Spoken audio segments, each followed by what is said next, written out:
Kim Soo-ho, a handsome young man with dark brown hair, appeared. He was a diligent genius, possessing the righteous aura of a hero who would write legends from this military academy. Opposing Soo-ho was Shin Jong-hak, an arrogant blonde young master from the powerful Jin-sung family. He believed in elitism, and that pride would soon push him into a spiral of confrontation. Fate had decreed that inferiority would gnaw at Jong-hak, causing him to develop an inferiority complex towards Soo-ho. In the future, the two of them would clash, creating an uncompromising battle. A burst of radiance illuminated the two main characters of the story. One righteous, one arrogant. They were the pillars of this world, where all events would revolve around them. But it wasn't just them. Countless other characters also existed. The narrator told himself that his novel had billions of characters, so many that he hadn't even had time to write a single scene for them. A cold drop of sweat ran down his face, and the narrator swallowed hard. He was lost in a stream of meaningless thoughts, but there was a deeper reason for this confusion. In 2024, at the Seoul Military Academy for Special Agents, a giant banner fluttered over the stadium, announcing the graduation ceremony and honoring the valedictorian of the class. Amidst the crowd, the name Kim Soo-ho rang out. The narrator was stunned to realize that the story he had been writing for so long was now real, unfolding right before his eyes. Soo-ho stood there, shaking hands with another cadet, a radiant smile on his face. "That's Kim Soo-ho," cheers echoed. "It's amazing to see him in the flesh." Thousands of eyes focused on Soo-ho, with shouts of "Oppa Tilda," "So handsome Tilda," echoing throughout the stands. His undeniable charisma was like that of a god descended to earth. Soo-ho smiled faintly, agreeing with Jong-hak about the fervor. But somewhere, whispers of envy began to rise. First place will only go to people like him. He's just lucky to have talent, otherwise he'd be nothing. So what if he's talented? He's still just a peasant. The narrator heard these words and felt the envy was truly petty. He was the highest achieving cadet in the past 10 years. Rumor has it, he's even awakened his talent. The excited chatter spread. Suddenly, the narrator's ear twitched slightly. A strange feeling, as if something was changing within him. What was that? He turned his head to look towards the VIP room, a kilometer away. A strange sound, like a whoosh, confused him. A blue light enveloped his face. The narrator was astonished to realize he could hear the conversations of the people he was looking at. He was amazed to realize he could see the people in that VIP room clearly, as if they were standing right in front of him. A strange ability had just awakened. Could this be his talent? A virtual screen appeared, confirming the new ability. Observation, allowing him to clearly see characters within his line of sight. In the VIP room, powerful figures were discussing a globally protected sword saint. A puzzling fat man and a black man were explaining in detail. Suddenly, a beautiful brown-haired young woman, identifying herself as Vice Guild Master Yoon Sung-ha, boldly declared, "Kim Soo-ho is ours! Don't you dare touch him!" Yoon Sung-ha? He was stunned. She was the image of his first love that he had imagined when writing the story. Even though it was unrequited, he recognized her immediately. Another black-haired girl immediately retorted, "Winning people by calling out names? Don't you know you should use better conditions to recruit cadets?" Yoon Sung-ga smirked, replying provocatively, "Is that why Ocean's Elite always only ranks second?" The one-eyed man next to the black-haired girl angrily drew his sword. He growled, "Vice Guild Master Yoon, do you dare say that after being recognized? Do you want a duel?" Yoon Sung-ha frowned slightly, her expression clearly showing discomfort at the challenge. She quickly waved her hand. "Come on, I was just kidding. It's still too early to recruit scouts. It'll be another 3 years. The black man immediately corrected. 2 years.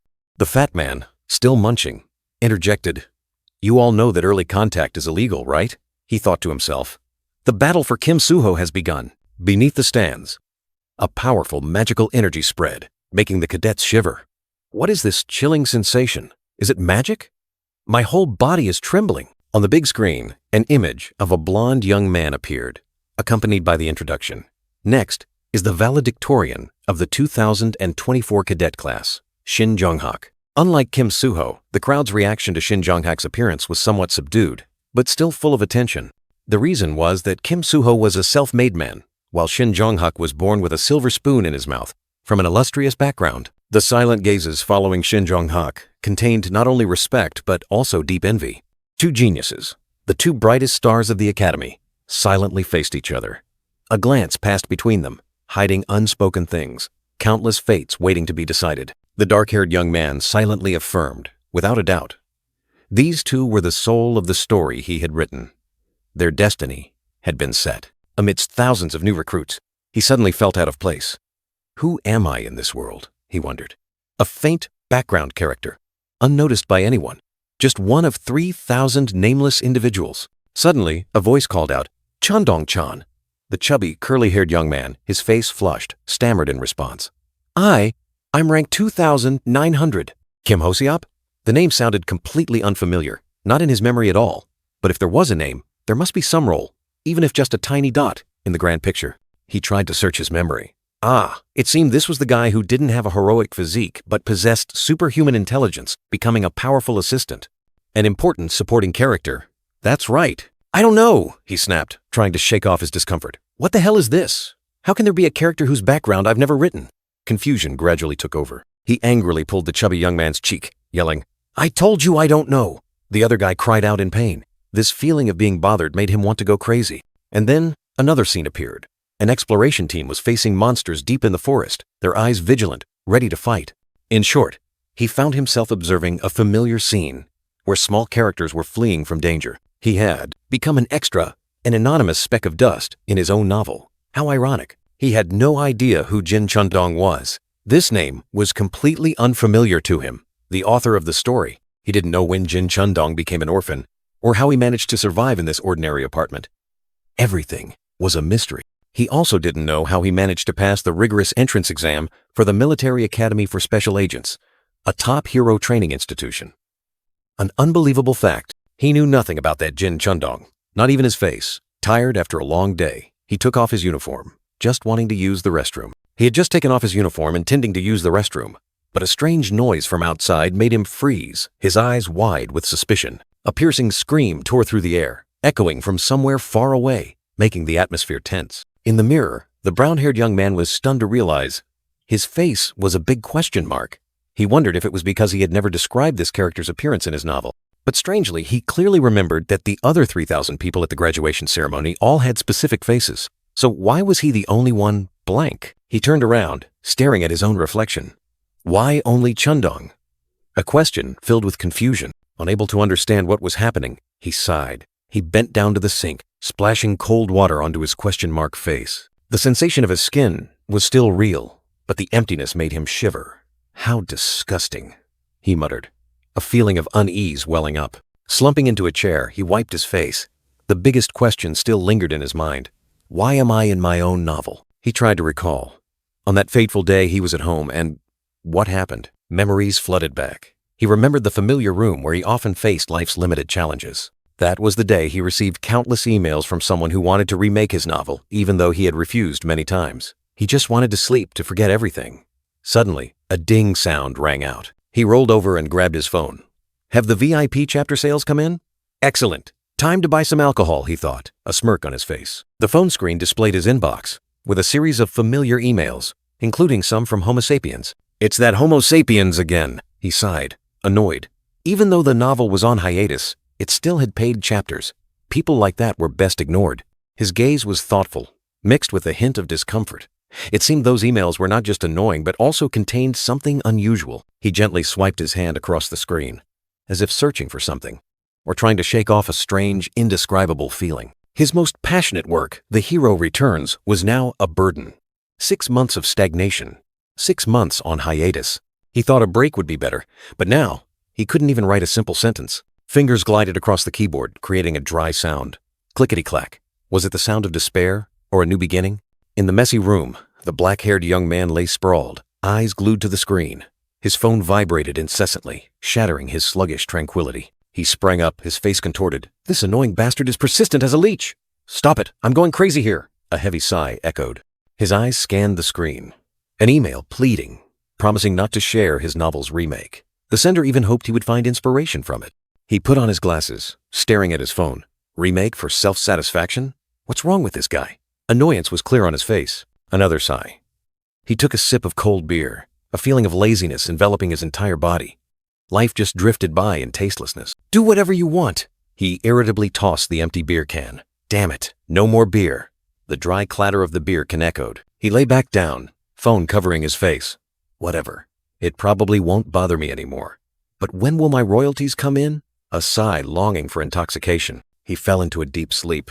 But when he woke up, everything had changed. He had transmigrated to the last day of the Military Academy for Special Agents.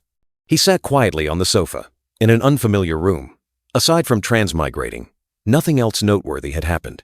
This fact was utterly surprising. He placed his hand on his chest, feeling each heartbeat. It couldn't be a dream.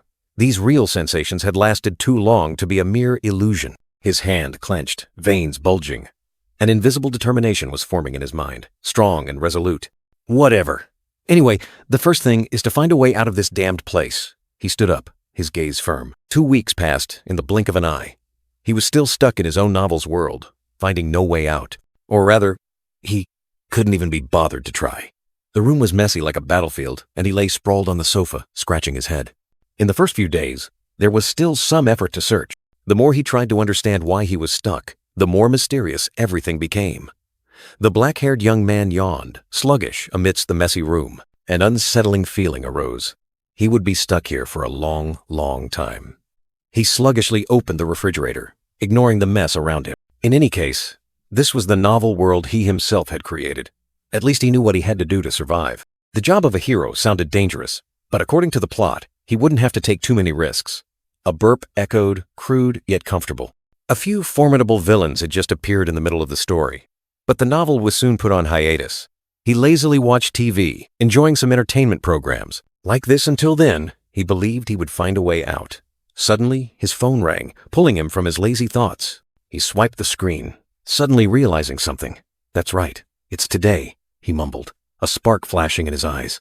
Recently, the Military Agent Academy had just held a graduation ceremony for non-combat trainees. They laughed and chatted happily, with bright futures ahead. But non-combat trainees were not called agents. They could only do office work. His smile faded, and a sense of dejection enveloped him. Meanwhile, combat trainees had to continue studying for 3 more years at the Military Hero Academy, a place for practical combat training. He pulled out a uniform, and ironically, the name Kim Ho-seop, or Chundong, was a combat trainee. He was furious, his face bright red. "Damn it! What the hell is this?" he yelled, clutching his head. "I've already graduated from university, already completed my military service. Now I have to go back to school, and a military school at that?" If this world followed his novel, South Korea must be a superpower on par with the US. He sat on the subway, amidst faces in uniform. He had written many reasons for that, but the biggest reason was because he was a proud Korean. A smug smile appeared on his face. In any case, Cube was a place backed by the government and major corporations. He looked at his reflection in the train window, lost in thought. Cube was a 9 square kilometers artificial island in the East Sea, a convergence of cutting-edge science, magic, and technology. It was also home to the world's greatest military hero academy. Cube, a vast artificial island, had only 50,000 residents. Among them, 5,000 were students of the Hero Academy, carefully selected elites. Among those 5,000 students, there were about 1,300 first-year freshmen, all elites from around the world. Though very young, 17 to 19, they had to live in a world of the strong. And by the second semester, a large number of mages from the National Magic University would transfer in, making the competition to become a hero fiercer than ever. Amidst that harsh current, an announcement echoed. "This is the Cube Seoul Teleport Gate Station. The exit is on your right." He watched the other students disembark, silently thinking about Chundong, the minor character he had created. Chundong was also a part of Cube, an elite, but he had never given him a story of his own. He imagined Chundong's life, a life separate from the main storyline, free from heavy responsibilities. He would join a low-ranking guild, living a more affluent life than ordinary people. Amidst the bustling crowd, he sighed. "That's the life I want," he secretly wished, a simple desire that tugged at his heart. Standing before the colossal teleport gates, he looked up in awe. Wow, so this is the place. The teleport gate directly to Cube, located in Seoul, stood majestically, awaiting future heroes. A female coordinator announced, 5 people to teleport gate number 3, initiating teleportation. He continued to gaze at the world he had created. Teleport gate number 3 began to glow, powerful blue energy rays swirling. Countdown. 3. He was still dazed, causing other students to scoff. What's wrong with this guy? Is this his first time using a teleport gate? What a country bumpkin. A flash of light. 1. A pew sound echoed, and he had arrived at his destination. Cube Teleport Gate E12, Seoul, South Korea. He was astonished by the colossal statue of the 4 heavenly kings. He had written it as a security system, and with a sword in its hand, this was surely Duoan Tianwang. "It's quite dangerous. Best to stay away." Vosh! A sudden sound echoed, startling him. "Who?" The colossal teleport gate, named Cube, stood majestically amidst the skyscrapers, making the black-haired young man exclaim in astonishment. He gazed at the magnificent scenery, telling himself, "It's truly massive in person. I'm sure I'll get lost." Then he suddenly realized something with a shock. A line of school buses entered, one after another. What? School buses? But I didn't write this detail into the story's setting, did I? He pondered, wondering if the details he wrote were automatically added and adjusted to be more logical. Perhaps having everyone walk in this vast area was a bad idea. The black-haired young man continued to think. Perhaps the settings related to logic had been automatically adjusted.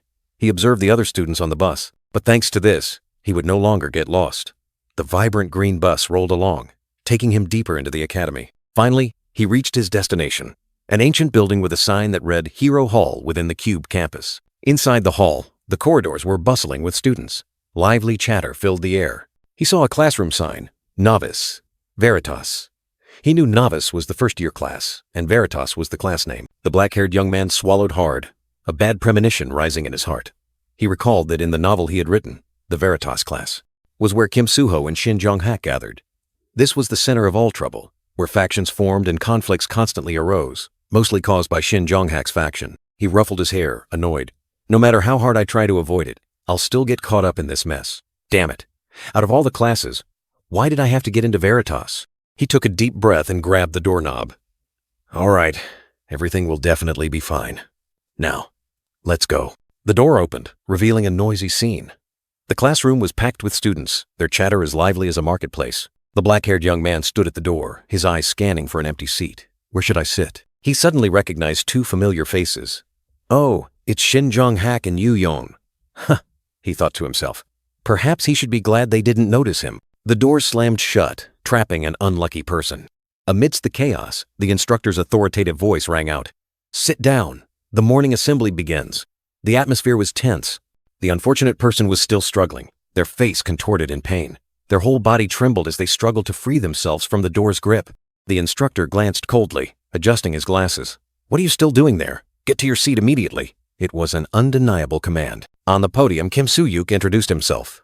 I am Kim Soo-yuk, your instructor for the coming year. His voice echoed through the lecture hall, encompassing hundreds of new recruits. His sharp gaze swept across the room. He announced his astonishing rank. I am ranked 9,737th in the world. High Intermediate Level 5. The entire lecture hall seemed to hold its breath at the hidden power. Whispers spread like wildfire. The new recruits were astonished, murmuring about this powerful instructor. The black-haired young man, the author of this world, thought to himself, did I accidentally buff him a bit too much? After all, among 2 million heroes, this rank was already among the top. Kim Soo-hyuk smirked, ending his self-introduction. Hundreds of admiring gazes focused on him, their respect unspoken but clear. He loosened his tie, speaking in a seemingly understanding tone. On your first day at Cube, you must be both excited and nervous, perhaps even setting new goals. As soon as he finished speaking, the whole class burst into laughter. Some of you might even be hoping to see your crush again. The atmosphere suddenly became more relaxed, but then his eyes suddenly turned sharp. Cube is not a place for the weak.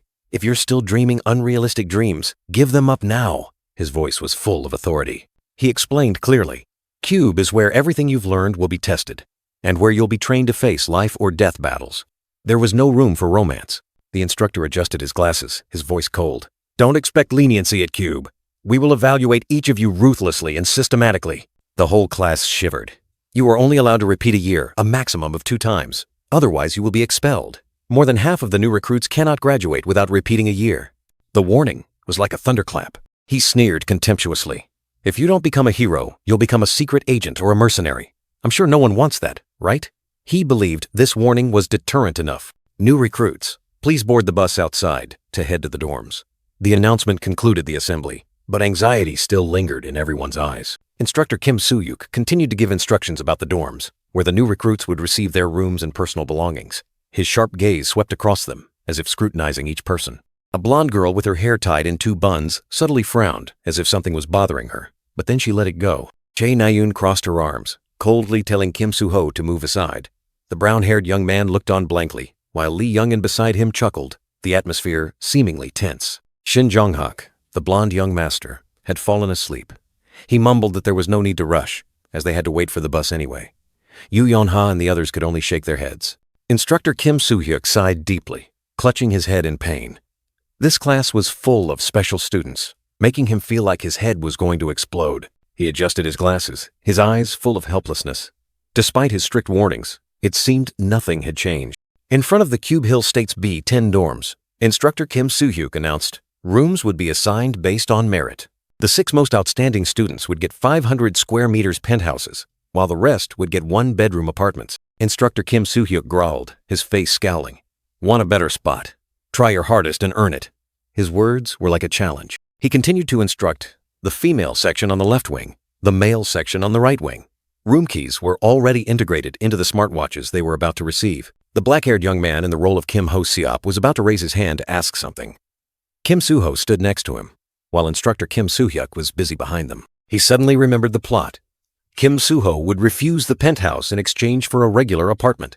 The black-haired young man unexpectedly turned to look at Kim Soo-ho, not understanding what was happening. He saw another group of students boarding the bus. "Oh, are those students from another class?" he wondered, his eyes curious. The black-haired young man secretly watched instructor Kim Soo-hyuk checking the list. He remembered that this class had several important villains, whom he needed to keep an eye on. Suddenly, instructor Kim Soo-hyuk's voice rang out, calling his name directly. "Kim Chun-dong!" The black-haired young man flinched, utterly panicked. Instructor Kim Soo-hyuk became enraged, grabbing his head. "What the hell is this?" he cried out in pain, completely caught off guard by the attack. The black-haired young man quickly apologized, scrambling to escape. Instructor Kim Soo-hyuk remained standing there, coldly calling out Chun-dong as a final warning. After an embarrassing debut, he hastily gathered his personal belongings, his smartwatch flying up into the air, a truly rough start. And then, one misfortune after another, he and another student tripped in the hallway, their belongings scattering everywhere, creating a chaotic scene. The students standing around laughed gleefully, mocking the one who had just fallen flat on his face, without any mercy. He trembled, clutching his watch tightly, his heart boiling with rage. "How dare you mock your own author, you lowly characters!" Escaping the embarrassing scene, he dragged his suitcase, walking down the unfamiliar hallway, wondering if this was his new residence. Suddenly, his gaze stopped at a mysterious package. A package? And what were all those words plastered all over it? The large cardboard box lay there, covered with fragile labels, and the name Kim Chun-dong, along with rank 934. He stood in front of room 933, holding the package, a bad premonition rising in his heart. Don't tell me it's another weird thing. The new room was surprisingly spacious and well-equipped. He sighed inwardly, thinking it was too luxurious a place for a bottom-ranked student, and remembered Chun-dong's cozy apartment. Deciding to solve the mystery first, he sat down at the table, pulled out a utility knife, preparing to open the strange package. The sharp blade glided smoothly, tearing through the tape, opening the door to a surprise. He held his breath, eyes wide. What? What is this? A familiar feeling surged within him. Inside was a laptop. My laptop! He couldn't believe his eyes. The laptop screen lit up, displaying the words, "Synchronization, 70% complete." A synchronization process was underway. He sat in front of the screen, staring at the status window that appeared. Name, Kim Chun-dong, along with a series of stats for strength, intelligence, luck. He was stunned, his face changing color. This is my character creation format! He stared blankly at the now dark laptop screen, his mind reeling. Who was Kim Chun-dong? What were his stats? He had never thought about it. More importantly, who had sent this laptop back to him? Suddenly, the laptop screen flared with blinding light, making him jump and cry out. The laptop went dark again, sending him into extreme panic. This was his only clue to return to the real world. Could it be broken? A strange sensation ran through his body. His hair felt as if something was moving. He reached up to touch his hair. It felt as if it had just changed. What was going on? Through the glass, he was stunned to see his own reflection, but with a slight difference. A pair of round glasses rested on his nose. He was utterly bewildered, reaching up to touch the frames. What the hell was happening? Just then, the laptop unexpectedly started up again, displaying a login screen with the name Daydreamer. He was surprised yet relieved. It turned on again? He let out a sigh of relief, slumping into the chair. He almost had a heart attack. The screen displayed a cold system notification. Synchronization of Kim Chun-dong with Kim Ha-jin complete. All stats have been reset. Unique authority, setting intervention, has been granted. In a ruined landscape, a heavily wounded red-haired maiden, an arrow lodged in her shoulder, whispered her last words. Run. Away. A giant foot descended, crushing everything, making the ground shake violently. A black-haired young man, wearing a red cloak, his face filled with rage and despair, screamed her name. Miriam! Before him was a giant lion monster, with golden horns and glowing red eyes, growling menacingly. Electricity coursed through his body, shocking him painfully, but the young man still roared defiantly. I won't! The young man in the red cloak roared in despair, his body trembling from the electricity coursing through him, but his eyes still burned with hatred. He sprang up, his sword swung up, roaring a challenge to the whole world. Come on, I'll destroy all of you! But then, the tragic scene vanished, replaced by Kim Ha-jin typing on a keyboard, telling himself that this awakening scene was too cliché. He explained that in his world, the awakening phenomenon called enlightenment was very rare. Even heroes found it difficult to achieve. Upon enlightenment, a person could objectively perceive their own talents, skills, and abilities a huge advantage. Not only could they train more effectively, but they could also clearly see bonus points upon completing towers and dungeons. This information was only displayed through the retina. But because he liked to create exceptions, Kim Ha-jin added a loophole to this rule. He allowed players to use other intermediaries besides the retina to display the status window, such as skin, books, or even weapons. Kim Ha-jin suddenly pondered. So, this laptop could be my medium of enlightenment, or Kim Chundong's? Never mind. The important thing is what this laptop is for. He was excited, deciding to analyze everything down to the binary code. Suddenly, a series of system notifications appeared. Synchronization complete. Kim Chundong's SP has been reset. Kim Chundong's abilities have transferred to Kim Ha-jin. He was astonished. Oh, I've inherited Chundong's observational talent? A small window appeared, displaying the details of his talents. Kim Ha-jin ran his fingers over the keyboard, his eyes full of curiosity. Huh? He looked up, his face clearly showing surprise. A Supreme Authority notification appeared. Authority, setting intervention. He could modify his own stats and talents. Kim Ha-jin pondered. The two things that bothered him most right now were synchronization and reset. He was still wondering about the transformation. His name and appearance suddenly changed from Kim Chundong to Kim Ha-jin, and so did his stats. Although he was much weaker than his previous identity, he received a corresponding number of points. Now, he could freely upgrade any stat he wanted. In the world he created, there were no levels, only stats. Players had to train their bodies arduously to hope for growth. Or there was another path, conquering towers and dungeons. The reward would clearly be points, the fastest way to increase stats without breaking a sweat. However, to enter a dungeon, players needed certain stats. Monsters were no joke, and bonus points were not easily obtained. He thought if he poured all his points into magic power, he could rival Kim Suho. A magical vision appeared in his mind. But that was just an example. He shook his head. The wizard profession was too expensive. The cost of new equipment made him cough violently. Money was indeed a big problem. The second thing that bothered him were the 3 mysterious question marks on the screen. Will be unlocked when the main story is complete. He fidgeted, his leg gently swaying. Could that be the key to returning? He calculated that this world passed 24 hours like reality, and reaching the unfinished ending of the novel would take at least 10 years. He couldn't sit still and wait. He had to find a way to return as soon as possible. The best way currently was to increase his role in the story, creating more points of contact with the main characters. To do that, he needed to review upcoming events. With a light tap, a virtual screen appeared, his eyes gleaming as he scrolled through talents. Today, you will choose your main weapons. A voice echoed in the armory hall, where countless cadets were gathered, waiting. The instructor, Kim Soo-yuk, sternly said, "These are training weapons. None have been specially modified. Unauthorized adjustments or modifications are strictly forbidden, and once chosen, you cannot change for 6 months. Choose wisely." As soon as the words finished, the crowd of cadets immediately rushed towards the weapon display. Amidst the bustling noise, Kim Ha-jin stood there, his eyes scanning around. Was he looking for something, or simply observing the situation? Another black-haired young man stood before the sword section, a confident smile on his face. The noise still echoed, but each person had their own choice for their combat path. In the bustling crowd, Kim Suho chose a sword, while Shin Jong-hak headed towards a spear. Each person, a different path, a different choice, shaping their destiny. Kim Ha-jin thought to himself, swords, spears, and sabers were still the most popular weapons. He wondered about the other main characters. What would they choose? Jae Na-yoon drew a bow, determined to try it even if it was just basic movements. Meanwhile, Yu Yana frowned, complaining about the crude whip. Rachel, with a focused expression, skillfully wielded a rapier, creating sharp sword lines in the air. Kim Ha-jin smiled meaningfully. Girls using weapons was truly his dream scene. Instructor Kim Soo-hyuk glanced at him, his expression puzzled. Kim Soo-hyuk spoke, breaking his train of thought. "Hey, why are you still standing there?" The gazes of Lee Young-in, Kim Ho-rak, Jin Han-jun, and another young man converged on Kim Ha-jin, full of scrutiny. Even Shin Jong-hak and Chae Na-yoon were no exception. They turned to look at him, their eyes sharp as if wanting to pierce through him. Kim Ha-jin blushed, flustered, when Kim Soo-hyuk called him Kim Chun-dong. "No, Kim Ha-jin," drawing all eyes to him. "It's nothing. I'm going," he quickly replied. His steps hurried. Kim Ha-jin didn't hesitate, striding straight to the ranged weapons section, where powerful guns awaited. A girl in a uniform and a gun hat confusedly asked, Are you sure this is the gun section?" "You should check again." Kim Ha-jin firmly replied, "This is the gun section. I know it well. Please, give me a gun." The girl hesitated, then opened the case. A standard Glock 19, 45 magic bullets, and 3 magazines appeared, gleaming under the light. He picked up the gun, feeling its solid weight in his hand.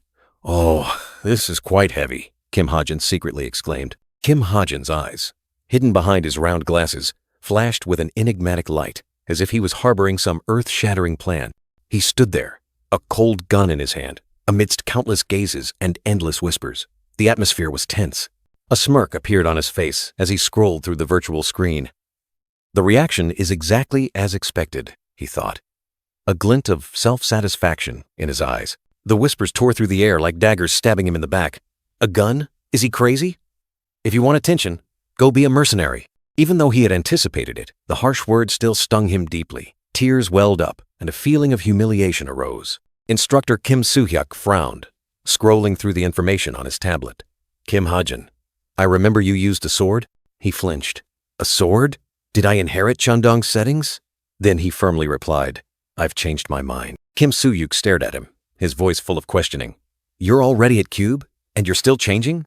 Amidst the whispers, Kim Soo-hyuk sternly reminded, "Once again, the chosen weapon cannot be changed for 6 months." The instructor looked directly at him, emphasizing, "Tests and training are the same. Students must bear all disadvantages from their weapons themselves." He lowered his head, deep in thought. "He's targeting me directly, but what can I do?" Most students here enrolled between 7 to 9 years old. For 10 long years, they diligently wielded swords, training according to specialized curricula. Arrows tore through the wind, piercing their targets. Steel fists shattered boulders, power exploding. Sharp spears pierced through everything, their might astonishing. He sighed. "I've never touched a sword, nor do I have Chun-dong's skills. Sports aren't my forte either, and I hate the feeling of defying danger." But guns were different. It was the only weapon he was familiar with from his old world. Therefore, this gun was his only choice. His eyes gleamed behind his glasses, harboring a secret no one knew. He knew this choice would change everything. He gleefully showed off his gun, as smug as a child who found his favorite toy. Instructor Kim Soo-hyuk could only grit his teeth, his advice cast aside. Despite his annoyance, Kim Soo-hyuk maintained a professional demeanor. "All choices and responsibilities at Cube Academy are decided by the students themselves. We will not interfere with what is right or wrong." The instructor sighed, ending the class. "Today's activities are over. You are free to do whatever you want for the rest of the day." The crowd of students cheered joyfully, but Kim Soo-hyuk gave a knowing smile. "Enjoy it, because after tomorrow's team assignments, you'll be thrown straight onto the battlefield," he mused. "Tomorrow is the field mission. Anyway, today I've attracted quite a bit of attention, even if it wasn't positive. Consider the mission a success." "But that's still not enough," he told himself. "To increase my relevance, I need to stand out even more." Around him, other students chatted lively about weapons and meals. And so, the story begins here, from a world that was once entirely different. One day, the world plunged into terrifying upheaval. From nothingness, dark towers rose, tearing through the sky. Towers and dungeons suddenly appeared, bringing with them ferocious monsters. They attacked humanity, plunging the entire world into a vortex of chaos and destruction. The Korean peninsula bore the heaviest blow. Countless towers and dungeons continuously appeared, turning the region into a massive monster infestation. The brutality of the monsters spread terror everywhere, turning every day into a battle for survival. It was hell on earth. In the dark night, a woman clutched her child tightly, trembling as she huddled against the cold wall. A terrifying shadow was closing in. The monster snarled, baring its sharp fangs and claws as it lunged. Extreme fear enveloped the 2 small lives. But even in the darkest moments, a ray of hope still gleamed, brilliantly tearing through the night. In the pitch-black night, as the monster snarled and lunged, a dazzling light suddenly erupted, tearing through the darkness and promising a grand beginning. In that brilliant light, the woman and the small child looked up, their eyes filled with hope, as if they had found salvation.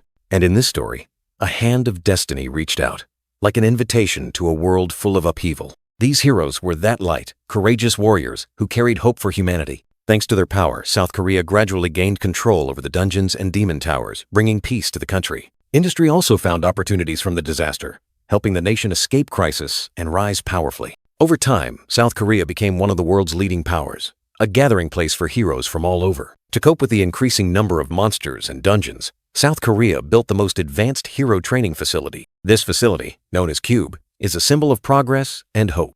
Elite hero cadets from all over the world have gathered at Cube after overcoming fierce competition. Outside Cube, the world still holds countless mysteries and beautiful, pristine lands. A blue-haired young man plunges into battle, his sword flashing amidst mystical energy, determined to protect everyone. That young man, with his resolute gaze, is the hero who will bear the mission of saving the world. Among these heroes, one will become the protagonist, the one destined to save the world. And there will also be one who stands in his way, a powerful rival with a blazing sword. That adversary, with white hair and an arrogant demeanor, will be the greatest obstacle on the hero's journey. And that's a summary of this world. How do I know all of this? It's simple, because it wasn't a god who created it. It was I who wrote this story. But there's a small problem. Amidst resounding cheers, a magnificent arena appeared, sparkling with festive colors. On the podium of honor, the black-haired woman solemnly announced, "Topping the first-year new cadets, we have Kim Soo-ho." The dark-haired young man smiled brightly, accepting the glory. In the crowd, a cold drop of sweat trickled down his chin, his face shrouded in shadow. The world I created? Now, it's appearing right before my eyes, unbelievably vivid. Cube, Cadet, Kim Soo-ho, he muttered, looking at the image of the blue-haired young man. This is indeed the world I wrote. A torrent of chaotic thoughts tore through his mind. What the hell is going on? A barrage of negative thoughts assailed his mind. Kim Soo-ho? Is he really that good? Without an ability, he's nothing. I wish I had an ability too. Who's in second place? He wondered, his gaze still fixed forward. Laughter echoed from afar, piercing through the space, clearly reaching his ears. They're so far away, yet I can hear them so clearly. Illusory images appeared, along with a commentary. This year's rookies are truly outstanding. The long brown-haired woman smiled, emphasizing, especially Kim Soo-ho. It's hard to believe he's only 17. She marveled, her eyes full of admiration. Kim Soo-ho, he muttered, his face lost in complex thought. This is Kim Soo-ho, the young man with radiant blue hair, the protagonist of this story. In this chaotic world, where heroes and monsters reign, he is the trailblazer, a righteous hero, a guiding light. However, deep within his soul, a certain secret still lies hidden, awaiting the day it erupts. And then, another formidable rival appeared, destined to be the one in second place. His proud steps advanced onto the stage of glory. Shin Jong-hak.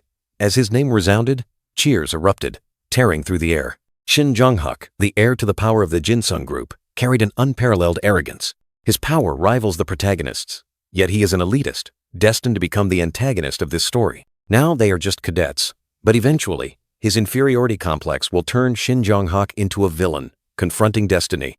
Destiny ordained, they will face each other in a battle to the death, where light and shadow clash. The two main characters stood side by side on the podium of glory. Is this really my story? If so, in this play, who am I? If I'm a character in the story, I should at least have a name. A light tap. Why are you spacing out? Kim Ho-seop's voice rang out, full of teasing. Didn't get enough sleep last night, Chun-dong. A huge question mark and extreme confusion enveloped his mind. He stared blankly. Are you talking to me? Kim Ho-seop replied simply. If not you, then who? An unexpected pat on the shoulder pulled him from his thoughts, and Kim Ho-seop, Chun-dong, asked back. Are you looking for another Kim Chun-dong? The name Kim Chun-dong echoed, startling him. An ancient scroll appeared, deeply etched with that unfamiliar name. Did I ever write this character? He wondered. He tried to search his memories, but it was futile. A flash of light appeared, and he hoped seeing a face would help him remember. On the arena's large screen, Kim Ho-seop, Chun-dong's face smiled, while his was just a question mark. Who the hell is Kim Chun-dong? He exclaimed. A void. A large question mark swallowed his mind, plunging him into extreme confusion. He reached out and touched his face, feeling the emptiness. My face is a question mark? He realized in horror. Cheers echoed throughout the stands, but in his mind, there was only a silent scream. What the hell is going on? And then the harsh truth dawned. He had become a character he had never written. A stranger in his own story. A faceless character, with an old, outdated name. He looked at the people around him. They were still laughing and chatting happily. He clutched his head in despair. He had almost no presence. No one even cared that he wasn't there. He was just a cadet at Cube, a nobody, a character with no influence on the plot whatsoever. He realized that he was merely an extra filling the stands, nothing more than a superfluous person. That's right. He accepted the bitter truth. He had become a supporting character in his own story. No, he was worse than that. He wasn't even a supporting character. He was just a tiny, invisible speck of dust in this vast universe. And then, one day, in his deepest despair, a ding sound rang out. He received an email. The brown-haired boy stared blankly into space, a strange light enveloping him. What was happening? A strange email suddenly appeared, proposing a remake of his web novel, Otherworldly Hero. A remake? Otherworldly Hero, Kim Ha-jin's brainchild, had been shelved for 6 months because he hit a wall. Now, it was being mentioned again. Someone wanted to remake a work that had been indefinitely suspended? He smirked, thinking how strange this world truly was. A moment of contemplation crossed his face. Although he had given up, deep down, he still harbored some lingering attachment to his brainchild. With a lingering sense of regret, and considering it a peculiar request from a fan, he accepted the offer. With a gentle click, the email was sent. Little did he know, this decision would change his entire destiny. He never imagined that a single, innocuous email would be the beginning of an unforeseen chain of events, pulling him into a completely different world. The sound of splashing water shattered the silence. A new beginning? Or a nightmare? Now, the young man stood before the mirror, looking at the unfamiliar face obscured by a question mark. Incredibly, he was slowly getting used to this new appearance. 2 weeks had passed, and the image of the question mark still haunted the mirror. He began to realize this was not a dream, but a cruel reality. This was the world he himself had created, but ironically, he had entered the body of Kim Chun-dong, an anonymous, insignificant background character. After 2 weeks of racking his brain, he still couldn't explain why he had been pulled into this world, or who was behind it all. A grim prospect emerged. Powerful main characters, a mysterious castle. He suddenly realized he might be stuck here for a very, very long time. If the story continued until he stopped writing, how long would that be? 10 years? Or a lifetime? A feeling of despair gripped him. He collapsed, his breathing heavy. Despair enveloped the young man as a bleak future unfolded before his eyes. He collapsed, his mind in turmoil. 10 years, a decade stuck in this world, befriending a bunch of kids? What the hell was happening to his life? His job, everything was in the old world. Now, he had to survive in the very story he created, a future full of uncertainties. The young man remained silent, the weight of fate pressing down on his shoulders. In the vast universe, he was just a lost speck. He looked up, gazing into the indistinct mirror. He had to find a way out, but for now, there was only one path: to continue following the main storyline. He had to hold on, to survive until the middle of the novel, where he had stopped writing. Would that be the way out? There was no other choice but to face it resiliently. He would have to endure, waiting for his chance. In this fictional world, he was the creator of everything, but now he was caught in his own vortex of destiny. A heavy sigh. Reluctantly, life had to go on. He mumbled, might as well go to school. A magnificent city appeared, skyscrapers rising amidst brilliant light. This was Cube. Built on an artificial island in the East Sea, Cube was home to approximately 50,000 residents, including aspiring heroes. It gathered the world's elite, a metropolis of peak magic and advanced technology. Cube was a symbol of South Korea's power, and right in the center of this dazzling city was the main stage for the story he had written. The Hero Training Academy, named Cube, stood majestically, nurturing future legends. Among thousands of potential heroes possessing special abilities, only the most elite were accepted into Cube Academy. One of them was a young man with glowing hands who possessed a special ability. He wondered about the young man's ability. Surely the Academy had its own reasons for accepting someone like that. He wondered about the glowing-handed young man's ability. Whatever it was, he only hoped it would be useful, because surviving in this school was already a harsh challenge. Kim Ha-jin stood before the grand gate, upon which the majestic word Veritas was carved.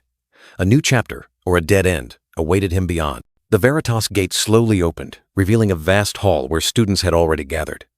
Kim Ha-jin stepped inside, feeling scrutinizing gazes from all directions. This was the Veritas unit, where all of Cube Academy's main storylines revolved. A symbolic location, shaping destinies. Amidst the tense faces, a light brown-haired girl yawned, seemingly too accustomed to the atmosphere. Others were pensive, some arrogant. This was the meeting point of good and evil, of allies and adversaries. Shin Jong-hak, with his arrogant golden eyes, was ready for any confrontation. And most importantly, This was where the story's protagonist, Kim Soo-ho, would shine. He smiled, completely unaware of the gaze from someone from another world. Each character here would soon form their own faction, and all would seek to cope with the upcoming changes. Kim Ha-jin looked around, feeling an invisible burden. 10 years stuck with these kids, and he didn't even have his own face. Kim Ha-jin sighed, thoughts of a bleak future clouding his mind. Dusk fell, painting the sky red over the Garam student dormitory. A long day was ending, but his journey had only just begun. Oh God, what a long day. Kim Ha-jin dragged himself back to his room, his legs aching. School life was not as easy as he had imagined. How am I going to get through high school? He wondered, climbing the stairs. A sense of unease crept into his mind. Suddenly, a thump echoed. On the table, a mysterious box appeared, labeled Cube Express. Where did it come from? A package? Did it fall from the sky? Kim Ha-jin was surprised. No one had mentioned anything about mail. He picked up a box cutter, curious. He tore off the tape, thinking to himself, perhaps it's something for Chundong, the name of the body he currently inhabited. As soon as the wrapping paper was removed, a blinding light erupted, accompanied by a large question mark symbol. Kim Ha-jin was stunned, unable to believe his eyes. A blinding light erupted, and then what appeared before him was a pristine white laptop. "It's my laptop!"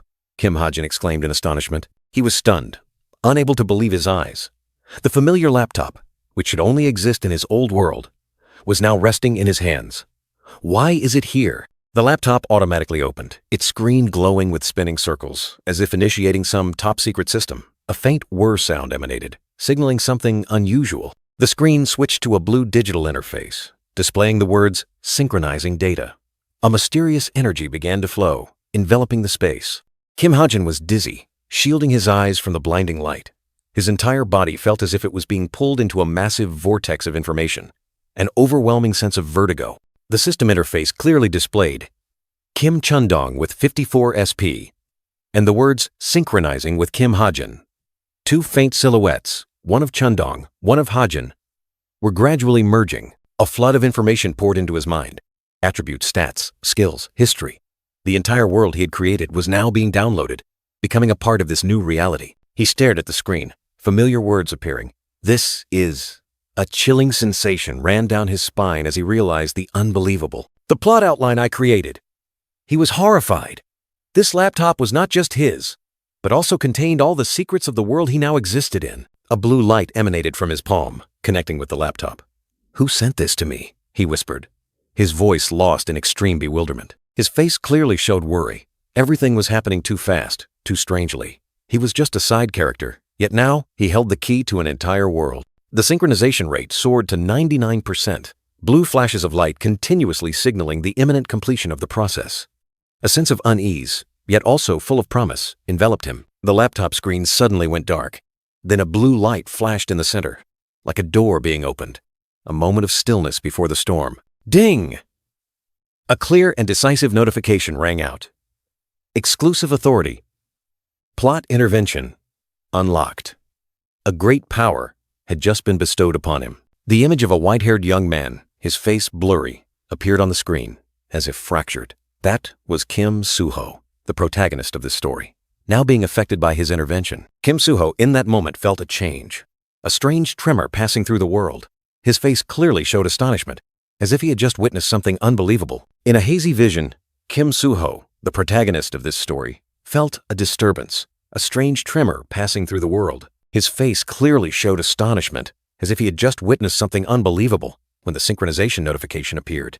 A ding sound rang out, shattering the silence. The notification window glowed brightly, confirming that the synchronization process was complete, leaving Kim Ha-jin in utter astonishment. His hand reached out, grasping the familiar laptop. A strange sensation ran down his arm, as if something was changing deep within. He looked at the screen, eyes wide. That's my real face!" he exclaimed, unable to believe what he was seeing. Around him, countless digital information windows floated in the air. What just happened? And what are all these things? He looked around in confusion. A thought suddenly flashed through his mind as he looked back at the synchronization complete notification. Wait, could this be my awakening? In this world, awakening is the phenomenon where a person transcends their own limits, unleashing their true potential and becoming a more powerful entity. After awakening, all abilities, stats, and skills are quantified and clearly displayed, allowing the person to develop exponentially more effectively. Simply put, A status window will appear, displaying all information about the strength and potential of the newly awakened person. He scrolled through his abilities, paying special attention to observation and reading, an ability that allowed him to see through all characters and read detailed plot lines on the laptop. "Wow," he exclaimed, his eyes scanning a series of stats for strength, physique, and magic. Everything was clearly quantified, from intelligence to luck. He reached out and touched one of the virtual information windows, deciding to examine each detail thoroughly. I should look through all of them. He paused at a prominent section, synchronization and reset. The notification stated that Kim Chundong's stats had been reset, and he received 10 points. "I'm not sure what it means, but perhaps that's why I got my real face back," he mused. "Even though I'm weaker than Kim Chundong, in return I gained some points." He looked out the window, his gaze distant. What should I look at next? He wondered, his mind filled with questions. A new window appeared, revealing the ultimate power, plot intervention. "What the hell is this?" he exclaimed in astonishment, realizing he could change this entire world. He was bewildered by the plot point mechanism, something he had never written himself. Increase importance in the story? A thought flashed, revealing the path ahead. The young man suddenly understood that if he wanted to survive, he had to become an indispensable part of this world, a character with influence. He realized the purpose of the laptop and its strange powers: to intervene in the main plot, to change the world's fate.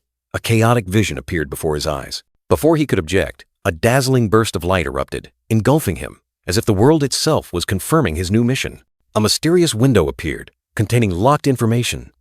Complete the main storyline. That was the key to unlocking all secrets. His eyes flashed with determination. To find his way back, he had to immerse himself, becoming the main player in this fated drama. He slid into his chair, preparing to face new challenges, with no turning back. Sitting idly and waiting would be useless. He had to act, to forge his own path back to the real world, unable to leave his fate to chance. Whatever that locked information was, he knew he needed to approach the main characters. That was the only way to find clues, to change fate. "All right," he muttered to himself. Deciding to enhance his strength, he pressed yes on the system window, ready for battle. In this novel's world, there was no concept of leveling up. Every stat point was precious, the only way to grow stronger. But he knew that the most effective investment wasn't strength, but luck, a hidden stat containing infinite potential. Luck wasn't just good fortune in dungeons. It permeated every aspect of life, from money, hidden stats, to even important relationships. The luck stat couldn't be increased directly with points. But he suddenly realized a loophole. Convert points into SP, then use SP to increase luck. Without hesitation, he tested the idea. A light tap, and 10 precious points transformed into 10,000 SP. He poured 9,000 SP into luck. This stat surged from 6.33 to 9, opening up a future full of surprises and new opportunities. A ding sound rang out, the system confirming, "Your mysterious luck prevails." He was surprised, staring at the screen. The laptop screen displayed a notification. "Thanks to mysterious luck, your luck has increased to 9.1. He exclaimed. "Luck can even help increase stats, huh?" He mused, comparing his stats. "I mean, the protagonist Kim Suho's magic stat is 9 points, all things considered. This is pretty good." With the remaining points, he decided, "I'll put all remaining SP into tenacity. After all, I have to get through this training camp no matter what." Once again, luck intervened. "Your great luck prevails. Tenacity has increased from 6.6 to 7.207, he gloated. "See? Nothing beats luck." The screen flickered with static, and the tenacity stat continued to surge, but it seemed something was wrong with the system. A piercing beep sounded, accompanied by a warning. "An error that could significantly affect the scenario's plausibility has been detected." He flinched. "Huh?" A ding sound again. A new notification appeared. Immutable stats can no longer be modified with SP. He angrily slammed his hand on the table. "Damn it! Why are they so stingy?" He leaned back in his chair, sighing. "Well, I guess there's a limit to exploiting system loopholes. I thought everything was going too smoothly. At least I managed to increase my luck and resilience." His eyes suddenly lit up as he recalled. "Come to think of it, I still have an extra 10,000 SP from the beginner's reward." His stomach rumbled loudly, pulling him out of his thoughts. He decided, "I should think a bit more carefully." A new day began, bright sunlight illuminating the Academy's modern high-rise building, signaling an energetic morning. In the Academy hallway, 2 men walked. One spoke. "I hope your morning training went well for all of you." Kim Hajin and the other cadets sat neatly at their desks, preparing for class. A voice rang out. Allow me to introduce myself. A muscular man with curly blonde hair appeared imposingly, introducing himself. My name is Kim Soo-hyuk. I will be your instructor for the coming year. Amidst the murmurs, a cadet proudly showed off their impressive ranking. The light brown-haired girl exclaimed in surprise, while the red-haired boy mumbled that he had seen this person before. Kim Ha-jin's eyes were pensive, contemplating the numbers. Instructor Kim Soo-hyuk decisively ended his introduction, his sharp gaze sweeping over the new recruits.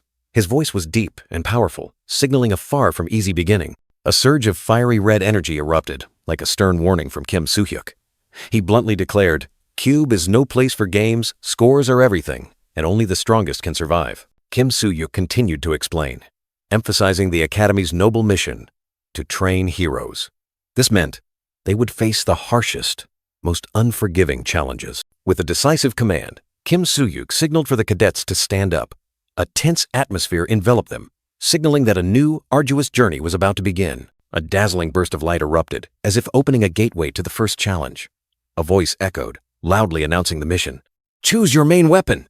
A hand was placed on the glowing tablet, as if activating a mysterious mechanism. A small sound rang out, opening up a new world of potential. The sound of an engine roared, and Kim Ha-jin, along with the other cadets, looked forward in surprise. His eyes were filled with astonishment, unsure of what awaited them. The door opened, revealing a vast space filled with mystical blue light. Long rows of weapon racks sparkled invitingly, overwhelming anyone who saw them. Numerous sharp, exquisitely crafted katanas lay dormant on the racks. Light reflected from their blades, promising hidden power in every line. Beside the swords, mighty battle axes and spears were also displayed. Each weapon exuded a deadly beauty, awaiting its worthy master. Kim Soo-hyuk suddenly growled, cutting short the cadets' exclamations. He urged them to make their choices quickly, allowing no hesitation. A strong hand reached out and grasped a sword hilt. Kim Soo-hyuk's warning echoed. The chosen weapon would be theirs for at least half a year, requiring careful consideration. The blue-haired young man, Kim Soo-ho, smiled confidently, drawing a katana from its sheath. The blade gleamed, a testament to his valiant choice. Another hand, gentle yet decisive, took a bow.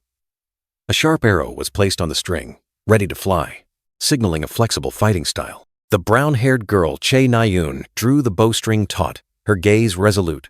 Her posture exuded grace and strength, ready to face any challenge. Kim Soo-ho, with a determined gaze, drew out a gleaming katana, ready for the battles ahead. Next to him, the long black-haired girl held a rope, her face cold, while the short blonde-haired boy stood beside her with a confident smile. While the other cadets had chosen their weapons, Kim Ha-jin mumbled, "The main characters have already picked all the weapons. Now it was his turn to make his decision.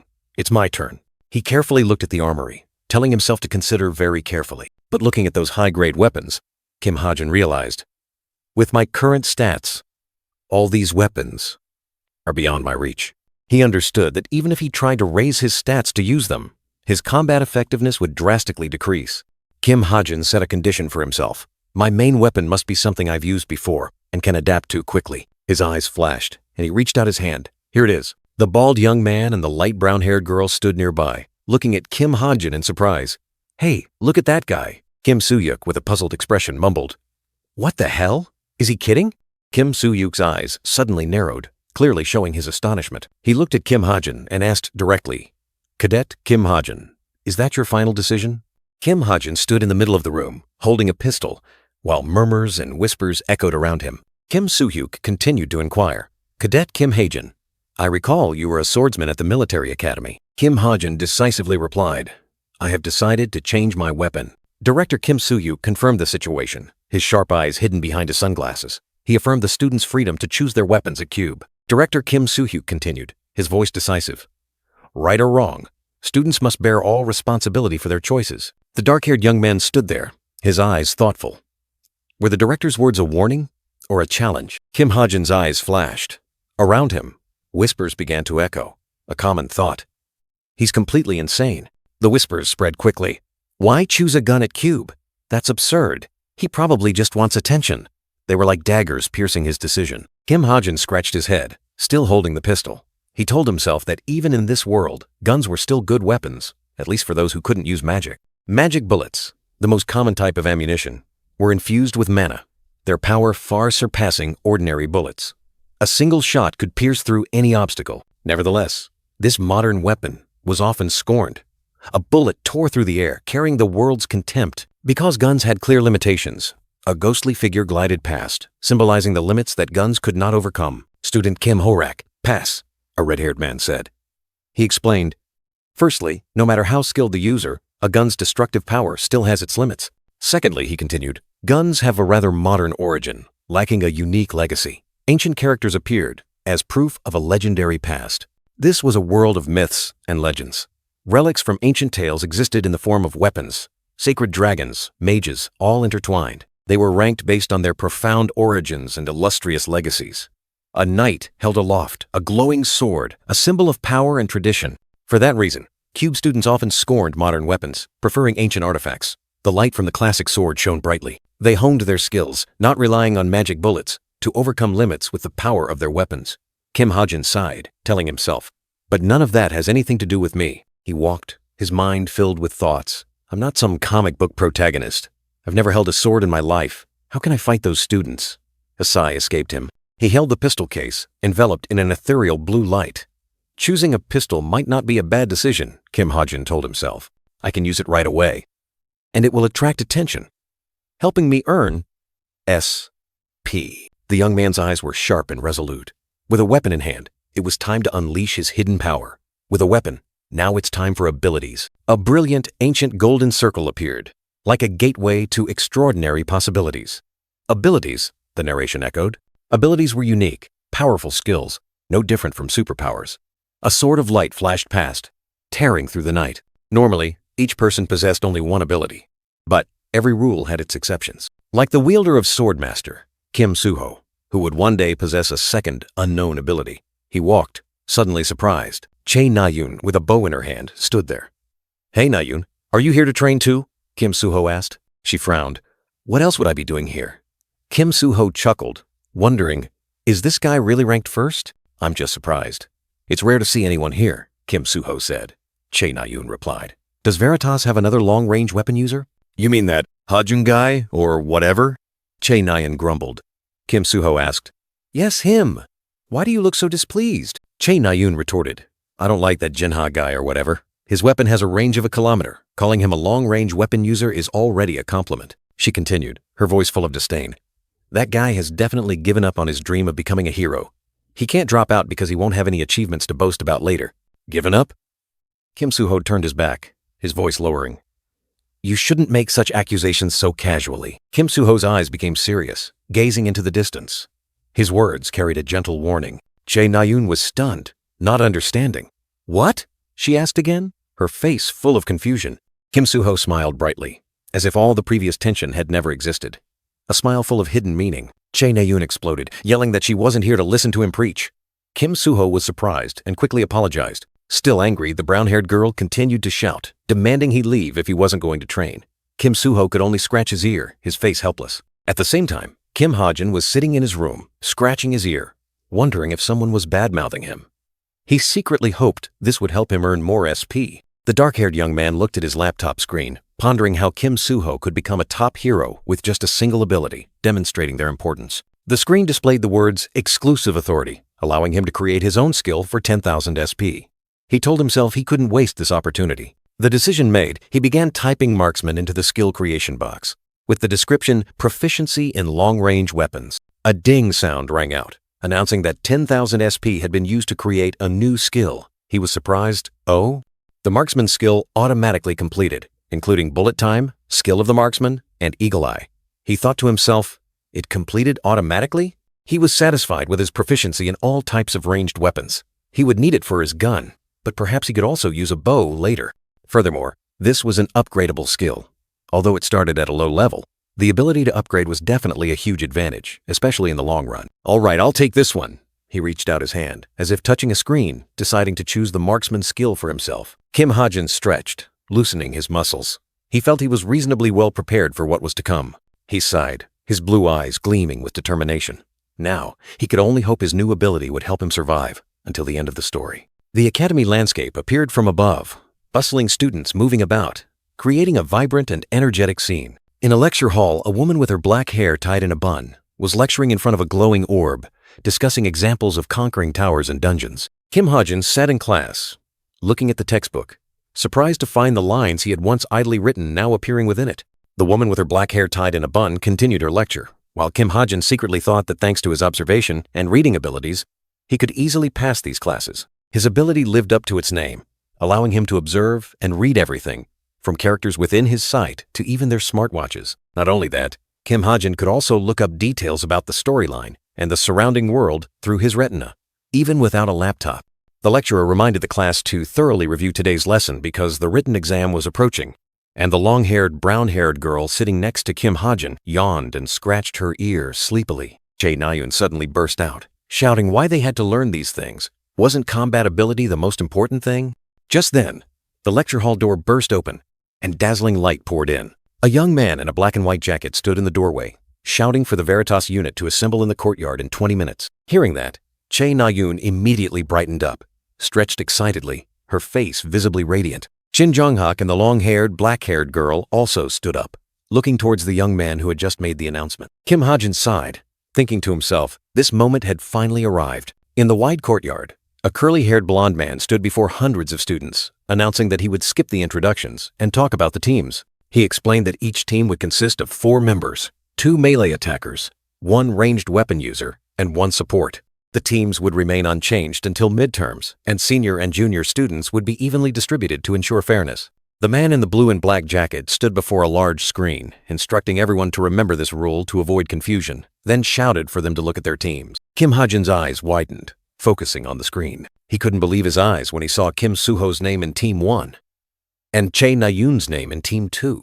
Kim Soo-ho gritted his teeth, his eyes filled with surprise and anger when he saw himself on the same team as that girl. The team assignment board appeared, and on it, the names of Kim Ha-jin, Hazuki, and Yoo Yeon-ha belonged to Team 5. He was stunned, unable to believe his eyes when Yoo Yeon-ha, that girl, turned out to be his teammate. In every story, there are always supporting characters who play important roles, stirring up the main character's life. They are the ones who create conflict, pushing the plot forward, even if they only stand in the shadows. But even among countless such characters, there was one who was more special, an existence that could not be underestimated. Yoo Yeon-ha, the brilliant heir of the Essence Guild, Korea's top guild, and a descendant of the prestigious Yoo family. Although she and Kim Soo-ho were rivals at first, over time, he would win her over, turning her into a trustworthy ally.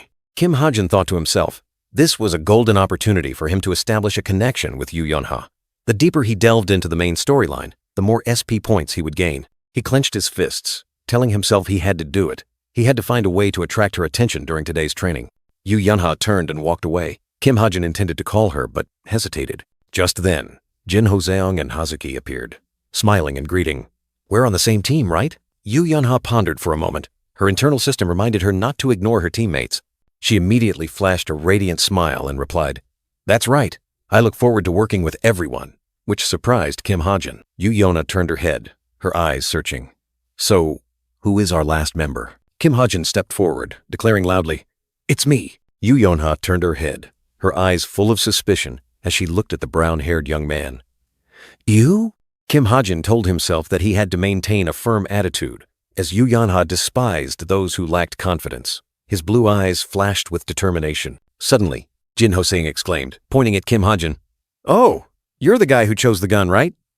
Hazuki, standing nearby, also looked on curiously. Jin Ho-seong continued to babble, treating Kim Ha-jin like a celebrity.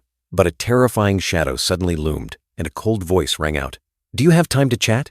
Both Jin Ho-seong and Hazuki flinched, retreating in fear as the man in sunglasses appeared, his red eyes full of menace. The man's powerful voice echoed. The coordinates of your team's target monster have been sent to your smartwatches.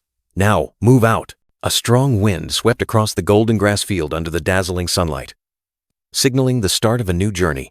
The rustling of grass, like the hurried footsteps of those rushing into a challenge. 3 figures shot forward like arrows, cutting through the vast grassland, each step filled with urgency. Kim Ha-jin's smartwatch vibrated, displaying a map with the target coordinates, urging him forward. Yoo Yeon-ha glanced at the map on her wrist, her stern face giving the order. We're almost there. Get ready. She explained that they would receive information about the monster once they reached the marked location. Behind her, Kim Ha-jin was struggling to keep up. Kim Ha-jin bent over, gasping for breath, feeling like he was on the verge of death. He panted, drenched in sweat. Even with better physical stamina than ordinary people, Kim Ha-jin still couldn't keep up.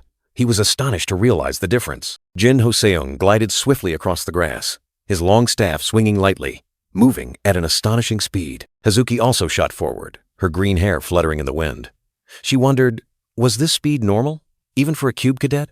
A signal rang out, breaking the silence.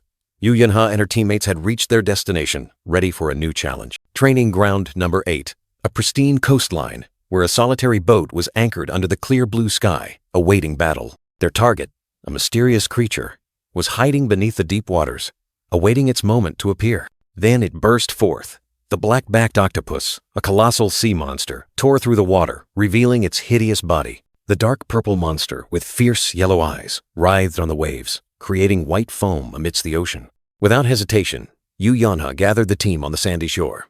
The tactical meeting began immediately, a tense atmosphere enveloping them. The black-backed octopus, a mid-low-level monster. Although its attack power wasn't too terrifying, it harbored another danger. A dry beep sounded as Yu Yunha pointed out the main problem. The hump on the monster's head. When faced with danger, it unleashed dozens of blood-sucking baby octopuses. Each one could turn an ordinary person into a mummy in the blink of an eye. A deadly threat. Hazuki outlined the strategy. When engaging, the top priority is to eliminate the baby octopuses. To take them down fastest, our long-range shooter, Hajin, a cold voice cut her off. Yu Yunha, her face shrouded in shadow, declared, "No, I will handle the baby octopuses." The purple-haired girl ordered Jin Ho-sung and the dark-skinned young man to fall back and conserve mana. The octopus recovers very quickly. It needs a single blow to take down its hump. Kim Hajin stood frozen, his eyes wide. Is she kidding? Am I being excluded from this training session? He couldn't believe it. Yu Yunha turned to Kim Hajin, her eyes sharp. Is everyone ready? Her voice rang out, decisive. Advance! The purple-haired girl commanded, her eyes filled with determination. Kim Hajin stood there, feeling a surge of annoyance. That hateful person. And then, a colossal tentacle shot up from the water, ready to devour everything. The battle officially began. A colossal tentacle shot up from the water, crushing everything with terrifying force, creating chilling sounds. The next attack struck the ground, tearing apart the rocky surface, leaving a deep crack. Amidst the chaotic scene, a lone warrior stood on the island, ready to confront the monster lurking beneath the water. It was Jin Ho-seong, the green-haired young man, with an axe in his hand, his eyes fixed firmly on the enemy. Kim Hajin, hidden in his cloak, commanded, "First, we must lure it ashore." The monster responded with a menacing gaze, its eyes blazing as if to incinerate everything. A loud sound echoed, water splashing as the colossal monster began to move. Jin Ho-seong stood on the shore, drawing the monster's attention, causing colossal tentacles to rise from the sea. Its massive body rose from the water, creating fierce waves as if to swallow the small island. Jin Ho-seong exclaimed, "Oh!" in a panic as the monster charged, forcing him to quickly dodge. Squad 5, Monster Combat Training. He ran and shouted in fear. Hazuki, the green-haired girl, also charged forward, her gleaming katana in hand, ready for battle. Kim Hajin, gun in hand, clicked his tongue softly, his expression a mix of discomfort and annoyance. Yu Yunha, with her glowing sword, decisively commanded, "Begin." The giant monster trembled, its tentacles twitching violently, signaling a new attack. And then, a burst of energy erupted from its head, forcing Jin Ho-seong to hastily dodge to save his life. The new attack came so fast that Jin Ho-seong could only gasp in astonishment, his eyes wide with surprise. Looking up, he saw the sky ablaze, with countless strange creatures raining down like meteors. From the depths of the sea, the giant monster roared, bringing with it a swarm of small minions, ready to devour everything. A burst of purple energy erupted behind him, and Jin Ho-seong quickly fled, trying to escape the deadly impact. His face was extremely tense. A choked cry caught in his throat as danger loomed. Suddenly, a figure flashed past like lightning, bringing with it a purple aura that tore through space. It was none other than Yu Yunha. She swung her sword, fiery slashes tearing through the darkness, striking directly at the monster. The powerful attack forced the giant monster to retreat, fragments of red energy shattering and dissipating into the air. She stood firm, her gaze resolute, looking straight ahead, radiating the aura of a true warrior. Jin Ho-seong sighed in relief, knelt down, and exclaimed, "She's really strong." She remained unfazed, for that's obvious. After all, she's ranked 7th among the rookies.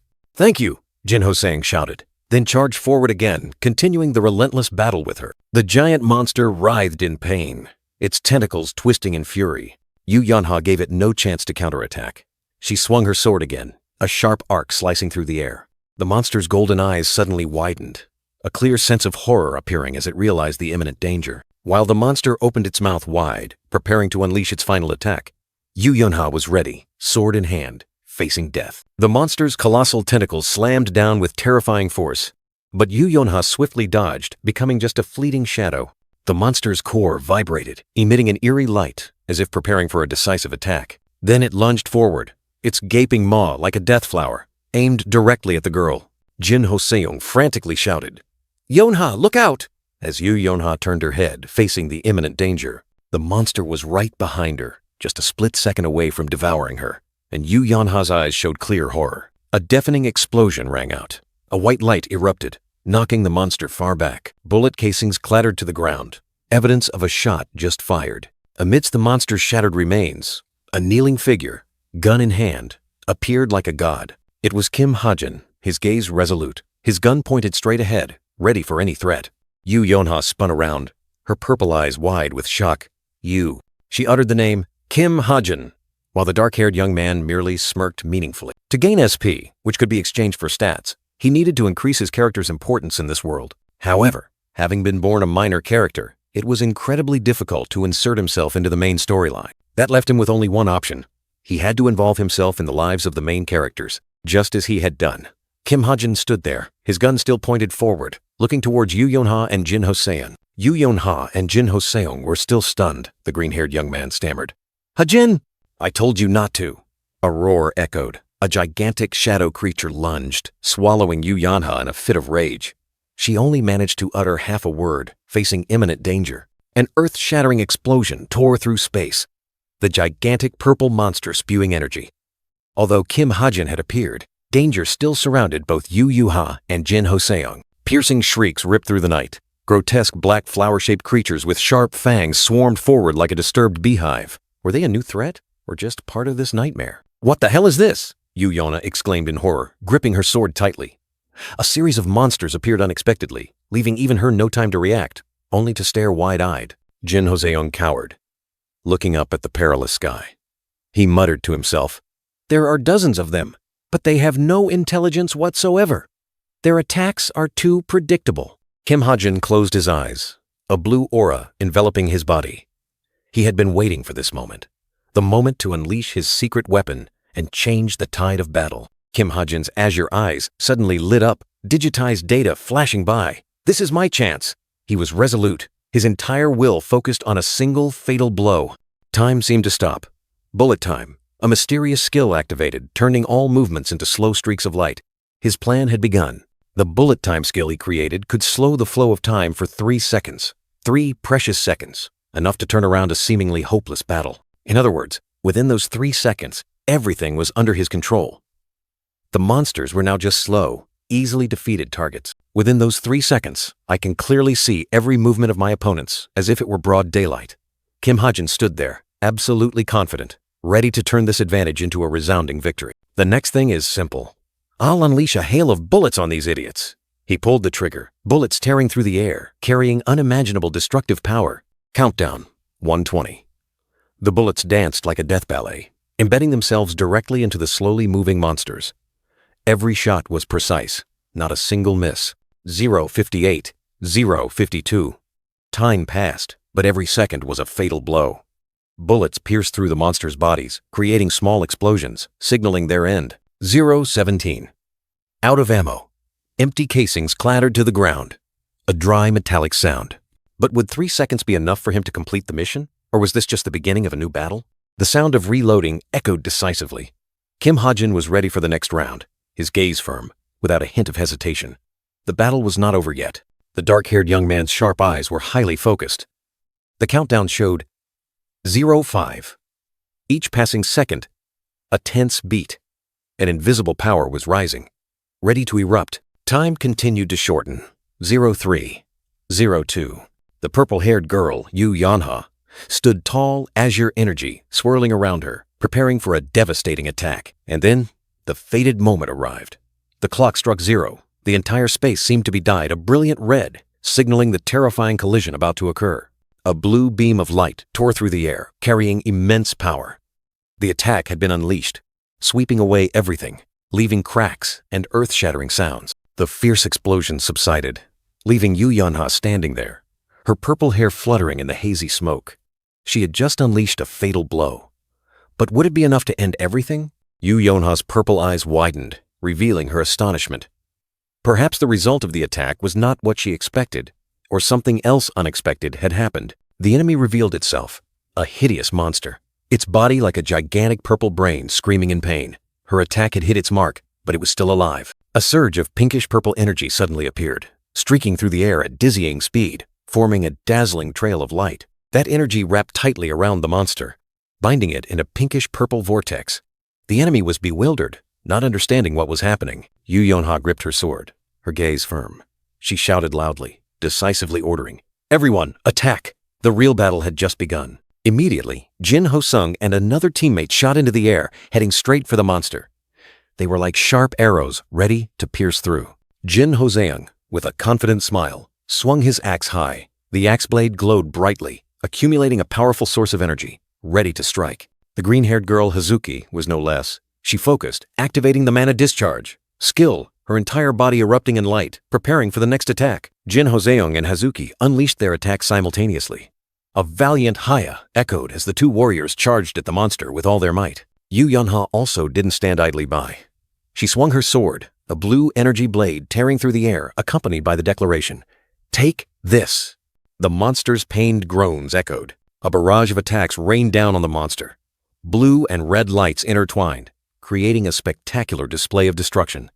The enemy was battered, submerged in a sea of energy. Against the blue sky, the monster's gigantic tentacles reached up, still bearing splashes of water from the recent battle. The final destructive attacks rained down, submerging the purple brain monster in a sea of energy and surging waves. Kim Ha-jin panted, his face smudged with scratches, but a relieved smile appeared on his lips as he asked, "We did it, right?"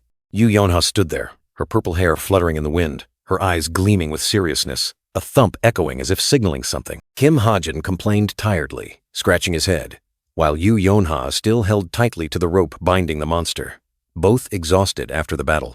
A beep sounded. The system began scoring for Team 5. The gigantic monster had now shrunk like a toy. Yu Yonha looked at the screen. The total time elapsed. 58 minutes, 58 seconds. Kim Ha-jin panted, surprised to see the team's current rank. 16! The target had been neutralized. The scoreboard clearly appeared. Team 5, total time, 50. 8 minutes, 58 seconds. Rank 16, over 100. The rank 16 over 100 was clearly displayed on the screen, a rather unfavorable number. Yu Yonha glared, her face clearly showing a mix of shock and anger upon seeing the results. Another notification appeared. Each of your battles has been recorded by drones. The videos will be sent to your smartwatches. Please review them. Yu Yonha trembled, clenching her fists, unable to believe her eyes. We're only ranked 16th? Had she heard correctly? Meanwhile, Che Na-yoon, Team 2, ranked 4th, sat smugly looking at the results, while Yu Yu-ha gritted her teeth in fury. Che Na-yoon, Yu Yonha told herself. I swore I'd prove my family is better than hers. Is this really all I can do? Shin Jung-hak stood there, arms crossed, a smug smile on his face, his eyes seemingly mocking Yu Yonha's disappointment. The overall picture of the factions became clear. The arrogant, the melancholic, and a group making progress. A path of light led directly to her, like an unspoken challenge. She gritted her teeth, resentment and disappointment engulfing her. Her solemn vows now felt like a heavy burden, weighing down Yu Yonha's mind. Her hand slammed down on the table, a dry thud echoing, tearing through the heavy atmosphere, expressing her extreme frustration. With heavy steps, she left, leaving behind the melancholic gaze of the brown-haired girl. A tense atmosphere enveloped the room. A familiar silhouette loomed, the purple-haired girl quietly approaching. The brown-haired girl looked up, her eyes surprised, unsure of what awaited her. With a radiant smile, Yu Yonha put her arm around Che Na-yoon. "Hey, Na-yoon," she said, as if to dispel all gloom, but her eyes still held something hidden. The two girls faced each other, discussing the results. "How was your team?" Yu Yonha asked, her voice full of regret as her team only ranked 4th, far below expectation. My team, ranked 16, Che Na-yoon stammered, then erupted in anger, clenching two wooden sticks, her face filled with extreme disappointment. "What? Even with that gunman?" Che Na-yoon was surprised. "It's not too bad considering we had to drag along that dead weight." She was referring to Kim Ha-jin. "Dead weight, huh?" Kim Ha-jin yawned, his face annoyed. A teammate whispered, admitting that he was the reason they took 50 minutes instead of 10. But he also contributed quite a bit to the actual battle. Another voice spoke up in his defense. Kim Ha-jin scratched his head, wondering if they were talking about him. Memories suddenly flooded back. When the giant octopus monster spewed out its young, he annihilated them all before they could touch the ground. An astonishing display. "Can you do that with regular mana bullets?" His teammate patted his shoulder. "The gunman savior, you're amazing!" Sincere praise rang out. Yu Yunha gazed into the distance, her purple eyes full of thought. Who exactly is this guy? A question echoed in her mind, full of curiosity and doubt. A sigh of relief echoed, like an end to the recent tension, signaling a scene change or conclusion. Kim Ha-jin lay sprawled on the gym floor, panting.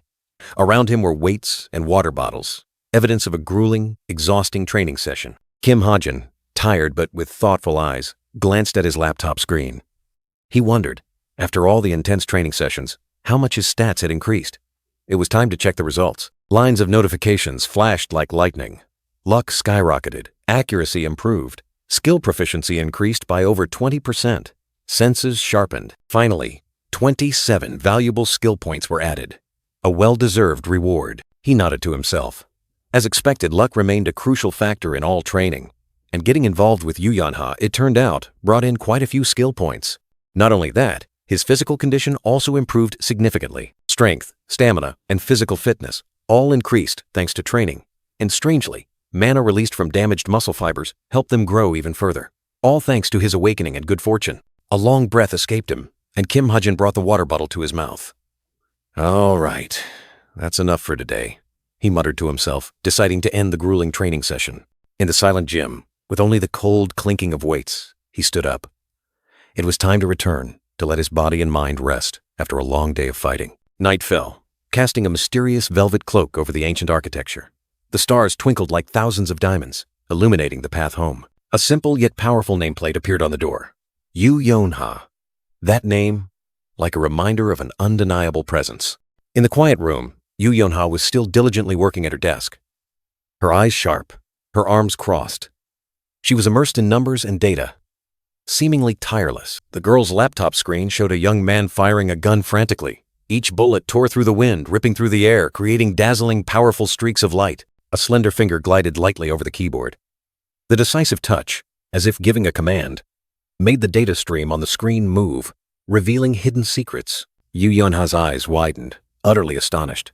Only 2.78 seconds. He fired 60 bullets in less than 3 seconds. Her voice came out, full of disbelief. She raised her hand, pondering. Is it possible to pull the trigger 20 times in 1 second? Or does his gun have some special rapid-fire mode? A big question arose. He possessed superior agility. That was undeniable. But too many things about him didn't add up. His physical strength was weaker than other cadets, and his sudden change of main weapon. Another question suddenly popped into her head. Why don't I remember seeing him at the military academy? Just then, her wearable device flashed. A new message appeared, from Shin Jong-hak. Yu Yunha frowned slightly, then let out an "oh" of surprise, as if a new mystery had just emerged. A message from Shin Jong-hak appeared on Yu Yunha's device, asking what she was doing. She smiled, her face full of confidence. Elsewhere, Shin Jong-hak was training intensely. He received a reply from Yu Yunha. Reviewing my training videos. He thought to himself, does she ever rest? Yu Yunha continued to explain that if she wanted to take over the guild, she needed to start recruiting talented individuals now. Shin Jong-hak remained arrogant, believing everyone on her team was trash. After a moment of silence, Shin Jong-hak suddenly asked, by the way, how's that kid with the gun? Is he any good? Yu Yunha chuckled softly, then burst out laughing. Look at him, trying to act indifferent when he's actually dying of curiosity. Sometimes he's quite adorable. She replied to Shin Jong-hak, he can handle it. A rank of 934 isn't for nothing. Shin Jong-hak remained silent. He sent another message. So you're quite lucky to have him, aren't you? Yu Yunha frowned, pondering. Lucky? The scene shifted to a gleaming skyscraper, the majestic headquarters of the Holy Grace of God Guild, standing proudly in the heart of the city. A nameplate, Yoon Sung-ha, Vice Guild Master, appeared. A voice spoke. Madam, I have scheduled a guild observation for Friday, 2 weeks from now. Yoon Sung-ha replied. All right. She excitedly turned to the brown-haired man beside her. Come here and look at this. On the large screen, Kim Soo-ho's image shone brightly.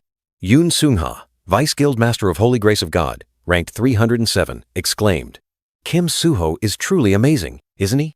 Kim Soo-ho was fighting, his sword strokes flowing like water, his swordsmanship uniquely extraordinary. A close-up of Kim Soo-ho's determined face as he swung his sword. His movements were so beautiful they looked like a sword dance. Yoon Sung-ha and the brown-haired man continued to comment, praising the power in each of Kim Soo-ho's sword swings. He seemed to be tearing through space itself, not just slashing the monster. Kim Soo-ho unleashed a powerful move with a brilliant light. Stellar Strait, Desolate Moon, Icy Sanctuary. Clearly, this was why all the biggest guilds in Seoul wanted him. Yoon Sung-ha and the brown-haired man looked at each other hopefully. I hope we can recruit him. He was still a free agent, so there was still a chance. The screen displayed applicant profiles, with Kim Soo-ho and Kim Ha-jin highlighted. A voice rang out. All right, who's next? The mouse cursor glided past Kim Soo-ho, then stopped on Kim Ha-jin. Yoon Sung-ha narrowed her eyes, her face surprised. Huh? Wait a minute. She seemed to have just discovered something unusual. Kim Ha-jin's image appeared clearly, holding a gun in a ready stance. Yoon Sung-ha exclaimed, her tone incredulous. He uses a gun? The brown-haired man standing next to Yoon Sung-ha explained. Yes, he's caused quite a stir recently by teaming up with Yoo Yeon-ha. That's also put him under a lot of scrutiny. On the screen, Kim Ha-jin coldly pulled the trigger. The man continued. He can fire 60 bullets in 3 seconds with a semi-automatic pistol. And of those, 59 hit the target. A brain-shaped monster was pierced by a bullet. Even if he really pulled the trigger that fast, his pistol couldn't withstand that rate of fire. The explanation was full of skepticism. Kim Ha-jin stood amidst virtual guns, surrounded by energy light. The fact that he could do what he did with a standard pistol led those in the industry to call him the eccentric. Yoon Sung-ha mused, her eyes reflecting deep thought. They say he immediately switched his main weapon from a sword to a gun as soon as he entered Cube, so he's awakened. The concept of awakening appeared with mystical images. Purple light, various weapons floating. It's the phenomenon through which one gains their abilities. It's impossible to know what abilities a person will have until they awaken.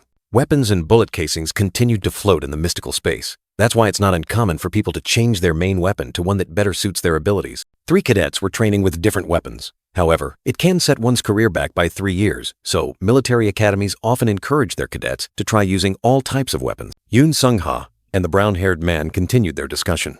His awakening at age 17 is quite early, but if he's limited only to firearms, that would be a weakness. Yoon Sung-ha looked out the window and ordered, regardless, we should keep an eye on him. Are there any scouts available right now? The man replied, no, madam. They are all busy because the current batch of applicants is exceptionally talented. She smiled confidently, arms crossed. In that case, let him be for a while. If he's truly a rough diamond, he'll shine soon enough. Yoon Sung-ha's eyes glowed with a mysterious purple hue, full of calculation, and we'll see if he's worthy of. Kim Ha-jin was sleeping soundly on his bed, snoring steadily. The nickname, the eccentric. Kim Soo-ho drew his sword, a sharp blue light flashing, as if tearing through the air. A swift, powerful attack. Another young man unleashed a devastating punch, explosive power creating a fierce whirlwind. The battle had begun. In the middle of the arena, 2 figures clashed, swords and fists engaging fiercely. The clang of metal echoed, marking the start of individual combat training. The instructor observed, her gaze sharp. Other cadets were also diligently training in pairs, a tense atmosphere pervading. On the scoreboard, Rachel was leading Lucian with an overwhelming score. This was where cadets used training weapons, minimizing casualties and making assessment easier. But then, an angry roar broke the silence. However, cadet number 934, Kim Ha-jin, the orange-haired female instructor, yelled loudly, pointing directly at him. The scoreboard clearly showed, she 10, Kim Ha-jin 0. Get up now. Kim Ha-jin lay sprawled on the floor, his training gun rolling nearby, his face scrunched up. Why am I the only one who has to fight the instructor? The female instructor explained, her tone still full of authority. The training guns aren't ready, and your real weapon is too dangerous for the other cadets. She stepped forward, each stride decisive. Kim Ha-jin lay miserably on the floor, trying to surrender. No, I can't take it anymore. I surrender. The instructor's fist clenched, her gaze resolute. There's no surrendering in a real battle. She lunged, delivering a blow. Kim Ha-jin hastily defended, but her speed was too fast, like a gust of wind. Defend! In that critical moment, Kim Ha-jin's blue eyes suddenly gleamed with a mechanical light, as if a system was being activated. A sudden, powerful kick from Kim Ha-jin. The counterattack was lightning fast, catching the female instructor off guard and sending her flying. The female instructor was stunned, her orange eyes wide. The kick just now had created a crack on the arena floor. What was his true power? Kim Ha-jin lifted his head, his face still showing bewilderment, but his blue eyes shone with determination, as if he had just awakened something. The storm-like punch tore through the air, but Kim Ha-jin narrowly dodged it. He gasped for breath, his eyes wide with terror. Terrifying power grazed past, creating a swirling current of air. Kim Ha-jin staggered, sweat pouring down, but still maintained his distance. The orange-haired female instructor narrowed her eyes, muttering to herself, "This kid," despite his clumsy posture. Kim Ha-jin's eyes suddenly gleamed with terrifying focus, like a hunting eagle.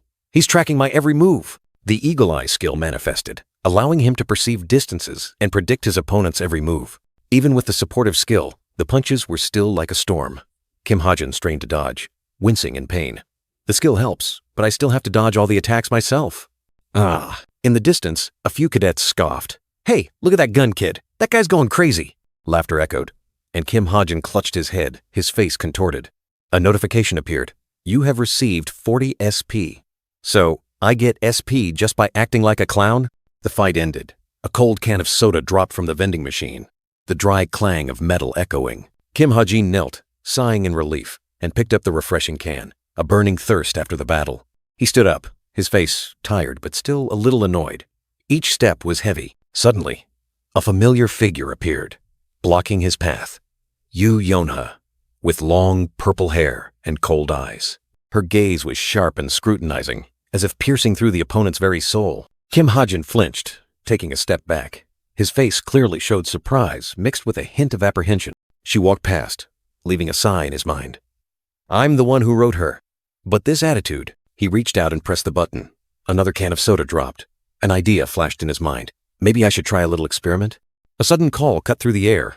The purple-haired maiden turned her head, her cold purple eyes looking behind her. A bright red can of soda shot into the air, spinning in the light. With lightning-fast reflexes, she caught the can. Her gaze was sharp, full of confusion and annoyance. "Are you looking for trouble?" she asked, her voice full of caution. The dark-haired young man stood opposite her, his face bewildered, only managing to utter, "What?" He hastily explained, "No, I just feel lucky to be on the same team as you. This is a small token of my appreciation." She remained cautious, the can in her hand like a reminder. In his mind, a grand plan was forming. If acting like a clown in front of minor characters earned 40 SP, how much will talking to a main character get me? He mused, his eyes gleaming with calculation. She gently closed her eyes as if restraining something. "All right. You can keep it." "Oh, and..." Suddenly, she threw the can back at him. The can spun in the air, flying straight towards the dark-haired young man. "Don't get too familiar with me," she warned coldly, her finger pointing directly at him. "This is your first warning." Her tone was unmistakable. He skillfully caught the can, a subtle, enigmatic smile playing on his lips. The purple-haired maiden didn't bother to look back, decisively turning and walking away. Her footsteps echoed on the tiled floor, fading into the bright light of the hallway. Her figure gradually disappeared, leaving behind a tense atmosphere. Her purple eyes narrowed slightly, a thought flashing through her mind. Something was still lingering in her thought. Suddenly, she felt the shoulder bag on her shoulder unusually heavy. "Why is my bag heavier than this?" she wondered. With a puzzled expression, she stopped and began rummaging inside her bag. A sense of unease crept in, and then she discovered another can of Coca-Cola nestled in her bag. "What the hell? Is he crazy?" she exclaimed, the image of the dark-haired young man's mischievous smile appearing in her mind. She stood there, staring at the can in her hand, her face helpless. It's probably not the can's fault. A sigh escaped her, and she resigned herself to the truth. Yu Yonha, the girl with a perfect appearance, always maintained her image. But few knew that deep down, she craved sinful snacks, things she swore she would never reveal. Even so, his small plan didn't seem to be working. These trivial conversations didn't yield much SP. "It must be the main storyline, huh?" he muttered. If that's the case, he had to focus on bigger events. The next incident in the main storyline, it must be that. A terrifying encounter with the demon race at the National Weapons Museum. Fate had been set, and this was the starting point. The demon race. They were those who had sold their souls to devils in exchange for power, a dark pact, a tragic destiny. In exchange for their souls, they were granted terrifying power. These devil-serving creatures hid throughout the world. And at the museum, one of them was waiting, ready to assassinate the target. Fortunately, the cadets discovered and eliminated the demon in time. This event was the stepping stone that propelled Kim Soo-ho, the story's hero, to glory. The focal point of this incident revolved around Kim Soo-ho and Chae Na-yoon. Since it was still the early stages, the demon they faced wasn't truly dangerous yet. "Good!" he exclaimed, his eyes flashing with determination. "This is my chance to jump into the main storyline." But first, he needed to find a way to get to the museum. "Hey, cadet!" a voice rang out, If class is over, you should be heading back to the dorms. State your cadet ID number immediately. He quickly grabbed his laptop. Oh, sorry. I'm going now. His laptop screen suddenly flickered. Lines of code and error characters dancing wildly. A technical glitch? Or an omen? System error. The screen flickered repeatedly. A mysterious envelope icon appearing amidst the chaotic numbers. Something was wrong. After the error screen, a new interface appeared. Club. At Cube, extracurricular activity groups were called clubs, self-organized groups of cadets. From academics and martial arts to personal hobbies, Cube had over 100 diverse clubs, catering to every cadet's passion. Not only did clubs help cadets develop themselves, but they were also places for them to connect, build important relationships, and open doors to the future. The Cube Gate stood tall against the deep blue sky, where diverse clubs were gateways to the future for cadets, and today's club was no exception. Chairman Oh Han-yeon of the Healing Rain Travel Club joyfully welcomed the new members, his face radiant with enthusiasm. He proudly announced that among the new recruits, there were quite a few outstanding cadets, making everyone look forward to it. Amidst the crowd, the purple-haired girl Yoo Yeon-ha stood sternly, while the long brown-haired girl next to her yawned repeatedly, seemingly uninterested. However, Oh Han-yeon himself was the most shaken. He couldn't believe his eyes when he saw the registration list of these monsters. After calming down, Chairman Oh Han-yeon began to introduce the Healing Rain Travel Club, a place promising memorable trips. The club's purpose was simple: rest and relaxation. Once or twice a month, they would use a warp gate to leave Cube and travel. The young man Kim Ha-jin stood among the cadets, listening as Chairman Oh Han-yeon announced that today's trip was also an orientation. The destination was revealed: Seoul. Kim Ha-jin was surprised, a calculating look flashing in his eyes. Chairman Oh Han-yeon continued to explain that they would split into pairs to explore Seoul. Kim Ha-jin thought to himself, just as he had written. Kim Ha-jin's goal was to reach the National Weapons Museum in Seoul, where the main storyline would begin, and he would subtly intervene. Chairman Oh Han-yeon asked everyone to draw lots to find a partner. Kim Ha-jin reached into the box, wondering if this was a detail he had written. He thought to himself that no matter who he drew, he would go alone. Suddenly, a voice rang out, calling his name, Kim Ha-jin. Kim Ha-jin flinched, his eyes wide with surprise. He couldn't believe what he had just heard. Yoo Yeon-ha, with cold eyes, looked directly at him and declared, "We'll go separately. Understood?" Kim Ha-jin reluctantly accepted. Yoo Yeon-ha turned and walked away, leaving him with a jumble of emotions. Yoo Yeon-ha turned and walked away, but suddenly stopped, uttering a cold remark. "Oh, one more thing." Her purple eyes suddenly flashed with anger, her sharp voice echoing, "I told you not to act too familiar with me." Kim Ha-jin stood there, his expression awkward. The purple-haired girl continued to warn, "This is your second warning. There won't be a third." He could only reluctantly reply, "Ah, understood." The scene shifted, a uniquely designed building appearing under the dazzling sunlight, surrounded by a vast, modern space. Inside, a large sign welcomed visitors to the National Weapons Museum, home to Korea's largest collection of recreated weapons. The museum was bustling with people, lively chatter filling the air. Kim Ha-jin walked through the crowd, his eyes scanning the exhibits.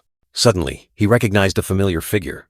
Chae Na-yoon was standing nearby, making him think, "There's Chae Na-yoon." He told himself that if Chae Na-yoon was here, then that person was probably around too.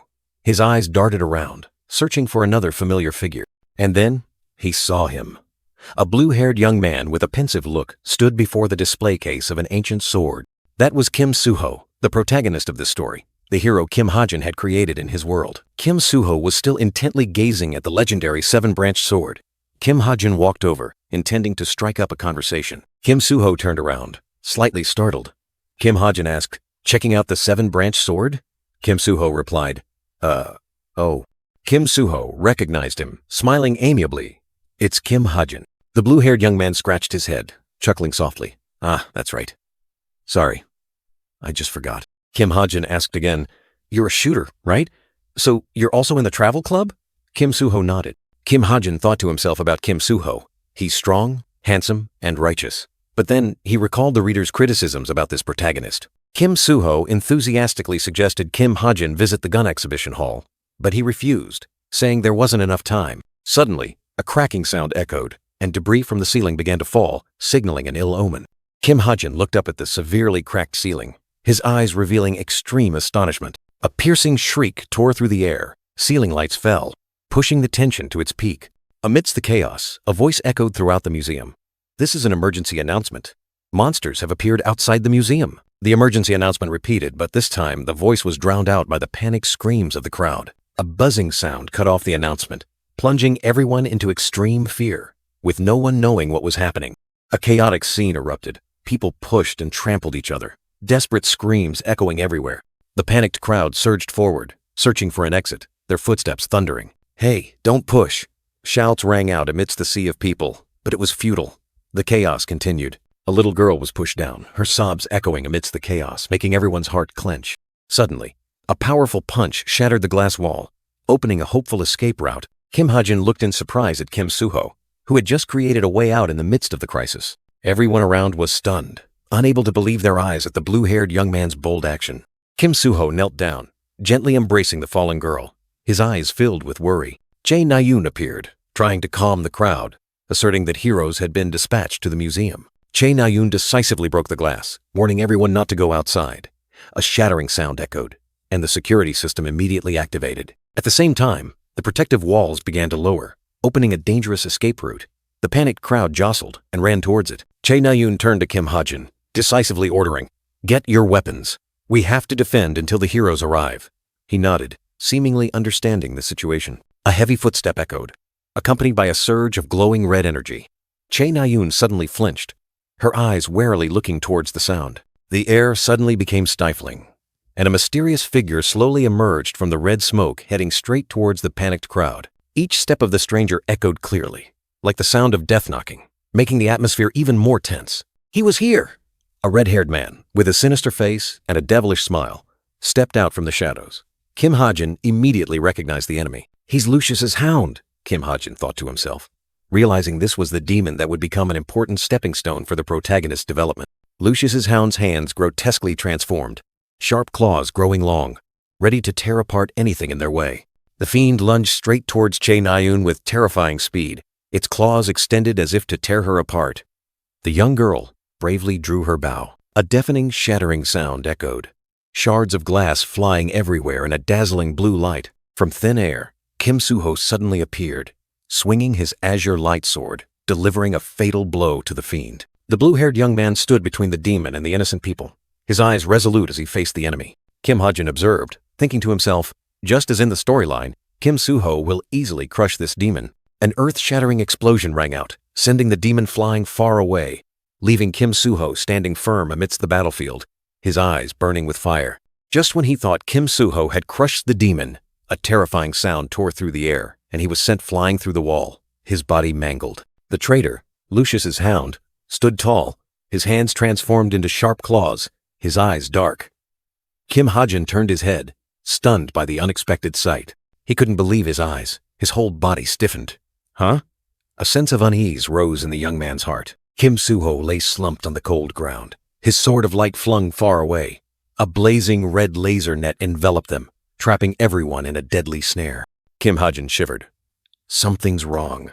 Everything was unfolding differently from what he had written. Kim Soo-ho should have risen up, unleashed his true power, and crushed the enemy. That's how the plot should go, Kim Ha-jin thought to himself.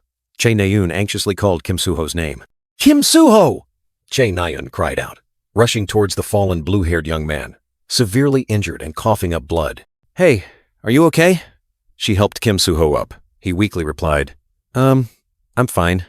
But his body trembled uncontrollably. He doesn't look okay at all.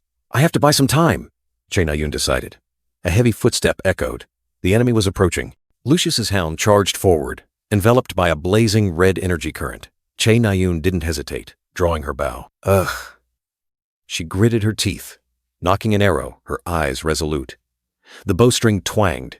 The arrow sliced through the air. The arrow flew swiftly, but Lucius's hound dodged with lightning speed, leaving only faint streaks of light. However, a few arrows still struck him. The traitor still wore a sneer, seemingly unharmed. Jae Na-yoon was astonished, her eyes wide. She continued to fire arrows, but a feeling of helplessness welled up. More arrows embedded themselves in Lucius's hound's body. He still stood there, smiling defiantly, as if the arrows were just a joke. Jae Na-yoon stared in shock at the enemy, as blazing red laser beams pierced through the air like a deadly warning. She gripped her bow tightly, despair and determination warring within her, wondering if anything could be done. Each arrow sliced through the wind, but it was futile. He wasn't using any special skills or regeneration abilities. He was simply invulnerable. The arrows shattered on the floor, a testament to their helplessness. This bastard, what kind of monster is he? Lucius's hound stood there, riddled with arrows yet completely unharmed. He was completely immune to all attacks. The enemy smirked, while Kim Ha-jin stood from afar, his eyes wide with shock as he realized the situation was out of control. Suddenly, Lucius's hound charged straight towards Chae Na-yoon. Kim Soo-ho shouted a warning, trying to protect her. Chae Na-yoon was terrified, her eyes wide as a dark wave of killing intent rushed towards her. She couldn't react in time. Kim Soo-ho didn't hesitate, throwing himself in front of Chae Na-yoon, taking the full force of the enemy's attack. He fell down, but still tried to ask Chae Na-yoon, "Na-yoon, are you okay?" Chae Na-yoon was stunned. "Me? I should be asking you that." Lucius's hound didn't miss the chance. He unleashed a wide, sweeping attack, a dark energy current enveloping Kim Soo-ho. Kim Soo-ho gritted his teeth, enduring the pain tearing through his body as he was trapped in the dark vortex. The dark energy surged, transforming into sharp blades, relentlessly attacking Kim Soo-ho. Each strike seemed to tear through space. Kim Soo-ho endured a brutal barrage of attacks from the enemy. The demonic shadow growled, its blazing red eyes flashing.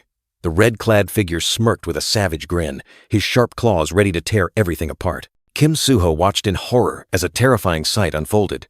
The enemy's arm transformed into pitch-black claws. "His arm just transformed?" he exclaimed, fear surging within him. The sharp claws lunged forward, tearing through the air.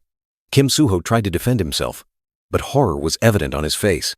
A devastating punch, carrying destructive power, struck Kim Soo-ho directly. Blazing red energy erupted, engulfing the young man.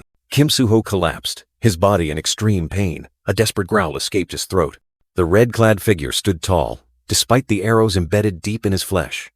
He merely frowned, as if they were nothing. Kim Soo-ho lay motionless at his feet. Chae Na-yoon was utterly astonished. Her arrows, which could normally pierce through anything, had done no harm to the enemy. The red-clad figure turned his head. His blazing red eyes locked onto Chae Na-yoon. Dark energy surged, heralding an approaching storm. He darted forward like a phantom, black energy blades tearing through the wind, aimed directly at the girl. Chae Na-yoon stood there, helpless. "Oh no!" Chae Na-yoon cried out, her green eyes wide with horror as the scythe of death rushed towards her. In that moment of life and death, Kim Soo-ho lunged forward, using his body to shield Chae Na-yoon. He was violently thrown against the wall, the girl's bow falling to the ground. Kim Ha-jin stood from afar, witnessing the horrifying scene. "This is bad," he muttered, his heart heavy with worry. "At this rate, someone's going to die." Kim Ha-jin frantically yelled, "Everyone, fall back!" He hastily rummaged through his bag. Chae Na-yoon was seized tightly by Lucius's hound, while Kim Soo-ho struggled to break free. Kim Ha-jin gritted his teeth. The storyline he wrote had deviated too far. Kim Ha-jin trembled as he looked at his tablet. "Calm down," he told himself. "You just need to do your job, Ha-jin." He stared in dismay at the scattered bullets, realizing they were useless against the enemy. Damn it! He gritted his teeth, his trembling hands unable to firmly hold the ordinary mana bullets. The ordinary mana bullets, with their weak destructive power, couldn't even scratch the monster. He knew that even with increased power, it would be difficult to penetrate. But this was the world he created. He couldn't change too much. There had to be a way. If that's the case, his eyes gleamed, fingers rapidly tapping the air, as if reprogramming destiny. The lone mana bullet suddenly glowed brilliantly, energy surging as if reborn. The attribute changed, and its destructive power soared. The system demanded points, but he didn't hesitate. All right, save. He gripped the bullet tightly, light flashing in his palm. The dry click of the gun being loaded echoed.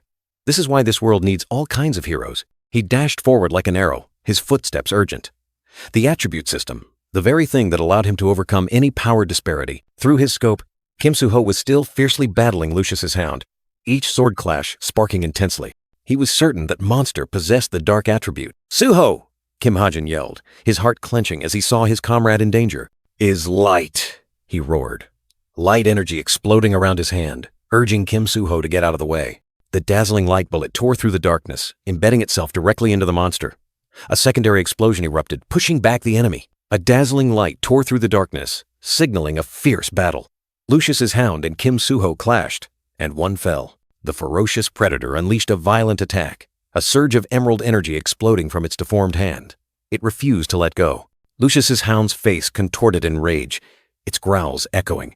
It was like a wild beast, bloodthirsty and brutal. Its pitch-black clawed hand tightened around Chae Na-yoon's neck, demonic power choking the girl's breath. Chae Na-yoon collapsed helplessly, her limp body falling onto the cold ground.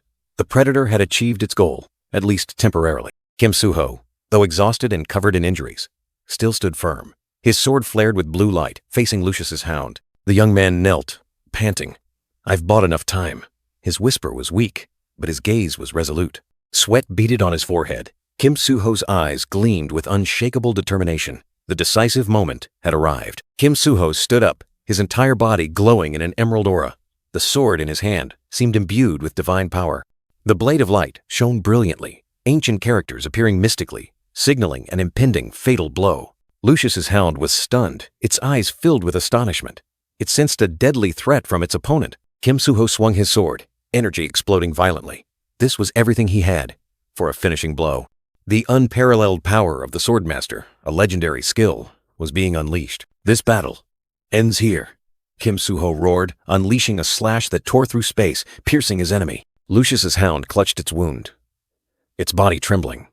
It couldn't believe it had been defeated. The predator fell, motionless. Kim Soo-ho knelt, exhausted after the decisive blow, but victory was his. After the fierce battle, Kim Soo-ho was exhausted, staggering and leaning on his sword to steady himself, his breath coming in ragged gasps. Chae Na-yoon collapsed to the floor, clutching her stomach and dry heaving, her body trembling from pain and exhaustion. Kim Soo-ho rushed to her side, gently stroking her brown hair, asking worriedly, "Na-yoon, are you okay?"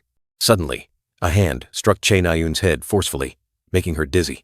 Kim Soo-ho froze, utterly surprised. Chae Na-yoon looked up, her green eyes wide with astonishment at the person who had just hit her. Kim Soo-ho also turned, his gaze full of confusion. Kim Ha-jin, the eccentric, appeared.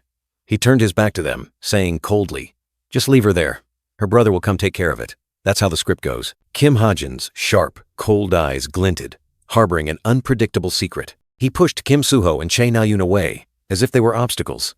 Both stumbled, stunned, as they watched him turn and walk away. Chae Na-yoon trembled, angrily and bewilderedly asking, What did you just do?" Kim Ha-jin covered Chae Na-yoon's mouth and pushed them both away. Kim Soo-ho angrily called her name, but he had already vanished into the darkness. Scene change. Two lizard-like monsters, ablaze and covered in sharp spikes, darted across the ground. A dazzling burst of light erupted, filling the space, signaling a powerful attack. From the light, sharp energy blades shot out, piercing through the monsters' bodies, swiftly finishing them off. A graceful foot stepped over the monster's corpse, lightly and resolutely, marking the end of the battle. Yoon Sung-ha, the Vice Guild Master, appeared amidst the remnants of the battle, two swords in hand. She looked around, wondering if all enemies had been eliminated. An ambulance sped up, and medical staff rushed out, calling her name loudly. "Yoon Sung-ha!" The sky was clear blue, the sun shining brightly after the storm. A report echoed, confirming the museum area was clear of monsters. Good news, but what about inside? A villain had infiltrated, but he had been eliminated. However, it seems 3 cube cadets were also present. Well, the situation appears much more complicated. Vice Guild Master Yoon Sung-ha listened, a gentle smile gracing her lips. She praised the cadets' achievements, then curiously asked for the identities of the silent heroes. When Chae Na-yoon and Kim Soo-ho's names were called, the Vice Guild Master's eyes suddenly widened. A spark flashed, as if she had just realized something extremely important. Without a word of explanation, Vice Guild Master Yoon Sung-ha dashed away like the wind, her 2 swords swinging with her steps. The medical staff called out in astonishment, but she had already vanished. Her face was radiant, a meaningful smile playing on her lips. "It's my lucky day," she thought to herself, surprised to encounter Kim Soo-ho here. A fated meeting, perhaps? Meanwhile, Kim Ha-jin strolled through the museum hall, unaware of the Vice Guild Master's sharp gaze following him. She was calculating her approach. The dark-haired young man, Kim Ha-jin, was still engrossed with the paper in his hand. Suddenly, a strange sensation washed over him, making him look up, his eyes wide with surprise. A huge exclamation mark appeared in Kim Ha-jin's mind. He froze, his eyes bewildered, not understanding what was happening. An unexpected event was about to unfold. Vice Guild Master Yoon Sung-ha appeared right in front of Kim Ha-jin, flashing a bright smile. Her gaze seemed to pierce through the young man's heart, making him shiver. She asked him if he was a cube cadet, about to say something, then suddenly stopped. The smile remained on her lips, but a strange glint appeared in her eyes. Kim Ha-jin casually replied, pointed inside, then turned and walked away. Vice Guild Master Yoon Sung-ha remained standing there, her mysterious smile never fading, watching his retreating back. The Vice Guild Master stepped into the sealed-off area. Warning tape stretched across the pathway. She froze, as if something was holding her back. The Vice Guild Master's eyes narrowed, a thought suddenly flashing through her mind. She softly uttered, "Wait." as if she had just discovered something unusual. Outside, Kim Ha-jin plopped down onto a chair, his face pale with astonishment. He wondered, how did he know the Vice Guildmaster was looking for Kim Soo-ho? A big question with no answer. Facing Yoon Seung-ha was a huge surprise. He hastily opened his laptop, wondering if her appearance was related to the plot having changed. He needed to check immediately. He told himself that, even though his character had interfered with the plot, the impact surely wasn't significant. A self-reassurance amidst his rambling thoughts. Otherwise, things wouldn't have gone so smoothly. He still believed he hadn't done anything significant enough to alter the flow of destiny. But was that truly the case? Suddenly, a flash of insight struck Kim Ha-jin. He was sitting on the chair, his eyes fixed on the laptop screen, as if he had just realized something earth-shattering. "Damn it, I forgot," he exclaimed, a terrifying truth suddenly dawning on him. This novel, it had a co-author. It turned out this world was a remake of his novel. If this was an edited work, then all unpredictable developments had an explanation.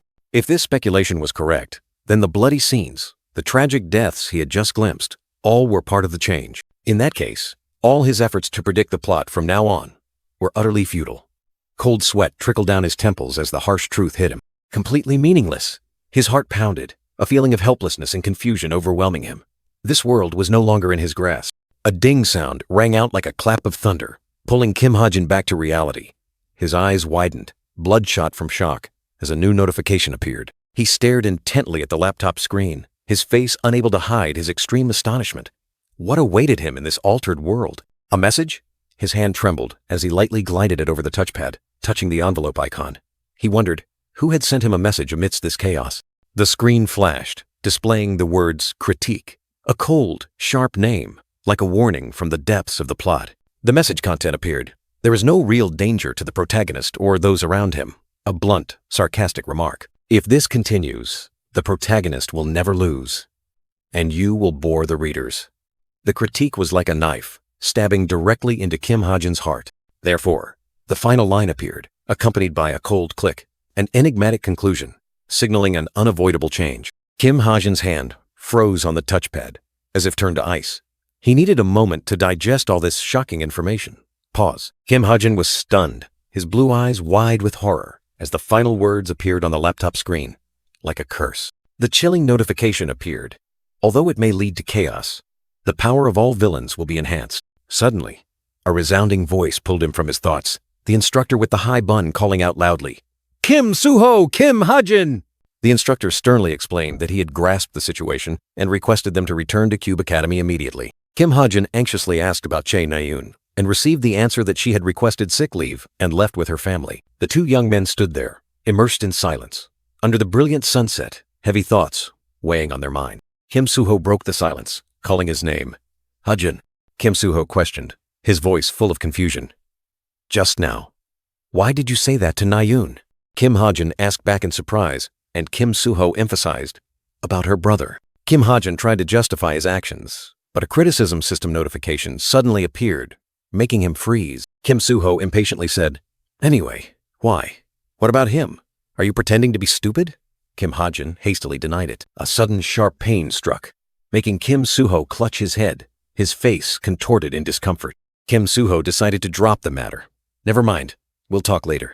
Back in his room, Kim Ha-jin hastily opened his laptop, searching for information about Chae Na-yoon. The displayed information perfectly matched what he had written. Her profile is exactly as I wrote it. So what was that reaction? Kim Ha-jin was bewildered, his face full of confusion, unable to understand what was happening to Kim Soo-ho. A mouse click echoed, and a sensational headline appeared on the screen. Chae Jin-yoon, son of Chae Shin-yuk, in critical condition after demon attack. More details. Hero Chae Jin-yoon in a deep coma after the successful Firestorm campaign. He continued reading. Chae Jin-yoon saved 3 teammates before being attacked by a demon and falling into a coma. What the hell is this? Kim Ha-jin was stunned. Images of demons in the Firestorm campaign flashed in his mind. An ominous premonition. He recalled, this was supposed to be the event that helped Chae Jin-yoon, the protagonist's future ally, build his reputation. That blonde-haired young man, radiant and full of promise. For 13-year-old Chae Na-yoon, nothing made her prouder than seeing her older brother become a hero. A pure, innocent happiness. Or at least, that's what I wrote, he mumbled, his face filled with shock. Suddenly, a ding sound rang out, and a new notification appeared. "Another message!" Kim Ha-jin exclaimed, his eyes fixed on the screen. The envelope icon glowed, signaling an important message. A blinding flash of light appeared. Notification. Plot changes will be revealed via message after Kim Ha-jin realizes the difference. The screen displayed information about Chae Jin-yoon, Chae Na-yoon's reliable older brother and Kim Soo-ho's supporter in the original novel. However, flames erupted fiercely. Jin-yoon! His teammates' desperate cries echoed. Wake up!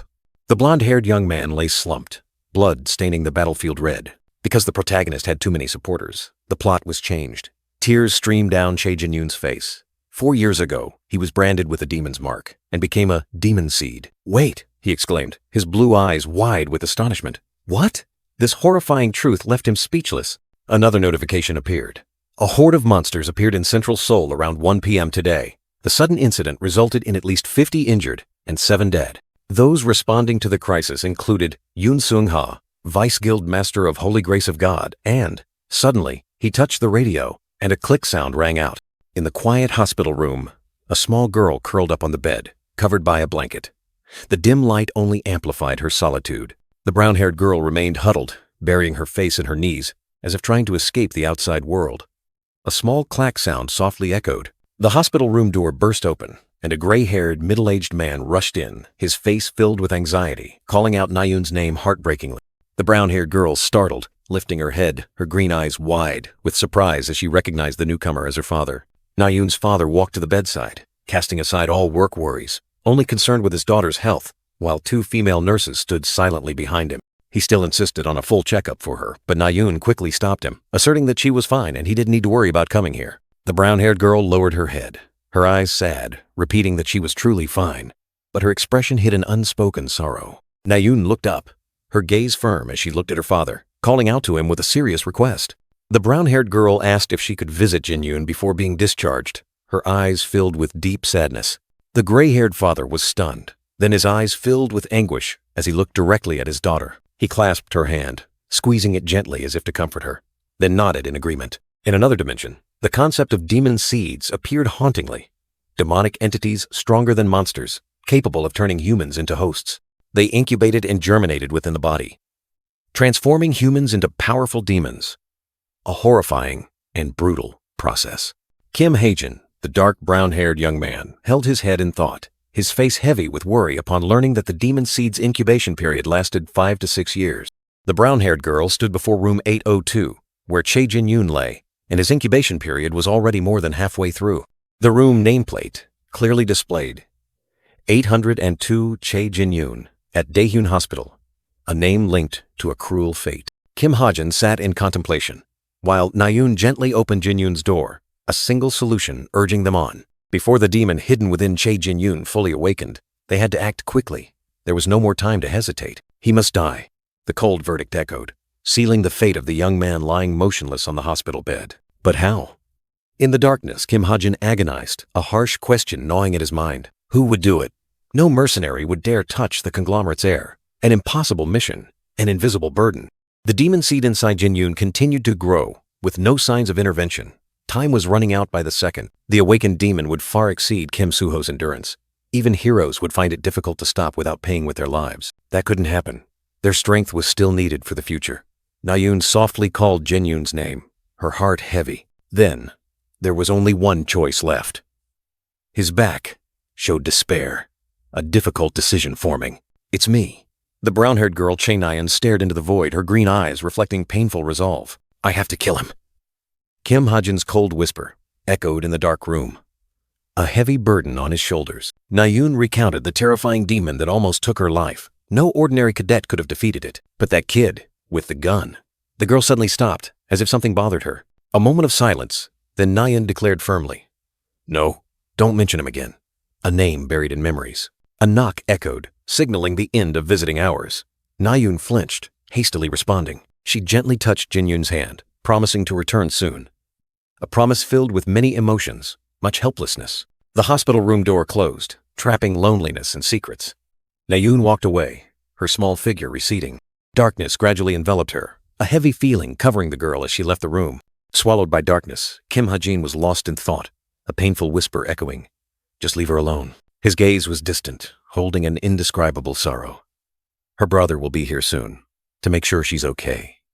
A subtle resignation. In another moment, Chae Na-yoon gritted her teeth, resentment flaring in her deep eyes. Her eyes blazed, the air around her seemingly choked. A name escaped her lips, haunting: Kim Ha-jin. The world shifted, the dazzling lights of the Hero Tower rising high in the night, a symbol of hope and power. A panicked voice rang out before the archive room door. "Miss Yoon!" Anxiety filled the silent space. Vice Guild leader Yoon Sung-ha stood there, documents scattered. Joran panicked. "What if someone sees you? Viewing state documents illegally is a crime." Yoon Sung-ha calmly sat down at the computer, replying concisely, "It's fine. I'm just secretly looking at the files for today's museum attack." Joran could only sigh. That's precisely the problem. She analyzed gravely. Images of monsters, and a small figure reflected in her eyes. Traces of light attribute mana were found on the demon's corpse, meaning one of them can use it. Yoon Sung-ha burned with passion, excitedly declaring, "Light mana users are the absolute bane of demons. We must find and recruit them, Joran." The young man could only shake his head. Here she goes again with her crazy talent hunting scheme. She pointed at the surveillance screen, asking Joran, "There were 3 cube cadets in the exhibition hall today, right?" "So?" Joran nodded. "That's right. One of them must be a light attribute user." Images of Kim Soo-ho and Chae Na-yoon appeared. Kim Soo-ho and Chae Na-yoon. "We've already been keeping an eye on these two." Her voice was full of confidence, as if victory was assured. Yoon Sung-ha pondered, trying to recall. "I don't think I've heard the last cadet's name. Cube rank, 934. Kim. Ha-jin." An unfamiliar name had just appeared. In the distance, Kim Ha-jin sat on the stairs, his fingers tapping rhythmically on his laptop. He mused. "I realized something not long ago." The laptop screen emitted a mystical blue light. "It seems no one else but me can see this laptop. Thanks to that, I can skim through the plot without worrying about other characters." Kim Ha-jin observed calmly, while another cadet lay defeated at his feet. The winner is Rachel. A match had ended, and he remained an outsider. A piercing beep, beep sounded, and the screen displayed discrepancy detected. The system had detected an anomaly. Kim Ha-jin watched the match, the scoreboard showing Rachel dominating Demian. Demian's confidence has plummeted. The defeated cadet lay sprawled, begging to change partners. He sat in the circle of light, silently thinking about the laptop's special ability. Within 30 meters, any plot details deviating from the original are reported. This method is much more effective than waiting for messages from co-authors. He was deep in thought when a towering figure stood beside him, a deep voice resounding. "Hey!" Chae Na-yoon's face darkened, her fiery gaze looking down at him. "Want to fight?" The challenge was provocative, unable to hide her anger. He turned his head, a hint of surprise. The boy remained silent, not responding, his expression slightly flustered by her sudden appearance. Kim Ha-jin refused flatly. "No, thank you." Chae Na-yoon sneered. "Scared?" She continued to question. "Then why did you mention my family?" He looked at her, his tone firm. "I have real bullets." He didn't want to be scolded for injuring a classmate. A subtle, implied warning. She gritted her teeth, her green eyes blazing with anger. "You bastard!" His words were like adding fuel to the fire, causing her to explode, her fury surging. Just as tension peaked, an instructor appeared, surrounded by light, his voice full of authority. "What's going on here?" The instructor declared that Kim Ha-jin was not issued training weapons, so he wouldn't fight. He ordered Chae Na-yoon to return to her position. She clicked her tongue, full of dissatisfaction. She reluctantly turned and walked away, each heavy step like an outpouring of anger. He remained seated, calmly watching her figure disappear. He mused, telling himself that apologizing now would be useless. The relationship between him and her had taken a different turn, difficult to mend. He looked at his scarred hands, remembering another goal, a reason that drove him to train frantically to become stronger. In the hospital, Chae Jin-yoon lay unconscious. A cold vow echoed in his mind.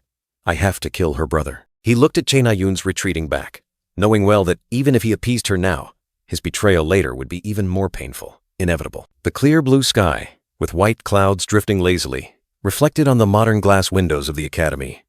A new morning, a new beginning. But would it truly be peaceful? In the grand hall, hundreds of students gathered under the neon lights, awaiting something. The electronic screen displayed the number 305, signaling an important event about to take place. Stage lights illuminated, and a voice rang out, breaking the silence. "All right, is everyone here?" The atmosphere began to heat up. On the podium, Yoon Hyun, president of the Verity Club, with a radiant smile, welcomed the students to the presentation. He confidently held the microphone, his eyes full of charisma. Yoon Hyun continued to introduce the club, whose main objective was monster research and tactics. He emphasized the importance of weekly learning and discussion. Below the stage, young students listened attentively, A light, purple-haired girl exclaimed, "Wow," in surprise, captivated by Yoon Hyun's words. Yoon Hyun's charming appearance and ability to capture everyone's attention completely won over the crowd.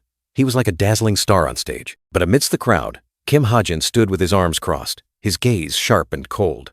He knew well that all that glamorous facade was merely the power of a demon. He recalled that this Cube Academy was the starting point for mysterious disappearances and monster invasions, and Yoon Hyun was the key antagonist.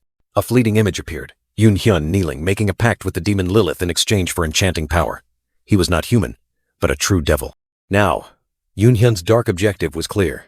He stood there, with a smile full of schemes and ambition. Kim Ha-jin clenched his fists, his gaze resolute.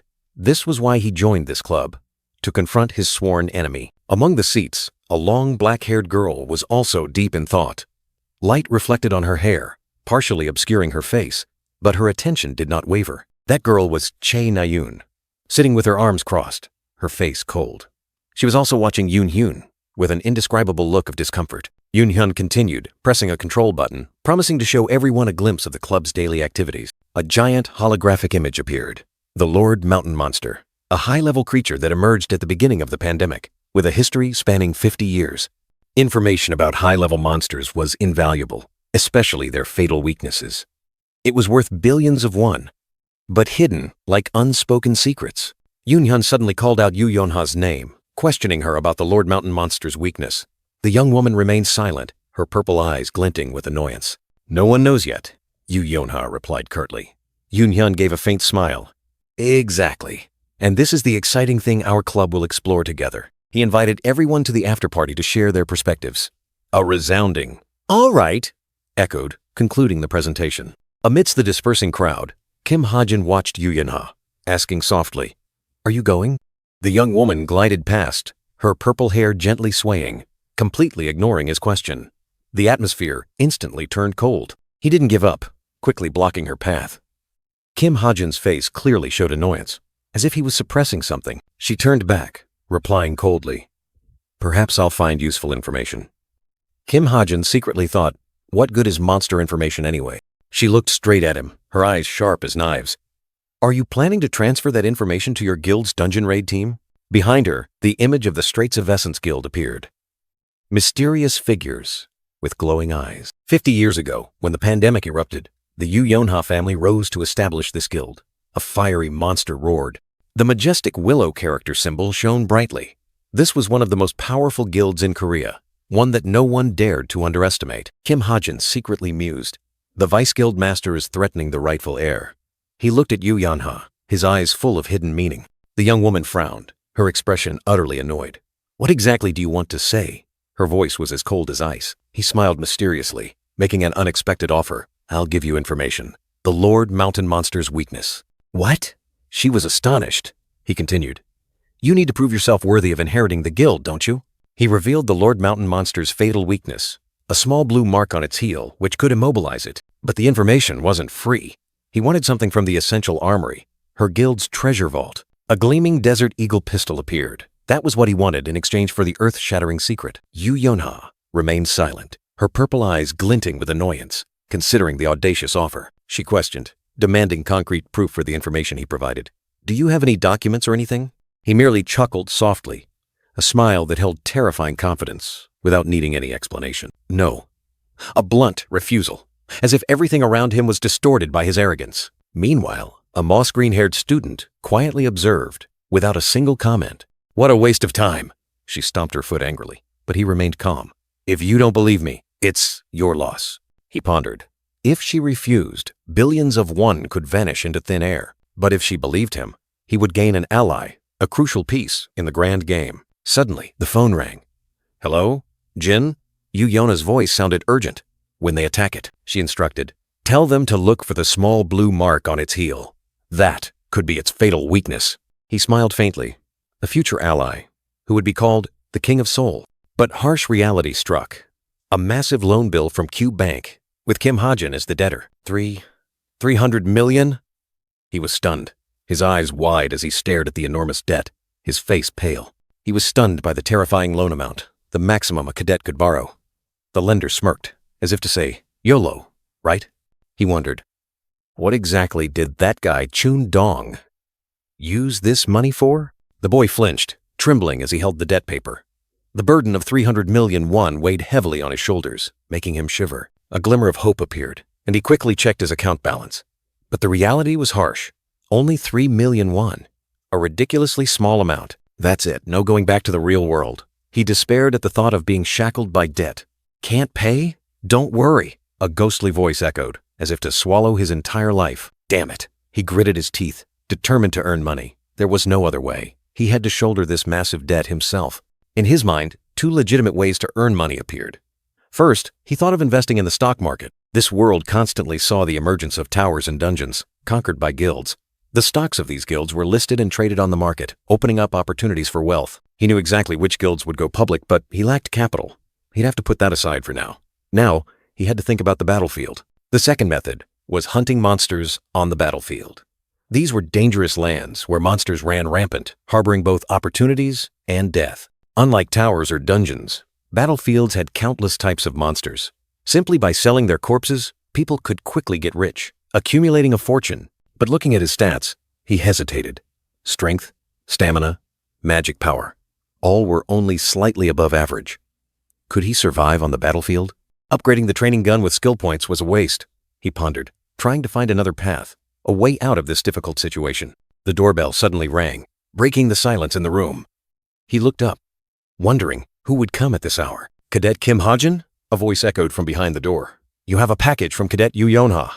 From Yu Yonha? He was surprised, his eyes wide. What was happening? The door creaked open, and a compact suitcase lay right on the doorstep. He bent down, curious about what it contained. Kim Ha-jin, his blue eyes wide, stared intently at the strange glowing device. A clack sound rang out, signaling that something had just been activated. A blue light flared up, engulfing him and startling the young man. This is, he exclaimed, a feeling of surprise washing over him. In a blink, the scenery changed. A dazzling futuristic city appeared, shimmering with magical light. This was Wonju, the field area of Gangwon Province. A cheerful receptionist with orange hair smiled brightly, offering a welcome. Thank you for using our warp gate today, Cadet Kim Ha-jin. Now, Kim Ha-jin was clad in a new outfit, standing in the bustling waiting hall. He thought to himself, cadets sure are respected, huh? Looking down from above, the warp gate appeared majestic like an ancient temple, where crowds bustled back and forth between worlds. A decisive step. His new boot touched the ground, signaling a new beginning, a new journey. He stood on the balcony, gazing at the bustling urban landscape, where neon lights and modern architecture blended under the deep blue sky. Gangwon Province, a less dangerous region, had transformed into a bustling international city, a rendezvous point for countless adventurers from all over the world. Amidst the rushing crowd, a dark-skinned young man shouted loudly, his voice echoing, "Teammates needed!" The call resounded throughout the street. Another blond young man continuously advertised, seeking magic users to accompany me to Chiak Mountain. Troll blood potions on sale. The entire district was lively with these calls. Kim Ha-jin moved through the noisy crowd, listening to the chatter. I heard there's a guy hunting naked. VV Special Forces are looking for him. He stopped, his gaze following a purple-haired girl trading with a woman wearing glasses. 3 hobgoblins, right? A total of 600,000 won. Kim Ha-jin mused. Come to think of it, it's better if I sell monster loot through an agency. He considered the optimal option. He walked on, his eyes scanning the signs. Should I just pick any agency here? An important decision awaited him. Suddenly, he turned around and called out, "Excuse me!" His gaze was firm, as if he had found his target. After Kim Ha-jin's call, a middle-aged man in a sharp suit turned around, his eyes full of scrutiny. Did you come to hunt monsters? He asked, his steps decisive. Kim Ha-jin nodded, asking back, Are you an agent? The man suddenly fumbled, dropping both his documents and business card while trying to hand them to him. Oops! Kim Ha-jin bent down to pick up the business card, a slight smile playing on his lips. What a strange guy, he thought to himself, his eyes still fixed on the paper. Suddenly, a light flashed in Kim Ha-jin's blue eyes. He seemed to have realized something extremely important, a piece of the future. The business card clearly read, Team Leader Park Soo-hyuk of SH Agents. This name he had heard before in the original timeline. A magnificent scene appeared in Kim Ha-jin's mind. The dazzling SH Entertainment logo, along with a powerful man sitting in a chair. This was Park Soo-hyuk, Kim Soo-ho's future agent and the CEO of a leading Korean entertainment conglomerate. Back in reality, Park Soo-hyuk scratched his head, smiling sheepishly. You've never heard of us, have you? We're still quite new. Kim Ha-jin looked at him, muttering, Shh, huh? He had made a bold decision, a move unexpected by the timeline. The young man extended his hand, a confident smile on his face. Sounds trustworthy. Sign a contract with me. Park Soo-hyuk froze, utterly astonished. I'm still at the beginning of the story, Kim Ha-jin thought to himself. Many characters in this world haven't fully realized their potential yet. Park Soo-hyuk was overjoyed, hastily shaking his hand. There's no harm in starting to build relationships early, Kim Ha-jin continued to ponder. But then, he wondered, wait, he was originally Kim Soo-ho's agent.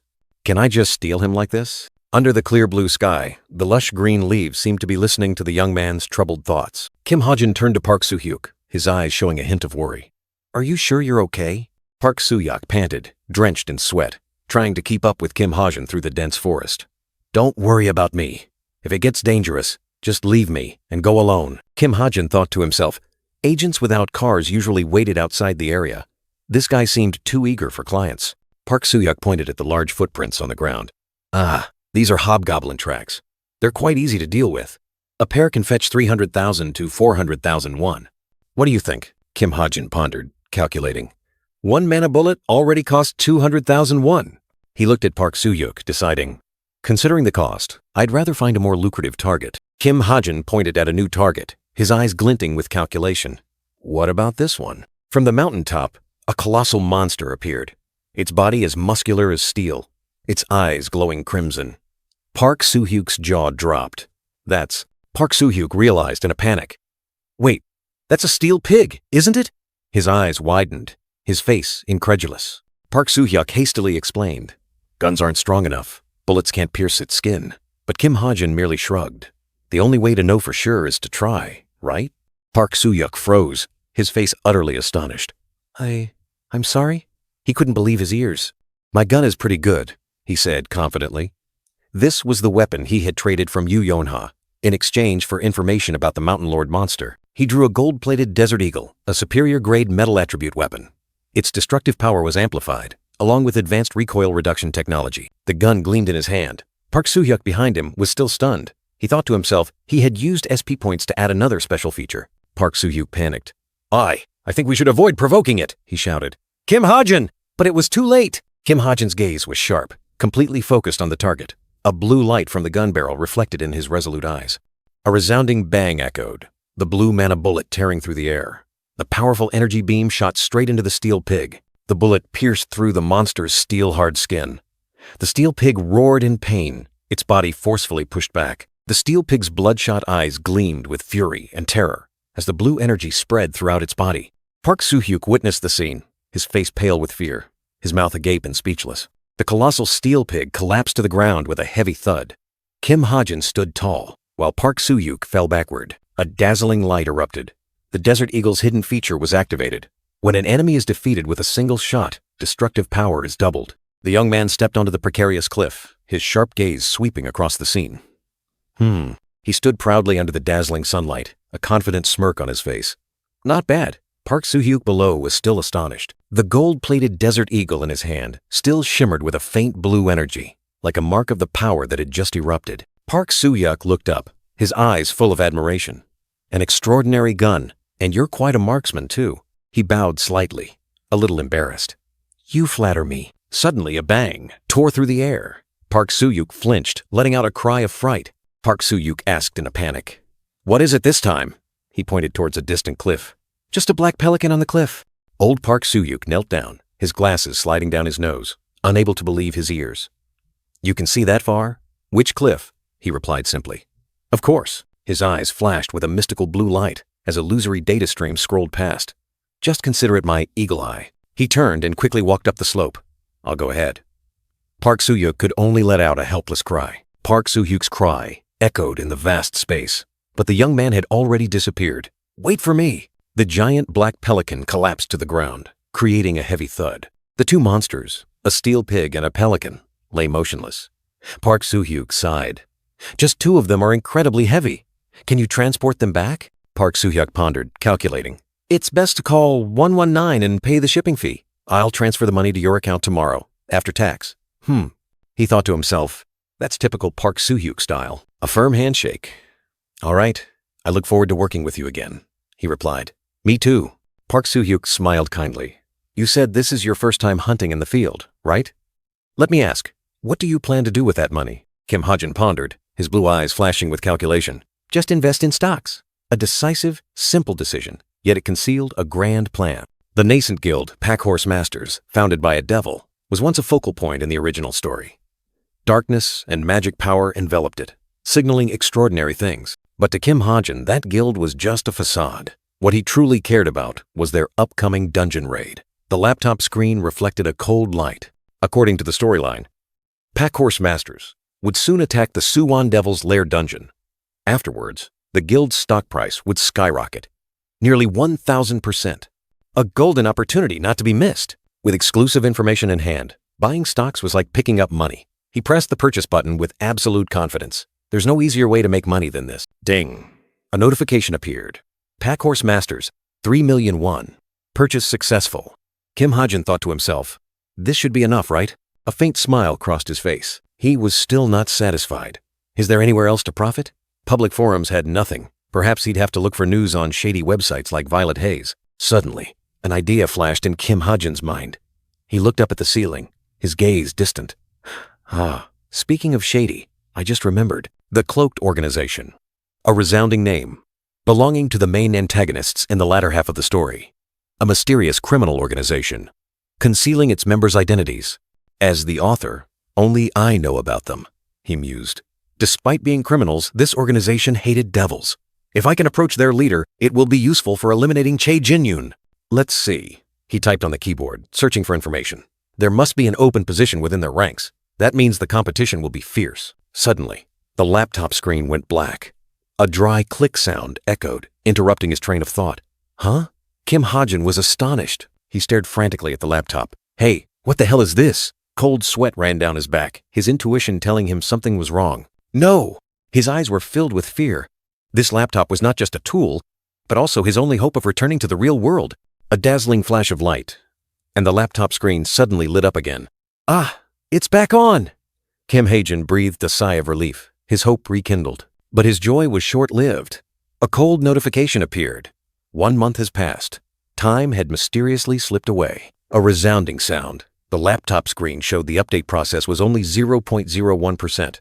A month had passed, but it seemed like there was still a very long way to go. Meanwhile, elsewhere, brilliant sunlight filtered through the glass window of a luxurious cafe where meetings were taking place. From behind, 2 young people whispered, their eyes fixed on a corner. Look, the short, brown-haired girl softly said, her face full of curiosity. Sparkling lights surrounded the prominent couple, the arrogant white-haired Shin Jong-hak and the elegant Yu Yeon-ha. Are they celebrities? A voice asked admiringly. But the glamorous appearance couldn't hide his discomfort. Shin Jong-hak frowned, complaining, how annoying. These noble gatherings are truly ridiculous.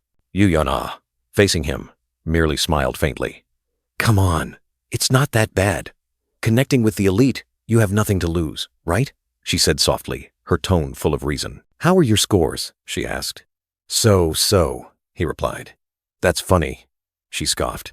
The Jong-hak I know wouldn't accept anything less than first place. Shin Jong-hak looked down at his smartwatch, a virtual keyboard appearing on his wrist. That's precisely why they're just so, he muttered, his gaze distant. Hearing that, Yu Yeon-ha's purple eyes blinked slightly, her face showing contemplation. Right, she softly replied, as if pondering something. Suddenly, a clear doorbell rang, breaking the quiet atmosphere. Jingle! The door opened, and the dark brown-haired Chae Na-yoon walked in. She was slightly surprised to see the scene inside. Shin Jong-hak sprang up, happily calling out, Na-yoon! Over here! Na-yoon! Yu Yeon-ha merely raised her hand in a slight greeting, her gaze still calm. You came too? What's going on? He asked. But another voice chimed in sarcastically. What the hell? If I knew you were here, I would have stayed home. Chae Na-yoon approached, her eyes filled with concern. I heard you were in the hospital. Are you feeling better? Yeah, it was nothing major, Shin Jong-hak replied, his face still smiling. Meanwhile, Yu Yeon-ha sat still, her face darkening. She remained silent, but her eyes betrayed the rising discomfort. A soft clink sounded as the glass of orange juice was set down. Actually, there's something I want to say, a low voice began, signaling an important conversation. Yu Yeon-ha, with sharp eyes, suddenly broke the silence. She spoke, bluntly mentioning a name that made the atmosphere tense. You guys know Kim Ha-jin, right? Chae Na-yoon was surprised, her face clearly showing confusion. The chestnut-haired girl asked again, her tone full of curiosity. Huh? Kim Ha-jin? Is something up with him? Chae Na-yoon began to recount, her voice serious. During the demon incident at the museum, it was just me, Kim Soo-ho, and him. Her words brought back a terrifying memory. The demon was stronger than expected, and the battle became difficult. Kim Soo-ho struggled to defend, while Chae Na-yoon was injured. It seemed like everything was over, but then something unexpected happened. In the midst of despair, a figure appeared. The reddish-brown-haired young man Kim Ha-jin suddenly shone brightly, unleashing a powerful attack that changed the tide of the battle. Chae Na-yoon, her face still etched with fear from the memory, continued. Can you believe it? He blew off that demon's arm with just a standard pistol. In the flashback, Kim Ha-jin's eyes held something unpredictable. Chae Na-yoon thought to herself, her voice full of doubt. He's truly suspicious. Chae Na-yoon turned to Yoo Yeon-ha, her gaze scrutinizing. Yeon-ha, he's on your team, isn't he? What do you think of him? A direct question, full of hidden meaning. Yoo Yeon-ha flinched, her purple eyes wide. Me? She stammered, seemingly taken aback by the sudden question. Yoo Yeon-ha began to think about Kim Ha-jin. He came from an orphanage, joined Cube, and was burdened with a massive debt of 300 million won. Dry information, yet full of mystery. Other than that, there was nothing special. She still didn't understand how he knew the mountain tyrant's weakness. Even when asked directly, he remained silent. I must continue investigating. There will surely be clues. Yoo Yeon-ha continued to analyze. He could be useful to us. She believed the only way to truly understand Kim Ha-jin was to examine him more thoroughly. She recalled that he seemed normal at first. His attacks during training weren't strong enough to destroy a demon's arm. Yet, Yoo Yeon-ha's eyes narrowed, full of suspicion. Could he have been hiding something? A lingering question, containing deep skepticism. Chae Na-yoon, with a worried expression, blurted out, You don't think he is a demon, do you? The atmosphere suddenly grew heavy. Shin Jong-hak scoffed, waving his hand. Come on, Na-yoon. What demon would attack its own kind? He said, but then admitted. Still, there's something very strange about him. A dazzling light flared up, enveloping Kim Ha-jin, making him squint in surprise. In the silent space, a virtual screen appeared, displaying Update Progress, 99.9%. The young man exclaimed, What the hell is this? Suddenly, a powerful purple light emanated from his wrist, a fierce pulse resounding like a drum. Kim Ha-jin clutched his head, groaning in pain as a throbbing ache spread throughout his body, his heart pounding incessantly. He stared in astonishment at his wrist, where a fresh red mark had just appeared, as if something had been torn open. A metallic object fell to the floor, creating a dry clatter, drawing his attention. The young man collapsed to the ground, clutching his chest, gasping for breath in despair, his heart's thumping still echoing. Waves of information surged into his mind, explaining the creator's mark and the magic hidden within. A strong hand slammed onto the table, creating a jarring sound, interrupting the train of thought. In other words, Shin Jong-hak smirked, his sharp eyes looking straight ahead. You're saying you don't like him, right? Chae Na-yoon stood beside Yoo Yeon-ha, her face clearly showing discomfort, her eyes avoiding contact. In another scene, Kim Ha-jin collapsed again, staggering, as if about to lose balance, his breathing heavy. The virtual screen in front of him shattered, fragments of data scattering into the air. Yoo Yeon-ha gritted her teeth, her eyes thoughtfully looking down, silently thinking about Chae Na-yoon's older brother. Chae Na-yoon forced a smile, replying to Shin Jong-hak's words. Yes, something like that. Kim Ha-jin knelt, his eyes painfully fixed on the wound on his wrist, where a faint blue light still shimmered. A ding sound echoed, breaking the silence, as the ethereal blue light from the laptop screen illuminated the dark room. Before him, a notification panel appeared. Update. The ability Book of Truth had been added to Observe and Read, and the Observe and Read ability had been enhanced. Time passed, and the scene shifted to the Association Tower in Seoul, a skyscraper gleaming under bright lights. Not long after the museum incident, Kim Soo-ho, Chae Na-yoon, and he were honored as model citizens for their contributions to the city. Despite being honored, the wound on Kim Ha-jin's wrist still throbbed, with uncomfortable spasms. He frowned, clutching his wrist. Yesterday's wound is still aching. Oh, the young man sighed deeply. I still don't know what it does. He felt frustrated by this helplessness. Suddenly, the chestnut-haired girl Chae Na-yoon turned, her tone annoyed. Can you shut up? Kim Ha-jin was stunned. But I didn't say anything. She pouted and replied, Whatever. I still want you to shut up. Chae Na-yoon looked at him defiantly. You haven't forgotten, have you? Kim Ha-jin asked back. Forgotten what? She grumbled, her eyes full of dissatisfaction. The time I saved you. Ugh. Kim Ha-jin was silent, not knowing what to say. So what? That's a completely different matter, Kim Ha-jin was about to retort, but Shin Jong-hak stood up and cut him off. That's enough, both of you. Shin Jong-hak turned to Chae Na-yoon. "Na-yoon, switch seats with me." She immediately refused. "No way. Why should I do that?"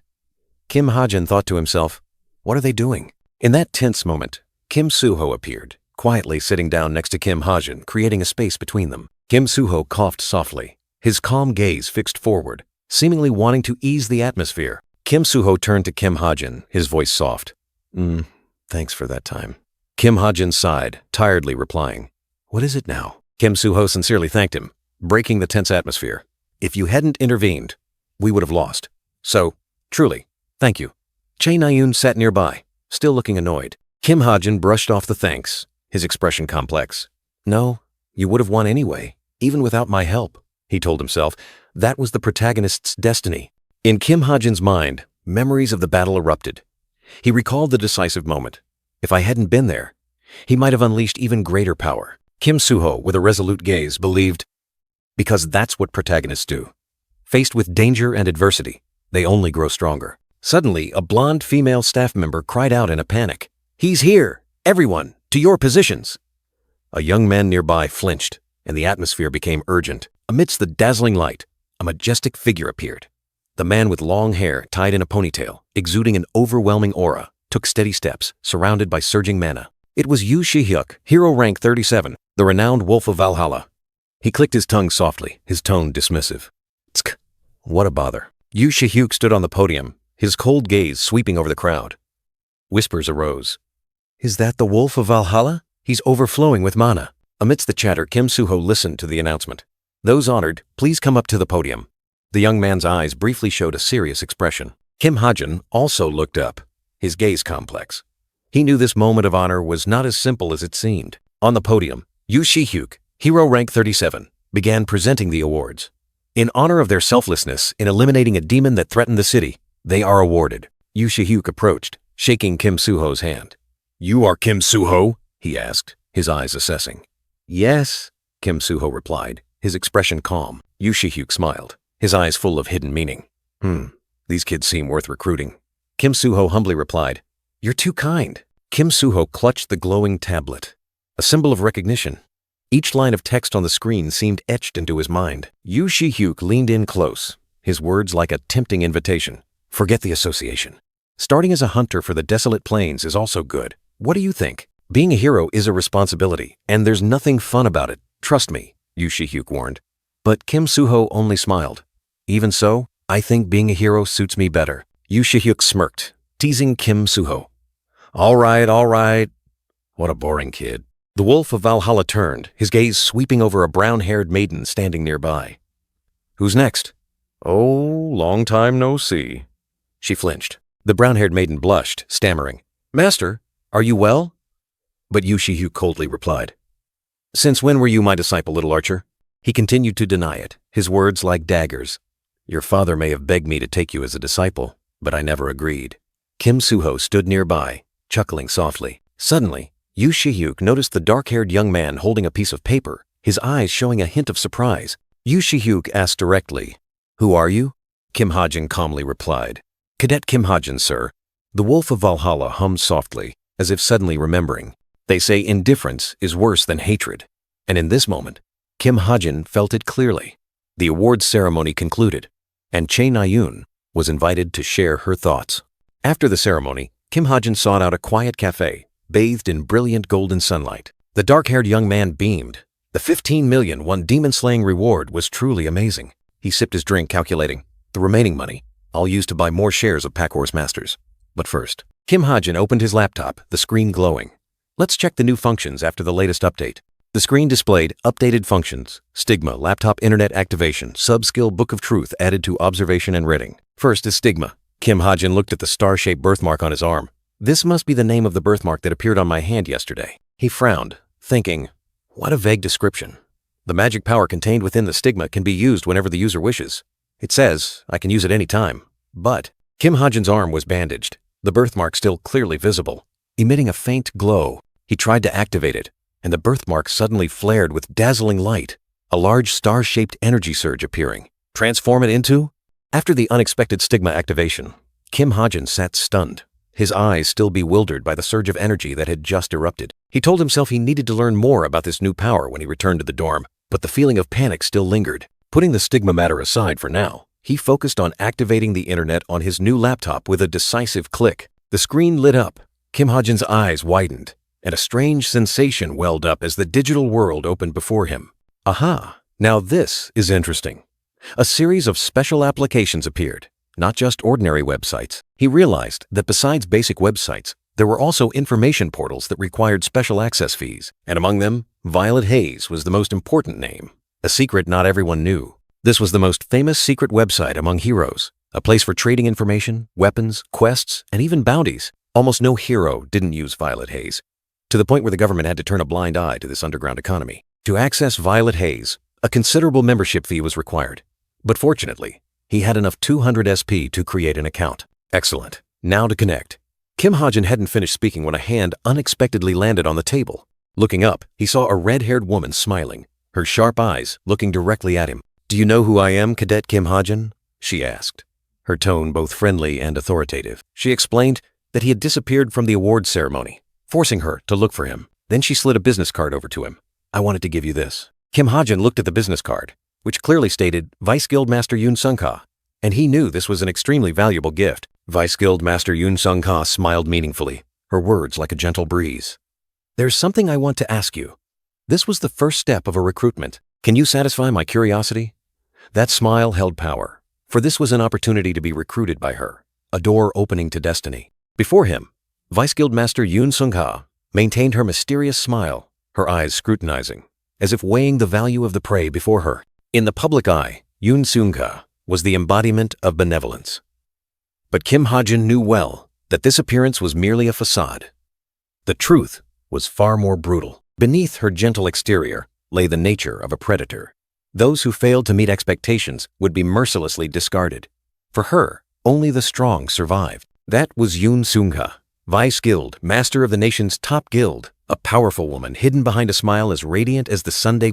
He secretly told himself that establishing a connection with her right now would be extremely useful later. A light tap on the table, and he had made his decision. Yoon Sung-ka continued her invitation, but before she could finish, she was interrupted. He coldly declared, "I have nothing to say to you." A blunt, unexpected statement that left her bewildered. She hastily explained, emphasizing her position as Vice Guild Master of Korea's #1 guild, wanting him to understand the importance of this offer. Kim Ha-jin turned away, his tone full of sarcasm. "I would appreciate that if your interest were genuine." He wasn't buying her sweet talk. She was only here because he had used a light attribute attack. In her eyes, he was just a novel toy, just enough to pique a little interest. He had to play hard to get, to make her desire him. Only when that initial curiosity turned into genuine interest could he seize the initiative. "Well then, if you'll excuse me." Kim Ha-jin decisively stood up. She was stunned, unable to believe her ears. "What? Huh?" He made his decision. "All right," a voice echoed. And at the same time, an information panel about Stigma Authority appeared, revealing its mysterious power. Blue light flared from his arm, the Stigma symbol glowing brightly.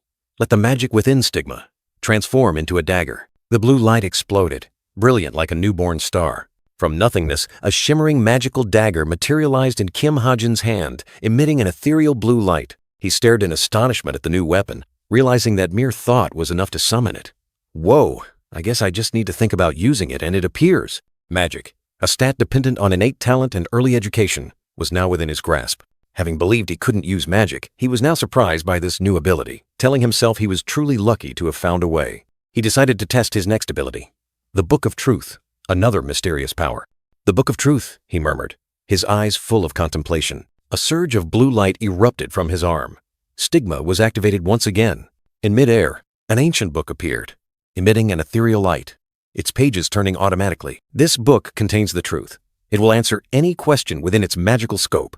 He gazed thoughtfully at the book. He narrowed his eyes, a drop of sweat rolling down. "It will answer any question? Book of Truth. How tall am I?" he asked. "Your height is 174 centimeters, the answer appeared, swift and precise. "1 SP has been consumed." He realized that every question came with a price. Oh, so that's how it's used. Suddenly, the bracelet on his wrist flashed red, signaling something unusual. Alarm sirens blared incessantly, and the bracelet glowed intensely, startling him. "Emergency warning?" he exclaimed, looking at the bright red text on the bracelet screen. Alarm sirens blared incessantly and the bracelet glowed intensely, startling him. A chilling message appeared, searching for the last person to see Cadet Jin Ha-jung of the Orbis unit. Kim Ha-jun stood still, his bloodshot eyes reflecting the horrifying message. A cold thought ran through his mind. So it has begun. Darkness enveloped Cube Academy, where the second major event of the main story was brewing. A series of mysterious disappearances began, painting the space red with fear. In the coming month, 6 cadets would vanish without a trace, like ghosts fading into oblivion. 5 were gone, 1 remained, waiting. The culprit left no clues, and all investigations led to dead ends. The number of victims steadily increased, like a sick game, slowly reaching its climax.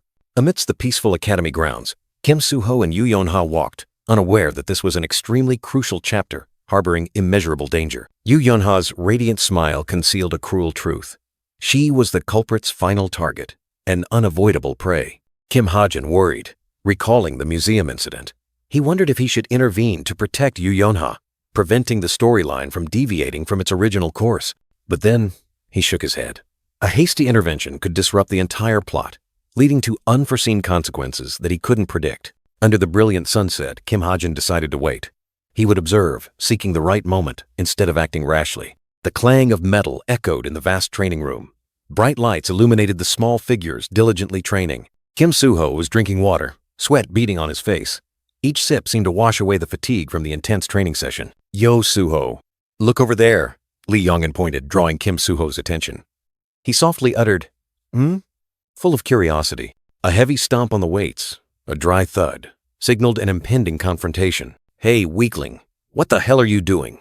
A red-haired young man holding a sword stood in front of the one struggling with weights, his tone full of provocation. "You're a cube cadet, and you can't even lift this? Are you trying to disgrace us? You must have bribed your way in, didn't you?" Derisive words rang out, mocking the other cadet's weakness. Kim Soo-ho was about to intervene, but Lee Young-in quickly held him back, preventing his impulsive action. "Young-in, aren't you the class president?" Kim Soo-ho wondered. Lee Young-in smirked, advising him not to interfere, lest he invite trouble. He whispered, revealing a shocking secret. "Besides, it's very likely just an act." Kim Soo-ho was stunned, unable to believe his ears. He continued, recalling how Kim Ha-jun once broke a demon's arm, then concluded, "Someone so strong, how could he be afraid of these small fry? Kim Ha-jun is hiding his true power." Meanwhile, the bullying act continued. The weak young man trembled under the pressure of the weights, looking incredibly pathetic. "Unless it was just luck," Lee Young-in muttered. Suddenly, a voice rang out, cutting through the tense atmosphere. "Stop it, you two!" Kim Soo-ho and Yoo Yeon-ha entered. The brown-haired girl with a bow asked, "What's going on? Are they fighting?"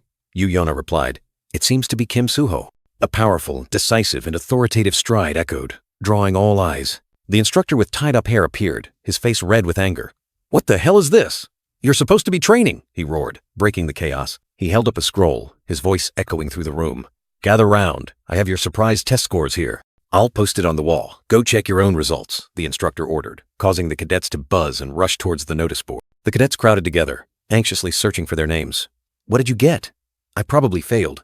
Whines and worries filled the air. And then, one name stood out on the scoreboard. Kim Ha-jun, first place. A result that astonished many. Kim Ha-jun stood there, calmly looking at the scoreboard. First place, huh? As expected, he thought to himself. I just need to refer to the storyline I've written. Suddenly, a clink sound rang out, drawing attention. An exquisite sword fell to the floor, its metal gleaming. Kim Ha-jun bent down to pick up the sword, then looked up, his eyes meeting Rachel, the blonde girl standing opposite him, her expression serious. Rachel.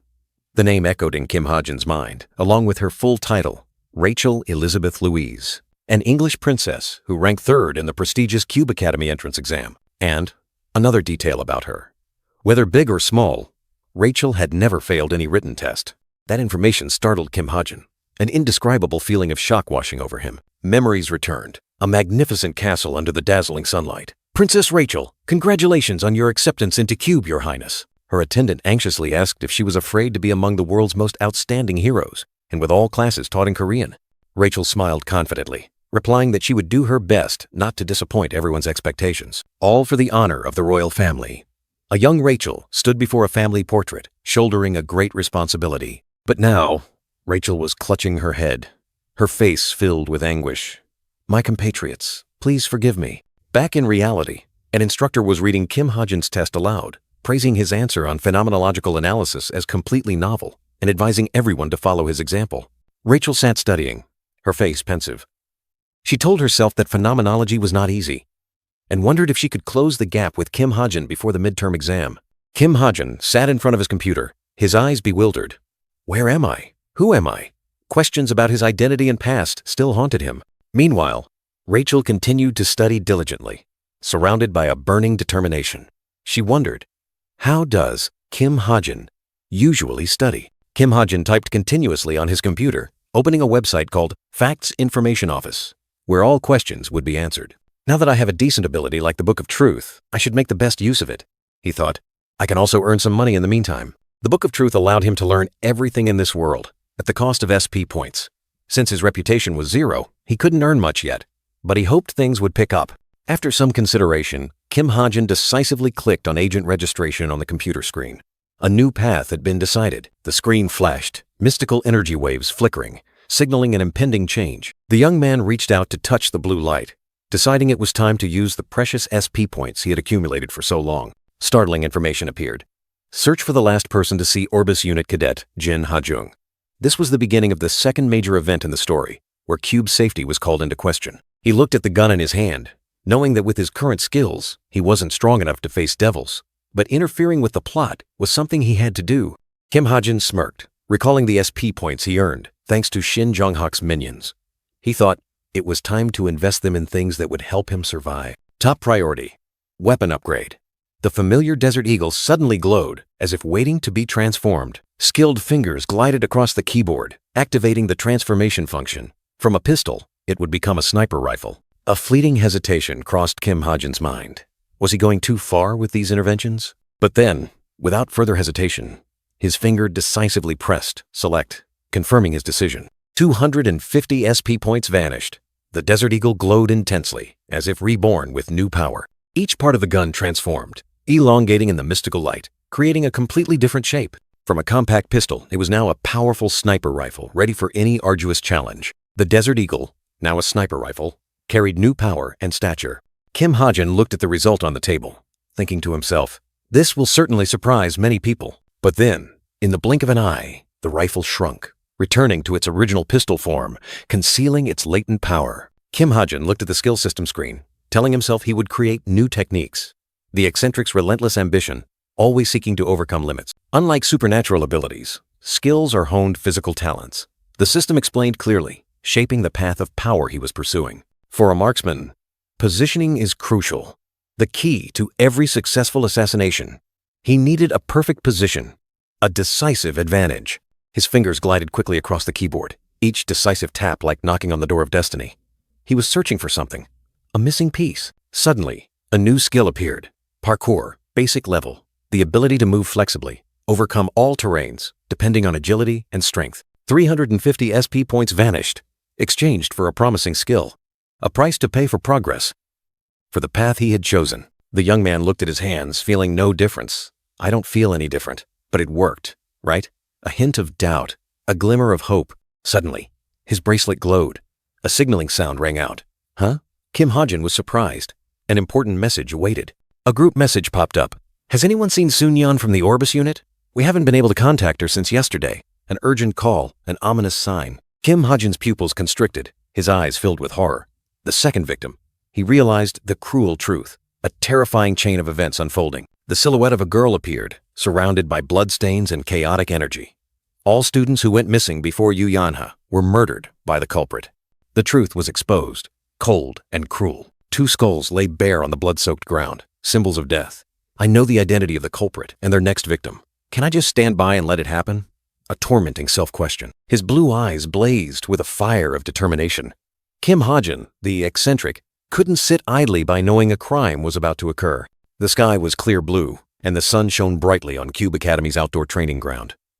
At the foot of the mountain, hundreds of cadets gathered, ready for a new day.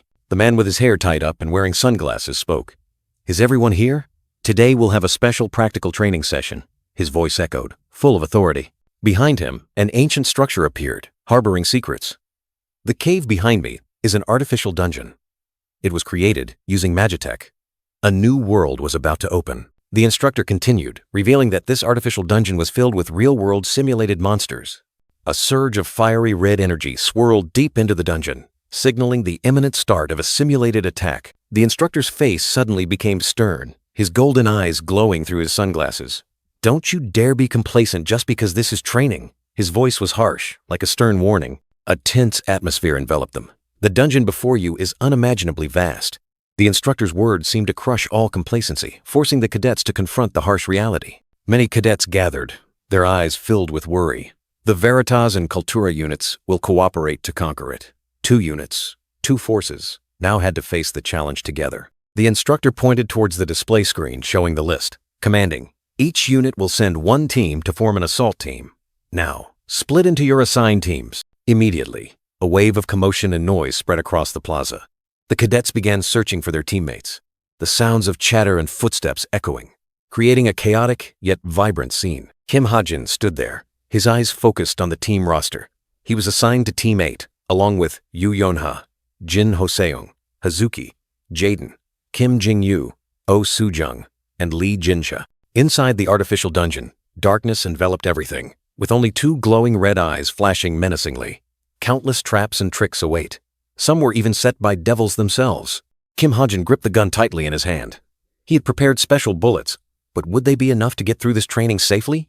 A big question formed in his mind. Suddenly, a dazzling flash of light streaked across the sky, accompanied by a disruptive zzz sound. Something was wrong. An anomaly was occurring. The alarm system blared repeatedly. Discrepancy detected.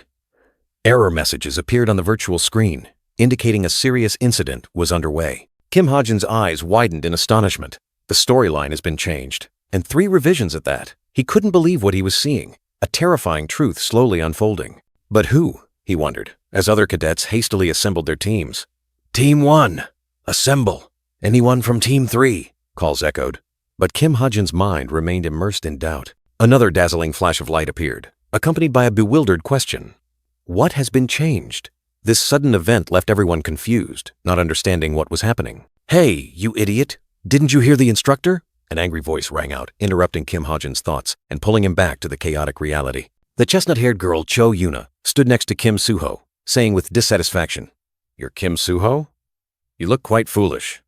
Kim Soo-ho remained silent, unsure how to react. The system confirmed that Cho Yuna had become more irritable, an unexpected development in the storyline. Meanwhile, a hand firmly grasped Yu Yeon-ha's, a faint purple light enveloping them, signaling a new connection.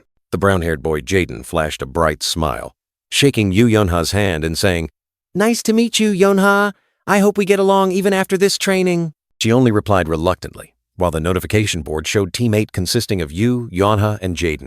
The system appeared again, indicating that Jaden's growth potential had increased by 0.5 points. A girl with her orange-brown hair tied high, wearing a quiver, suddenly recognized her new teammate. "Oh, you're on our team too? I met you at the hunting club once. Your name is..." The blonde-haired boy, Sven, revealed a mysterious smile, his faint purple eyes, and uttered only one word. "Sven." He offered a gentle smile, introducing himself, while the notification board showed Team 3 consisting of Che, Nayun, and Sven. However, the system warned again. Sven's mental breakdown has worsened. And an even more terrifying warning. The likelihood of this character becoming a devil's puppet during the raid has significantly increased. Kim Ha-jin stood amidst the crowd, his face clearly showing horror. He exclaimed in his mind, astonished by the changes. "What? These are catastrophic changes." Kim Ha-jin's blue eyes flashed with sharpness. He told himself, "Let's see. There are 2 characters I need to keep an eye on here." First was Jaden from Team 8. Kim Ha-jin clearly remembered him as a typical arrogant, sycophantic bully. The system again announced that Jaden's growth potential had increased by 0.5 points.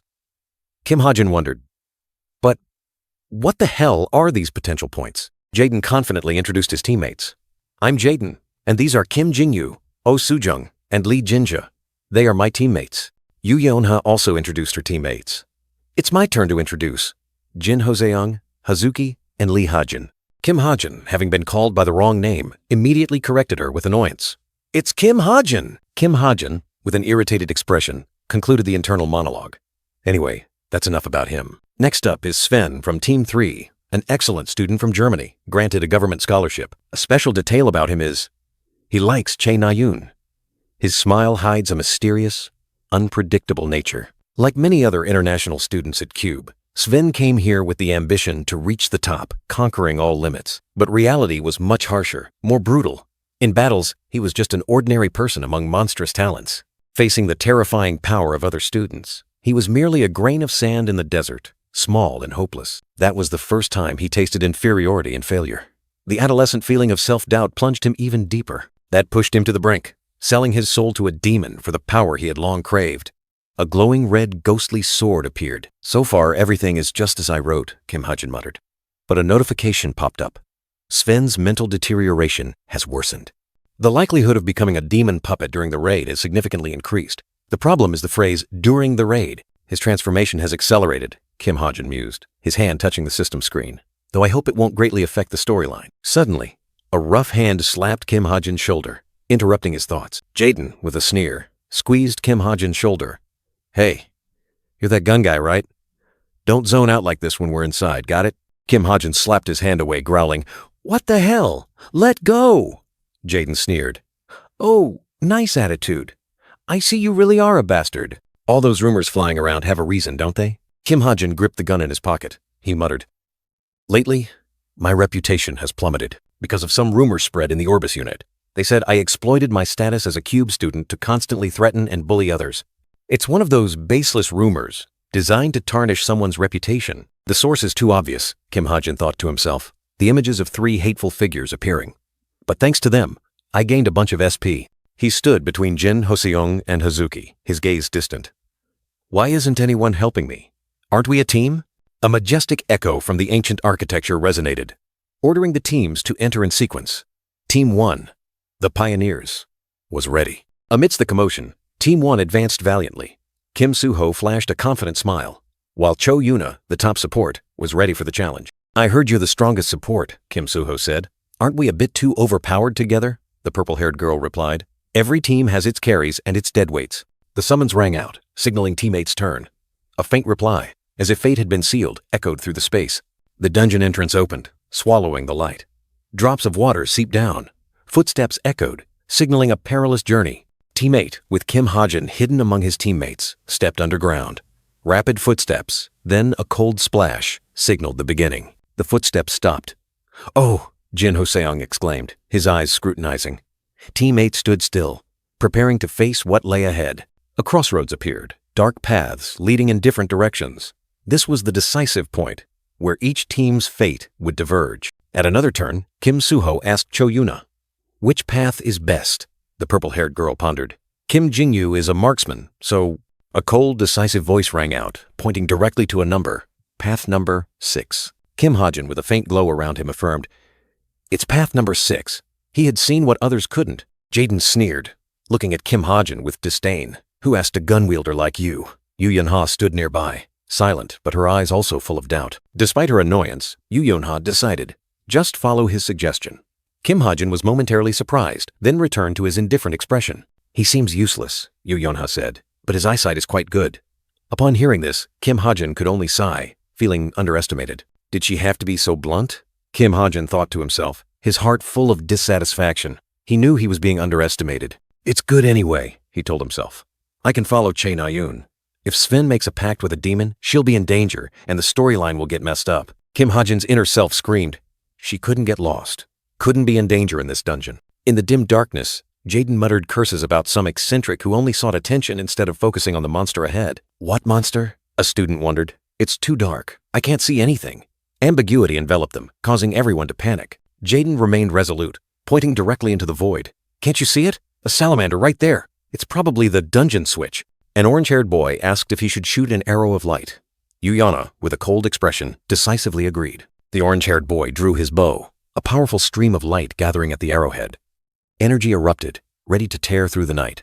A brilliant flash tore through the darkness, light spreading throughout the space, illuminating every corner of the dungeon. The arrow of light shot forth, carrying power and hope. The brilliant light shone directly onto the target. A heavy thud echoed as the arrow hit its mark. The gigantic salamander, a low mid-tier level 6 monster, revealed itself, its blazing yellow eyes staring intently. Jaden exclaimed in surprise. Was he right? He quickly rallied his teammates into a battle formation, asking who could use water element magic. Kim Ha-jin stood silently, his gaze sharp. He knew what he could do, But the time wasn't right yet. Not yet, he muttered to himself. Yu Yonha charged forward decisively, purple energy erupting around her. A dry, cracking sound echoed, signaling an impending attack. Then, let's just face it. Her voice rang out with unwavering resolve. Without a hint of hesitation, the purple-haired girl swung her sword, creating a sharp arc of energy. The attack was lightning fast, its power immeasurable. A gust of wind tore through the air as Yu Yonha unleashed a fatal sword strike. Her eyes were resolute, showing no fear before the monster. The salamander roared in pain, a blinding light erupting from its wound. Yu Yonha's attack had landed. A piercing purple sword strike tore through space, embedding itself directly into the monster's head. It was a fatal blow, giving it no chance to retaliate. Without hesitation, Yu Yonha and the green-haired girl darted forward with lightning speed. Swords and daggers swung simultaneously, unleashing thunderous blows upon the enemy's body. A shrill shriek echoed as the monster was sealed within a stream of blue energy. "It's over!" a cadet cheered. The battle concluded. But the silence didn't last long. Che Nayun clearly felt the dungeon shifting. Purple energy erupted, signaling a new development. This electrical current. Could Yonha have reached the pre-awakening stage already? A thought flashed through, filled with astonishment. Kim Hajin frowned slightly. "Let's go," he muttered, unable to help but admire. This girl is truly no pushover. Suddenly, an invisible string tangled Che Nayun's feet, making her stumble. At the same time, a brilliant red flash streaked right over her head. "Ah, ouch!" Two startled cries rang out, cutting through the tense atmosphere. Che Nayun and Jaden fell to the ground, kicking up dust. A terrifying silence enveloped them. Kim Hajin swallowed hard, his blue eyes wide. He was extremely worried, a sense of unease welling up within him. Meanwhile, Jin Hosung had grabbed Jaden by the collar. "Let go!" Jaden snapped. "Yes, ma'am," Jin Hosung replied sarcastically. "Wait a minute, you brat!" Jaden and Jin Hoseong continued to bicker, while Hazuki and Che Nayun turned to look. "Hey, what's going on?" But Che Nayun paid no mind. She and Hazuki stared at the crack in the wall, where an arrow of light had just embedded itself. Demonic threat. Where did this arrow come from? "Perhaps they are closer than we thought," she muttered to herself, a sense of danger washing over her. Kim Hajin broke out in a cold sweat. Just now, when I stumbled, he suddenly realized something. A flash of insight in his mind. A poisoned arrow sliced through the wind, embedding itself directly into the long-haired boy's back, activating its neurotoxin effect and stealth attack ability. He staggered, each step heavy as lead, trying to escape in extreme pain. The poisoned arrow deeply embedded in his back. The long-haired boy still tried to rush forward, each step heavy as if he might collapse. He collapsed, his face contorted in pain, weakly apologizing and begging his teammates to leave him behind. Che Nayun pulled him to his feet, yelling angrily, "Shut up! If you have the strength to talk, you have the strength to run." She stared in horror at the poisoned arrow embedded in her teammate's back, wondering what the hell was happening. This couldn't be part of the training. She continued to drag him, still unable to believe it. This was just an artificial dungeon. How could something like this be happening? Suddenly, the ground shook violently. Rocks cracked open, and fiery red lava surged up from below. A terrifying roar echoed, accompanied by billowing smoke and raging flames. From the depths of the earth, a gigantic lava rock monster rose, growling menacingly. Che Nayun and her teammates watched it in terror. "Where did this monster come from?" she exclaimed. In another artificial cave, where the training was taking place, the deafening clang of metal echoed. The cadets were engaged in fierce combat. An orange-haired boy used a shield to block fire attacks, while Yu Yuanha and Jin Hoseong attacked. Flaming lizard monsters charged forward, only to be cut down by Yu Yunha's and Hazuki's swords. A hand gripped a bow tightly, preparing to unleash an attack.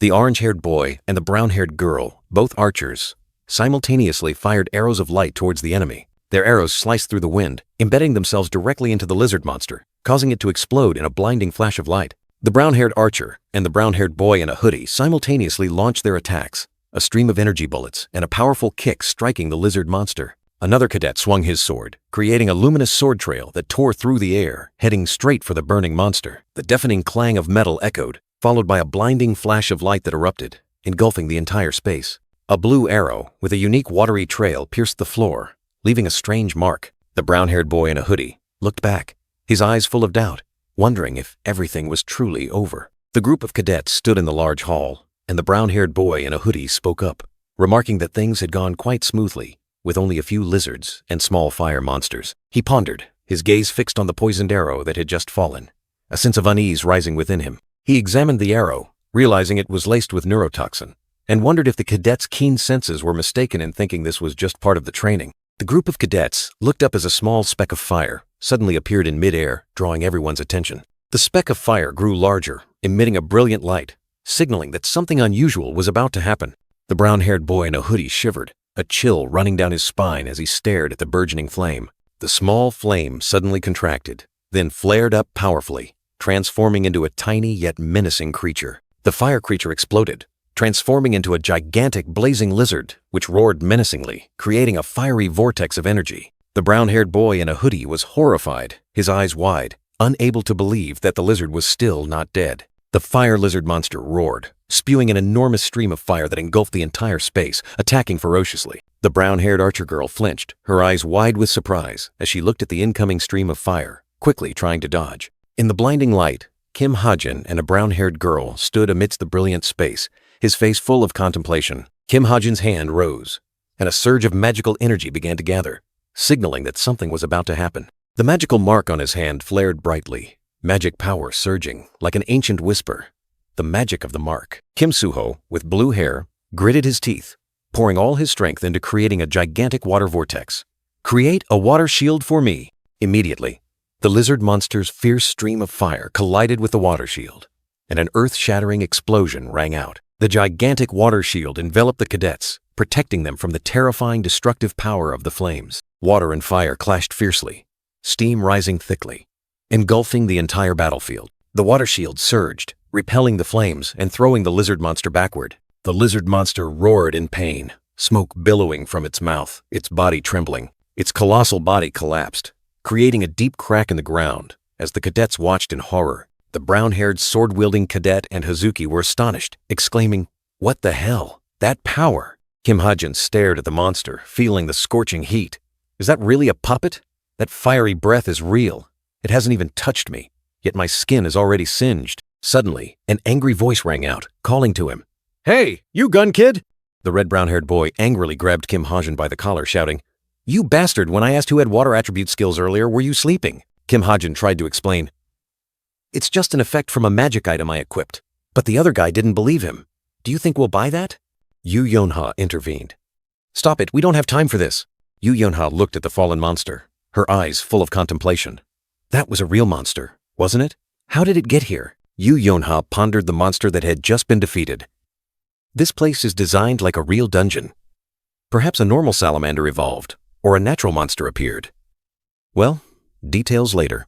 We'll definitely get points for dealing with it. She decisively turned her back and ordered, "Let's go."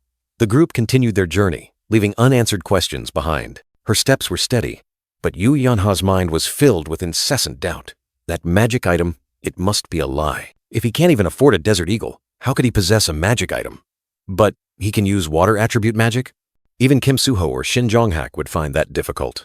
Yet he, she recalled, he knew the mountain tyrant's weakness, and he could even imbue magic with attributes. Why would he hide all of this?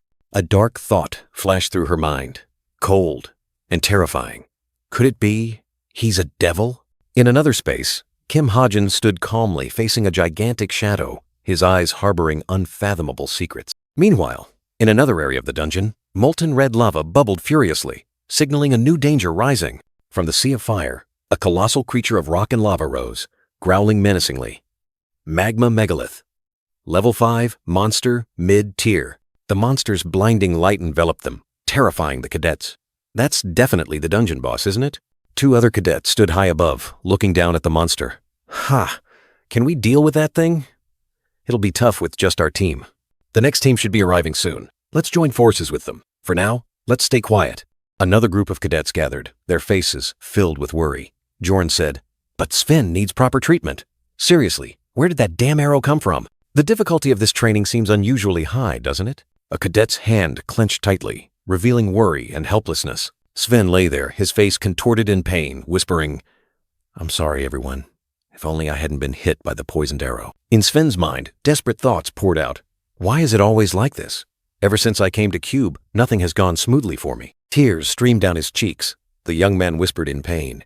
It hurts so much. The scene shifted to an ethereal space, where a mysterious voice echoed, calling out to the child sinking in despair. Amidst the faint blue mist, Sven lay there, his consciousness hazy. A question pierced his heart. "Do you wish to become strong, child?" Tears streamed down his cheeks as he heard the enchanting whisper, understanding his long-held pain. "I will grant you the power you crave." A glowing green hand reached out from the darkness, promising a gentle pact. "I don't demand much, nor do I even ask you to give up everything." Though still hesitant, the desire to rise above won out. Sven tremblingly reached out his hand, words caught in his throat. Tears streaming, he cried out in despair and longing, "I want to become strong." A green light enveloped him. Without hesitation, Sven's hand clasped the glowing hand. A fated pact was made. Immediately, an eerie darkness with countless bloodshot eyes reached out, engulfing Sven's body. "I've got you," a cold voice echoed. A gruesome chomp sound echoed, as if something was being crushed in the darkness. The scene shook. A gaping maw full of sharp fangs appeared, signaling a horrifying transformation. A painful scream tore through the air. Sven writhed on the ground. The other cadets watched the gruesome sight in horror. "What's happening to him?" a cadet exclaimed, their face pale. Panic spread quickly through the group. The orange-haired girl screamed in despair, her eyes wide with terror. "Don't just stand there! Come help me!" But before she could finish, a colossal rock mass with a glowing red eye suddenly appeared, blocking any attempt to help. Whoom! The rock mass cracked open, shaking violently, as if awakening from a 1,000-year slumber, emanating an oppressive aura. From within, colossal stone hands reached out, burning with lava. "You guys!" A faint voice echoed, signaling imminent danger. "Run!" The warning echoed through the space. But was it already too late? The colossal lava monster roared, spewing destructive streams of fire, engulfing everything. Fiery stone hands reached out, destroying ancient architecture, turning everything to ash. A devastating punch. The ground cracked open, tremors spreading like the apocalypse. Amidst the chaos, a brave cadet dashed away, trying to escape the deadly encirclement. The orange-haired girl carried an injured person, desperately fleeing with the other cadets, painful cries tearing through the air. The stone monster struck again, a powerful punch that shook the space, filling it with thick smoke and dust. 2 cadets were flung into the air, their weapons clattering, their fates hanging in the balance. The ground collapsed, swallowing their last hopes. The cadets fell amidst the sea of fire. The orange-haired girl coughed violently, her body aching, her eyes despairingly surveying the devastated scene. The colossal body of the lava monster loomed, its eyes glowing red like hellfire, engulfing her. She choked, her breath ragged, realizing this was not a test, but a death trap. Despair enveloped her. Death was imminent. A voice echoed in her mind, "We're going to die." In a place like this, her eyes were lifeless. Accepting her cruel fate, the monster's eyes suddenly flashed with a brilliant red light. A fatal attack was about to be unleashed. But then, a blue bullet tore through the wind, bringing a faint ray of hope. The blue bullet shot straight into the lava monster, creating a dazzling explosion of light that shook the entire space. The terrifying power of the attack caused the monster's rocky shell to crack open, with fissures spreading rapidly like a spiderweb. The colossal magma megalith monster, seemingly invincible, suddenly froze, its lava-red eyes dimming. The orange-haired girl stood there, her face smudged with dirt, her eyes wide with surprise, not understanding what was happening. Amidst the hazy smoke and dust, a lone figure emerged, directly confronting the majestic monster. It was Kim Ha-jin, the dark-haired young man, coldly pointing his gun at the enemy, ready for the finishing blow. A few minutes prior, time rewound, revealing the events that led to this tense moment. A group of cadets stood before a colossal stone wall, towering across their path, their faces all bewildered. Joran, the brown-haired young man with a sword, questioned Kim Ha-jin. "Hey, gun guy, you said the dungeon boss was right around that corner." Kim Ha-jin replied, "We're in the right place." Kim Ha-jin thought to himself, this wall wasn't here a moment ago, but that didn't matter right now. He declared, "The boss is right behind this wall. Try breaking it." Joran grumbled, "Don't give orders like you're the commander." Without another word, Joran swung his sword. A sharp slash tearing through the air, aimed directly at the stone wall. The deafening clang of metal against stone echoed, but the wall remained unyielding, completely unharmed. Joran felt an electric shock run through him. His magic power was being absorbed by the wall. He grimaced in annoyance, realizing, "Oh, this won't do. Magic-based attacks have no effect?" Kim Ha-jin suddenly pointed. "Look!" The green-haired girl with golden eyes pointed at the wall in surprise, seemingly having discovered something unusual. The dark-haired young man suddenly exclaimed, his eyes spotting a mysterious crevice on the rough rock face. He pointed directly at the crevice, asserting that they could pass through. But Joran, the brown-haired young man, frowned skeptically. "What nonsense is that? This wall is at least 10 meters high.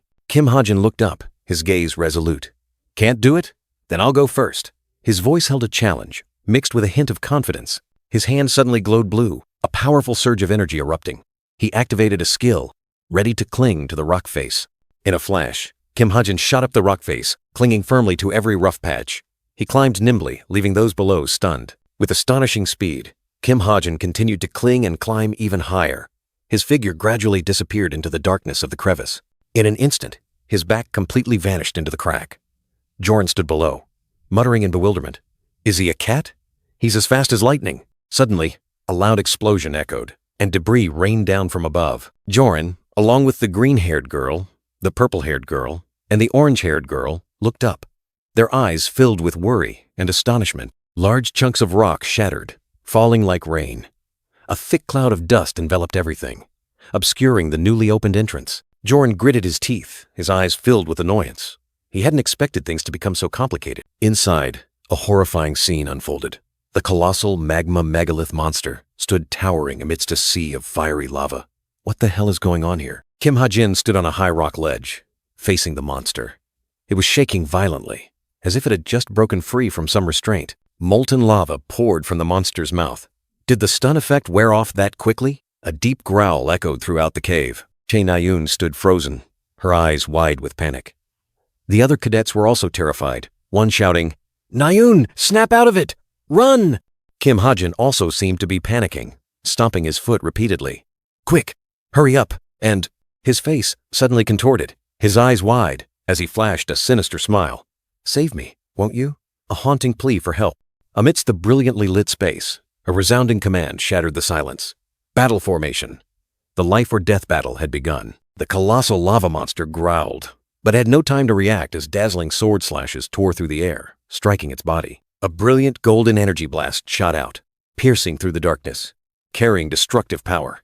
But it still seemed insufficient to defeat the monster. Jorn and the other cadets attacked frantically. "What the hell? It's completely unharmed!" he roared, desperation evident in his eyes. Che Nayun collapsed to her knees on the ground, her trembling hands clutching her bow, desperately calling out, "You guys!" In that life-or-death moment, the chestnut-haired girl's hand gripped the bowstring tightly, pulling it taut to its limit, as an arrow of energy gradually formed. The lava monster shook violently, letting out a terrifying rumble as continuous attacks rained down upon it. Che Nayun, with eyes burning with determination, shouted, "Hold it back!" She knew this was their last chance. Jorn and his teammates poured all their strength, trying to buy time, just a little more. Their gazes were resolute, refusing to back down. Kim Hajin carried an injured student, running frantically across the cracked ground, his eyes never leaving the roaring monster behind him. With a lightning-fast sprint, as if tearing through space, Kim Hajin poured all his strength, charging forward. The monster roared, its crimson eyes glowing like headlights in the dark, becoming an undeniable target. A earth-shattering wham echoed. The monster's eye was pierced, and lava splattered everywhere. A blonde-haired young man appeared, his eyes pensive, softly whispering, "I'm sorry." A gentle but heavy statement. He stood amidst the dazzling light, the sword in his hand still radiating heat. "I'm a bit late, aren't I?" His tone was full of confidence. With a mighty greah, the blonde-haired young man shot into the air, preparing to deliver the finishing blow to the reeling monster. The red-brown-haired young man's sword tore through the air, striking directly down upon the colossal lava monster, creating a dazzling burst of energy. He roared, his eyes burning with determination, declaring, "This time, things will be different." The vow echoed, filled with power and unshakable will. A burst of light erupted from his sword, piercing straight through the monster, destructive power spreading. A sky-shattering explosion. The colossal lava rock monster was torn apart, engulfed in a sea of fire and light. The entire arena shook violently. Colossal rocks collapsed, and dust and heat enveloped everything. The magma megalith monster disintegrated into fragments of rock and molten lava, steaming profusely. Jorn carried an injured student, looking in surprise at the monster's remains. He mumbled, "Did we really defeat the magma megalith? I wonder if we'll get points." Che Na-yoon and the orange-haired girl rushed over. She anxiously asked, "Hey, are you guys okay?" Kim Hajin casually replied to everyone's astonished gazes, "That was my finishing move." Hehe. Hajin thought to himself, Sven hasn't fully turned into a devil yet. This is another difference from the original storyline. He mused. Sven's transformation was inevitable anyway. He had made a pact with the devil. Not knowing when he would erupt made him even more dangerous. The orange-haired girl looked at Hajin with a puzzled expression, seemingly sensing his unease. Hajin sighed in relief. slumping onto a rock, exhaustion washing over him after the intense battle. The orange-haired girl silently watched him, her eyes filled with worry and confusion. Hajin turned to look at her, breaking the silence. Hey, amidst the fiery arena, Kim Hajin sat on a rock, while Chae Na-yoon stood opposite him, bow and arrow in hand, her eyes still a little confused. The chestnut-haired girl broke the silence, her voice fading. I think I owe you this at least. Her face showed a hint of surprise. Then an indescribable emotion appeared, as if she was struggling with herself. Finally, a hesitant thank you slipped out, accompanied by a slight blush on her cheeks. Hajin was stunned, his eyes wide, stars twinkling as if the world had just turned upside down. Chae Na-yoon stomped her foot, her face pouting. What? Stop it. I won't say it again. He looked at her, a question rising in his heart. Did she just thank me? Chae Na-yoon's life was filled with tragedy. The first tragedy struck on her 6th birthday. Her mother was murdered by a devil. From then on, she vowed to become a hero. A small, yet extraordinarily powerful fist punched through a wooden board in the training room. While children her age played, Na-yoon buried herself in training, pushing her body to its absolute limit. She couldn't form deep friendships, because opening up to someone meant revealing her weaknesses and painful past. A blonde-haired girl with sad eyes, tears welling up, clutching her heart. Therefore, not many people had ever been thanked by her, and even fewer could claim to be her close friends. Instead of saying, thank you, she was a character written only to say sorry by me, the author. Hajin quietly bowed his head, a drop of sweat rolling down his temple, pondering the lines of fate. Chae Na-yoon looked at him, suddenly asking, Hey, why did you let Shin Jong-hak's group bully you when you're so strong? Chae Na-yoon stared at Kim Hajin in surprise, questioning his hidden power that allowed him to stun the giant firestone monster. She couldn't understand why he would let himself be bullied. Hajin calmly replied that he endured it because he thought he couldn't defeat them. But Na-yoon remained skeptical, recalling his terrifying power with the gun. Under her scrutinizing gaze, Hajin raised his gleaming golden pistol, enveloped in a blue light, as if affirming his extraordinary ability. He explained that it was a custom-made weapon, implying that it wasn't something just anyone could possess, which somewhat explained the difference. Na-yoon angrily called him a crazy bastard, warning that he would be suspended if anyone found out. Hajin calmly stated that he only used it when absolutely necessary. He also revealed how he hid the weapon inside his stigma, a secret that helped him avoid punishment for using unauthorized equipment. Even so, Na-yoon couldn't help but wonder about the true source of his power, feeling there was something deeper. Suddenly, she snapped awake, pointing at him and excitedly speculating if he possessed some kind of firepower enhancement ability. Hajin merely turned his back, coldly telling her to think whatever she wanted. Na-yoon snorted, accepting her speculation and telling him not to use the gun again. As Na-yoon prepared to leave, her steps faltered on the scorching lava rock, a thought suddenly flashing in her mind. She turned her head, looking at him with an inquiring gaze, wanting to know if he had anything to say to her. Hajin remained seated, silent, not responding to her words. The space was enveloped in an indescribable stillness. After a moment of hopeless waiting, Na-yoon received a cold answer from him. No. She was stunned, turned her back, and walked away. Hajin watched her retreating back, secretly thinking that if he apologized now, she would forgive him for what he said about her brother. But he couldn't let that happen. He needed to maintain his distance, to preserve this awkward social relationship. Because, deep down, he knew he had to personally end Chae Jin-yoon, her brother. A dark secret. A cruel fate. In the spacious hallway, a mischievous short-haired, brown-haired girl asked Chae Na-yoon about her relationship with him. Na-yoon, with a surprised and slightly sulky expression, immediately denied it. In the distance, Kim Hajin subtly smirked, his eyes holding something unpredictable. A crimson aura enveloped him, signaling deep calculations. Suddenly, a piercing alarm blared throughout the space, making Chae Na-yoon jump and look up at the ceiling, her face full of surprise. An urgent voice announced to all students that the dungeon drill had been suspended and everyone was required to evacuate immediately. The reason given was that some issues had arisen during this risky dungeon drill. In the control room, 2 supervisors were stunned by the distorted screen. Cameras were cut, real monsters appeared instead of dummies, and a lack of proper assignment had caused the situation to spiral out of control. Despite the serious incident, fortunately, there were no casualties. Cube Academy decided to conduct an internal investigation to reassure the students, rather than reporting it to higher authorities. Kim Hajin pondered, secretly understanding that the malicious individuals on Cube's executive board had successfully covered up the truth, burying everything into oblivion. He scribbled on paper, speculating about the co-author's intentions and Sven's transformation. A major investigation wouldn't be able to take place until the end of Volume 2. He envisioned the demonic figure, recalling the side effects of a devil's contract. emotional frenzy, and obsession. The worst-case scenario was Sven losing control while alone with Nayun. To prevent that tragedy, he knew he had to monitor every move of Sven and Nayun. Kim Ha-jin scrolled on his laptop screen, his gaze resolute. He clicked on the messenger icon with over 99 unread messages, preparing to infiltrate their information network. Although his conscience pricked him slightly, Kim Ha-jin told himself just a quick look and successfully connected to Chae Nayun's messenger account. The messenger screen displayed her friends list. Kim Suho, Sven, Shin Jong-hak. Messages appeared, ranging from playful jokes to betting challenges. In Sven's chat, an angry emoji appeared, followed by a message about the club's hunting trip to Gangwon-do this week, along with a betting challenge. A hunting club? Kim Ha-jin clutched his head, darkness enveloping him. He suddenly realized that, according to the original storyline, that was the day Sven's demonic power would erupt. Sitting in class, Kim Ha-jin watched a friend's back, his mind telling him to keep watch, to prepare for all upcoming events. He mused, telling himself, "My stats have increased a bit now. Perhaps it's time to search for the garrison dungeon." Suddenly, his wristwatch vibrated intensely, emitting a mystical blue light. Kim Ha-jin stared at his wrist in surprise, wondering who would be calling him at this moment. He subtly smirked, raised his hand to answer the call, and said, "Hello?" On the other end, Kim Suho appeared with a radiant smile, cheerfully greeting, "Hey Ha-jin." Kim Ha-jin was surprised, looking at the virtual message icon displayed before him, not understanding the other party's intention. Kim Suho asked if he was free on Friday, as there was something he wanted to ask for help with. The scene shifts to Garrison, a majestic mountain in Gangwon-do, renowned for its blend of spiritual and supernatural energy.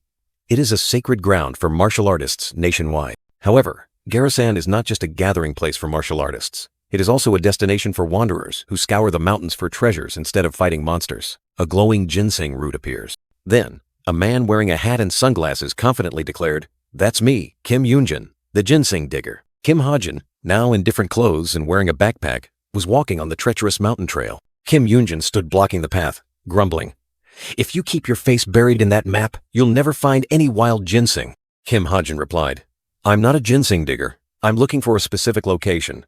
Kim Yoonjin advised him to read the mountain like he did. The ginseng digger sneered, rambling that all young people who come here say the same thing, and that digging ginseng isn't a quick way to get rich. Kim Ha-jin just listened in silence. Finally, Kim Yoonjin wished Kim Ha-jin good luck and happy ginseng digging. Kim Ha-jin reluctantly returned the thanks. The ginseng digger Kim Yoonjin sneered, watching Kim Ha-jin stumble. "With such meager experience, it'll be a long time before you get anywhere." Tripping over a root, Kim Ha-jin lay sprawled, muttering angrily, "This damn root." But then, a strange light caught his attention. In a rock crevice, a glowing ginseng root lay, like a tiny creature in deep slumber. His eyes widened in astonishment. "What? What is this? A wild ginseng root? Impossible!" Without hesitation, he shoved the ginseng root straight into his mouth and chewed it ravenously. This was a 7-year-old wild ginseng root. Thanks to its transformation function, it would increase all his variable stats by 2 points for 30 minutes. Even though he knew selling it could earn him over 700 million won, he swallowed it whole. "What a waste," he sighed, but his eyes gleamed with determination. With his new strength, he clung to the cliff face, each step creating cracks. The cliff face was towering and perilous. "Good heavens, it's incredibly high," he muttered, realizing why it had never been found. In the middle of Garrison, where the cliff face rose steeply, hidden behind layers of vines and moss. His hands gripped tightly, fingernails scraping the cliff face, each movement decisive and powerful. Finally, he stood before a mysterious, dark entrance. This was where the undead dungeon lay hidden. The Death Knight, a top-tier, high-level monster, was the final boss. Even with the ginseng boosting his stats, he knew he could still be crushed. Without hesitation, with steady steps, he advanced deep into the endless darkness of the dungeon. Suddenly, a bony hand emerged from the ground, cold and gruesome, tearing through the silence. Then a series of other skeletons awakened, their bones clattering together, echoing throughout the gloomy space. The dungeon gate opened, and a figure stood amidst the skeletons emerging from the ground. Strange noises echoed, signaling an impending confrontation. The young man clenched his fist, a blue light flashing. He knew his goal today was not an ordinary boss. Kim Ha-jin turned his back, facing hordes of dry skeletons and ghostly spirits. He was here for something else. The dungeon's hidden floor. Light flared from Kim Ha-jin's hand, dispelling the darkness. Grotesque skeletons reached out, ready to devour the intruder. A decisive click echoed. From his hand, a glittering golden gun appeared, ready to fire. Bang! A shot tore through the air, creating a massive blue energy orb that crushed the first skeletons into dust.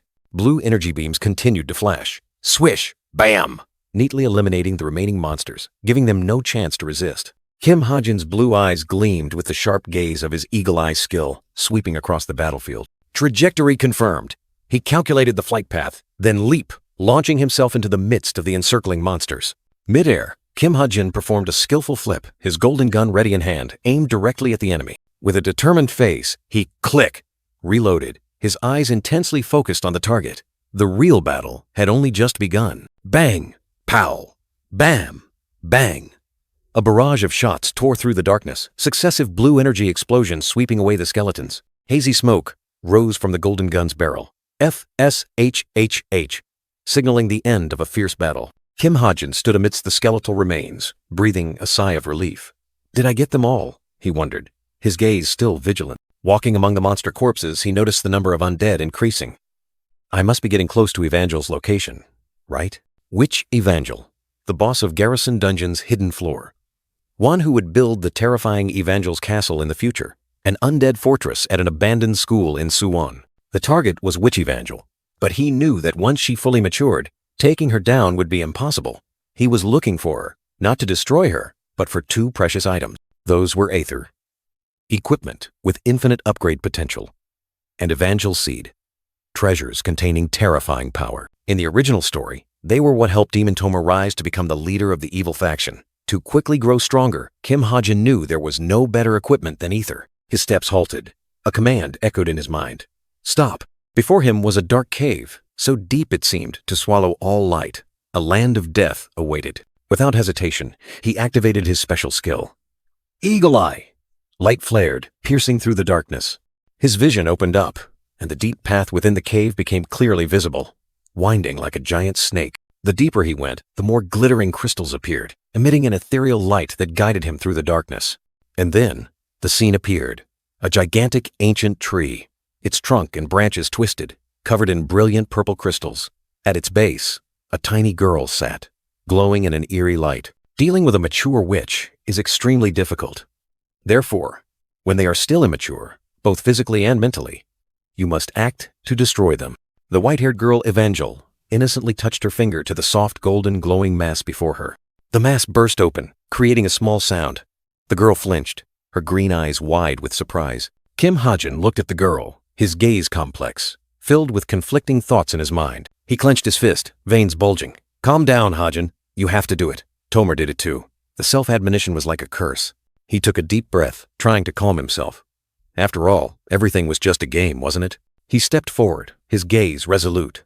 She's just another creature I created myself. A cold statement, masking his internal struggle. The witch was in spirit form, ammunition useless. So, there was only one way. His hand reached out, and a blue light flared. Activate mark. Form a spear with light magic. A cold whisper, and amidst the dazzling light, a divine spear gradually took shape. He glided like a ghost, with terrifying speed. That wild ginseng was really something good, he thought to himself, feeling power surge. His body felt weightless, more agile than ever. He lunged forward, the spear of light tearing through the air, aimed directly at the witch. The spear shot forth, like a lightning bolt, carrying destructive power, piercing through all obstacles in its path, an earth-shattering explosion. A dazzling light enveloped everything, blurring the line between reality and void. When the light faded, he stood there, utterly astonished. He had thought everything was over. She's still alive? He was terrified. Amidst the black and purple smoke, the tiny witch reappeared, her eyes glowing brightly. Her green eyes now blazed with an eerie golden hue, her youthful face contorted with rage. The witch had fully awakened. The ground shook violently, massive cracks spreading. The witch's wrath was powerful enough to tear apart space itself. But then, a small crack appeared on the witch's body. She cried out in pain, her eyes filled with astonishment. Like an illusion, the witch's body vanished in a wisp of pale green smoke, leaving only a faint streak of light. He watched, his expression pensive. Is this the witch's residual light? He wondered, trying to understand. What remained was a deep purple seed containing the witch's soul. Alongside it, an amorphous liquid substance named ether also appeared. A familiar notification sounded, signaling that the item had been collected. He had succeeded, at least temporarily. A window appeared, enveloped in a gentle blue light. The battle was over, But his journey was still long. A gentle blue light enveloped him as a system notification appeared, confirming his stats had skyrocketed. This precious item now belonged to him, untradeable. "Whoa!" he exclaimed, utterly astonished. Sitting before the glowing screen, Kim Ha-jin smiled in satisfaction. A brilliant orange energy spiraled around his finger, proof of his new power. "The effect is truly amazing," he marveled. That brilliant orange energy now condensed into the shape of a gun full of power. The higher the level, the stronger it will get, he told himself. Now I'm almost worthy of being a cube cadet. A sly smile spread across Kim Ha-jin's lips. He had earned 47 SP, and the remaining wild ginseng had also been put up for sale. "But the best part of this loot," he whispered, "is this seed. A mystical blue gem containing the soul of Witch Evangel. Evangel's seed," the text appeared, "when germinated, will summon the Witch of Despair." The Witch of Despair? Kim Ha-jin mused before the screen. The name sounded villainous, but he believed that if nurtured properly, the girl would become a reliable ally. Nurturing the seed was not difficult at all. Instead of water, only a small amount of fresh blood was needed. As each drop of crimson blood fell, the seed glowed in an eerie aura. "But the witch's personality will depend on the blood of the donor," he mused. "I have to be careful." He imagined asking his friends for blood. Kim Suho and Rachel looking bewildered. Blood? What for? That thought made him gloomy. In his imagination, his friends all panicked, backed away and shouted, "Don't come near! Are you some kind of freak?" The plan to ask for blood seemed unfeasible. He held the seed in his hand, a helpless expression on his face. "All right, I'll do it later." How could he take their blood without being seen as a freak? It was a headache. He gently closed his laptop, a click echoing in the silent night. It's best to go to bed early, he told himself, trying to push away the complicated thoughts. Tomorrow will be a long day. A notification popped up. Hunting Club. Thursday regular hunt. Sven will explode when competing with Nayun. The next morning, the brilliant sunlight shone on Byokba Hot Springs, Gangwon-do. Birds chirped, signaling a new day full of energy. At the gathering point, the short-haired, brown-haired girl cheerfully raised her hand to greet. "All right, is everyone here?" "Yes," the crowd responded in unison. "Orderly and on time. Very good." The short-haired, brown-haired girl stood in front of the gate, excitedly saying, "This is our first trip since the orientation, isn't it?" Kim Ha-jin and the other members listened attentively. The short-haired, brown-haired girl continued. "For those who are unclear, I will re-explain the activities of the Leonidas Club. We hunt regularly, but this is not just a hobby. This also benefits the community. Even I don't know exactly what will happen. When I wrote it, I only briefly described the outcome." He swallowed hard, a sense of unease creeping in. After the demon attack, Chae Na-yoon was severely injured, and Sven died. A tragic scene appeared, but it was just a detail to bring Chae Na-yoon into Kim Suho's sight. In reality, it was a trick to make everyone think Chae Na-yoon was the demon's target. Darkness reached out, engulfing a long, pink-haired girl. The girl's eyes widened, her pupils glowing with a demonic symbol, signaling immeasurable danger. A streak of fresh red blood splattered, staining the space red, a testament to the brutality of the attack. But the important thing to remember here is that Sven's storyline had completely changed from what he had originally written. Even though he already possessed a bit of demonic power, Sven hadn't fully transformed yet. He was still a potential threat. Back in reality, Kim Ha-jin secretly wished Sven would just explode right here. He knew he couldn't deal with him alone. Chae Na-yoon glanced at Kim Ha-jin, then turned back to Sven. She wondered, why does he keep glancing over here? He acts indifferent, but he keeps showing up everywhere I go. A crazy thought suddenly popped into her head. Don't tell me he likes me? Sven turned to warn Chae Na-yoon. Be careful, she scoffed, thinking he was referring to Kim Ha-jin. Careful of what? Him? Sven said sternly, correcting her. The recent disappearances. Chae Na-yoon flinched, a hint of surprise on her face. She pondered, secretly thinking, he isn't the type of person to do that. Her gaze remained on Kim Ha-jin. The short-haired, brown-haired girl excitedly announced, Now, let's start hunting. Everyone responded in unison. All right. Sven and Chae Na-yoon ventured deeper into the forest together, their figures gradually disappearing behind the trees. Kim Ha-jin quietly watched. The black-haired young man stood there, his blue eyes reflecting an inscrutable thoughtfulness, as if calculating something. The forest scene was tranquil. A young deer calmly grazed, and sunlight filtered through the leaves, creating a breathtakingly peaceful beauty. But that peace didn't last. A grotesque shadow, like a giant tentacle, swept past, bringing an ominous premonition. In a flash, the dark tentacle lunged, piercing through the deer's body. Fresh blood splattered, shattering the forest tranquility. The poor deer writhed in pain, suffocated by the tightening tentacle, death imminent. Amidst the dark scene, Sven appeared, surrounded by demonic tentacles. His gaze was cold, one eye bloodshot. "Sven, where are you?" the call echoed, but the blonde-haired young man still stood there, like a statue amidst a sea of magic. Then suddenly, everything vanished. The tentacles retreated, the darkness receded, leaving Sven standing alone in the gentle light of the forest. "Ah, there you are!" A clear voice rang out. The short-haired, brown-haired girl excitedly ran over, showing off her spoils. "Look, I must have won!" She was stunned. Before her was Sven, calmly standing next to a pile of downed deer. "What the hell? How did you catch so many already?" Sven subtly smirked. "I guess I won, didn't I?" The short-haired, brown-haired girl sighed, accepting. "All right, you get one wish. Go on. What is it?" The blonde-haired young man blushed, his eyes cast down, hesitating to speak. He looked up, his face still tinged with shyness, as if about to utter something incredibly important. In the silent forest, the two stood facing each other. Sven, surrounded by his spoils, was about to state his wish. Kim Ha-jin, the eccentric, watched the scene. He knew well. Sven had made a pact with Asmodeus, the demon of lust. Once he becomes a demon and is controlled by lust, he will lose all restraint, becoming a monster. And then, the wish was uttered, simple yet surprising. "Will you be my girlfriend?" The forest seemed to hold its breath, awaiting the answer. The unexpected confession stunned Chae Na-eun, her eyes wide with confusion, as she looked at the boy in front of her. A question escaped her lips, full of bewilderment. The blonde-haired boy lowered his head, his heart heavy.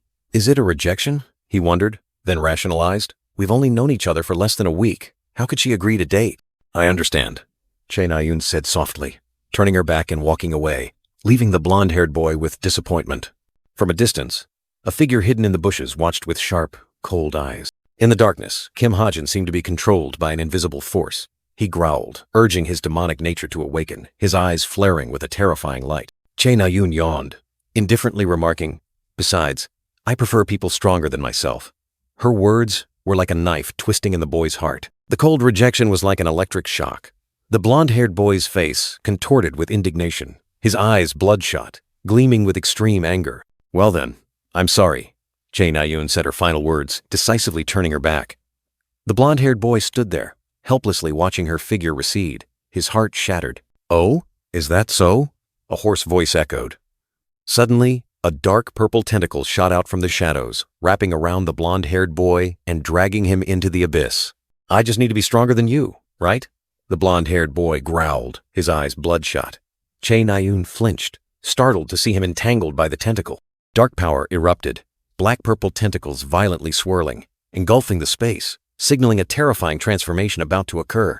An earth-shattering explosion resounded, dark energy erupting, tearing through the air, creating a terrifying shockwave. From within the dust cloud, the blonde-haired boy emerged in a terrifying form. Black-purple tentacles extended from his back, transforming him into a monster. His face was now empty, soulless, with only the darkness of a demon remaining. The tentacles writhed around his body, as if confirming his corruption. In that dangerous moment, a brilliant golden energy surged, forming a solid shield ready to confront the threat. Kim Ha-jin stood protectively in front of Chae Na-eun, his eyes resolute. He had transformed Aether into a sturdy shield, guarding her from danger. "Na-eun, are you okay?" Kim Ha-jin yelled, but a sharp object shot towards him, tearing through the wind and flying straight at him, creating a perilous situation. The sharp object darted like a red lightning bolt, piercing straight through the Aether shield and pinning Kim Ha-jin. From behind, Sven screamed his name in horror. Witnessing the scene, Chae Na-eun gritted her teeth, her eyes flaring with rage. She clutched a small object in her hand and exclaimed, "Damn it!" The crimson tentacle tightened its grip on Kim Ha-jin, cruelly distorting his body. The immense pressure made it almost impossible for him to breathe. A close-up of Kim Ha-jin's face, contorted in agony, cold sweat pouring down. He gritted his teeth, letting out a faint groan. Unable to stand by, Chae Na-eun channeled all her magic into her palm, a dazzling green light erupting. "Magic! Condense!" she yelled, preparing to counterattack. She swung her hand, a sharp surge of energy tearing through the air. "Let him go, you bastard!" Chae Na-eun roared, determined to rescue Kim Ha-jin. Amidst the pitch-black tentacles, Chae Na-eun stood firm, brilliant green light emanating from her hand. But from the depths of the darkness, a voice echoed, "I love you." A colossal shadow with glowing red eyes appeared, engulfing the entire forest. Whispers of, "I love you," and "Na-eun, I love you," echoed, like a curse. Chae Na-eun, her eyes blazing, green light exploding from her hand. "You bastard!" she roared, confronting the evil entity. Kim Ha-jin was still tightly constricted, his face contorted in extreme pain, but his gaze remained resolute. Suddenly, a surge of green light from Che Na-yoon enveloped Kim Ha-jin like a connecting thread, transferring power to him.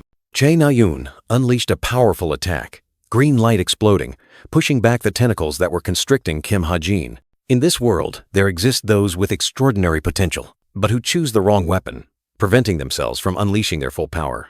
Che Na-yoon was one of them. Kim Ha-jin looked at her, the green light reflecting on his face. He smirked. "Ha ha." With explosive power, Che Na-yoon summoned a colossal sword of green light, its might reaching the heavens, ready to sweep away all obstacles. Amidst the brilliant green light, Sven roared in anger, his eyes sparking with hatred. He poured all his strength into a resounding curse, determined not to let Kim Ha-jin be harmed.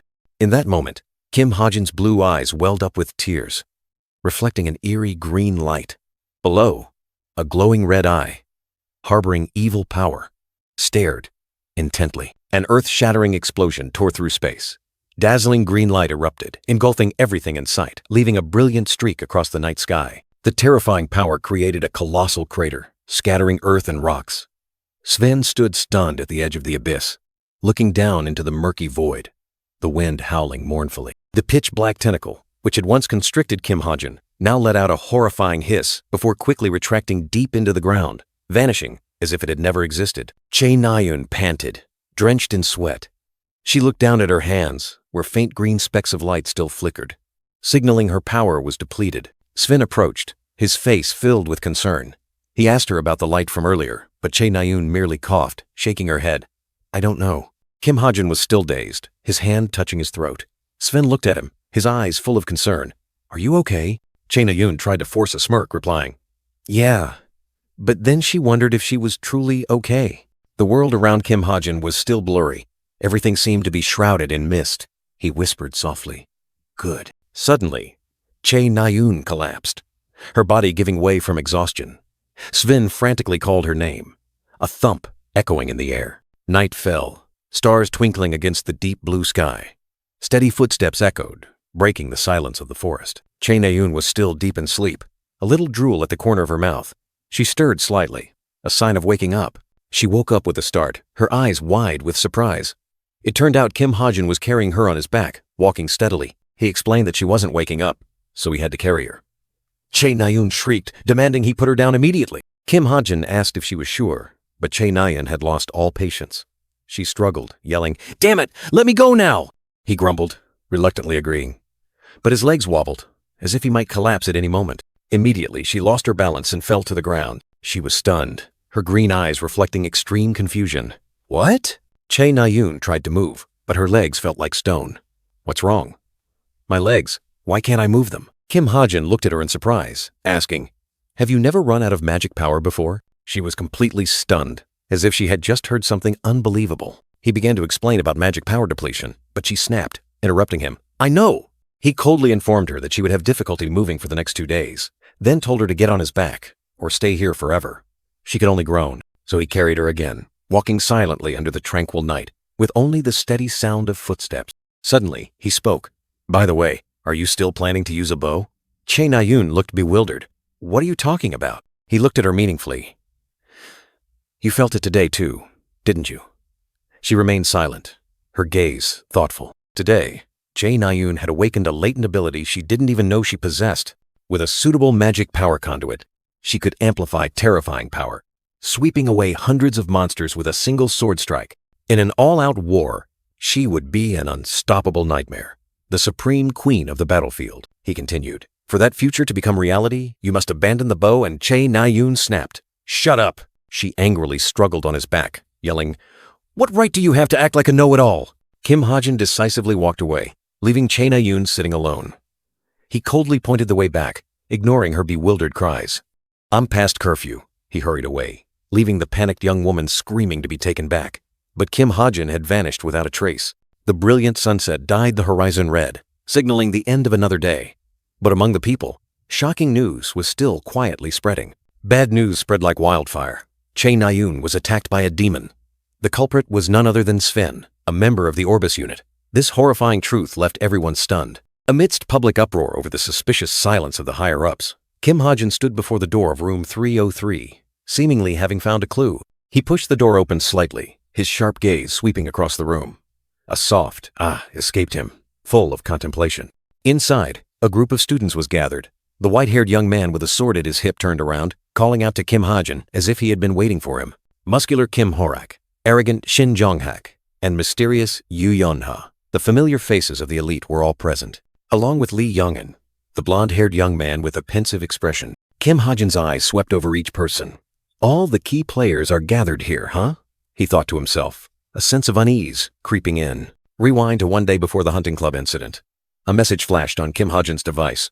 Are you free on Friday? I have something I need help with. A request for help? Kim Ha-jin frowned, his eyes full of doubt. What could make someone seek him out? Many students have gone missing recently, right? The academy has tasked us with investigating. Kim Ha-jin suddenly understood the situation, a spark in his eyes. The academy wanted to keep the matter quiet, so they selected elite students from each class to investigate independently and find the culprit behind the mysterious disappearances. Kim Soo-ho urged everyone on. The first-year investigation team had been formed, consisting of Kim Soo-ho, Shin Jong-hak, and Chae Na-yoon. The academy would also conduct its own investigation, but since the culprit might be a student, they believed an internal investigation team would find it easier to track them down. A difficult mission had begun. The black-haired young man sat in the meeting room, on the phone. He wondered about the call, while the mysterious voice on the other end praised his keen eyes. His face showed surprise when he learned that the person who recommended him was Chae Na-yoon. The voice continued, bluntly asking if he was willing to help them. He was present at the freshman investigation team's meeting. Kim Soo-ho greeted him with a smile, while he secretly thought this was a good opportunity to earn more SP. Kim Soo-ho stood up, his sharp gaze sweeping over everyone, announcing the meeting had begun and that he would present his deductions first. Kim Soo-ho asserted that Chae Na-yoon's attacker was not the demon behind this incident. At the same time, a loud noise echoed. It turned out to be Shin Jong-hak, who was angrily stomping his foot. Kim Horak, Yu Yeon-ha, and Lee Young-han were also present, and the atmosphere was tense. Shin Jong-hak's eyes blazed, and he growled, "Our Chae Na-yoon?" His face was filled with killing intent. Kim Soo-ho quickly corrected himself, calling the girl Student Chae to defuse the situation. Kim Soo-ho continued his deductions, suggesting that Chae Na-yoon might be the next target. If the demon Sven was allied with her attacker, then other demons under his command would also target her. He listened as Kim Soo-ho asked if there was anyone suspicious, anyone acting unusually recently. His gaze was pensive. In his mind, the culprit's image was clear. He knew who it was, but hesitated to reveal their identity due to the immense risk. He realized things were spiraling out of control. In the original story, 6 students disappeared in 2 months, but now 3 had gone missing in just 2 weeks. His fist clenched, a decision silently made. An orange-haired girl looked at him with gratitude, expressing her thanks. His eyes shone with determination. He could no longer stand by and watch everyone be in danger, unable to ignore the tragic fate awaiting them.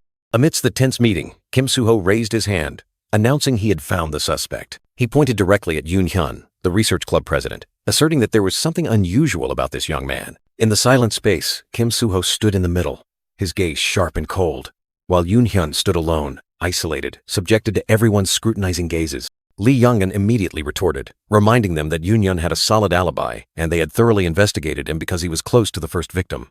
Shin Jong-hak growled, questioning, "What if the victims sought him out themselves? Are you implying he used mind magic to lure a student? Cut it out!" Yoon Hyun, the suspected young man, frowned in thought, as if something was brewing in his mind. Yu Yeon-ha, with a cold expression, spoke up. "I can't help but find this a bit strange. Why are you so quick to criticize someone with an alibi?" She continued, her gaze as sharp as a knife. "From what I see, instead of the club president, you're more likely to be the demon." Yoon Hyun was stunned, his eyes wide with surprise at Yu Yeon-ha's unexpected accusation. Meanwhile, Kim Ha-jin sat in front of his computer screen, deep in thought, then nodded. It's time to add a supporting character." He typed continuously, muttering to himself. "Someone from a wealthy family who will help Kim Soo-ho. She should be arrogant, but not annoying. Maybe I'll make her like snacks." A close-up of Kim Ha-jin's face, his eyes scanning the screen, new ideas gushing forth in his mind. On the screen, he typed a name, and a name gradually appeared. Yu-yeon. Her name will be. Back at the meeting, Kim Soo-ho looked directly at Shin Jong-hak, his tone firm. "Instead of the club president with an alibi, you're more likely to be the demon." Shin Jong-hak was completely taken aback, his eyes wide, unable to believe what he had just heard. Kim Suho continued, explaining to Yu Yonha, Yonha, regarding the alibi, Hajin also has one. At that time, he was using a portal. Yu Yonha retorted coldly, stating that she was merely teaching the other person a lesson about slander. She also emphasized that Yoon-hyun had a more solid alibi, because teleportation gate records were easy to falsify. Suspected by the purple-haired girl, Yoon-hyun angrily retorted, his words caught in his throat. Kim Horak, the burly orange-haired young man, approached Yoon-hyun with killing intent in his eyes. He growled, wanting to deal with the suspect. Kim Horak stood there imposingly, his aura oppressive.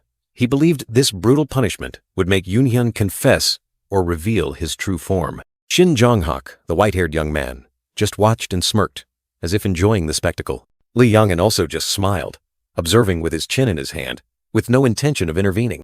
Yoon-hyun stood rooted to the spot, his eyes bewildered as he faced the aggressive attitude from the other group. Kim Horak growled, his bloodshot eyes fixed on Yoon-hyun.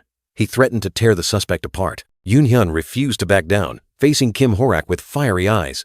Both growled, vulgar words flying, ready to pounce on each other.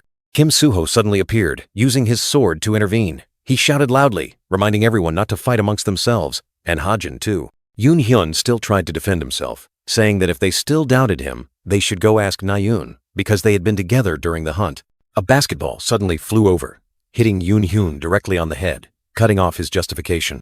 The ball bounced away, revealing Shin Jong-hak and Yu Yonha sitting in the stands, looking down with cold eyes. Shin Jong-hak stood up, his eyes blazing as he looked at Yoon-hyun. He growled, questioning why Yoon-hyun dared to mention Nayoon's name. Yoon-hyun explained that he and Nayoon had defeated monsters together when she was attacked. He then sarcastically asked if the other group was too busy fooling around to know about it. Yoon-hyun's words were like adding fuel to the fire. Kim Horak furiously charged forward, but Lee Young-in stopped him in time, trying to de-escalate the situation. Kim Horak was still seething with rage, growling a warning about that bastard. He questioned someone else who was walking away. "Hey, where are you going?" The dark-haired young man, Yoon-hyun, walked away decisively, leaving suspicious gazes behind him. Each echoing step seemed to sever all ties. Suddenly, he missed a step. Yoon-hyun stumbled. An ack? Escaping his lips, signaling that something bad was about to happen. From behind, Kim Horak lunged like a whirlwind. His eyes blazed red, and his fist came down, containing all his pent-up fury. A devastating punch. Yoon-hyun was sent flying through the door, wood splinters scattering. A deafening whim tore through the air. Lee Young-in quickly held back the enraged Kim Horak, preventing him from continuing. Kim Suho, standing nearby, also showed clear astonishment. Kim Horak looked at Yoon-hyun lying on the ground, asking in surprise, "You dodged it?" His punch seemed not to have landed completely. Yoon-hyun slowly stood up, pulling out a strange device. He looked at Kim Horak, his eyes cold. "You're really looking for trouble." Kim Horak continued to charge, but Yoon-hyun was faster. He raised the device, aiming it directly at his airborne opponent. A blue energy stream tore through the air from Yoon-hyun's device.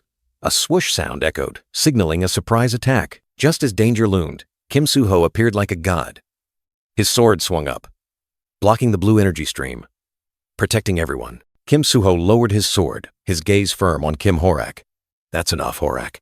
His words carried reassurance, but also authority. He turned to Yu Yonha. "You too, Yonha.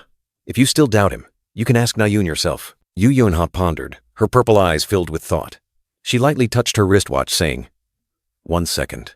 Perhaps she was checking something. The chaotic scene gradually subsided, leaving only a devastated hallway with the shattered door of room 303 and scattered debris. Kim Hajin walked through the wreckage, his expression cold.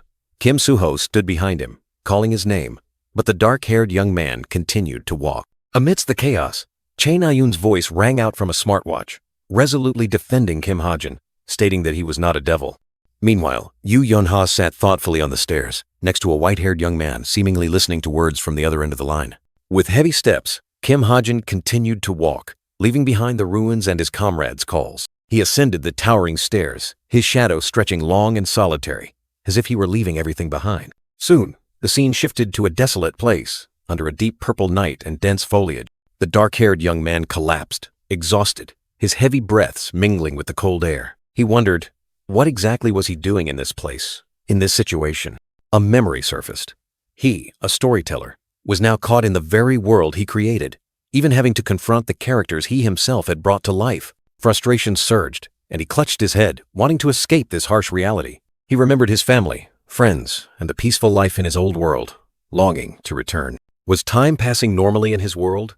Had he been listed as a missing person? Worry about his parents, about how sad they would be when he disappeared, choked his heart. A cold gust of wind swept past, and he wondered if he could truly return to that place. Suddenly, a light flashed, and a strange blue screen appeared before his eyes, startling him. On the screen, the words clearly read, "Recovery ability has increased." He looked up at the screen, his face filled with extreme surprise, only able to utter a surprised "ha." The black-haired young man forced a smile, muttering to himself about his awkwardness as the system screen appeared. Nevertheless, he was secretly pleased that his recovery ability stat had increased. He thought that if it were his past self, he would have given up long ago. A tear rolled down, quickly wiped away by his hand, as if to erase all weakness. He bowed his head, letting out a long sigh, trying to dispel the heavy thoughts in his mind. Then, he lifted his head, gazing into the distance, letting the night wind carry away lingering worries. In another space, at the training room, Kim Soo-ho walked among his resting teammates, his footsteps echoing. Kim Soo-ho asked Lee Youngin, "Where's Hajin?"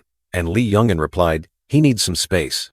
On the steps, Kim Horak and Yoo Yeon-ha sat next to each other, a quiet atmosphere enveloping them. Yoo Yeon-ha suddenly spoke up, asking Kim Horak, "You used your ability earlier, didn't you?" startling him. The purple-haired girl smiled shrewdly, questioning, "Someone who uses long-range weapons managed to dodge an attack from a martial arts user.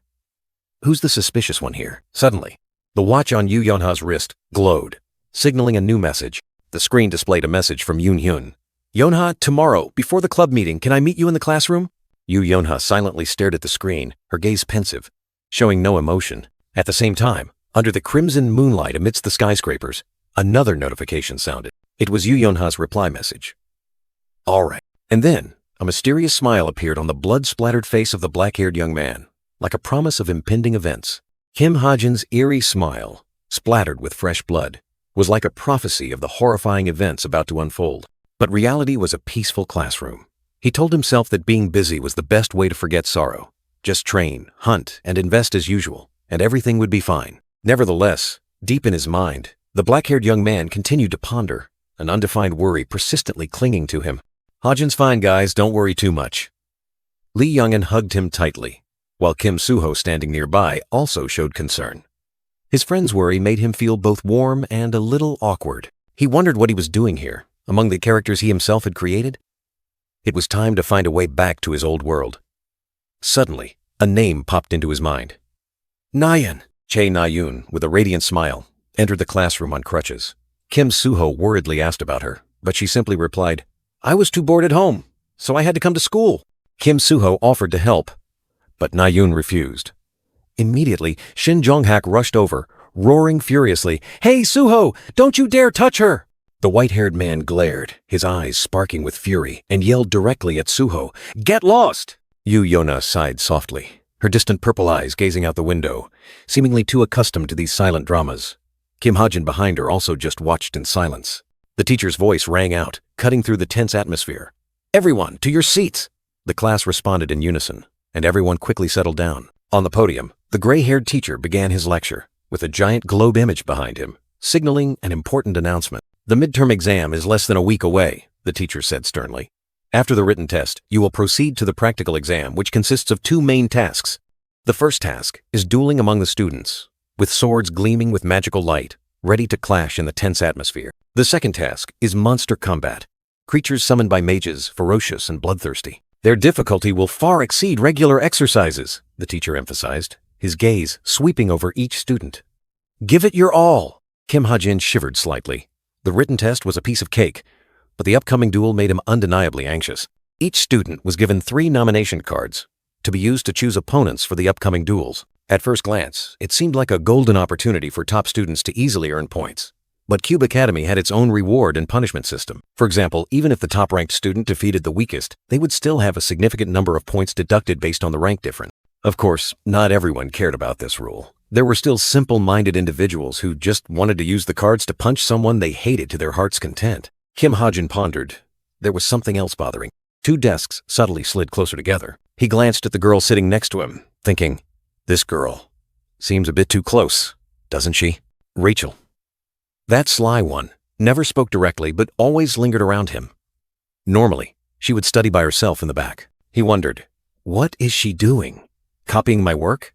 Rachel secretly glanced over. Kim Ha-jin continued writing, ignoring the blonde girl's curious gaze. On the paper, he scribbled the names. Yoo Okya, Kim Junhyuk. Rachel was surprised, and he gave a forced smile, explaining, "Those are my parents' names." At the same time, a message appeared on Yoo Yeonha's watch. "Hey, Yoonha, I just got to the study room. See you later." Yoo Yeonha read the message, her violet eyes thoughtful. The girl quietly walked down the sun-drenched hallway, alone in the vast space. She gently pushed the door open, her eyes scrutinizing the room inside. In a room filled with the ethereal pink hues of roses, a silver-haired young man sat, smiling gently as he offered a welcome. His handsome face, with a mole under his right eye, clearly showed anticipation, his reddish-purple eyes seeming to pierce the soul of the person opposite him. Yoo Yeonha quietly stepped in, a hint of surprise on her face. He maintained his smile, invited her to sit, and said the other members would arrive soon. The girl's violet eyes were sharp and cold, scrutinizing every corner of the room, as if searching for something unusual. She noticed the burning scented candle and quietly asked about it. The young man explained it was to enhance concentration for the upcoming study session. He stood up, walked towards her, and began an unexpected conversation about the demon hunting squad, revealing that he was also a second-year squad member. Sitting opposite her, he continued to inquire about her squad's progress and the suspects they might be targeting. With a knowing smile, he recounted that a squad member had made an absurd claim that piqued her curiosity. A snap echoed as he flicked his fingers, his sharp eyes seeming to pierce the darkness, urging her to ask about the absurd claim. Yoo Yeonha was stunned. He casually uttered, "Oh, it's just," he said. "You're a demon. I find that quite amusing." He laughed loudly, continuing to tease that she even used psychic magic on victims, then asked if there was any proof. Yoo Yeonha subtly curled her lips, a forced, meaningful smile, replying that of course there wasn't, but her eyes widened, her expression suddenly becoming puzzled, as if she had just realized something unusual in his words. The silver-haired young man feigned surprise, hastily correcting himself that he had spoken out of turn, and wanted to ask what basis the other person had for thinking she was a demon. Yoo Yeonha remained silent, her eyes sharp and full of suspicion. She turned her face away, not revealing her true emotions. He clenched an object in his hand, uttering sarcastically, "They say, the innocent rarely ask for proof when suspected of wrongdoing." A mysterious surge of power flashed by, tearing through the air, leaving a dazzling streak of light. Yoo Yeonha snarled furiously, tightening her grip on the whip, questioning the person opposite her. "What the hell are you?" Her reply was met with the silver-haired young man's contemptuous smirk, a chilling laugh echoing. He turned his back to her, his voice haunting. "Come on, Yeonha, come back here." Darkness seemed to swallow him. His eyes flashed with an eerie light, the silhouette of the witch Evangel reflected within. "It's not your turn yet."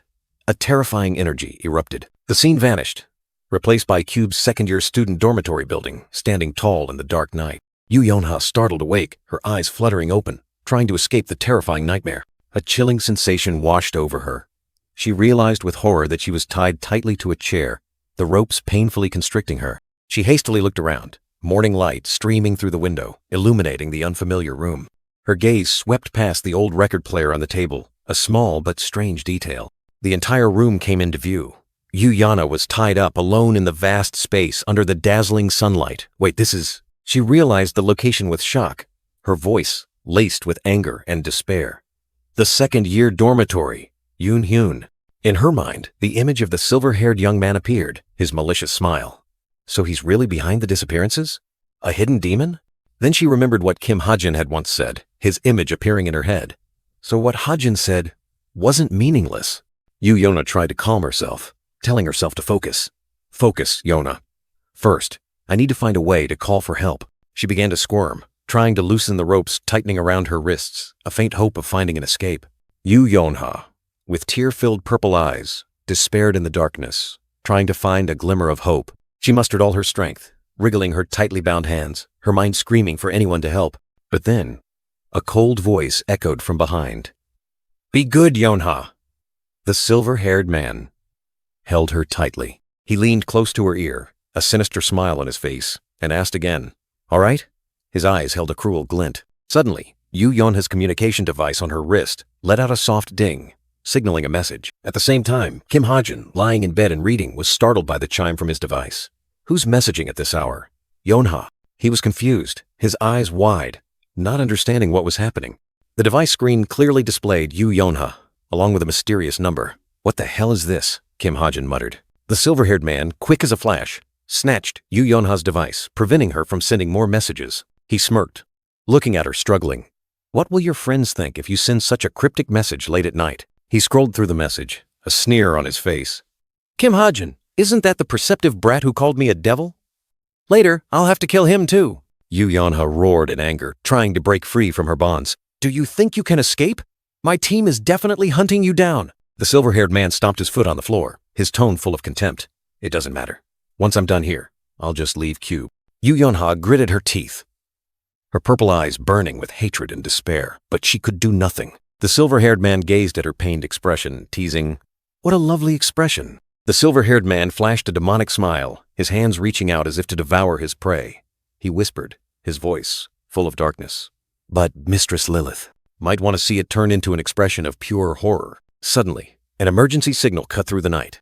On the communication device, Yu Yonha's name appeared along with a solitary number 9, like a mysterious plea for help. Kim Ha-jin woke with a start, his blue eyes wide in surprise. He stared at the message, wondering, did she send it by mistake? The number 9 repeated in his mind, an incomprehensible omen. A 9? 9? A flurry of questions arose, swirling deep in the young man's thoughts. Then, a flash of insight struck Kim Ha-jin. Wait, 911? He suddenly realized this was no mere coincidence. Without hesitation, Kim Ha-jin sprang up, magical energy flaring around his hands. Book of Truth! Where is Yu Yonha right now? He roared, determined to find her. A dazzling light erupted. The mystical Book of Truth appeared in his hands, its pages flipping rapidly as if searching for an answer. Kim Ha-jin's eyes widened in horror as the image appeared. Why is she? A sense of unease welled up, signaling something ominous. Before him, Yu Yonha was tied tightly to a chair, her head bowed, submerged in the gloomy night. A ghostly voice echoed, Yonha, Yonha. She remained motionless, her long purple hair falling to obscure her face. The voice continued, full of understanding, yet also containing a threat. How lonely she has been. Tears streamed down her cheeks, her purple eyes burning with pain and despair. The silver-haired man whispered, I know that feeling. The silver-haired man leaned closer to her, his sneer growing more sinister. He wanted to fully savor his prey's fear and helplessness. His reddish-purple eyes gleamed with an eerie light, focusing his entire will on Yu Yonha. An invisible psychic battle was unfolding. Yu Yonha lifted her head, her purple eyes burning with hatred, trying to resist. Despite her despair, she refused to yield to the evil power. The silver-haired man stood upright, looking down at her with amusement. Your will is quite strong, isn't it? After all, you're still resisting my mind control. Just give yourself to me. The silver-haired man caressed Yu Yonha's cheek, whispering to reassure her not to be afraid, because Lilith had given permission. He leaned close to her, his expression sinister. A dark energy enveloped them, and he declared that Lilith wanted her too. Yu Yonha was terrified, her eyes wide.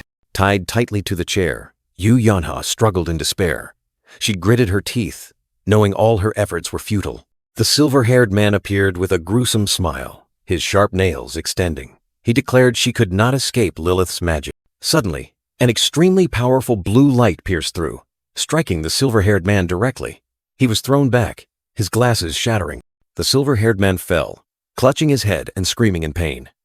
Blood splattered.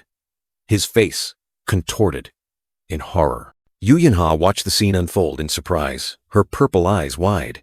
She didn't understand what was happening. Looking down from above, the silver-haired man lay writhing in a pool of blood. He was still screaming miserably. Yu Yonha looked down, her purple eyes full of confusion. She wondered if things would have been easier if she had trusted someone. The silver-haired man lifted his head, his bloodshot eyes filled with terror. He roared, asking who was there, who had attacked him. He struggled to get up, clutching his bleeding wound. A voice echoed, saying this special bullet could not be removed without surgery. The silver-haired man clenched his fists, sharp claws becoming visible. He gritted his teeth, calling his attacker a bastard. He roared, demanding his attacker reveal themselves. A surge of dark power erupted from him, spreading throughout the room. The room shook violently, and shards of glass shattered. A deafening sound echoed everywhere. Yu Yonha was affected by that power, groaning in pain. Even though she was tied up, she tried to endure.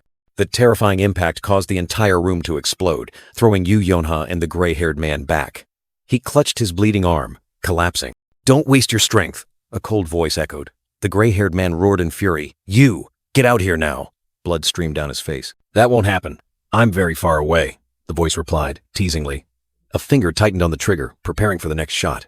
Streams of blue energy tore through the air, piercing directly into the gray-haired man's body. He braced himself, enduring, blood splattering everywhere. A pained groan escaped his throat, his eyes wide with horror. The bone-piercing pain nearly made him collapse. His body slumped down, colliding heavily with the ground. He lay motionless, with only faint breaths remaining. Far away, in the silent night, a brilliant blue light flared, piercing through the dense foliage. The light converged into a dazzling point of light, like a shooting star streaking across the night sky. From a perfect hiding spot, the black-haired young man Kim Ha-jin steadily held his sniper rifle, his sharp, cold gaze piercing through the scope. "That's why I love long-range sniping," he muttered, his finger once again on the trigger. The target, the gray-haired man, was clear in his sights. "Hey, Yonha, I guess I'll have to use all the bullets you gave me," Kim Ha-jin smiled, pulling the trigger. A shot rang out, followed by the enemy's scream. "Remember to give me some better bullets next time," he said. Yu Yonha stirred awake, her purple eyes wide, looking around in bewilderment. The gray-haired man struggled to get up, blood staining his uniform red. He roared in anger, "You're insane!" Without hesitation, Kim Ha-jin aimed again. The gun in his hand was like an extension of his body, cold and precise. Another bullet tore through the air, piercing directly into the gray-haired man's chest. Fresh blood spurted out, staining the entire floor red. The silver-haired man collapsed, blood pooling around him. His heavy breathing tore through the silent night, each breath a pained groan. From afar, Kim Ha-jin maintained his posture, his sharp blue eyes piercing through the scope. A soft click echoed, signaling the next bullet was ready. After completing the mission, Kim Ha-jin sighed in relief. He looked up at the star-filled night sky, a rare sense of peace seeping through the tension. He approached the unconscious purple-haired girl. "Well, this is bad," Kim Ha-jin muttered, then asked softly, "Are you hurt?" Yu Yonha stirred slightly, weakly replying, "No." Kim Ha-jin continued to instruct, "Just get some sleep. Your teammates will be here soon." Yu Yonha blinked, trying to stay awake, then softly said, "All right." In a daze, Yu Yonha whispered her thanks. An ethereal light enveloped her like a promise of impending peace. The dazzling hospital ceiling lights tore through the dark night of memories. A new beginning, but would it truly be peaceful? Yu Yonha woke up, her purple eyes wide, staring at the ceiling. She blinked softly, trying to make sense of her surroundings. A familiar voice echoed, "You're awake?" Yu Yonha turned her head, her eyes still a little hazy. Yoon Hyun, the dark-haired young man, was sitting by the bed, peeling an apple. "What are you doing here?" Yu Yonha asked in surprise. Yoon Hyun replied, "Are you all right? The doctor said you escaped unharmed." Yu Yonha shot up. "Yes, but I'm asking what your time's doing here." Yoon Hyun explained, "We're taking turns staying with you. Me, Nayoon, Jonghak, Horak." Yu Yonha interrupted. "Why?" The dark-haired young man bowed his head, his foot tapping lightly. "Because we also bear some responsibility for what happened," Yoon Hyun continued, his voice full of remorse. "As teammates, we should have been more careful, instead of being distracted like that." He looked at the purple-haired girl, his gaze sincere. "Anyway, I'm truly sorry." Yu Yonha remained silent, complex thoughts swirling in her mind. Yoon Hyun continued to patiently peel the apple, while Yu Yonha couldn't help but wonder about his innocent appearance. "People probably mistake you for a Boy Scout, right?" A sudden question popped out. She secretly thought about the discrepancy between Yoon Hyun's appearance and his status. He still calmly offered her an apple, as if everything was normal. But her mind drifted to another figure, a black-haired young man who had appeared in that life-or-death moment. She suddenly asked about the third person who had saved her life. "So, he didn't come with you?" Yoon Hyun looked bewildered, not understanding who she was referring to. Frustration welled up as she realized she couldn't explain. "Never mind, forget it," she snapped, trying to push the thought away. Yu Yonha sat up, her gaze directed towards the window, where the morning light streamed in, bringing a sense of peace after the storm. Outside, the sky was unusually clear, bright rays of sunlight dispelling the darkness of the previous night, signaling a new day. A sudden message appeared, a sincere thank you from Yu Yonha, like a promise of a debt of gratitude. Kim Ha-jin smiled faintly, looking at the smartwatch on his wrist, where the message had just appeared. Consecutive system notifications rang out, signaling a well-deserved reward for his efforts. Both his SP and sharpshooter skill had skyrocketed. He pondered, realizing this was a record SP score. Resolving a main storyline is worth it, he mused, his eyes scanning the laptop screen. Although the investment in the sniper rifle was quite substantial, he was still satisfied. Saving Yu Yonha to him was a priceless reward. Suddenly, a voice rang out, interrupting his thoughts. "Ha-jin, sir!" A dapper man was approaching. It was Park, a middle-aged man with a friendly smile. Kim Ha-jin was surprised, asking about the purpose of this unexpected visit. But Park said nothing, only suddenly knelt down, stammering. He worried Kim Ha-jin wanted to cancel the contract, but then denied it. Park prostrated himself. His face panicked as Kim Ha-jin placed his hand on the briefcase.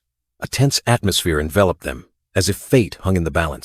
But then, Kim Ha-jin spoke, his tone strangely calm. "I want to invest." He held the briefcase, his gaze resolute. Park looked up, his eyes wide with astonishment. "Excuse me?" Kim Ha-jin's words were a shock, completely unexpected by him. Kim Ha-jin began to explain. The wild ginseng he had sold on Violet Haze had brought in a huge sum, no less than 400 million. He continued, his investment plan clear as day. 250 million into Pack Horse Masters, and the remaining 150 million would go into SH Agents. SH Agents will definitely grow as strong as Pack Horse Masters, Kim Ha-jin affirmed. Park, still dazed, stammered. Such a large sum of money. Park completely collapsed, sweat pouring off him. I can't accept such a large amount of money. He trembled, his face filled with fear. Kim Ha-jin pushed the briefcase towards Park. Just take it. This is for us to grow together. He also instructed him to use the money to buy a magic bag and an HUV. Park cautiously asked Kim Ha-jin's age. But how old are you? He replied. I am 29, sir. You're much older than me. Don't be so formal, Kim Ha-jin said. Park panicked. That's impossible, especially after your generosity, Kim Ha-jin threatened. What if I take the money back? Park clutched the briefcase tightly, his face contorted. All right, Ha-jin, he muttered to himself. This kid is truly unpredictable. Kim Ha-jin stood up, signaling to Park. Oh, and while we're at it, let's stop by the convenience store. He walked off, Park following like a shadow. The two entered Zoo convenience store, where the midday sun shone through the glass window. Park was surprised to see Kim Ha-jin scratching a lottery ticket. You play the lottery? Kim Ha-jin explained. I'm not old enough. I need an adult to accompany me to collect the money. It's quite lucky to win. Kim Ha-jin mumbled, then suddenly exclaimed, Oh, I won! Park quickly asked, Really? How much? Park burst into joyful laughter, his eyes squinting as Kim Ha-jin announced the amount. 20 million won. The whole world seemed to stop. Park's mind reeled with the enormous sum, a big question mark appearing in his head. Park's astonished exclamation echoed throughout the convenience store. 20 million? An unbelievable amount. Kim Ha-jin casually handed a sparkling gold bill to Park, instructing, add this amount to the investment and send back an updated contract. It might be less after tax. Park was still dazed. Park cowered, clutching the briefcase tightly, his face filled with extreme fear at the heavy responsibility of the newly won money. Kim Ha-jin asked, What's wrong? Park trembled and whispered, Someone might steal it. The fiery sunset sky, dyeing a corner of the street red, signaled a mysterious transition. The setting sun's rays pierced through the dilapidated window frame of an old warehouse, dyeing the desolate space red. From a mysterious hand, thick darkness began to seep out, spreading like a gruesome liquid. The darkness coiled, twisted, writhed, gradually taking shape into a terrifying entity. A small figure emerged from the darkness, flashing a demonic smile and reported, Captain, things are developing. The Shadow Boy hovered, delivering shocking news. The Pack Horse Masters have gone public. What should we do? The cold, black-haired girl commanded, her eyes half closed. We stick to our objective. The rest, we ignore. The Shadow Boy assented, then suddenly remembered something strange. There's something odd. There's a guy who's extremely obsessed with buying up Pack Horse Masters shares. He invested from 300, 1,000, then suddenly 250 million. The Shadow Boy wondered, isn't investing so much in a guild that doesn't even have an information page a bit excessive? In the quiet space, the black-haired girl's voice rang out decisively. Forget it. Let's just focus on our own work. The Shadow Boy obeyed. If the captain says so, then the Shadow Boy continued to report. Well then, all that's left to report is, there are some interesting new pages on Violet Haze. Does the captain want to see them? The Shadow Boy hovered amidst the information, listing the sources, Relic Investigation Team, Belfry Dog Meat Soup, Truth Office, and remarked that the Truth Office was the most curious. The black-haired girl pondered, her eyes flashing with determination. Should we assign a mission? Perhaps they can find the person we're looking for. Droon. As soon as the name Droon was uttered, the Shadow Boy immediately flinched, his black eyes wide with astonishment. Noticing the reaction, the Shadow Boy quickly tried to cover it up. Just kidding. While the black-haired girl remained seated on the barrel, her gaze distant. The black-haired girl changed the subject, her tone calm. Actually, Captain, do you know what's happening next week? The midterm exams at Cube? The Shadow Boy continued to report on the exam. Those blacklisted are the first and second-ranked cadets, Kim Suho and Shin Jong-hak. He added, some of our members will infiltrate the event. Will the captain also attend? The girl's long black hair gently swayed in the wind, and she decisively replied, yes, I think I'll go. The shadow boy looked up at the black-haired girl, his eyes glowing with her every step. The black-haired girl walked with an air of dignity, her long hair flowing, her gaze fixed steadily forward. She looked into the distance, a knowing smile on her face. Perhaps there will be someone. Suddenly, the image shifted to Kim Ha-jin, smiling and waving as if completing the black-haired girl's sentence, worth our trouble. Time seemed to fly by, colorful pieces of paper fluttering in the clear blue sky.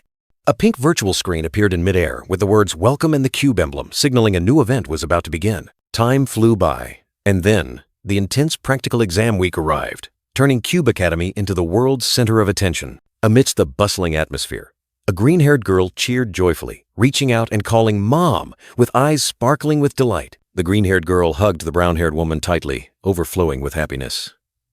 Hazuki, my dear, how are you? I missed you so much. For the practical exam week, Cube opened its doors not only to hero organizations, but also to the cadets' families. Crowds flocked from all over, transforming the place into a lively festival. Two men discussed animatedly under the blue sky. This is Cube, the world's top hero academy. Recruit all cadets in the top 100. A hand carefully held a drone. It's Lee Junha, rank 117, right? Oh, I'm a fan of his. The dark blue-haired young man thoughtfully looked at the drone, muttering, haven't collected much yet, have we? He waved his hand, signaling, and another drone flew up. It's better to give it a little more time. The young man looked up at the hovering drone, secretly thinking about the gift from Suyuk.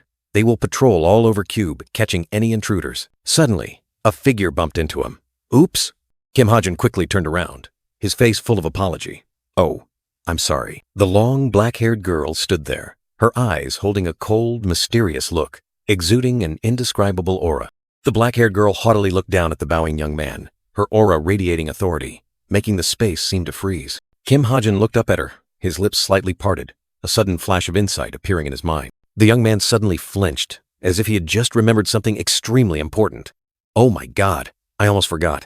In the upcoming practical exam, a familiar figure will appear, the long, black-haired girl with sharp, cold eyes and a powerful demeanor. Suddenly, Kim Ha-jin bumped into her, an unexpected collision that made him stumble, while she remained standing perfectly straight, her cold gaze looking down. The young man flinched, realizing with alarm that he had stared at her for too long, an unfortunate incident. He told himself to stay calm. He couldn't let her suspect anything. Damn it! Amidst the swirling depths of his thoughts, a confession escaped Kim Ha-jin's heart. She's truly beautiful. The black-haired girl maintained an impassive expression, her purple eyes unruffled, like an icy statue. Kim Ha-jin awkwardly raised a hand to his lips, trying to hide his extreme embarrassment and confusion. She turned and walked away, leaving Kim Ha-jin still standing there dumbfounded, his heart pounding wildly. Her figure glided through the crowd, like a queen among her subjects, every step exuding charisma. A voice called out, Droon. Yes, Captain? As the black-haired girl continued to walk amidst the fluttering, colorful papers, she gently touched the moon-shaped pendant on her neck, her eyes thoughtful. That kid just now. He saw through my identification seal. The girl's purple eyes gleamed coldly as she resolutely ordered, find out who he is. Kim Ha-jin mused that not only heroes were here to recruit students, but the Cloaked Society was also lurking. They were looking for Kim Suho or Shin Jong-hak.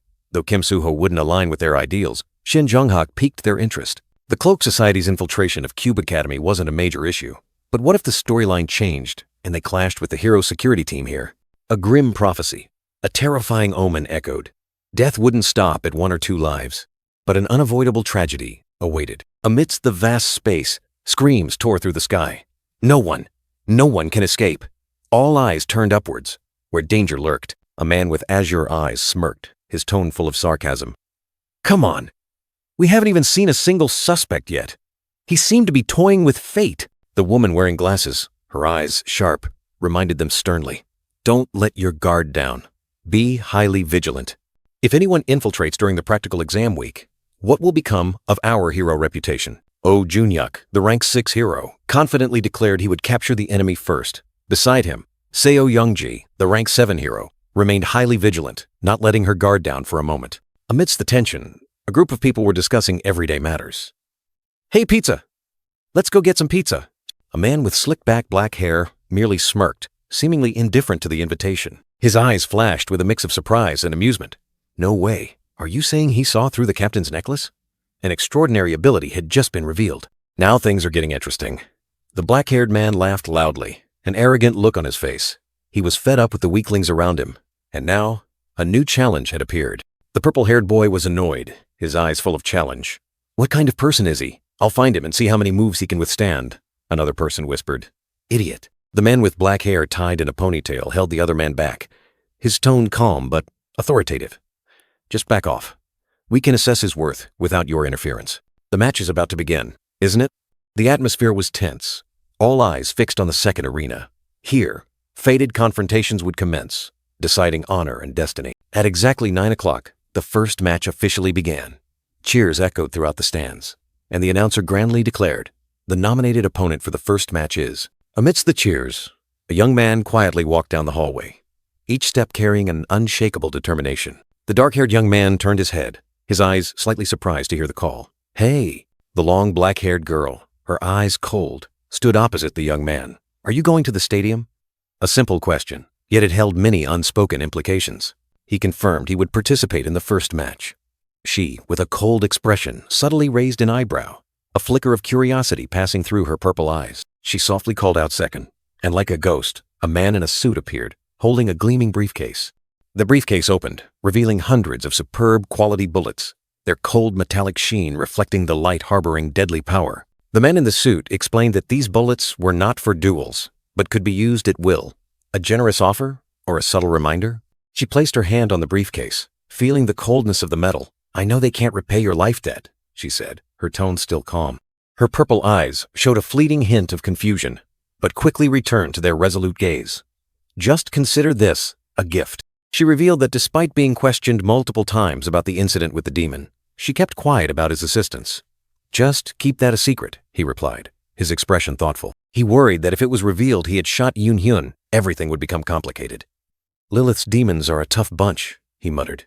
She remained silent, her eyes unreadable. She turned and walked away, leaving a warning. Even if you have a reason to hide your power, it will be difficult to pass the practical combat test that way. He was stunned. Hiding my power? His eyes widened, his face bewildered.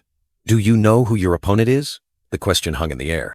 A cold sign appeared. Cadet waiting room. The door leading to the fate of those about to clash. Inside, a hand gripped a sword hilt tightly, veins bulging.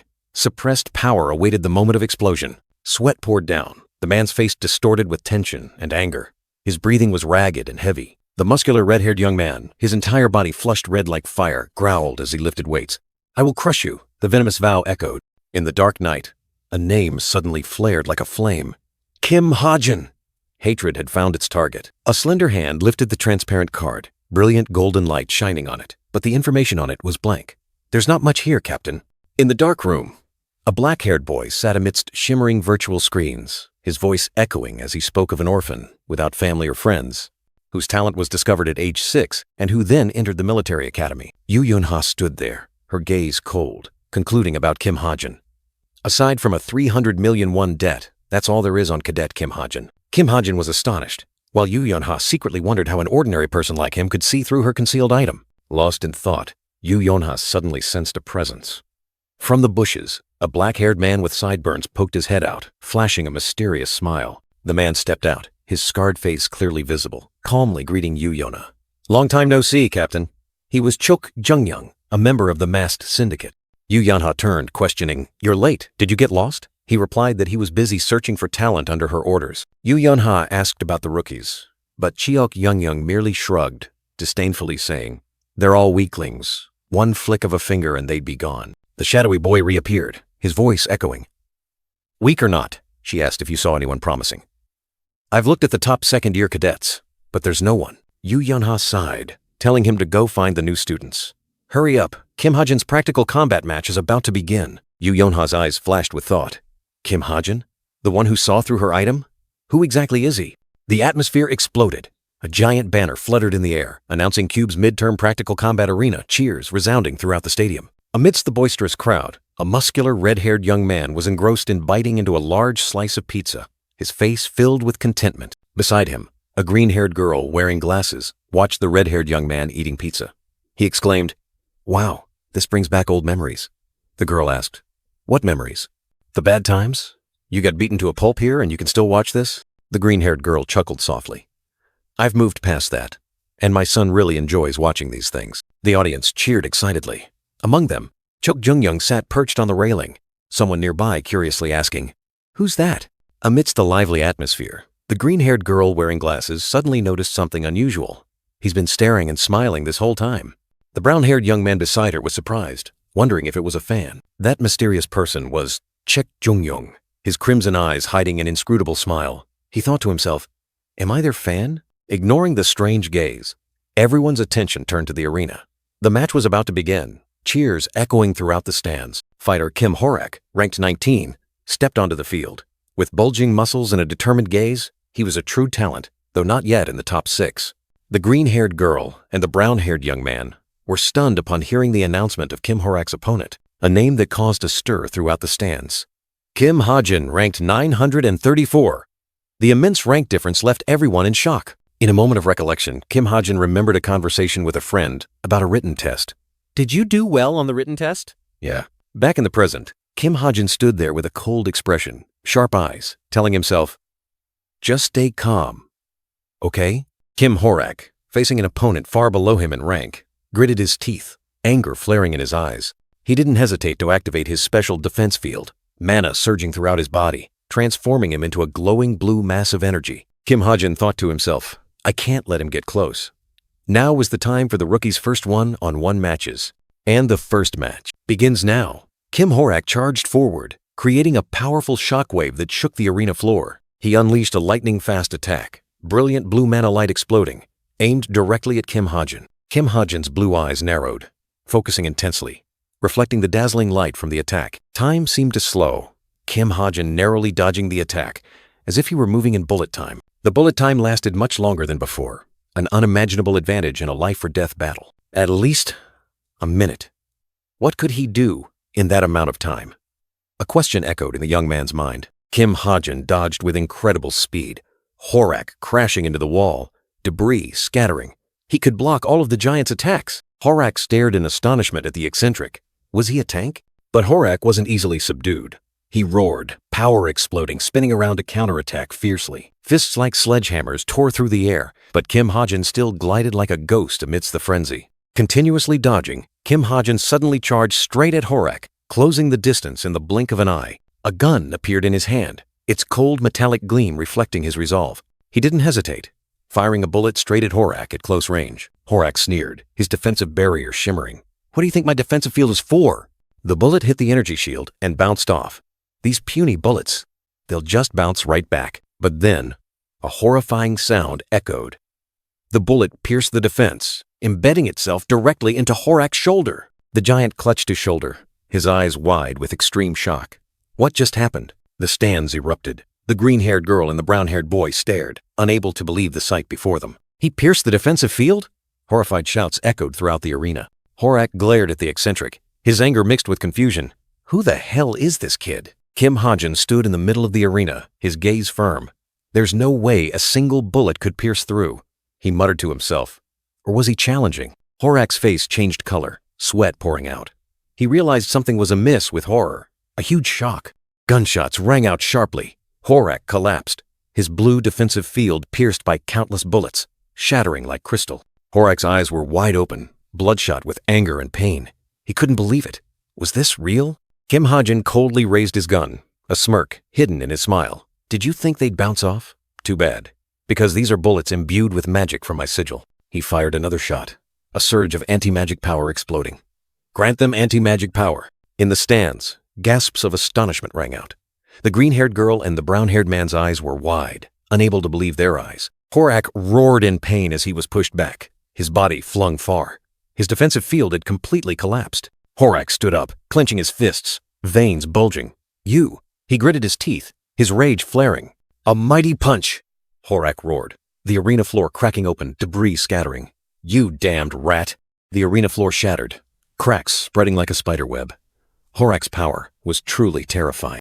Kim Ha-jin lightly leaped into the air, evading the attack. He still held the gun in his hand, full of confidence. He suddenly unleashed a sharp blade from his shoe, lunging straight towards Horak. Watch out for that blade! Horak flinched and dodged, the blade grazing him. His eyes were filled with astonishment, not expecting the eccentric to have this trick. He prepared to counterattack, but his heart was still full of doubt. That blade, is it also a trick? Kim Ha-jin smiled slyly. The gun in his hand made a click sound. I tricked you. Gunshots ripped through the air, bullets embedding themselves directly into Kim Horak's muscular body, making him roar in pain. Kim Horak collapsed onto the arena floor, his body convulsing in a faint blue light, completely defeated. Kim Ha-jin coldly walked past, leaving his opponent lying there, a performance full of surprises. The young man stood in the middle of the arena, his gun still pointed forward, the dazzling light from the muzzle like a declaration of victory. The audience in the stands was stunned, their eyes wide with astonishment at the unbelievable turn of events. Kim Ha-jin's finger tightened on the trigger, each squeeze harboring a deeper intention. Once again, he pulled the trigger, his sharp gaze unwavering. A dry click echoed. The gun was out of bullets. Kim Ha-jin stood there, calmly looking at his opponent. Kim Horak looked up, his eyes filled with horror and confusion as he realized something. In the stands, murmurs began to rise, the audience buzzing with chatter. He's out of bullets? One person asked, while another commented, Kim Horak is already ruined anyway. Kim Horak trembled as he stood up, his body bleeding, his eyes full of resentment but unable to do anything. He panted, sweat pouring out, his face contorted with anger and despair. Kim Ha-jin, with a sharp gaze, looked directly at his opponent, a smirk beginning to form. A sly smile was evident on his face, as if he had planned everything in advance. To everyone's astonishment, Kim Ha-jin raised his hands to the sky, flashed a bright smile, and declared, I surrender. Kim Horak, who had just been shot, couldn't believe his eyes at his opponent's unpredictable actions. Not just him. All eyes were fixed on the scene that had just unfolded, utterly astonished. Then a system announcement rang out. Like an undeniable verdict, the match is over. Despite being shot, Kim Horak remained standing, and the system recognized him as the winner. An unbelievable result. Kim Horak's furious roar echoed. He wanted Kim Ha-jin to turn and face him, but the eccentric simply walked away, enveloped in light. Despite the real bullets lodged in him, Kim Horak stood firm. His teammates were astonished, wondering if this was the power of a martial artist. Meanwhile, in another corner, hero Seo Young-ji and her colleagues were evaluating the recently concluded match. Seo Young-ji shrugged, analyzing clearly. Kim Ha-jin performed well, while Kim Horak was too hasty, wasting his strength on defensive barriers instead of utilizing his physical advantage. But Seo Young-ji's sharp gaze focused solely on one person, Kim Ha-jin. He was the mysterious factor that made her ponder. She wondered, Kim Ha-jin's terrifying firing speed and incredible dodging ability, could it be some kind of hidden power enhancing his physique? Not only that, he also fired bullets imbued with mana, a rare technique that astonished Seo Young-ji even further. Her colleague frowned, disbelieving. A cadet who can imbue bullets with mana, powerful enough to penetrate Kim Horak's defensive barrier? Seo Young-ji affirmed confidently. No matter how, Kim Ha-jin used bullets to shatter his opponent's defensive barrier. An undeniable, obvious truth. A buzz spread throughout the stands. Call the director immediately, the brown-haired man exclaimed, realizing Kim Ha-jin's potential far exceeded all expectations. Kim Ha-jin, this name, we must remember it, Seo Young-ji mused. The next match had begun, but her mind still lingered on the eccentric. Meanwhile, Kim Horak was still annoyed. He didn't like Kim Ha-jin, didn't like the way he surrendered yet, still commanded everyone's attention. The brown-haired man sneered, dismissing Kim Ha-jin as just a brat with a tiny gun, wondering why the captain wanted to keep an eye on him. The green-haired girl revealed he possessed magic resistance. The brown-haired man stomped his foot, disdainful of magic resistance. Believing it had nothing to do with a warrior's true strength, the green-haired girl asserted that he hated Kim Ha-jin simply because he was a long-range marksman. The brown-haired man scoffed, admitting it was true. In his mind, a cruel smile appeared. He believed that only by facing death, feeling despair to take another's life, was it a true battle? The brown-haired man dismissed thoughts of the cadet's despair, then asked the green-haired girl if she had seen Kim Suho and Shin Jong-hak yet. He admitted they weren't bad. A memory surfaced. Shin Jong-hak wielded his spear valiantly, charging into battle with overwhelming momentum, his eyes filled with fierce determination, leaving spectators deeply impressed. The green-haired girl commented on Shin Jong-hak's aggression when dealing with cowards. The brown-haired man burst out laughing, but she warned that it wasn't good for his character. The green-haired girl turned to Kim Suho, calling him strange. The brown-haired man was surprised, asking back, strange? The memory continued. Kim Suho swung his sword like a dance, each movement carefully honed, exquisitely refined, leaving his opponents no time to react. Kim Suho stood there, his sword still radiating power, while his opponent had fallen. The brown-haired man felt something was off about him. Kim Suho's gaze was resolute, exuding an air of mystery, as if harboring something profound within, difficult to discern. The brown-haired man mused, sensing that Kim Suho was hiding his true nature, something yet to be revealed. The green-haired girl asked if Kim Suho lived up to his reputation. The brown-haired man was indifferent, saying he wasn't particularly impressed with any of them. When the green-haired girl mentioned Kim Ha-jin, the brown-haired man suddenly erupted, exclaiming in surprise, "That guy is on the list too?" The green-haired girl explained that the captain was looking for magic resistance abilities. The brown-haired man remained annoyed, and the rustling of leaves echoed. A police officer suddenly appeared among the bushes, a dazzling light behind him. The brown-haired man spun around, his eyes sharp and cold as he asked, "Who's there?" The black-haired man growled, ordering the stranger away. "Outsiders are not allowed in the forest. You must leave, immediately." But the only reply was a challenging sneer. A second warning rang out, but the black-haired man still stood with his back turned, as if his patience had run out. The threatened party merely found it annoying. Without another word, a hand reached out and grabbed the stubborn person's head. Blood splattered, signaling a brutal attack. "I told you." Before the words were finished, a fatal punch landed. The attacked person was sent flying, a dry thud tearing through the air. A flock of birds frantically flapped their wings and flew away, shattering the twilight stillness, an ominous sign for what had just transpired.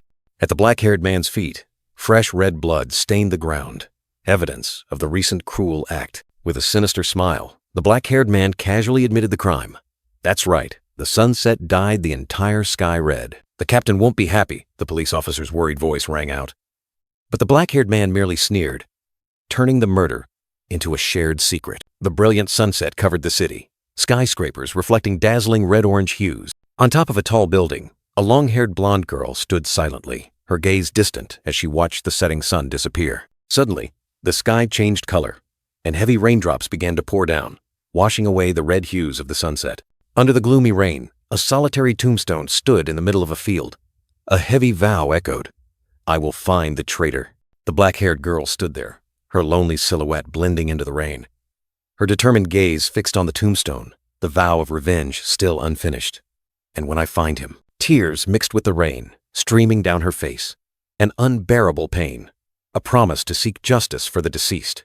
"I will avenge you." Back in the city, a high-heeled foot pressed firmly onto the floor, revealing tension or a silent determination. The blonde young woman's face appeared full of worry, her eyes still following the last rays of the day, as if contemplating something. The long-haired, black-haired girl stood on a towering peak, her cold gaze sweeping across the city. She ordered an investigation into 3 names, Kim Suho, Shin Jong-hak, and Kim Ha-jin. He, the one questioned, replied that Kim Ha-jin was the top priority target. Even knowing too little about Kim Ha-jin, she held firm to her decision. "No problem," her voice rang out resolutely, as if she had seen through everything. The next morning, the brown-haired young man adjusted his tie. He would face Kim Ha-jin himself. A fated encounter was about to unfold. On the second day of the midterm exam, Arena Hasson erupted in cheers. Dazzling lights and a fervent atmosphere signaled that peak battles were about to begin. In the stands, prominent figures had appeared. A brown-haired man marveled upon seeing scouts from the Knife's Edge Guild, and even Holy Grace of God was present. "Today's audience is also exceptionally special," a brown-haired girl said excitedly, and the young man beside her confirmed, "Of course, with today's matches, how could it not be?" Amidst the bustling atmosphere, the cube rankings appeared, serving as a powerful introduction to the talents who would face off. First match.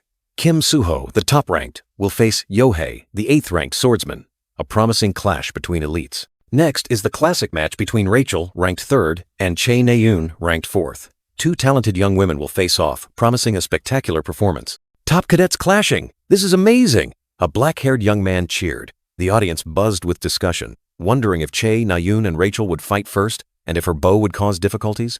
The black-haired young man looked directly at the readers, flashing a mysterious smile. "Thanks for setting the stage, you supporting characters," he thought to himself, as if everything was part of his plan. Chae Na-yoon stood in the middle of the arena, bow in hand. But the narration revealed a harsh truth. Rachel had dealt her a crushing defeat. With unsuitable weapons, victory seemed impossible. The 8th match of the first-year cadets officially began. 2 figures faced each other on the arena floor, dazzling light enveloping them, signaling a fierce battle. Chae Na-yoon drew her bowstring taut, her eyes blazing. "We can swap ranks right now," she growled, aiming directly at Rachel. Rachel was no less formidable, raising her bow high, an arrow emitting dazzling light, ready to retaliate. Rachel's swift arrow tore through the air, soaring high, carrying explosive power, as if asserting her status. Rachel's arrow shot forth, cutting through the wind, carrying a brilliant blue energy stream. A powerful opening shot. She looked up, her eyes focused on the shimmering green light rays in the air, awaiting the next attack. But it was just a feint. A barrage of other energy arrows suddenly rushed in from nowhere, forcing Rachel to dodge continuously as small explosions rang out one after another. A gleaming golden arrow suddenly tore through the wind and shot straight towards her. She widened her eyes, unable to react in time. The golden arrow struck, flinging her far away. The powerful impact shook the entire arena floor. Chae Na-yoon, the one who just attacked, had a face full of anger and astonishment. What the hell was that? The entire arena erupted in cheers. Two small figures on the vast arena floor. The battle was far from over. Meanwhile, a figure quietly descended the stairs, entering the spectator area. The long-haired, black-haired young woman glided past the rows of seats, her cold gaze sweeping across them. A black-haired young man turned his head, his gaze briefly sweeping over her, as if something had caught his attention. She sat down next to the young man. Two strangers, yet sharing a volatile space. She was a notorious name, the final boss of the masked syndicate, a powerful figure hidden behind countless aliases. In this world, her true identity, known only to herself, was Suddenly, a glass of water spilled all over her head. An unexpected incident interrupted her train of thought. "Oh my God, I'm so sorry." The black-haired young man quickly apologized, and those around him were also startled. He was stunned, looking at her with an expression of extreme confusion. What just happened? On the giant electronic scoreboard, the words, "Victory."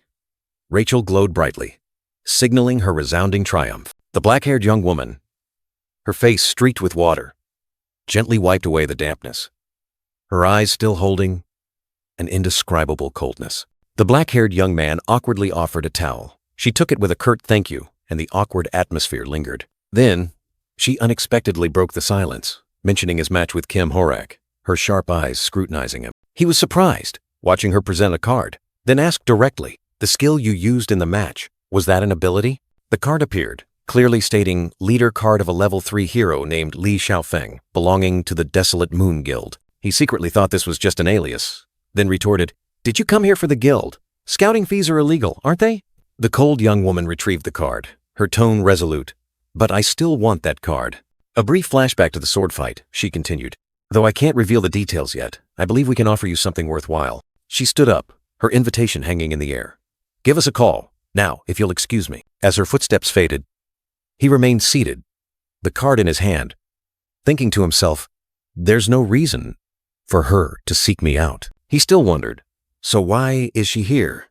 A metallic clang echoed, and a sword shot across the sky. On the electronic scoreboard, Kim Soo-ho was announced as the winner. He raised his sword amidst the audience's resounding cheers. Outside the arena, people buzzed about Kim Soo-ho's victory and Chae Na-yoon's rare defeat to Rachel. In midair, a drone zipped towards him, skillfully caught by the black-haired young man's hand. He gazed thoughtfully at the drone. "I wonder if the drone recorded anything. It's best to go back to the dorm and check." In midair, a drone zipped towards him, skillfully caught by the black-haired young man's hand. He gazed thoughtfully at the drone. "I wonder if the drone recorded anything. It's best to go back to the dorm and check." A tear rolled down her cheek, the young woman's eyes lost in boundless sorrow. The red-brown-haired girl huddled, sobbing in the deep forest, Kim Soo-ho's figure appearing faintly behind her, like a distant memory. Kim Ha-jin suddenly snapped awake, a flash of insight striking him. "That's right. I remember now." He recalled the moment Kim Soo-ho happened to pass by, stopping to comfort Chae Na-yoon in her pain of defeat. And from then on, the seeds of affection within her began to sprout. Kim Ha-jin thought to himself that empty words of comfort like "try harder, we'll win" wouldn't help Na-yoon right now. He reminisced about Kim Soo-ho, who never knew how to give up, always pushing forward amidst the cheers of victory. But even Kim Soo-ho couldn't make Na-yoon abandon her bow, which had become a burden to her. Suddenly, a bold idea flashed in Kim Ha-jin's mind, like a light bulb switching on. In the deep forest, the watch on Chae Na-yoon's wrist suddenly rang, breaking the silence. She looked at the screen in surprise. A message appeared. That last match was good. Consecutive messages poured in, Kim Ha-jin's familiar tone echoing, "See, I told you, you do much better with a sword." The final message was like a challenge. "It's best to do as I did. It's time for a change." It was accompanied by a thumbs-up emoji. Chae Na-yoon was stunned, her eyes wide, another tear welling up, not from sadness, but from astonishment. Suddenly, a call echoed from afar. Kim, Horak, and Lee Youngin rushed over. "Na-yoon, what are you doing here?" Kim Horak panted, his face full of worry. I've been looking for you everywhere. Why did you run off like—" Fury blazed in Che Nayun's blue eyes. The young woman's face contorted with resentment, a growl like a cornered beast escaping her lips. Even as the brilliant sunrise enveloped the scene, her curse echoed, That bastard! I'll kill him." A grim vow concluding the midterm battle. In a dark memory, a man in a white vest stood opposite the police officer, the silence chilling. With just a swing of his hand, the police officer's head exploded, blood splattering everywhere. A horrifying and spine-chilling sight. That brutal moment seemed frozen, paused on the screen, a clear pause symbol visible. Kim Ha-jin's hand trembled on the laptop keyboard, cold sweat beading on his forehead, his eyes fixed on the screen. "Brutal," he whispered, his face horrified and disbelieving at what he had just witnessed. In his mind, the killer's image was clear, a sinister smile and a haunting question. Is that guy also a member of the masked syndicate? The killer laughed maniacally, taking lives without hesitation, simply to satisfy his sick pleasure. And then a chilling truth emerged. In this world, there were countless others just like him. Even though cities were built with convenience thanks to science and magic, deep within them lurked those who hated humanity. Living outside all moral and legal norms, they possessed transcendent power, far surpassing ordinary criminals. Who were they? They were the villains. Kim Ha-jin looked up, his eyes filled with unease. He realized that relying solely on the loopholes in the original novel was not enough. In this current co-authored version, no one could predict who would rise and become a villain. The scene shifted. Bright sunlight shining upon a modern building. The monster arena for the midterm practical exam. A blonde mage, Jin Juhua, welcomed the cadets, introducing the exam. "The space before you is where you will confront monsters I summon with magic." Mage Jin Juhua stood in the vast space, her voice echoing a warning. "This exam will be more dangerous than any training you've experienced. The summoned monsters will be as ferocious as real ones." The cadets below listened with worried expressions. Jin Juhua continued advising.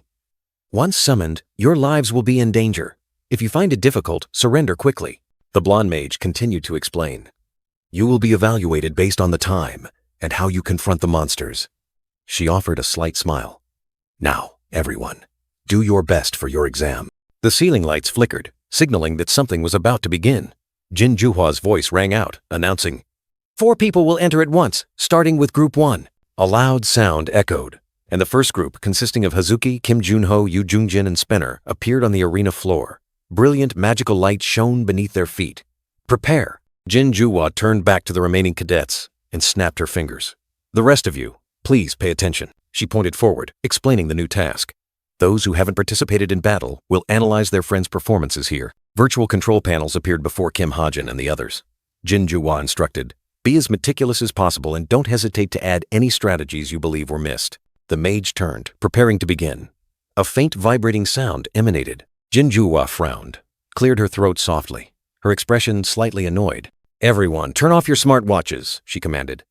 Cadets like Kim Ha-jin, Che Nayun, and the blonde girl with a ponytail quickly checked their wrists. Jin Juhua continued, "These reports will contribute to your written scores, so fill them out carefully." A short, reddish-brown-haired cadet let out a soft groan. The arena floor glowed with purple light. Jin Juhua's voice was firm.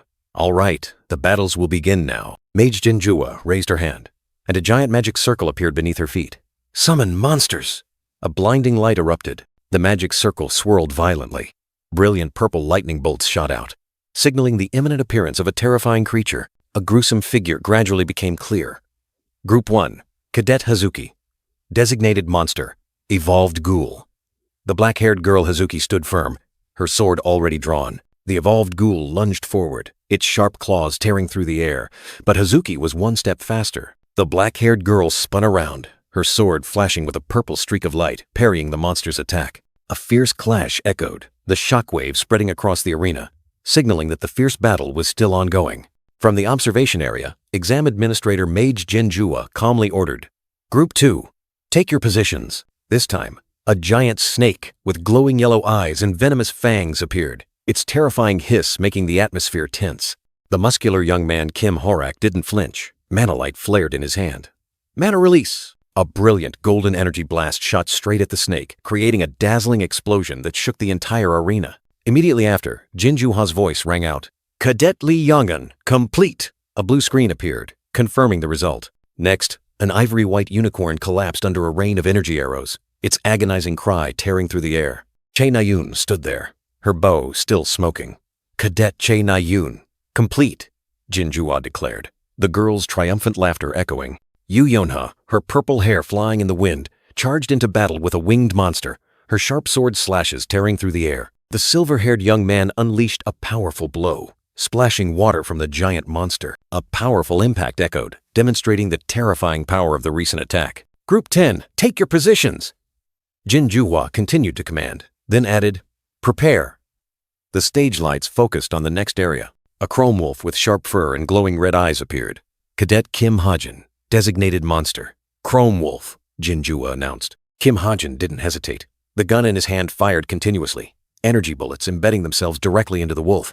The ice wolf roared, but Kim Ha-jin calmly hid behind a rock, as if waiting for the right moment. He thought to himself, at this rate, ending this battle would be as easy as pie. Suddenly, a blinding red light and a rumbling sound tore through the air, signaling an unexpected event unfolding. In the control room, the brown-haired girl and the silver-haired young man stared at the screen in surprise, not understanding what was happening. Kim Ha-jin also sensed the anomaly. He looked up with a stunned expression. At the same time, a young brown-haired man's communication device emitted a piercing static sound. He put his hand to his ear, asking worriedly, is something happening inside? Elsewhere, Oh Junyuk was joking on the phone when Seo Youngji scolded him. Junyuk, are you being lazy again? He quickly apologized. Seo Youngji, with a serious expression, reminded him. You know, one of the Q patrol guards was killed yesterday, right? The screen displayed an emergency. Seo Youngji continued. We are in an emergency. Be vigilant. Oh Junyuk asked about the source of the tremor. Oh Junyuk stood on the beach, receiving the notification. We think it's coming from the seabed near your location, but we don't know for sure yet. Hopefully, it's nothing serious. But, suddenly, a heavy foot crushed a dry branch, creating a crisp sound in the dense forest. The muscular man flinched, a flicker of vigilance appearing in his eyes. He softly uttered a questioning. Huh? As if he had just discovered something unusual. From within the foliage, a muscular man with slick-back black hair appeared with an arrogant expression, declaring, So, we have an intruder. On the beach, a black-haired man warned the brown-haired man. This area is off-limits to outsiders. You must be lost? The black-haired young man questioned the silver-haired one. Then why are you here? He smirked confidently in response. Because I'm not an outsider. The muscular man brushed off all words, waving his arm dismissively. Whatever. Behind him, the brown-haired young man had already drawn his sword, ready to confront. With fiery red eyes, the muscular man growled threateningly. Get out of my sight, or you'll get a beating. Killing intent enveloped the area, signaling an unavoidable battle. The brown-haired young man said nothing, only coldly drew his sword from its sheath. The gleaming blade reflected the light, ready for battle. An earth-shattering explosion ripped through the air. Two figures stood on the water, the sea waves surging violently. What is happening? The ground shook violently. The brown-haired young man watched the scene before him in horror. The muscular man stood behind him, his expression also one of surprise. A chaotic, pitch-black energy vortex suddenly appeared, swallowing everything. What? A voice exclaimed in shock. The energy vortex transformed into a gigantic whirlwind, howling like a demon. What the hell is this? The terrified cry echoed everywhere. In another room, the ground also shook violently. Debris fell everywhere, creating a chaotic scene. What's going on? Amidst the confusion, an emergency announcement rang out. The exam is suspended due to an incident outside the testing center. The students stood frozen, not yet understanding what was happening. The announcement continued. All students must evacuate the testing area immediately. The brown-haired girl looked up, her eyes filled with worry. Another voice rang out urgently. Team 10, stop fighting and get out now! The situation was becoming increasingly serious. Amidst the chaos, a mysterious figure with long green hair glided through the dazzling light, leaving behind what was unfolding. In a deep cave, the ground shook violently. A gigantic chrome wolf, with pristine white fur, appeared, growling menacingly. Kim Ha-jin exclaimed in horror, gripping his gun tightly. The monster summoning hasn't been canceled yet? He realized the situation was out of control. The brown-haired girl looked up into the dark void, desperately calling out, Hey, is anyone there? Her voice was lost amidst the chaos and destruction. Kim Ha-jin lay slumped, his gun gripped tightly in his hand, his mind reeling. It couldn't be a coincidence. Could there be some devil infiltrating among the designated mages? In another space, a mysterious figure with silver hair glided past. He thought to himself, it couldn't be Jinjua, nor was there anyone in the testing center showing unusual signs. Kim Ha-jin's eyes flashed with a brilliant golden light, piercing through the night, as if searching for an answer. His face changed color, the truth slowly becoming clear like a slap from the heavens. So, everything. A decisive footstep crushed a broken rock, echoing in the eerily silent space. On the ruined peak, Alex Lancaster stood tall, looking down. Under the dim light, Princess Rachel appeared, shining brightly, like a lost star. Rachel's emerald eyes widened in surprise. It turned out this wasn't their first encounter. In his mind, fragmented pieces of memory gradually emerged. This was entirely possible, because the story already had too many side characters. Alex Lancaster's face showed a hint of sadness as Rachel called his name, full of suspicion. The silent night enveloped them, and words appeared like whispers. This storyline. I've never known it. A loud explosion tore through the space, causing architectural debris to collapse, creating a scene of desolation. Amidst the ruins, Rachel confronted Alex Lancaster, questioning him about his mysterious disappearance after the London incident years ago. He bowed his head, his silver-gray hair obscuring his eyes, hiding deep secrets. Suddenly, a brilliant red light flashed in his eyes. Accompanied by a mysterious smirk, Rachel stared at him in horror, her voice trembling as she asked, "So you've sold your soul?" The princess was still reeling in shock as Alex Lancaster, the former captain of the Royal Guard, denied the accusation. Alex Lancaster denied it, his tone chillingly calm. He had never sold his soul. He was merely betrayed by the kingdom and had now found a new master. The traitor's cold words ignited her resolve. The princess gripped her sword hilt tightly, determined not to let those lies shake her will. "Enough with this nonsense," Rachel growled, her eyes resolute. The sword in her hand glowed, ready to end this charade. Without hesitation, the princess lunged forward, the ground beneath her feet cracking. With a lightning-fast leap, she was like an arrow tearing through the wind. With terrifying speed, Rachel became a blur, her sword tip aimed directly at the traitor. The wind howled like an angry roar. The sword light flashed, and the princess's blade struck directly at Alex. He calmly raised his hand to block, an invisible barrier stopping the attack. Her fatal blow was blocked, astonishing Rachel. She couldn't believe the traitor's defensive power was so terrifying. Alex smirked, his reddish-purple eyes glowing with an eerie light. He was unharmed, and the princess's sword was repelled. Alex looked down at Rachel's shadow, calmly explaining, "My apologies. I am not here in flesh and blood.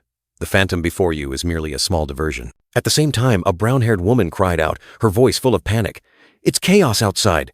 No one could have imagined this place, with the attack of the Imugi and monsters." Alex turned away, his gaze distant. He sarcastically mentioned the Old Kingdom, a place willing to sacrifice hundreds of lives just to protect the royal family. Rachel remained silent, her blue eyes reflecting contemplation. Alex's words, though bitter, touched a deep pain within her. Suddenly, a horrifying image flashed through her mind. The floor was stained with blood, the air thick with the smell of death. Alex, in his Royal Guard uniform, knelt amidst the ruined palace. He tightly held a dying woman in his arms. Alex's tears fell, and he cried out in despair. "No! This place isn't like that damn hellhole." That painful image was etched into Rachel's mind. Reality returned, Alex and Rachel facing each other on the ruined ground. The sound of crumbling echoed, signaling an unavoidable battle. Alex coldly declared that his time was up. "I'd love to talk more, but I don't have time." He turned his back, bidding farewell to the princess. "I bid you farewell, princess." Rachel was stunned, trying to hold him back. Wait! Alex's shadow vanished in a bluish-green light, leaving behind Rachel's desperate cry. Sir Lancaster. Only faint traces of his boots remained, along with tendrils of shadow swirling into the void. But just as one vanished, another figure appeared, mysterious and full of murderous intent, wielding a pair of curved daggers. The masked assailant charged like a gust of wind, his terrifying speed tearing through the air. Rachel flinched, her blue eyes wide at the sudden attack. He launched a dangerous kick, and Rachel quickly raised her arm to block the clash of metal deafening. She winced, feeling the opponent's terrifying strength. A wild attack! The two figures clashed fiercely, swords and daggers striking each other, sparks flying in midair. A slash tore through the cloak, fresh red blood spurting from the masked assailant's shoulder. Another slash, a deeper wound, but he remained unfazed. Rachel gritted her teeth, a sharp pain flaring as she realized the difficult situation. Ugh, she told herself that a direct confrontation was hopeless.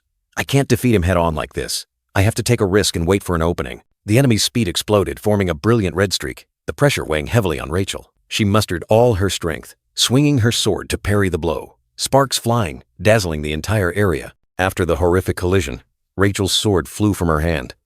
The masked assailant still stood firm, their curved blade gleaming, pressure weighing heavily on the falling princess. The attacker's silhouette was like a fiery red nightmare, engulfing the collapsing Rachel. Blood stained her shoulder. signaling an impending tragic end. But at the most desperate moment, a hand suddenly reached out, radiating a brilliant golden light.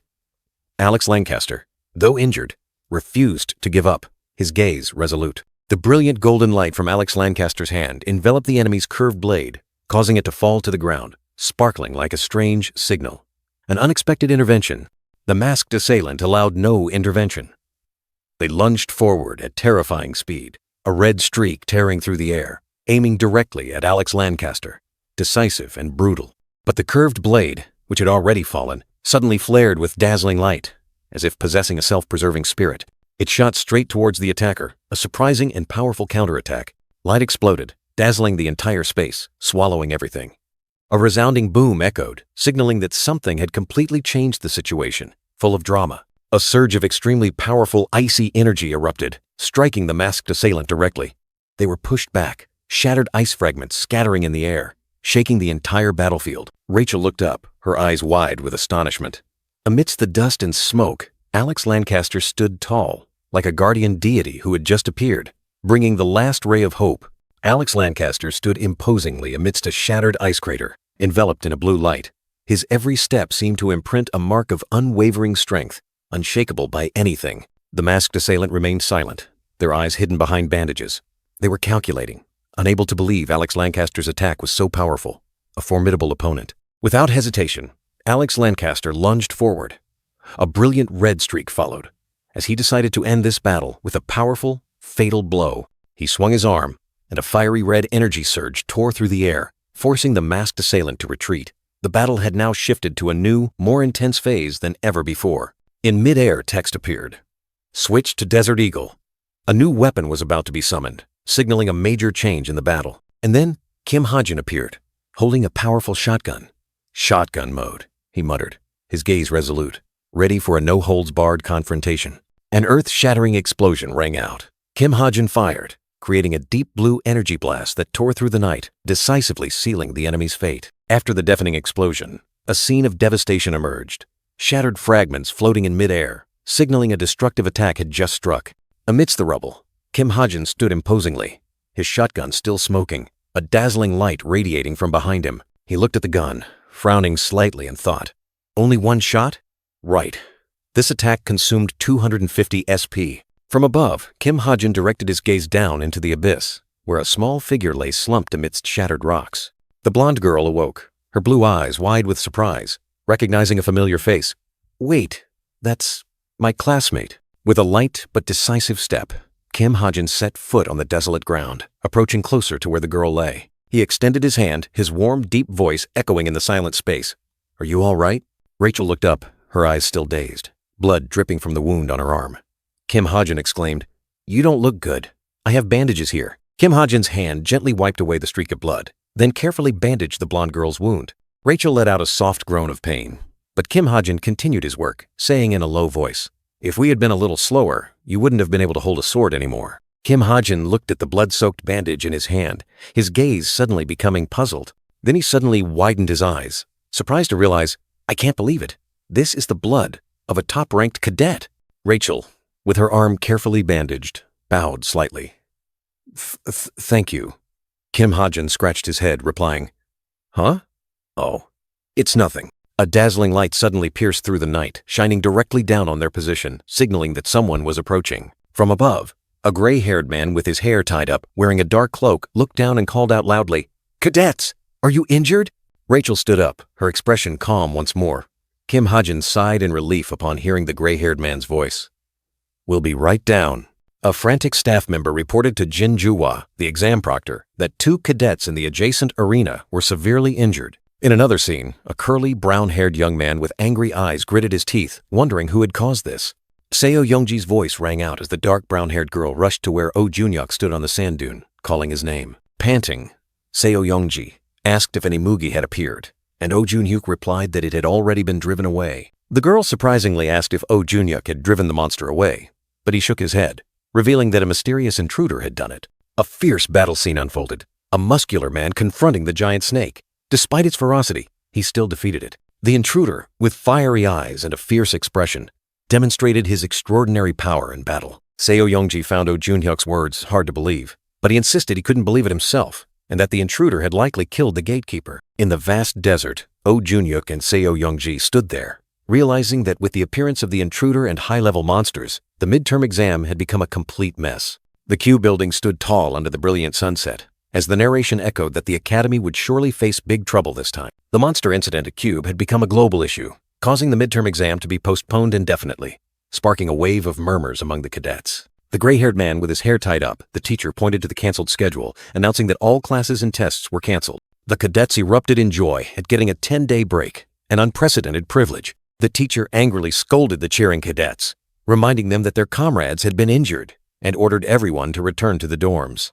Kim Ha-jin, the black-haired young man, sat in class, his expression pensive, seemingly deep in thought. He looked at the laptop screen, which displayed a notification about an inconsistency, and muttered a curse at that damn co-author. Kim Ha-jin's laptop screen coldly displayed Alex Lancaster's profile. This villain, fueled by resentment for his lost family, was harboring intentions to attack Rachel. His potential to become a threat had skyrocketed, signaling an impending storm. In Kim Ha-jin's mind, Alex Lancaster's image clearly appeared. Lancaster? He's one of the British characters I wrote, someone who wants to overthrow the entire British Empire. The black-haired young man was stunned. As an important villain, he shouldn't be appearing this early. Damn it, if I had known, I would have added more main characters. Nevertheless, a glimmer of hope flashed in his mind. There's still some benefit. I got Rachel's blood. The red-brown-haired girl walked away, leaving him with his calculations. A sudden, heavy blow landed on the young man's head. Ugh! He cried out in pain, all his thoughts vanishing. The red-brown-haired girl stood tall, her eyes blazing. At her feet, the black-haired young man cowered, his face clearly showing fear. She smirked, sticking out her tongue teasingly. What? You idiot! The black-haired young man clutched his head, his face contorted. On the screen, a message appeared. Hey, quit archery. A faint smile flickered. Oh Junhyuk and Seo Youngji looked towards the two. Are those two fighting again? This never ends. The red-brown-haired girl walked up the stairs. A voice echoed from afar, full of hidden meaning. Are your eyes okay? She opened the door, a smug smile on her face. That stupid loser. He shouldn't pick a fight with me if he can't handle it. A sudden ding sound startled Chae Na-yoon. Huh?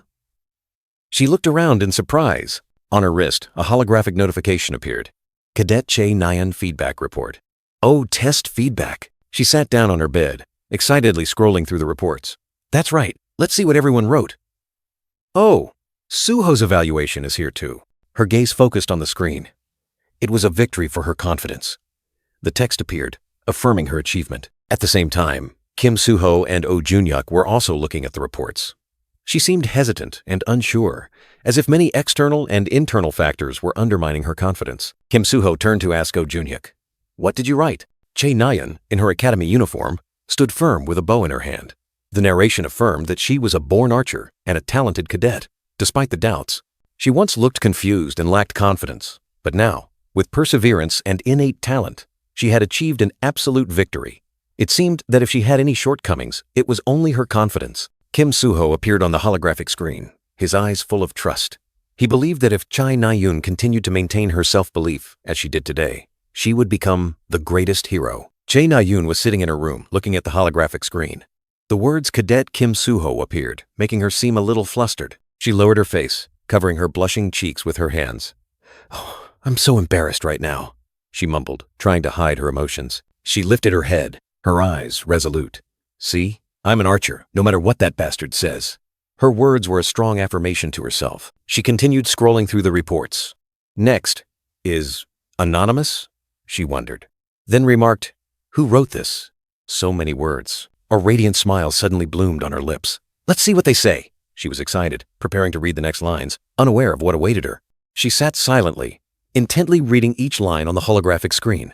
A quiet atmosphere enveloped her, with only her and those mysterious words. Suddenly, her body trembled violently, and a fiery red aura enveloped her. Anger flared, making her unable to sit still. Her rage surged, her face contorted with fury. Her hair flew up, her eyes blazing, as if she were about to explode. An angry scream rang out. She rushed out of the room, crashing hard into a green-haired girl standing outside the door, startling the girl. The scream hadn't stopped. Chae Na-yoon didn't pause. She continued to rush forward, her uncontrollable rage driving her. She ran through the hallway, determined to find the one who wrote those words. Just you wait, you bastard! Her vow echoed through the Garam Hall Academy. In another room, a teardrop-shaped stone, carved with mysterious patterns, lay on a white cloth, soaked with fresh red bloodstains. A chilling sight. A fiery red light spread from the stone, as if it were absorbing or releasing something. Blood continued to seep, creating a gloomy, ominous atmosphere. The black-haired young man, Kim Ha-jin, stood with his arms crossed, his eyes fixed in surprise on the stone. He mumbled, disbelieving his own eyes. "Oh, did it just eat?" A scene from the past appeared, revealing a horrifying secret. This was the seed of the Witch of Despair, Evangel, found in Garrison. If nourished with human blood, it would resurrect Witch Evangel. Kim Ha-jin sat down, a slight, confident smile on his face. He thought, since the stone absorbed the blood of the kind girl Rachel, it surely wouldn't be able to give birth to a villain. Kim Ha-jin's finger gently touched the blood-soaked stone. He urged, "Grow up quickly. I need your help." A blue-purple light burst from the stone, enveloping Kim Ha-jin. He stared in astonishment, a thump echoing like the beat of fate. Kim Ha-jin's face changed color, his eyes wide with horror. He stammered, unable to believe what was happening. "Huh? No way." On his arm, a brilliant blue snowflake-shaped mark appeared. "A second mark?" Kim Ha-jin exclaimed, his voice full of panic. Kim Ha-jin's desperate scream echoed through the night, blending with the dazzling blue-purple light from the building. A terrifying surge of energy was being unleashed. Time passed, and the city returned to its usual peaceful appearance under the dazzling sunlight. In the sky, the mysterious stone still hovered, like a reminder of what had transpired. Inside the car, Kim Ha-jin leaned back tiredly, his eyes closed. His arm still throbbed, aching as if something was pounding violently within. Kim Yoon-jun, the driver, turned back worriedly and asked, "Ha-jin, what's wrong? You don't look well." Kim Ha-jin tried to hide it. Just a little tired." Kim Yoon-jun continued driving, cheerfully talking about work. "How's work lately? Thanks to the new HUV, we have significantly more jobs and clients. It's much more reassuring than walking to the ginseng digging site." Kim Yoon-jun was so grateful he almost cried, "It's all thanks to you, Ha-jin." Kim Ha-jin forced a smile, thinking to himself, "Oh no, I need to change the subject." The car approached an ancient city gate, where a bustling crowd hurried along. Kim Ha-jin wondered, why are there so many people at the gate? He saw a triangular emblem with water waves, and immediately guessed, are they from a guild? Two young girls stood by the road, their eyes wide with surprise. The brown-haired girl shouted, "Hey, look over there!" The blonde girl mumbled, "Those people." A voice rang out, "They are members of the Straits of Essence Guild." Yu Yeon-ha stood there, her long purple hair flowing in the dazzling light, her eyes fixed steadfastly forward. The purple-haired young woman, Yu Yeon-ha, had eyes as sharp as ice. Something seemed to have caught her attention. Inside the moving car, Kim Ha-jin suddenly recognized a familiar face. Yu Yeon-ha? Is she here exploring with her guild?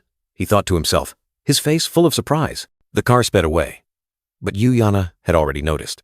She stood there, her sharp purple eyes following the familiar figure in the car. A decisive knock echoed. Yu Yeon-ha's slender, fair hand rested on the car window, as if to break the silence. Yu Yeon-ha bent down, her eyes scrutinizing. "Do you have business here?" Kim Ha-jin scratched his head, forcing a laugh. Just earning a bit of money." He thought to himself, did she recognize me? "Alone?" Yu Yeon-ha asked. Kim Ha-jin quickly replied, "No, I'm with Manager Park." Manager Park flinched, shouting, "You know someone from the Straits of Essence Guild?" Yu Yeon-ha simply uttered a soft "oh," her gaze sweeping over Manager Park's panicked expression. The atmosphere suddenly became unusually tense. Kim Ha-jin looked outside, an image of a snake and a mouse appearing in his mind. Yu Yeon-ha and Park Soo-yuk, quite an interesting combination, he silently assessed. Fate was already set. Manager Park Soo-yuk, as was customary, would become the representative for Kim Soo-ho, the shining star of SH Entertainment. When Yu Yeon-ha learned Kim Soo-ho signed a contract, she would pour money into SH stock, bringing immense wealth to both of them. That was the original scenario. A prosperous life awaited. But now, the problem was, would an SH Entertainment without Kim Soo-ho still be attractive enough for Yu Yeon-ha to invest in? Kim Ha-jin worried. Kim Ha-jin was engulfed in purple light, his face clearly showing fear. In the worst-case scenario, I might have already ruined Manager Park's future. He blamed himself. Yu Yeon-ha nodded slightly. "Yes, I understand." Her eyes remained thoughtful. It was unclear what she was contemplating. A clack sounded as Yu Yeon-ha decisively opened the car door. A surprising action. The purple-haired young woman confidently stepped in and sat next to Kim Ha-jin. "If you're here to hunt monsters, I'll join you." An offer that couldn't be refused. Yu Yeon-ha had confidently settled into the car, her eyes fixed straight ahead. Kim Ha-jin was bewildered, unsure what this purple-haired girl was planning. The car traversed winding mountain roads, the tires grinding on gravel, the engine roaring, breaking the silence of the forest. Inside the car, Kim Ha-jin was still a bit stunned, trying to regain his composure. Yoo Yeon-ha had her arms crossed, her expression unusually calm. What is this girl thinking? Kim Ha-jin wondered silently, then spoke up to break the silence. Excuse me, but… Yoo Yeon-ha replied. Without beating around the bush, Yoo Yeon-ha asked directly, do you have any plans for the future yet? Kim Ha-jin was momentarily flustered, stammering a question in return. The purple-haired girl explained, I'm asking what you'll do after graduation? He shrugged. That's still far away. Who thinks about it this early? Kim Ha-jin suddenly realized that the midterm exams were over, and third year would be when cadets became apprentice heroes. Much busier. Yoo Yeon-ha continued, if you don't have any special plans, why not join Straits of Essence? A direct, confident invitation. The purple-haired girl asserted that her guild was second only to Holy Grace of God, but her goal was to make it the #1 in the nation. We can promise everything, from ultimate weapons to renowned agents. The offer was so tempting that even Park, the driver, was startled. Yoo Yeon-ha smirked, her eyes sharp. Quite a generous offer considering you're still a cadet. Park hastily reminded her. Recruiting before graduation is illegal, with a 500 million won fine, Yeon-ha. She didn't flinch. So what? We can pay double. Anyway, just think about. Yoo Yeon-ha's words were cut short when the car suddenly braked hard, throwing both of them forward. Yoo Yeon-ha angrily turned to the driver. What the hell? Why did you brake so suddenly? Amidst the majestic mountain scenery, the car stopped. Park calmly announced, we've arrived. The monster zone. Park further explained that by the end of April, field monsters usually become more aggressive than usual. This monster field was an ideal destination for long-range hunters like Kim Ha-jin, and also attracted countless rookies. Although there were a few similar locations, none were as famous and crowded as this one. Yoo Yeon-ha smugly declared that she had scouted every corner herself, then looked at Kim Ha-jin as the brown-haired Soo-hyuk jumped out of the car, preparing for the hunt. Soo-hyuk rushed out of the car, receiving a careful reminder from Park. Be careful! Park turned to Yoo Yeon-ha, asking if she wanted to get out. The purple-haired girl replied curtly, my guild members will be here soon. Park was so surprised he blinked repeatedly, then flinched when Yoo Yeon-ha slammed the car door shut, creating a loud noise. The driver flinched, looking out the window in alarm as Yoo Yeon-ha lightly tapped on the glass. The purple-haired girl looked at him with sharp, cold eyes, offered a sarcastic apology, and then bluntly demanded, can I borrow your card? 10 days after the midterm incident, everything returned to normal. Classes resumed, and cadets flocked back to Cube. The midterm exam rankings were announced, attracting a crowd. Kim Ha-jin topped the list, surprising many, while Yoo Yeon-ha sighed in exasperation. Kim Ha-jin told himself he wasn't surprised to get the highest score. He glanced at Yoo Yeon-ha standing nearby, her expression far from pleased. After he defeated Kim Horak in the match, his bullies suddenly fell silent, no longer daring to utter a word. Kim Ha-jin yawned, feeling that Cube Academy had never been so peaceful since he arrived. Suddenly, a powerful punch landed squarely on Kim Ha-jin's face, stunning him and sending him stumbling forward. Chae Na-yoon, the red-brown-haired girl, looked at him with fiery eyes, growling, this report. You wrote it, didn't you? Around them, other cadets whispered and gossiped as they watched Kim Ha-jin being grabbed by the collar by the red-brown-haired girl. It's them again, someone said. Chae Na-yoon's face flushed with anger as she pointed directly at Kim Ha-jin. Don't even try to pretend it wasn't you. I recognize that annoying tone immediately. The black-haired boy retorted, his words like daggers. Annoying? I wrote it to help you. But the red-brown-haired girl wouldn't accept it, growling. Excuse me, who needs help? She continued to press him, questioning. Are you really that stupid? Who crowned you king of long-range weapon users?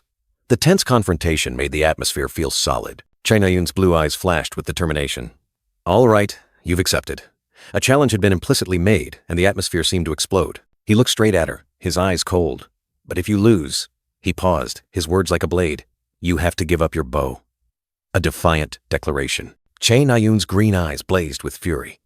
The whole world seemed to shrink, leaving only indignation and unshakable resolve. She roared, her rage burning like hellfire. You bastard! Her entire body seemed to radiate heat, ready to devour everything. I'll use a bow instead of a gun, but you have to give me time to practice, right? She gritted her teeth. Kim Ha-jin just sneered inwardly. Practice? Do whatever you want. It's useless. He told himself that his marksman score was at level 7. If I use this time to push it to level 6, I'm sure to win. He believed in his luck, a secret advantage. Chae Na-yoon continued walking, trying to reassure herself that she was as good with a bow as she was with a sword. But empty self-praise wouldn't solve anything. Kim Ha-jin watched her retreating figure, his blue eyes reflecting determination. What you need to do is become stronger. A cold, yet truthful reminder. The scene shifted to Grace Hall, room 303. Morning sunlight streamed through the tall windows, signaling a new event was about to begin. The president of the travel club, Oh Han-yun, with his red-brown hair and freckled face, stood on the podium, smiling as he welcomed everyone. "It's great to see everyone safely gathered here today," he continued. "The research and hunting clubs have been suspended after the demon activity. Everything was slowly returning to the original plot's trajectory." Kim Ha-jin sat below, listening thoughtfully. Kim Ha-jin suddenly realized, "That means I know what the next plot point is." Oh Han-yun abruptly raised his voice. "Now then, our club's next destination has been decided," he announced excitedly, causing a stir throughout the hall. "We're going to France." France. But not just a simple trip. Night fell, and purple-red bloodstains spread like a premonition of tragedy. The murder of the Parisian millionaire. It all began with a death threat, sent by a mysterious group of assassins. "Between the last Saturday evening and Sunday of the month, your life will be taken." The warning was as cold as scissors cutting through fate. The victim of that deadly curse was a French tycoon named Vedel. He sat there, alone in the luxurious room, his eyes fixed on the fateful paper as fear began to gnaw at him. Vedel, outwardly a gentle, benevolent man, lived a simple life in a secluded manner on the outskirts of Paris.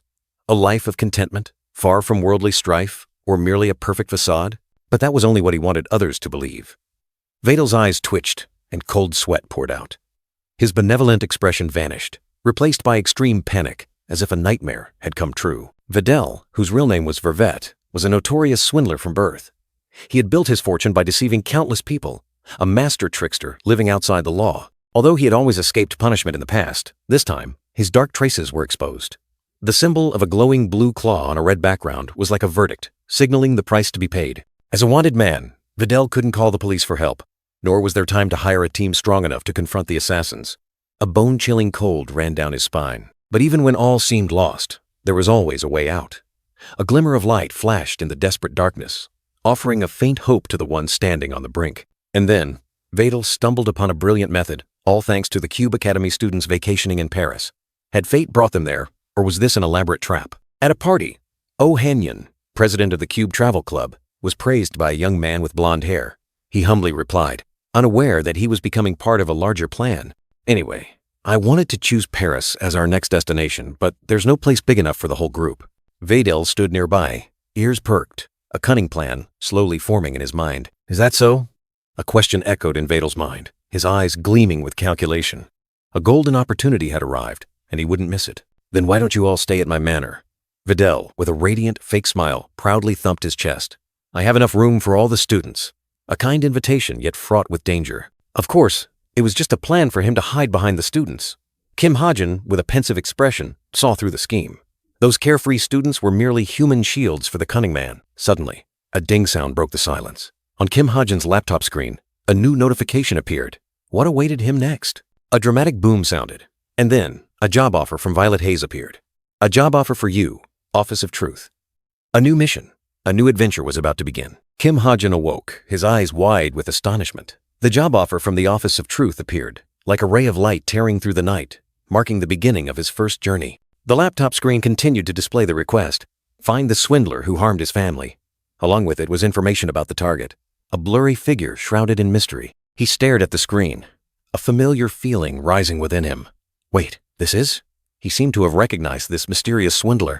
The space shifted, purple-blue light shining through old windows, revealing a vast, gloomy warehouse. This place held deep secrets. In the middle of the room, a group of mysterious figures stood around a glowing energy orb. Inside, images of two warriors fiercely clashing, like a life or death battle being replayed. A long-haired female figure with glowing red eyes smirked.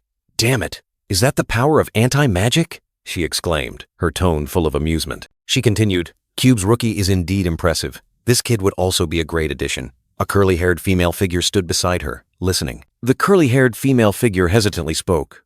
"But, Captain?" She raised her hand, as if to attract the long-haired woman's attention. The captain's smile grew more mysterious. "I'm just wondering, when did the Masked Syndicate turn into a rookie debate club?" She seemed displeased. A long-haired male figure interjected, "I think he has potential. Moreover, he has no family or emotional ties." The curly-haired girl wondered, why? Is that important? The long-haired male figure replied, living pragmatically is much easier when you only have yourself to worry about, isn't it? Illusionary gold coins fell. We can't offer much honor, but we have plenty of money. A male figure in a vest, with a short-haired young man standing beside him, spoke up. Our top priority is to find and punish the traitor. If he has the skills to help us do that, of course we'll recruit him. The captain suddenly widened her eyes, her tone full of surprise. Oh, really? All right then. Consider him recruited. The only color left now is black. The atmosphere grew heavy. The captain continued, You want to give it to that rookie? The color is always given to the strongest among us. And it's also the color of the traitor who betrayed the previous captain? A thump echoed. The captain's foot decisively landed, like an affirmation of her final decision, full of authority and coldness. The intruder, the muscular man, aggressively declared his desire to take the black color, a position of power and notoriety. He smirked, ready to yield his color to the rookie. But the captain coldly rejected him, deeming him too foolish to bear such a responsibility. The curly-haired girl also agreed, asserting that she was stronger. The intruder, annoyed, questioned if they had any better ideas. In the gloomy space, a white-haired young man's figure spoke, his expression innocent but his eyes full of calculation. Then, the answer is simple. The captain stood there, imposing in the night. The white-haired young man continued, proposing a democratic solution. Why don't we vote, Captain? The captain's sharp eyes swept over each person. Her voice rang out decisively. All who agree to recruit Kim Ha-jin into the masked syndicate, raise your hands. 3 figures immediately raised their hands. The decision regarding Kim Ha-jin's fate was slowly being determined by these mysterious individuals. The intruder stood watching with his arms crossed, showing no expression. The captain and the long-haired young man also remained silent, not raising their hands, creating a clear division. The white-haired young man smiled, counting the votes. 8 votes in favor, 2 against.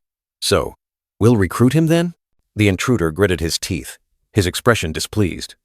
It seemed this result did not satisfy him at all. The captain suddenly changed the subject, introducing a newly appeared girl. Ah, and this is Jane.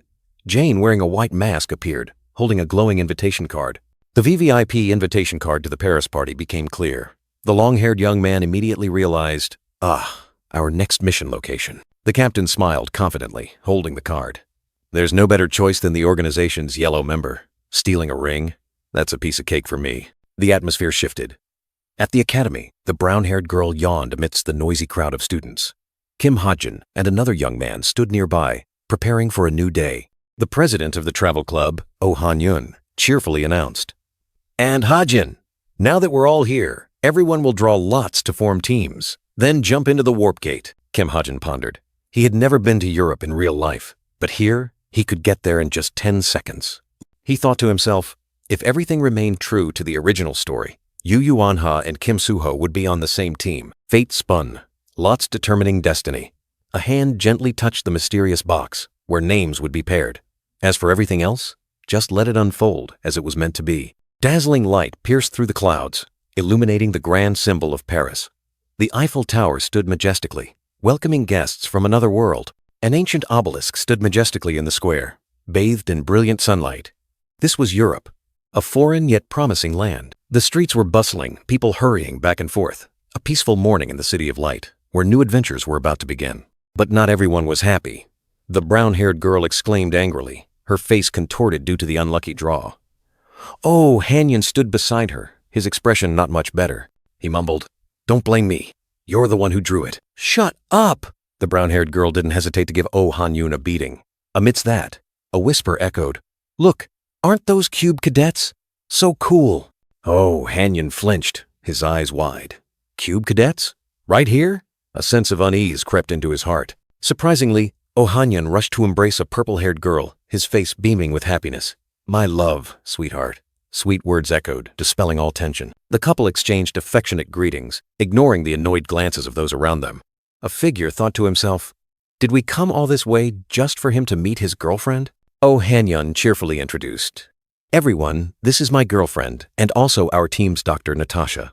The purple-haired girl smiled gently, greeting everyone. Natasha greeted them, wishing everyone a pleasant trip.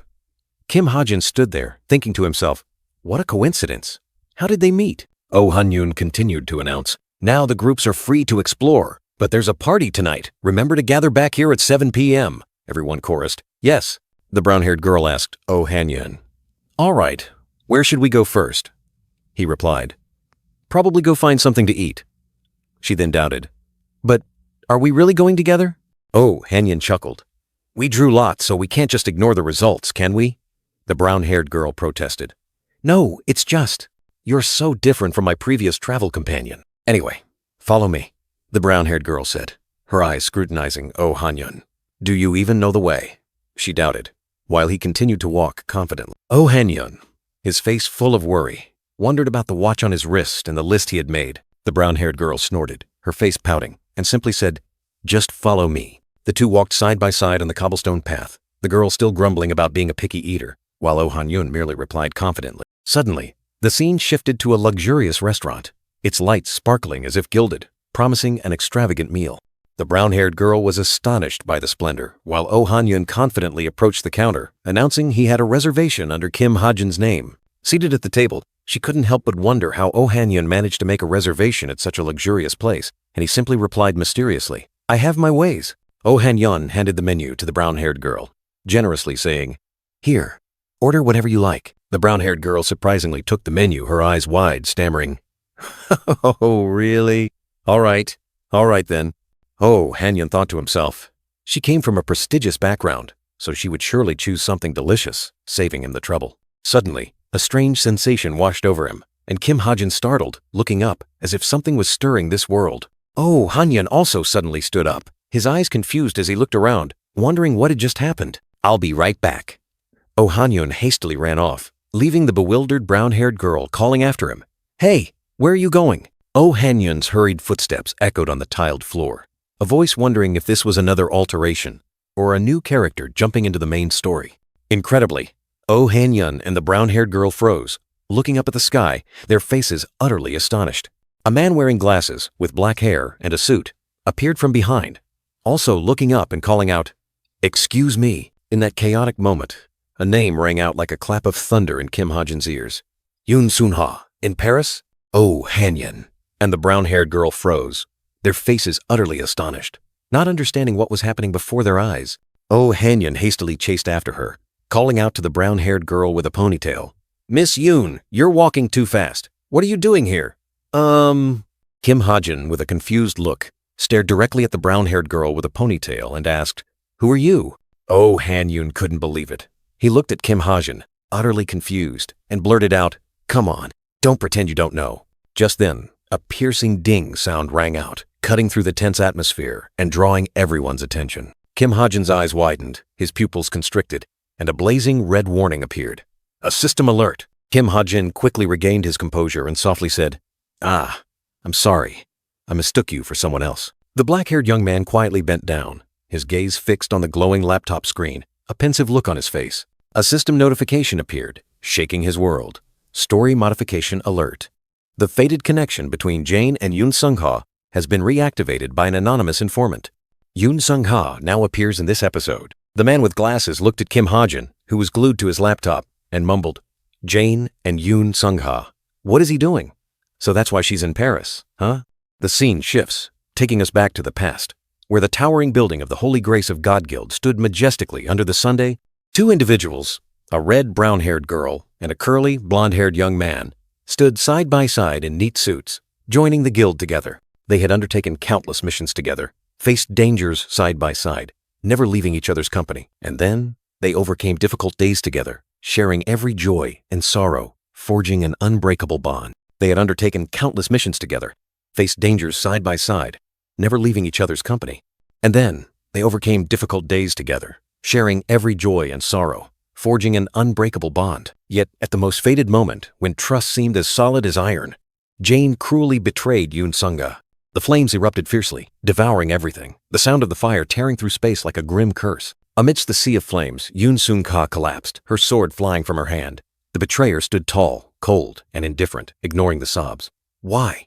Why did you do this to me? She looked up, her eyes brimming with tears, only one question echoing, Why? And a cold voice replied, simply, cruelly. The betrayer, Jane Valoran, flashed a deranged smile, her eyes blazing red. Just because it seemed interesting.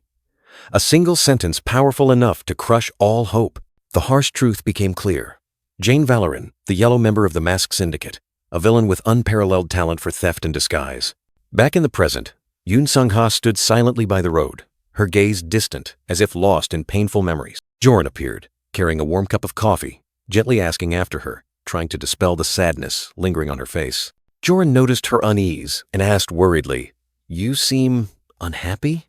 Yoon Sung-ga merely replied softly, her eyes still holding something hidden. She smirked, a smile full of hidden meaning. "If anything, I just feel relieved. Finally, I can put an end to an old past." Joran remained skeptical. "Do you really trust that informant? Will Jane Valerian truly appear at the party?" Yoon Sung-ha clenched her fist, her gaze resolute. "That information isn't reliable. But one thing is certain, she loves parties like this." The objective was clear, a priceless artifact kept in the ballroom, the legendary Ring of Homer. She knew she would come. To steal it, Jane Valerian would be forced to emerge from the shadows. A luxurious store named Goutte Celeste appeared under the dazzling sunlight, promising divine flavors.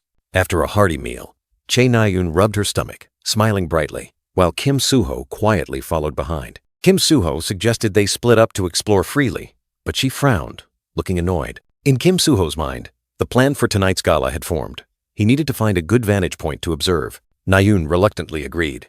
But when Soo-ho warned her not to get lost, she immediately yelled out in dissatisfaction. "Do you think I'm an idiot?" Na-yoon retorted angrily to Soo-ho's reminder, making him just shake his head. As night fell, a magnificent mansion appeared, its brilliant lights welcoming luxurious cars lining up on the red carpet.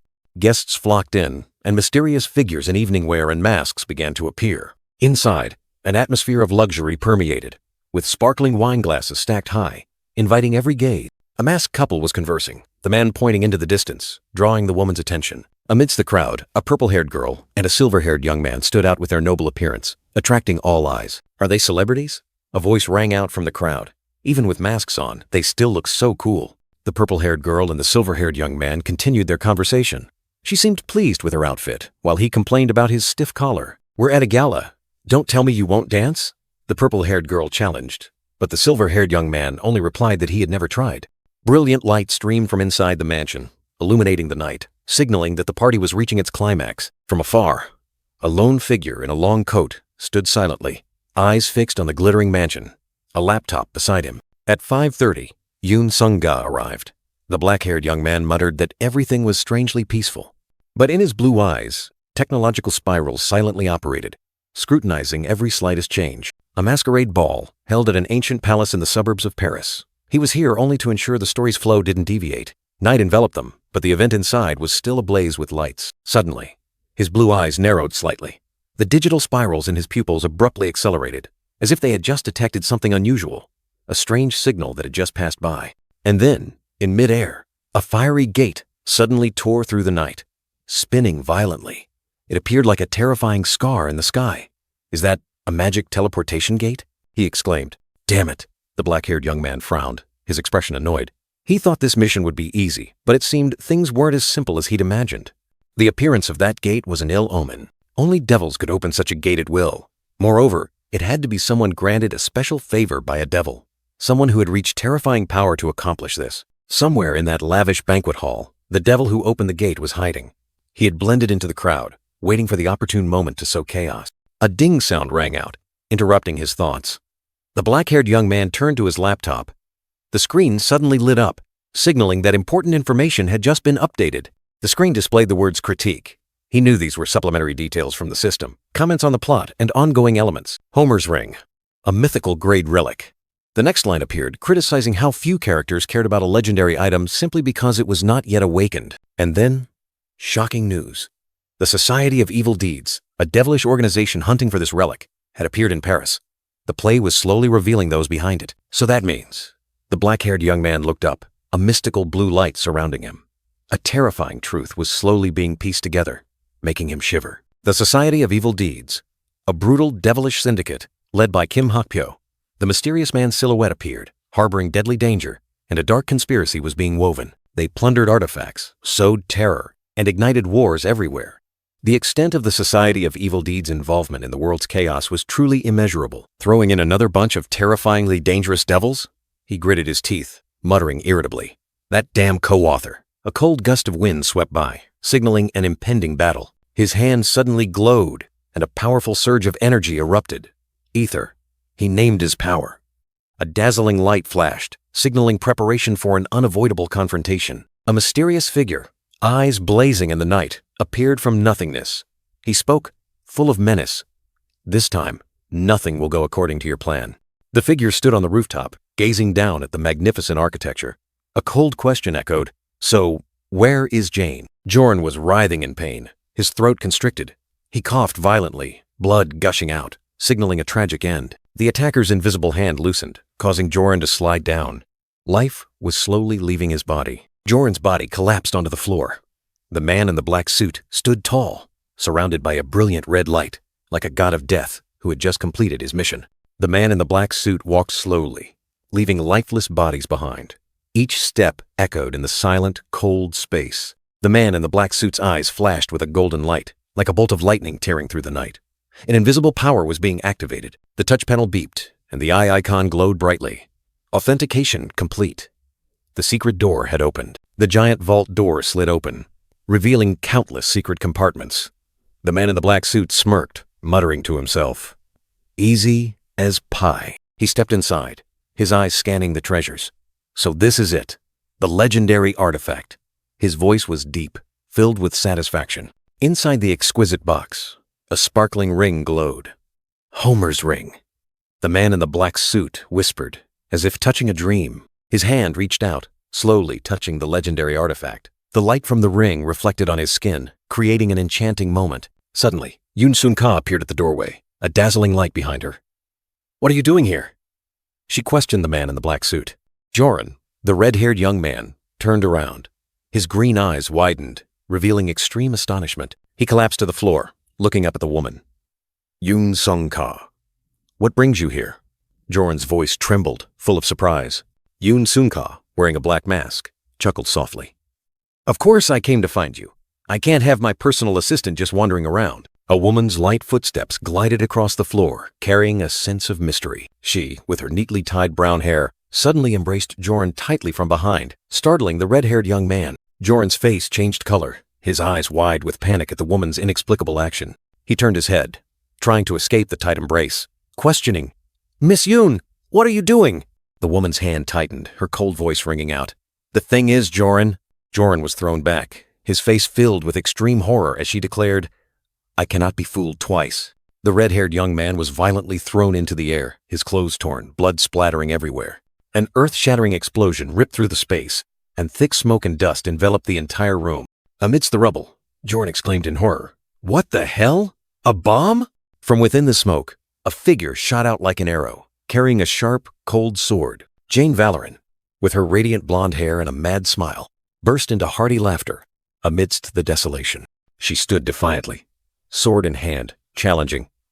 "How did you know? My ability should have made my disguise perfect." Jane Valoran's sword swung up, tearing through the wind as it lunged forward, carrying immense killing intent. Yoon Sun-ka, the long-haired, brown-haired woman, blocked the attack. She coldly exposed, "You swapped places with Joran after we arrived in Paris, didn't you? Did you think I wouldn't recognize the voice and gait of my closest advisor?" Jane Valoran smirked, her golden eyes flashing with amusement. "I don't recall you being so meticulous." Yoon Sun-ha, with a sharp gaze piercing through her mask, replied, "It must have hurt a lot when I betrayed you, didn't it?" An energy slash ripped through the air, signaling the outbreak of battle among the masked figures. The orange-haired girl in a red mask swung a sharp katana, a whip wrapped around its blade, ready for battle. She challenged her opponent with a decisive call. Behind her was the blonde-haired young man in a white mask, dagger at the ready. Yoon Sun-ka, along with the dark blue-haired young man, stood calmly amidst the splendid space, replying, "I don't know who you are, but please take your lover's quarrel elsewhere." A figure in a black suit spoke from behind, full of suspicion. "Who are you two?" Yoon Sun-ka gripped her whip, declaring they were hero cadets from Cube, warning the opponents to lower their weapons to avoid unnecessary bloodshed. The fiery red eyes behind the orange-haired girl's mask stared straight ahead, harboring disdain and challenge. Golden energy flared around the sword hilt, the orange-haired girl ready to unleash her power. A massive surge of energy erupted from the orange-haired girl, startling her, her hair flying in the wind. Yoon Sun-ka was astonished to realize her whip was affected, exclaiming, "My whip!" The orange-haired girl looked back at her opponent, her face full of surprise at the unexpected turn of events. Suddenly, the orange-haired girl unleashed a powerful punch at the blonde-haired young man, who narrowly dodged it. Once again, Brilliant golden energy flared around the sword hilt, signaling a decisive attack. The orange-haired girl's sword swung up, creating a powerful white energy blast that slammed a cloaked man into the wall. She relentlessly continued her assault, brilliant golden energy streams tearing through the space. The final punch landed, creating an earth-shattering explosion, decisively ending the series of attacks. After the terrifying punch, a gruesome crack spread, signaling inevitable collapse.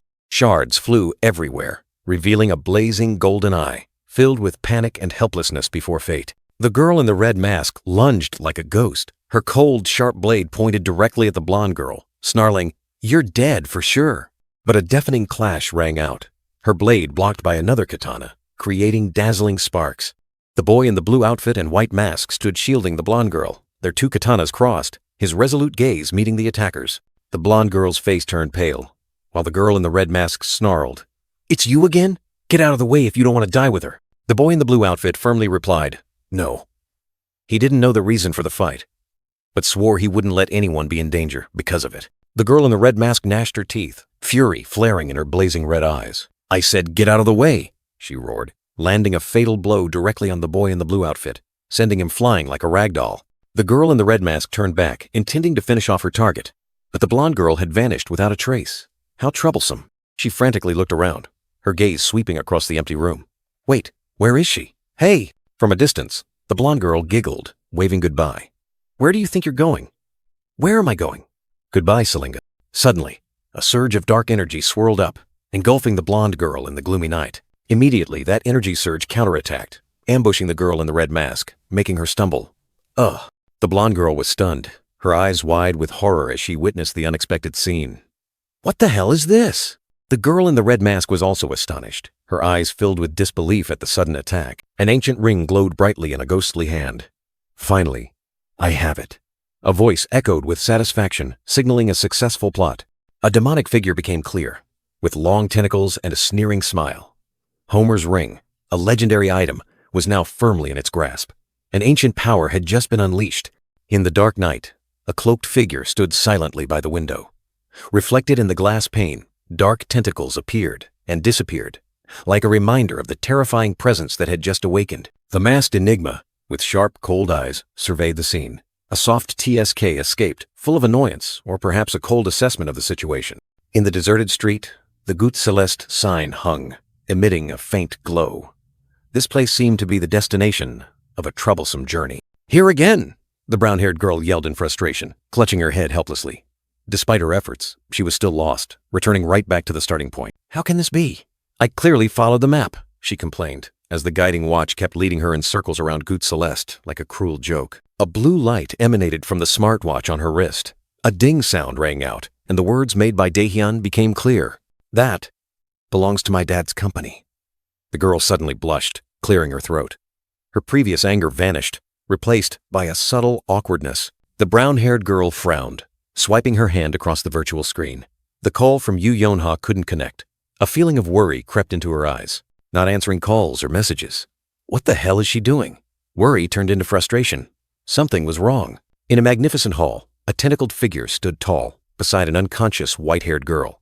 The masked woman and another cloaked figure were witnessing the horrifying scene. "A demon!" the masked woman exclaimed, her eyes wide with horror as she stared at the gruesome entity. The truth revealed was beyond imagination. A cold, sharp blade pointed directly at the tentacled entity. It looked up, its eyes full of mockery, as if challenging all resistance. "Put it down. Immediately." The masked woman blazed with energy, her hand gripping a dagger, ready to confront the danger. "Oh, but this is too good for someone like you." The tentacled entity's blazing red eyes flashed with contempt. A cold himph echoed, full of defiance.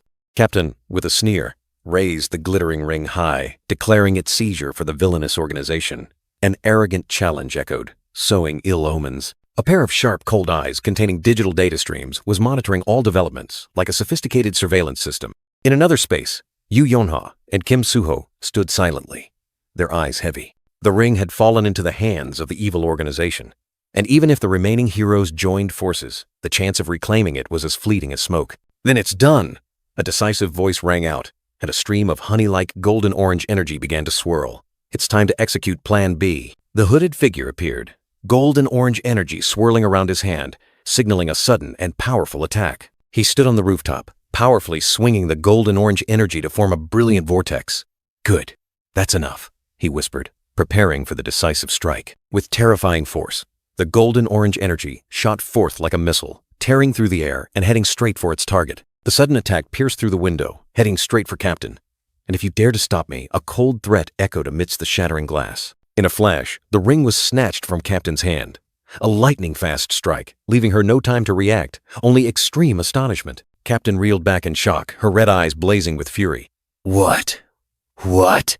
Who did that?" she roared, disbelieving what had just happened. The masked woman and Jane Valorant immediately spun around, their eyes sharp and cold, ready to confront the mysterious attacker. The masked woman charged forward like a whirlwind, her dagger gleaming, determined to counterattack the one who had just struck. The hooded figure stood there, calmly watching the masked woman get thrown back.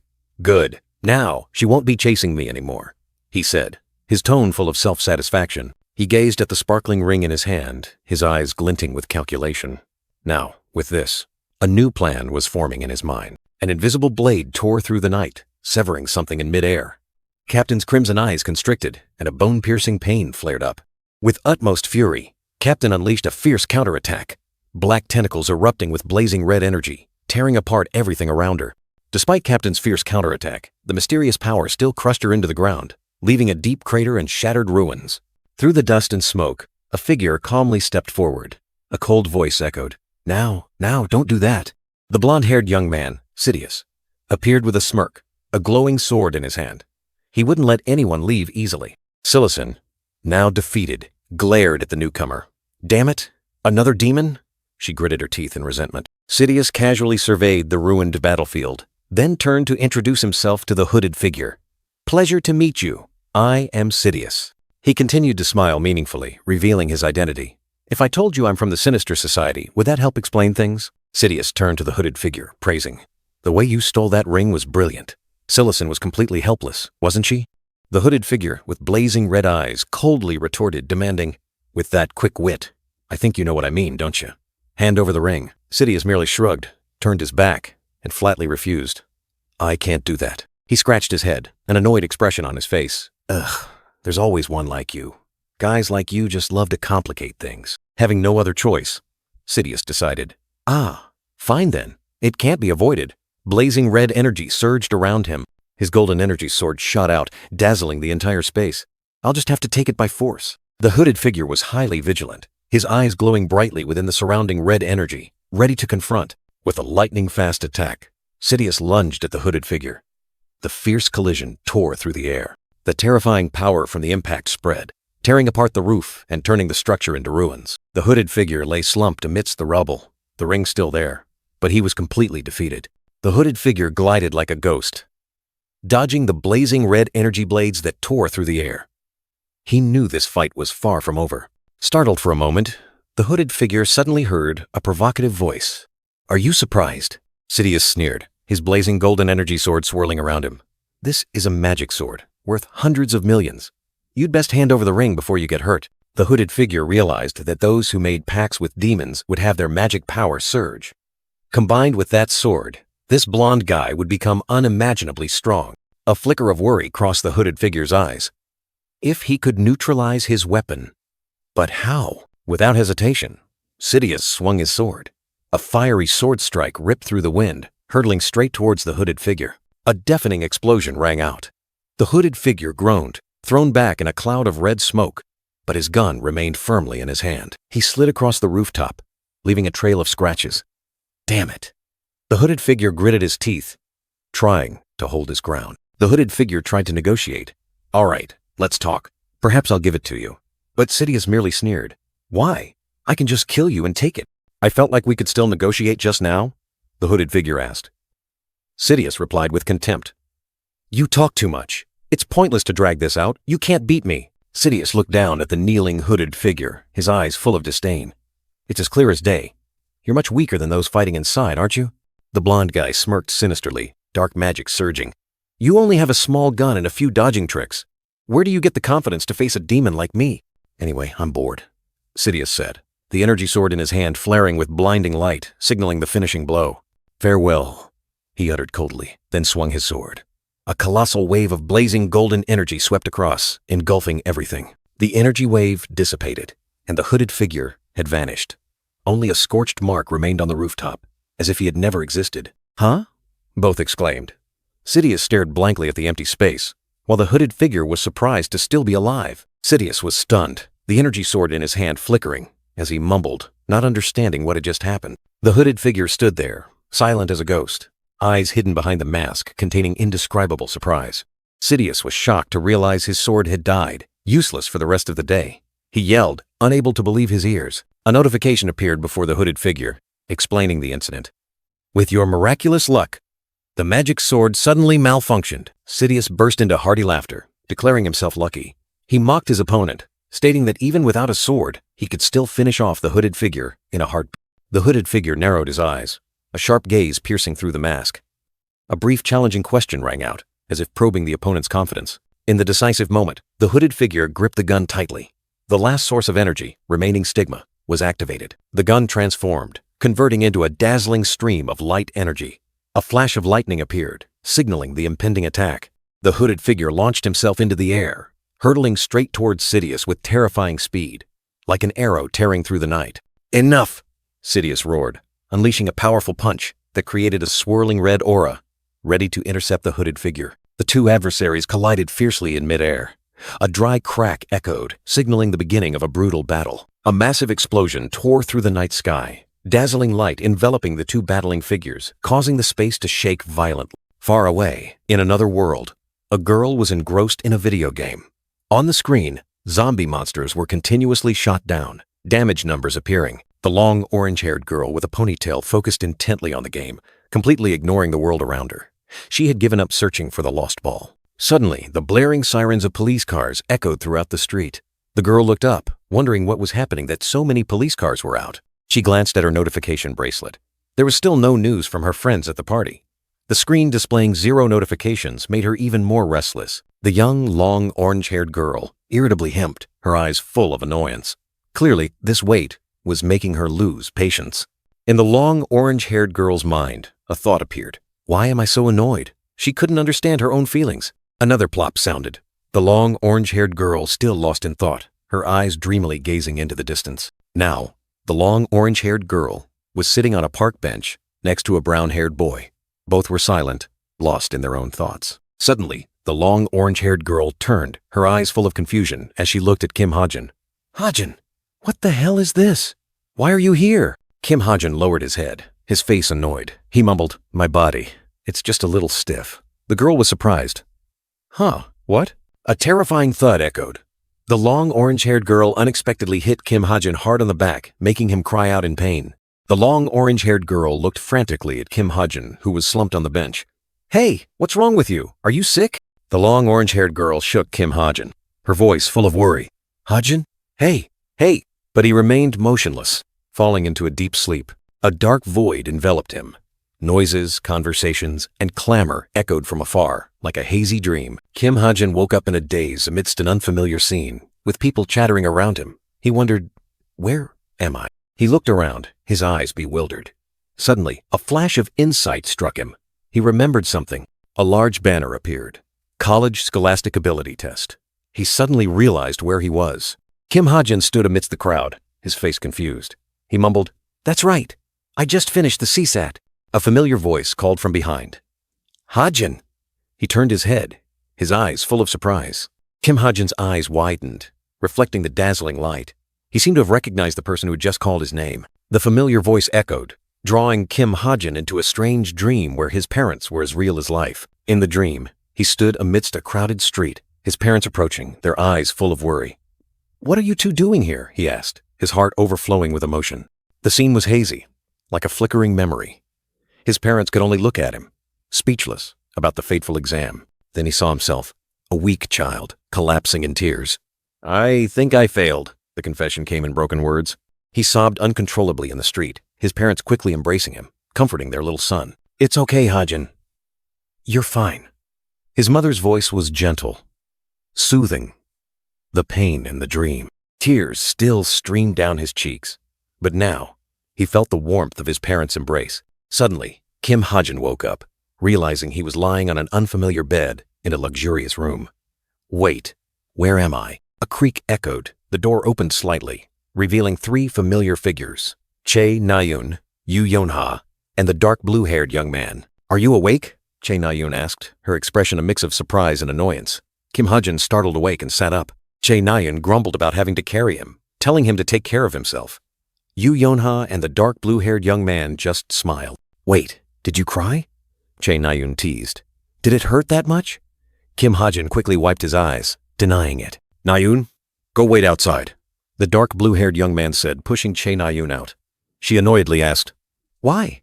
What did I do? Yoo Yeon-ha approached, offering him an apple. Do you feel a bit better? She asked. Kim Ha-jin nodded. You show signs of mild exhaustion, Yoo Yeon-ha explained. Don't overwork yourself. Rest as much as you can, Kim Ha-jin replied, but was still confused. He looked out the window. A magnificent mansion appeared under the moonlight. But where am I?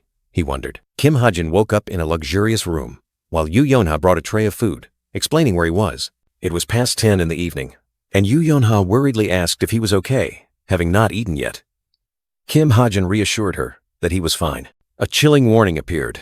The assassination will begin soon. Your life will be taken from the last Saturday night to the first Sunday of the month. He was secretly glad he had woken up in time. Yoo Yeon-ha and Che Na-yoon prepared to leave, wishing him good night. Che Na-yoon seemed surprised to be pulled away so quickly. Che Na-yoon was annoyed at being pulled away, while Yoo Yeon-ha simply replied that it was late. The dark, blue-haired young man smiled and said goodbye. The dark blue-haired young man sat down, skillfully peeling a fresh red apple, each stroke of the knife smooth and gentle. He sat up, watching the dark blue-haired young man peel the apple. Is it okay for you to be up like that? The young man asked, but he only replied that he was fine. He lightly touched the bracelet on his wrist. A blue light flashed, activating the device. Urgent information appeared. A demon had appeared on the outskirts of Paris around 7 p.m., subdued by Cube cadets. It intended to steal a royal treasure. Fortunately, no one was killed or seriously injured, though the troublemaker was still at large. He secretly thought if Jane hadn't been mentioned, she would have escaped too. He turned to ask the dark blue-haired young man about the demon, and the young man suddenly remembered something. The dark blue-haired young man offered him a slice of apple, explaining that the incident wasn't too serious, even though the demon had escaped before the hero could arrive.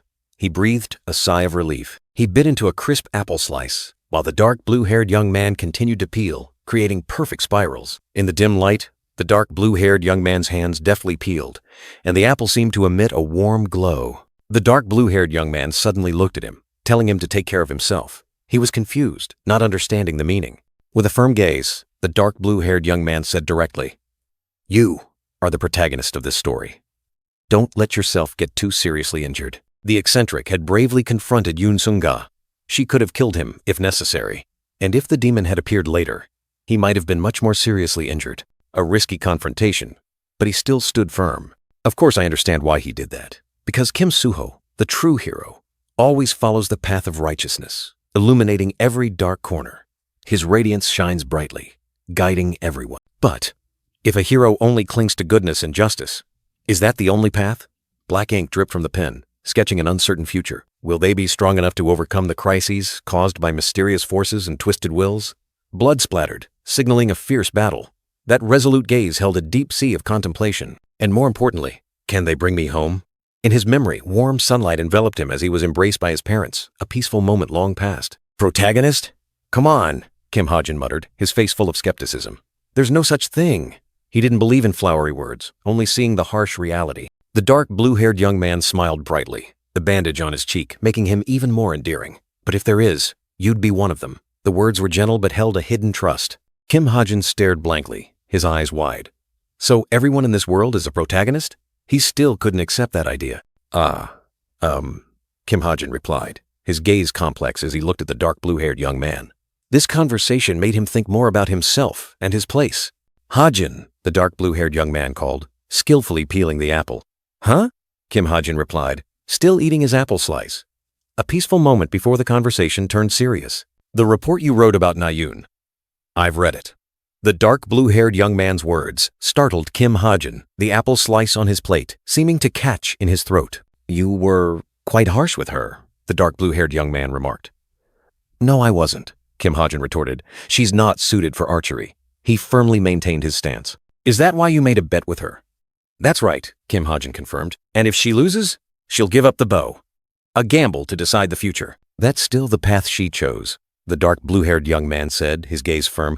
I don't think it's right to instigate others to give up. His words were filled with objection. So, you think it's better to just cheer them on until they hit a dead end? Kim Ha-jin retorted, his tone challenging, his hand gripping the plate tightly. Just praising others like you do won't solve everything, Kim Ha-jin continued, his gaze sharp. And what if, in the end, all they get is disappointment? A broken string, symbolizing shattered hopes. The dark blue-haired young man stared straight ahead, questioning Kim Ha-jin about his responsibility in this matter. He continued his attack, doubting Kim Ha-jin's certainty and the consequences if he were wrong. Kim Ha-jin retorted, asserting that he had thought about and cared for the orange-haired girl more than anyone else. He confidently declared that only he could see through what others couldn't. Suddenly, the dark blue-haired young man flinched and turned around, a shattering sound echoing, astonishing him. Both were stunned, wondering what had just happened. Kim Ha-jin cursed under his breath, his eyes flashing as he realized it was the stealth skill, a marksman's ultimate technique. He realized the orange-haired girl had painstakingly trained that skill to perfection.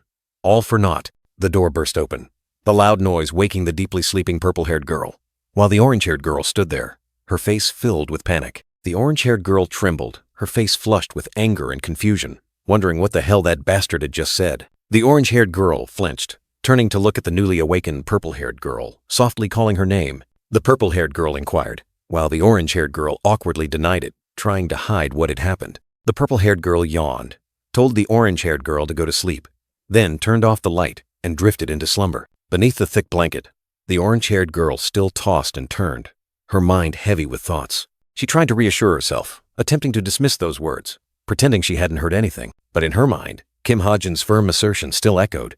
He had cared for her for longer than anyone else. In her fitful sleep, Chae Na-yoon was still haunted by those words, her hands clutching the blanket as if to ward everything off. Her mind reeled. A terrifying scream erupted, tearing through the silent night of the room. Startled awake, she frantically looked towards the door, where a ghostly hand seemed to reach out from the darkness. Yu Yeon-ha woke up with a start, angrily scolding Chae Na-yoon for the noise. But the orange-haired girl hastily denied it, her voice full of fright. The two girls looked at each other in confusion, Chae Na-yoon trembling as she pointed towards the door, where the strange sound had just come from. Neither of them understood what was happening, only knowing that the scream wasn't a joke or a nightmare. In another room, an elderly woman was trembling, covering her mouth, her eyes filled with extreme horror. A horrifying scene unfolded. Master Videl lay motionless on the bed, fresh blood staining the sheets red. A tragic death. At the same time, the room's door was violently broken open, a dazzling light tearing through the darkness. Upstairs, Kim Ha-jin and the dark blue-haired young man were talking when the scream echoed, causing everyone to stir and whisper. That terrifying scream seemed to come from downstairs, and a figure shot away. Like an arrow, Kim Suho didn't hesitate.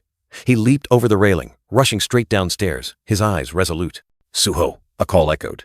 But the blue-haired young man had already rushed off, heedless of danger. Kim Ha-jin held his gun, looking at the dark blue-haired young man, asserting that it wasn't a monster, and they were on the third floor. Without further hesitation, Kim Ha-jin and the dark blue-haired young man quickly rushed downstairs together, following the trail of the scream.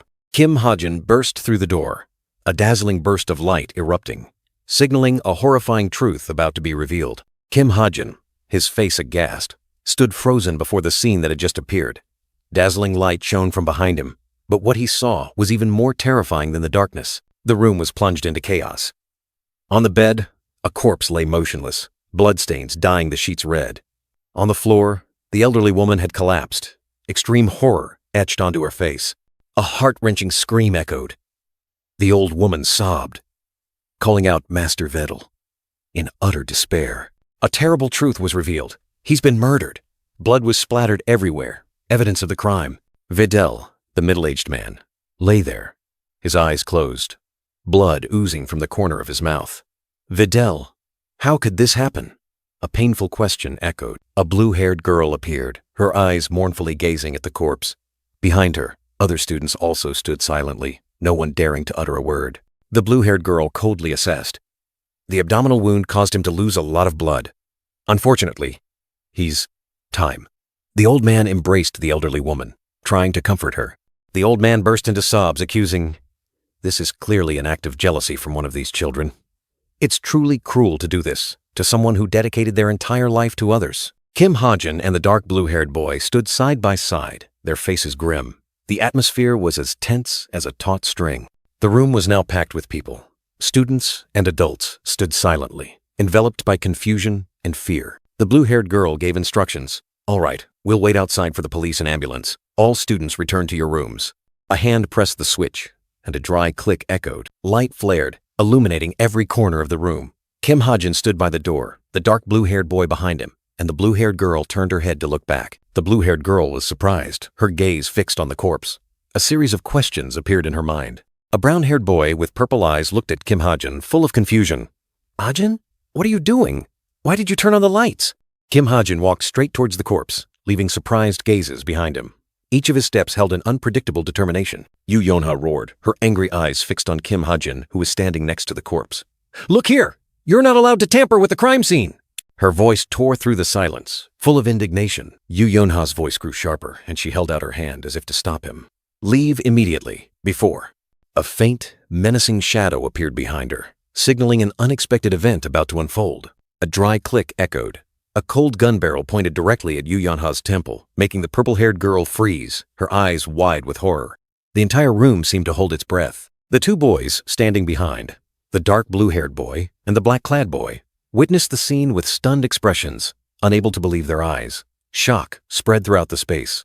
Orange-haired Chae Na-yoon and purple-haired Yoo Yeon-ha were also stunned. "Are you crazy?" Chae Na-yoon exclaimed, while Yoo Yeon-ha was still dazed by the gun barrel. Kim Ha-jin coldly pointed his gun at Natasha, who stood opposite him. "It seems Miss Natasha is lying," he declared, breaking all silence. Kim Ha-jin's eyes were sharp as he looked directly at the corpse. "This Mr. Vidal, he's not dead." His words were like a bolt of lightning, making Vidal's image appear hauntingly. Vidal's body lay there, covered in blood. But Kim Ha-jin asserted, "The villain Vidal isn't dead. After faking his death to escape, he'll cling to demons and become an even more dangerous schemer." Kim Ha-jin still held the gun, his gaze firm. As an impromptu adversary, it's unclear what evil he'll do next, so it's best to stop him now if possible. He had made his decision. The elderly woman and the man in the black vest, Vidal's close associates, covered their faces and sobbed, both terrified and pained by the horrifying accusation. Three other boys, the white-shirted, the green-shirted, and the brown-haired with purple eyes, stood frozen, their eyes bewildered and confused by Kim Ha-jin's actions and words. Kim Ha-jin's eyes flashed with determination mixed with a hint of ruthlessness. Convincing others has never been easy, and this intervention will create an uncertainty that could distort the story. Even so, the narration echoed, like a sigh. A protagonist? Come on, there's no such thing.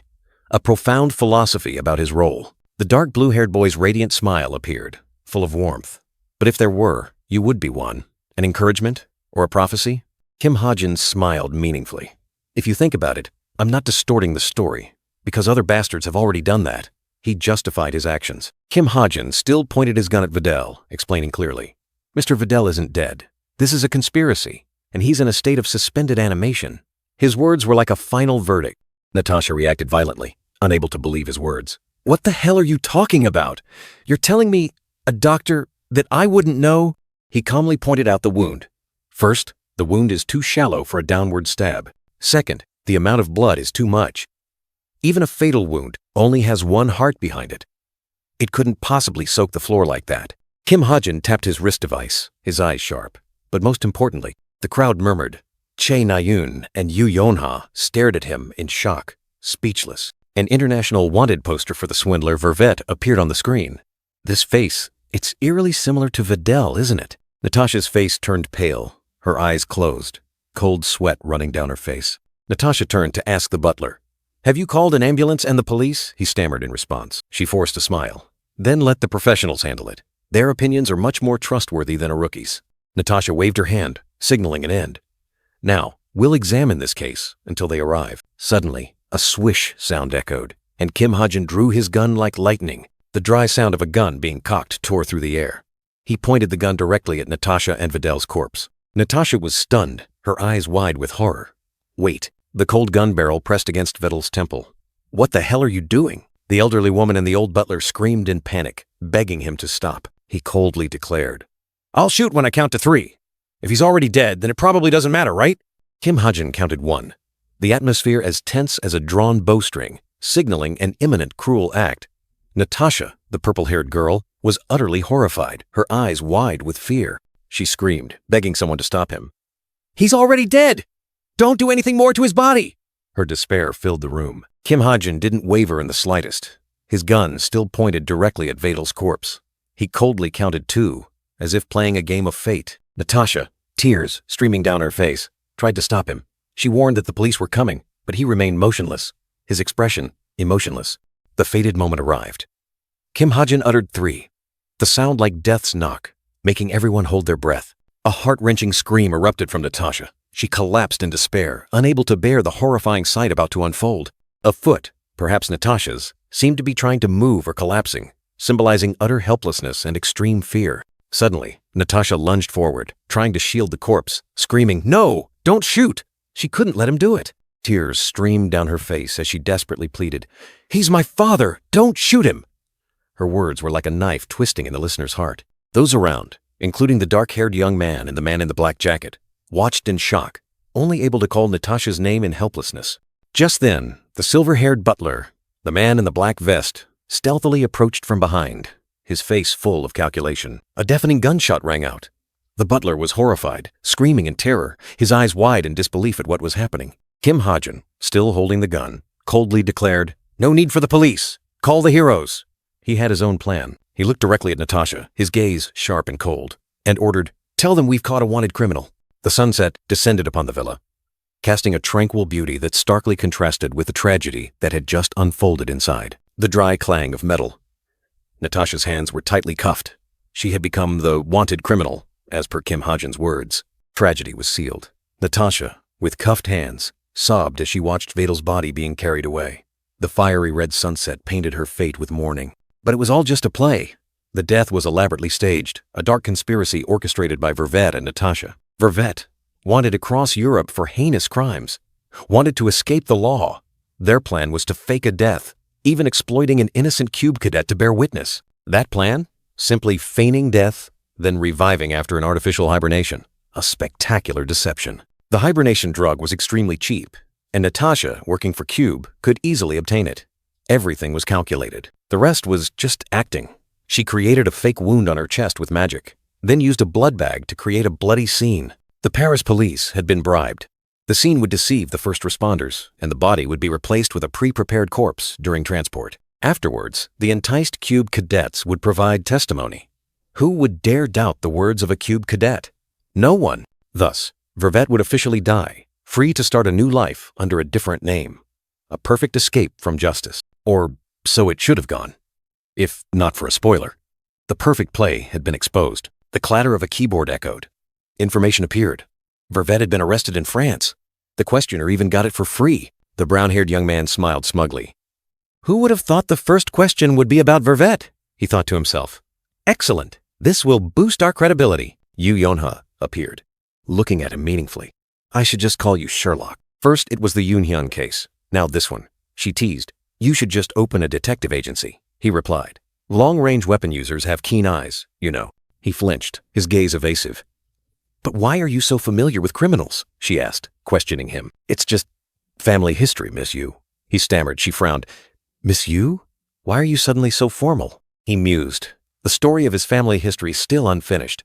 A mystery yet to be revealed. But what, ultimately, was Kim Chun-dong's past? A question suspended in the deep ocean, where light pierced through the azure water. At the bottom of the deep sea, a solitary figure stood with their back to the brilliant light, as if confronting a buried secret. In another space, a woman with an octopus lower body reported. Unfortunately, a leopard-masked individual appeared and stopped us. His skills as a thief far surpass ordinary people, but even more noteworthy is the cunning hand of Sidious, a voice echoed, accompanied by an image of the masked individual with sharp, cold eyes. He's not like a devil, nor is he like a hero.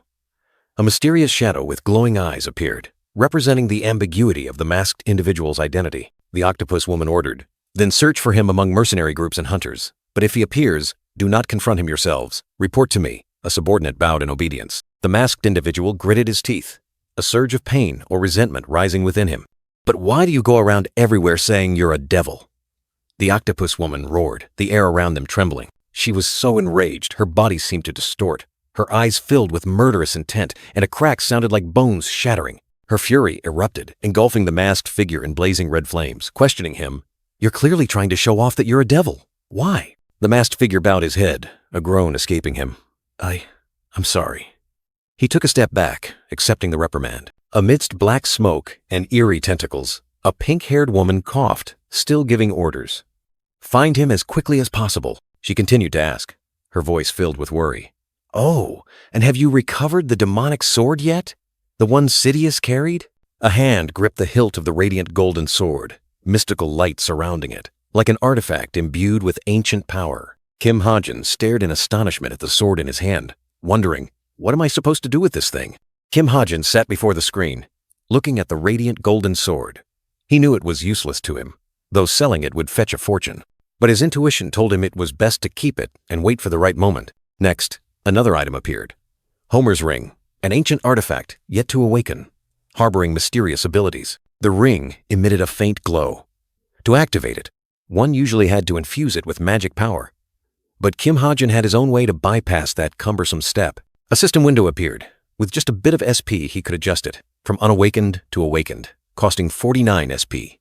He pressed confirm. A crack sounded, and the ring suddenly glowed brightly, its gemstones sparkling as if granted new life. A dazzling flash of light erupted, and Homer's ring was now an awakened ancient artifact, enhancing intellect and amplifying magic. Kim Ha-jin put the ring on his hand, feeling the power spread.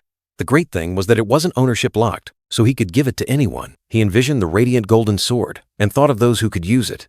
Kim Soo-ho or Chae Na-yoon? Na-yoon, with her superior magic, would be a more effective choice. However, Kim Ha-jin was still curious. He looked at the ring on his finger, telling himself, let's see how much my stats have increased. A stats window appeared with a pop. Except for agility and perception, other stats didn't increase much. Magic power was the same. He was slightly disappointed, but still glad his abilities had improved. He felt like he was hitting an invisible wall. But with determination, Kim Ha-jin believed that with more effort, he would surely overcome this limit. He placed his hand on his laptop, the question still lingering in his mind. Am I strong enough to defeat Na-yoon right now? A strong competitive urge. Suddenly, an idea flashed in Kim Ha-jin's mind. Ah, that's right. I want to find out about Kim Chun-dong's family background. He quickly accessed a purple circular icon named Violet Haze. Surely his co-author wouldn't leave this part blank. Faint images appeared. Kim Chun-dong had entered Cube, meaning that even if he was just a minor character in the original story, in this world he was an elite warrior. So his parents definitely weren't ordinary people. Kim Ha-jin stared at the screen, the light reflecting in his eyes. He was delving into secrets, information that could change the situation. Kim Ha-jin sought out a notorious fixer, Yoo Jin-hyuk, an expert in hunting down personal information, assets, and even criminal histories. He needed a master in this field. Yoo Jin-hyuk, a true final boss, could find anyone from the smallest traces. His formidable reputation came with exorbitant fees, but Kim Ha-jin remained determined. With a confident smile, Kim Ha-jin pressed the confirm button to hire him. He believed no one could do better than this fixer. But immediately after, the smile on his face stiffened. A chilling sensation ran down his spine, as if time had just frozen. Damn it! He suddenly realized he had poured all his money into investments. Now where would he get the money to pay that fixer? Disappointment flooded him. Kim Ha-jin sighed, rubbing his forehead. The phone suddenly rang, interrupting his thoughts. He raised an eyebrow, wondering what was going on. A teardrop-shaped stone on his chest suddenly bounced with excitement. Is it mealtime already? Kim Ha-jin mumbled, surprised by its unusual liveliness. In another scene, brilliant sunlight shone upon a modern skyscraper, soaring high into the air, a symbol of prosperity. From inside the building, a long-haired blonde girl gently touched the display screen on her wrist. Complex data streams appeared. The screen switched to a call interface. The caller's name clearly displayed, Uncle Jin-hyuk. The phone continued to ring insistently. The long-haired blonde girl, Yoo Yana, stared at the screen with a determined expression. She had answered the call, ready to face whatever awaited her. The scene shifted to a distant land. White snow covered the majestic mountains of Norway, and biting cold winds blew through every crevice. Kim Ha-jin appeared amidst the icy landscape, his cheeks flushed from the cold. He mumbled about why he was there. A long story no one would believe. Suddenly, a snowball flew straight at him, hitting him hard in the face. The unexpected impact stunned Kim Ha-jin, sending snow flying. He clutched his face, annoyed. Chae Na-yoon, with a mischievous smile, boasted about her accurate throw, while another girl standing nearby also burst out laughing. It turned out the hunting club had resumed activities after the Sven incident. They rented a log cabin in the Norwegian wilderness to hold a special reunion filled with laughter and snowball fights. "Enough!" the light blonde-haired girl exclaimed with a smile.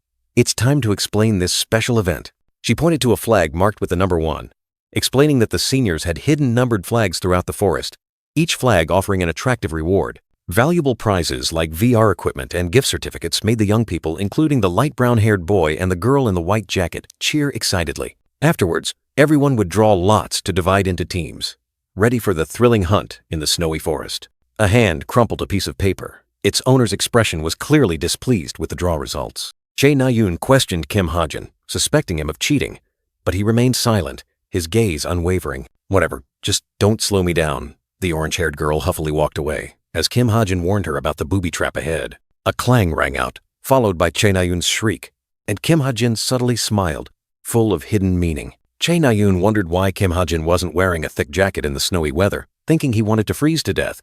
He replied calmly that his jacket was very functional, not ordinary as she thought. He explained that the jacket held unexpected power, with temperature control and mid-tier defensive capabilities. This luxurious jacket was a gift from Rachel, a reward for the midterm exam, showing special consideration. He regretfully thought of Rachel, wishing he had created more kind characters like her in his story. Chae Na-yoon suddenly pointed into the distance, exclaiming as she spotted a flag on the snowy mountaintop. It was indeed flag number 1, perched high on the snowy peak, exciting Chae Na-yoon. Kim Ha-jin frowned, wondering about the flag's location, not understanding who would place it in such a perilous spot. Chae Na-yoon struggled on the cliff face, urging the black-haired boy to hurry. He just stood there, quietly watching her efforts. The black-haired boy sighed in relief, his hand sliding into his pocket, searching for something. A sharp dagger and a thin string appeared in his hand, his gaze resolute. Chae Na-yoon was surprised, questioning him. "What good is this old, flimsy string?" The black-haired boy turned and threw the string. He explained that it wasn't an ordinary string, but had been imbued with his stigma magic. The dagger shot through the air, heading straight for flag number 1 on the snowy mountaintop. He confidently explained that with just a gentle, magical control, the dagger would fly wherever he wished. The blade glowed brightly, enveloped by an ethereal blue magical aura. A thunk echoed, and the dagger plunged into the rock, right next to flag number 1. Chae Na-yoon looked up, exclaiming in astonishment, "Oh, it actually worked!" Flag number 1 fell straight down from the mountaintop, landing neatly right in front of the black-haired boy. He reached out and gently took the victorious flag. Chae Na-yoon excitedly ran over, asking about the reward. The black-haired boy unrolled the paper tied to the flag, saying it was a letter. It turned out the reward was the phone number of Yoon Sunga, the vice leader of a top guild, along with the promise of assistance. Chae Na-yoon's jaw dropped in astonishment. She couldn't believe her eyes. The black-haired boy just quietly watched her. He casually handed the flag to Chae Na-yoon. She was bewildered, not understanding why he would so easily give up such a valuable reward. Kim Ha-jin casually handed the flag to Chae Na-yoon, but she remained bewildered. He replied curtly, "I don't need it. I already have her number anyway." His implied words briefly surprised her. Chae Na-yoon's face suddenly flushed red, her eyes a mix of bewilderment and slight embarrassment. She seemed to have misunderstood something, and the silence now made the atmosphere even more awkward. "Forget it. I didn't earn it. You're the one who earned it." Chae Na-yoon lightly pushed Kim Ha-jin, firmly refusing. He was briefly surprised, then chuckled softly. "All right, if you don't want it." Kim Ha-jin looked around, signaling to Chae Na-yoon. "Now that we found number 1, let's head back to the cabin." She nodded, accepting his suggestion. The hunt was over. Time passed, and the scene shifted to a modern city, with skyscrapers reaching high under a clear blue sky. The bustling life continued, carrying with it unresolved mysteries. In a certain room, a hand was diligently tapping a pen on a piece of paper. The steady tap-tap echoed, like a mind deep in thought, searching for a solution to a difficult problem. In a flashback, Kim Ha-jin sat there, his face full of worry. A voice echoed, "But why are you so familiar with criminals?" He replied curtly, full of hidden meaning. "It's just family history. Miss Yu."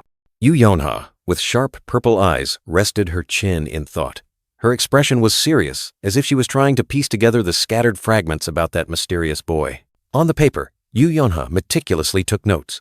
The wanted criminal Vervet mainly operates in Europe. There shouldn't be any connection between him and Ha-jin. She wondered if there was a link, then crossed it out.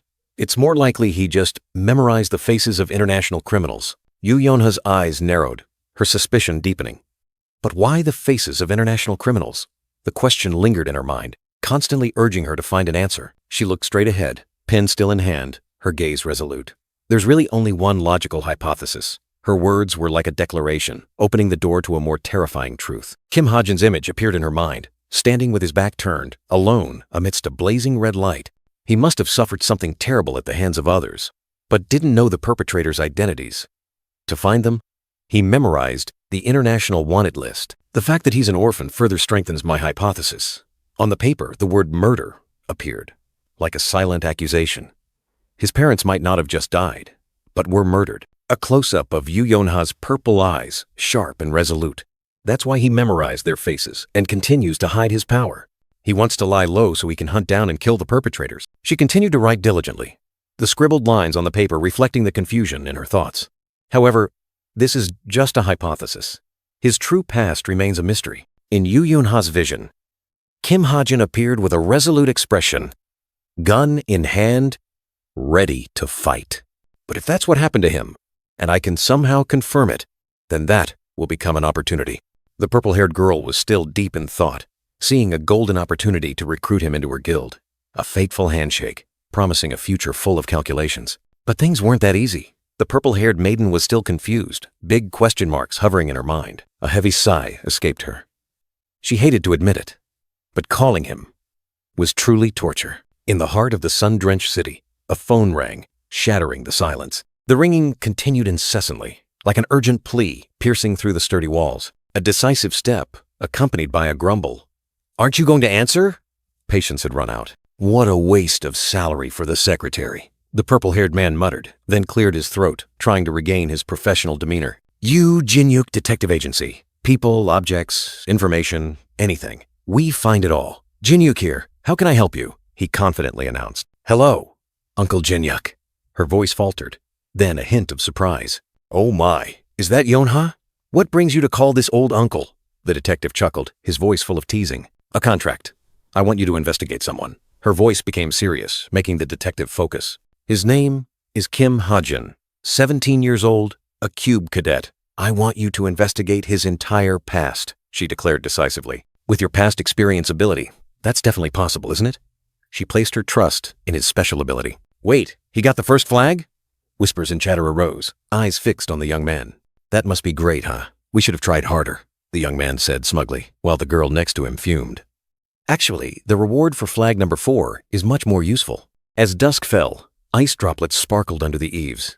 "Well done. Let's go eat," cheerful shouts echoed. Fresh, delicious pork belly was grilling on the grate, fat sizzling and dripping, releasing a fragrant aroma into the chilly air. "Leave it. I'll grill the rest for you," the light brown-haired young man said cheerfully, holding a plate of sausages. Kim Ha-jin was a little surprised. "Really?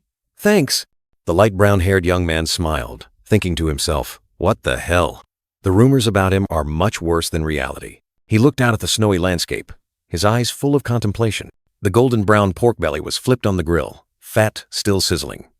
The light brown-haired young man confidently said, "My aunt owns a grill restaurant, so I know exactly how to grill meat." Dusk fell, painting the sky pink. A group of friends gathered around the table, enjoying a cozy barbecue. "Oh, now I remember. The semester is almost over, isn't it?" The light brown-haired young man seriously warned, "Be extremely careful. You can't trust anyone during the final exam." The light brown-haired girl next to him was surprised.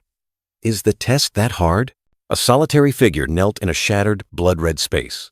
"It's not just hard. I've seen many relationships break because of it," he said, emphasizing the importance of the exam. The light brown-haired young man was grilling meat, his sharp eyes looking forward.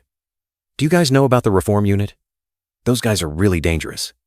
Be careful." The reform unit. That's a class for cadets who have failed and didn't get enough points to advance. In total, there are about 200 cadets from each class. A shadowy figure with glowing red eyes, surrounded by dark energy, appeared menacingly. Among them, about 20% are those who have dealt with devils or are at high risk of doing so. This is where the problem for this year's final exam will begin. A sharp pair of scissors cut the golden brown grilled meat in half. Because my co-author interfered, the number of cadets in the reform unit could be much higher. If that's true, it only proves how rotten Cube is. "Hey, Ha-jin," the light brown-haired girl with a high ponytail cheerfully called. "This pork belly is absolutely delicious. You should rest and eat with us." "It's fine. I'll eat while I grill," the light brown-haired young man said with a smile. The light brown-haired girl and the light brown-haired young man next to him also happily enjoyed the meal. So delicious. Kim Ha-jin was grilling meat, his back turned towards the blazing sunset. She's overly friendly just for a few pieces of grilled meat. It must be really good, he thought to himself. Under the full moon, the cozy wooden building appeared amidst the snowy night. Since we're all stuffed after that amazing meal, I think we should skip the night hunt and just relax here. The whole group gathered on the wooden floor. I told you, I'm a villager, a black-haired young man pointed, a cheerful, warm atmosphere spreading. Night fell, but the log cabin was still filled with laughter.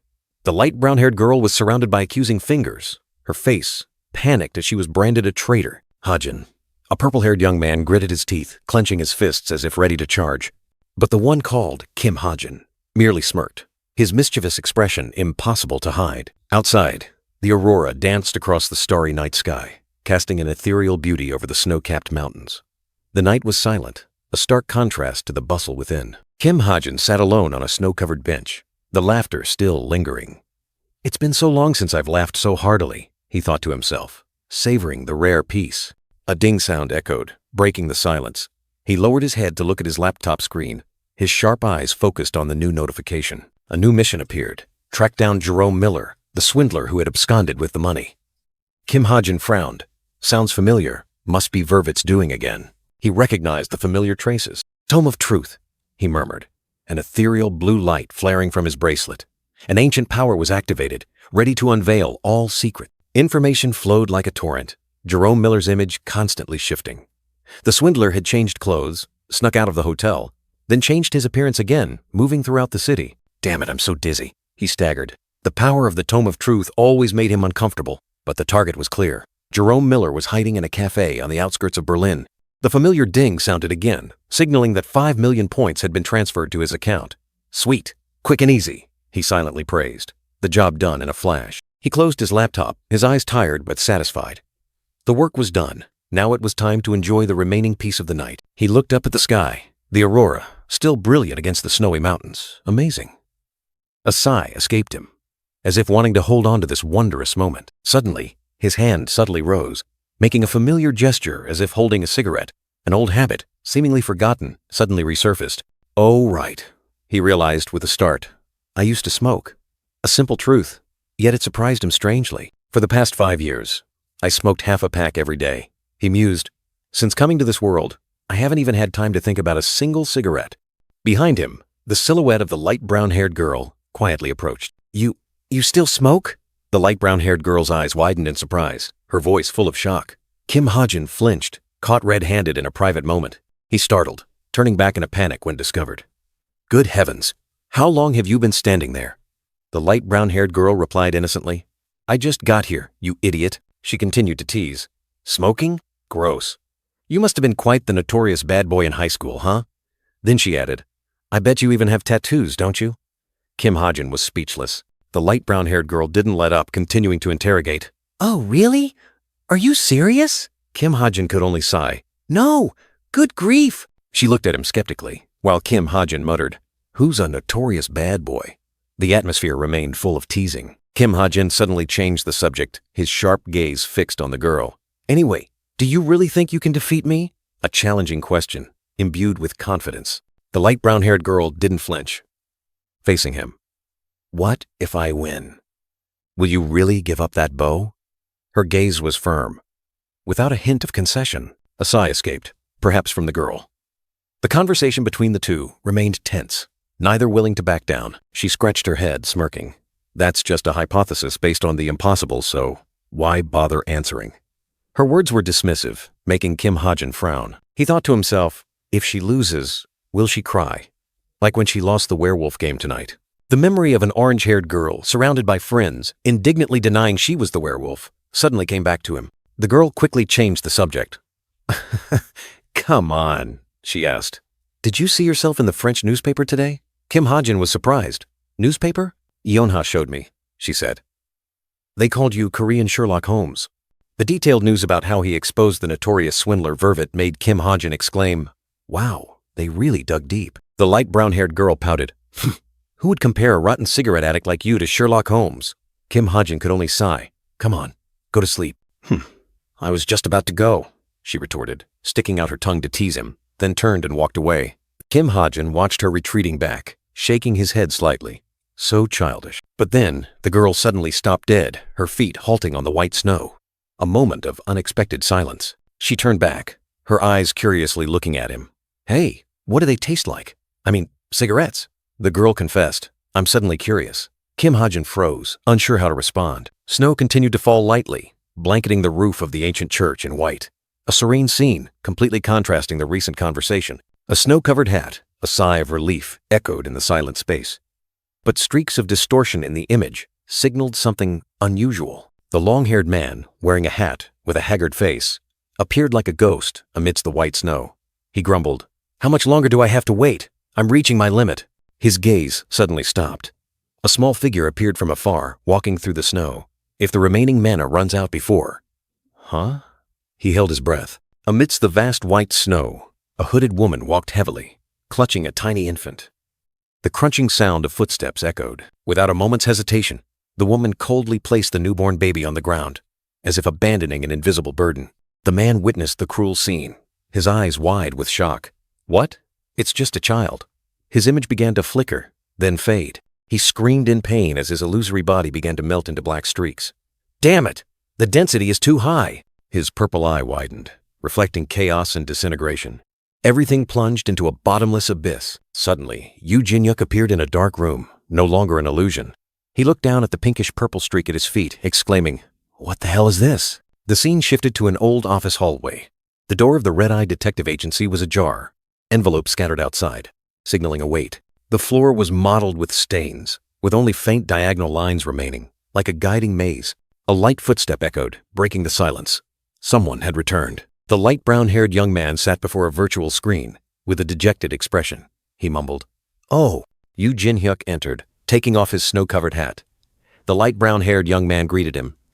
"Welcome back, sir," he replied. "Thanks, kid." Yoo Jin-hyuk turned his back and asked about the case. The light brown-haired young man replied, "It's very strange, I'll tell you." But Yoo Jin-hyuk grinned, rushing away. "Right after I take a dump."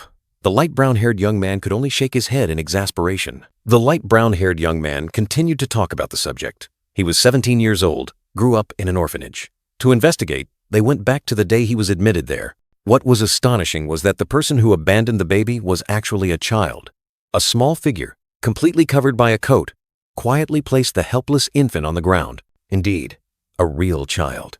The girl, completely covered, tightly held the tiny infant, her face hidden in the shadows, leaving only a big question mark about her identity. Yoo Jin-hyuk frowned, deep in thought. He couldn't see more clearly due to the strong interference. To fill these mysterious gaps, he needed to maintain his full power. Although he had promised his niece he would investigate, doing it for free was a bit boring. Yoo Jin-hyuk sat in the restroom, looking tired, pondering the complex case. "Maybe I don't have to do it for free," he mumbled. The restroom door creaked open. The light brown-haired young man poked his head in, startling Yoo Jin-hyuk. "Someone else also wants us to investigate him." The light brown-haired young man handed him a file. Yoo Jin-hyuk was astonished. "What?" "The potential client is a Red Diamond member of Violet Haze." Yoo Jin-hyuk was stunned. "The same rank as me?" He frowned, his purple eyes flashing with thought. How unexpected. A Red Diamond member, blunt and unconventional. He looked at the contract. The enormous deposit made him think. It was obvious who was behind this. The fiery symbol of the masked secret society appeared, confirming that they were the ones who commissioned it. Yoo Jin-hyuk's face paled, cold sweat trickling down. His eyes trembled, realizing the seriousness of the case. This. He looked at Kim Ha-jin's photo, the handsome face of the young man clearly visible. This Kim Ha-jin. There's definitely something special about him. Time passed. A brilliant Friday morning.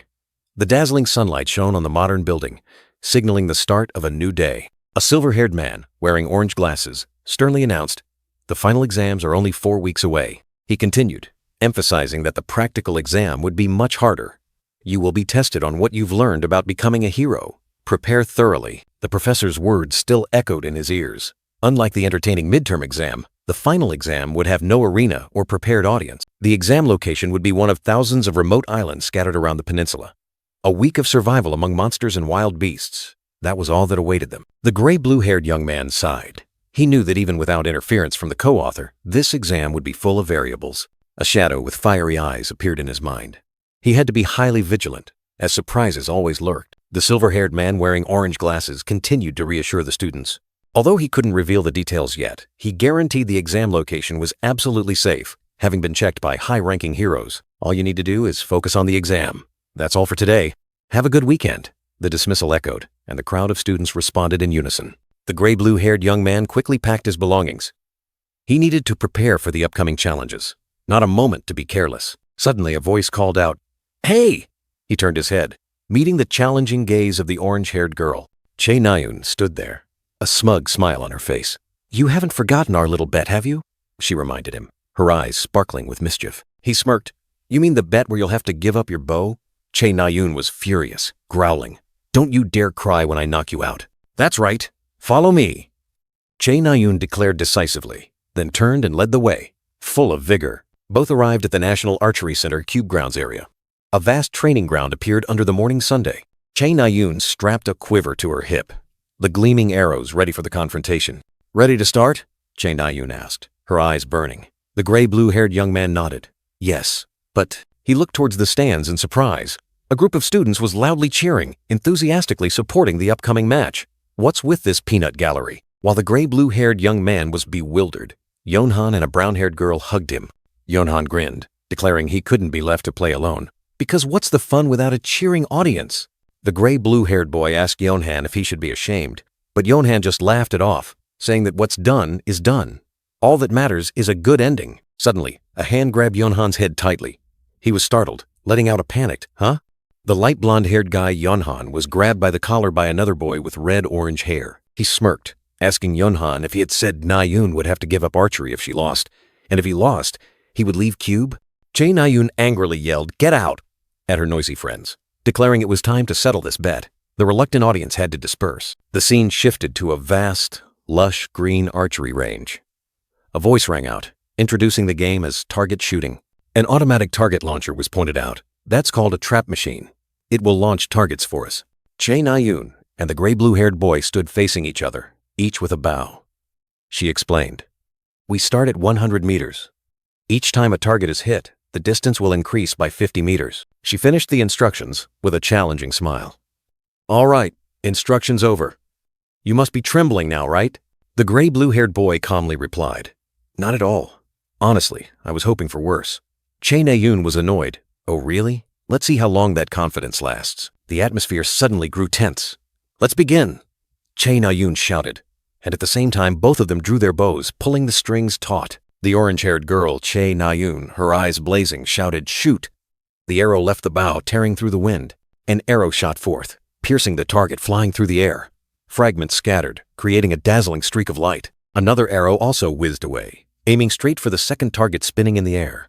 The air seemingly torn apart. Che Nayun, with decisive and graceful movements, continuously drew and shot arrows, each arrow carrying her intense focus. The arrow tore through the wind, piercing the spinning target, creating a deafening, shattering sound, shards scattering in the air.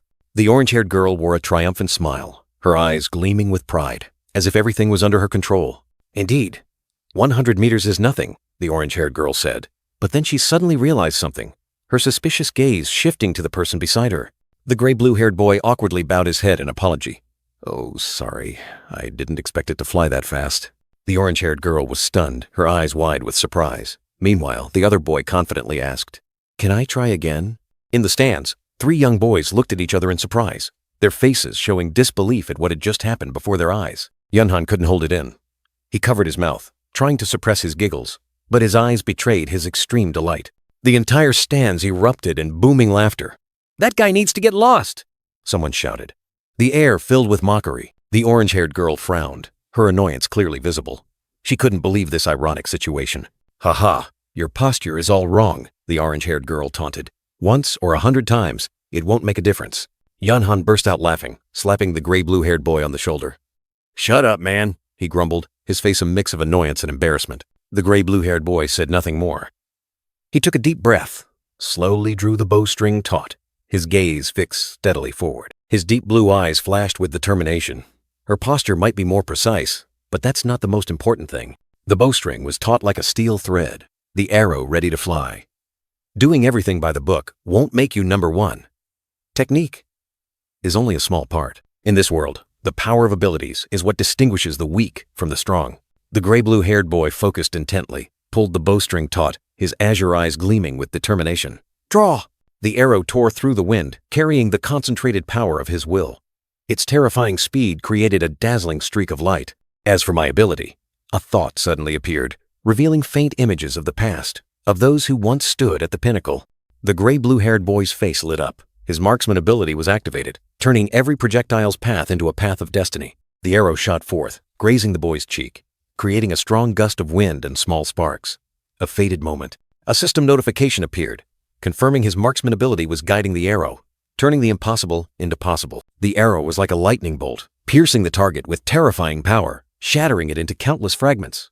A perfect shot! Both the cheering students and Che Na-yoon were stunned, astonished by the incredible shot. Astonishment was clearly visible on every face. The gray-blue-haired boy smiled confidently, turning to Che Na-yoon. I think I've got the hang of it now. He smiled brightly, his eyes sparkling with challenge. Shall we do it again? A confident invitation. Shouts and noisy jostling echoed from outside. Hey, no pushing! Another event was taking place. A group of young students crowded together, curiously, looking inside. Look, is that her? The hero's disciple? Che Na-yoon appeared, her face stern, her gaze resolute. The prodigy Che Na-yoon. Cheers erupted. But what was happening? Inside the room, a long-haired man sat on the floor, covering his face in disappointment, next to a small Che Na-yoon. The long-haired man looked up, his eyes filled with dejection. Is it true? Despair was evident on his face. Che Na-yoon turned her face away, a troubled expression on her face as the question echoed. Do you really want to switch to the bow? Her eyes were filled with anxiety, as if she was struggling with herself. The long-haired man, her teacher, tried to probe. If this has something to do with your mother, but Na-yoon quickly cut him off, denying, No, there's no specific reason. The orange-haired girl forced a bright smile, scratching her head and saying, I just want a change. She confidently declared, It's me. I can use any weapon. I'll be the best in no time, right? The sparkling magic sword lay on the table, like a farewell. Na-yoon bowed her head, her voice full of remorse. Anyway, I want to return the magic sword you gave me. I'm sorry, Master. The apology was like adding fuel to the fire. The long-haired man suddenly exploded, roaring, Who are you calling Master? He was furious. I will never accept a stubborn, fickle brat like you as a disciple. After the outburst, only a heavy sigh remained. The man closed his eyes, disappointment and helplessness clearly etched on his haggard face. He turned his back, accepting the girl's choice. If this is truly your choice, then I have nothing more to say. But one last question lingered. But let me ask you. Na-yoon faced the question, her gaze unwavering. Is this truly what you want? The question was like a final test of her resolve. The space was silent. Only sincere advice echoed. Think carefully. Don't do something you'll regret. A gentle yet weighty warning. Suddenly, a decisive thwip sound rang out. An arrow sliced through the air, piercing straight through the target, shattering it. The shattered pieces of the target fell, revealing an impressive 450 m distance. A perfect shot, demonstrating incredible power and skill. Now, Che Na-yoon stood on the practice field, bow drawn, her eyes intensely focused. Beside her, Chun Ha-jin was also preparing for his shot, and the thwip sound rang out again. A piercing crack tore through the air. The two young archers stood straight, arrows having left their strings, heading towards the distant target. Two students stood outside, discussing in astonishment. Ha-jin is really holding his own. I know. I can't believe they're already at 400 meters. One exclaimed, That's my best record. The dark blue-haired boy excitedly explained, his face full of admiration. He's not just holding his own. In the last few rounds, he's called out thwip right when Na-yoon shot. Chun Ha-jin continued to provoke Na-yoon, so confident he could comfortably pressure his opponent. Even if it's just once or twice, that pressure will creep into your head. Moreover, if Ha-jin is really trying to unnerve you, it just shows how comfortable he is. A dark gray-haired boy worried, thinking to himself, Do you guys think Ha-jin might win? His eyes were full of confusion, not daring to believe what was happening. Tusk! A red-haired boy snapped, his eyes burning red like fire. Beside him, the green-haired girl and the dark gray-haired boy flinched, quickly signaling for silence, and the atmosphere grew tense. Amidst the crowd, a white-haired boy with sharp eyes calmly observed. His face showed no emotion, as if everything was within his expectations. Che Na-yoon, in that moment, only heard her name being called. She focused intensely, drew her bow, her entire mind fixed on the target before her. Crack! The arrow sliced through the air, piercing the bullseye, but not with absolute precision. The target shook, and a small fragment flew off. Damn it! Na-yoon exclaimed, her face clearly showing disappointment and frustration. I missed the bullseye. She gripped her bow tightly, her eyes full of remorse. Chun Ha-jin, with a challenging smirk, said, "Didn't I tell you? Archery isn't your forte." He continued to taunt her. Na-yoon turned back, her eyes blazing. "Whoa. You must be really scared to try and provoke me like this."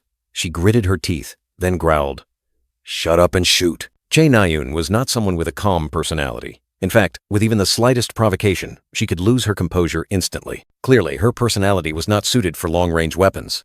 Yet, she chose to become an archer. "You're just scared, aren't you?" A voice echoed in Na-yoon's mind, along with a blurry image of Ha-jin and a sword. Scared of fighting with a sword. Na-yoon was silent, her eyes showing a fleeting sadness and a vague fear, but she quickly hid it with resolve. "Watch your words," Na-yoon growled, her eyes burning red with anger, but also a hint of panic. Chun Ha-jin remained calm, drawing his bow and saying, "I'm just saying what I see. Am I wrong? I mean, why do you keep defending your choice like that?" He continued to taunt. Amidst fragmented memories of archery talent, Chun Ha-jin confidently asserted, "I'm just as good with a bow and arrow as anyone." His provocation was like a sharp blade, making Na-yoon grip her bow tightly and growl, "Will you shut up?" He still didn't stop taunting her. "At this rate, you'll never kill any devils, let alone avenge your family." Anger flared. Na-yoon drew her bow, the string taut like a thread of life and death, ready to unleash the fated arrow. The arrow sliced through the air, carrying all her rage and determination, a dazzling streak of light in midair. The target appeared, a small dot in the void, where destiny awaited. The arrow struck the target with a dry think, but it wasn't the sound of victory. Yeonhan and the dark blue-haired boy stood nearby, their faces clearly showing astonishment, unable to believe their eyes.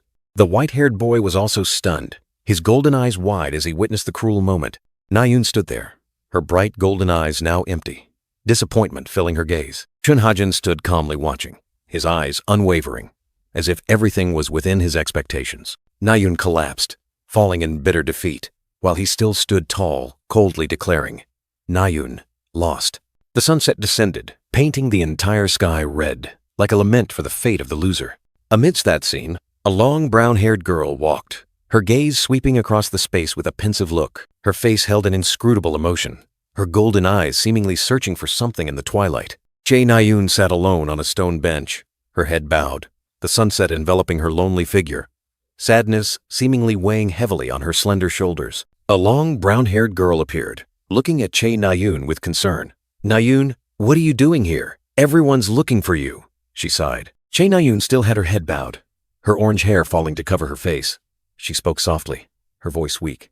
"Did you hear?" The brown-haired girl's eyes widened in surprise when Chae Na-yoon looked up about him mentioning my family. Her eyes showed hurt. The brown-haired girl frowned, her expression puzzled. Seriously, why would he say such things? She couldn't believe it. Chae Na-yoon burst into tears, tears streaming down her cheeks. "I can't believe I ever accepted his help. He's no saint, but I never thought he'd be this bad. Why won't he leave me alone?" The brown-haired girl mused, her gaze distant.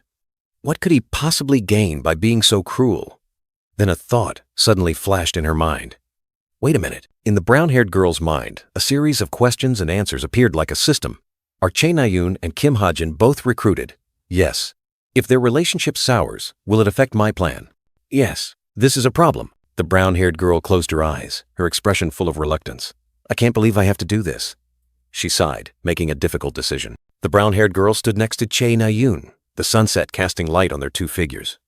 She began to tell, Ha-jin is an orphan. Chae Na-yoon looked up, her eyes surprised as she looked at the brown-haired girl. She continued, perhaps for the same reason as you. Chae Na-yoon was stunned, her golden eyes wide, her face confused and skeptical. She was speechless. The brown-haired girl looked at Chae Na-yoon, her tone gentle. I'm just saying, but perhaps he feels a connection. She continued to explain. Chae Na-yoon's eyes still full of doubt. Perhaps he's pushing you to teach you something. Because he wants you to have a better life. Chae Na-yoon looked directly into the light, her golden eyes sparkling, seemingly trying to comprehend the words she had just heard. A glimmer of hope flickered. The sunset descended, painting the entire space golden. A gentle voice rang out, like a final message. You probably have a lot to think about. Just stay here alone. But don't come home too late. Amidst the fading afternoon sun, Chae Na-yoon sat quietly on the stone bench, her figure lonely and pensive. Her gaze was distant, as if lost in some realm of memory. Memories flooded back, and she returned to her childhood in a martial arts uniform. Na-yoon, why a bow? Why so sudden? A familiar voice asked. The little girl replied, It's just, I got tired of swords, that's all. Her brown-haired older brother looked at the little girl, his eyes full of understanding. His face was warm, like a solid support for his younger sister. He ruffled the little girl's head, making her wince and let out a sound. That loving gesture seemed to dispel all worries, if only for a moment. If so, Big Brother supports your choice. My little sister can do anything she wants, he said, his smile radiant and full of confidence. The little girl looked up at him, her green eyes sparkling. Can you promise me one thing? He asked, and the little girl responded with a curious gaze. He smiled, raising a finger. Later, when you feel ready, promise me you'll reconsider one last time, okay? The little girl didn't hesitate, extending her pinky finger to link with his. I promise. An innocent childhood promise. A vow etched deep in her mind. Returning to reality, Chae Na-yoon still sat there, her orange hair gently blowing in the wind. Her eyes were still tinged with sadness, as if pondering the old promise. At the same time, a sudden system notification appeared. Your miraculous luck is spreading through your relationships. You received 253 SP. Elsewhere, Chun Ha-jin stared at the virtual notification panels, his blue eyes confused. Huh? What's going on? He mumbled. Chae Na-yoon stood up and walked away under the sunset. Even after hearing comforting words, her back still carried a heavy burden. Meanwhile, a purple-haired man was deep in thought. There's something shady about this kid. Kim Ha-jin. His eyes were sharp and cold. He continued to analyze, looking at his smartwatch. Further investigation is needed, but initially, he seems to be involved with some petty criminal gang. Perhaps it's best not to mention the masked gang, right?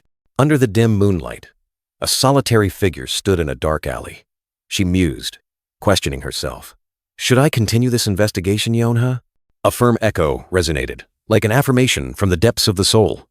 Of course, the purple-haired girl's face lit up with a confident smile. Looking at the virtual screen, she declared, I've decided. He will be the next to join the Essence Harbor. Somewhere, the purple-haired man frowned. Overtime again? He muttered. Then suddenly realized something, and quickly corrected himself. Sorry, I must have misunderstood. The next morning, the morning sun shone throughout the vast training hall, devoid of a single soul. Chun Ha-jin walked with a worried expression. The archery match had caused everything to unravel, and the barrage of questions about his abilities, about him abandoning the sword for a gun, haunted his mind. The overwhelming attention scared the boy. How am I supposed to go to class like this? He thought to himself, considering skipping school. Peeking inside, Chun Ha-jin was surprised to see someone had arrived earlier than him. His blue eyes widened, reflecting the dazzling light from within. In the training hall, Chae Na-yoon was diligently practicing her sword. She swung her sharp katana towards the dummy. The orange-haired girl's face was dotted with sweat, her breath coming in ragged gasps from exhaustion. A sudden shout rang out as Chae Na-yoon slipped. Chun Ha-jin stood there, utterly surprised. Practicing? Chun Ha-jin asked, hands behind his back. The orange-haired girl flinched, responding in confusion. Huh? Who? Me? Is there a problem?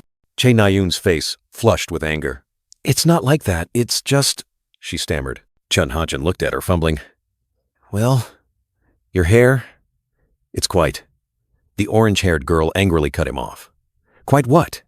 Just say it. The orange-haired girl's face was flushed red, her hand gripping the sword tightly. You didn't cut it off because of me, did you? She growled, screaming internally that she'd cut her hair because of the heat, not because of some silly bet. The brown-haired boy froze, unable to utter a word. He offered a slight smile, his gaze gentle as he looked at her. You look beautiful, he said, his tone reassuring. Do you feel more refreshed? Those simple words were like a cool breeze, soothing her anger. Dazzling light enveloped her, and the orange-haired girl's face suddenly looked dazed. His unexpected compliment flustered her, her heart pounding erratically in her chest. She tried to maintain her composure, but her golden eyes still revealed her awkwardness. Certainly, Na-yoon replied softly, her voice tiny, as if she still couldn't believe her ears. The brown-haired boy smiled, pointing into the distance. Well then, I'm going to train too. Over there. The orange-haired girl nodded. Ah, okay. Both returned to their own objectives. The orange-haired girl stood there, alone in the vast space, her eyes following the brown-haired boy's retreating figure. The sword at her hip was like a reminder of the path she was treading. A thought suddenly emerged. Ha-jin, originally a swordsman. The signs for the exit and training area were clearly visible, as if awaiting a decision. She gazed thoughtfully at her sword, abandoning a lifetime of experience, a difficult decision, a great sacrifice, and choosing a different weapon. What prompted him to make that choice? The question lingered in the orange-haired girl's mind. like a mystery waiting to be solved. A dazzling blue light flared, piercing through the hazy mist. Was it the gleam of a sword, or a new power awakening? Power surged. A light blonde-haired boy stood amidst a swirling stream of green energy. His sword emitted a brilliant light, as if summoning a storm. The light blonde-haired boy's face showed clear determination. He gripped the hilt of his sword tightly, the green energy still continuously gushing forth, creating a powerful spectacle. The orange-haired girl cheered with delight, holding the green energy sword. "Amazing!" she exclaimed excitedly. "Now I can reach the ceiling!" Her joy was evident on her face. A question echoed in her mind. "So, do you really want to stick with the bow? You felt it today too, didn't you?" The orange-haired girl looked up, her eyes thoughtful. Her decision, the path she would choose, all remained an unknown. Yanhan stood silently by the window, his gaze distant. A thought suddenly flashed in his mind. He knew from the start, didn't he? The question hung in the quiet space, carrying a hint of doubt and unspoken feelings. An electronic screen appeared, displaying a list of camping items added to the cart. Folding chairs, portable gas stove, pop-up tent. Click and tap. Sounds confirmed the transaction. The total amount was nearly 2 million won, a significant expense. Chunhajin sat in front of his laptop, hand on his chin. His eyes thoughtful. "That should be enough, right?" he muttered. Then decided to pay. A mix of worry and hope was evident on the boy's face. A notification appeared on Chunhajin's wearable device. "Purchase successful. Your items will arrive within." He thought to himself, before the final exam, they'll check equipment. Weapons, protective gear. But for camping gear, I can argue, I didn't know if it was needed. Suddenly, a dark purple egg-shaped object on Chunhajin's stomach emitted adorable peep sounds, as if demanding something. Around it, images of baby rabbits and bear cubs floated. He chuckled dotingly. All right, I'll feed you now." Chunhajin gently lifted the egg, his eyes full of affection. "Little one, you're growing so fast," he whispered, as if talking to a tiny creature. "About to hatch?" A warm smile spread across his lips. He pondered, imagining a newly hatched Evangel would look like a 3 to 4-year-old child. As long as she uses her witch powers to change her appearance, I can keep her in the dorm, right? He wondered, then thought again. If it were a cat or a dog, it would be much easier. A hand gently caressed, lightly touching the egg. It trembled slightly, as if stirring within. Small hearts floated around, along with soft, warm laughter. The tiny creature was awaiting its birth. Chunhajin smiled, continuing to gently pat the egg. All right, he said, his voice full of anticipation. "Hurry up and hatch now." The boy couldn't hide his excitement for the upcoming event. Night fell over Seoul, and the sparkling lights from the ST Hotel building stood tall on the city's outskirts. A modern urban landscape, yet harboring secrets about to be revealed. The light blonde-haired girl, Jane, was so surprised, her mouth hung open. "Captain, are you serious?" she asked, her voice full of skepticism. "Are you really planning to disguise yourself as a student to sneak into the Cube finals?" In the large room, the black-haired girl replied, "That's right, and I need your help, Jane." Jane was still confused. "But is it really necessary?" She sighed. You're looking into something strange again, aren't you?" The black-haired girl gazed into the distance, her eyes resolute. "I want to test the skills of a certain student," she said, her voice full of mystery. "Also, I need to retrieve something from the testing area." Her objective was far from simple. Jane let out a long sigh as a stream of black liquid began to spread across her hand. "All right then," she reluctantly accepted. "No one can stop you anyway." Her eyes were filled with helplessness, yet also resignation. The black liquid continued to spread, flowing onto the floor, forming a large puddle. A splash sound echoed, signaling a transformation in progress. A mysterious ritual had just begun. The eerie purplish-black liquid twisted and crawled across the black-haired girl's body, like a dark ritual devouring her. "I have prepared the profile of the student you will impersonate," the black-haired girl coldly declared. "Memorize her personality, gestures, and habits." Jane reluctantly nodded, but her face was contorted with worry. "Understood, but I really have a bad feeling about this." A mysterious smile bloomed on the black-haired girl's lips. "I never thought you were the worrying type, Jane," she said. "Trust me, everything will be as easy as pie." The space suddenly turned vibrant pink, with hearts floating around. "Who wants snacks?" An excited voice rang out. Ijin, the light pink-haired girl, was surrounded by her two close friends. "Ijin wants snacks, right? Why did you ignore my messages yesterday? You don't have a boyfriend, do you?" Ijin nibbled on a candy, while a mysterious voice echoed. "Ah, right. The friends Jane mentioned in the profile. It seems like." The black-haired girl's sharp gaze swept over them. They are indeed harmless. Now, it's time to play the part. Ijin burst out laughing, radiant as the Sunday. Oh my god, guys, a boyfriend? No way. Behind her, the dark blue-haired boy stood silently. In the large lecture hall, Ijin and her friends were still chatting animatedly, unaware of a gaze watching them from afar. The dark blue-haired boy suddenly flinched, asking himself in a panic, "Did she notice me?" Ijin looked straight at him, and a line of text appeared. Observation and mind. Reading skills activated. That's right. He walked into the lecture hall, his gaze still fixed on Ijin, who was happily chatting with her friends. Huh? Ijin suddenly turned her head, her eyes puzzled as she looked straight at him. What are you staring at so intently, Ijin? A friend asked. He suddenly panicked, slamming his hand onto the desk. What the hell is this? A gasp escaped him. His eyes were filled with horror. Why? Is the leader of the organization here? Ding! A new message arrived. Kim Hajin, known as rank 934, coldly declared, I heard that rank 934 has no place. I'd rather someone else take over. Sorry. In his mind, an image of a brown-haired girl with glasses panicked, while a dark blue-haired boy was ablaze with anger. Gina! You! He roared. What the hell is this? Kim Hajin, in his pajamas, smirked with satisfaction. It's done, he thought. I can already imagine how furious Yonhan will be. Beside him, the imaginary Ijin screamed, Do you think I brought him here to mess around? A long day had passed. Kim Hajin yawned, his eyes tired. He'd been running around all day, and now he just wanted to rest. He looked at the blonde-haired girl Evangel sleeping soundly on the floor next to some scribbled drawings. A long day, he mumbled. But there's one more thing to do. He gently carried the girl to the bed, tucking Evangel into a deep sleep. It's best to get everything done while Evangel is still asleep. In the quiet room, Kim Hajin reached out his hand, his gaze fixed on an invisible object in front of him. In his palm, a small pouch emitted a mystical blue light. Garling butterfly powder, he whispered, his eyes thoughtful. The pouch opened, revealing a large amount of sparkling blue powder like shattered stars. My God, that's a lot, he exclaimed. He gently shook the pouch, contemplating. With this amount, Suho can use it. Rachel can use it too. Even I can use it. He divided the powder into 3 equal parts, placing them neatly on the table. He swallowed hard, his eyes full of thought. I know those 2 are important, but I also have to survive, and that means I have to make the most of my opportunities. He clenched his fist, looking at the 3 divided portions of powder. I've already divided it into 3, so I should take 1 portion too. He looked up at his phone, then back at the powder.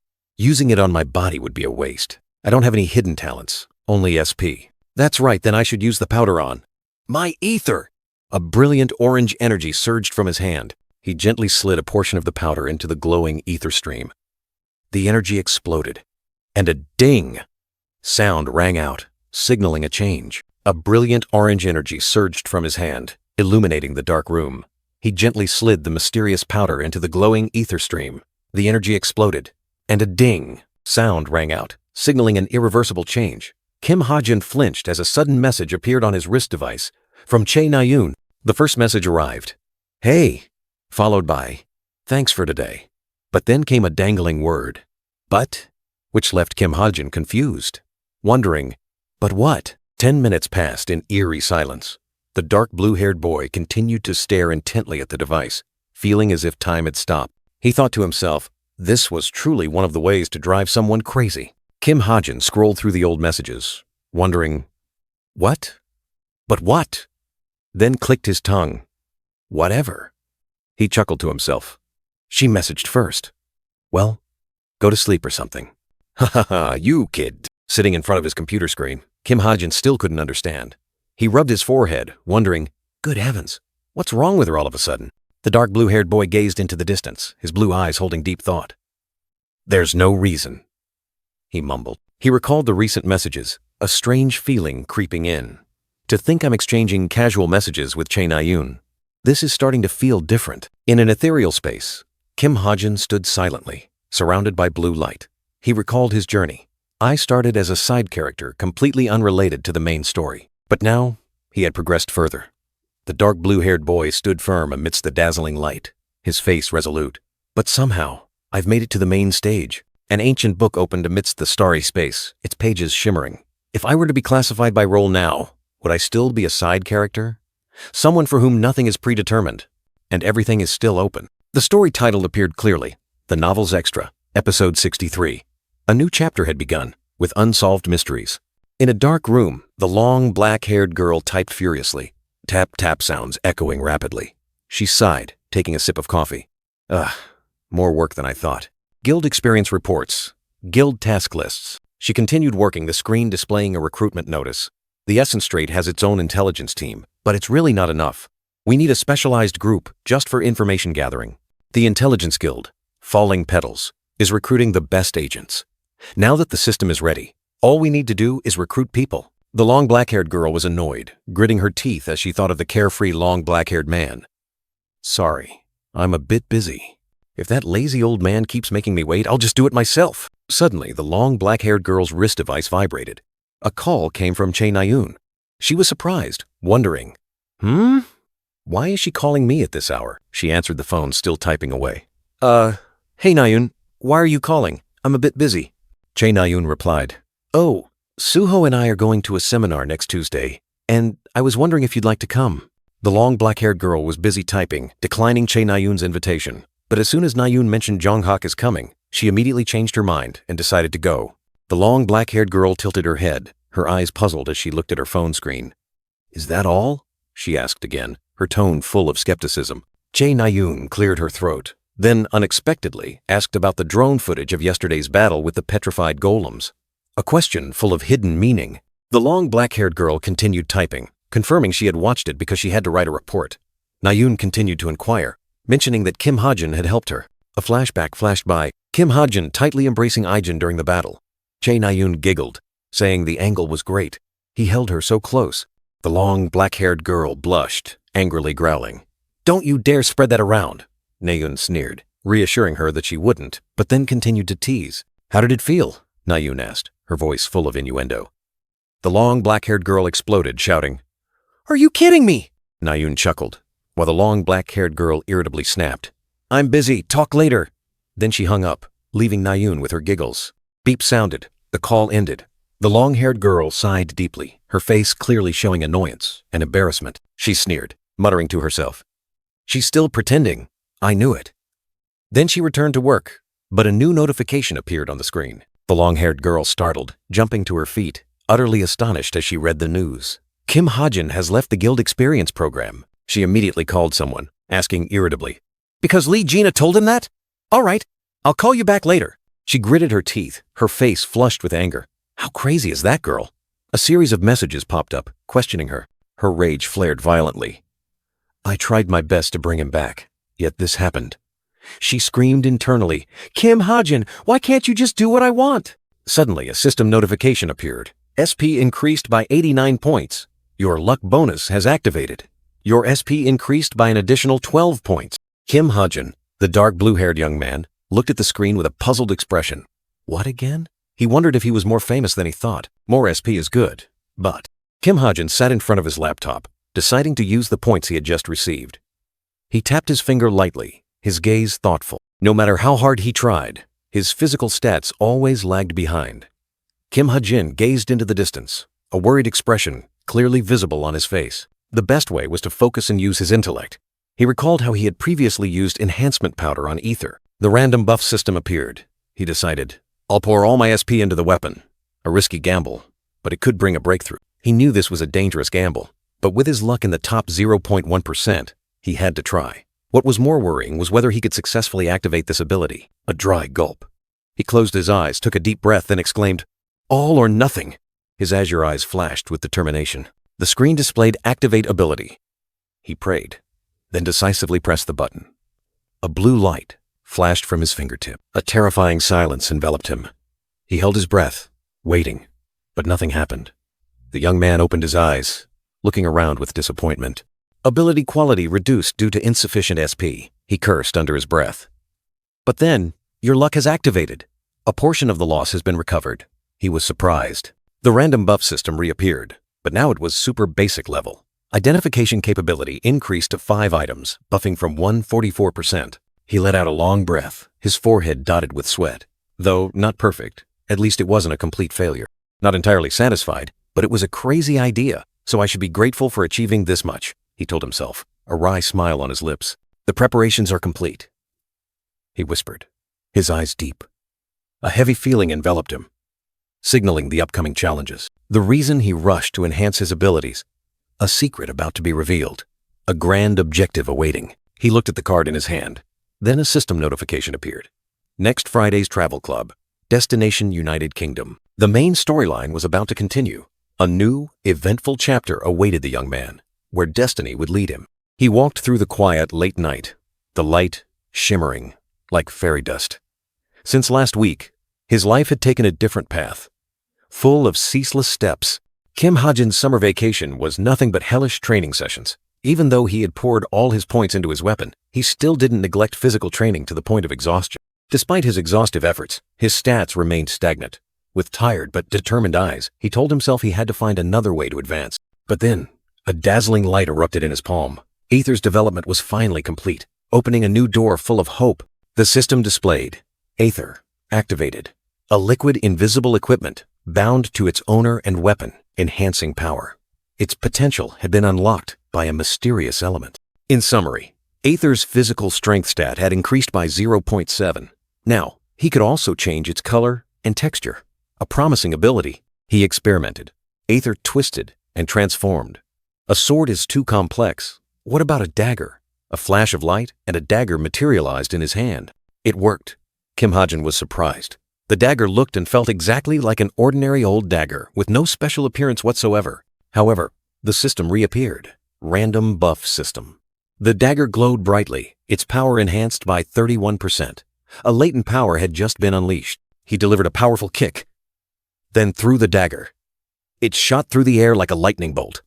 This extraordinary power could not be underestimated. The dagger pierced through the rock, creating a terrifying cracking sound, sending rock fragments flying everywhere. Its destructive power was truly frightening, far exceeding its appearance. He smiled with satisfaction, a drop of sweat rolling down his temple. Detailed materialization function and random buff system. Not bad at all. A large crack on the ground proved his power. They aren't as strong as treasures, but their ordinary appearance is the most important thing. An ordinary dagger was what would pierce the heart of the unwary, and that was enough for him to create deadly surprises. Suddenly, a blonde girl appeared, happily playing with Aether, which had transformed into bubbles.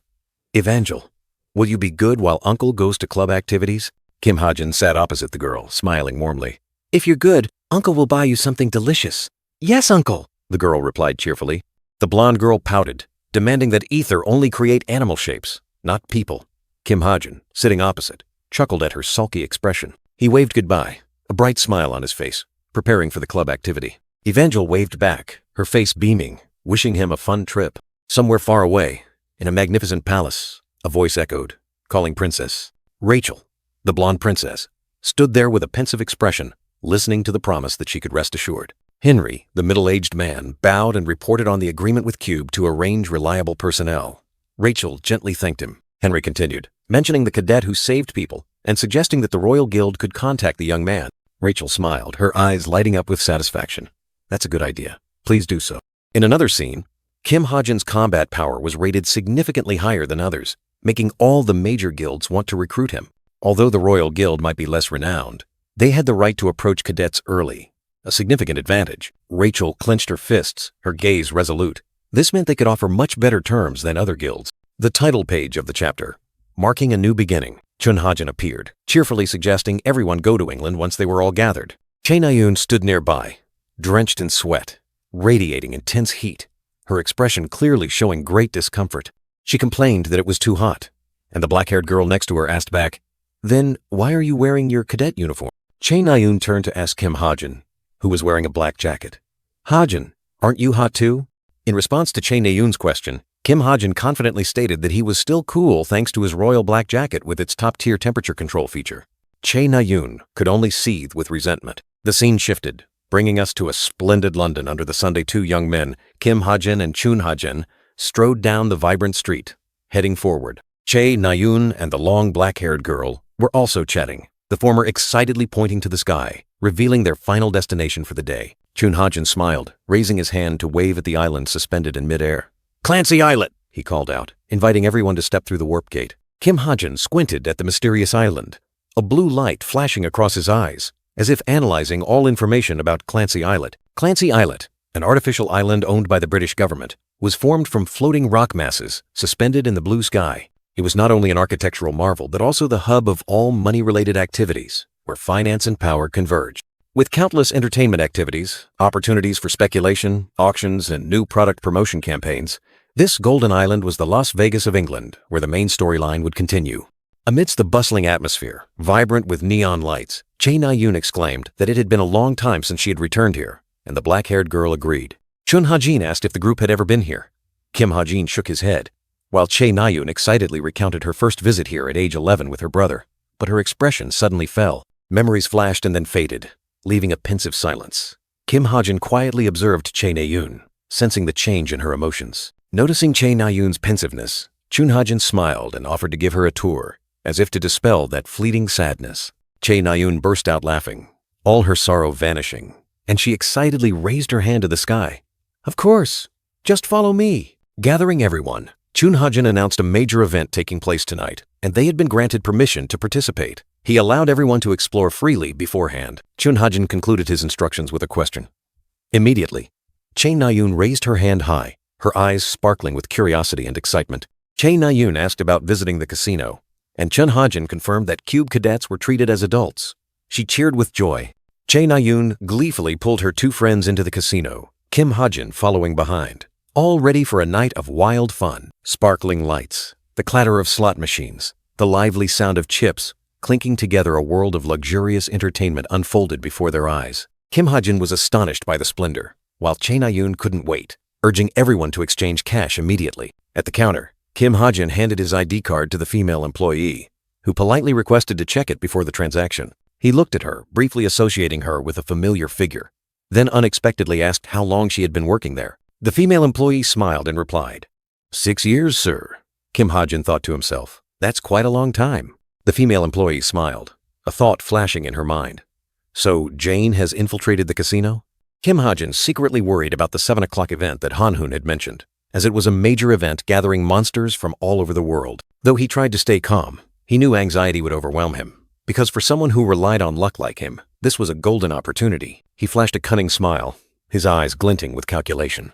There's no better place than this to get rich. The event would start at 7 o'clock. He still had plenty of time. A meaningful smile appeared on his lips.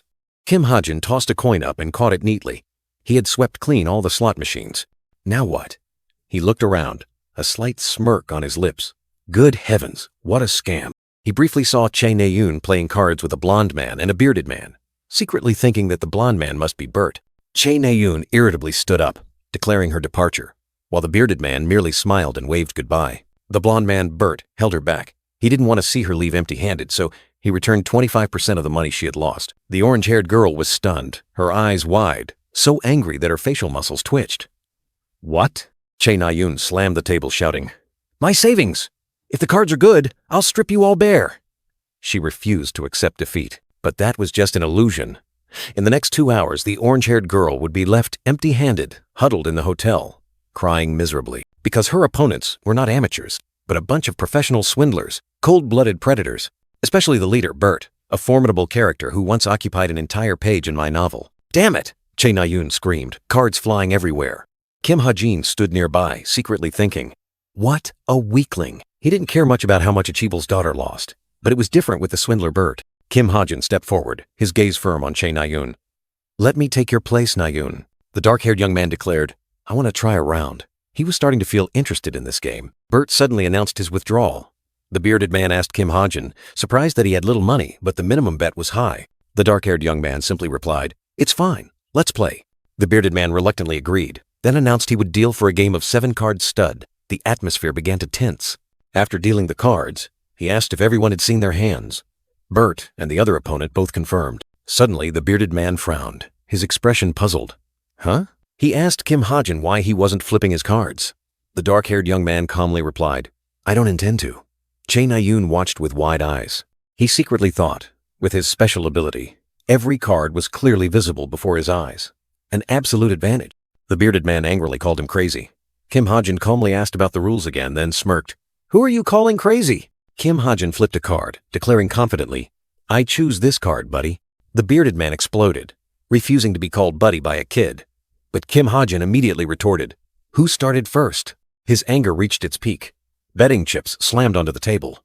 Bert quickly intervened, trying to calm the tense situation. Bert explained that the young man was a cube cadet, asking everyone to show respect. He secretly thought perhaps Kim Ha-jin was also confused, but hid it very well. A simple title page, signaling a dramatic new chapter awaiting.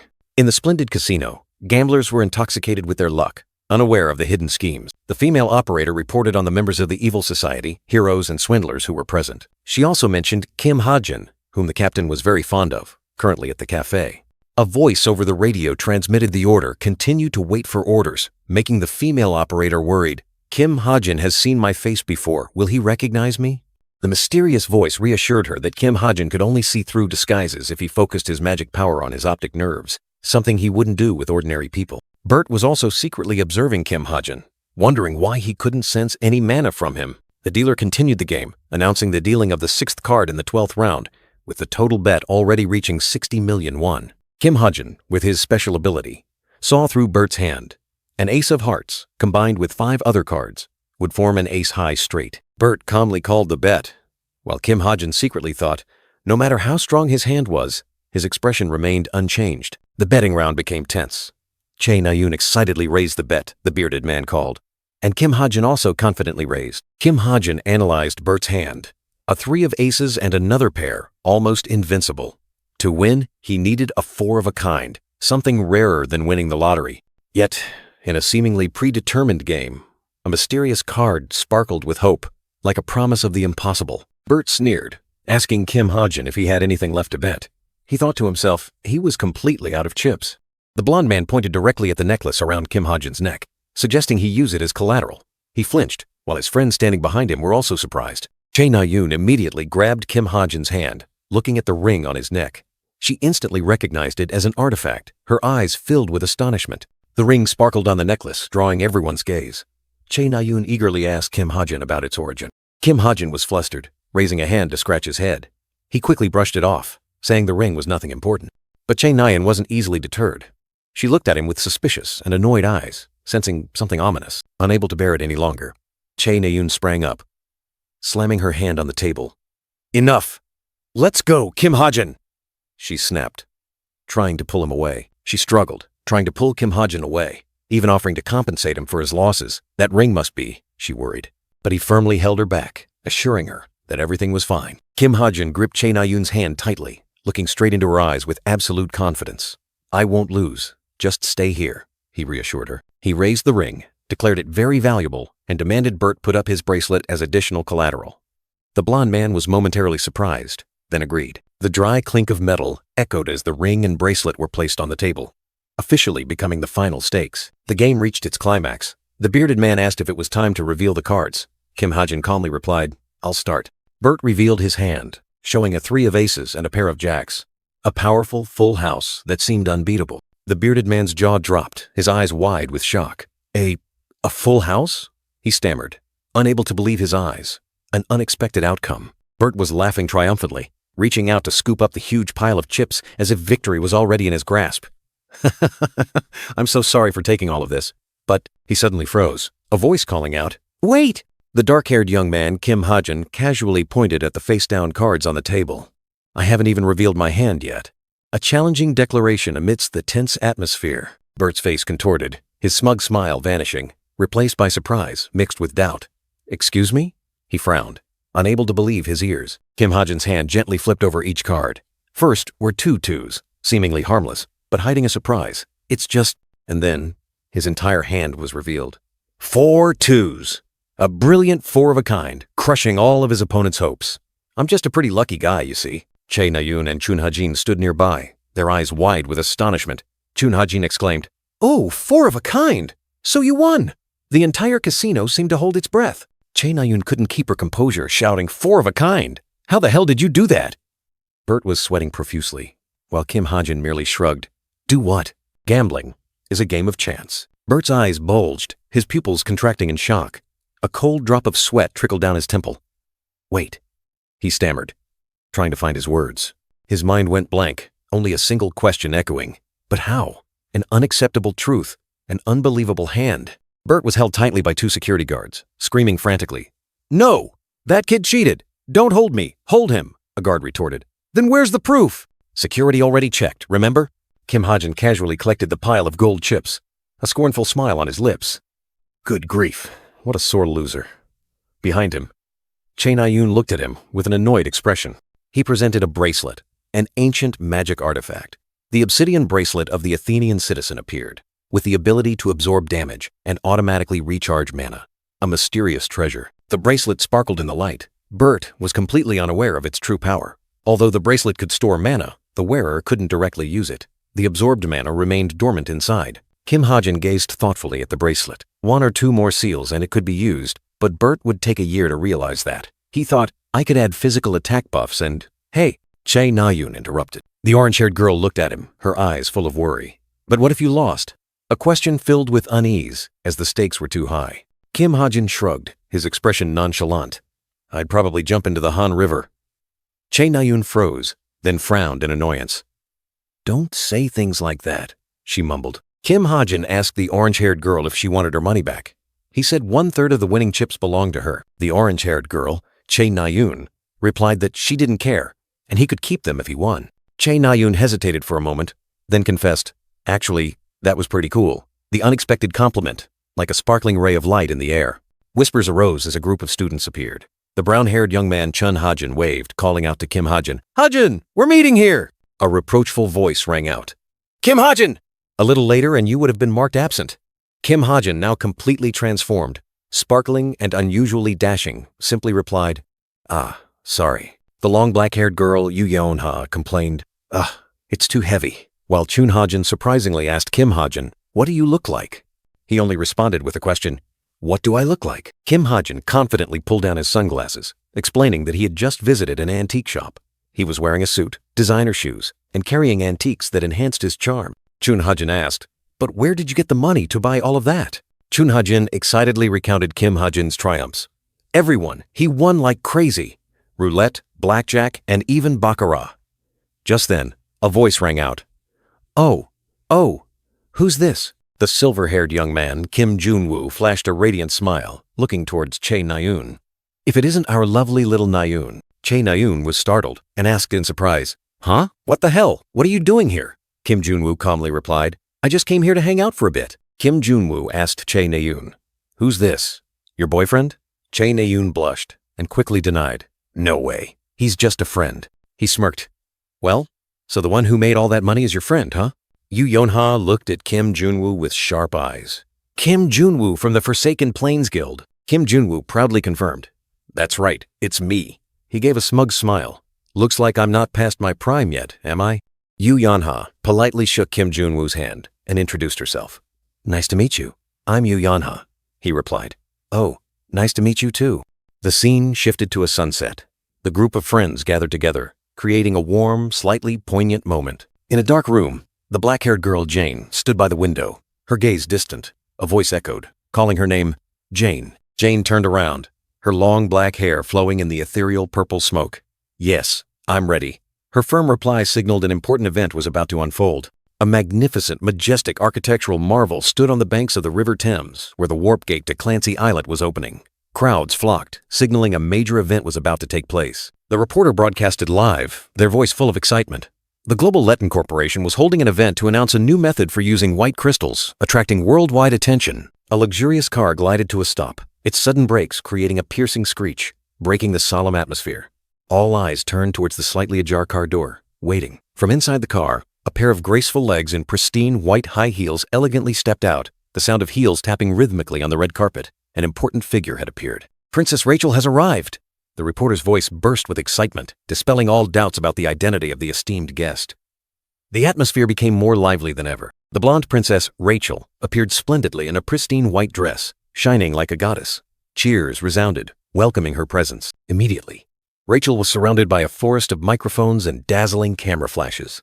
Questions about the event and rumors about her exam results were constantly thrown at her. Bodyguards quickly formed a protective circle, pushing back the curious crowd. This is a restricted area, they shouted, trying to maintain order and escort the princess inside. The large doors closed behind Rachel, the sound echoing decisively, cutting off all noise. She had escaped the media's encirclement, finding a moment of peace. In the quiet space, a charcoal purple spatial warp gate suddenly appeared, swirling deep into the void.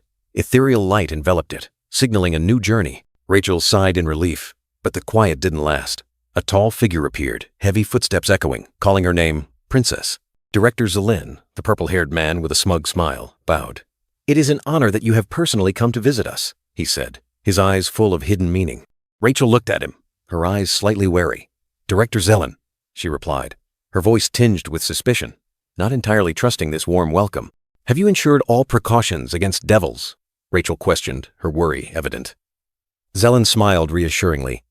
"Of course, Your Highness." He confidently explained that Clancy Islet was the safest place in Europe, with the most elite heroes deployed.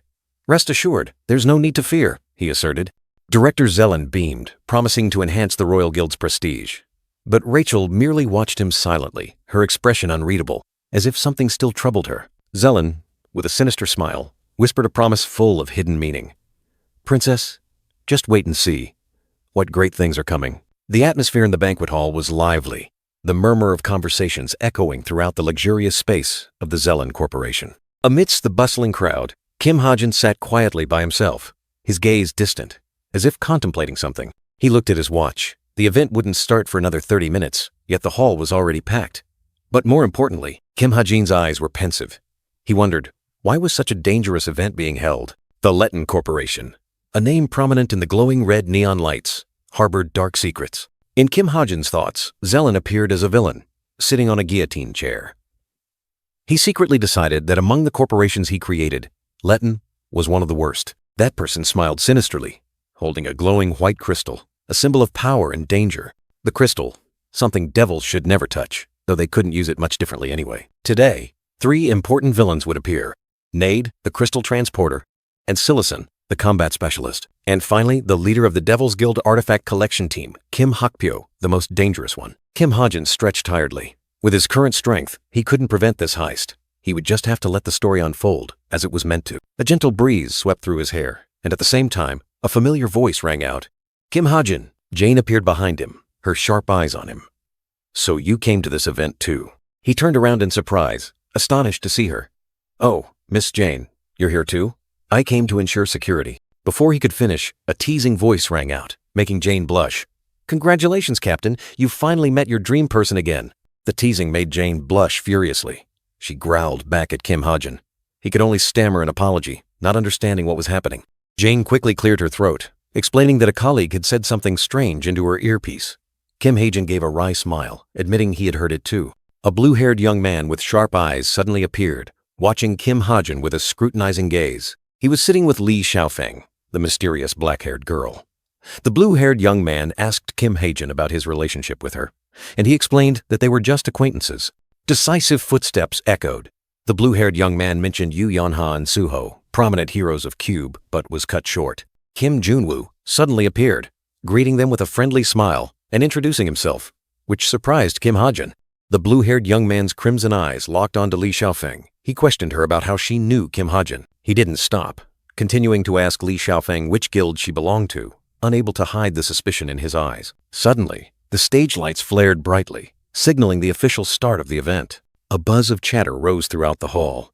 The blue-haired young man and the black-haired girl accompanying him stepped back, realizing the ceremony had begun. Kim Junwoo looked at Li Xiaofeng, then said it was time for him to return to his position to carry out his duty. Li Xiaofeng quietly excused herself, then turned and silently left, leaving a big question mark in the minds of those who remained. Kim Junwoo held Kim Ha-jin's chin, his eyes full of contemplation. He wondered if the other person had noticed anything unusual about Li Xiaofeng. From above, a long-haired blonde girl in a pure white dress was watching the entire scene, her gaze focused on a group of people. She noticed Kim Ha-jin sitting at a table below, a calculating glint in her eyes. The blonde girl continued to ponder, mentioning an item she had given to Kim Ha-jin, implicitly confirming the mysterious connection between them. She smiled brightly, her eyes sparkling like stars, as she realized the item she had given him was being worn. Suddenly, the crimson velvet curtain rose.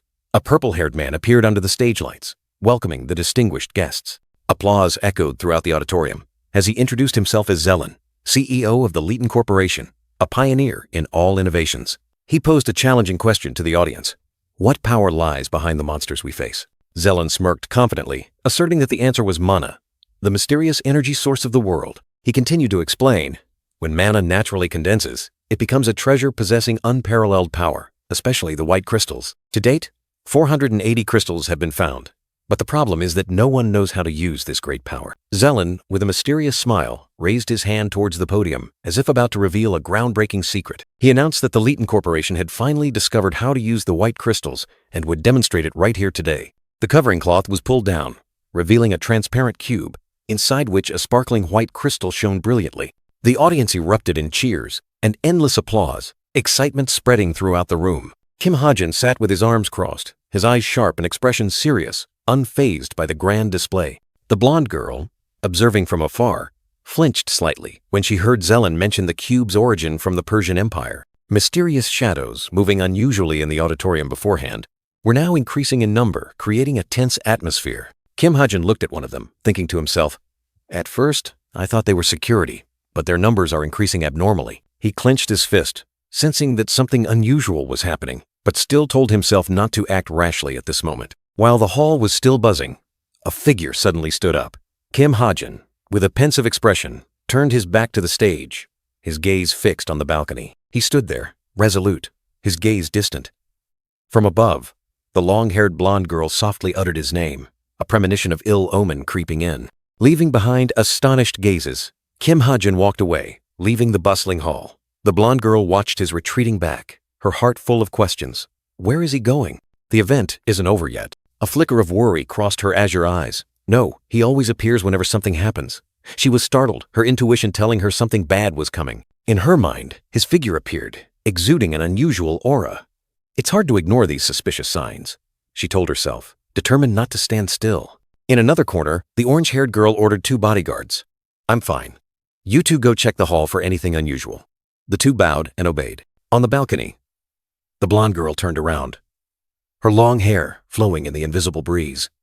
A decision had been made, without hesitation. Her slender fingers gently touched the necklace around her neck. A soft clink sound echoed like a summons. Power was awakening. Darkness surged, enveloping her. Her eyes flashed with a brilliant golden light, declaring powerfully, "Darkness, unleash!" A mysterious energy enveloped her feet. Pale purple light merged with the darkness, signaling an audacious act about to unfold. Without a trace of fear, she plunged from above, piercing through the night. Whoosh! A powerful gust of wind tore through the air. In midair, she unleashed lightning-fast attacks, light flashing like bolts of lightning. Each strike carried formidable power. Amidst the hazy smoke, she descended, her long blonde hair flowing.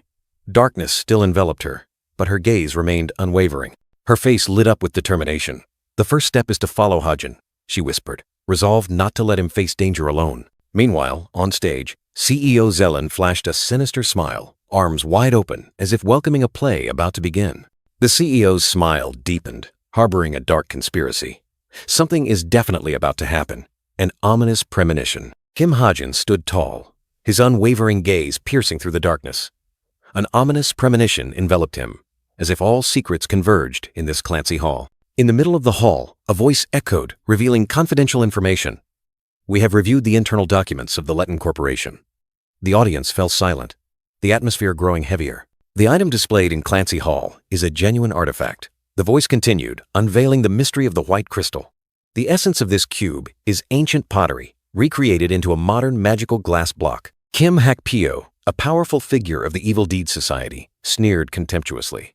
What was Zelen thinking, bringing the real thing here? A foolish mistake. He believed the CEO was overly confident, merely wanting to boost stock prices. He continued to ponder, full of self-satisfaction. Theoretically, it's not bad. The only entrance to Clancy Island is tightly controlled. Moreover, this island was created by magic, so demon teleportation gates would be useless. But Kim Hak-pyo had another move. An airship glided like a blade across the water, soaring towards the island. However, Zelen flashed a sinister smile, his eyes glinting with malice. "No one expected us to use our private air transport," he commanded, his voice cold. "Begin." Meanwhile, Kim Ha-jin quietly left the hall. With decisive steps, he moved forward, his stern expression concealing a plan. The long-haired blonde girl watched his retreating back, softly calling his name. "Ha-jin, where is he going?" she wondered, sensing something amiss. Without hesitation, she decided, I should follow him from a distance. With a leap, she began to tail him. She peeked, seeing Kim Ha-jin standing before a large door. He seemed to be trying to open it. Kim Ha-jin tried to twist the doorknob, the clanking of metal echoing. The blonde girl observed, wondering, Does he have something on the rooftop? She remembered. This is a restricted area. The door doesn't open except for special inspections. Kim Ha-jin stood thoughtfully before the door. Unless he has a key. He mused, seemingly with no other way to enter. Suddenly, a hammer appeared in Kim Ha-jin's hand. He had summoned it, magical light surrounding it. The blonde girl's eyes widened in surprise, a large question mark appearing in her blue eyes. She exclaimed, "Is he going to break the door?" She recalled the rule. Clancy Island prohibits visitors from carrying weapons. Then she looked at him, smiling with the hammer. So this is the best tool he could get. Even so, to smash down a sturdy magical alloy door with just a hammer? This absurdity. The pink hammer glowed brightly, as if containing the power of an entire star. An earth-shattering explosion ripped through the space, and the sturdy door shattered into pieces. The blonde maiden collapsed to the ground, her blue eyes wide with horror at the scene that had just unfolded. Kim Ha-jin calmly walked through the rubble, the hammer still hovering in his hand. No way. How could a normal hammer do that? She exclaimed. A mysterious smile bloomed on his lips, as if everything was part of his calculations. At the same time, another explosion shook the entire room, and desperate screams echoed everywhere. Amidst the chaos, a man was brutally attacked, blood staining the ground red. "No! Please don't!" he cried out in despair. In another corner, CEO Zelen sinisterly covered the mouth of a purple-haired man, flashing a knowing smile. "Hey, hey!" Nade, holding the white crystal, had his hand kicked by Zelen. "Is this the famous white crystal?" Zelen sneered. "If so, I'll take it." Nade flinched as a small figure darted forward, attacking him with terrifying speed. A loud explosion rang out, engulfing Nade in a cloud of smoke and dust. The brown-haired, orange-shirted young man stood there, surprised as he looked at Nade. "Not only did he dodge my attack," he muttered. He looked at Nade, surrounded by other attackers. "And you, also, have an annoying ability." Nade hastily fled, while the attackers shouted, "I am the elite hero Jin Shangchen, fight me fairly." Nade frantically darted away, unsure which direction to flee. The shouts of, "Are you running away? Coward!" echoing behind him. Nade fled in a panic, Li Shangshen's shouts echoing, "Damn it, stop running!" A long-haired girl with sharp eyes glanced over the chaotic scene. Meanwhile, a hideous monster with sharp teeth was struck, blood splattering, and it growled in pain. Amidst the evacuating crowd, Suho and a brown orange-haired girl were guiding people to safety. Suho exclaimed, "What's happening?" The girl replied, "Besides devils, there are monsters too." The two stood back to back, highly vigilant. From afar, a familiar voice echoed, "Nayun, where are you?"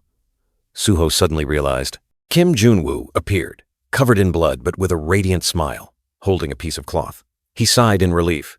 "Thank goodness, you're safe. I've been looking everywhere." Without hesitation, Junwoo swung his arm, throwing a gleaming object toward Suho. Suho was startled, quickly catching the flying object.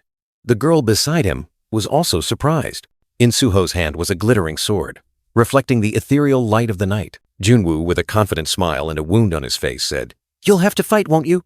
Suho looked at the sword, then at Junwoo, and nodded slightly. Junwoo explained, "I took it from a devil. You use it." On a high balcony, Kim Ha-jin stood silently, looking down at the city bathed in nightlights and echoing alarms. He mused. Just like in the original story, Nade created 8 clones and fled. A brown-orange-haired hero was chasing a Nade clone to the east. Kim Ha-jin thought to himself, but that clone doesn't carry the crystal. Kim Hokpyo, leader of the Evil Deed Society's artifact collection team, disguised in a black suit and wool hat, wore a sinister smile, confident in his plan. Jane, disguised as a devil, was chasing another Nade clone to the south. Kim Ha-jin revealed, but that clone is also fake. Finally, Captain Kim Hokpyo flew off, chasing another Nade clone to the north, while Kim Ha-jin continued to observe the entire chaos. Li Xiaofeng, with sharp eyes, muttered to herself about the plan. According to the original story, the Nade with the crystal will be the real one. Suddenly, shadowy figures rushed to attack. "You're finished," one growled. Li Xiaofeng dodged, her eyes resolute. Vibrant purple energy flared from her hand, ready to counterattack. A small dark orb hovered, creating pitch-black tentacles that reached out to engulf the enemies. Another shadowy figure appeared, smiling sinisterly, disdainful of her attack. Huh? What can that tiny thing do? But that tiny orb was no ordinary thing. It cracked open, unleashing terrifying energy. The shadowy figure's eyes widened in horror as he realized his mistake. He broke out in a cold sweat, helpless against the explosive power. "Da!" My body. The shadowy figure screamed in agony as he was crushed, vanishing into nothingness. Li Xiaofeng's dark power spread, engulfing the remaining shadowy figures, making them writhe in despair. One by one, the shadowy figures were crushed and distorted. Ah! Their desperate screams echoed, a horrifying sight, as the tentacles of darkness tore them apart, leaving nothing behind. Another shadowy figure, seemingly neighed, turned around in panic. What the hell is this? A fatal slash from the darkness pierced through the enemy. He collapsed, vanishing into a pool of black blood. On the balcony, Kim Hajin observed everything. I know I created her, but her abilities are truly brutal. He mused. Anyway, according to the original story, the crystal should be in the hands of the Mask Society. Li Xiaofeng stood amidst the ruins, dark energy still swirling around her. Huh? She glanced, realizing the harsh truth. Just a clone. Li Xiaofeng was disappointed. He doesn't have the real crystal? Kim Hajin flinched at the laptop screen, his eyes filled with horror. Don't tell me the plot has been altered again. The laptop screen remained lit, with no notifications appearing. No, there are no messages about that. So that means it's not an alteration. A blinding flash of light erupted, and he realized the harsh truth. But merely a change, caused by shifting story variables. He bit his nails, his face tense. What should I do now? What must I do? A flicker of determination appeared in his eyes. No more time for hesitation. He pulled up his sleeve, revealing the stigma on his wrist.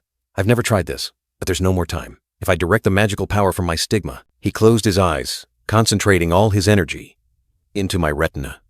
No. A surge of power swelled, enveloping him. The eagle eye ability activated. His eye transformed into a high-tech mechanism. Into my eagle eye ability. The surrounding scene turned into a digital scanning display. Faint, illusory figures appearing. All right, it's working. Kim Hajin looked around, his sharp gaze sweeping over every detail.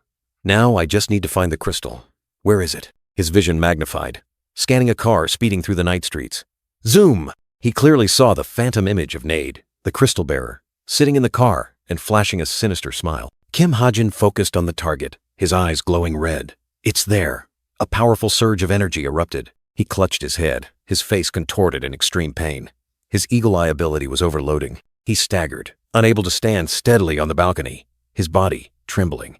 Damn it, it's overloading. His eyes were bloodshot, veins bulging, signaling imminent danger.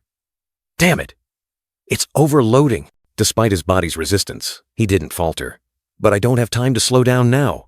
He stomped his foot, charging forward. Even with his body overloading, Kim Hajin didn't back down. Determined to seize the crystal himself, he decisively shot forward, like an arrow tearing through the air. The young man landed lightly in the middle of the deserted road, his jacket fluttering.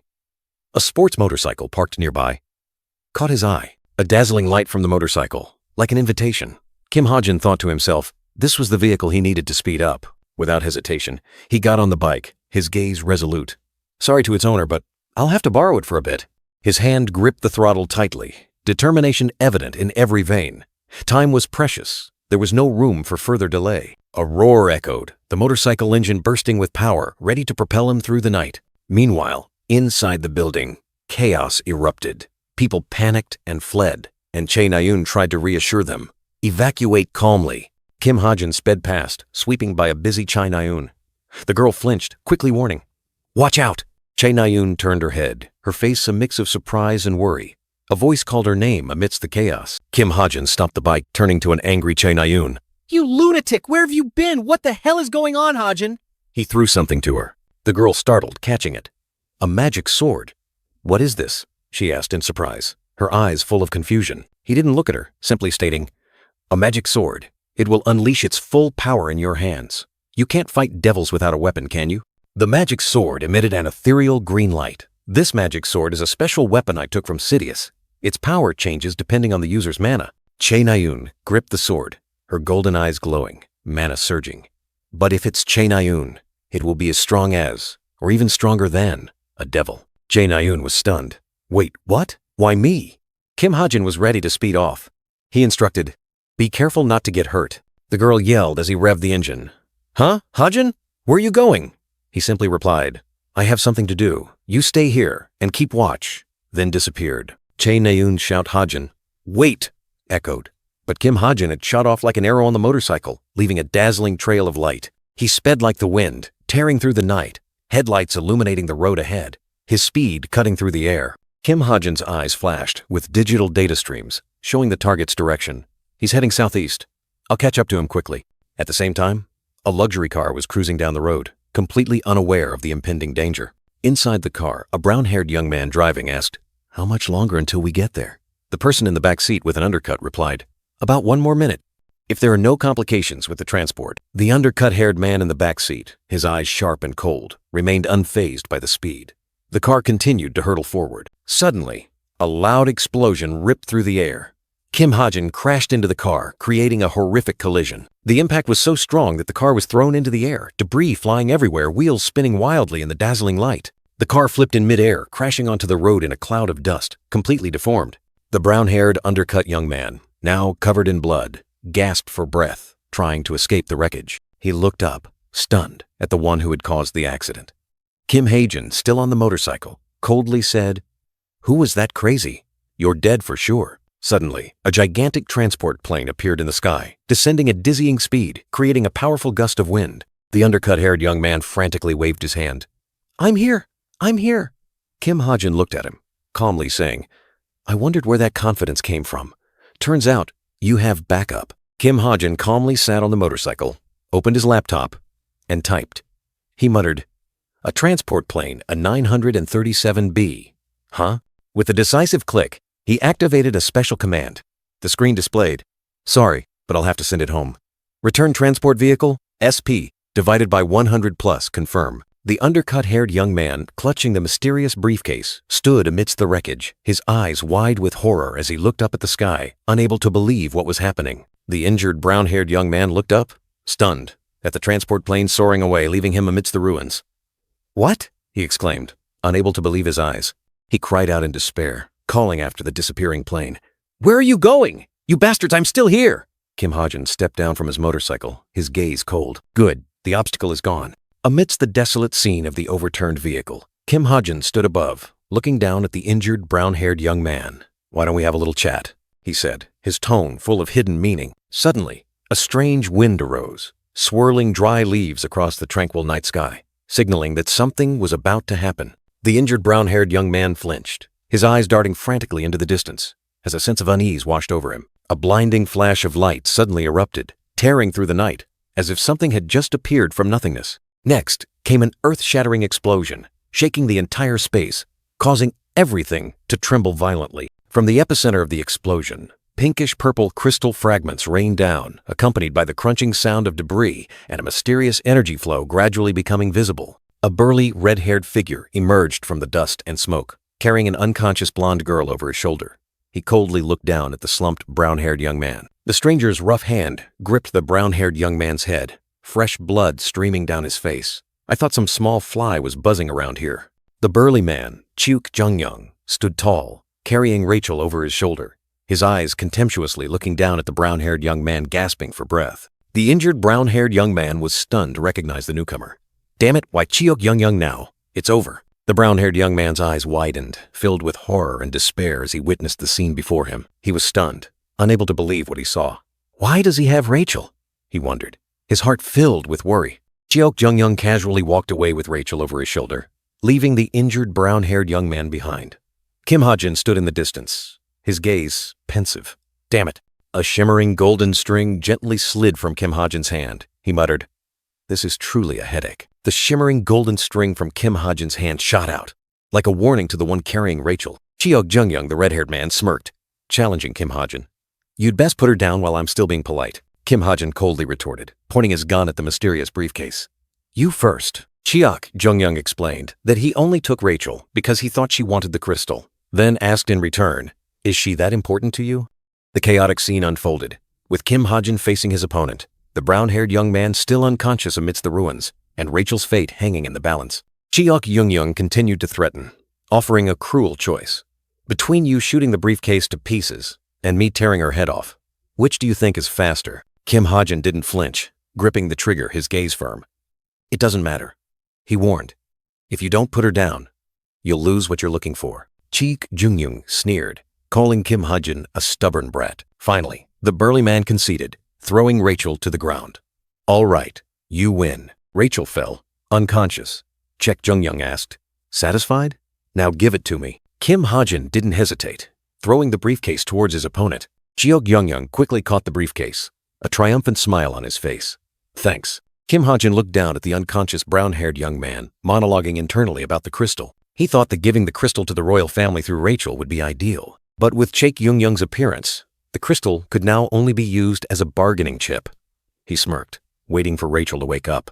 Suddenly, a dark shadow lunged, attacking Kim Ha-jin from behind, ending his moment of contemplation. Caught off guard by the surprise attack, Kim Ha-jin was stunned, and purple light flared violently around his body. He gritted his teeth, realizing he had been too careless, allowing his opponent an opportunity for a dangerous strike. An earth-shattering explosion rang out, tearing through space, engulfing everything in a brilliant red light. Amidst the dark night, a mysterious creature appeared, named Sapling Butterfly, with enchanting wings. In the original story, this creature was defeated by the protagonists on the last day of the exam, and from that, Kim Soo-ho received the Sapling Butterfly's powder, while Rachel gained a hint about her awakening. Returning to reality, Kim Ha-jin, wearing a mask, coldly raised his gun, preparing for a new battle. A barrage of blue light bullets shot out, piercing directly into the monster's body, creating deafening explosions. The sapling butterfly monster shrieked in terror, its eyes bulging with pain, its body trembling violently. Its piercing scream echoed through the space, as if tearing through the night, dyeing the entire sky red. In the desolate forest, Kim Ha-jin and Rachel stood firm, facing the black tentacles reaching out towards them. Rachel swung her sword. A sharp slash tore through the wind, severing the monstrous tentacles rushing towards them. Dazzling lines of light intersected, forming a brilliant net that enveloped the battlefield. Rachel flinched, her green eyes wide, realizing something unusual was happening. A loud crack echoed, and the ground beneath their feet began to split open, signaling an immeasurable danger. The ground shook violently, cracks spreading wide, as if wanting to swallow everything into the bottomless abyss. A warning rang out. A giant mass of thorns shot straight up. The red-brown-haired young man dodged in time, but danger still lurked. He twisted his body in midair, his sword flashing. A spectacular dodge. But would it be enough to escape the scythe of death? But not everyone was so lucky. The white-haired girl was hit, an explosive surge of energy tearing through the air. The attack receded, leaving a deadly void. The young man saw the horrifying sight. His comrade had fallen. "Rachel!" he cried out in despair. Behind him, the monster's tentacles still writhed, a reminder of the threat. A dark wave surged forward, piercing through him. Ack! A painful groan escaped him, and the young man's body swayed. A terrifying explosion erupted at the point where he was hit. The immense destructive power tore everything apart. When the dust cleared, his feet still stood firm, but his trembling could not be hidden. He was still alive, but exhausted. "Soo-ho!" The blue-haired young man appeared, sword at his side. "But how did you?" Kim Ha-jin was stunned, unable to believe his eyes. For a moment, a familiar image flashed through his mind. Did I just breathe? Then an urgent call. "Hey, stand still for a moment." Turning his head, he saw Rachel lying motionless. Is Rachel unconscious? Without her, I can't. A feeling of helplessness welled up. He tried to move, feeling the aches and pains throughout his body. Time was running out. Huh? A small, heart-shaped object bounced towards him. The young man watched in astonishment as it hopped, as if it had a life of its own. "Hey! Where are you going?" The object continued to bounce away, as if leading the way. He watched, confused. Finally, a small object gently landed on Rachel's head, like a kiss. "That tiny thing!" Kim Ha-jin was angry. Soo-ho stood beside him, smiling. "You want to take down that butterfly, right? I'll help. Even if I can't move for long, I can only create 3 fire attribute bullets with seal magic. That means I have to end this battle in 3 turns." The young man's self-talk echoed, heavy with pressure. "All right, that's right. I need help," Kim Ha-jin replied to Soo-ho, accepting the unexpected assistance from the blue-haired young man. Suddenly, a hand reached out, and a brilliant purple electric current erupted, tearing through the night. Magical energy surged, exploding into a dazzling beam of light that swept straight towards the monster. The giant butterfly was hit, its body violently convulsed before collapsing, scattering purple-black fragments. "What?" Kim Ha-jin was stunned, his eyes wide with astonishment at the scene that had just unfolded. In the dust and smoke, a light step advanced, full of determination. The white-haired girl stood tall, her entire body glowing in a purple aura, magic swirling around her. Once again, power erupted, forming a brilliant purple shockwave that engulfed the surrounding space. "What the hell?" Kim Ha-jin exclaimed, his face clearly showing his shock as he recognized the person who had just acted. "Wait, that's..." Rachel looked straight ahead, her gaze resolute. The captain? Kim Ha-jin couldn't believe his eyes.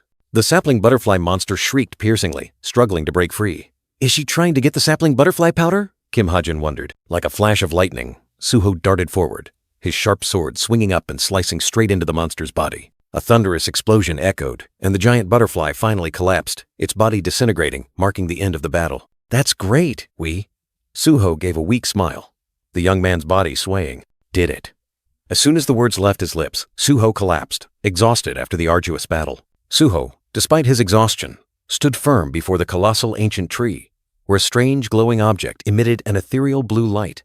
That light was like an invitation, harboring ancient secrets. Despite his extreme fatigue, Suho still reached out, trying to touch the mysterious light source. An invisible yearning compelled the young man, as if it were the key to some destiny. At the same time, Kim Ha-jin appeared in another forest, facing a short-haired, brown-haired girl. He commanded, "Put it down." The atmosphere was suffocatingly tense. A new confrontation had begun. The short-haired, brown-haired girl remained calm, her eyes sharp. Kim Ha-jin was panting, drenched in sweat. She declared, "That isn't for you." Clearly, this was not a friendly encounter. Little did the girl know, she still didn't know the exact use of that magical powder. She was only drawn in by its potential value. A fateful misunderstanding was unfolding. Perhaps it was the sky-high value of an alchemical product that enchanted her. But to confront the powerful enemies to come, Suho needed this powder in his hands. Suho, with unwavering resolve, was still fighting, his eyes burning with determination. The young man knew that to overcome the challenge, he had to grasp that power. The short-haired, brown-haired girl turned her head, her eyes showing a hint of suspicion. Behind her, the silhouette of a colossal butterfly monster appeared, like a reminder of the lurking danger. Suho, after touching the glowing object, seemed completely exhausted. The young man collapsed, his breath weak. Meanwhile, the short-haired, brown-haired girl and her two teammates had fallen into a deep sleep beneath the tree. Regular snoring echoed, a rare moment of peace after the battle. Kim Ha-jin still stood there, facing the short-haired, brown-haired girl. Although the sleeping effect of the butterfly powder had worn off, the fact that an ordinary cadet like him could resist it was truly unusual. The short-haired, brown-haired girl looked at Kim Ha-jin thoughtfully. This Kim Ha-jin is really strange, she thought to herself. I need to keep a closer eye on him. A dangerous curiosity had sparked. Kim Ha-jin began to feel short of breath, struggling to hold on. I can't last much longer, even with ether, he thought. Ether's protective function had activated, but it still wasn't enough. He struggled with every breath, the suffocating feeling getting worse and worse. It's so hard to breathe like this, Kim Ha-jin despaired. I need to put back on the... A dark, brilliant surge of energy erupted around Kim Ha-jin, engulfing him. The sound of tearing wind echoed like a curse. He was pulled into a ghostly vortex. Kim Ha-jin was horrified, his eyes revealing extreme fear as the pitch-black energy enveloped him. A voice rang out, cold and haunting. You know me, don't you? Amidst the energy vortex, Kim Ha-jin was stunned to recognize the person before him. He exclaimed in astonishment, as if he had just encountered a ghost from the past. Suddenly, the scene shifted. Kim Ha-jin faced a black-haired girl. He doubtfully called out her name. Li Xiaofeng, isn't it? The girl was taken aback, her cold eyes showing a fleeting look of confusion. Li Xiaofeng? Who is that? The reply was like a counter-question, plunging Kim Ha-jin into thought. A hero's letter appeared, revealing the false identity. Li Xiaofeng. Ah, right, the girl whispered. That's the identity I last used to approach Kim Ha-jin. So, what do you think I'm doing here? The girl asked. Kim Ha-jin replied, assuming she was a supervisor. And since when did you know I was Li Xiaofeng? She pressed, her eyes sharp. Kim Ha-jin was about to answer, but a mysterious surge of power suddenly erupted, cutting him off. The surrounding space violently shook. The girl transformed, her eyes burning with a menacing fire. If you dare to deceive me, you will pay a heavy price. Kim Ha-jin trembled, recalling the moment she had taken his watch. A pink-haired young man appeared, his face bewildered. Looking closely, something's not right, he muttered. Not right? He wondered, trying to find the anomaly. Kim Ha-jin smiled confidently, pointing to his eyes. You see, I have quite discerning eyes. His words hinted at a secret about his special observational abilities. The girl looked at him, her eyes thoughtful. Discerning eyes, huh? She began to ponder Kim Ha-jin's words, wondering if there was a deeper meaning. With discerning eyes alone, one couldn't penetrate Jane's abilities. Yet, Kim Ha-jin not only saw through her powers, but also the item concealing her identity. Impossible, Jane whispered, her eyes wide with surprise. Could his magic inherently possess anti-magic properties? A bold hypothesis suddenly flashed in her mind. A unique body structure, where all magical power carried anti-magic properties. This explained why he could detect Jane's abilities simply by focusing his magical power into his optic nerves. If this hypothesis was true, Kim Ha-jin was an invaluable asset. Jane couldn't let him slip away. A crucial decision had just been made. Dark energy flared around Kim Ha-jin again, engulfing him. Jane stood there, silently observing, while he let out a helpless cry of horror. A light footstep approached. Kim Ha-jin flinched, his eyes wide, unsure of what fate awaited him. Suddenly, a sparkling azure crystal appeared in her palm, like an unbelievable offer. "Here, you can take it." Her gaze subtly lowered, hiding something profound, but in return, a mysterious exchange was being proposed. Kim Ha-jin was bewildered, not understanding what was happening. Behind her, a small voice urged, "Don't say anything strange, Captain. Just follow my lead." She spoke slowly, her tone strangely calm. "Don't rush. Just speak slowly." A terrifying calmness in the face of a tense situation. In the quiet space, Kim Ha-jin unexpectedly blurted out an out-of-place question. "May I have your phone number?" Extreme confusion turned into an inexplicable action. He let out a sigh of relief, as if he had just escaped the Reaper's scythe. A breath escaped him, carrying the extreme fear he had just experienced. "I thought my life was over." Nevertheless, a hint of contemplation lingered in his eyes. He clutched something tightly in his hand, as if weighing something important. The first important objective was complete. In his palm, a small pouch glowed, containing the secrets of life and death. But new trouble arose. Now that the captain has messed everything up, how can I give Suho the medicine without arousing suspicion? He suddenly flinched as a thought flashed through his mind. A flash of lightning streaked through his mind. Wait, what about Rachel? And the seed?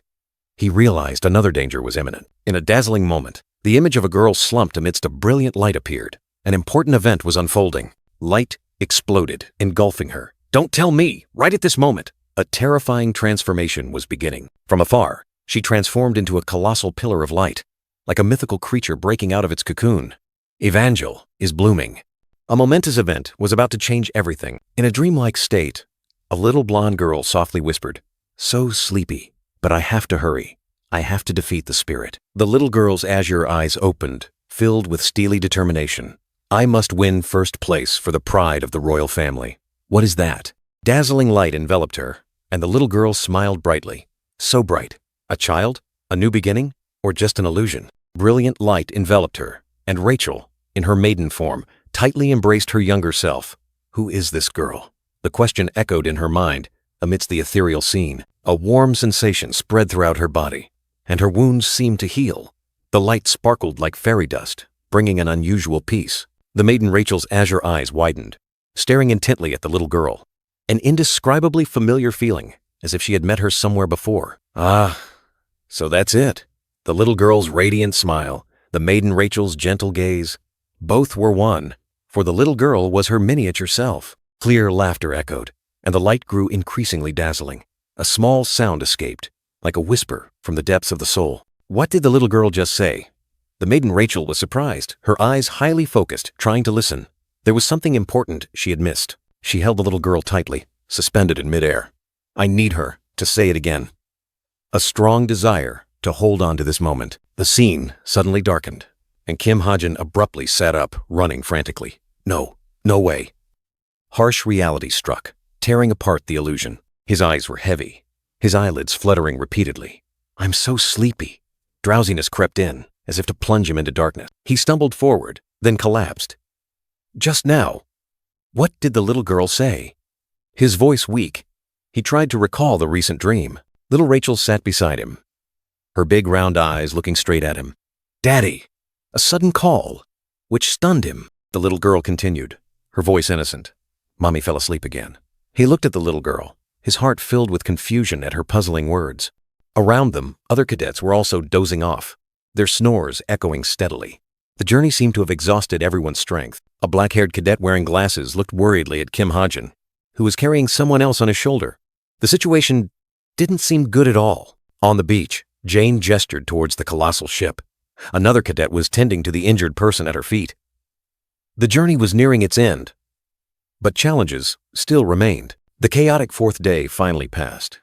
The next morning, at 9 o'clock, the colossal ship was cutting through the waves, heading towards the deep blue horizon. The final exam had concluded, but on the ship's deck, the young man remained lost in thought, his gaze distant as he looked out at the sea.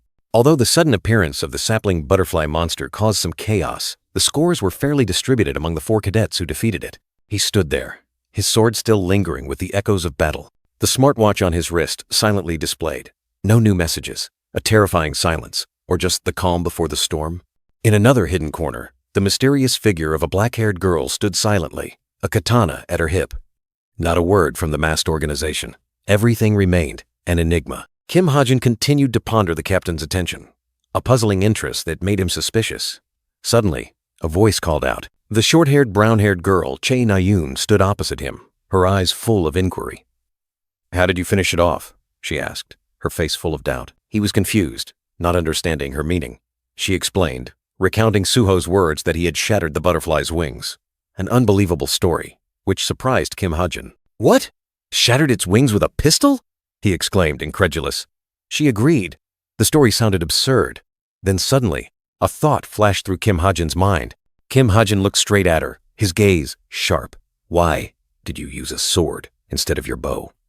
The unexpected question made Chae Na-yoon lower her head, her face clearly showing her awkwardness. "You told me to do it!" she yelled angrily.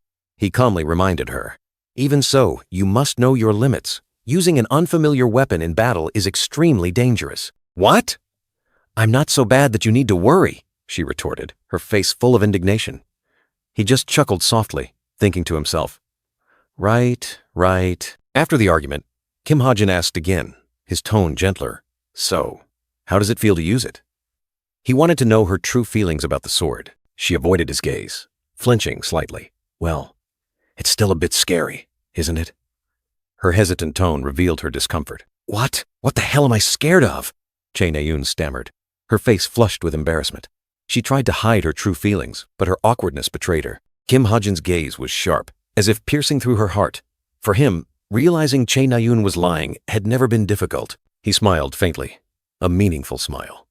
This is a characteristic I intentionally added to her character. Amidst so many changes, it was surprising that this detail remained intact. He told himself, his gaze following the rippling water. Anyway, everything will be fine. Time will heal all. A blurry silhouette appeared, words echoing from the past. Anyway, you were born to wield a sword. Fate had already been decided. Night fell, and a new chapter opened, revealing secrets and challenges awaiting ahead. Episode 60.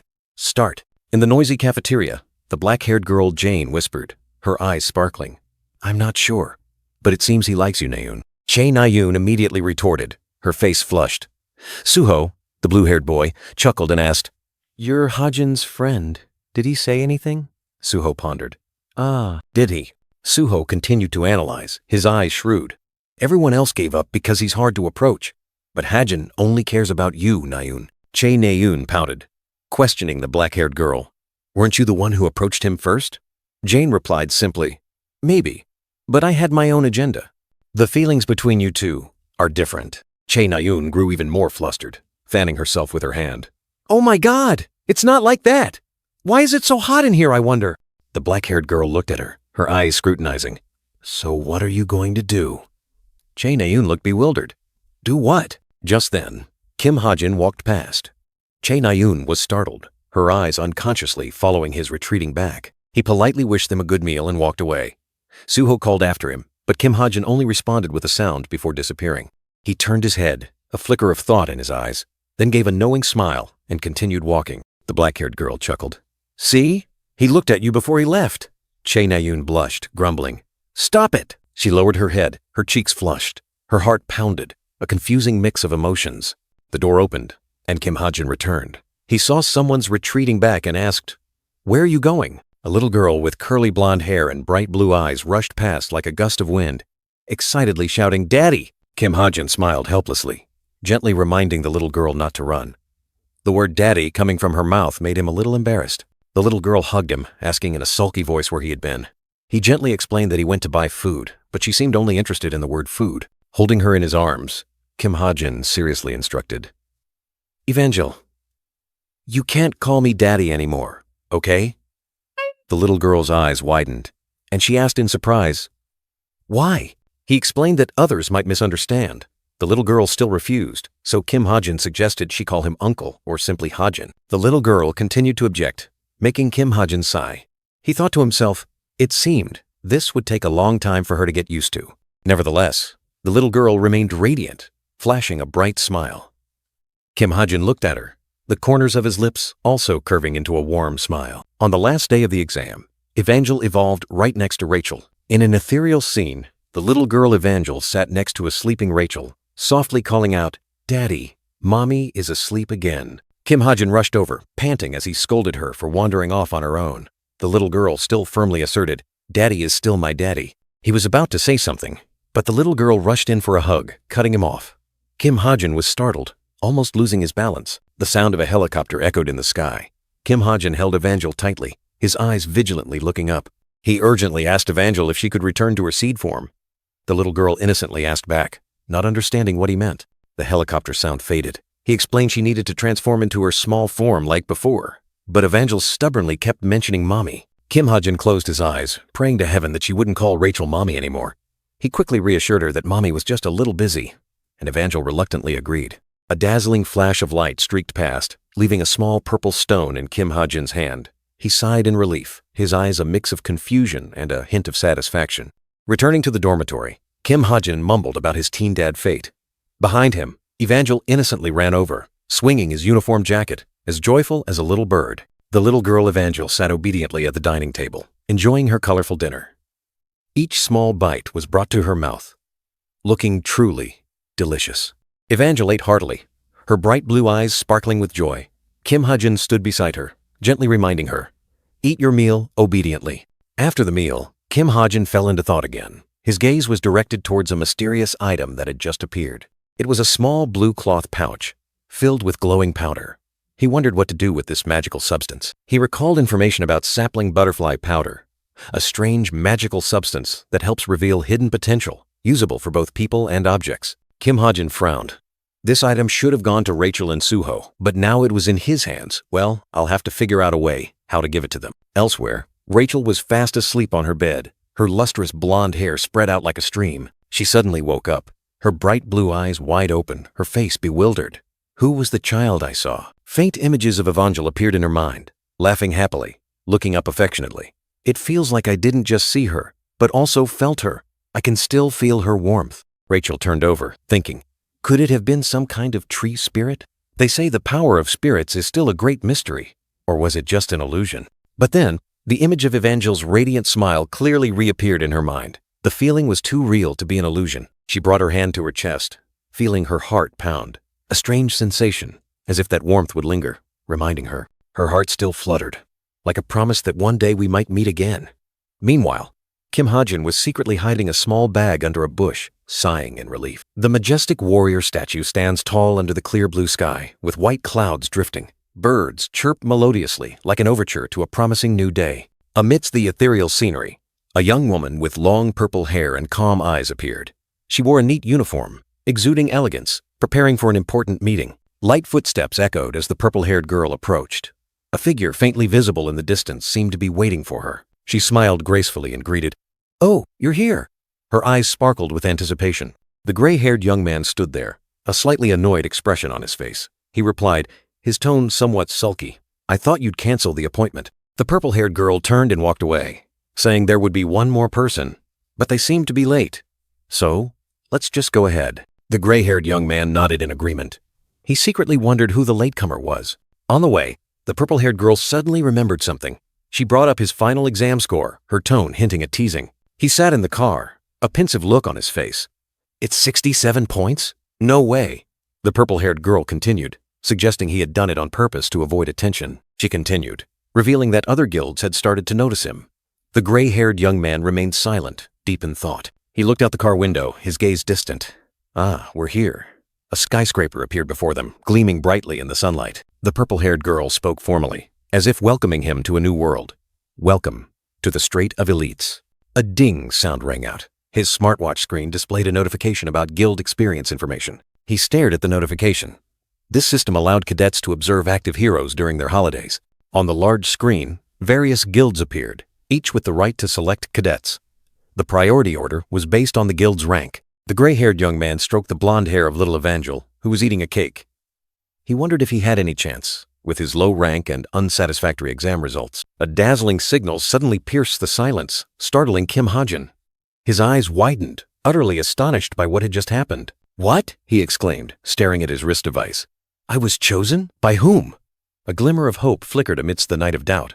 Kim Ha-jin's eyes lit up, following the tiny specks of light in the undefined space. An important notification awaited, opening the door to a new world. The screen displayed a cyan message. "The Elite Guild has selected you for an internship experience. If you wish to decline, please contact us." An unexpected opportunity. An unbelievable invitation. The story title appeared, marking a new chapter in his journey. The novel's extra, Chapter 61. The scene shifted. A vast corridor, bustling with people. Kim Ha-jin and Yoo Yeon-ha walked, followed by a man in uniform. The gray-haired man explained. "Although you're here to learn from heroes, most of the work takes place indoors. Difficult missions must all be thoroughly analyzed here." Kim Ha-jin glanced at Yoo Yeon-ha, a question arising in his mind. It must be because of Yeon-ha, the guildmaster's daughter. She has that power. But isn't this an abuse of authority? They stopped in front of a modern building, its glass doors reflecting the gray sky. The gray-haired man pointed, introducing it. The automatic doors slid open, revealing a vast space inside. Soft blue light emanated from high-tech screens, an analysis room filled with murmurs, the hum of machines, and conversations. Kim Ha-jin thought to himself, "An analysis room?" The gray-haired man turned to Kim Ha-jin smiling.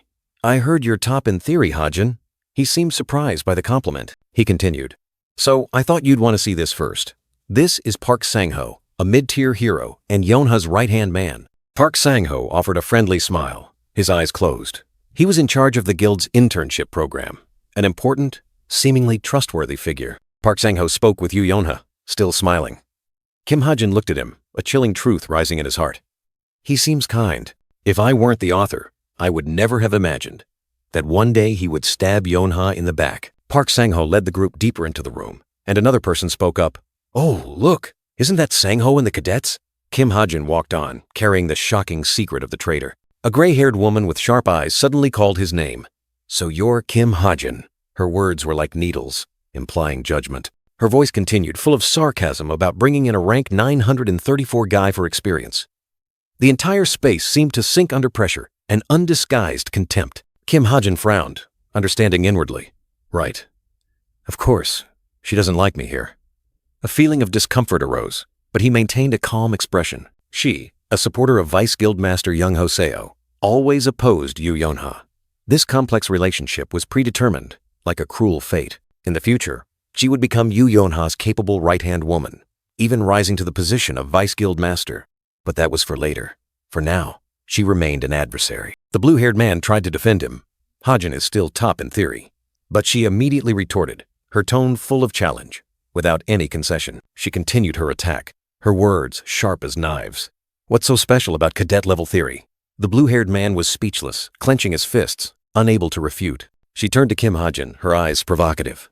Or am I wrong, theory boy? He could only remain silent, his eyes flashing with extreme discomfort. Suddenly, she seemed to remember something. Ah, that's right. A thought flashed through her mind. Perhaps a new prank. She presented a stack of documents, complex charts dancing on the pages. "If you're so confident, try solving this." A public challenge. Another voice spoke up, seemingly worried. "You can't give him internal data." But she ignored it, deeming it unimportant. "Let's see if this kid can solve it." Kim Ha-jin's eyes blazed with determination. If it's a chance to annoy her, then fine. She held out her hand, as if inviting him. Kim Ha-jin didn't hesitate, also reaching for the documents. He took the documents, but then looked up and asked, "Can you give me some paper?" An unexpected request, making her ponder. She scoffed. "Want to take notes like an adult?" Kim Ha-jin gritted his teeth, cursing inwardly. What the hell is wrong with her? Suddenly, Yoo Yeon-ha appeared, her eyes surprised. "It seems our other guest has arrived. A new event was about to unfold." "Oh, really? Then let's go out and meet them." Amidst the sarcastic remarks, a fated encounter awaited. He, Kim Ha-jin, was still annoyed. He was immersed in a sea of complex data, deep variables piling up on the screen. Clearly, this was something far beyond the comprehension of an ordinary student. But with his superhuman observation and comprehension skills, all the complex formulas became clear before his eyes. Kim Ha-jin's job was simply to copy them, lightning fast. Each stroke of the pen glided, completing the final proof. Just a little more, and the results would be in his hands. Suddenly, a rough hand snatched the paper. Kim Ha-jin flinched, his eyes filled with surprise and annoyance. The gray-haired woman angrily scolded, "What are you still doing here? Can't you see everyone else has left? Stop loitering, get out!" The harsh words cut like a knife. Kim Ha-jin gritted his teeth, his anger flaring, his face flushed red. He stood there, alone in the empty room. I haven't even finished the final conclusion. A heavy disappointment weighed him down. He sighed deeply, trying to suppress his anger. She'd better not try to get that thing back later. A ding sounded, and the elevator doors slid open. Kim Ha-jin flinched, a sense of unease washing over him. From inside, Chae Na-yoon stepped out, her eyes wide with surprise. She seemed unable to believe the sight before her. Chae Na-yoon pointed directly at Kim Ha-jin, shouting, "What is this? Why is he here?" Yoo Yeon-ha simply replied softly, "Well." Yoo Yeon-ha chuckled to herself. So Na-yoon was the other one. Kim Ha-jin frowned, while Chae Na-yoon growled in indignation. Kim Ha-jin thought to himself, "Yeon-ha should have told me." Anyway, a hint of resentment crept into his heart. Night fell, casting shadows over Yoo Yeon-ha's detective agency. Inside, he sighed deeply, his face utterly exhausted. A month of investigating has passed, but all that amounted to just a few pages. All that effort was for naught, yielding nothing significant. Kim Ha-jin. How many secrets, how many unresolved mysteries did that name hold? His past, a pitch-black curtain. Who were his parents? Why was he an orphan? No matter how hard he tried, those questions remained shrouded in darkness. The brown-haired man leaned back in his chair, a sneer on his face. My granddaughter is truly kind, giving me such an easy task. But then, a spark of interest flashed in his eyes. He flipped through the stack of documents, the words, "Report on the Gwango Refugee Camp Massacre," catching his attention. Meanwhile, elsewhere, a blue-haired man was instructing a group of students. Next, you will participate in a deployment mission. We will await interception requests. He turned to ask the brown-haired girl, "Hey, Na-yoon, why are you so late?" She replied, "Oh, I just met my grandfather before coming here." The blue-haired man was surprised. "Your grandfather? Isn't that the great hero Chae Ju-chul?" His eyes were filled with admiration. Yoo Yeon-ha, the purple-haired girl, suddenly stepped out of line. "Everyone go ahead, I need to take a call." She walked into a quiet corner, putting the phone to her ear. "Hello?" A familiar voice echoed from the other end. "Oh ho, Yeon-ha." Without beating around the bush, she got straight to the point. "Uncle, how's that favor I asked you for a while ago coming along?" From the other end, the brown-haired man's voice sounded lazy. "Oh, that? I've been too busy, haven't even touched it yet," she roared angrily. "What? Are you kidding me?" The brown-haired man remained nonchalant. "By the way, why do you want to find that kid's parents? Does he even want to find them?" Yoo Yeon-ha mused. "I think so. He even remembers the names of the most wanted criminals." A chilling thought suddenly flashed through her mind. Could Kim Ha-jin's parents be involved in some case? The case? The Gwango Refugee Camp Massacre. The brown-haired man suddenly froze, then startled when he heard his granddaughter call, "Hello, Uncle?" Yoo Yeon-ha was about to ask further when he quickly cut her off. "Ah, sorry, I have a guest. Talk to you later." Then he hung up abruptly. Yoo Yeon-ha was stunned. The call was cut off so abruptly that she couldn't react in time. Meanwhile, the brown-haired man was still lost in thought, wondering if Kim Ha-jin was truly involved in that horrific massacre. 10 years ago, monsters swarmed into the Gwango refugee camp, not only claiming the lives of the 9 heroes, but also the innocent people he tried to protect. He was expelled from the Yu family for investigating this incident. The government and the association concluded it was just a random monster attack. But he knew well that the real masterminds were former President Kim Soko, Daehyun Group Chairman Chae Ju-chul, and even his own brother, Yoo Jin-jong. They didn't even act themselves, but hired assassins. That showed how insignificant the incident was in their eyes. But what if there was a survivor? What if Kim Ha-jin's parents died in that massacre, and now he was returning for revenge? A bloody scenario emerged. The brown-haired man shivered. This was too dangerous a speculation. He had to stop, unable to delve any deeper. If he attracted the attention of that crazy old man Chae Ju-chul, his fate would not be good. The ground trembled, and a voice rang out. "Several petrified golems have appeared on XX Street. Senior hero Park Sang-ho, stop them!" A group of students rushed past, including Chae Na-yoon, the black-haired boy, and a long black-haired girl. Chae Na-yoon anxiously asked the blue-haired man running beside her, "What about Ha-jin?" He replied, "It's fine, he'll catch up." Yoo Yeon-ha appeared, her face darkening.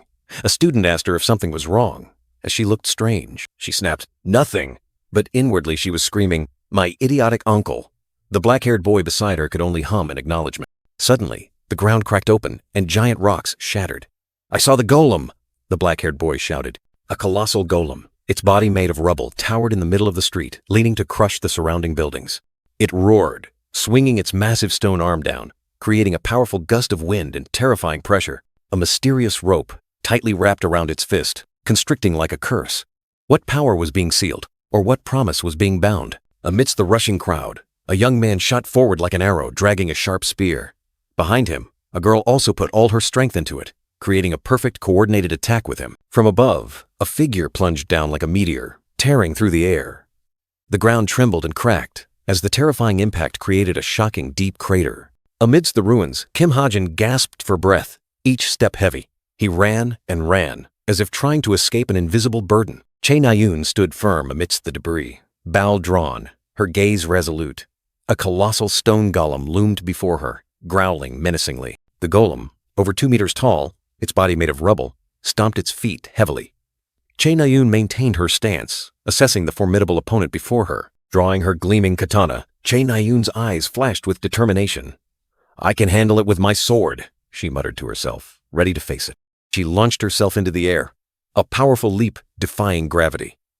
Chae Na-yoon became an arrow, aiming straight at the enemy. Mid-air, Chae Na-yoon unleashed her attack. She knew well that golems had a fatal weakness, and she wouldn't miss this opportunity. Her gaze focused on the monster's ankle. Right there, green energy flared around her sword, ready to deliver the decisive blow. A deafening clang echoed as Chae Na-yoon's blade struck the golem's ankle, creating a large crack. But unexpectedly, the golem counterattacked. Chae Na-yoon's eyes widened in horror, blood trickling from the corner of her mouth. She had underestimated her opponent. A devastating blow sent Chae Na-yoon flying, making her tumble to the ground. A dry thud echoed amidst the ruins. Chae Na-yoon staggered to her feet, angry and bewildered. "Damn it! Since when did golems get so fast?" The monster growled, preparing its finishing blow. From a distance, Kim Ha-jin rushed over, his face filled with extreme panic. "Na-yoon, be careful!" he yelled, trying to warn his friend in danger. A bullet tore through the air, embedding itself directly into the golem. Kim Ha-jin embraced Chae Na-yoon, saving her from the scythe of death. The girl was bewildered, not understanding what had just happened. Chapter 62 of the novel's extra. A new chapter unfolded. With the sole thought of saving Chae Na-yoon, the aether within Kim Ha-jin automatically erupted, creating a fiery vortex of energy. Chae Na-yoon was still bewildered, while Kim Ha-jin hurried, knowing he had to say something quickly to avert disaster. He turned back, looking at her with a serious gaze. "If you keep freezing up at crucial moments, it's best to fight from a distance." Chae Na-yoon looked up, her eyes showing a hint of confusion. "Your sword can attack much further than you think," Kim Ha-jin emphasized. The girl retorted angrily. "What? I admit I was a bit careless just now, but I can do it." Despite a hint of pride, Chae Na-yoon finally bowed her head slightly, mumbling, "Anyway, thank you." Chae Na-yoon's aether ability, when using her sword as a conduit, can remove all limits, increasing her power tenfold compared to a normal hero. Kim Ha-jin breathed a sigh of relief as the rescue team appeared amidst the rubble. "They're here now, let's go," he said. Amidst the ruined landscape, Kim Ha-jin was startled, his gaze unconsciously drawn to the rooftop, where a mysterious figure stood silently. His eyes were sharp, piercing through the night, immediately recognizing the person standing high above. A white-haired girl, her face terrifyingly cold. "Ha-jin, what are you doing? Let's go!" A gray-haired boy and a purple-haired girl urged, pulling him from his reverie. He forced a smile, looking back at the rooftop once more. "Sorry my aether bothered you," he mumbled as if to himself. The silhouette of the white-haired girl appeared full of mystery, surrounded by an eerie purple aura, like a silent warning in the tranquil space. In another room, a short, gray-haired woman stretched tiredly, sighing. "Oh my shoulders are aching so much," Yana asked. "Still calculating? Why don't you let the people in the office do it?" The gray-haired woman replied. They're not as smart as me. Anyway, I'm almost done." A hand glided over the keyboard, but her eyes were fixed on the handwritten paper next to it. "What's this? And it's handwritten?" The gray-haired woman's voice rang out, full of curiosity. "Ah, this is just some scribbling by that arrogant kid." A mischievous smile spread across the short gray-haired woman's lips, her eyes behind her glasses glinting with cunning. Maybe I should just grade it now. But just a moment later, the smile vanished. Her eyes widened, her expression shifting from cunning to extreme astonishment. "What the hell is this?" Message notifications chimed rapidly, and Kim Ha-jin's phone screen lit up. A flurry of messages from Lee Gina urged him, asking if he could call back and reminding him about the guild meeting tomorrow. Kim Ha-jin sat on his bed, his eyes scanning the screen. "Go back? Dream on?" he muttered to himself, his face full of indifference. "I've considered it carefully. There's no reason to go back there." He quickly typed a message to Park Sang-ho. "I'm afraid I can't join you tomorrow." The other party immediately replied, full of surprise. "Oh, why not?" A sly, meaningful smile spread across Kim Ha-jin's lips. His eyes glinted with mischief. "Perhaps I should enjoy this last bit of fun." He continued to send messages explaining his reason. "It's just that I heard someone ranked 934 like me has no place there. I'd rather let someone else take my spot than be treated like that. Sorry." Elsewhere, a blue-haired man and the short gray-haired woman stared at the screen in shock. "Gina! You! What the hell is this?" the man exclaimed, then quickly corrected himself. "No, that's not what I meant." Kim Ha-jin still sat on his bed, smiling triumphantly. He could imagine Yoo Yeon-ha furious, shouting, "Do you think I brought him back here just to mess around?" A long day finally came to an end. Kim Ha-jin yawned, rubbed his eyes, feeling utterly exhausted. Sigh. What a long day. He looked at little Evangel, fast asleep on the floor, surrounded by scribbled drawings. It's understandable, after a day of running around. But what about this little girl? Anyway, there's still one thing left to do. Carefully carrying Evangel to the bed, Kim Ha-jin thought to himself, it's best to finish it now, while Evangel is still fast asleep. He held out his hand, his gaze focused on an invisible point in the darkness. In his palm was a small pouch, containing sparkling powder. Sapling butterfly powder. He mumbled, his eyes distant. Every time I see it, I can't stop thinking. The pouch of powder was opened, revealing a large amount of sparkling blue powder shining brilliantly. "Good heavens, that's a lot!" he exclaimed in surprise. Kim Ha-jin gently shook the pouch of sparkling powder, his eyes calculating. With this amount of sapling butterfly powder, he mused, both Suho and Rachel could benefit. The sparkling blue powder was divided equally into 3 parts. He stared at them, thinking to himself, even he could use a portion. A dry swallow echoed. Kim Ha-jin knew Suho and Rachel were very important. But to survive, he also had to seize every opportunity. He clenched his fist, determined. The powder was divided into 3, so he also had the right to take a portion for himself. But then, he hesitated. Using the powder on this body would be a waste, as he had no hidden talents other than SP points. A thought flashed. That's right. What he should use the powder to enhance was his aether. A blue light shot from his hand, merging with the blazing ether orb. The ether absorbed the powder, erupting in a dazzling light, and a ding echoed, signaling a change. Just then, a new message appeared on his watch. From Nayun? Kim Ha-jin wondered. Unsure what she wanted, the message popped up. "Hey, thanks for today. But," the word "but" confused Kim Ha-jin, making him unsure of her meaning. 10 minutes passed in silence. He thought to himself, one of 2 ways to drive people crazy is to disappear before finishing a sentence. Kim Ha-jin muttered to himself, annoyed. She messaged first, then left it hanging. He decided to ignore it, or she could just go to sleep. He stared at the screen, wondering what was suddenly wrong with Chae Na-yoon. Suddenly, a faint smile appeared on his lips. For no reason, he looked back at the message thread, feeling that everything was slowly changing. He had started as a side character, completely unrelated to the main plot. Yet, somehow, he had stepped onto the main stage, facing his own destiny. He looked back at the message, feeling that everything was slowly changing. He started as a side character, completely unrelated to the main plot. Yet somehow, he had stepped onto the main stage, facing his own destiny. If he had to define his role now, would he be a side character, someone whose fate was still undecided and whose future remained uncertain? And this is the story of the novel's Outsider, Volume 63. In the quiet room, Yoo Yeon-ha diligently typed, her eyes tired but resolute. Dozens of guild reports and recruitment notices piled up, making her sigh wearily. She knew that while the elite guild's intelligence team existed, it wasn't enough. A specialized group needed to be built solely for information gathering. On her laptop screen, she had finished preparing the system for the Falling Flowers Intelligence Guild. Now, she just needed to recruit the most elite individuals. But it seemed that lazy old man still refused to cooperate, making her exclaim in frustration, "If he keeps making me wait, I'll just do it myself." Suddenly, a phone rang, interrupting her thoughts. On her smartwatch, Chae Na-yoon's name appeared, making Yoo Yeon-ha wonder, why is she calling at this hour? She picked up, her voice slightly annoyed. "Hi, Na-yoon, what's up? I'm quite busy," Chae Na-yoon replied, inviting her to a seminar with Suho next Tuesday. Yoo Yeon-ha was about to refuse, but when Chae Na-yoon mentioned a name, Jong-hak will be there too. Her eyes suddenly widened, and she immediately changed her mind. "I'll go." Yoo Yeon-ha tilted her head, curiously, asking, "Is that all?" Chae Na-yoon hesitated, then mentioned another name. "Oh, Lim." Chae Na-yoon cleared her throat, changing the subject. Did you watch the drone footage of yesterday's battle with the petrified golem? Yu Yonha typed, replying, Of course, I even have to write a report about it. Che Nayun continued to ask, her voice full of hidden meaning. What about? When Hajin helped you? Yu Yonha's laptop screen suddenly flashed with an image from the drone footage.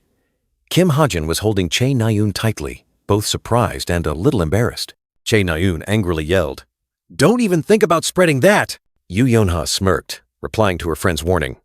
I won't do that, but hey, she asked a loaded question. How did it feel? Che Nayun immediately exploded. Are you kidding me? Yu Yonha chuckled, then quickly said, I'm busy. Talk to you later. Che Nayun furiously yelled, You annoying brat! A beep sounded, and the call ended. Yu Yonha looked at her watch screen, then sighed softly, lost in thought. Yu Yonha sat in front of the screen, a sarcastic smile fleeting across her face as the call ended. She sighed, trying to focus on work, but then a new message made her frown in annoyance. The phone suddenly rang, breaking the silence. Yu Yonha picked up, her tone still a little reluctant. Shocking news arrived. She shot up, her eyes wide with astonishment. Kim Hajin, that guy, dared to drop out of the guild internship program? Her anger flared when she heard the reason. He gave up just because of Lee Jina's words? Yu Yonha growled, cutting off the call, frustration clearly visible on her face. She gritted her teeth, rage surging. All the effort to bring Kim Hajin into the guild was now all for naught. Is that girl crazy? She cursed under her breath, her hands trembling as she typed a message. Kim Hajin, why can't you just do as I say for once? An invisible growl echoed in Yu Yonha's mind, disappointment and anger intertwined. Meanwhile, elsewhere, a surprising notification appeared. SP points increased by 89. Luck activated, an additional 12 points. Kim Hajin looked at the screen in surprise. Again? He thought to himself. It seemed he was more popular than he imagined. Anyway, having more SP points wouldn't hurt. The reddish-brown-haired young man decided not to hesitate. He began typing, intending to use the newly acquired SP points immediately. He knew that no matter how hard he tried, his physical stats would always lag behind. A resolute gaze swept across his deep blue eyes. The best way is to focus on intelligence, he told himself, recalling the time he used enhancement powder on Ether. A random enhancement system appeared. Kim Hajin made up his mind.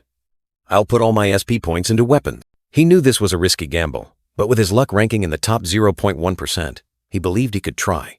What was more worrying was whether he could awaken an ability.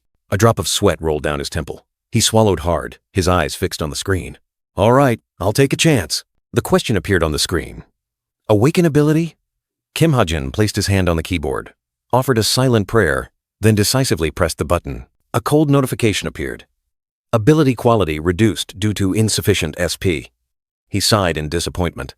But then, a ding sounded. Luck activated. A portion of the loss has been recovered. He was surprised. A ding sounded, revealing a random buff system of super basic level with mixed attributes, allowing for equipment, identification, and enhancement. Kim Hajin breathed a sigh of relief, his eyes wide with surprise. He hadn't expected luck to smile upon him, compensating for some of the loss. Although not entirely satisfied, Kim Hajin still managed a wry smile. He told himself that achieving this much with such a crazy idea was already quite good. The young man stared at the screen, his gaze resolute. Preparation complete. A line of text appeared, signaling a new beginning. The reason he had been rushing to enhance his abilities all this time. Another ding sounded, like a prelude to an upcoming event. He looked down at his smartwatch. A new notification had just appeared on the screen. The notification clearly stated, Travel Club next week. Destination: United Kingdom. A fated journey was about to begin. The main storyline was about to continue. Since last week, everything had slowly been changing. His summer vacation was nothing but hellish training sessions. Even though he had poured all his SP into weapons, he didn't neglect his training. Those frantic efforts might not have changed his rigid stats. But Ether's development was finally complete. A brilliant orb of light manifested in his palm. The system displayed detailed information about Ether Open, a liquid, invisible equipment, bound to its owner and weapon, enhancing power. A portion of its potential had been unlocked thanks to a mysterious element. In summary, Ether's physical power modification value had increased to 0.7, and now it also had the detailed materialization function to change color and texture. Let me try, he thought, as Ether writhed in his hand. Magic is too complex, probably still hard to create. How about a knife? Ether immediately transformed. It worked, Kim Hajin exclaimed in surprise, holding the knife made of Aether. From its appearance to its feel, it was identical to an ordinary old knife. However, he activated identification from the random buff system. A dazzling burst of light erupted, and the knife was enhanced by 31%. Kim Ha-jin swung his hand, and a surge of emerald energy exploded, tearing through the air and creating a deep fissure in the ground. This power, clearly, was anything but ordinary. The ether knife shot forth, piercing through everything in its path. The ground cracked open, and fragments of rock scattered. A terrifying blow, destroying everything in sight. Kim Ha-jin smiled contentedly. The detailed materialization function in the random buff system, truly not bad at all. He thought to himself, excellent. He stood amidst the long fissure in the ground, looking at his achievement. They're weaker than I thought, but their appearance is what matters. If they look ordinary, people will drop their guard. An ordinary dagger is what pierces the heart of the careless. And that's enough for me, he mused, his eyes gleaming with calculation. In another scene, little Evangel innocently created golden bubbles. Kim Ha-jin gently asked, Evangel, can you be good while Uncle goes to club activities? If you're good, Uncle will buy you something delicious, he promised. Evangel happily replied, yes, Uncle. Uncle only wants your ghost friend to create animals, not people. Understand? Evangel pouted. Kim Ha-jin chuckled. All right, no more grumbling. Kim Ha-jin waved goodbye, a bright smile on his face. Uncle will be back soon. Evangel waved back, her face radiant. Have a good trip, Uncle. A warm, peaceful scene before he set off. The scene shifted to a magnificent castle. A polite brown-haired man stood before Rachel. Princess, he began. Rachel, with a pensive expression, listened. You can rest assured. The man continued his report. We have signed an agreement with Cube and will assign reliable personnel there. Rachel replied, Thank you, Henry. He then added, Oh, and regarding the student who saved people. Rachel smiled brightly, her eyes sparkling. Perhaps the Royal Guild should contact that young man, she said. That's a good idea. Please do so. Yu Yonha typed on her keyboard, thinking about Kim Ha-jin. Ha-jin's combat ability far exceeds his rank of 494. Other guilds might already want to recruit him. She smirked, though they're only observing him, as early recruitment is currently illegal. An ancient parchment scroll, bearing the crown emblem of the British Royal Guild, shimmered amidst lines of digital data. Though not comparable to the renowned Korean guilds, they had the privilege of early access to students. Rachel, with flushed cheeks and clenched hands, understood this advantage clearly. She knew it meant they could offer more attractive terms than any other guild. And so, the story continued, bringing readers to chapter 64 of the novel's extra. A new journey, a new beginning awaited. Under the clear blue sky, Kim Ha-jin smiled, gesturing to the group. All right, everyone's gathered. Shall we head to England?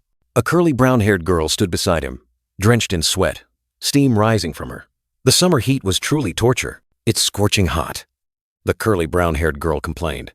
The blue-haired boy beside her immediately asked, Then why are you still wearing your academy uniform? The curly brown-haired girl turned to Kim Ha-jin, her eyes full of confusion. Ha-jin, aren't you hot? You're wearing both your uniform and a jacket. Kim Ha-jin confidently gave a thumbs up, smiling brightly. Not at all. I'm perfectly cool. His royal black jacket had a top-tier temperature regulation function. The curly brown-haired girl could only fume. The world that unfolded before them was splendid London, with its giant Ferris wheel and the towering Big Ben clock tower. Kim Ha-jin and his friends were strolling along a bustling street. The curly brown-haired girl pointed to the sky, where an island floated in midair. Our final destination today is up there, in the sky. The floating island, named Clancy Islet, appeared majestically. The reddish brown-haired young man, Kim Ha-jin, excitedly waved. Come on, everyone. Let's jump into the warp gate to get up there. Kim Ha-jin's eyes flashed with a mysterious blue light as he stared at the island. Clancy Islet. This name held many implications. Clancy Islet, an artificial island made of floating rock formations, was owned by the British government. This was a special place, where everything related to money and finance converged, with countless forms of entertainment, opportunities for speculation, auctions, and hot new product campaigns. This golden island was the Las Vegas of England. And more than that, this was where the main storyline would continue. Amidst the dazzling neon lights and bustling crowds, the curly brown-haired girl and the purple-haired girl exclaimed, Wow!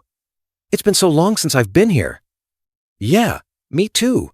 The blue-haired young man asked if the group had ever been here. The curly brown-haired girl excitedly replied, but then her expression suddenly fell when she mentioned her brother, making the atmosphere heavy. Memories of her brother still haunted the curly brown-haired girl. Just a vague remark was enough to make the space feel frozen, an indescribable sadness engulfing her. To break the heavy atmosphere, the blue-haired young man quickly changed the subject.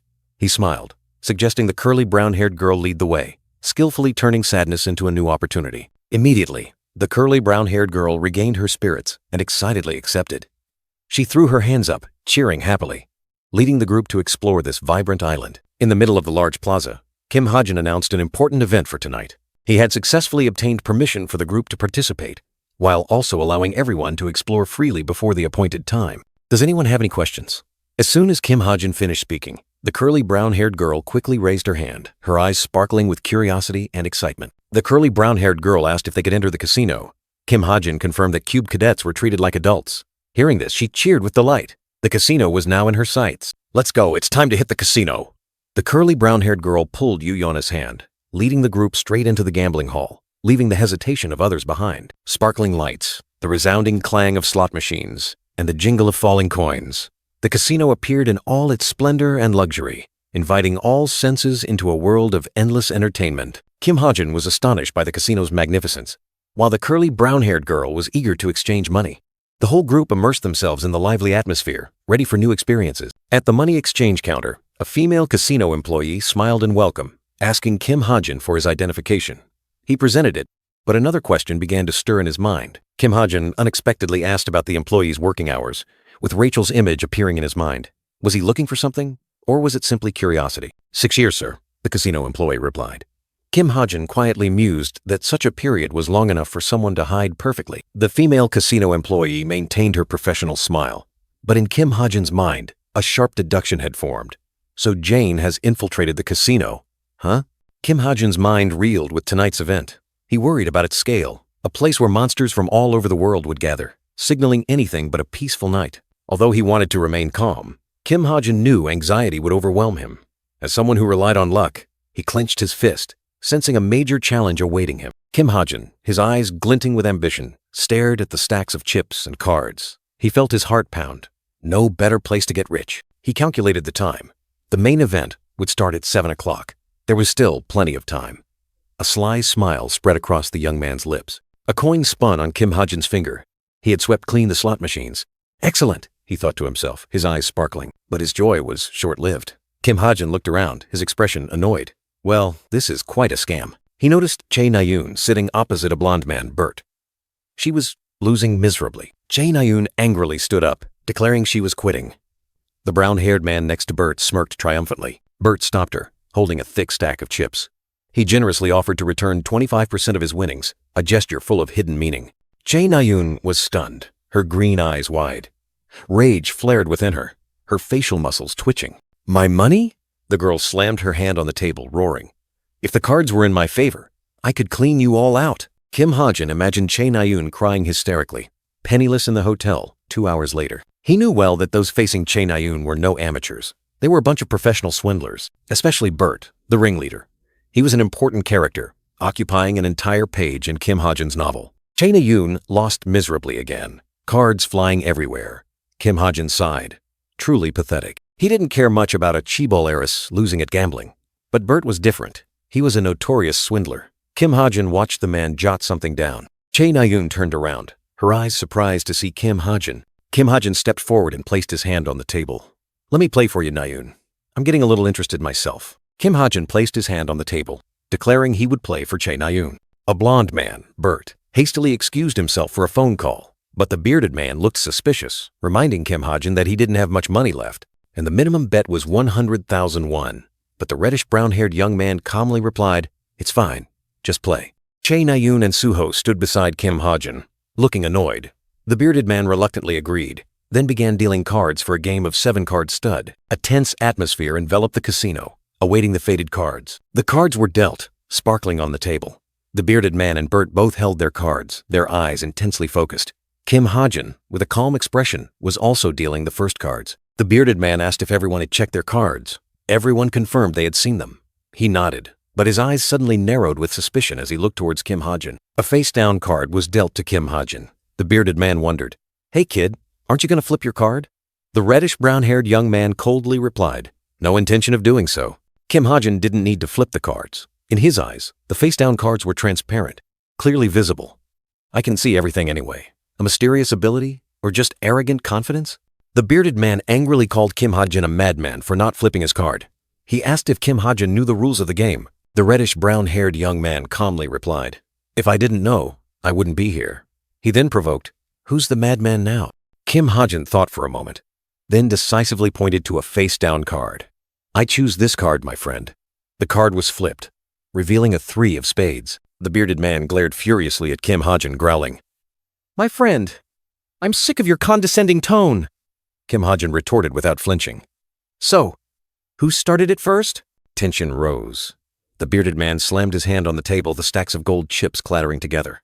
"Now you're going too far, you brat." Bert, the blond man, stood up to intervene, offering a conciliatory smile. "Come on, everyone, calm down." He looked at Kim Ha-jin, then turned to the bearded man. "Can't you see his clothes?" "He's a cube cadet," Bert continued, trying to de-escalate the situation. He thought Kim Ha-jin might also be flustered, but was trying to hide it.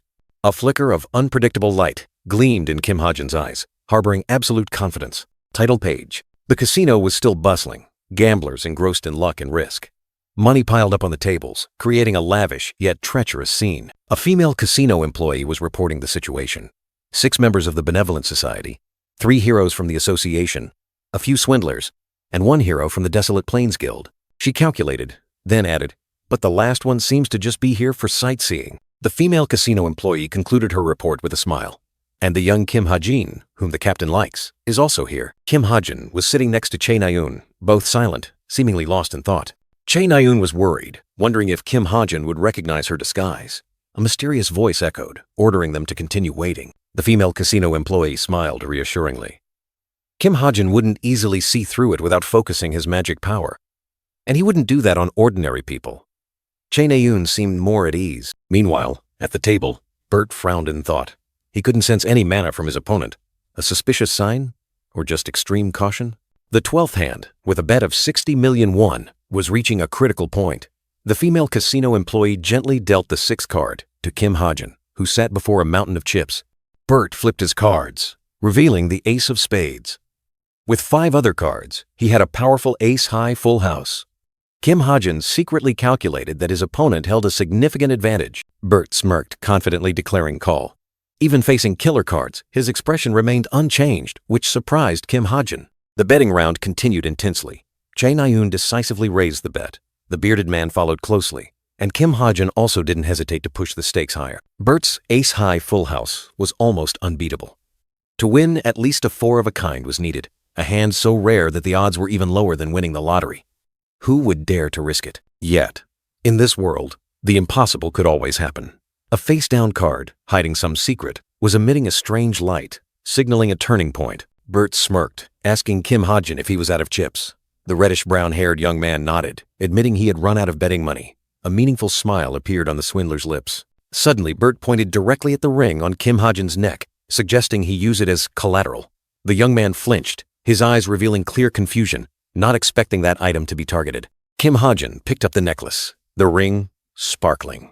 Bert asserted it was a valuable item, making Chae Na-yoon also look on curiously. What was the significance of this item? Chae Na-yoon couldn't suppress her curiosity, asking Kim Ha-jin about the mysterious ring. It sparkled with an emerald green light, harboring some power, attracting all eyes. Kim Ha-jin lowered his head, avoiding the question. "Forget it, it's not important," he mumbled. But his eyes held something unspoken, a secret he didn't want to share. Chae Na-yoon looked at Kim Ha-jin, her eyes burning with anger and disappointment. The young man's silence only made her more uncomfortable, as if something was being hidden. Unable to bear it any longer, Chae Na-yoon burst out. "Enough! Let's go, Ha-jin!" She grabbed Kim Ha-jin's hand, pulling him away from the tense betting table, leaving the unfinished game behind. Chae Na-yoon angrily pulled Kim Ha-jin's hand, trying to get him to leave. "What are you doing? Sit down! I'll cover your losses! Let's go!" But the young man remained firm. Kim Ha-jin looked at her, his gaze resolute. "It's fine. Just sit down." The girl was surprised, and the young man whispered, "I won't lose. Just stay there." Kim Ha-jin held out the ring on his necklace, declaring, "This ring is very expensive, so you'll have to bet your bracelet too." Bert smiled in agreement. The sound of metal clinking echoed as the ring and bracelet were placed side by side on the table, sparkling under the lights. Kim Ha-jin placed his hand on the 3 face-down cards, his tone full of confidence. "Now then, shall we flip the cards? I'll start first." The first 3 cards were flipped, revealing 3 dazzling red aces, forming a powerful set of 3. The brown-haired bearded man's jaw dropped, his eyes wide with extreme astonishment. "A, A full house? Bert sneered, his hand ready to collect the bets. I apologize for taking all of this, but Kim Ha-jin unexpectedly cut him off. Wait. Kim Ha-jin calmly pointed at his cards, his gaze sharp. I haven't flipped all my cards yet. Bert smirked, his blue eyes flashing with challenge. Excuse me? Kim Ha-jin gently flipped the last 2 cards, revealing the secret hidden beneath them. 4 deuces of the same suit appeared. A perfect 4 of a kind, sparkling under the light.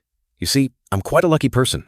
Che Na-yoon was astonished, and Kim Ha-jin smiled triumphantly. Oh, 4 of a kind. So I win. Che Na-yoon exclaimed in shock. 4 of a kind? How did you do that? Kim Ha-jin merely shrugged. Do what? Poker is all about luck. The entire betting table was shaken.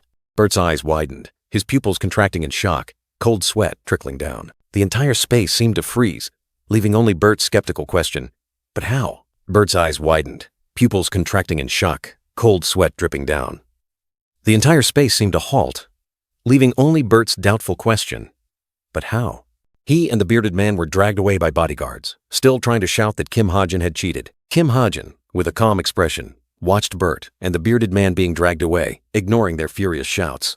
He merely shrugged, leaving Che Na-yoon fuming beside him. The poker chips clinked together in his hand. An ancient bracelet appeared, named Obsidian Bracelet of the Citizen of Athens, a magical item with the ability to absorb damage and automatically replenish mana. However, Bert, its former owner, was completely unaware of its true power.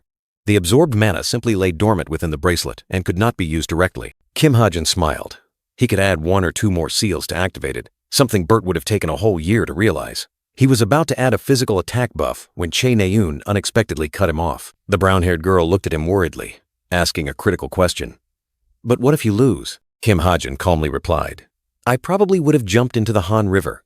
The brown-haired girl angrily scolded him not to say such unlucky things. He turned to the brown-haired girl, asking about the winnings.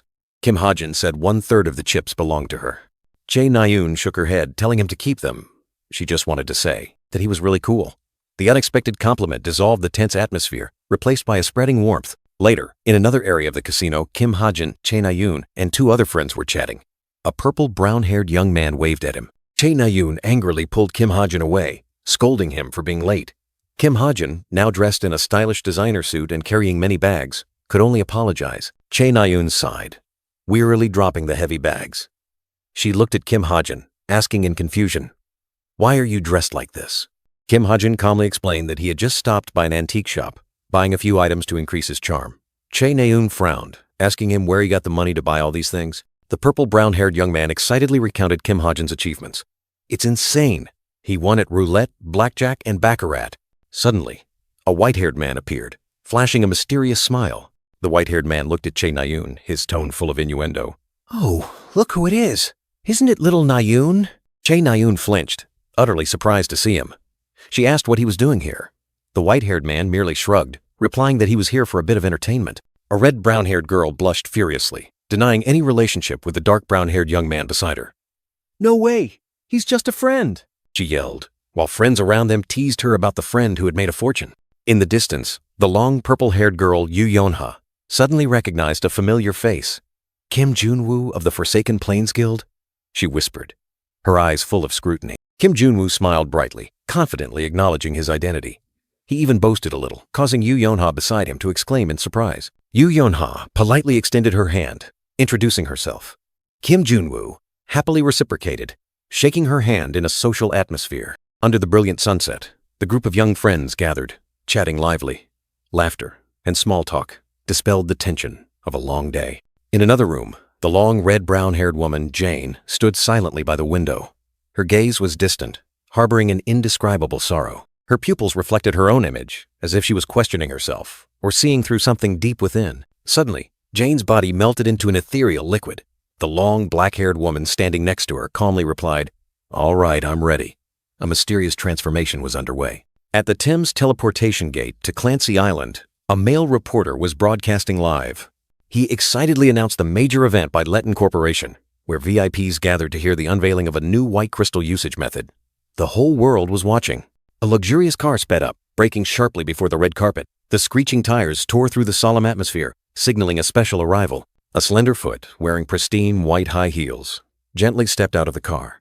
The elegant appearance captivated all eyes. While the reporter was still waiting for CEO Zelen, he suddenly exclaimed excitedly, "Oh, Princess Rachel has arrived." The news spread like wildfire. Rachel, the blonde princess, appeared splendidly in a pristine white dress. She walked down the red carpet, each step exuding a regal aura, causing the crowd to cheer. Immediately, she was surrounded by a throng of reporters. A barrage of questions, from today's event to rumors about exam results, made the atmosphere chaotic. Bodyguards quickly formed a barrier, pushing back the jostling crowd of reporters.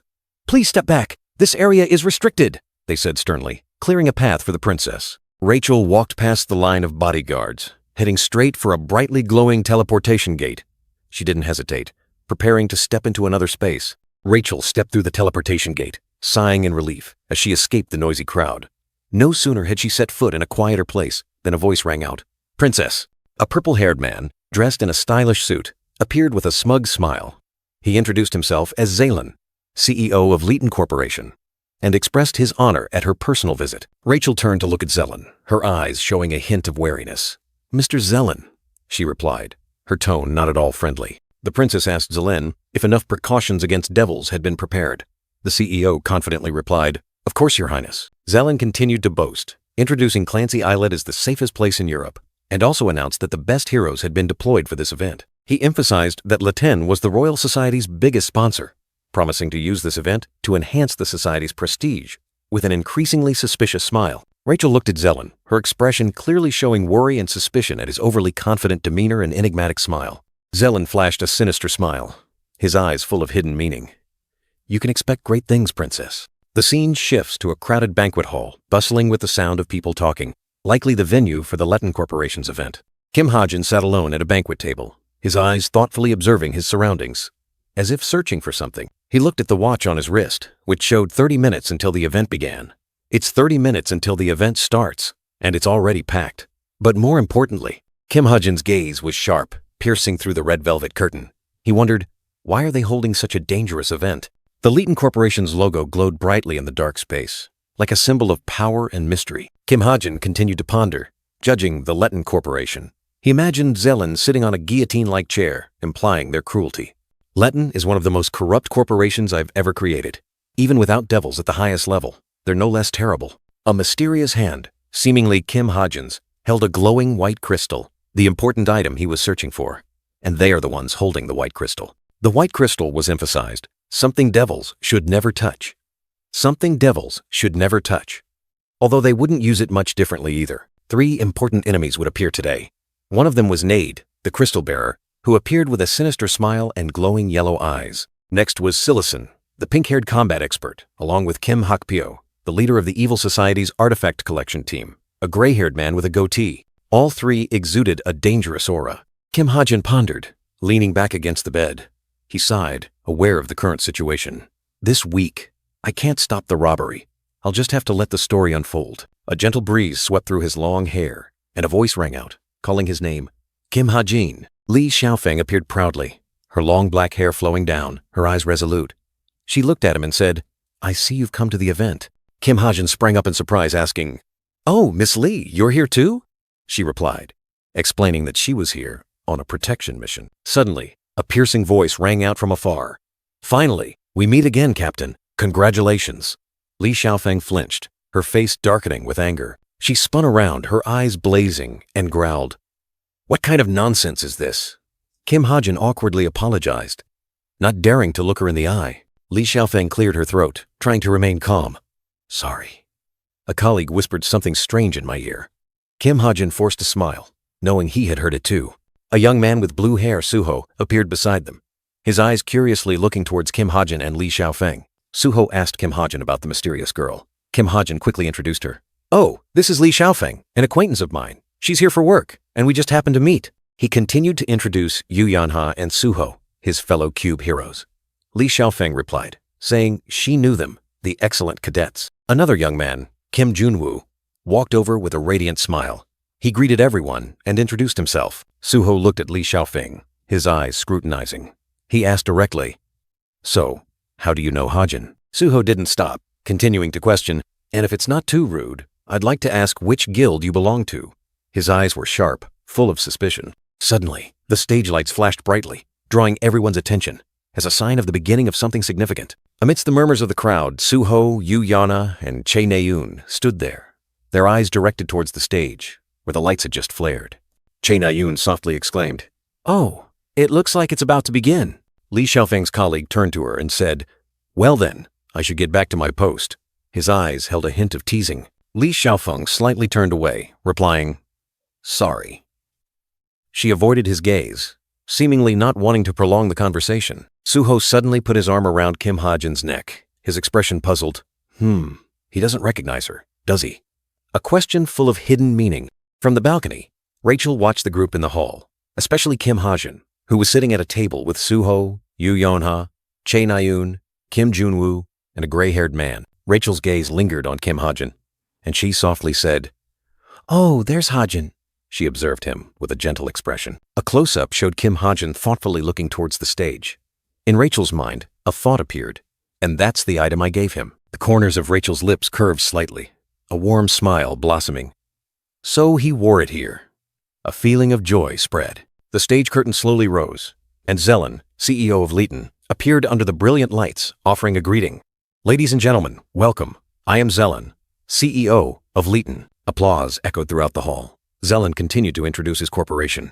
The company is always at the forefront of innovation. He directed his gaze towards the audience, including the table of Kim Ha-jin, Suho, Yu Yoha, Che Naeun, and the red-brown-haired girl, then posed a question.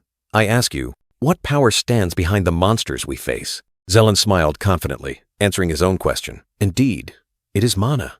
He looked around with satisfaction. An object covered with white cloth on the podium suddenly glowed. Zelen continued to explain. "And once natural mana condenses, it becomes a treasure containing immense power, doesn't it?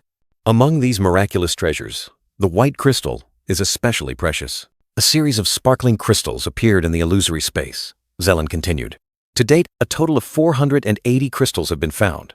The only problem is, we don't know how to truly utilize these great sources of power." Zelen stood next to the podium, flashing a mysterious smile, drawing everyone's attention. However, he left the sentence hanging. With a decisive motion, Zelen pulled away the covering cloth. He proudly declared, "Finally, the Leighton Corporation has discovered the true way to use these white crystals, and I will demonstrate it to you today." The gigantic vacuum block, containing a mysterious white crystal, appeared brilliantly under the stage lights, creating an overwhelming spectacle. Applause echoed throughout the auditorium. The audience, mesmerized by the performance, applauded incessantly. Amidst the joyous atmosphere, Kim Ha-jin maintained a pensive expression. He crossed his arms, his deep gaze concealing his own calculations. Zelen continued his presentation, revealing the vacuum block's origin from the ancient Persian Empire.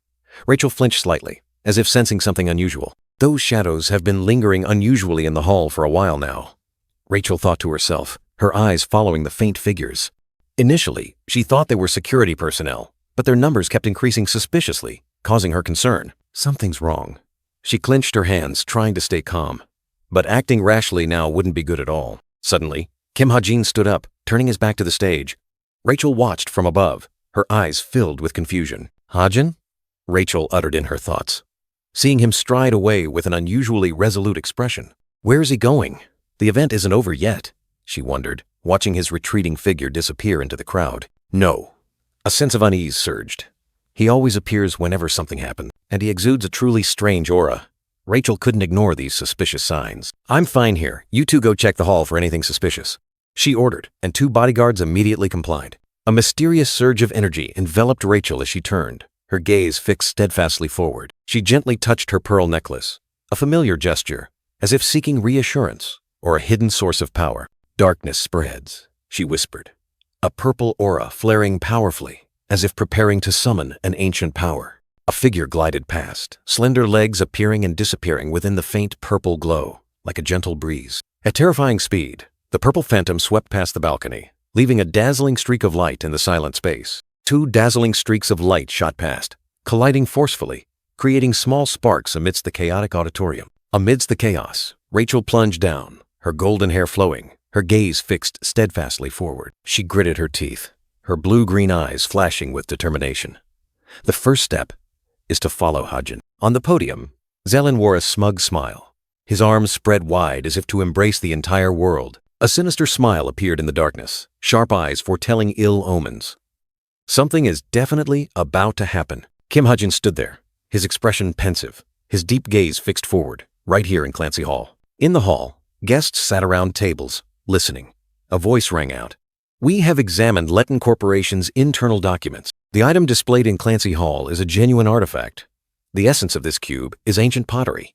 By separating clay from sand, we have reassembled it into a glass block crafted with advanced magic." Kim Hakpyo, leader of the Evil Society's artifact collection team, smirked.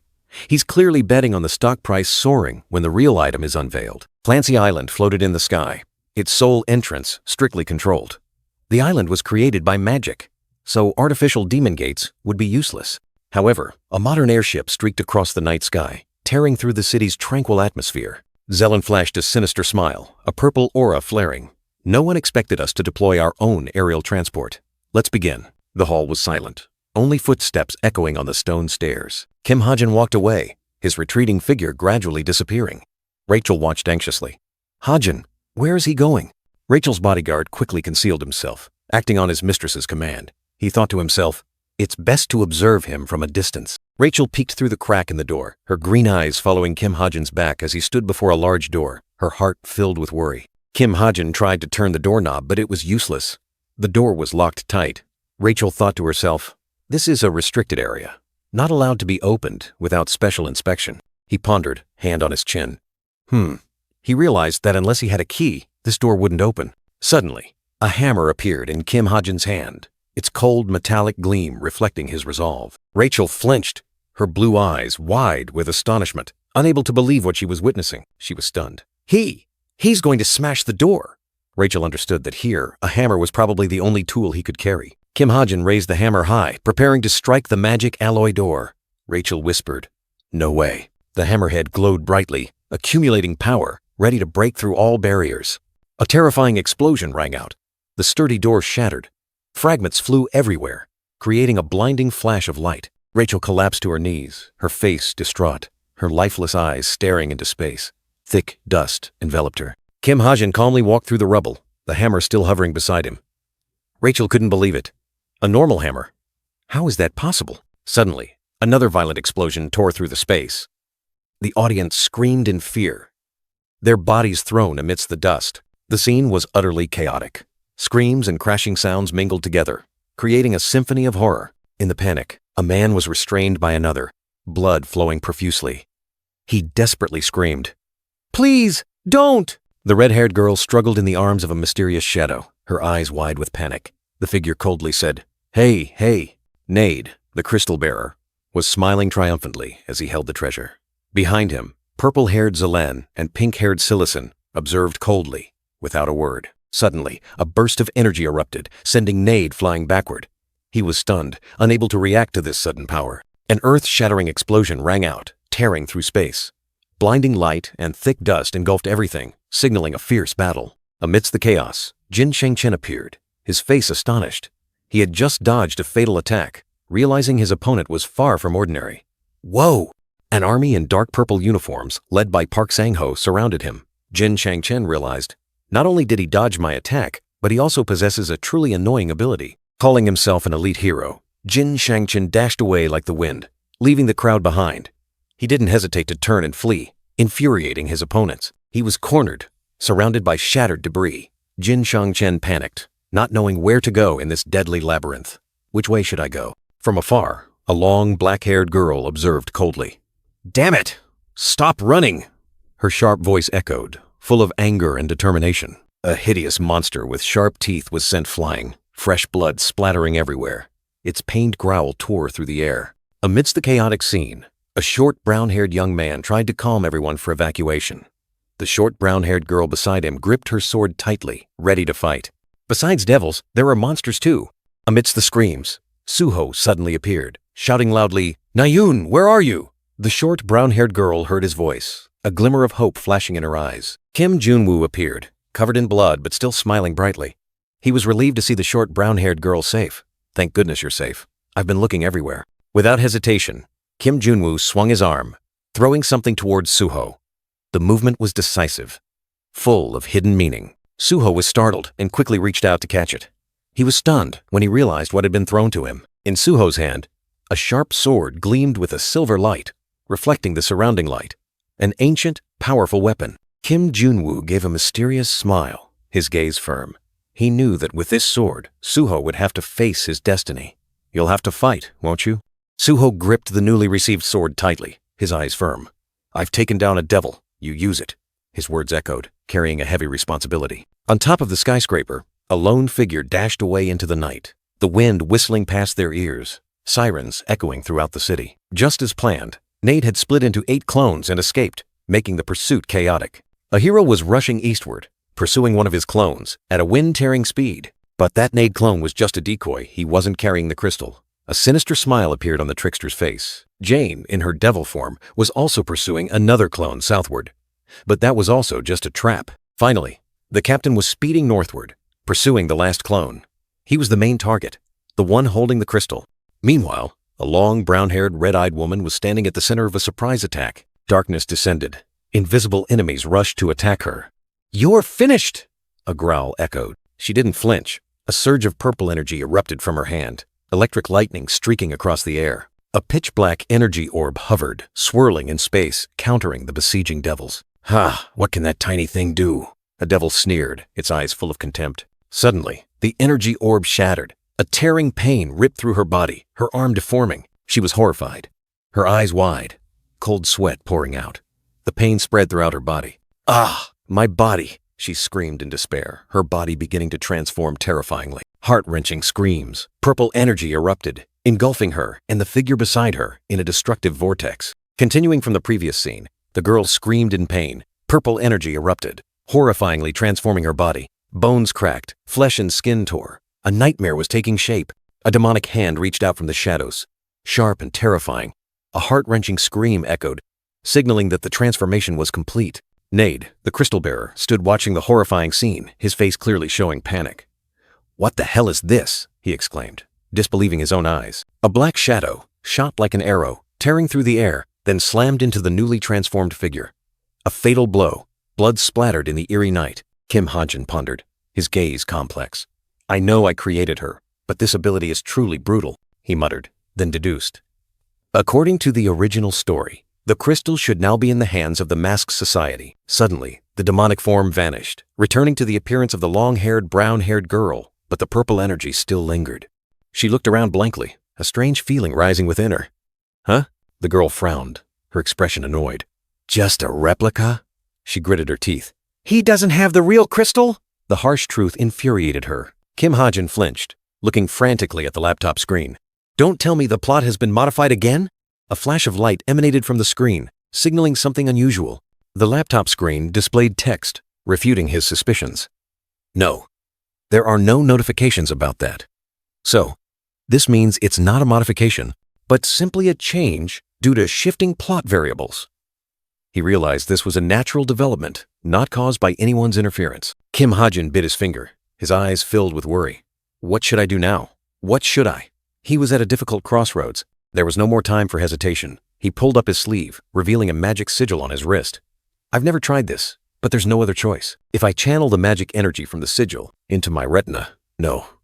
He closed his eyes, and blue energy erupted, enveloping his body. A new surge of power was being unleashed. The energy concentrated in his eyes, transforming them into complex, intricate mechanisms. "Into my eagle eye ability." He decided to enhance his vision. A powerful data scan spread out, revealing faint images around him. "All right, it's working," Kim Ha-jin exclaimed, succeeding beyond expectation. He stared intently into the illusory space, his sharp eyes searching. "Now, I just need to find the crystal.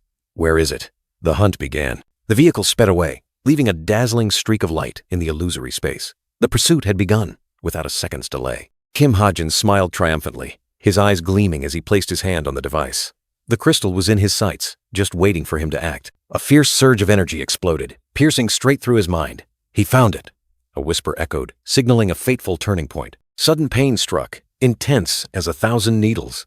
Kim Ha-jin clutched his chest, his face contorted from the immense pressure of his new ability. He staggered on the high-rise rooftop, the overloaded power making his body sway. Everything around him seemed to want to swallow him whole. "Damn it, it's overloading!" Kim Ha-jin gritted his teeth, trying to endure. His eyes glowed red, but his will remained firm. He couldn't back down. "But I don't have time to slow down now." Without hesitation, He stomped his foot, preparing for a reckless leap, breaking all limits. I have to get the crystal myself. He launched himself into the air, his coat flapping like an eagle's wings. Terrifying speed tore through the night. He landed as lightly as a feather, his sharp eyes scanning. A sports motorcycle lay neatly nearby, like a gift from destiny. Great! A vehicle! He stared at the two-wheeled monster. This was exactly what he needed to close the distance and continue the hunt. Without a second's hesitation, Kim Ha-jin got on the bike. "Sorry, owner," he muttered, his eyes flashing with determination. His hands gripped the handlebars tightly, feeling the power flowing through every muscle. Time waited for no one, and neither did he. But I have to borrow it. The engine roared, tearing through the silent night. The motorcycle shot forward like an arrow, heading towards its target. On the ground, chaos reigned. The crowd screamed, trampling over each other. A red, brown-haired girl tried to reassure them. "Calm down and evacuate the area." Kim Ha-jin's motorcycle swept past like a gust of wind, cutting through the panicked crowd. The red, brown-haired girl raised her hand. "Watch your step." Amidst the sea of people, Chai Na-yoon stood, her eyes wide with panic. "Na-yoon!" a voice called out. But could she escape this vortex? Kim Ha-jin appeared like a ghost, throwing something towards the girl. "Hey, catch!" he ordered coldly, ignoring the questioning screams in Chai Na-yoon's head. The brown-haired girl flinched, quickly catching the strange object. A cold metal staff rested neatly in her hand, making her gasp in surprise. "That magic staff. It will unleash its power in your hands," Kim Ha-jin explained, his tone still calm. "Without a weapon, how can you fight devils?" The magic staff, a trophy from Sidious, contained transformative power. Its stats depended on the user's mana. And with Chai Na-yoon, she would become a powerful warrior, equal to, even surpassing devils. A brilliant golden light erupted, enveloping Chai Na-yoon, her eyes burning with fighting spirit. "Wait! Why me?" Chai Na-yoon was stunned. "Be careful not to get hurt." Kim Ha-jin only left a warning, then sped off. "Hey, Ha-jin, where are you going?" "I have something to do." "You stay here and handle things." The tires screeched piercingly. "What do you mean you have something to do?" Chai Na-yoon's voice cried out in vain, as his silhouette gradually faded into the distance. A roar tore through the night. The motorcycle shot forward like an arrow. "Ha-jin, wait!" Her final cry faded into nothingness, leaving only a faint streak of light. The car sped along the road, leaving a cold gust of wind in its wake. The silhouette of the reddish-brown-haired young man gradually faded, blending into the silent night. The young man's eyes flashed with digital light, activating Eagle Eye. "He's heading southeast. I'll catch up quickly," he muttered, his determination shining through. On the deserted road, a luxurious car glided along, oblivious to the approaching pursuer. The fate of those inside was about to be disrupted. Inside the car, the purple-haired man asked, "How much longer until we arrive?" The dark brown-haired driver replied, "About a minute, if there are no issues on the transport route." The dark brown-haired driver, with a cold expression, kept a firm grip on the steering wheel. The engine's soft roar signaled the imminent end of the journey. Suddenly, a dazzling flash of light tore through the night. Kim Ha-jin's motorcycle slammed directly into the car, creating a horrific collision. The tremendous impact sent debris flying, and a blue-purple light erupted. Kim Ha-jin didn't hesitate, determined to stop his target at all costs. The car was thrown into the air, tumbling amidst the screeching metal. A chaotic scene, ushering in an unavoidable confrontation.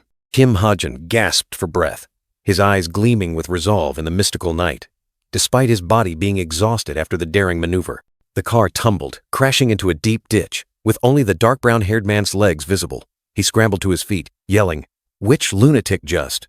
Blood smeared on his face. The dark brown-haired man looked up at the sky, where a transport plane was soaring away. He coldly declared, "You're dead for sure." Chai Na-yoon, covered in injuries, waved desperately. "Hey, I'm here." She realized, no wonder he was so confident. Turns out he had backup. Kim Ha-jin swiped his finger across the laptop screen, identifying the plane. "Transport plane AO 937B, huh?" An interface appeared. "Sorry, but I have to send it home." He pressed confirm, activating a mysterious ability. The dark brown-haired man stood there, his hand still clutching the briefcase, his face filled with extreme bewilderment. "What?" He looked up in astonishment. The giant plane that had just flown away was now flying back, soaring over his head. "What? Hey!" Kim Ha-jin calmly jumped off his motorcycle. From inside the overturned car, a voice rang out. "Where are you going? You bastard, I'm right here!" Kim Ha-jin stood on a mound, looking down at his stunned enemy. "All right, no more interruptions. Shall we talk a bit?" In the sky, the transport plane had vanished without a trace, leaving only leaves fluttering in the wind. Suddenly, Kim Ha-jin turned his head in surprise, a brilliant pink light erupting behind him. That dazzling light seemed to tear through the night, signaling something terrifying was about to happen. An earth-shattering explosion rang out, accompanied by brilliant red lightning tearing through the air. From the epicenter of the explosion, shattered pink-purple crystal fragments rained down, creating a bizarre sight. And then, amidst the dust and smoke, Cheok Young appeared, muscular like a god, carrying the unconscious dark brown-haired man on his shoulder. Blood splattered, Chae Na-yoon writhed in pain under an invisible hand. A cold voice echoed, "I thought something was stirring here." And then, Cheok Young appeared like a demon, carrying an unconscious Rachel. He sneered contemptuously. Turns out, it was just a small fly. Kim Ha-jin froze, his dark purple eyes filled with astonishment. "Damn it! Why Cheek Jung-young now of all times? I'm screwed!" His pupils constricted, a flicker of panic darting across them. This situation was truly beyond imagination. He looked at the powerless blonde princess in the man's hands, a question rising in his heart. Why does he have Rachel? Amidst the desolate road, Kim Ha-jin faced Cheok Jung-young. The man carried Rachel, while the dark brown-haired man lay unconscious on the ground. Damn it! From his hand, a thread of light shot out, signaling an attack. This is truly a headache. The thread transformed into a briefcase, soaring forward. Cheok Young dodged it swiftly, still holding Rachel on his shoulder. He flashed a sinister smile, confidently challenging. "You'd best give up while I'm still being polite." Kim Ha-jin said little, one hand holding the briefcase, the other drawing a gun and pointing it directly at him. "You first." He glanced at Rachel, then back at Kim Ha-jin, his tone full of provocation. "Oh? Her? I only took her because I thought she wanted the crystal." "What? Is she that important to you?" The chaotic scene unfolded, the wrecked car, the unconscious man, and the tense standoff between two powerful individuals. Even so, he sneered, his bloodshot eyes filled with murderous intent. "Between you shooting the briefcase and me tearing her head off, which do you think will happen faster?" Kim Ha-jin tightened his grip on the trigger, his gaze resolute. "It doesn't matter. If you don't put her down, you'll lose what you're looking for." He was momentarily surprised, then burst into contemptuous laughter. "Ha! What a stubborn brat." Finally, he clicked his tongue, conceding, "All right, you win." Then he tossed Rachel aside. Rachel was thrown hard to the ground, unconscious. Cheok Jung-young stood on the road, looked at Kim Ha-jin, and ordered, "Satisfied? Now give it to me." Without hesitation, Kim Ha-jin decisively threw something towards the red-haired man. Cheok Jung-young easily caught the flying object, a sinister smile spreading across his face. "Thanks," he said. Kim Ha-jin thought to himself, this crystal was not something he could control.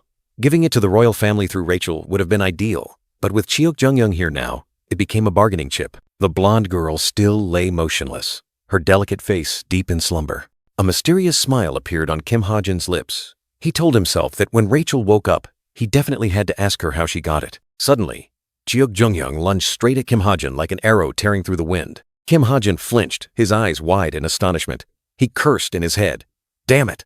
Cheok Jung-young's thunderous punch came crashing down. Kim Ha-jin regretted. "I let my guard down." A sky-shattering explosion erupted, tremendous power tearing through the air and spreading throughout the forest. Kim Ha-jin was sent flying. His body staggered, then slammed hard onto the ground, creating a loud thud. Cheok Jung-young grinned with interest, his crimson eyes looking down at the one he had just defeated. "Oh ho," he exclaimed. He grabbed Kim Ha-jin's head, lifting him up. "Look who we have here," he said, his gaze sharp and cold. Kim Ha-jin faced him, his resolute eyes unwavering. Cheok Jung-young looked deep into his eyes, silently remarking, "This kid is brave. He has the eyes of a warrior." Finally, Cheok Jung-young let go, allowing Kim Ha-jin to fall. "Ha! It seems you're not as rotten as I thought," he said, his voice full of challenge. Cheok Jung-young walked leisurely down the deserted road, his muscular back gradually disappearing into the distance, leaving Kim Ha-jin standing alone in the vast space.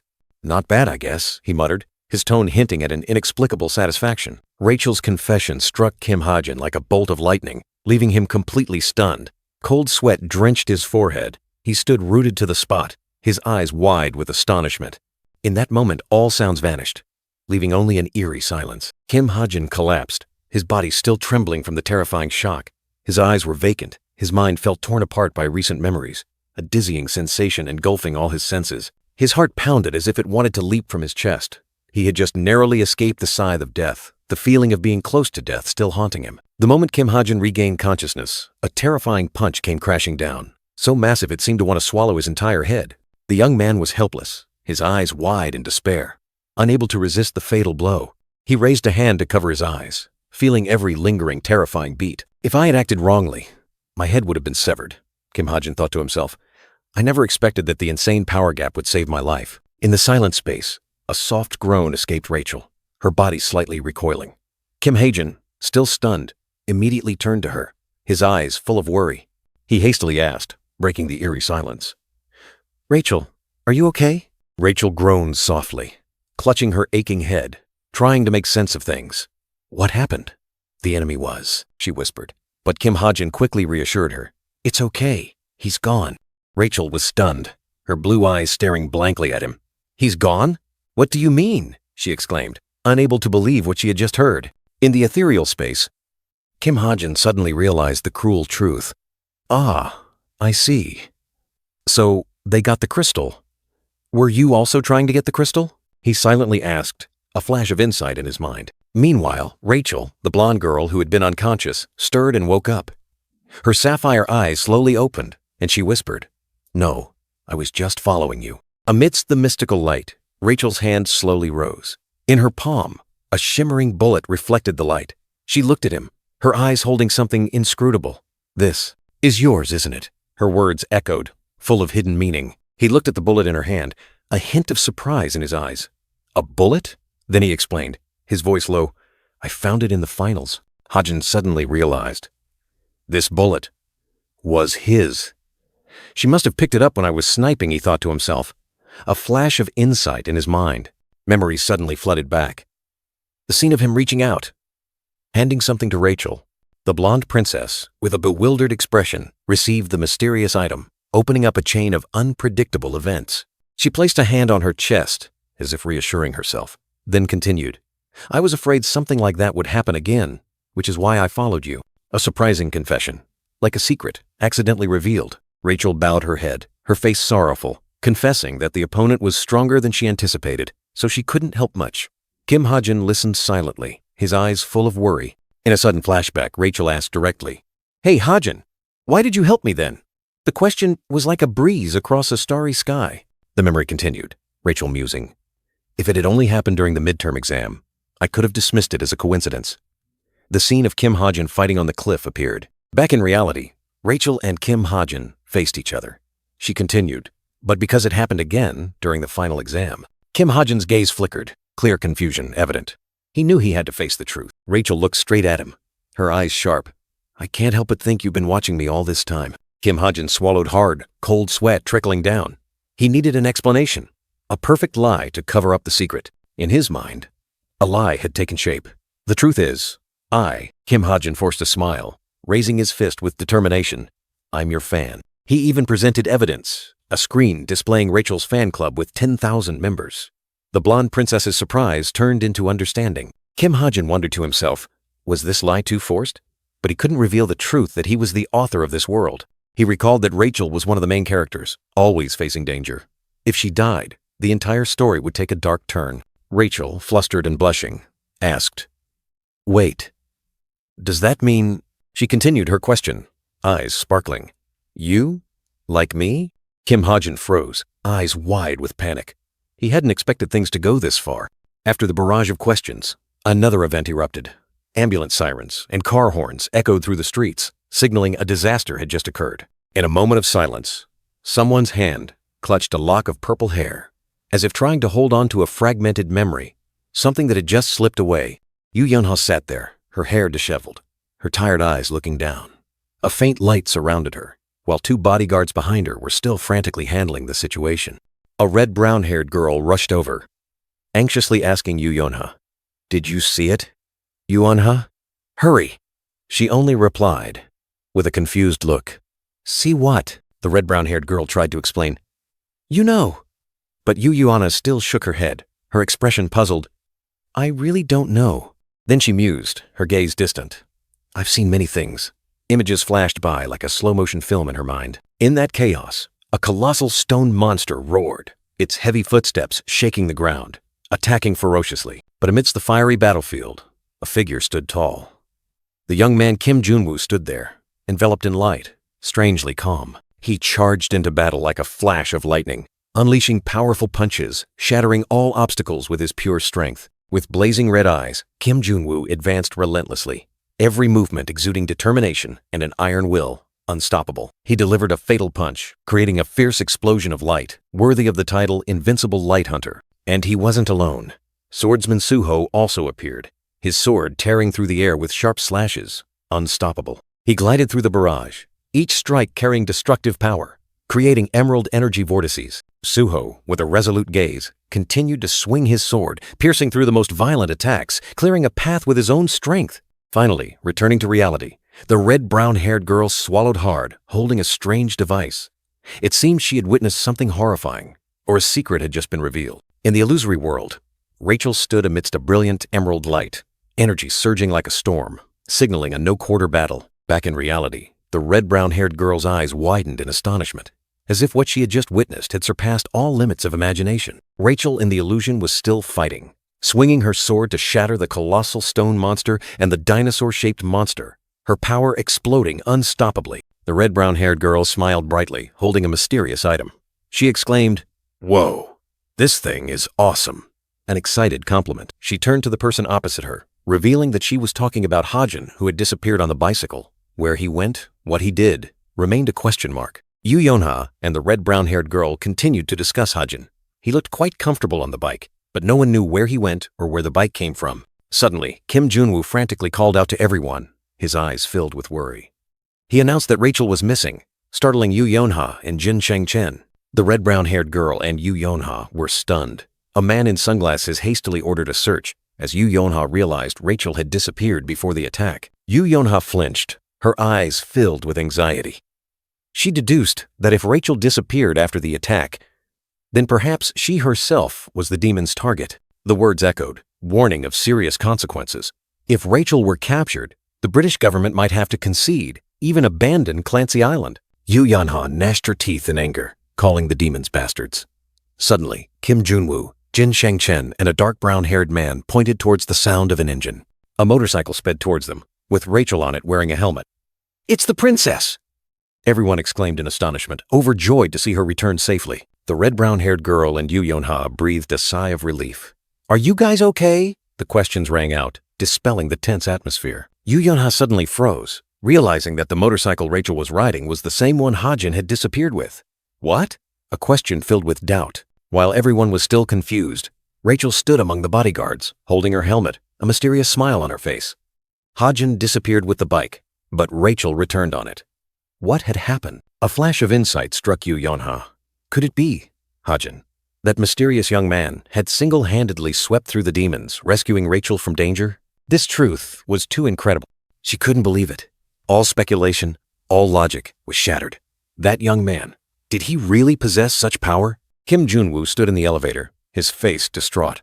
He knew Hajin was talented, but he hadn't expected him to be so far beyond their reach. A harsh truth. The sky was clear blue, white clouds drifting lazily. The double-star Clancy Premium Hotel stood tall, welcoming a new day, or a new beginning for unsolved mysteries. Che Na-yoon stood waiting, her eyes idly glancing at her watch. A familiar voice rang out, breaking the silence. The dark-haired young man asked, "Is it just you? Where are the others?" Che Na-yoon replied, "They're already in the restaurant. You're late. Come on, let's go." Che Na-yoon turned, smiling brightly. "My treat. An unexpected offer. You're treating me? What's going on?" The dark-haired young man was surprised. Che Na-yoon just remained silent and walked away. A sense of confusion enveloped them. The dark-haired young man scratched his head, his eyes full of doubt. That's really strange. Is something happening? His intuition told him something was amiss. Her footsteps were light, as if to dispel her chaotic thoughts. With each step, a small leaf gently fell, as if time was slowing down. She lowered her head, her eyes filled with sadness. An unspeakable sorrow was hidden deep within the young woman's soul. The dark-haired young man suddenly stopped, calling out a name. "Hey, Hajin!" A name rang out, carrying surprise. In the sparkling space, Che Na-yoon faced the dark-haired young man. She began to speak. "You and I." A story was about to unfold. She looked straight at him, her gaze firm. "By now, aren't we already friends?" A question filled with unspoken feelings. The dark-haired young man turned his back and walked away in silence. The leaves gently fluttered, like an answer to the question. Or just an evasion? The young woman's stunned gaze, as if a cold denial had just struck her. 2 leaves fell scattered, carrying the disappointment of a heart. The reddish-brown-haired young man stood there, his gaze firm. "I don't think so." A decisive answer, pushing the budding relationship into a dead end. "Oh, really?" The young woman clenched her hands tightly, her fingernails digging deep into her skin. Anger and pain surged, threatening to erupt. Fine. I wasn't serious anyway. She turned her back and walked away angrily, her hair gently swaying. You jerk. Always embarrassing people. Just forget everything I said. The girl's figure gradually receded, leaving the young man alone in the silent night, where the leaves continued to fall. The young man's eyes gleamed with determination, mixed with a hint of sadness. There's no way I can let us be friends. An unspoken vow, heavy with tragedy. In his mind, Rachel's image appeared, stained with blood. I'll eventually have to leave, and one day, I'll take the life of the person dearest to her. A soft sound. His feet walked away. Each step was like a farewell, severing all ties. Amidst the deep night sky, lonely leaves drifted. We can never be friends. A tragic end had been decided. Time passed, and the scene shifted to Garam Hall, an ancient building where new stories were about to begin. Kim Ha-jin returned home, looking tired. I'm home. A simple greeting, yet filled with exhaustion after a long day. A blonde girl, Evangel, cheered joyfully and rushed to hug him. Her radiant smile, like the sun, dispelled all weariness. Chicken! Where's the chicken? The girl eagerly asked. He smiled, presenting 2 bags of fried chicken. The small joy warmed the room. Thanks, Ha-jin. Evangel ran off, leaving him with a contented smile. This feeling is so heartwarming, as if I'm a father. With Evangel settled, and only 3 days of leave remaining, he decided to tackle his to-do list. Life went on, despite his personal sorrows. Kim Ha-jin smiled, deciding to start work by synchronizing his smartwatch with his laptop. He sighed, recalling the inconvenience of having to open his laptop every time he needed something. Even so, he kept procrastinating because he didn't want to waste precious SP points. In another moment, incredible luck had saved him from the jaws of death. The special ability Luck Accumulation activated, helping him escape by a hair's breadth. Thanks to that luck, he received 193 SP points. An unexpected gift from fate, or from some unseen hand? With the SP he had just acquired, he could finally do what he wanted. With just one click, 190 SP would disappear to synchronize the device. A surge of blue energy flared, connecting the smartwatch to him. Now, all information was at his fingertips. Immediately, countless virtual screens appeared, surrounding him. Data and information flowed, transforming the room into a personal control center. He couldn't help but exclaim in surprise at this convenience, blaming himself for procrastinating for so long. Thanks, Chuk Jung-young, he thought to himself. His phone rang, displaying Park Soo-yuk's name. He had another important matter to deal with immediately. He called Park Soo-yuk, asking about the Augusta car he had ordered. In his mind, the image of Evangel happily eating chicken appeared. Park Soo-hyuk quoted the car's price, 150 million won for the basic model, and it would be even more expensive with all options selected. He didn't flinch. Then just get the full option model, he stated decisively, surprising Park Soo-hyuk. Leave it to you to handle. For him, 150 million won was a small matter after winning 2 billion won at the casino. He scrolled through the information on the screen. Soon, Captain Packhorse's raid on Suwon Demon Cave will take place. He knows what this means. With this exclusive information, he smiled confidently. A golden opportunity to make a fortune in the market awaited him. He smiled meaningfully, shadows covering his face, revealing only a subtly upturned corner of his mouth. Then a loud laugh echoed, breaking the gloom, blending into the vibrant modern city scene under the clear blue sky. The long summer break finally ended, and the cadets gathered once more, walking down the familiar hallways. The air buzzed with chatter and laughter echoing everywhere. Kim Ha-jin quietly listened, then thought to himself about social media. It had been a long time since he checked the protagonist's timelines, a habit he used to maintain regularly. He lightly touched his smartwatch. The first timeline that appeared belonged to a white-haired young man, showing off his toned physique in a towel, accompanied by an introspective status update. Next was a photo of him training, with a radiant smile, affirming his continuous self-improvement, and another photo of him in contemplation, with a caption about bravely overcoming difficult days to strive for a better future. Kim Ha-jin frowned, annoyed, and muttered, "That guy Jung-hak is really something else." He scrolled past. Kim Soo-ho and Yu Yan-ha rarely posted, and Rachel's account was managed by the palace. As for Chae Na-yoon, she hadn't posted anything since the casino incident. Her oldest post was a picture of a shattered floor, filled with disappointed hashtags. She must have been very distraught, but everything would be fine, Kim Ha-jin thought to himself as he scrolled past the Veritas signboard. Anyway, he was still glad that everyone seemed to be doing well.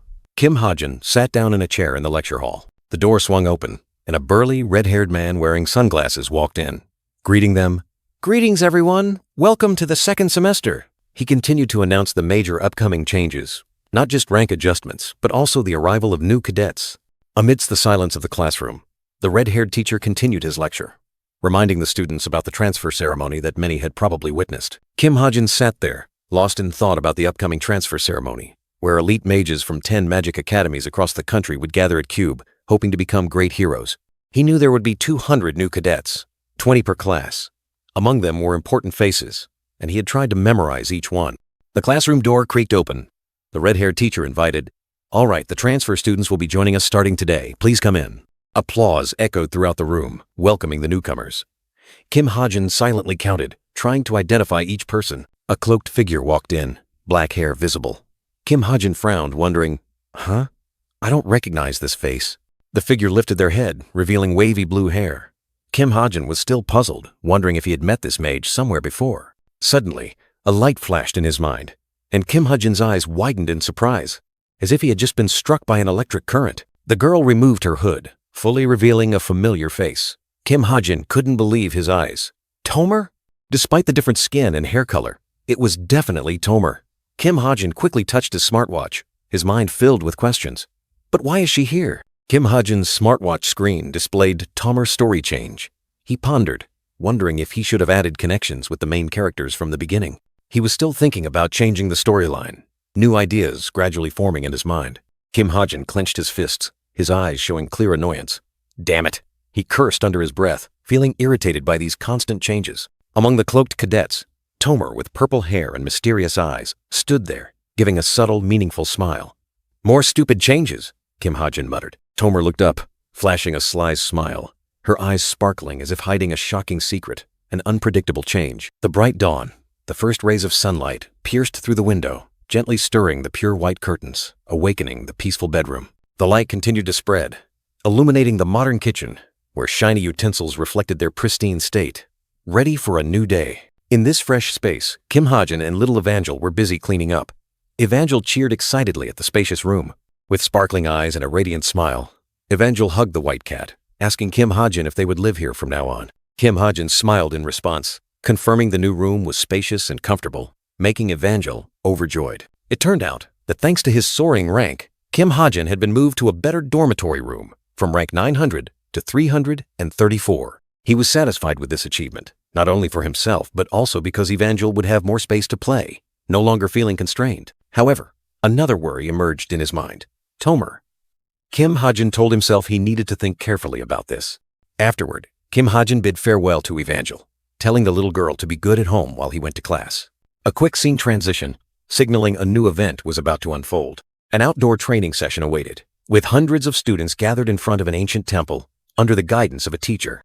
The red-haired teacher explained that this was a special training session aimed at bonding old students and new transfer students. He introduced the training session called Dangerous Hike, asserting that this mountain had no dangerous monsters. But the teacher warned that this mountain was full of terrifying traps, accurately modeled after the traps of the demon race. Any small mistake could send a student to the hospital, so extreme caution was required. Teams would be divided into 12 people. In the crowd, Che Na-yoon suddenly recognized the blue-haired young man next to her, asking if they were on Team 3 together. 3 students stood side by side, their faces stern, preparing for the upcoming rigorous training. Kim Ha-jin and 2 other students also wore tense expressions, ready to face the challenges that awaited. The rallying cry echoed, "Everyone in!" The group of students entered the dark forest, the faint path leading deep into the night. With heavy footsteps, they delved deeper. A giant crow's shadow appeared and disappeared, like an omen of lurking dangers. A cold, gloomy atmosphere enveloped them. "My God, it's 10 a.m. already?" a student exclaimed. "It's not just cold, it's dark too." Kim Ha-jin mused, the teacher's warning echoing in his ears. If what the teacher said is true, we could step on a trap at any moment. The brown-haired young man walked cautiously, but fate was ironic. His foot stepped on a dry branch, triggering a trap. A piercing scream tore through the air. Black tentacles shot up from the ground, coiling around the unfortunate young man, pulling him into the air. "My God, it's already like this?" Che Na-yoon and Suho drew their swords, ready to fight as the ghostly tentacles continued to attack, tearing through the night. Not just one, but many other students were also bound tightly by tentacles. Suho was hung upside down. Che Na-yoon and another brown-haired young man desperately tried to fight back. Suddenly, a fierce flame erupted, dispelling the darkness. The whole group panicked and fled, their stunned faces reflecting the firelight. In the middle of the night, a long-haired ghost with glowing red eyes appeared, emitting terrifying moans, making the atmosphere even colder. A ghost. A ghost! Chae Na-yoon and Suho were utterly terrified, holding hands and running for their lives, leaving the scary ghost behind. After the panic, the group gasped for breath, sitting on the ground. That was insane. My heart felt like it was going to explode, Chae Na-yoon said, trembling. Suho offered a reassuring smile. Anyway, you did very well. Chae Na-yoon replied, You too, Suho. Chae Na-yoon looked into the distance, her eyes complex, seemingly still haunted by what had just happened. Chae Na-yoon suddenly called out to Suho, her eyes questioning if they were friends. Suho smiled brightly, affirming that of course they were friends, then wondered why, she asked. Chae Na-yoon turned her face away, looking flustered, as if there was something difficult to say. Her gaze drifted into space, a thought suddenly appearing. He clearly said he wouldn't consider me a friend. She swallowed hard, her face flushed with shock, unable to believe it. Chae Na-yoon's face turned beet red, her mind reeling with thoughts of whether Kim Ha-jin wanted more than friendship. A sudden rustling broke her chaotic train of thought. Suho and Chae Na-yoon, along with the cloaked young man, looked in surprise towards the source of the sound. Kim Ha-jin suddenly appeared from the bushes, his face puzzled as he asked what Suho's group was doing there. A silence fell, signaling an unexpected event about to unfold. The group of cadets, including Suho, Chae Na-yoon, Kim Ha-jin, and others, were sitting or standing scattered in a strange forest. An illusion barrier? Simon Delic and Lee Ji-yoon appeared, with Simon lamenting that they had been wandering aimlessly for an hour. Simon continued, saying someone had gotten annoyed and told them to get out of the way. Kim Ha-jin stood behind, looking displeased. Kim Ha-jin looked at his wrist device, thinking to himself that he was also confused at first, but that guy was miraculously good at finding his way. Chae Na-yoon asked Simon and Lee Ji-yoon if it was time for team training yet. Simon replied that the second semester usually had group exercises. The three, Simon, Chae Na-yoon, Suho, discussed, none of them having chosen their teammates yet. Lee Ji-yoon suddenly spoke up, saying she was thinking of inviting Kim Ha-jin. Chae Na-yoon turned to look, her face full of surprise. Chae Na-yoon exclaimed Kim Ha-jin's name in astonishment. Lee Ji-yoon calmly explained, considering him the perfect choice due to his superior talent and intelligence. But Chae Na-yoon was still confused, trying to find an excuse for her surprise. She stammered, unsure how to express herself. In Chae Na-yoon's mind, he was a cold, difficult person. She mumbled, wondering why she was saying these things. Simon Delic suddenly cut in, his face serious. He asked in return if they had heard the unpleasant rumors about Kim Ha-jin. He continued to spout rumors, saying that Kim Ha-jin frequently left the academy to get involved in all sorts of shady, bad business. The sudden rumors stunned Suho and Chae Na-yoon, their eyes filled with surprise and confusion. Simon Delic continued to sneer, weaving stories about Kim Ha-jin accepting bribes from gangs. Suddenly, Chae Na-yoon cut him off. With an angry gaze, Chae Na-yoon questioned Simon Delic. Did you see him do those things with your own eyes? Simon Delic stammered, claiming they were just rumors. But Chae Na-yoon didn't let up, insisting on asking if he had witnessed it himself. Chae Na-yoon sharply concluded, And you still believe those baseless things? Suho silently observed, his eyes full of thought. Suho spoke up in support of Chae Na-yoon, asserting that false rumors should not be spread. He believed that Kim Ha-jin was not that kind of person. After a break, Suho and Chae Na-yoon decided to continue their journey, leaving Simon Delic and Lee Ji-yoon still flustered behind. A moment of silence. Night fell. Stars twinkled over the roof of Garam Hall, and a tranquil atmosphere enveloped everything. Suddenly, an exclamation of surprise came from a girl checking her voice. The girl with her long black hair tied up sat before the screen, satisfied that her voice had been perfectly disguised. A plan was beginning to unfold. In the enveloping darkness, a cloaked figure cautiously uttered, This is the first meeting. I cannot make any mistakes. A grand plan was being brought to light. Luohua Intelligence Agency. The name echoed through the air, symbolizing an independent intelligence organization, bound by nothing, serving only one person. A solitary rose petal gently drifted on the rippling water, reflecting an ethereal light, as if the soul of the Luohua agency was beginning to awaken. Amidst the ethereal purple energy, the cloaked figure became clear, her face hidden behind a mask. She greeted them, her voice full of authority, like a queen of the night. 3 phantom figures appeared, her loyal subordinates. They bowed respectfully, their oath of honor echoing, It is an honor, Master. The corner of her lips behind the mask curved slightly into a satisfied smile. A good start. She was pleased with this absolute obedience. She began to divide power, establishing 3 departments. First were the spies, those specialized in gathering plans from rival guilds, operating in the shadows. The ultimate mission of the spies, to uncover all schemes of hostile forces, especially the Divine Grace Guild and the Desolate Moon, potential obstacles. The second department, scouts, had the mission of searching for new dungeons and hidden high-level monsters. A wild creature growled on the cliff, like a welcome. A subordinate replied, their voice firm. "Understood, Master." Then a dazzling flash of light streaked across, signaling new missions awaiting. The cloaked figure was alone again, sitting before the screen. A faint silhouette appeared, as if awaiting the final command from the mysterious master. Finally, nightfall, the department operating entirely in the shadows. They handled everything from background checks, surveillance, kidnapping, to coercion. A man smirked sinisterly. Nightfall's mission didn't stop there. It also included the most brutal acts. Murder. A bloody, chilling scene appeared, evidence of their ruthlessness. She ordered the Nightfall team. "You will investigate the histories of these 5 individuals." 5 mysterious profiles appeared on the screen, waiting to be unveiled. She emphasized, her tone stern. "Absolutely do not let them detect you, nor cause them even the slightest harm." A command full of hidden meaning. The secret was revealed. 4 of them are just decoys. Only one person is important. She awaited the report, her sharp eyes holding a grand conspiracy. A cold gaze swept across the screen. Lines of digital data danced like an unsolved cipher, revealing a deep secret. Kim Ha-jin, 17 years old. A name that held a trove of secrets. From an orphanage to a military academy, and then information transactions worth hundreds of billions. The alarm clock rang, breaking the morning silence. 6:30 a.m. A new day began. A soft groan. The red-haired young man stirred. "Is it morning already?" He rubbed his eyes, trying to shake off his drowsiness. But then, an unexpected sight met his eyes. The blonde girl was sleeping soundly beside him. "What is this? When did she get in here?" He sighed, gently stroking the girl's golden hair. Good heavens, this adorable kid. A helpless smile appeared on his lips. A meow sounded. A white cat's head peeked out from behind the door, as if also calling him to wake up. He had changed clothes and stood by the door. The small white cat was also awake, looking at him with deep blue eyes. "You're up too?" His hand stroked the cat. Witches could create illusions, but this cat, it wasn't a temporary illusion. This was a real cat, created by Evangel with her own power, a special creature imbued with magic. He put on his jacket, a faint smile on his face. "It's just cute now, but it'll be very helpful later." He told the cat, then decided, "Let's go find something to eat." Under the brilliant morning sun, the red-haired young man stepped outside, yawning.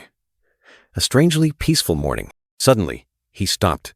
A soft "oh" escaped him, his eyes looking forward in surprise. A long-haired, purple-haired girl smiling brightly stood there. "Up so early? Where are you going?" He pointed, replying curtly, "To get some food." The purple-haired girl softly hummed, her eyes full of hidden meaning. The two walked side by side, their footsteps light on the paved road.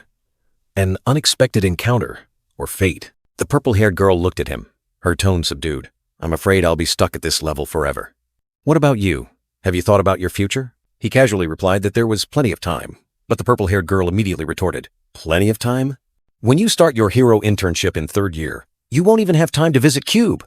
The purple-haired girl continued to introduce Yu Yonha's guild, the Straits of Essence. "A shortcut to success," she asserted, her eyes full of confidence. She tilted her head, a charming smile on her face, and directly invited him. "Why don't you join the Straits of Essence with us?" Kim Ha-jin hesitated for a moment, then declined. "But Forsaken Plains sounds more appealing to me." He admitted he wasn't sure if he'd be accepted, but remained firm in his choice.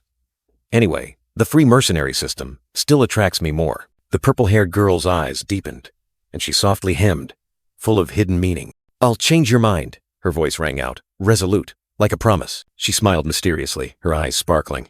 "If I bring you what you're looking for, things will be different, won't they?" He flinched, a soft ugh escaping him, his face full of surprise. "What is it?" he asked, but she just chuckled, her cat ears twitching. "Who knows?" She suddenly remembered something, her tone changing. "Oh right, remember Lee Gina, the one who bullied you? She just got disciplined."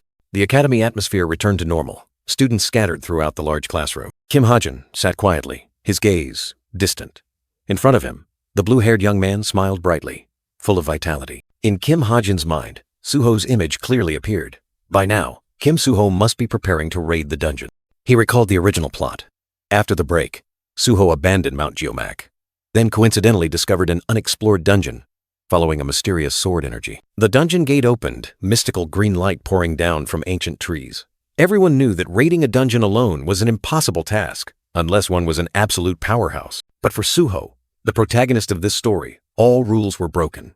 He charged in alone, defeating the final boss with extraordinary power. Brilliant green light flared, enveloping Suho's hand. That was the moment he received the ultimate weapon, the key to unlocking new power. Normally, that weapon required sapling powder to awaken, to reach the pinnacle of its power. But life isn't a dream, Kim Ha-jin grimaced, sweat pouring down. The problem was, that powder was in his hands. He worried about Suho's safety when he was alone. For Suho to develop on the right trajectory. For him not to be in danger. Kim Ha-jin decided, I have to go into the dungeon. With him. He sighed. After all, the world he had once written had favored Suho much more than this cruel reality. A finger lightly scrolled across the tablet screen. And who knows? Kim Ha-jin narrowed his eyes, his heart pounding. Who knows? Maybe he'd gain something from this trip too. The brilliant dawn cast a golden glow over the curved tiled roofs of Garam Hall, signaling a new day filled with awaiting plans. Kim Ha-jin sat on the sofa, Evangel sleeping soundly on his lap. But his mind was preoccupied with another name. Tomer. What should I do about her? He gently stroked the girl's blonde hair. I need to plan carefully before raiding the dungeon. Tomer hasn't fully sided with the devils yet. If her father can be found, there might still be a chance to bring her to his side. His eyes flashed with an ominous purple light. Because Tomer had only one mission, to find her father and kill him.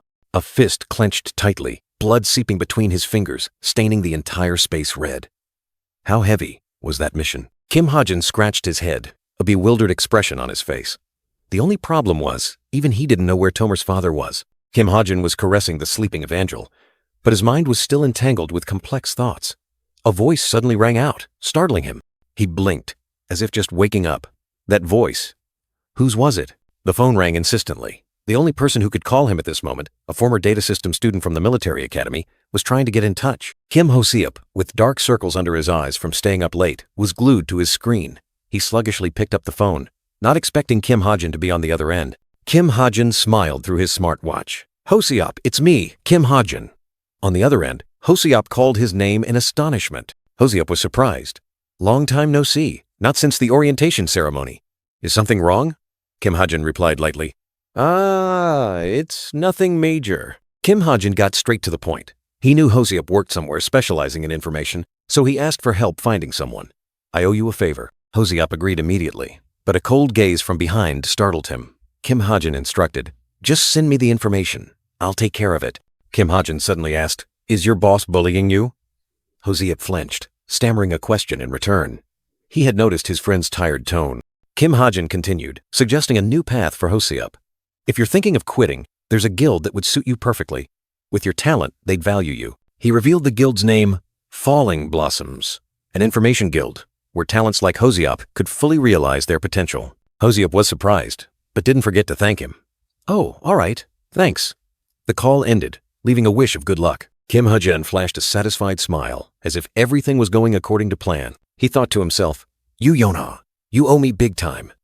At the same time, another image flashed in his mind. Suho swung his massive weapon, generating a powerful aura, ready to face all dangers in the dungeon. He gripped the weapon's hilt tightly, spinning it skillfully, his gaze resolute. This was the path Suho had chosen. The young man swung his sword, a streak of blue light tearing through the night, signaling an unending battle. He stood deep in the forest, sword energy still lingering, like a lone warrior in a dream realm. Suho's deep blue eyes held many thoughts, seemingly contemplating a momentous decision. The rustling of leaves echoed in the silent space, shattering the peace, signaling an unexpected arrival. Kim Ha-jin approached from behind, asking, still training? It's quite late already. Suho turned back in surprise, and Kim Ha-jin continued, isn't it a bit too early to be training so hard for a new semester? Kim Ha-jin chuckled lightly, teasing that Suho looked like he was preparing to raid a dungeon. Suho seemed startled. Suho's eyes suddenly widened, astonished when Kim Ha-jin uttered the name Geomac Mountain. Kim Ha-jin smiled meaningfully, revealing that Suho had found the dungeon entrance last week and was planning to go alone. Suho was stunned, unable to believe it. How do you know? In a humorous moment, Kim Ha-jin explained that he just happened to see it, and that he was the type of person who always wanders around. He confidently pointed to his eyes, as if showing off a special ability. Kim Ha-jin's eyes suddenly flashed with magical swirls, and he asserted that his eyes were quite good. Amidst the mystical night forest, Kim Ha-jin continued. His eyes were especially useful outside the cube, and he had a proposition. Suho looked up, full of surprise. Kim Ha-jin proposed, I'll go with you into the dungeon. Kim Ha-jin flashed a sly smile. The reward will be 91.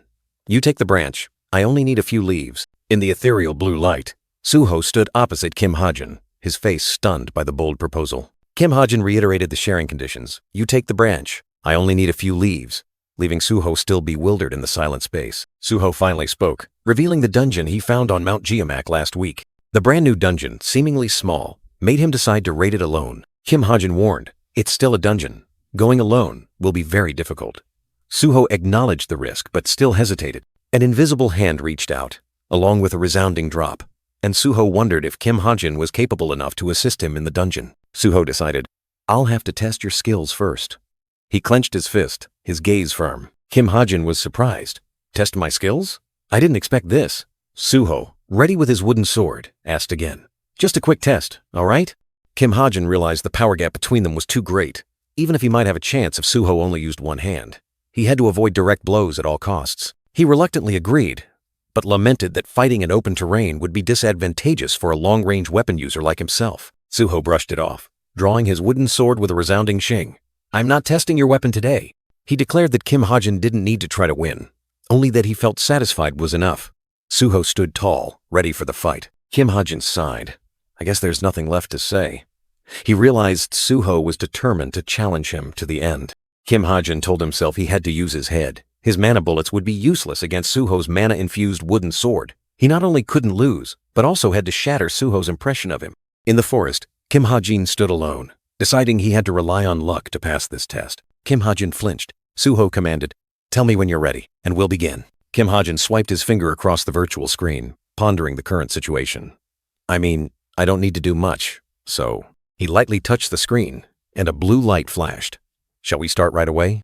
Suho looked straight ahead, his azure eyes flashing with sharpness. Good. Then, let's begin. Suho's eyes suddenly lit up, and a swirling blue energy vortex became visible, signaling that his skill had been activated. Time seemed to stop. Suho dashed forward with wind-ripping speed, his figure blurred like a ghost in bullet time. Kim Hajin focused intensely, his eyes quickly scanning every movement. I see it. In Kim Hajin's eyes, the trajectory of Suho's sword was clearly visible, like a blue streak cutting through space. His sword path. Suho swung his wooden sword, creating a powerful shockwave that sent dirt and rocks flying.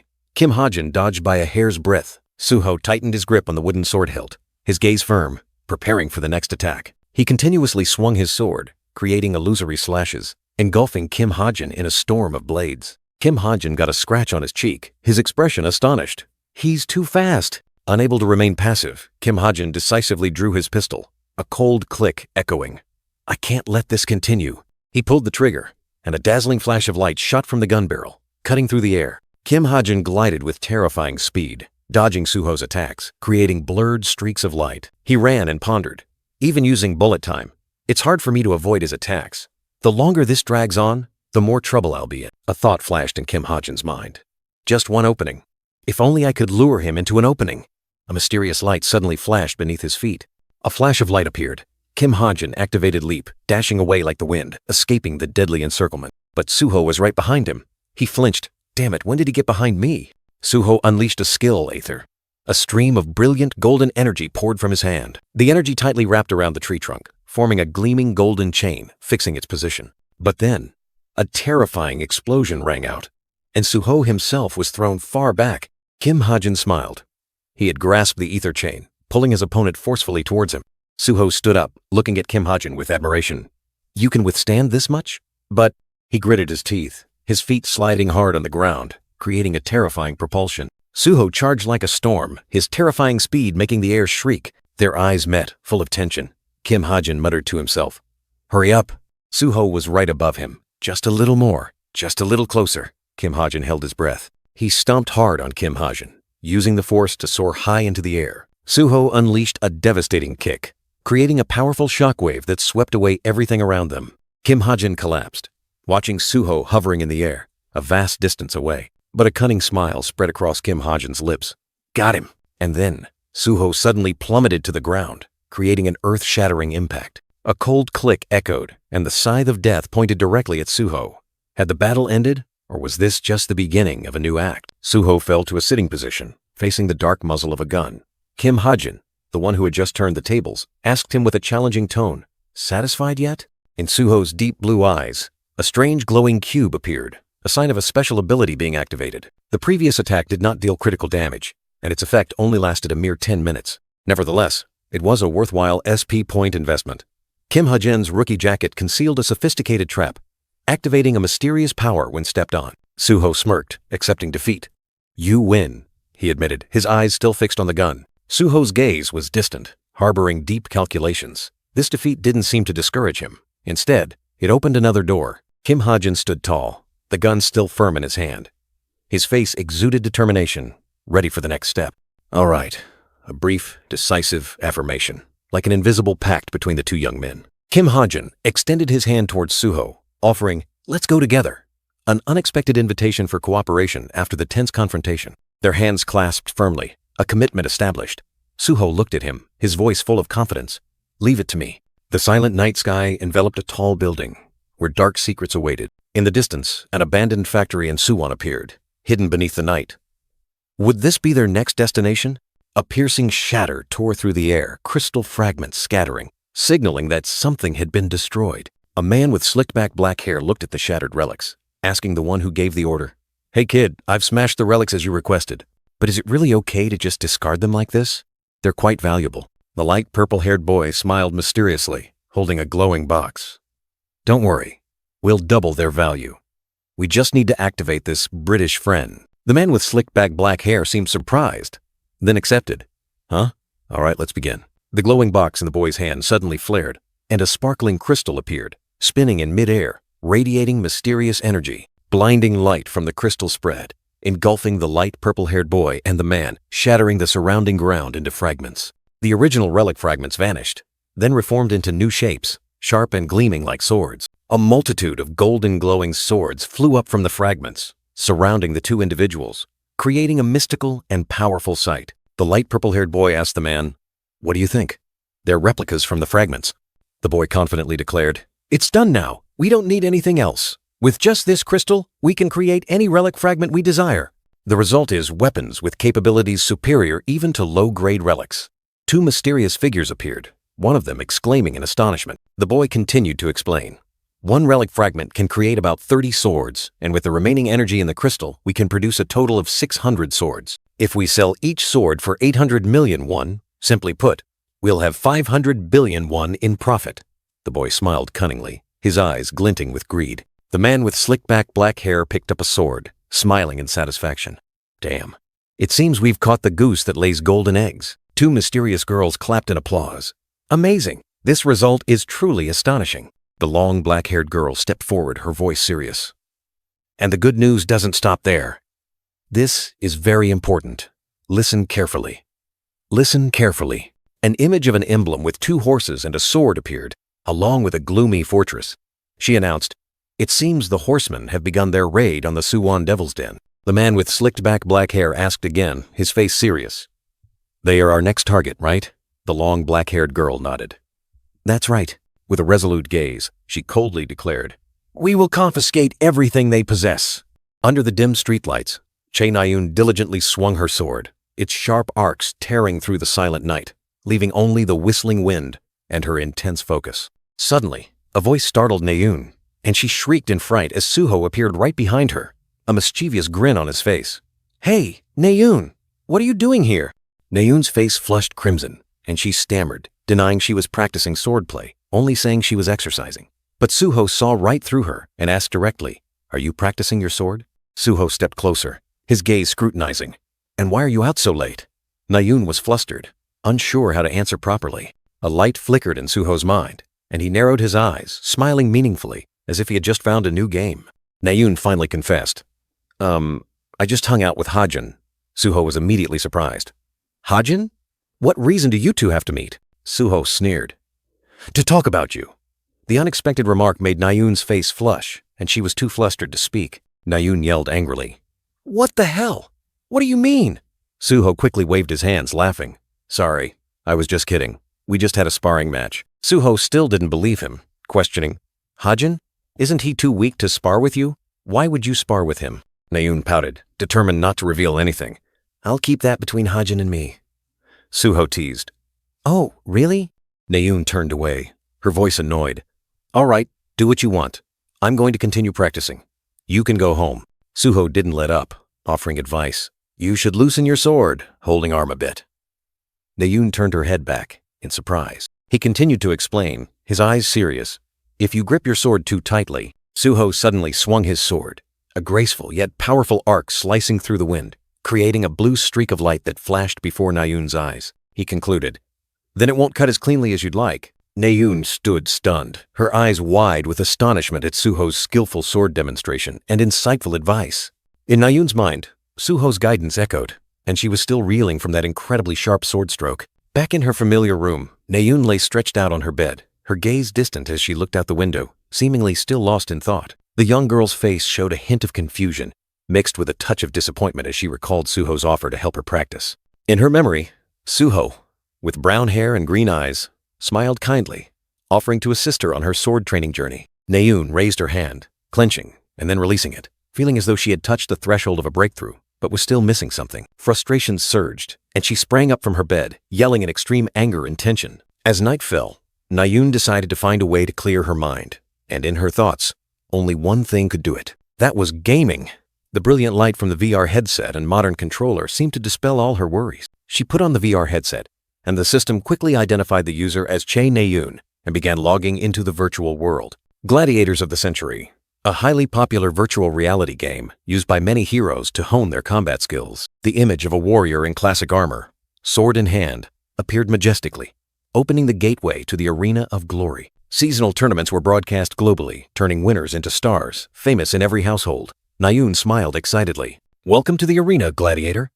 Gladiators of the Century is unique in that it has no leveling system or items. In the ethereal virtual space, Suho appeared, his avatar glowing with his characteristic blue hair and eyes. In this world, you can only rely on your combat instincts and control skills to win. Suho proudly displayed his record of 98 wins and 17 losses. Come on, let's forget about rankings for now. He's just here to blow off some steam. Suho decided to find an opponent for a proper rumble. Suho scrolled through the screen, his eyes suddenly stopping when he spotted a potential opponent. He was Extra 7 with a record of 43 wins and 43 losses. A close-up of Suho's opponent appeared. A mysterious white-haired young man wearing a dark blue cloak and a mask covering his face.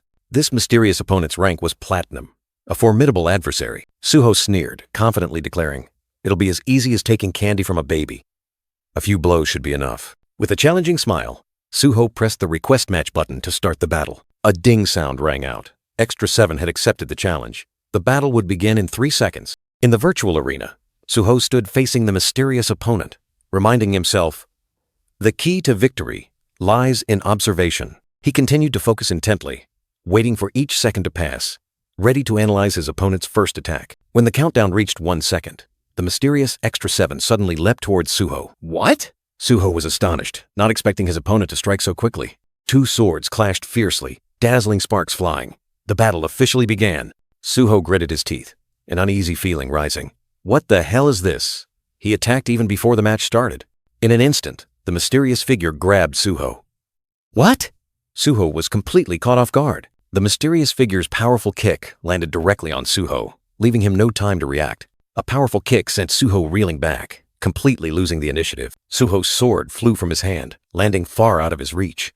A sword slash tore through the night, blinding light and splattering blood, ending the match in the blink of an eye. Suho's shield shattered. 2 crossed swords blazed fiercely, announcing a bitter defeat. You lose, and defeat. In the silent night, Suho was stunned, only able to utter this, in disbelief and astonishment. He roared in anger, his face contorted with indignation. This bastard is a cheater! Suho, exhausted but defiant, roared, I can't lose another round. At the same time, the system confirmed Extra 7 had agreed to a rematch. But in an instant, Suho collapsed again, lying motionless on the ground. He cried out in shock, unable to believe his eyes. Suho still couldn't accept the truth. He muttered, No way. Again. And Extra 7 continued to agree to a rematch. Once more, Suho fell, helplessly looking at his opponent. He still refused to give up, shouting, Just one more round. And Extra 7 agreed again. In a simple scene, Suho was defeated again, lying motionless in a pool of blood, while the mysterious figure stood there like a monument. Suho lay there, his bandaged hands soaked with blood dripping onto the ground. He gritted his teeth and muttered, Damn it. Damn it. He lay face down on the ground, desperately shouting, I just can't win. while the mysterious Extra 7 stood there, unusually calm. Suho knelt, pleading, "Just one more time, sir." But the mysterious figure coldly replied, "Sorry, I have to go to sleep now," then turned and walked away, causing Suho to cry out in panic. Suho tried to hold him back, asking, "Do you always log in at this time?" The mysterious figure replied simply, "Hmm?" Suho then hesitated. Then, Suho looked up at the mysterious figure, his eyes full of hope. "Could you teach me a few moves whenever we meet?" The mysterious figure was silent for a moment, then nodded slightly. I suppose so." A dazzling light enveloped the mysterious figure. He said goodbye, then vanished, leaving Suho alone in the virtual space. Kim Ha-jin sighed in relief, taking off his VR headset. He muttered, wondering about his recent opponent's persistence. He was surprised by his winning streak, 7 consecutive matches. He checked the system, wanting to confirm if his abilities applied in the game. A random buff system notification appeared. The system explained the mechanism of enhancing equipment attributes by 144% for 24 hours, after which it would be randomly reset. In another scene, August Ben-Hamin ordered Evangel to go to sleep, and the little girl sadly obeyed. Night fell. Moonlight streamed through the window, bringing with it a sense of tranquility. Kim Ha-jin sat beside a sleeping person, scrolling through a virtual screen. Suddenly, his eyes widened as a new message appeared. A message from Suho appeared. "The second Friday of August. Let's meet then." Kim Ha-jin smiled, repeating the date in his head, a plan slowly taking shape. He was satisfied. Everything was going as planned, then quickly sent a confirmation message. A large text appeared, confirming that only the raid remained incomplete. In the following days, Kim Ha-jin plunged into frantic training, drenched in sweat. His daily life continued, amidst intense study hours and relentless training sessions. Amidst the ethereal virtual space, a heavy sigh echoed, as if foreboding something ominous. Suho, with a blood-stained face and a desperate look, shouted, asking his opponent about the move he just used. The black-haired boy calmly advised his opponent to stay calm, even as the blue-haired boy was fuming, shouting that he had tried his best. Suho knelt, his face astonished and exhausted, unable to believe August Ben-Hamin's true strength, wondering about his inexplicably low win rate. August Ben-Hamin sneered, revealing the harsh truth that he didn't care about rankings, which left Suho in awe. August Ben-Hamin declared the training session over. System panels appeared, signaling that time was late, making Suho realize with a start. August Ben-Hamin's gaze swept over Suho, an inscrutable smile playing on his lips. Suho waved goodbye, while August Ben-Hamin secretly pondered his opponent's strange confidence. With a radiant smile, Suho waved, promising to meet again, his eyes full of hope for tomorrow. August Ben-Hamin subtly replied. Then the illusionary space dissipated, leaving a moment of silence under the deep blue sky. Kim Ha-jin sat in his familiar room, holding his VR headset, letting out a long sigh as if he had just completed a daily ritual. The young man ran a hand through his messy hair, pondering his recent opponent, surprised by the politeness hidden beneath the aggressive exterior. He was still confused by his opponent's enigmatic name, Yununutosman, and settled for calling him a generic name for now. The name Yununutosman kept repeating in his mind like an incomprehensible incantation in the virtual universe. Suddenly, a name flashed in Kim Ha-jin's mind. Nayun? The image of a fresh, radiant, red-brown-haired girl appeared, but immediately, he waved his hand in denial. It couldn't be her. Based on that temperament and way of speaking, he secretly affirmed, definitely, it had to be a guy. A strong, decisive figure swinging a sword flashed through his mind. A green sword slash tore through the air, powerful and decisive, as if engraving an oath. In real life, Suho watched Che Nayun confidently swing a wooden sword. "Hey, Suho, I've gotten a lot better, right?" she asked, and Suho nodded. "Yes, much more natural than before." Che Nayun smiled radiantly, her eyes sparkling with joy. "I just started playing a new game, and I think it's really helpful." Suho was surprised and asked again, "A new game? Do you mean Century Fighter?" She replied, "Yeah, you play it too?" Suho shook his head. "No, but I heard it's very useful." The blue-haired young man smiled, listening. Che Nayun continued to boast. "The game is already great, and I even found a master to learn from." Suho secretly thought, "Really?" She spoke of the mysterious teacher with an excited expression. "Everyone in ranked games just plays defensively. It's so boring. But this person is different." Dazzling streaks of light tore through the night, symbolizing lightning-fast attacks. He always charges straight in, striking with lightning speed. Every step is full of menace. A figure with white hair, a red cloak, swinging a sharp curved sword appeared, helping you get used to extremely effective close combat. This was the image of the teacher Che Nayun admired. Suho exclaimed, "Really? That sounds like peak skill. Must be an active hero. Che Nayun replied. No, I asked. But suddenly, a familiar voice rang out, making Che Nayun turn around sharply. Suho, you're here. She was flustered, her cheeks flushed, her eyes clearly showing annoyance. Someone had appeared at the wrong time. Kim Hajin appeared, looking at Suho and Che Nayun. Suho called. Hajin, he asked. Oh, you're with Nayun. What are you two doing? Suho was about to explain. Lately I've been helping Nayun with. But Che Nayun quickly cut him off, swinging her hand to punch Suho quite painfully. We just ran into each other. Kim Hajin smiled meaningfully, his eyes showing suspicion. Oh, really? Che Nayun was furious, her cheeks burning red with embarrassment, clenching her fists. Clearly, she didn't want to be misunderstood. Anyway, let's go, Suho, Che Nayun said. Suho nodded. All right, see you later, Nayun. The two of them left, leaving Che Nayun with a displeased expression. Che Nayun was surprised when Suho and Kim Hajin were about to leave. We have something to do. You keep practicing, but don't overdo it, Kim Hajin said, advising her. Che Nayun could only reply. All right, see you. The red-brown-haired young man smiled faintly, wishing her good luck before turning his back and walking away. She was bewildered for a moment, then quickly returned the good wishes, but her eyes still held a hint of confusion, as if something wasn't right. Her expression became displeased, her green eyes glinting with suspicion. What was going on? The two young men left together, leaving Che Nayun in the middle of the large courtyard. In her mind, a big question arose. Since when were those two so close?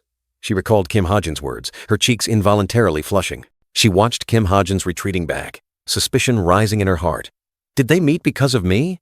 No way. Definitely not. After rejecting my friendship? Ridiculous. She tried to dismiss the thought, telling herself not to care. But curiosity gnawed at her. She couldn't bear it. It keeps bothering me. She secretly followed, hiding behind the trees. From a distance, she saw Suho and Kim Hajin talking.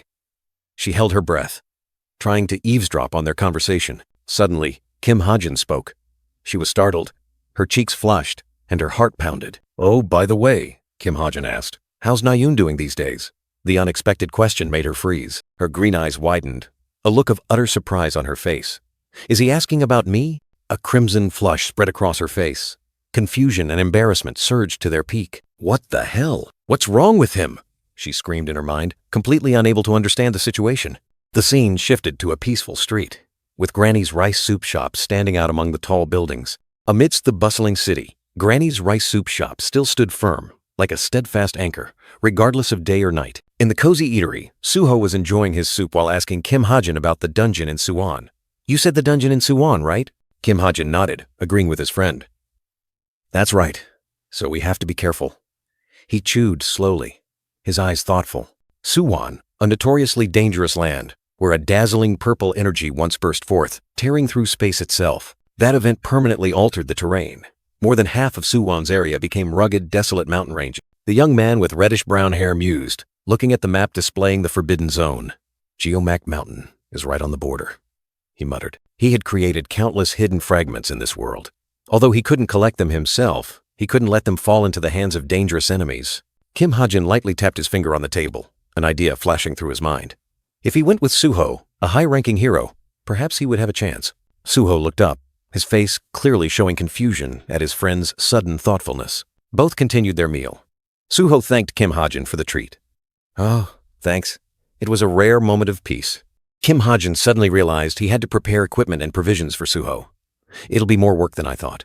Suho stood up, said goodbye, and left. The shop door gently opened, and a mysterious figure stepped in.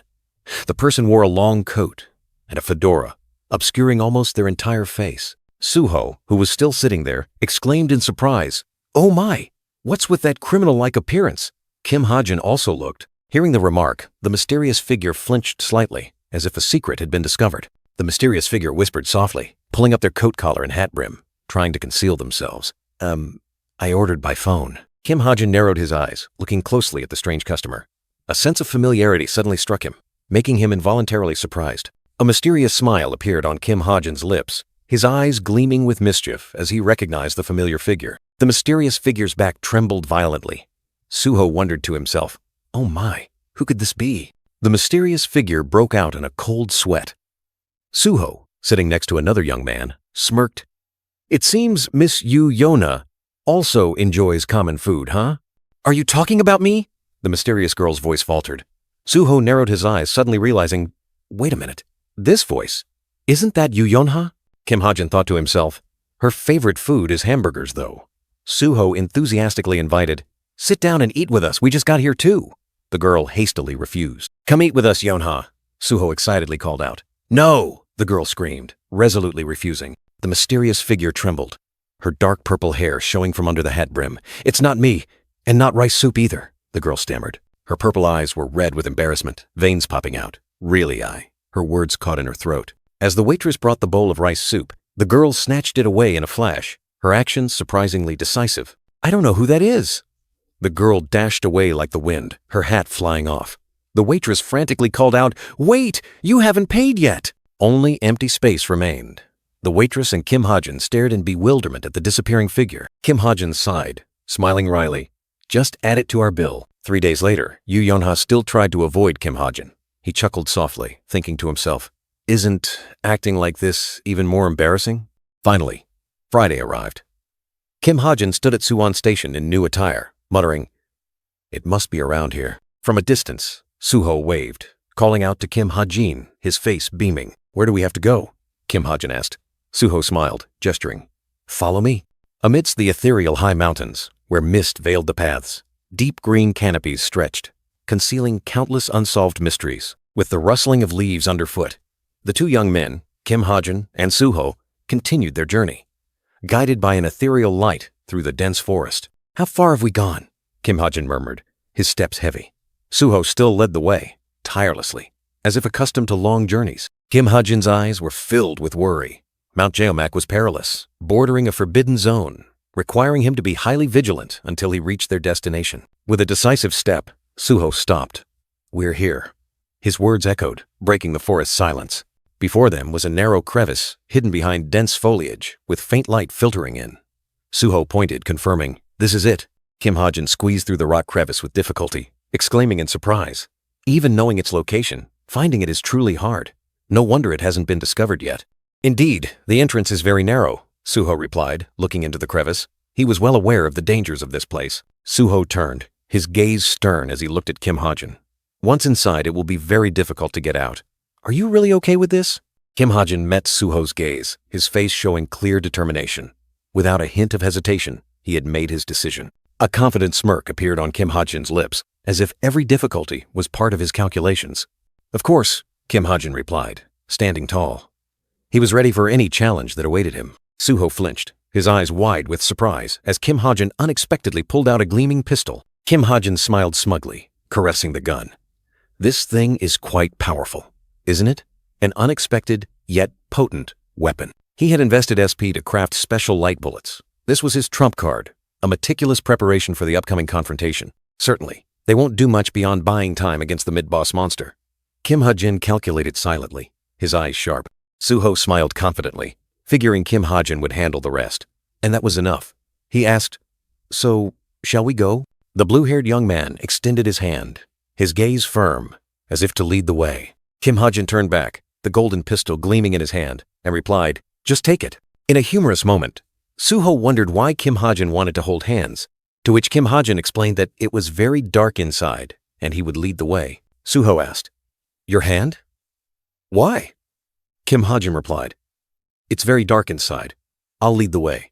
Suho suddenly realized, a light bulb flashing above his head, understanding Kim Hajin's intention. Using a stupid flashlight would only enrage the monsters. Aha! Before the dark cave entrance, Suho said, all right then, let's go in. Two hands clasped tightly, a silent connection between darkness and light, between caution and trust. Each step echoed in the cave as the two young men ventured deeper into the darkness, their hands still clasped. Suho exclaimed in surprise, the cave is much wider than the entrance. Even though I can barely see anything. Suho shivered. It's really cold in here.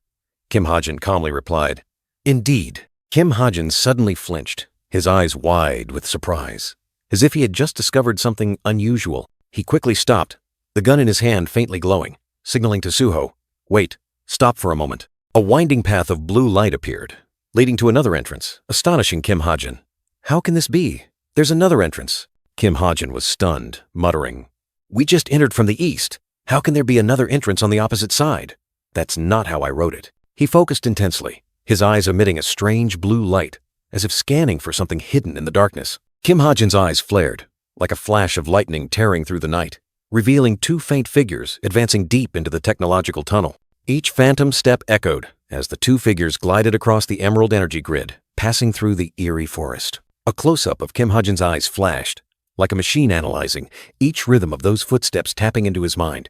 Light emanated from his eyes, forming a circle of energy at his feet, signaling, "Someone is coming." From the opposite direction, the warning echoed, an unbelievable truth slowly manifesting. The two figures continued to walk, their steps light yet powerful on the blue grid, passing through the mystical space. Kim Ha-jin's eyes continued to scan, the blue light seemingly wanting to pierce through all camouflage, searching for the source of the footsteps. The circle of energy at his feet flared up again, confirming the approaching presence, an unavoidable threat. And then two strangers appeared, one with slicked-back blonde hair holding a sword, and another bald with a goatee carrying an axe, emerging from the opposite direction. Suho asked in surprise, but Kim Ha-jin subtly gestured, "Keep it down for a moment." The two strangers were also discussing, one wondering, "Where are we?" and the other replying, "Probably a hidden floor of the dungeon." Kim Ha-jin frowned, realizing he couldn't identify them with his bare eyes. But the dark energy emanating from them couldn't lie. Based on this energy, they are definitely bad guys. He was startled, his deep blue eyes flashing with vigilance, as a sense of unease surged within him. Just then, a message appeared on his wrist. As expected, a message. The message displayed, "Critique, the Geomac Mountain dungeon that Suho raided is too small compared to its rewards, and solution." The message appeared, announcing that the Geomac Mountain dungeon had been transformed, becoming a hidden stage of the Suwon Demon's Den. The black-blue-haired young man, Kim Ha-jin, was startled, his deep blue eyes wide with astonishment. A sense of unease arose within him. The scene shifted to another world, where darkness enveloped everything, and dazzling lightning bolts tore through the sky. Demon bats soared, signaling a terrifying event about to unfold. This was the sign of the connection. The lightning struck more powerfully, illuminating sharp rock formations, as if the Suwon Demon's Den itself was opening its gates. A dark force was gradually encroaching, devouring everything. The final dazzling flash erupted, confirming Kim Ha-jin's fears. The Geomac Mountain dungeon and the Suwon Demon's Den had merged into one, forming an unforeseen deadly peril. Kim Ha-jin turned to ask Suho about the date, his voice filled with tension. "Hey Suho, what's the date today?" "August 14th, Suho replied, while Kim Ha-jin sank into thought, a bad premonition striking him. He bowed his head, his shoulders heavy. A desperate utterance escaped him. "We're screwed." The bleak future and imminent danger made him feel helpless. A fiery emblem appeared, 2 black horses and a sword, with red horseshoes. That was the symbol of the Pack Horse Masters Guild. He remembered that today, this infamous demon guild would raid the Suwon Demon's Den. He saw 2 glowing figures moving in the dungeon. If so, these 2 are definitely demons from the Pack Horse Masters Guild, he concluded, his gaze sharp. He continued to observe the 2 strangers. Only 2 of them? Are they just scouting? He wondered, a cautious note in his thoughts. Kim Ha-jin angrily gritted his teeth. "Damn it! It really is today!" Suho, seeing this, worriedly whispered, "Hey, what's wrong?" He remained silent, his eyes still fixed straight ahead. Suho suddenly spoke up, his eyes wide. "Someone's coming from the opposite direction." This news made the atmosphere even more tense, with danger lurking. Kim Ha-jin was startled. What? He couldn't believe his ears. The situation was getting worse than ever. A mysterious group appeared, led by a man with slicked-back black hair. He recognized them as the Pack Horse Masters Guild, one of the strongest demon guilds, with an overwhelming aura. He knew well. Their members are all fake heroes of mid-tier or higher. A terrifying truth, signaling an uneven battle. Kim Ha-jin gripped his pistol tightly, his heart filled with worry. Even Suho will have trouble facing them. So what should I do? He asked himself, searching for a solution. Suddenly, his eyes widened, his pupils glowing as if realizing something. Wait a minute. A small ray of hope, an idea, suddenly flashed in his mind. Kim Ha-jin was startled to realize the monsters were retreating. An unexpected opportunity had just flashed in his mind. He clenched his fist, and a blue light flared up. This is a golden opportunity to take down the boss. Let me channel power into my eagle eyes. His pupils glowed brightly, magic power flowing from the mark, turning his eyes into a guiding compass. A blue flash streaked past, piercing through the cave's darkness. I've seen the boss's location. His vision swept past the jagged rock formations, as fast as the wind. His gaze penetrated every nook and cranny, missing no detail. Then it stopped before an ancient stone tablet, containing mysterious characters. He turned to Suho, his voice decisive. Go straight. Then turn into the second room on the right. His gaze was firm, though a slight sweat beaded on him. "The boss is there." Suho nodded, his expression serious. "Then let's finish this quickly." At the same time, deep within the Suwon demon's den, a group of people were resting, exhausted. A man with slicked back black hair sighed tiredly, while Kim Jin-kyung began communicating via device. Kim Jin-kyung, the guildmaster of Pakor's masters, asked via the communication device, "Any unusual discoveries?" From the other end of the line, a voice replied, "Yes, we've found a secret passage. It leads to a hidden stage." Kim Jin-kyung smirked maliciously. "Oh, really? Good, we'll go together. Now return to the main group." But immediately after, his smile grew even more sinister. "No, we'll come to you. You two keep exploring." In the dark stone dungeon, an ethereal blue light enveloped those lying scattered. Suho stood tall, his voice echoing, "Wake up, everyone." Kim Jin-kyung smirked maliciously, his crimson eyes flashing. "It seems our two scouts have found a hidden stage," he ordered. "Let's go. We'll clear it out." Suho asked in surprise, "Where are they?" Kim Jin-kyung replied curtly, his eyes full of hidden meaning.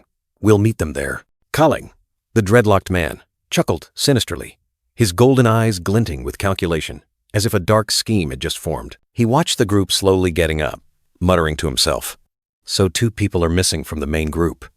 The whole group began to move. Kaling lightly touched his face, a mysterious gesture, as if hiding a secret. The scarred, blonde-haired man turned his head, his sharp gaze sweeping over Kaling, seemingly sensing something unusual. The blonde-haired man called out to Kaling, asking what he was waiting for. But before he could finish, a surge of blue electricity erupted around Kaling, tearing through the air. Kim Jin-kyung's red eyes widened in astonishment. He realized something was terribly wrong. Suho stood there, sword drawn, his gaze resolute. Behind him, a deep swirling black spatial gate emitted an eerie blue light. Kim Jin-kyung spun around, his voice growling with anger. "What the hell are you doing? Who gave you permission to open a spatial gate?" Kaling frowned in annoyance, holding his sunglasses, his gaze evasive. He said nothing, maintaining a defiant silence. He explained casually, "A spatial gate? It's a spatial convergence skill, just connecting 2 nearby spaces." Then he clicked his tongue. But explaining everything is too troublesome. Kim Jin-kyung roared, his voice echoing throughout the cave. "Kaling! I told you to close that gate immediately." Kaling smiled meaningfully, slowly putting on his sunglasses. Kim Jin-kyung's eyes glowed crimson, veins bulging, furious to the extreme. Dark energy erupted around Kim Jin-kyung. He snarled each word. "You! Bastard! What are you trying to do?" The spatial gate still loomed behind Kaling. Kaling snapped his fingers. An invisible wave of energy tore through the air, signaling a fatal attack. A dry SHLNK echoed, along with splatters of blood in the silent space. Kim Ha-jin, Suho, and the other students stood frozen, witnessing the horrifying scene before them. A column of dark purple light shot down from the spatial gate, piercing through Kim Jin-kyung's form. He collapsed, blood splattering, his body torn apart by the mysterious energy. Horror was evident on the faces of Suho, Kim Ha-jin, and the others. No one dared to utter a word. The column of light vanished, leaving behind a gloomy pool of shadow.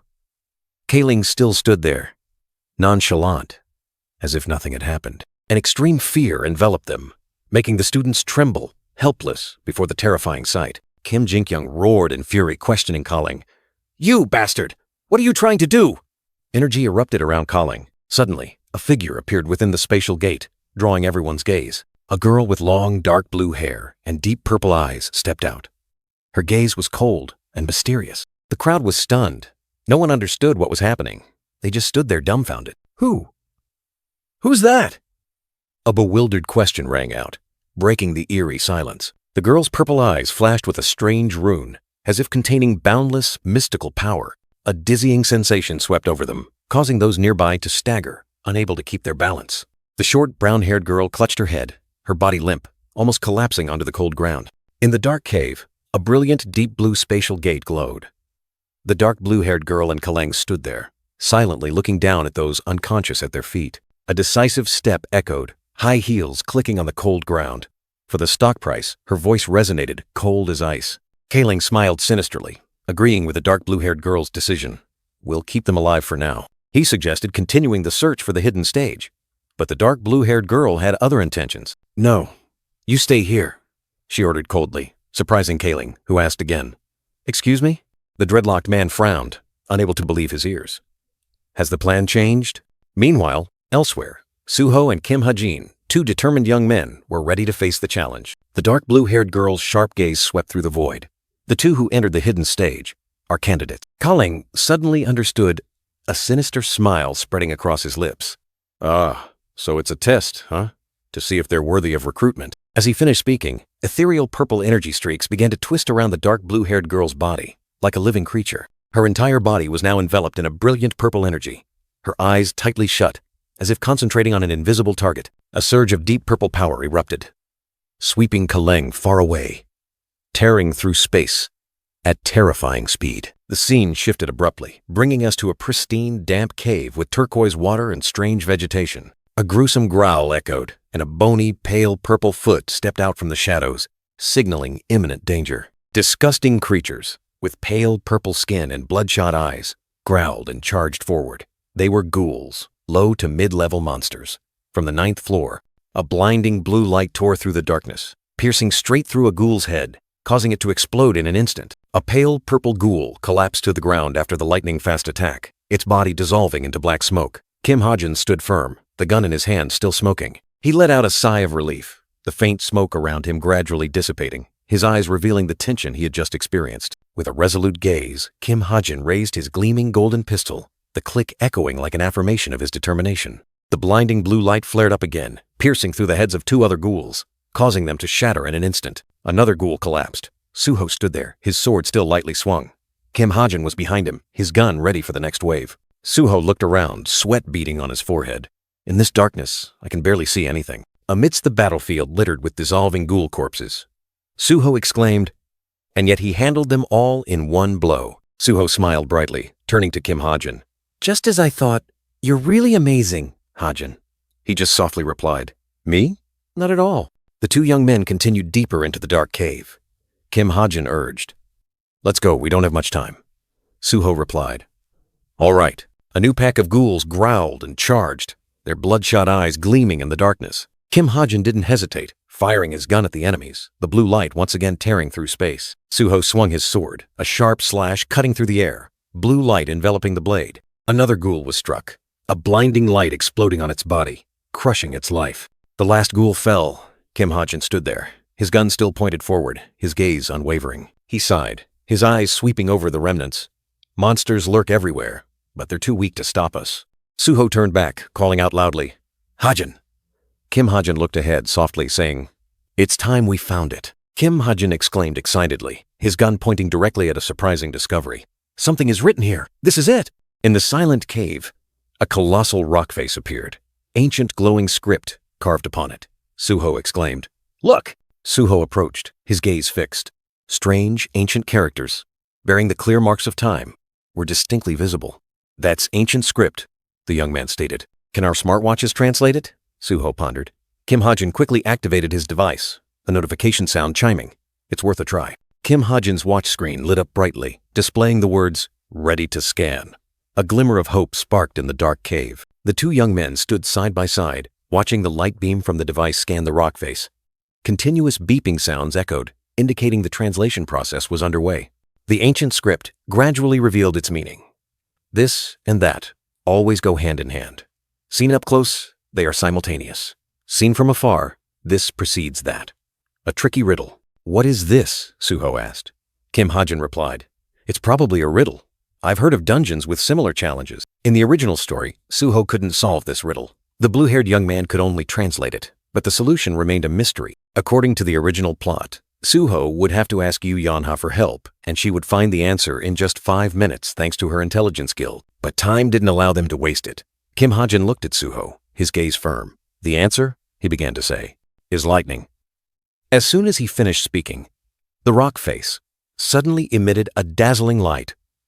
The ancient characters, seemingly imbued with new life. A blue light erupted from the rock face, enveloping the characters, making them more brilliant and mystical than ever. A blinding burst of light exploded, piercing through the cave's darkness, opening up a promising new path. Suho stared at the rock face in astonishment.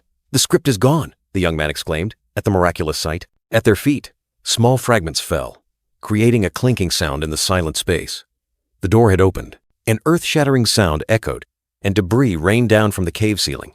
The two young men looked up, their eyes filled with astonishment. A A colossal crack appeared on the rock face, emitting a dazzling blue light, like a scar tearing through space, revealing a mystery. The crack widened, tearing open the rock face.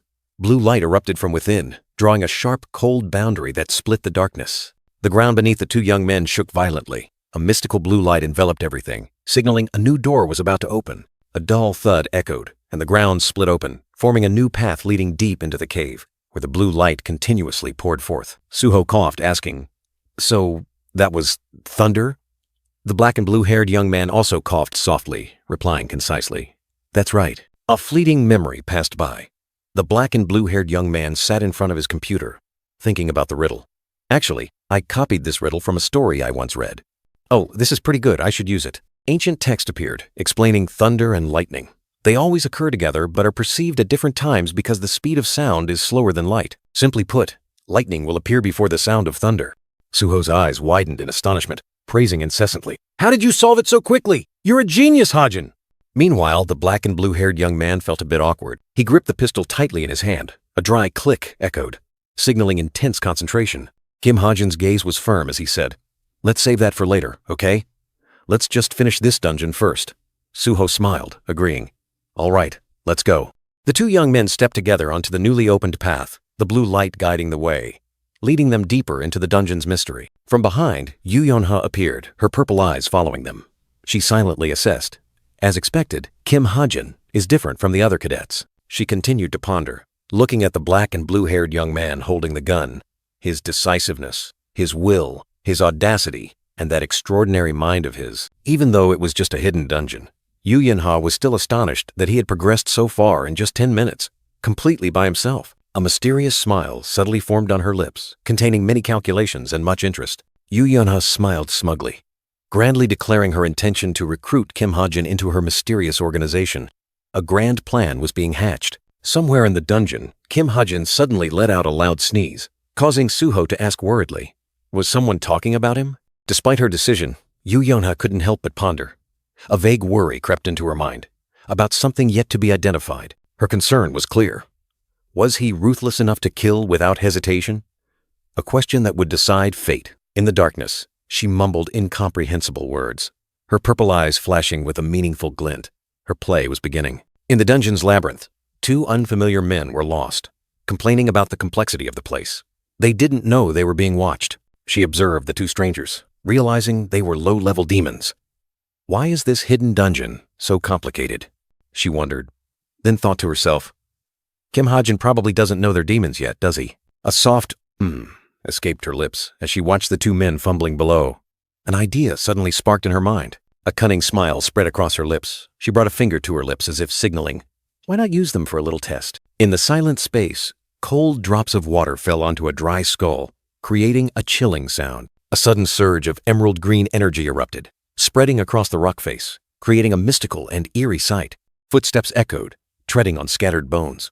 A new presence was approaching. Kim Hajin and Suho advanced deeper into the dungeon together, their wary eyes scanning the chilling skeletal remains. Before them, a majestic throne emerged from the hazy smoke, upon which an enigmatic figure was seated. Kim Hajin exclaimed in astonishment, his eyes unable to leave the one seated on the throne. A monster? He was the master of this dungeon, the Destroyer Swordsman. A terrifying pressure emanated, signaling that a battle to the death was about to begin. The Destroyer Swordsman, master of the dungeon, remained majestically still on the throne. A deep scar etched on his face, concealing countless mysteries and terrifying power. Suddenly, his eyes flared with a brilliant blue-purple light, like lightning tearing through the night. A terrifying surge of energy abruptly erupted, engulfing the entire space. Suho stood stunned, his blue eyes wide with terror. He gripped his sword tightly, clearly feeling the overwhelming power rushing towards him, making his entire body freeze. In a flash, the Destroyer Swordsman appeared right in front of Suho, a sinister smile on his face. What an interesting guest, he uttered, pointing a finger directly at the young man. Suho was utterly terrified, his pupils contracting. When did he get here? A chill ran down his spine, signaling imminent danger. Unable to falter, Suho gritted his teeth, gripping his sword hilt until his knuckles turned white. I have to counterattack. Determination blazed in his eyes, even as fear lingered. From behind, Kim Hajin exclaimed Suho's name in astonishment. The black and blue-haired young man also sensed the abnormality, but couldn't react in time to the enemy's speed. But then, an unbelievable sight appeared. The destroyer swordsman was back on the throne, as if he had never left. Suho looked up, stunned by what had just happened. Suho was bewildered, sweat pouring down, but he was just right in front of me. He wondered, could it be a teleportation skill? He gripped his sword again, trying to calm down. No, that's not it. A strange feeling crept in, hinting at something even more complex. The destroyer swordsman smirked again, his eyes glowing. He hadn't moved. It was his energy that had created that illusion. He was a high-level monster, taking human form and capable of speech. His power far surpassed anything Suho had ever faced, an invisible fear enveloping him. Suho's legs trembled, unable to stand steady. He felt he was facing a completely different entity, an unbeatable foe. A powerful surge of energy from the destroyer swordsman crashed down, as if to crush his will. "Are you afraid?" a cold voice echoed. Kim Hajin, witnessing the scene. His eyes suddenly became resolute. He knew he couldn't stand by and watch Suho face danger alone. The destroyer swordsman arrogantly drew his sword, a cruel smile on his face. "Don't worry, it will all be over very quickly." The declaration of fate rang out. Suho was stunned by the sight, while Kim Hajin wore a knowing smile, as if he had been waiting for this moment for a long time. A blue energy enveloped the two young men. Kim Hajin's eyes were filled with worry. He gripped the gun in his hand as he looked towards Suho, who was facing the terrifying enemy. Suho, that monster. The blue-haired young man turned his head, a confident smile on his face. The sword at his hip gleamed under the mystical blue light. Ready for battle. Kim Hajin smiled knowingly. Now that he knows his opponent is a swordsman, he'll definitely be much more confident. His words held a deep calculation. In a surreal moment, Suho appeared amidst nothingness, his sword glowing. "Kim Suho, your talent lies in swordsmanship. You are destined to reach the pinnacle of the sword path," whispers echoed. Suho's gaze was firm, his hand gripping the sword hilt tightly. When facing another swordsman, "You have no reason to fail." The resolute declaration, like a prophecy. Suho turned back in surprise, his eyes wide. "Hey, Suho!" Kim Hajin's voice rang out, cutting through his thoughts. Kim Hajin pointed towards the enemy. "That monster. I think the sword is its true form." Suho was stunned. The sword? A terrifying secret had just been revealed. The sword glowed brightly in the destroyer swordsman's hand, as if it were the true entity. The voice just now came from the sword. "The armored figure is just a soulless shell, a chilling truth." A sinister, malevolent smile appeared clearly on the destroyer swordsman's face. He was like a demon waiting for its prey to fall into a trap. Suho exclaimed, "Oh, I see," Kim Hajin continued. "In the original storyline, you would discover this during the battle, but we don't have time to wait." Kim Hajin gripped his gun, a click sound echoing. "No need to attack the armored figure. Aim for the sword," he commanded decisively. He smiled confidently, his gun loaded. "I'll cover you." A firm promise showing Kim Hajin's determination. Suho smiled back, his eyes full of trust. "Good, I trust." Before he could finish, the battle had begun. The destroyer swordsman suddenly charged forward, his sword swinging with murderous intent, enveloped by a brilliant blue energy. Suho looked up, his eyes wide with surprise. Kim Hajin exclaimed in shock. "A preemptive strike? No way!" He shouted Suho's name, extremely worried seeing the dangerous situation. An earth-shattering explosion tore through the space. A blinding light erupted, swallowing everything. A terrifying collision had just occurred. In the thick dust, Kim Hajin coughed violently. He gritted his teeth, muttering, "Damn it." His vision was limited, the situation too disadvantageous. The entire space was engulfed in thick dust and smoke. "Can't see anything with all this dust!" A lament echoed, full of helplessness. Amidst the hazy smoke, the two swords clashed loudly again, sparks of brilliant blue energy flying. The battle continued relentlessly. The destroyer swordsman smirked, his cold blue eyes gleaming. He was enjoying this confrontation, power surging with every sword stroke. Suho gritted his teeth, both hands gripping his sword tightly. Although his body trembled from the pressure, the young man's gaze remained firm, not backing down. A deafening clang. Both warriors were pushed back from the epicenter of the explosion, the opposing forces shaking heaven and earth. Suho slid across the ground, trying to maintain his balance.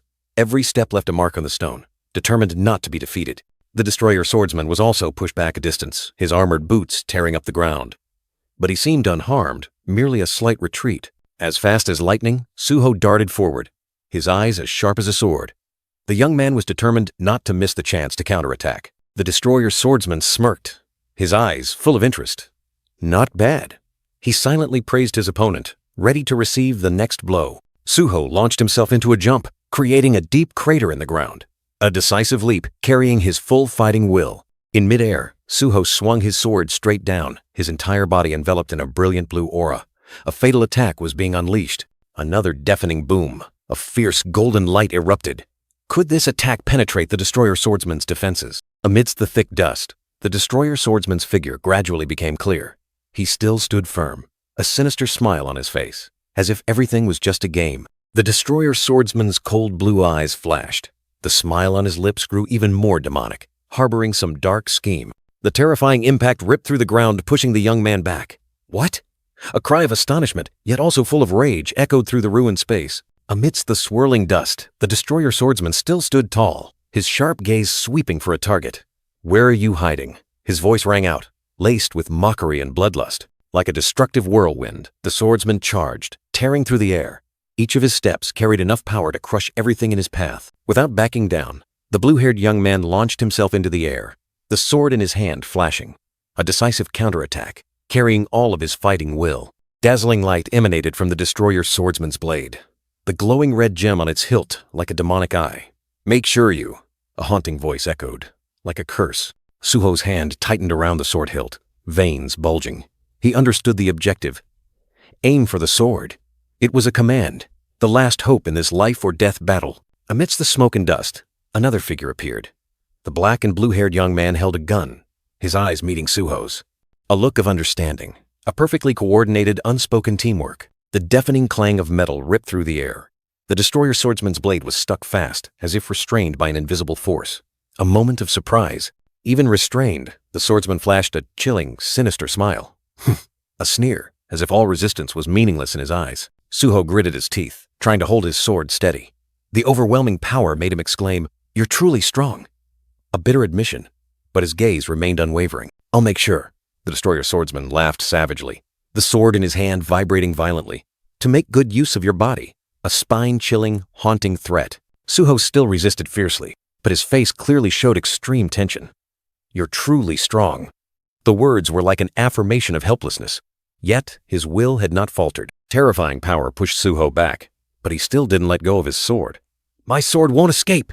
A declaration full of determination, even though the situation was extremely dangerous. Suddenly, the Destroyer Swordsman swung his sword, and a burst of energy erupted. Suho's eyes widened in astonishment at the unpredictable destructive power rushing towards him. In that life-or-death moment, a shout ripped through the air. "Suho, watch out!" It was an urgent warning, a last ray of hope amidst the wave of death. Without hesitation, the black and blue-haired young man pulled the trigger. A beam of blue light tore through the darkness, shooting straight at the Destroyer Swordsman, like an arrow of destiny. The blue light burst from the gun barrel, tearing through the night, carrying destructive power. Suho landed, staggering but managing to steady himself. "Thanks, Hajin," he uttered, his gaze still fixed on the enemy. The two young men faced each other, their eyes full of tension. The Destroyer Swordsman reappeared, towering like a black mountain. That bastard. Suho gritted his teeth. The enemy had tricked them. It knew they would attack its true form, so it used a fake body as bait. A dirty trick. Suho and Kim Hajin were stunned by the cunning. "What a despicable trick," Suho scoffed, gripping his sword hilt tightly. A long breath escaped him. Suho closed his eyes, then opened them wide, his gaze as firm as steel. This trick couldn't fool him forever. "Then I just need to be more careful." Suho smiled confidently, swinging his gleaming sword, ready to face any challenge. On the throne, the Destroyer Swordsman flashed a sinister smile, his sneering laughter echoing like a curse. The eerie laughter made Suho frown. He felt something was wrong, an unease creeping into his mind. Kim Hajin gripped his gun tightly, his eyes full of astonishment. Unbelievable. He can use so much power at once. The Destroyer Swordsman's laughter suddenly turned maniacal, echoing throughout the space like a challenge. He stood amidst the dark energy, laughing triumphantly like a victor. Terrifying power was erupting from his body. A shattered piece of armor fell. "Truly, it's been so long." The enemy's voice rang out, full of nostalgia. His injured arm regenerated in the blink of an eye. "Since I've had a body worthy of this power," he roared, full of fury. The armored arm was completely healed, as if it had never been damaged. Dark power surged and enveloped him. Suho was astonished. He regenerated his lost arm. As I said, the sword is his true body. No need to attack the knight.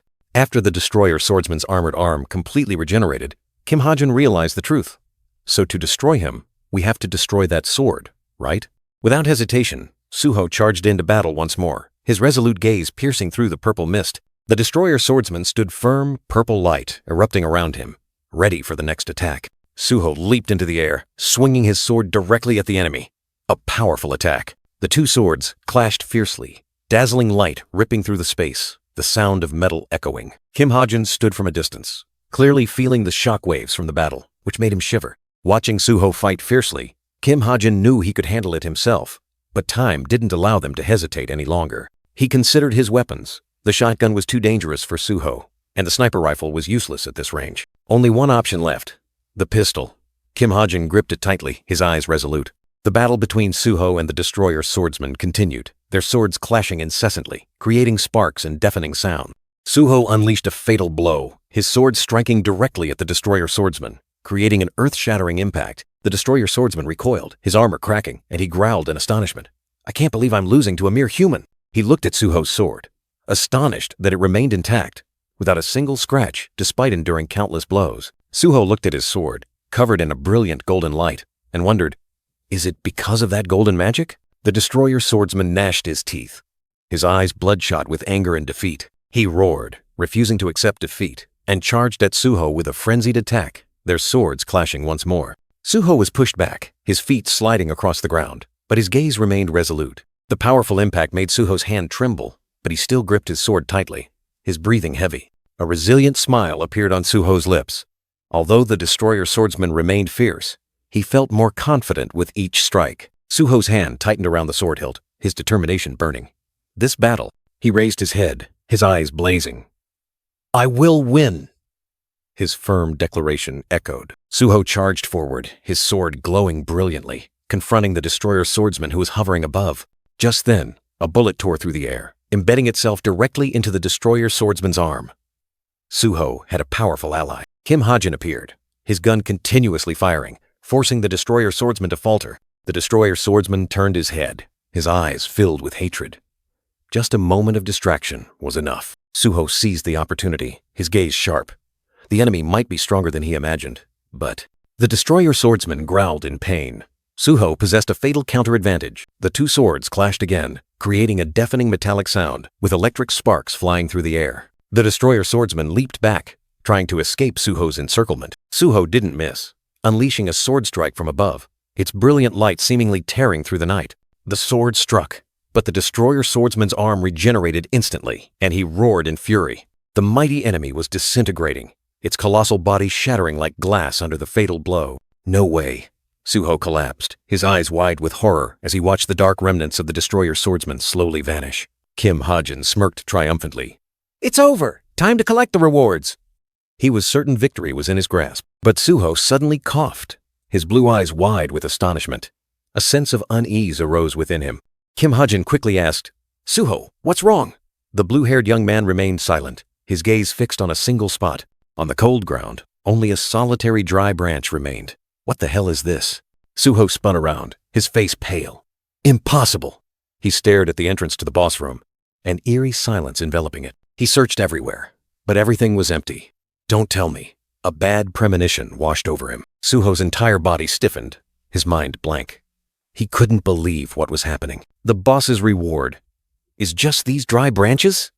Suho knelt, tears welling up in his eyes from overwhelming disappointment. Kim Ha-jin burst out laughing. "So, that's what you're worried about." He looked at Suho, who was collapsing in despair. Kim Ha-jin was about to reassure him, but then his gaze suddenly changed. Two unfamiliar figures appeared from deep within the cave. Who's there? Kim Ha-jin's dark blue eyes widened, a flash of astonishment crossing them. That voice! The two strangers stepped out, one a blond man holding a sharp sword, the other a bald man carrying a heavy axe. "It's those two bastards," Kim Ha-jin realized, a chill running down his spine. Amidst the gloomy dungeon, two towering figures appeared, radiating a chilling, killing intent. Those two bastards from before! A doubtful question echoed in his mind. They're already here? Didn't they return to their group? The blue-haired young man coughed, urging his teammate. "Come on, speak quickly."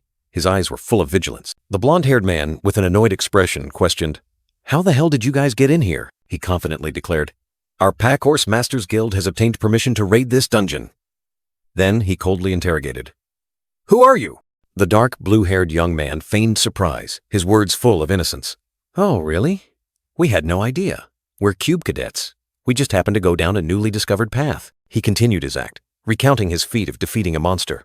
"We found a monster, so we took it down." The blonde-haired man, suspicious and scrutinizing, cut straight to the chase. "What about the reward?" The dark blue-haired young man shrugged, a triumphant smile on his face, declaring there was nothing to plunder. "As you can see, there's nothing." The blonde-haired man said no more, pulled out his phone and contacted his superior. "Guildmaster, James here. I have something to report." He reported about the two coincidentally present cadets. "We found two cube cadets." A cold command rang out from the other end of the line, ending all negotiations. "Kill them." The blonde-haired man smirked, reminding the two young men of their fate. "Did you hear that?" he growled, a crimson killing intent flaring up, signaling a brutal attack. "Blame your own curiosity." A fatal blow tore through the air, hitting the blue-haired young man squarely, sending his body flying. The dark blue-haired young man was stunned, a painful cry echoing, "So." A horrifying scene unfolded before his eyes. The fated blow ripped through space, leaving Suho fallen. Kim Ha-jin was aghast, his friend's desperate cry still ringing in his head. "Ha-jin!" He couldn't believe his eyes. Everything plunged into darkness. A deadly silence, as if time had stopped, with only ragged breaths echoing in the void. Waking up with a start, Kim Ha-jin found himself standing alone in a desolate, gloomy wasteland. A dull thud echoed, signaling an uneasy beginning. He realized this was a sealed barrier, completely separated from the outside world. Not a single ray of hope could penetrate this invisible veil. Suho, would he be all right alone? Worry gnawed at Kim Ha-jin's mind. Suddenly, heavy footsteps echoed, shattering the silence. A bald, burly man, carrying a large axe, slowly approached. He muttered contemptuously, having to deal with these weaklings again. Each step was like a knock of death. On his shirt, the symbol of two gleaming golden axes, an unmistakable sign of a high-ranking hero. A truly powerful individual had appeared. Kim Ha-jin was extremely tense. Why would a mid-tier hero, such a powerful individual, appear here? He couldn't understand. A hero attacking a low-level cadet like him? This wasn't a fair fight. The bald man tightened his grip on the axe handle, his eyes cold. "You're gonna die here anyway." The declaration was like a death sentence, as the axe blade swung, tearing through the wind. Kim Ha-jin's heart pounded. The man's magical power was terrifying. A suffocating pressure enveloped him. The power gap was too vast. He knew he was as weak as a fly before the man. But then, a spark of light flashed in his mind. He clenched his fist, a crazy plan forming. The bald man frowned, tilting his head in confusion. It seemed Kim Ha-jin's unexpected calmness made him reconsider. In the moment, the man let his guard down, a stealthy, lightning-fast movement. Kim Ha-jin's hand subtly slid, preparing for a counterattack. The bald man suddenly noticed something unusual. His eyes sharp. He immediately raised his colossal axe, ready to deliver the finishing blow. His eyes were filled with surprise, mixed with doubt. A cold drop of sweat ran down, signaling that things might not be as simple as he thought. Kim Ha-jin raised his hand, and a small, bright object shot out, shattering the cave's silence. A surprise attack, or just a trick? The bald man's eyes were filled with surprise, mixed with doubt. A cold drop of sweat ran down, signaling that things might not be as simple as he thought. But then a sneer echoed. "You racked your brain, and all you could come up with was this tiny stone?" The man scoffed, unaware of the imminent danger. Kim Ha-jin subtly smirked, his eyes radiating terrifying confidence. "That's right, this is all I need." He tossed the small stone up, like a declaration of war. The bald man was stunned, his expression changing with anger. This little brat. A surge of dark energy began to swirl around him. Kim Ha-jin still stood there, his expression calm. The bald man was suspicious. This kid has almost no magic power, so why is he so confident? The small stone shot out, carrying a dazzling light. The bald man flinched, unable to react in time to its terrifying speed. It wasn't a stone, but a shimmering golden thread, as thin as silk but containing terrifying power. It wrapped tightly around the bald man, constricting his burly body. Kim Ha-jin gripped the end of the rope, muscles bulging. Light exploded around his fist as he put all his strength into a single tug. The bald man was yanked upwards, his massive body unable to resist. Kim Ha-jin gritted his teeth, pulling hard on the rope, determined not to give him a chance to fight back. A deafening thwack echoed. The bald man was slammed hard onto the ground, his head hitting the cold stone floor, rendering him unconscious. Kim Ha-jin stood firm, the golden rope still wrapped around his hand, like a mysterious weapon that had just completed its mission. He had turned the tide in the blink of an eye. The bald man lay motionless, his large body collapsed. Kim Ha-jin looked down, a hint of tension still in his eyes. The formidable enemy was now just a prone mass of flesh, the golden rope still tightly bound, a testament to the unexpected and effective attack. The swirling dust settled, the bald man lay still, his giant axe flung far away. Kim Ha-jin stood there, breathing heavily, but victory was already in his grasp. He let out a sigh of relief, a whoosh escaping him. The golden rope vanished, leaving a ring on his finger. Thank goodness, he muttered to himself. The battle was over. With victory in hand, Kim Ha-jin smirked. He had taken down his opponent when the man was off guard, a way of using ether he had never considered before. He stepped forward, his gaze sharp, checking the enemy lying motionless at his feet. Everything seemed to be over. He drew his pistol, a dry click echoing in the silent space. A finishing shot, just to be sure. But demons regenerate extremely fast. He knew he had to act. A shotgun would be better, but his mana was depleted. The gunshot rang out sharply, the bullet tearing through the night, heading straight for the bald man's head. However, a golden light suddenly erupted from the man's body, pushing the bullet away, astonishing Kim Ha-jin. The small bullet rolled across the ground, while the bald man, his bloodshot eyes now open, signaled a new disaster. Kim Ha-jin frantically pulled the trigger again, but the gun only clicked uselessly. He was out of bullets, or mana. The bald man let out an earth-shattering roar, power exploding, the space shaking violently. An invisible shockwave struck Kim Ha-jin directly, knocking the gun from his hand, his body reeling. He was slammed hard onto the ground, creating a deep crater. This fatal blow left Kim Ha-jin dazed, everything spinning. Fresh blood gushed from his mouth. Kim Ha-jin coughed violently. Excruciating pain tormented him, but he still tried to get up. "Damn it, that hurts," he muttered, trying to stand. Even with Aether protecting him, the blow was still too much to bear. The bald man slowly stood up, his eyes contemptuously looking at his attacker. Just a roar. "You little brat." His body began to transform, purple-red cracks spreading, as if his flesh was being torn apart. "There's a limit, kid," he growled, muscles bulging, eyes glowing red. He was no longer human, but a true monster. Amidst the rubble, Kim Ha-jin collapsed, his gun slipping from his hand, the wall behind him cracking. He was in pain, but a crazy thought still swirled in his mind. "I have to use times at asterisk." Blood seeped from the corner of his mouth. Kim Ha-jin trembled, his eyes filled with regret. He blamed himself. "I should have finished him off before things got this bad." Before him, the bald man had transformed into a giant demon, his body glowing red, eyes shining. Kim Ha-jin was stunned. This is the demon's special skill, demonification. The demon roared, charging straight at Kim Ha-jin with terrifying speed. A voice echoed, "Blame your own curiosity." Kim Ha-jin was sent flying, blood splattering. He panicked. "What the hell is this?" A desperate cry rang out. "Ha-jin!" He was flung far away, his small figure disappearing into the deep darkness. Kim Ha-jin lay struggling, trying to get up. In the darkness, his name echoed. "Ha-jin! Kim Ha-jin!" He was stunned, unable to hear anything. "I can't hear anything.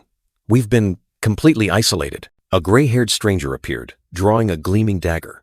Kim Ha-jin realized all exits are blocked, and a clear enemy is approaching me. He drew his sword, his eyes desperate. "Do I really have no other choice but to fight? Why are you doing this?" The stranger looked at him coldly, his voice emotionless. "Just consider it your bad luck." The stranger's cold eyes.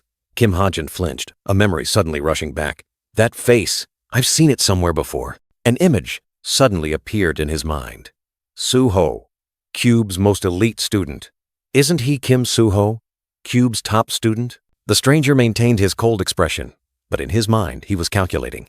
He could be a valuable asset if we recruit him. Kim Ha-jin lowered his head, a feeling of regret rising. What a pity. Without hesitation, the stranger lunged forward, swinging his dagger to attack Kim Ha-jin. The gray-haired assailant struck like lightning, his blade tearing through the air. Kim Ha-jin took the full force of the blow. Fresh blood splattered, his deep blue eyes wide with shock. The blow was so powerful that the young man stumbled and fell.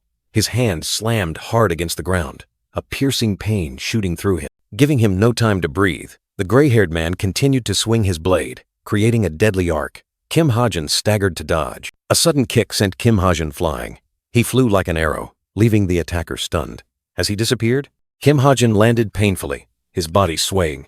The wound on his face was still bleeding, but he had regained his footing. The gray-haired man immediately retreated, maintaining his distance. He didn't want to give Kim Ha-jin any chance to counterattack. Kim Ha-jin looked around, confused. When did he get there? A feeling of isolation, of being cornered, began to creep in. The sharp pain from the wound on his face made Kim Ha-jin wince. He realized he was more severely injured than expected. Another wound appeared on his thigh, blood seeping through the fabric. "I've been hit." The stinging pain flared up, signaling danger. Kim Ha-jin was stunned as he recalled the man's terrifying speed. In that instant, he realized he was facing an incredibly agile opponent. "He's too fast. Kim Hajin muttered, his eyes filled with worry. Can I keep up with him? A question of life and death. He took a deep breath, determined. I have to try. It's time to focus on every movement of my opponent. The young man's eyes gleamed with resolve. The gray-haired man lunged again, swift as lightning, his gleaming dagger aimed directly at Kim Hajin's weak point. A resounding clang! Kim Hajin swiftly drew his sword, blocking the man's fatal attack. He blocked it. He let out a sigh of relief, though his body still ached. I blocked it. A glimmer of hope flickered in the despair. But the battle wasn't over yet. Still, I can only barely react. He tried to find an opening, waiting for a deep thrust to counterattack. Kim Hajin's eyes suddenly widened, a flash of surprise crossing his pupils. He noticed something unusual, an imminent danger he hadn't anticipated. The enemy didn't hesitate. The gray-haired man swung his sharp blade. A streak of emerald swordlight tore through the air, rushing straight towards him. The terrifying speed made everything seem to stop. A chilling swish echoed. Kim Hajin dodged in time, but the death blade still grazed him, leaving a spray of fresh red blood splattering in the silent space. The gray-haired man glided like a ghost, then suddenly slipped, creating a long trail on the ground as dust billowed up, obscuring vision for a moment. The two opponents stood facing each other, a tense distance between them. The dust still lingered, like a curtain covering an impending, fated confrontation. Blood from the wound on Kim Hajin's arm dripped onto the hilt of his sword. He thought to himself, he didn't lunge deep. A flicker of confusion crossed the young man's eyes.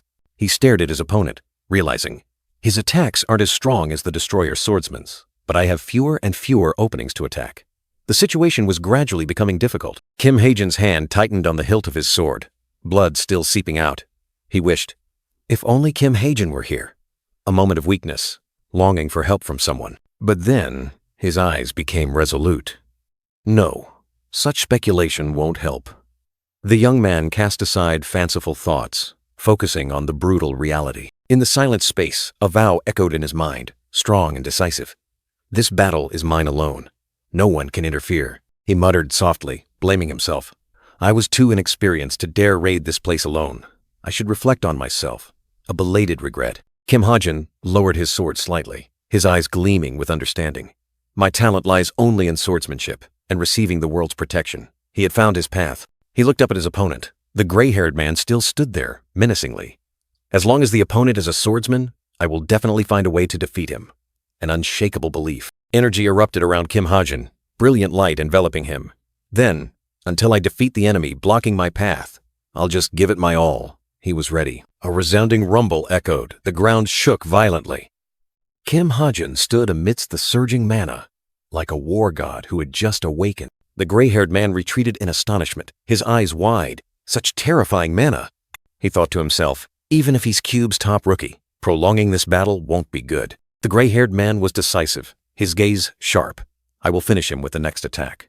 Kim Hajin stood there, his figure glowing brightly in the surging mana. The black blue-haired young man's eyes widened, a streak of blood on his cheek. A strange sensation, like a pounding heartbeat, echoed in his chest. The sensation was intense, powerful, making him confused. Huh? This feeling? The heartbeat? Like thunder, resonated ceaselessly. Amidst the ruins, Kim Hajin noticed something unusual. It's not coming from my opponent. The heartbeat still pounded, ceaselessly. Standing on the cliff, he looked up. This feeling, strangely familiar. Like the first time he discovered this dungeon. A mysterious, deep call, as if something was beckoning him from the ends of the world. The sword in his hand suddenly glowed brightly, surging energy pouring out, tearing through the night. A dry crack echoed, like bones shattering. Kim Hajin flinched, the bloodstain on his lip becoming even more prominent. He collapsed, clutching his wound. From the shadows, his opponent's voice rang out, full of contempt. You little brat! A gigantic skeletal monster appeared, its purple eyes burning with fire. I will finish you once and for all, Kim Hajin cursed under his breath. Damn it!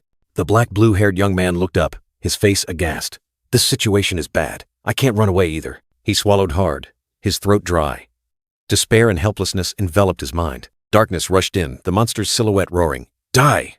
Kim Hajin cowered, a faint light surrounding him. He closed his eyes, accepting his cruel fate. Is this how it ends? A chilling swoosh tore through the air. Fresh blood dripped. Kim Hajin opened his eyes in shock. A pitch-black, cold blade pierced through his body. Blood gushed out, staining the ground red. He looked down, his eyes filled with astonishment. Kim Hajin lay slumped on the ruined ground, fresh blood still dripping from his fatal wound. his eyes looking up in shock. A surge of dark energy shot past, tearing through the air right beside him, like a deadly warning. The young man knelt, looking up at a gigantic, mysterious figure towering behind him, a sense of dread enveloping him. The figure gradually became clear. A long, purple-haired young woman with sharp, cold eyes, making Kim Ha-jin exclaim in his mind, "What? Why is the captain here?" His eyes were filled with confusion, wondering about the reason for this sudden appearance. The purple-haired girl calmly walked towards him, each step like a beat against Kim Ha-jin's racing heart. He clutched his wound tightly, writhing in pain, trying to support his crumbling body. A sharp pain shot through his body. Kim Ha-jin thought to himself, "Damn it, perfect timing. If she attacks now, I'm not sure I'll survive." The captain continued to approach. Kim Ha-jin recalled, "In the original story, the masked organization was connected to smugglers." The young man looked at the girl, his heart full of confusion, wondering, "But why does she keep appearing like this?" The purple-haired girl continued to draw closer, while Kim Ha-jin remained lying there, his eyes fixed on her. Then she extended her gloved hand towards him, a gesture full of hidden meaning that surprised Kim Ha-jin. The girl looked down, her calm eyes speaking, "It's good to see you again." Kim Ha-jin was stunned, not understanding the meaning behind those words, large question marks appearing in his mind. He forced a smile, trying to appear calm. "Ha-ha! We keep running into each other, don't we?" The girl's purple hair gently swayed in the wind, and she replied decisively, "Of course." The purple-haired girl revealed a shocking secret, that she had been following Kim Ha-jin for a long time. The young man was still reeling from his wounds. Kim Ha-jin was startled, his eyes wide with disbelief. He couldn't believe what he had just heard. The girl indifferently turned her back and walked away as if nothing had happened. Kim Ha-jin tried to ask again, but the words seemed stuck in his throat. Suddenly, a hideous skeletal monster lunged from nowhere, aiming straight for the girl's back. Its roar tore through the air. Kim Ha-jin was utterly terrified, trying to warn her. He hadn't expected danger to strike so quickly, but the girl merely turned slightly, and a sharp purple energy tore through the air, slicing the monster in an instant. Kim Ha-jin stared blankly at the horrifying scene. The girl's terrifying power left him speechless.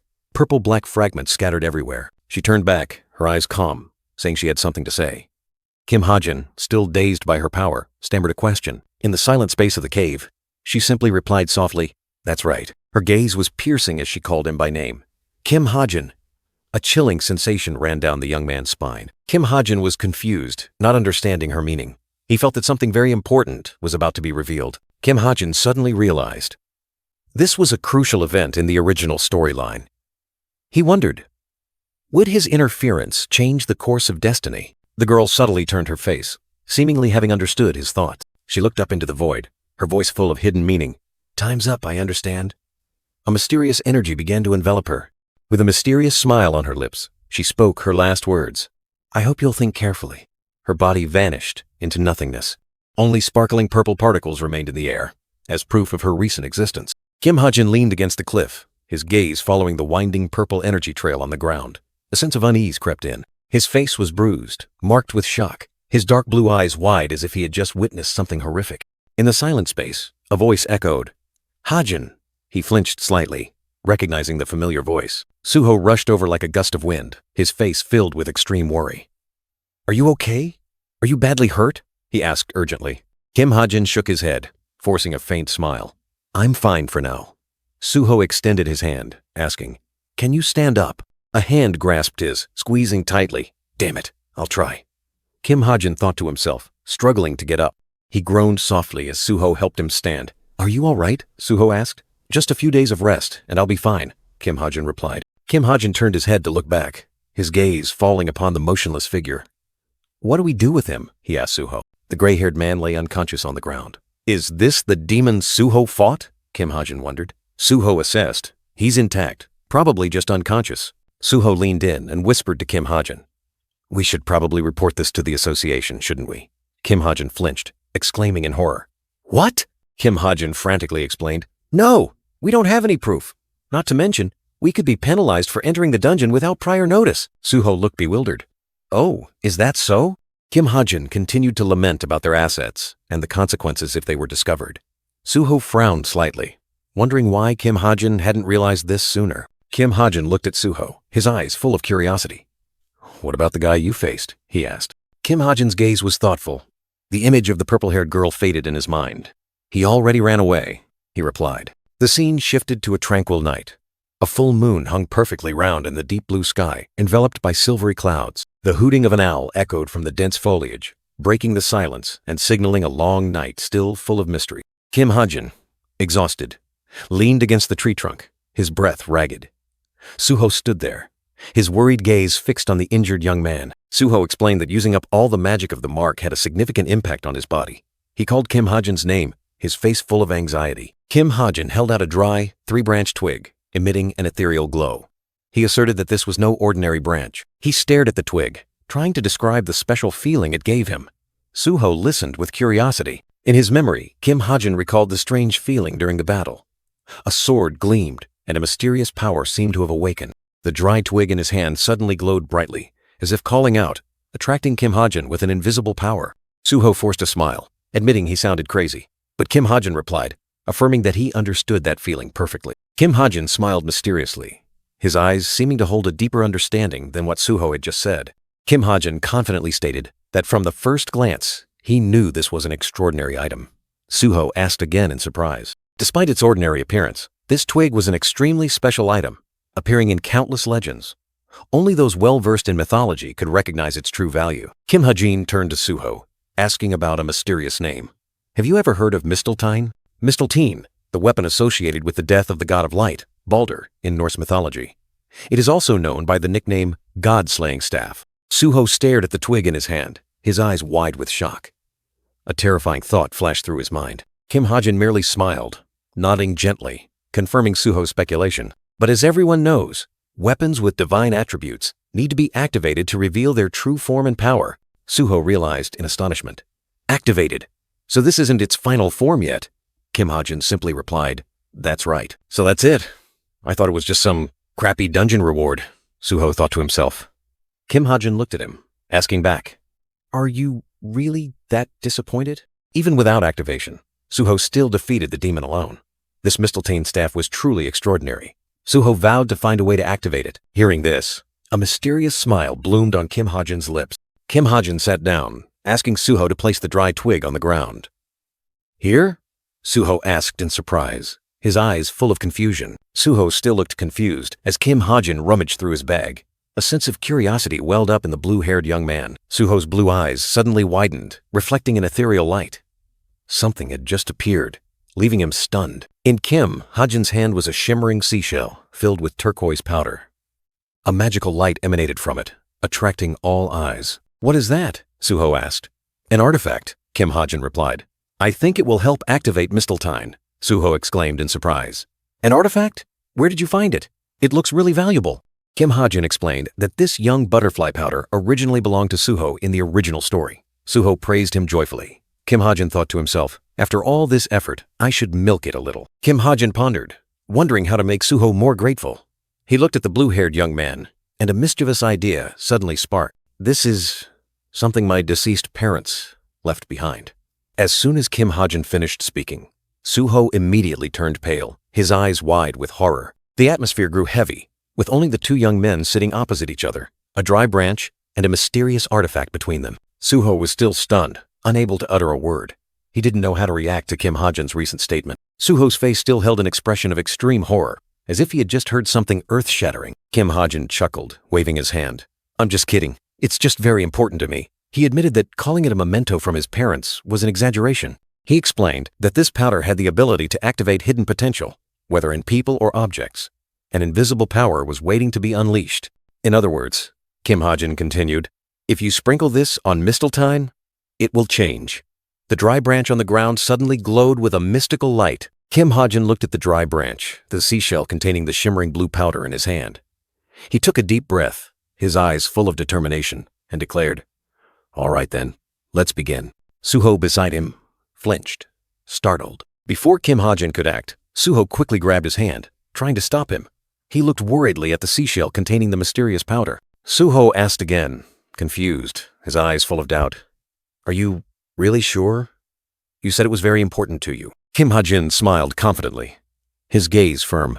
Exactly. That's why I saved it for a moment like this. Suho still hesitated, his gaze fixed on the distance. He wondered if they could find another legendary item like this. Enough. Just take it while I'm still offering, Kim Ha-jin said decisively. Suho finally accepted, softly whispering his thanks. Kim Hajin gently sprinkled the shimmering blue powder from the seashell onto the dry mistletoe branch.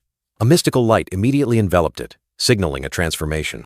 A dazzling blue light erupted from the branch, brilliant like a bolt of lightning across the sky, causing the surrounding space to tremble. Kim Hajin and Suho stared in awe at the sight before them.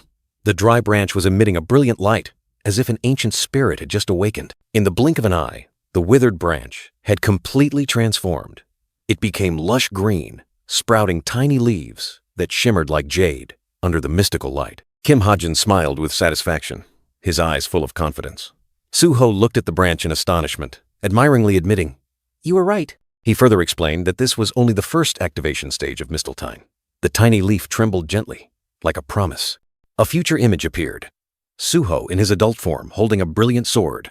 Kim Hajin said that as Suho matured and defeated many enemies, mistletoe would gradually transform into a sword. Kim Hajin bowed his head, lost in thought. Suho looked at him, his eyes still reflecting astonishment at mistletoe's power. Kim Hajin held up 2 lush green leaves that had just sprouted from mistletoe, reminding Suho of a predetermined promise. He smiled, his eyes sparkling like the leaves in his hand. "If you take the branch, I'll get these leaves." Kim Hajin and Suho walked through the mystical night forest, guided by shimmering light. Each step seemed to blend into nature's mysterious rhythm. Suho held the mistletoe branch, still pondering the agreement. "Hajin, you only need the leaves? We could share the branch," he replied curtly. "It's fine, I already said so." Suho was still worried. Kim Hajin lightly patted his arm, his gaze firm. "Come on, I'm not planning to die in close combat, am I?" He smirked. "For now, this is enough for me." A flash of light revealed information about mistletoe leaves, byproducts from a god-slaying weapon. They could be used to enhance health or ground into materials for crafting top-tier weapons. Kim Hajin walked, admiring the glowing green leaves in his hand. "Even the byproducts of a legendary weapon are quite valuable, huh?" he mused. "Truly a satisfactory item." While engrossed in thinking about how to use them, Kim Hajin's foot unexpectedly tripped on a protruding tree root. "I'll have to figure out how to use." The strong stumble made him lose his balance. Kim Hajin tumbled through the air, falling freely in the night. Tree shadows flashed past like illusions, signaling a not-so-light fall. He sat up, rubbing the sore spot. Ouch, that really hurt. Kim Hajin frowned, looking confusedly at the tree root that had just made him fall. Where did this tree root come from? Suddenly, a strange sensation washed over him. Kim Hajin turned his head to look back, his eyes surprised. Wait a minute. A spark of realization flashed in his mind. He stared at a glowing object on the ground. Didn't this happen before? A chilling sense of familiarity. Suho turned back, asking worriedly, "Hajin, what are you doing? Is something wrong?" He immediately replied, his tone calm. "Nothing at all. I'll be right there." Kim Hajin whistled cheerfully, picked up the glowing object, a small ginseng root, and hid it in his shoe. "What a lucky day for me," he chuckled to himself. In a deep cave, 2 mysterious girls were hidden. The blonde girl sat thoughtfully before a virtual screen, while the brown-haired girl stood silently behind her. The blonde girl smirked, her sharp eyes fixed on the holographic screen displaying Kim Hajin's image. "Oh, this kid isn't bad." The screen showed Kim Hajin being blown away by a massive surge of energy. The caption appeared, "Even though he had gathered all his magic power." An image of Kim Hajin straining to unleash destructive power into a rock appeared. Channeling that destructive power into a rock was no easy feat. The blonde girl gazed into the distance, her eyes full of thought. "But what I like most is that cold decisiveness." The narration echoed as Kim Hajin stood amidst the battlefield, an enemy fallen at his feet. He had no idea his opponent was a devil, yet he still displayed unwavering, killing intent. The young man's deep blue eyes flashed with an indescribable ruthlessness. A finger gently touched the virtual screen. The blonde girl smiled.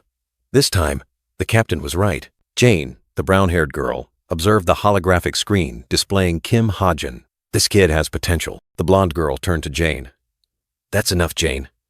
She was surprised. "Huh? Aren't we watching the whole thing?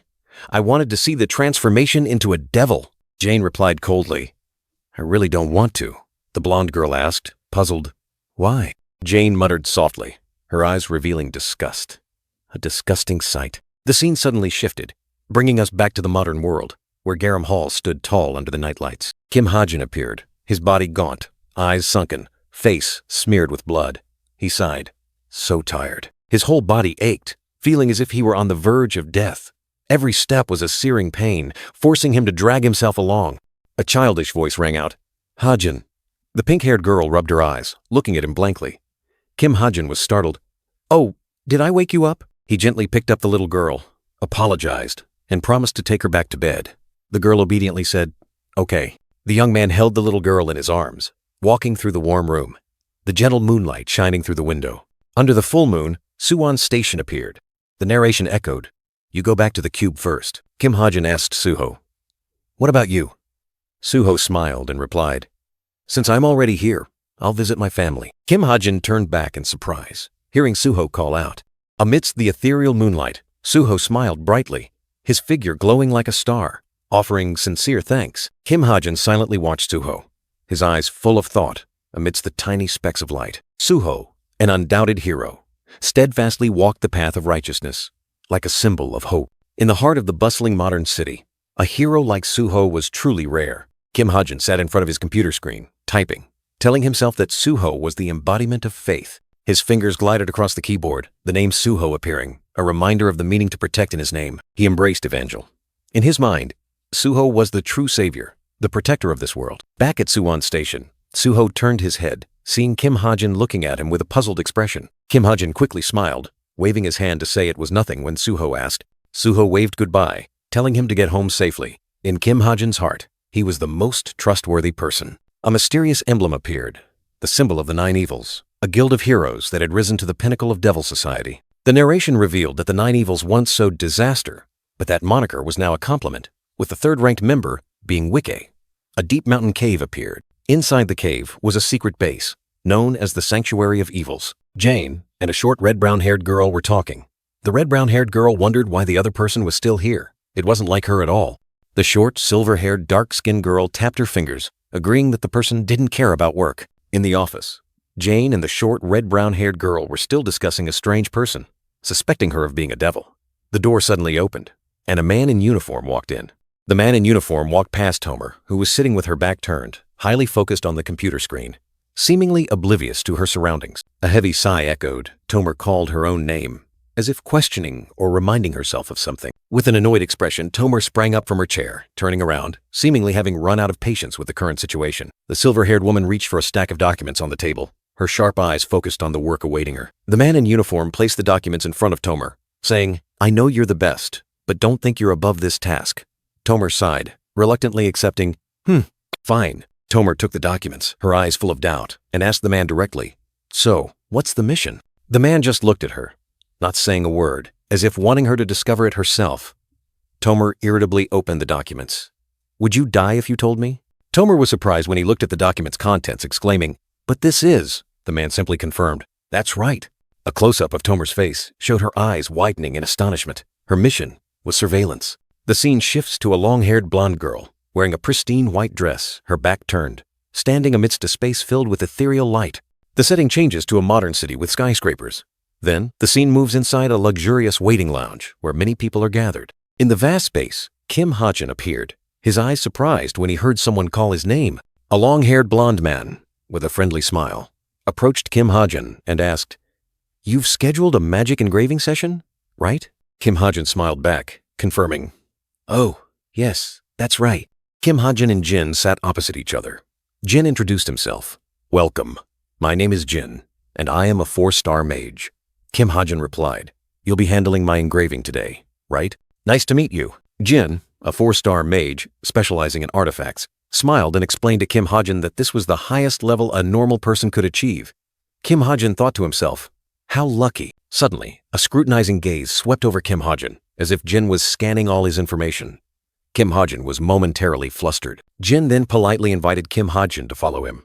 Internally, Kim Ha-jin couldn't help but wonder, did he just scan my clothes? He recalled the rumor that mages were notoriously arrogant. Kim Ha-jin had tried to dress neatly, but perhaps it wasn't enough to impress. The two sat opposite each other. Jin asked directly, "What kind of magic engraving do you want today?" A man in uniform was serving tea. Kim Ha-jin replied, expressing his desire for an engraving that enhances physical abilities or attack power. Hearing that, Jin snapped his fingers decisively. A dazzling light flared up.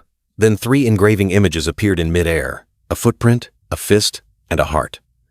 Jin calmly said, "These levels should be enough, right?" Kim Ha-jin frowned, thoughtfully looking at the engravings, murmuring, In Kim Ha-jin's mind, a thought emerged. Engravings on artifacts usually consume little magic power because no matter how much magic power there is, it has limits. But the black obsidian bracelet was different. He continued to tell himself, so what I need is high efficiency, even if it can only be used once a week. Something that makes a big difference when needed. His eyes were filled with determination. Across from him, Jin looked at his tablet, thinking to himself, but why has this guy been looking so disdainful all this time? Jin continued to speculate.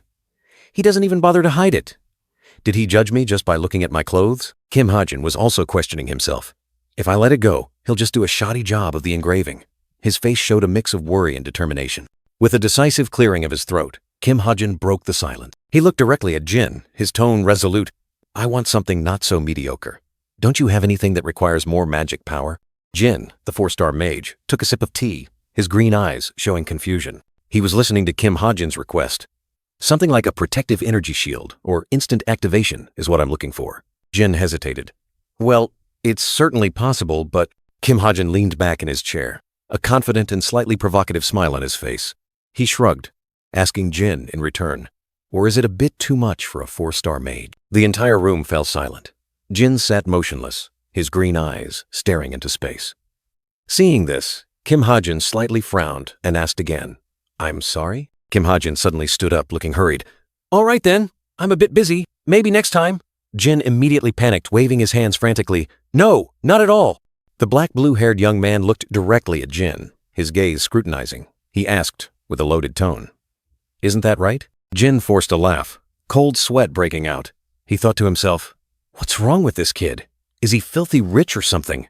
Then he quickly said, I must have explained it unclearly. Of course, that type of engraving is possible, Jin quickly said. But then worried, I'm just concerned that the cost might be too exorbitant. Kim Hajin was surprised, asking again, Excuse me? Jin tried to reassure him, offering a professional smile. Our regular customers often react this way. Kim Hajin looked at him, still a bit hesitant. So, in that case, Jin bowed his head, lost in thought. Perhaps I should ask about his desired price. He mumbled, then softly hummed. Jin leaned close to Kim Hajin, whispering something into his ear. Both maintained secretive expressions, revealing nothing. After a moment of whispering, both Kim Hajin and Jin nodded slightly, as if they had reached some agreement. A tacit understanding was established. Jin's eyes lit up, his pupils turning into currency symbols. He happily asked again, Or around that much? A shimmering light surrounded him, indicating extreme satisfaction. Jin snapped his fingers decisively, a radiant smile on his face.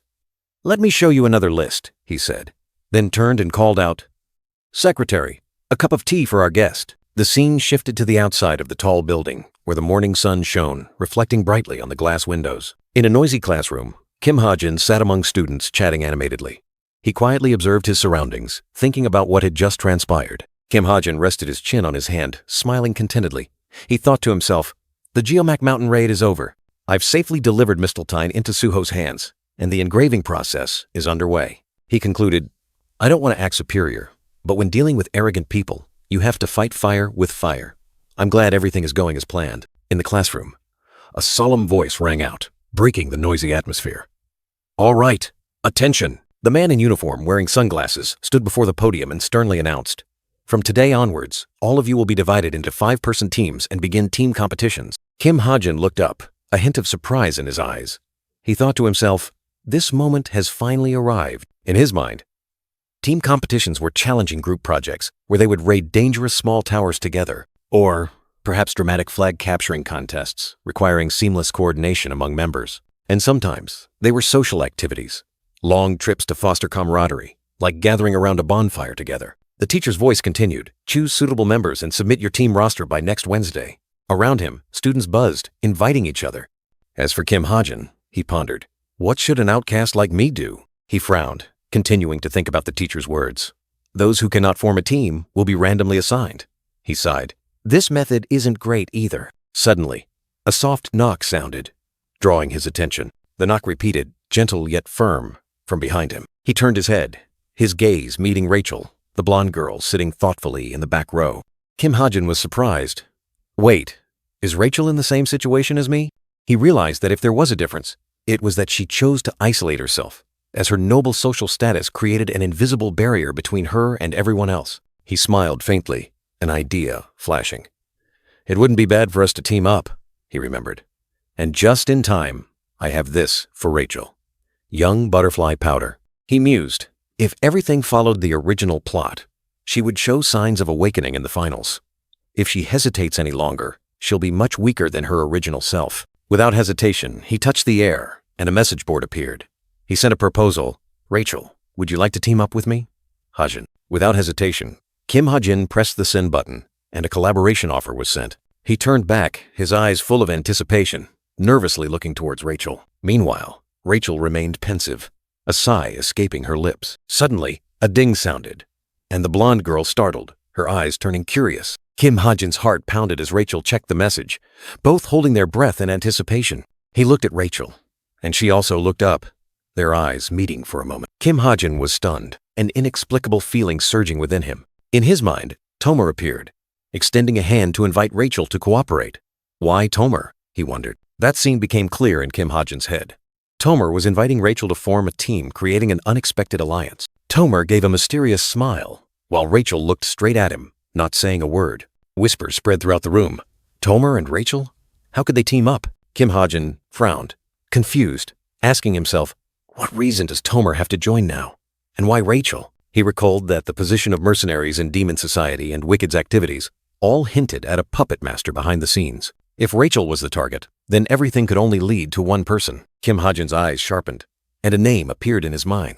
Lancaster, the mysterious individual with long white hair, was vividly clear in his thoughts. Rachel sat opposite, a hint of confusion in her eyes as she said, "There's still time. I'll consider it."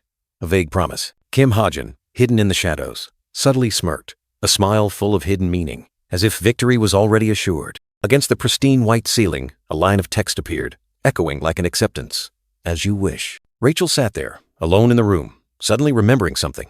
That's right, there was a message earlier. A dazzling blue light appeared before her eyes. Rachel stared in astonishment at the virtual screen. The blonde girl took the device, her eyes wide with surprise. It's from Hajin? A name that caught her off guard. Kim Hajin sat on his chair, a triumphant look on his face. Yet he was slightly startled. He felt her gaze. Rachel abruptly turned away, as if trying to avoid him. Kim Hajin exclaimed in surprise, "Is she avoiding me?" He looked down at the device, his heart full of worry. Is she going to refuse? A ding sound rang out, signaling a new message. The screen displayed the message. "Rachel, I'll consider it." Kim Hajin smiled contentedly, all his worries vanishing. Rachel pondered, her finger gently touching her cheek. "No need to rush, right?" she told herself, trying to maintain her composure. A gentle smile bloomed on Rachel's lips, her gaze distant. It seemed she had made her own decision. A hand was diligently drawing circles in a notebook. Each stroke spun around, as if trying to organize chaotic thoughts. Che Nayun sat with her head bowed, her face contorted with worry. A heavy sigh escaped her. She was in big trouble. The notebook lay open, names and question marks overlapping. Che Nayun still couldn't choose a cadet outside the top 100. The red-haired girl clutched her head, lost in thought. Although I could earn more points, finding a low-ranked but skilled cadet is like looking for a needle in a haystack. Che Nayun was still mired in confusion, names swirling in her head. Finding a talented but inconspicuous person was like looking for a needle in a haystack. Meanwhile, Kim Hajin was the center of attention.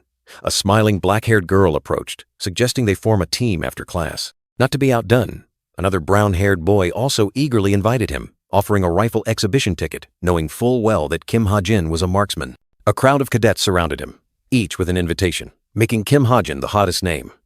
Che Nayun watched from afar, muttering, "He's only popular when they need to form a team." The red-haired girl sat in class, her gaze distant. Team play also involves theory. Someone good at theory like him would be a perfect choice. In Nayun's mind, the prospect of inviting Kim Hajin to join her team became clear. If I invite him directly, it shouldn't be too difficult, right? But then, an invisible worry crept in. Che Nayun rested her head on the desk, her face pensive. "The only thing that bothers me is," she suddenly blushed, lightly slapping her cheek. "What if he thinks I'm doing it because I like him?" A silly but troubling thought. Che Nayun was annoyed, trying to shake off the absurd thoughts. "I just want him for team play." Suddenly, a voice rang out. "Still haven't decided?" Jonghak, the white-haired boy, crossed his arms smugly. He smirked, uttering a sarcastic remark. Nayun retorted, "So what, Jonghak? Don't interfere." Jonghak maintained his nonchalant demeanor. "Everyone's the same. Just pick a few random people and carry the team yourself, like me." Chae Na-yoon spun around, her eyes blazing. Leave me alone. I have my own plan, okay? Quick as a flash, Jong-hak snatched the notebook from Na-yoon's hand. Oh, let's see your grand plan, Na-yoon exclaimed in surprise. He sneered, flipping through the pages. I wonder who you've chosen. Na-yoon angrily lunged forward, trying to snatch back the notebook. Give it back. Hazuki, Raymond. Hey, she yelled. But Jong-hak held the notebook tight, grinning triumphantly. Suddenly, as he scanned the names, Jong-hak's face changed. His eyes widened, and he let out a sound of extreme surprise. Huh? Jong-hak, with an expression of extreme astonishment, suddenly shouted Kim Ha-jin's name, startling the entire classroom. Meanwhile, Chae Na-yoon bowed her head, her face full of worry and embarrassment, as if trying to hide something. The other students began to whisper, wondering what Jong-hak had just said and if anyone else was also eyeing Ha-jin. Suddenly, Chae Na-yoon's face turned beet red, a surge of intense emotion sweeping over her, surprising everyone. Jong-hak turned to tease her, asking since when she cared about Ha-jin. But Chae Na-yoon only gritted her teeth, clenching her fists. A devastating punch. Chae Na-yoon didn't hesitate to launch an attack, sending Jong-hak sprawling. He collapsed onto the chair, while she angrily yelled, "Don't snoop through other people's notebooks!" Jong-hak lay motionless, making the surrounding students worried about his condition, while Chae Na-yoon was still fuming. Chae Na-yoon's eyes suddenly widened in alarm. She realized Kim Ha-jin and his friends were standing nearby, witnessing the entire incident. She slowly turned her head, her eyes full of embarrassment and a hint of shame as she met everyone's gaze. Kim Ha-jin stood there, his face bewildered, not understanding what was happening before his eyes. The dismissal bell rang, ending this dramatic class. Immediately, a flood of students poured out of the classroom, creating a bustling scene. Hey! Chae Na-yoon called after Kim Ha-jin and his group of friends as they were walking out the door. She quickly caught up, grabbing Kim Ha-jin's arm, her eyes full of urgency. Kim Ha-jin turned around, looking at Chae Na-yoon in surprise. Oh, Na-yoon? What's wrong? Na-yoon stammered, trying to explain something, her voice hesitant as she held Kim Ha-jin's hand. Just then, Rachel appeared, announcing that she had submitted the team roster with Kim Ha-jin's name on it, surprising him. Na-yoon was confused, not understanding what was happening. Rachel continued, her gaze firm. Rachel declared decisively, she and Kim Ha-jin would be on the same team. He stood beside her, his expression still surprised. Chae Na-yoon was stunned, her green eyes wide with surprise at the recent words. The red-haired girl felt as if she had been electrocuted, completely taken aback by this perplexing situation. Na-yoon lowered her head, a gloomy aura enveloping her, feeling as if something had just collapsed in her mind. Kim Ha-jin and Rachel silently watched Na-yoon. He could only utter a confused "oh." Suddenly, Na-yoon looked up, forced a smile, and hastily explained that she was just worried he was lonely and wanted to help as a club member. She patted Kim Ha-jin's shoulder, wishing him luck with his new team, but the smile on her lips hid an indescribable sorrow. Na-yoon turned and walked away, her small figure carrying unspoken disappointment. Rachel watched her go, a fleeting, inexplicable sadness in her eyes. Na-yoon's steps were heavy, each one dragging an invisible burden. In Na-yoon's mind, Rachel's image clearly appeared, a talented swordswoman with stats and achievements on par with her own. She frowned, annoyance welling up. Why her? The question echoed in Na-yoon's head. The frustration flared into clear jealousy. Why not me? She wondered, her hands clenched. The academy hallway was bustling, figures gliding past under the dim light, creating a strangely quiet scene. Kim Ha-jin and Rachel walked side by side, seemingly lost in their own thoughts, their steps light amidst the crowd. Suddenly, Rachel turned, her eyes full of worry as she called his name. Kim Ha-jin replied in surprise, not understanding what was happening. She looked at him suspiciously, her voice filled with unease. You're not planning to switch teams, are you? He smiled reassuringly, denying it immediately, secretly guessing the reason in his head. From a distance, a purple-haired boy waved, calling his name loudly. The purple-haired boy, Ho-seong, approached with a brown-haired friend, smiling brightly. Hi, Ha-jin. Thanks for letting me join. Kim Ha-jin replied casually. Ho-seong happily said, I wanted to be on your team too. What luck. He secretly thought he was just following Rachel. Ho-seong suggested the whole team go out to eat to get acquainted. He also introduced Lee Bak-yu. Kim Ha-jin secretly worried about Tomer, but still told himself everything would be fine. He looked at Rachel, and she nodded in agreement. All right, that sounds good. Kim Ha-jin asked Rachel what she wanted to eat, and she replied softly, anything is fine with me. Although she wasn't picky, when it came to her favorite dish, an idea suddenly sparked in his mind. How about that Korean restaurant, Hangyu Garden? As soon as the suggestion was made, Rachel's eyes suddenly lit up. she happily exclaimed. Wonderful. I love that place. Kim Ha-jin and Ho-seong also smiled contentedly. Meanwhile, Chae Na-yoon was sitting on her bed, thoughtfully looking at the team roster display. 2 warriors, 1 marksman, 1 support, and 1 mage. The pink-haired girl appeared on the screen, and Na-yoon proudly thought, I'm both a warrior and a marksman. This combo is top tier. But then, her expression suddenly changed, and she confusedly wondered, So, Ha-jin isn't joining me? Chae Na-yoon looked at the laptop screen, her green eyes thoughtful. She told herself she could pull him into her team, a tempting idea. But then, she was conflicted again. If so, Rachel would have to deal with a messy team composition. Even so, having him on the team was an undeniable advantage. Finally, Na-yoon pushed aside all thoughts and decided to submit the current roster.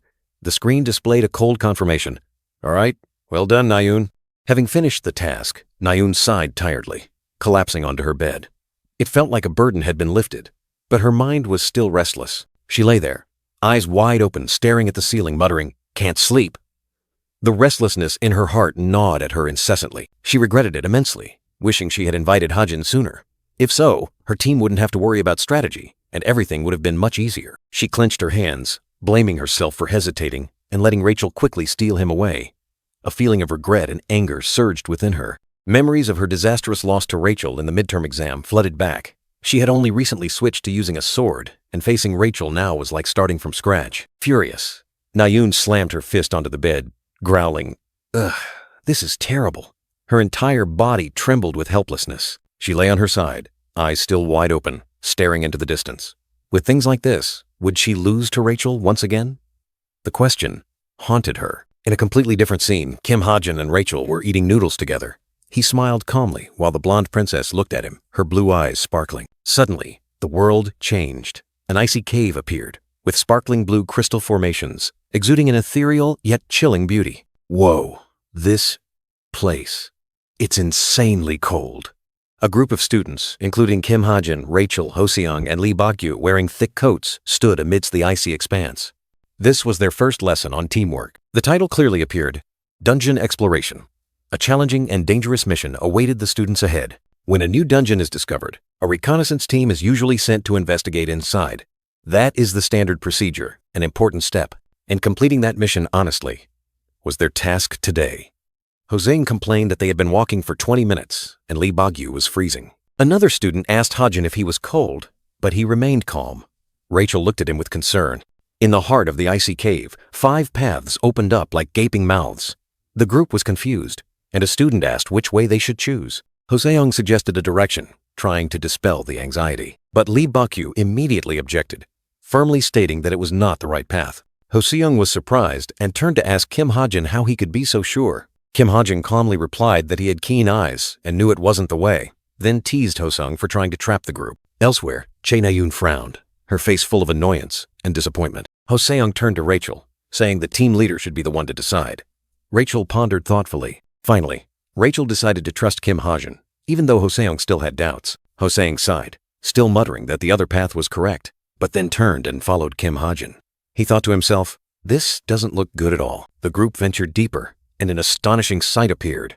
A giant yeti sleeping soundly amidst the ice floes. The massive yeti lay there, peacefully in the heart of the icy cave, while the group of students quietly walked past. Ho-seong and Lee Bak-gyu exclaimed in surprise, admitting that Kim Ha-jin had chosen the right path. In Kim Ha-jin's mind, Tomer appeared, trying to intervene, pointing to another path and saying, "Trust me this time." Kim Ha-jin refused. Tomer continued to try and sow discord between Rachel and Kim Ha-jin, pointing at footprints on the icy path. Kim Ha-jin resolutely ignored him. Ho-seong asked Kim Ha-jin how he was so skilled. Kim Ha-jin just smiled, replying simply, "I'm just lucky." Elsewhere, Chae Na-yoon clenched her fists, her face furious and disappointed. Damn it, she thought to herself. Tomer gritted his teeth, filled with resentment, as Kim Ha-jin continuously disrupted his plans. Is it really that hard to injure someone and make them rest? He thought to himself. He turned to Rachel, his eyes full of calculation. "Rachel, come with me." She looked at Tomer in surprise, not understanding his intention. Tomer explained, his tone sounding reasonable. "Splitting into 2 teams will be more efficient. Besides, I'm not happy constantly following that guy." Rachel was still hesitant, but Tomer had already reached out his hand, his expression resolute. "We don't have time for that," Tomer said. then grabbed Rachel's hand and pulled her away. Hosang immediately held Rachel back, creating a tense tug of war. Tomer still tried to pull her. "Let's go, Rachel." Hoseyoung angrily turned to Kim Hajin. "Hey, Hajin, why do you think you have the right to give orders?" Kim Hajin calmly replied. "Because of this." His eyes suddenly glowed, and his eagle-eye skill was activated. Before their eyes, a clear path appeared, illuminated amidst the icy labyrinth. He confidently pointed, "Go this way." Rachel looked up at him, her eyes a mix of surprise and trust. Hoseyoung and Lee Bagyu exclaimed in astonishment when they saw the path had been marked. "The way is clear, Hajin," Hoseyoung said. Suddenly, a figure appeared in midair, radiating dazzling light. "It's the teacher!" a student exclaimed. Rachel nervously clung to Kim Hajin's arm, softly calling his name. "Yes," he replied calmly. She looked down at his hand, still a little hesitant. Then, as if having made a decision, Rachel firmly grasped Kim Hajin's hand, her eyes resolute. "Oh!"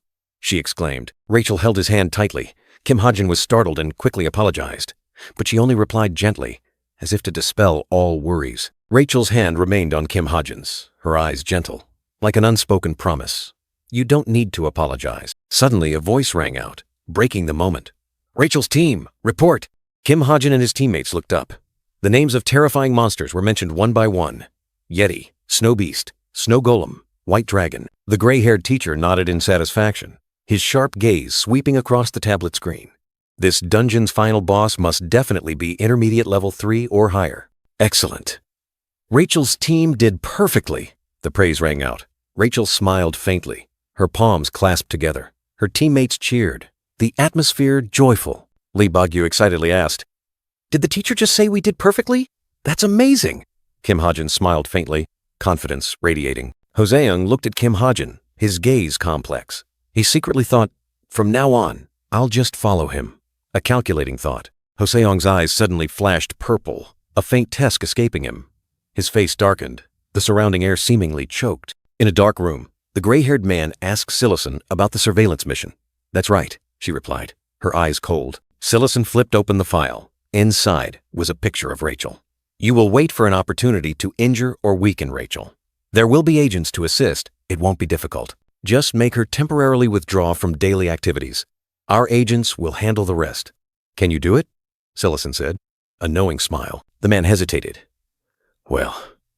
Sillison gently closed the file, her eyes full of self-satisfaction. She sneered, "This is as easy as pie. They're just kids." Her contempt was clear. But elsewhere, the girl with long, dark blue hair was sitting on the sofa, sighing wearily. "Easy as pie, my ass." A ding sound rang out. The girl suddenly exploded in anger. "Why was the deadline extended? Is there a new variable?" A message appeared. "Why are you rushing me? I just started." The girl with long, dark blue hair, her purple eyes filled with thought, tilted her head slightly. "A new variable?" she murmured, her tone full of hidden meaning. "Definitely." In her thoughts, a cartoon Kim Hajin appeared with a tiny Rachel. "No matter what I do, he's like a ghost, always getting in the way." She sneered. "Ah, want to get close to Rachel? Heh, talk to me first. Those two are like conjoined twins." She flipped through the documents, a photo of Kim Hajin clearly visible. Every day, during and after class, he's always sticking to her. She frowned. But what makes a rank 334 student so bold?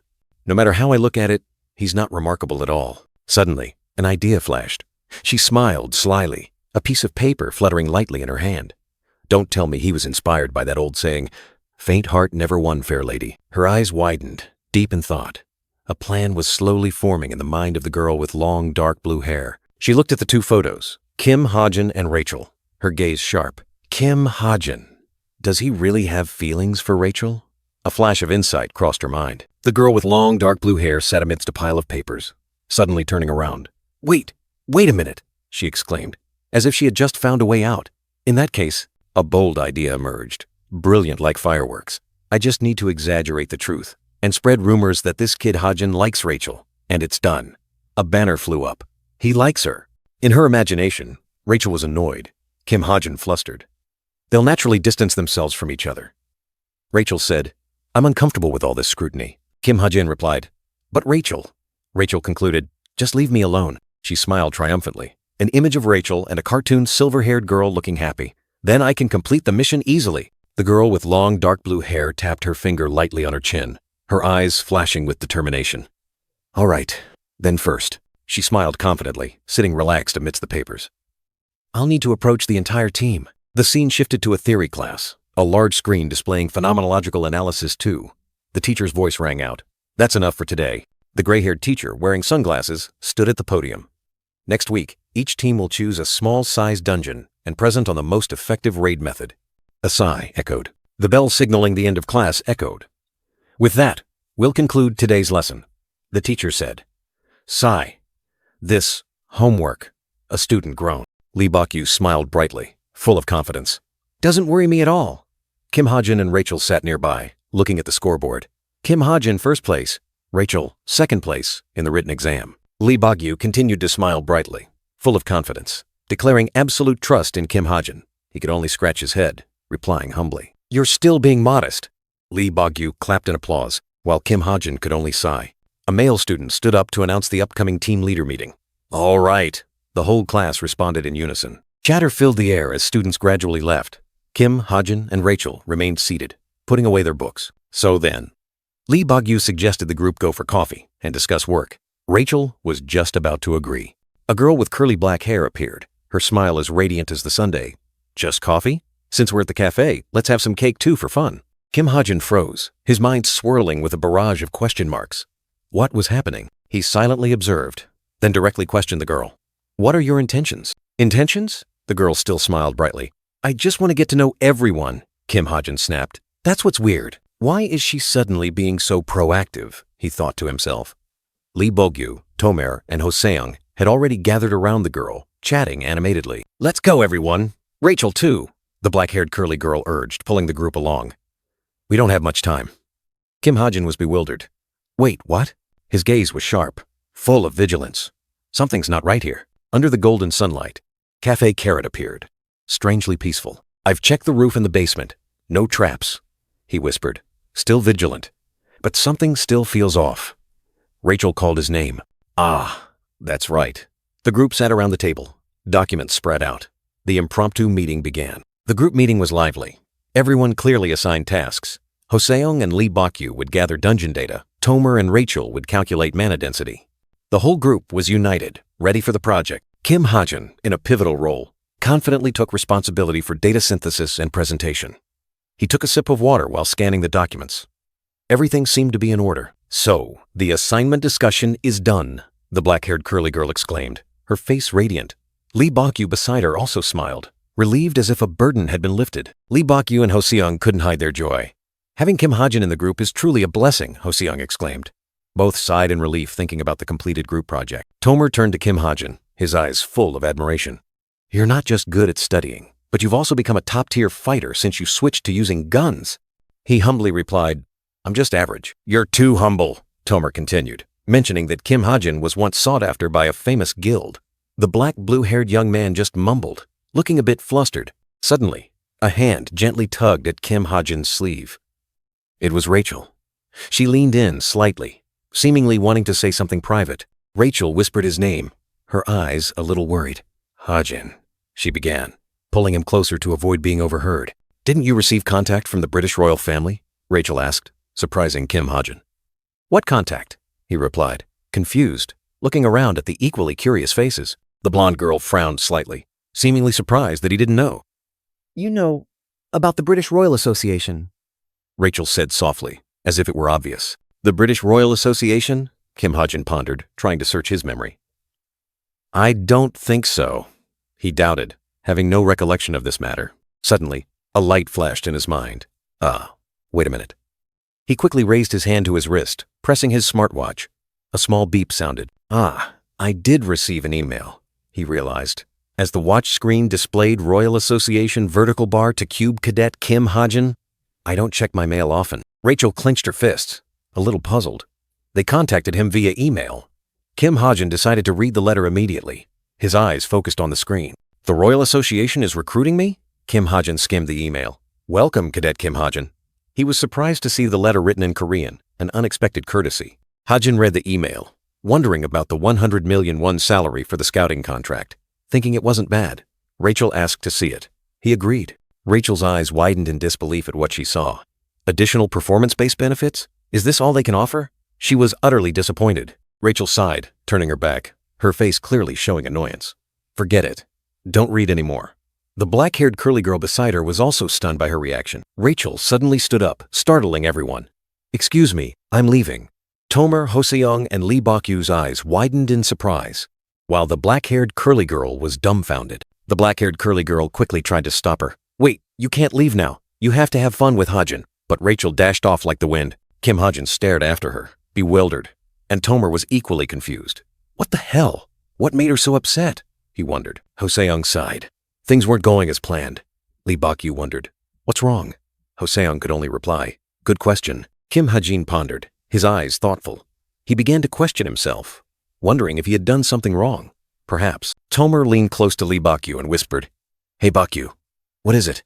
Doesn't Hajin seem to like Rachel? The scene shifted to a large training hall, where future warriors honed their skills. A can of soda dropped from the vending machine, making a dry clunk sound. Kim Hajin squatted in front of the vending machine, enjoying a moment of rest after his training session. The bliss after training. Though I'm not even sure if this training is effective, he thought to himself. He sighed, so tired he didn't even have the strength to open the can. Sigh. I don't even have enough strength to open a can anymore. A clink, clink, clink sound echoed. Finally, the can lid popped open with a whoosh and a hiss. He flinched slightly, surprised. A voice rang out. Hey, Hajin. He turned his head, meeting the gaze of a light brown-haired young man. The red brown-haired girl, Chae Na-yoon, appeared, her eyes firm, stating bluntly, Let's talk. In the vast space, she repeated her offer once more, while Kim Hajin remained in his squatting position, the can of soda in his hand, like a comfort object. He looked up, his dark blue eyes showing a hint of confusion, trying to guess the girl's intentions. What, after all, had brought her to him? Chae Na-yoon maintained her displeased expression, her green eyes sweeping over him as if contemplating something difficult to say. What's wrong? He asked, his hand still clutching the can of water. She stammered, her gaze evasive, seemingly searching for a way to speak. Finally, Chae Na-yoon spoke, telling him about the presentation on the Hongqian Mantis dungeon. She hoped he had some information. Of all the dungeons, why choose the hardest one? He exclaimed, the image of a ferocious mantis appearing in his mind. Chae Na-yoon frowned, replying, I didn't choose it. Memories flooded back. A scene of a group of cadets in a meeting. The dark-haired wizard, with a smug expression, continuously pushed and insisted on choosing that dungeon. We have to choose this one, the arrogant wizard declared, pointing at the document. Just leave it to me. Chae Na-yoon could only sigh, annoyed by his excessive confidence. He took a sip of water, his eyes distant, and a name suddenly came to mind. Could the wizard in her team be Oh Junshik? He clearly remembered this wizard, Oh Junshik, skilled but extremely arrogant. Do you know who I am? I'm a relative of the 7-star mage Oh Yanju. He had once written that the guy was a rich scoundrel who feared no one, not even Chae Na-yoon. He sat down on the floor, the can of water beside him. Honestly, he probably thinks the increased difficulty will bring more points. But he's going to present too? Chae Na-yoon asked again, her face surprised. Yeah, he said it absolutely had to be him. Why though? Kim Hajin suddenly changed, his eyes flashing with unusual determination. Change the presenter immediately, he asserted. Just one look at him, and you know he's all talk. When it's time for the actual presentation, I guarantee he'll be so nervous he won't be able to say a word.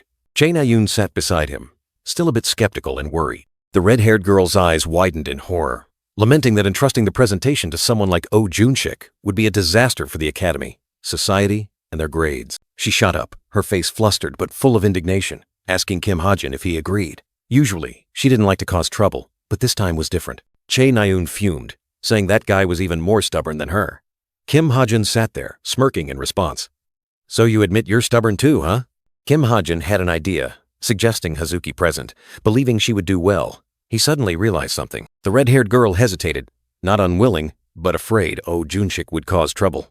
Then she suddenly noticed something strange. Kim Hajin turned to look at her, his face utterly surprised, as if he had just discovered something earth-shattering. The red-haired girl asked him, Since when did we start talking so casually? Kim Hajin simply replied curtly, Don't you know? A silence fell, and the atmosphere between the two became indescribably awkward. Chae Na-yoon panicked, quickly excused herself, wishing Kim Hajin good training. He also mumbled that he should go lift weights. And then, the fated moment arrived. On the presentation stage, Oh Junshik trembled, stammering, trying to summarize his work. He was sweating profusely, his hand clutching the tablet shaking uncontrollably. His words were fragmented, stuttering, unable to form coherent sentences. Kim Ha-jin sat below, sighing in exasperation, mumbling that this was truly an unsalvageable disaster. Chae Na-yoon was furious, her face purple with rage, while Kim Ha-jin disappointedly mumbled that she hadn't been able to change the presenter. Despite the disastrous performance, Oh Junshik grinned smugly, saying he was just a little nervous. A crow flew by, letting out a dry caw, as if mocking his foolishness. Chae Na-yoon and Kim Ha-jin could only remain silent, helpless. Fury ignited within Chae Na-yoon as she heard Oh Junshik's smug words.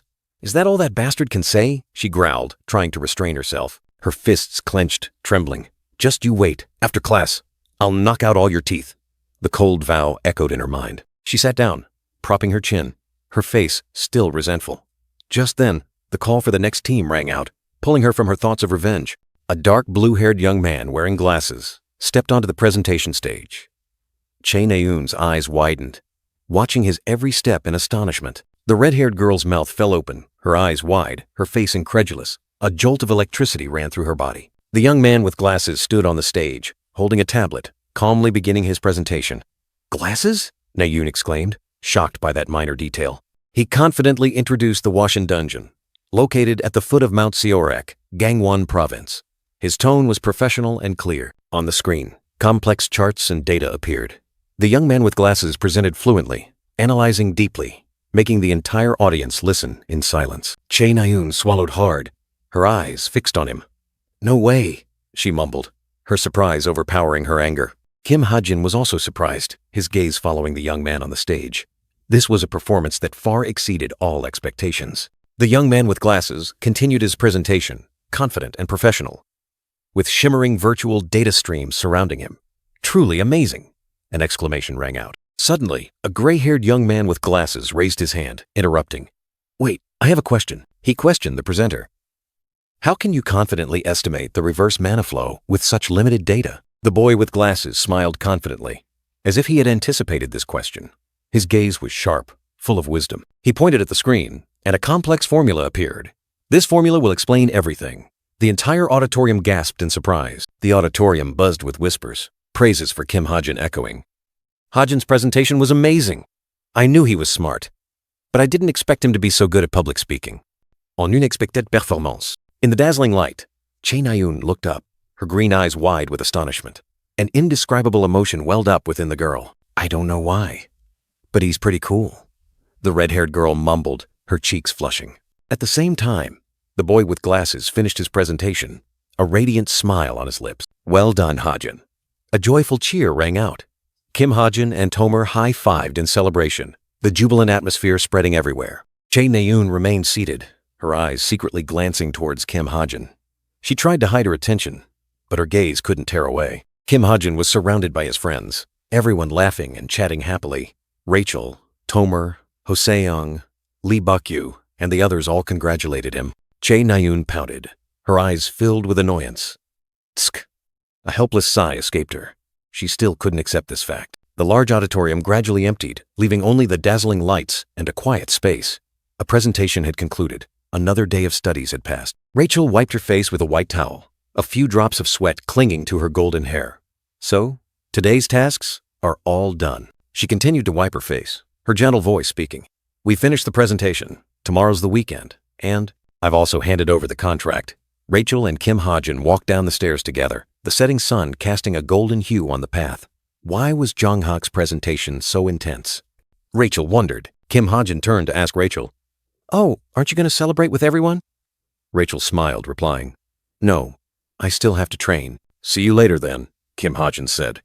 Rachel nodded. "All right, you did great, Ho. Oh, that's right." Rachel suddenly stopped, rummaging through her bag. Kim Ha-jin turned to look at her, his eyes puzzled. It seemed she had forgotten something.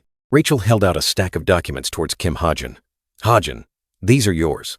He looked at the papers in surprise, not knowing what they were. Rachel held out a stack of documents towards Kim Ha-jin. "Please take them." He looked at her in surprise, his eyes puzzled. Rachel's hand gently brushed his as the documents were exchanged. Kim Ha-jin took them, feeling a strange sensation.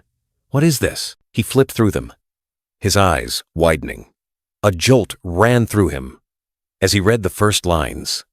"This is the Royal Guild's preliminary scouting contract." Rachel looked at him, her hands clasped together.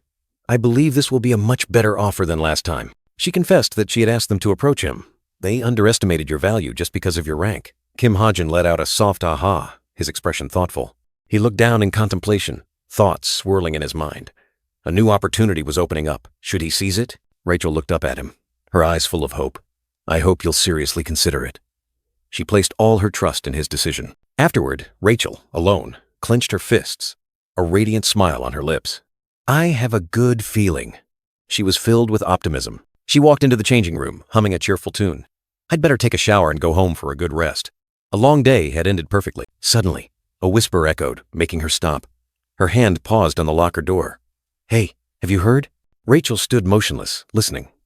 The voice continued, like a bolt of lightning striking her ears. They're saying Ha-jin likes Rachel. She was stunned, her eyes wide. Really? Another voice interjected. Oh my God, no way! She told herself, it's hard to believe even if they say it's true. The whispers echoed again, like a sweet curse. I heard he might even ask her out. Rachel's whole body suddenly flushed hot, her face as red as a guk fruit. Ask me out? Ha-jin?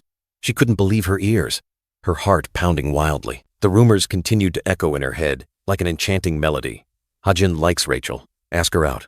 A sleepless night awaited the princess. Rachel's whole body suddenly flushed hot, her face as red as a guk fruit. She was utterly surprised, unable to believe what she had just heard. Ask me out? Ha-jin? Why all of a sudden? A barrage of questions swirled in her mind. But how do they know about that? Meanwhile, two other girls were giggling, discussing the strangeness of the dark blue-haired boy, especially how he's been sticking to Rachel lately. Blood rushed to her head. Rachel was so angry that veins popped out on her temples. She gripped the railing tightly, muttering to herself, It's just because we're in the same group. Who spread this baseless rumor? A memory surfaced, showing Rachel and Ha-jin together on a group project, both wearing sports jackets, their expressions serious. The memory continued, Ha-jin looking at her with gentle eyes, a warm glow enveloping the two of them. Rachel wondered, surely it's... She recalled herself turning and walking away, her gaze still lingering back. And then, his words echoed in her mind, like a secret confession. The truth is, I'm your fan. Back in reality, malicious whispers arose. He doesn't stand a chance. She's too good for him. A young man's footsteps faltered, full of hesitation. Lost in thought, Rachel suddenly bumped into someone in front of her. She turned around, her eyes confused as she looked at the brown-haired girl she had just bumped into, who was frowning in annoyance. Chae Na-yoon and the dark blue-haired girl stood behind, looking at her with displeasure. Chae Na-yoon asked, What are you doing? Rachel stammered, denying, no, nothing. Chae Na-yoon angrily replied, What do you mean nothing? Get your foot off. That hurts. The collision startled Rachel. Her foot was on Chae Na-yoon's, causing the latter to cry out in pain. Rachel bent down, stammering apologies as Chae Na-yoon still clutched her painful foot, her eyes annoyed. The dark blue-haired girl standing nearby silently observed, not saying a word. Suddenly, a horrifying thought flashed through Rachel's mind. Wait, if they go into the changing room right now? She realized something with a shock. Her eyes, wide, cold sweat breaking out. From behind, a voice rang out. Oh, Na-yoon! Yonha! Have you two heard anything? Rachel flinched, screaming internally. No! She was desperate, unable to believe her ears. What should I do? Rachel clutched her head, her face distraught. I can't let that ridiculous rumor spread any further. She was determined to prevent disaster. Without hesitation, Rachel rushed out of the room, breaking the silence. Kim Ha-jin, she shouted loudly, interrupting the conversation between Chae Na-yoon and the dark blue-haired girl, and those around them. Rachel stood blocking their way, her eyes full of worry. Chae Na-yoon and the dark blue-haired girl looked up at her, their faces puzzled. The atmosphere suddenly became unusually tense. Rachel bowed her head, sweat still beading on her temples. Did she hear? She wondered, her heart in turmoil. I don't know. Unease enveloped her. We're going ahead. The brown-haired girl with the headband and the long, dark blue-haired girl hurriedly left, leaving Chae Na-yoon bewildered. Huh? You should at least say something before you go. Chae Na-yoon called after them, her eyes full of confusion. What about Kim Ha-jin? She asked. But the other two had already disappeared. Rachel stood there, still stunned. Chae Na-yoon stared into the empty space, her head tilted to the side. Huh? What the hell? She completely failed to understand what was happening. Rachel sighed in relief, one hand on her chest. Thank goodness. She closed her eyes, feeling as if a huge burden had been lifted. Arg! This is so annoying. Chae Na-yoon scratched her head, pulling at her hair, unable to suppress her irritation. The dark blue-haired girl still stood there, her face calm as if nothing had happened. Rachel watched Chae Na-yoon, then fell into thought. But come to think of it, she began to ponder something. Her eyes distant. The dark blue-haired girl smiled, turning to Rachel. "You and he are on the same team, right?" she asked, her tone full of hidden meaning, startling Rachel. Rachel, surprised, pointed to herself. "Me and him?" Chae Na-yoon immediately clarified. "Kim Ha-jin." This revelation surprised both Rachel and Chae Na-yoon. Chae Na-yoon angrily told Rachel she couldn't call Kim Ha-jin's name, but the purple-haired girl immediately retorted. The purple-haired girl asked Rachel about something, but the blonde princess still pretended not to understand. The purple-haired girl smiled faintly, her eyes full of hidden meaning. Her smile vanished, replaced by a sharp, cold expression as she directly questioned Rachel. Rachel flinched, startled when the purple-haired girl mentioned Kim Ha-jin being scouted by the Royal Vanguard. The purple-haired girl crossed her arms, smirking sarcastically about a cadet ranked 334 like Kim Ha-jin being scouted by the Royal Vanguard. A question hung in the darkness, hinting at a deep mystery, the one who saw through what he was hiding. The words felt like a cold gust of wind, making Rachel shiver. Chae Na-yoon was completely bewildered, not understanding what the two girls were talking about. Rachel angrily tried to argue that being scouted was a recognized privilege. Suddenly, the purple-haired girl flashed a radiant smile, saying it was just a joke. The purple-haired girl calmly reminded Rachel not to waste this precious opportunity. Rachel frowned, realizing that the purple-haired girl's words were not just simple advice. Rachel's hands clenched. She clearly understood this was an implicit warning. The purple-haired girl stood there, a mysterious smile on her face, as if to say, "Yonha has her eyes on Ha-jin, so don't be foolish enough to interfere." Dazzling light enveloped the white-haired maiden's face, her pale blue eyes holding firm resolve. Her words echoed, "I will not pursue him if he rejects our offer." A mysterious smile bloomed on the purple-haired girl's lips. She gently extended her hand. "That's enough to make her retreat. Now, how about the three of us enjoy a late-night meal in my room?" Rachel was surprised. The invitation left her stunned. "That sounds nice," she thought to herself, but deep down was stubbornness. "I don't want to lose to her right now." Light enveloped Rachel, her eyes gleaming with determination. She told herself, "I won't refuse." Was it an acceptance or an unspoken declaration of war? The luxurious room was steeped in silence. Three girls sat on the sofa, the air thick with awkwardness, as if each of them was hiding a secret. The purple-haired girl observed calmly, her violet eyes sweeping over the other two, betraying no emotion. The silence only made the atmosphere heavier. Rachel gently closed her eyes, her face clearly showing contemplation. What was she thinking? Or was she simply trying to endure this suffocating atmosphere? Chae Na-yoon couldn't take it anymore. "What's with this uncomfortable tension?" she thought to herself. "And they keep talking about things only they know." Chae Na-yoon looked at the purple-haired girl and Rachel, her heart full of questions. That clearly wasn't a sincere invitation, yet she still agreed. What on earth is she thinking? The purple-haired girl broke the silence, asking Rachel politely, "So, shall I offer you some juice or something?" Rachel replied coldly, "No." The blunt refusal made Chae Na-yoon shiver. The air fell silent again, but this time it was even colder, as if a chill had swept through. Unable to bear it any longer, Chae Na-yoon sprang to her feet, her eyes resolute. She had decided to get to the bottom of things. With decisive steps, Chae Na-yoon walked towards the table. The other two girls remained seated, watching her every move, making the atmosphere even more tense. She picked up the orange juice bottle, pouring it into a glass, the gentle sound of liquid filling the air. "Let me ask you something," Chae Na-yoon said, her tone serious. Chae Na-yoon turned to look directly at the purple-haired girl, her gaze sharp. "How do you know about him?" The direct question cut straight to the core. Rachel was lost in thought, her eyes distant, as she recalled the moment she accidentally saw the truth. The purple-haired girl, wearing glasses, smirked, a meaningful smile, as if she held all the secret. She looked directly at Rachel, her tone challenging. "So, do you know why he has to hide himself?" Rachel hesitated, her eyes evasive, unable to utter a word. The purple-haired girl wearing glasses took that as a refusal, calmly saying, "Of course, this information isn't easy to come by." Chae Na-yoon beside her was surprised, wondering, what is Ha-jin hiding?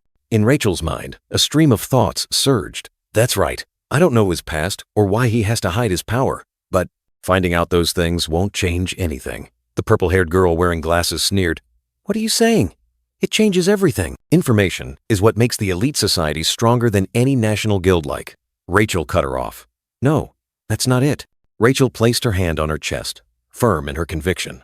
"I believe that patience and letting him explain himself when he's ready is a much more effective strategy." The purple-haired girl wearing glasses' eyes suddenly turned sharp and cold, glowing a terrifying violet, as if angered by Rachel's words. Rachel stood up, her tone decisive. "It's late. I should go." The two girls stood back to back. Rachel politely thanked her for the invitation, then turned and left. The purple-haired girl wearing glasses watched Rachel's retreating figure, her eyes filled with annoyance. Chae Na-yoon sat alone on the sofa, bewildered, looking at the purple-haired girl wearing glasses who was holding a glass of orange juice. Chae Na-yoon trembled, her voice full of indignation. "You people! Why do you keep talking in circles like this?" The red-brown-haired girl angrily yelled, "Speak Korean!" Her scream echoed throughout Garam Hall under the full moon. Rumors spread like wildfire. "Kim Ha-jin is in love with Rachel," the two girls whispered, their eyes sparkling with curiosity. Hearing the shocking news, Chae Na-yoon's eyes widened, so astonished that she had to exclaim. The light brown-haired girl explained that this was the hottest topic at the academy. Chae Na-yoon, who had just transferred, could only nod as if she understood. It turned out that Chae Na-yoon herself was behind the rumor.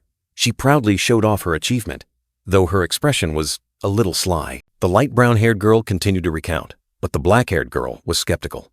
Hearing this, Chae Na-yoon's expression showed a hint of surprise. Rachel, the heir of the prestigious royal guild, was looking to connect. Someone suddenly realized this might just be a social relationship. Chae Na-yoon suddenly felt uneasy. Kim Ha-jin was only ranked 334. Was he important enough to associate with Rachel? She quickly denied it. Chae Na-yoon's plan was to use others to spread the rumor. But now, things seemed to be going off track. In the flashback, Rachel coldly wanted to be alone, while Kim Ha-jin frantically tried to hold her back. Things were starting to get complicated. Chae Na-yoon irritably bit her nails. It turned out that the romantic rumor was just a misunderstanding about a group project. How boring. Even so, Chae Na-yoon stubbornly insisted. Rumors don't just appear out of nowhere. Her two friends looked bewildered, unsure what to believe. Chae Na-yoon was annoyed, needing to add more spice to the story. She suddenly recalled. Last time, Ha-jin's gaze at Rachel. There was definitely something there. Chae Na-yoon confidently winked, asserting that Ha-jin's eyes were full of affection. She thought no one would believe her, but her two friends suddenly became excited, completely buying the story. Chae Na-yoon was surprised, not expecting this trick to work so well. Chae Na-yoon, triumphant, asked for more secret information. The light brown-haired girl stammered, seemingly having more to tell. A mysterious bracelet on the girl's wrist suddenly flashed, displaying the words synchronizing. What was being synchronized? A mysterious message appeared, revealing a plan for Tomer on Wednesday, an important mission awaiting. On the computer screen, lines of code and messages appeared, showing that a smartwatch was being accessed. Kim Ha-jin, leaning back comfortably in his chair, gave a knowing smile. So she's been up to something at this academy. Memories flooded back. Kim Ha-jin coincidentally met Tomer at the convenience store, and she greeted him with surprise. He looked at the short, black-haired girl, sensing something was off, while she continued to chat nonchalantly. His gaze fixed on the watch on Tomer's wrist, noticing something unusual. Back in the present, Kim Ha-jin asserted that the watch was fake. No matter how sophisticated, it couldn't fool him. The computer screen displayed secret messages, revealing Rachel as Tomer's target, and that undercover agents were monitoring. Kim Ha-jin smirked triumphantly. It cost 80 SP to conceal this hack, but it's worth it. Tomer won't know her secret information has been exposed. A new message flashed, announcing the Artifact Combat Practical class on Wednesday, in Basement B3, where important items were stored. He flinched. Wednesday? Is that tomorrow already? Not much time left. A ding sound rang out, and a message with an image appeared on his watch, making Kim Ha-jin surprised. Who sent this? He looked at the message, recognized the sender, but then suddenly paused, sensing something was wrong. Meanwhile, Rachel was struggling with a pile of documents, her pen lightly tapping on pages filled with complex formulas and examples. She let out a long sigh, her face weary, as if she had reached the limit of her patience. Rachel clutched her head, crying out in helplessness, "What the hell is this?" Around her were pages covered in dense writing. The reddish, brown-haired girl sat in the vast library, books scattered everywhere. She thought she'd studied diligently, but to her surprise, she got stuck on the very first sentence, completely stumped. This damn phenomenon analysis 2 class. Her mind was spinning with tons of calculations, unable to understand a single word, seeing only a tangled mess. While she was struggling, a familiar figure appeared. Rachel, with her golden hair, was diligently taking notes, her pen flying across the paper. The golden-haired princess wasn't doing much better. She propped her chin in her hand, lost in thought, her gaze distant, seemingly also stuck in the same mess of knowledge. Seeing this, Chae Na-yoon secretly thought, Looks like she's also having a headache with her studies. An unwilling sense of empathy, perhaps? Both girls were submerged in a sea of dry knowledge, the words dancing as if to swallow their minds. A helpless sigh escaped. In despair, she suddenly remembered a name. This stuff must be a piece of cake for Kim Ha-jin, right? A glimmer of hope flickered. Her gaze swept across the empty space, then stopped. A bold idea had just popped into her head. Was it worth trying? A message popped up. Explain this. She wondered if this blunt way of asking was too abrupt. She tried many other ways, like, I'll treat you to a meal if you can explain it, then genius if you can explain it. Heh. But none of them felt right. Finally, after much deliberation, a more polite question was typed out. I wonder if you could explain this. Her heart pounded. A finger hesitated, then decisively pressed send. The message had been sent. Now all that remained was to wait for a reply. She crossed her arms, a smug smile on her face. I almost solved it myself, but just in case there are any mistakes. A clumsy excuse. Time passed, with no reply. Her smile faded, replaced by a surge of anger. Is he ignoring me? She sprang up, angrily turning her back. Does he think I have no one else to ask? Her fury erupted. She couldn't sit still. Just then, the bracelet on her wrist vibrated intensely. A new message arrived. Could it be the person she was waiting for? The bracelet glowed, and the incoming message surprised Chae Na-yoon. Her green eyes clearly showed confusion, mixed with a faint glimmer of hope. A mysterious smile appeared in the message. She quickly grabbed her bag, secretly thinking about the sender. Elsewhere, Kim Ha-jin breathed a sigh of relief. He had just finished a long, meticulous message, ensuring she would understand everything clearly. A mischievous smile spread across the young man's lips. He knew this message would trouble someone. Kim Ha-jin watched Chae Na-yoon studying intently. Just like with presentations, she always gives her all. He thought to himself, a fleeting spark of admiration. Suddenly, a thought flashed, startling Kim Ha-jin. One day, she'll become a greater hero than her brother. He paused, realizing something. Chae Jin-yoon. The name escaped his mind, like a cold reminder. A mystical light enveloped him, pulling him into a stream of dark memories. Chae Jin-yoon, her brother, lay unconscious in a hospital bed.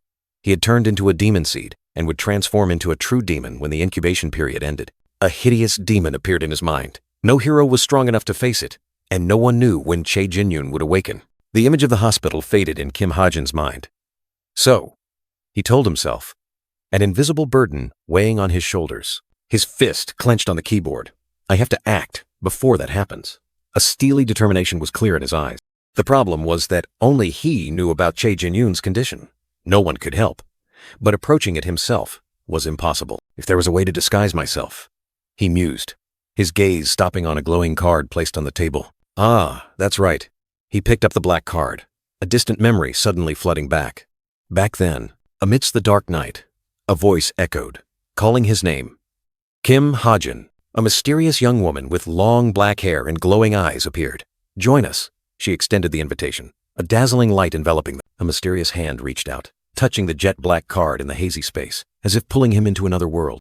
Kim Ha-jin flinched, his eyes wide with surprise as the unfamiliar card lay neatly in his hand. What is this? He uttered. The card flipped open, revealing a mysterious symbol.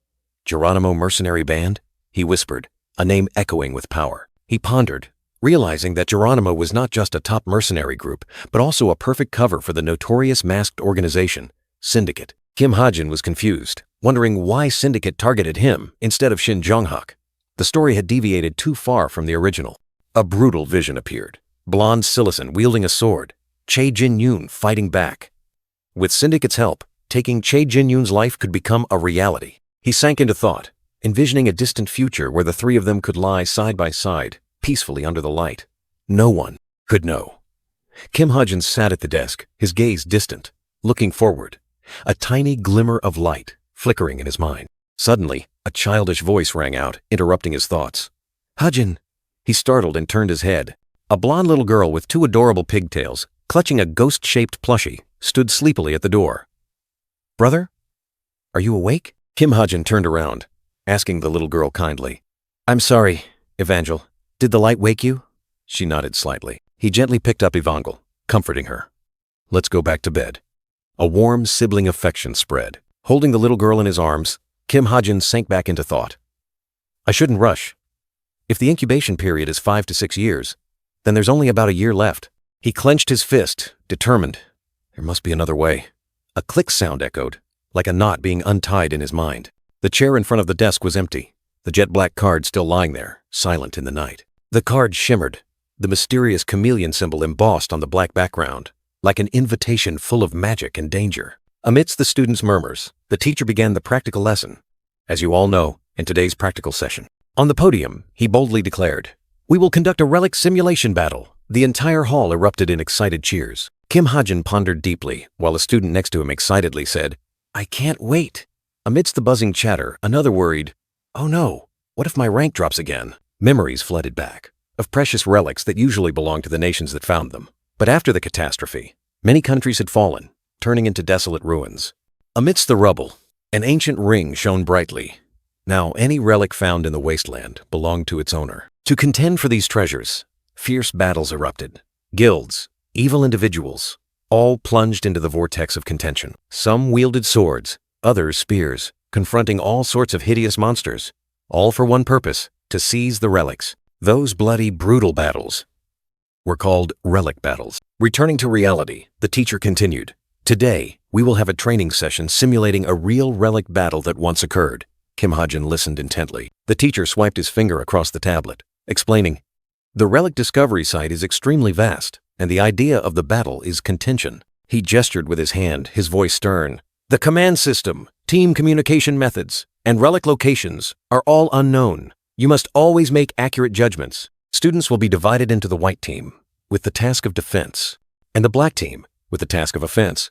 A direct, uncompromising confrontation." The teacher snapped his fingers decisively. A streak of fresh red blood shot out. "Any student who shouts, 'I surrender,' or is deemed to have received a fatal wound will be eliminated." So then, a dazzling light suddenly flared up, enveloping Kim Ha-jin, startling him, his eyes wide with surprise. The students scrambled to cover their eyes, shouts and murmurs echoing. "Huh?" Kim Ha-jin was confused. Another cried out, "I can't see anything." The gray-haired teacher decisively reassured the crowd, explaining that it was just a minor spell. He also announced that they would be blindfolded to ensure random allocation. The crowd of students jostled and pushed, packed together in chaos. Amidst the scene, Kim Ha-jin walked calmly, trying to maintain his pace. Although blindfolded by the spell, Kim Ha-jin secretly pondered the teacher's abilities. A mid-tier hero who could blind so many people, truly impressive. But that spell, it seemed, couldn't stop him. A surge of blue energy erupted from his eyes, shattering the covering, revealing a sharp gaze. Light flashed. A digital eye opened, as if all the secrets of this world were gradually becoming clear before him. The scene that appeared was not an ancient cave, but a state-of-the-art underground bunker with cutting-edge technology. Kim Ha-jin looked around, realizing this was a modern relic excavation site. He thought to himself, "This world has countless extraordinary talents." His gaze swept around, and he began to analyze. First basement floor. Total number of students is 15 people. He concluded, while other students were still bewildered by the new environment. A sword-wielding young man stood in the middle, his eyes scrutinizing. The second basement floor has 25 people. He continued calculating, visualizing the formations of other levels. A girl holding a bow stood among them, ready for battle. On the third floor, there's Chae Na-yoon. The image of the red-brown-haired girl appeared, her eyes still covered, her face clearly showing annoyance. Rachel. Another image appeared. The long, blonde-haired girl remained calm, even though her eyes were also covered, and about 15 others. He thought to himself, if those two girls met, there would definitely be an earth-shattering battle. He continued walking, following the crowd. With decisive steps, he advanced deeper into the mysterious area, each rhythm like an affirmation of his determination. Then, suddenly, his steps halted. What about me? A question echoed in his mind. He looked down in surprise at his outfit, which had changed to black and white. Fourth basement floor? Am I on the black team? He silently wondered, a little confused. He scanned the large room, thinking to himself, I want to know where Kim Soo-ho and Shin Jong-hak are, but never mind. He wondered, could this be the living quarters? Kim Ha-jin flinched, a thought suddenly flashing in his mind. Wait a minute. He turned around, his gaze directed towards the adjacent room, where a faint silhouette stood waiting. Kim Ha-jin's eyes flashed with intense focus as the system's voice echoed, all students are in position. On the large screen, the gray-haired teacher explained the rules. The treasure is held or hidden by NPCs. The white team defends. The black team plunders. The metal door slammed shut with a screech and a heavy thud, trapping him and the other students in the challenge space. Everyone, prepare for battle! A countdown voice echoed, the atmosphere tense. 5, 4, Rachel's image appeared, her expression strangely calm. 3. Then Che Nayun with her familiar, annoyed gaze.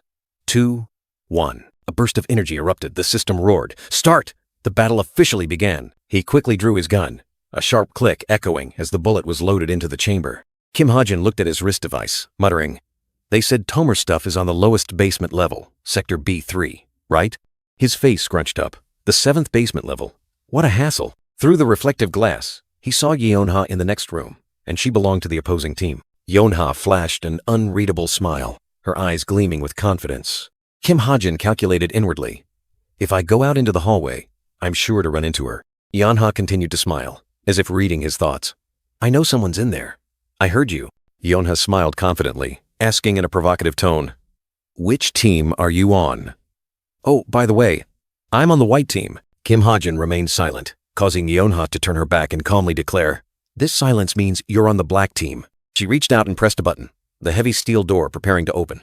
Sorry, this is happening right at the start. The door slid open, and Yeonha glided out, holding a stun whip, a knowing smile on her face. "Just consider it bad. Luck!"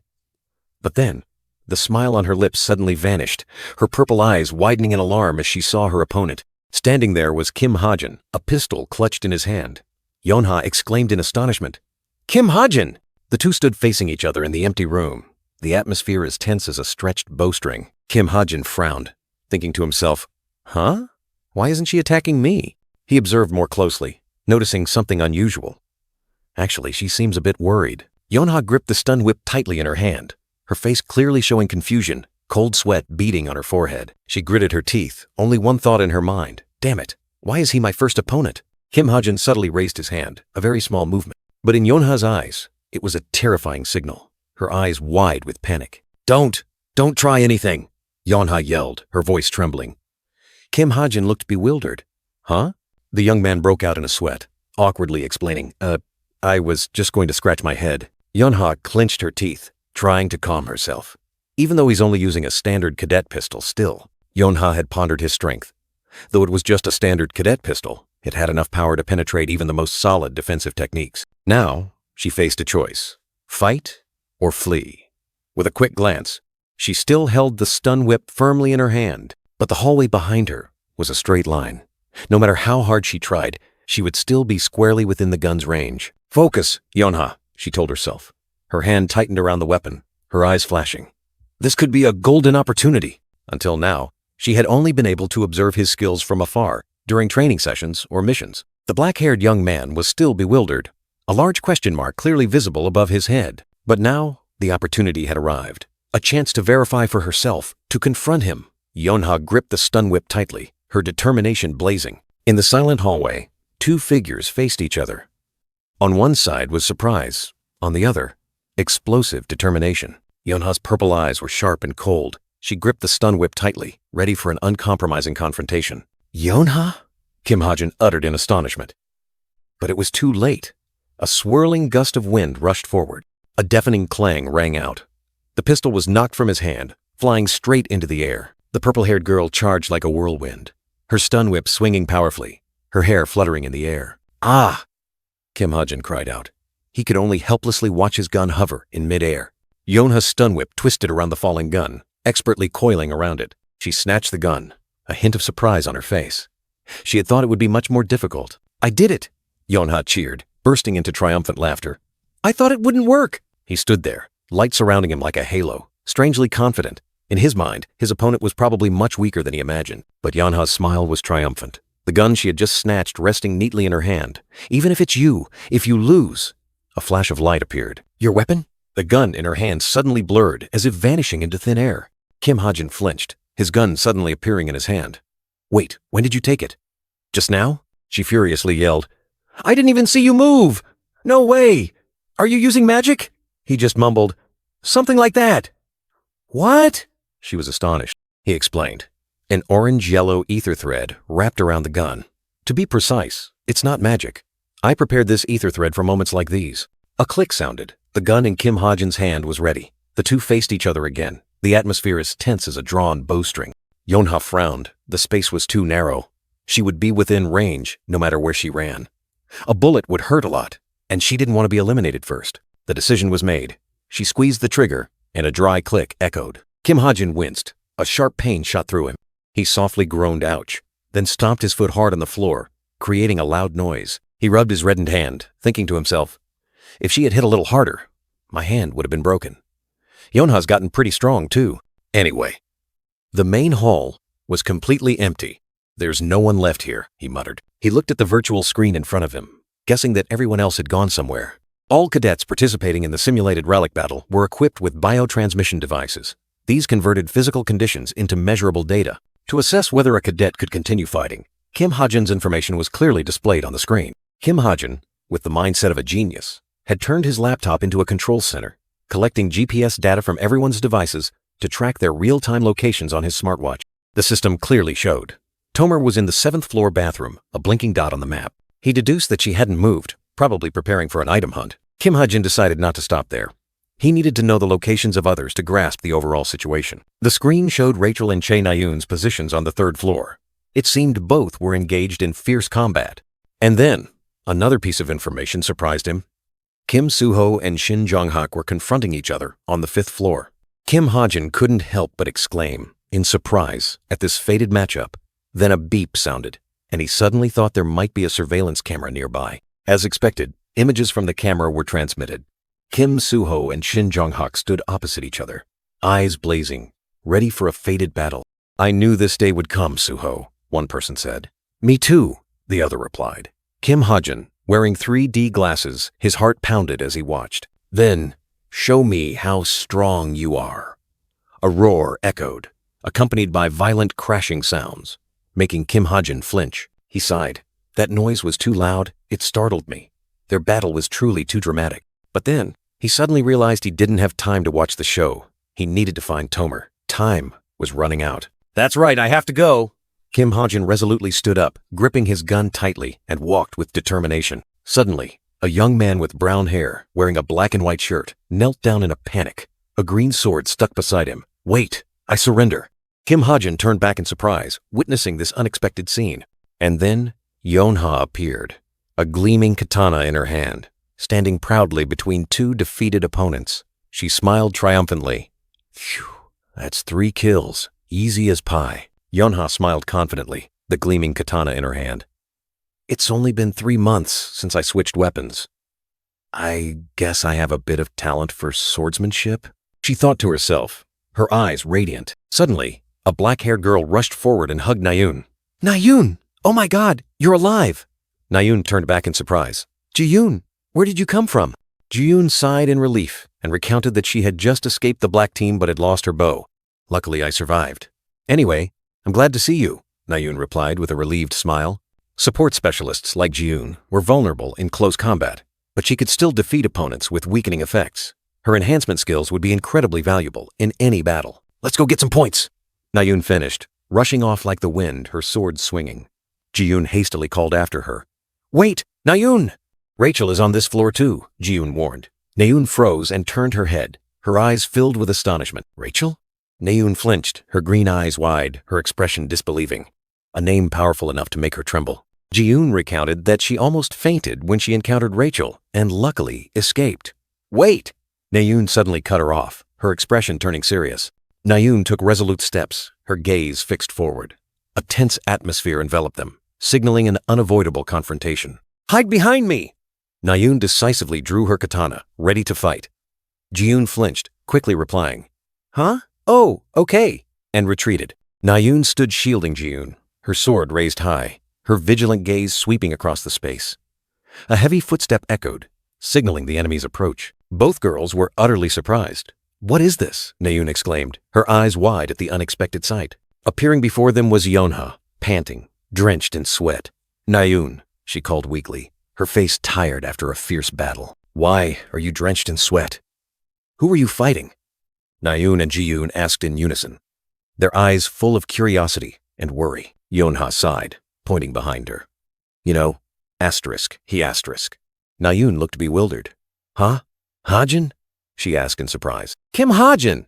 Ji-yoon exclaimed. You defeated him?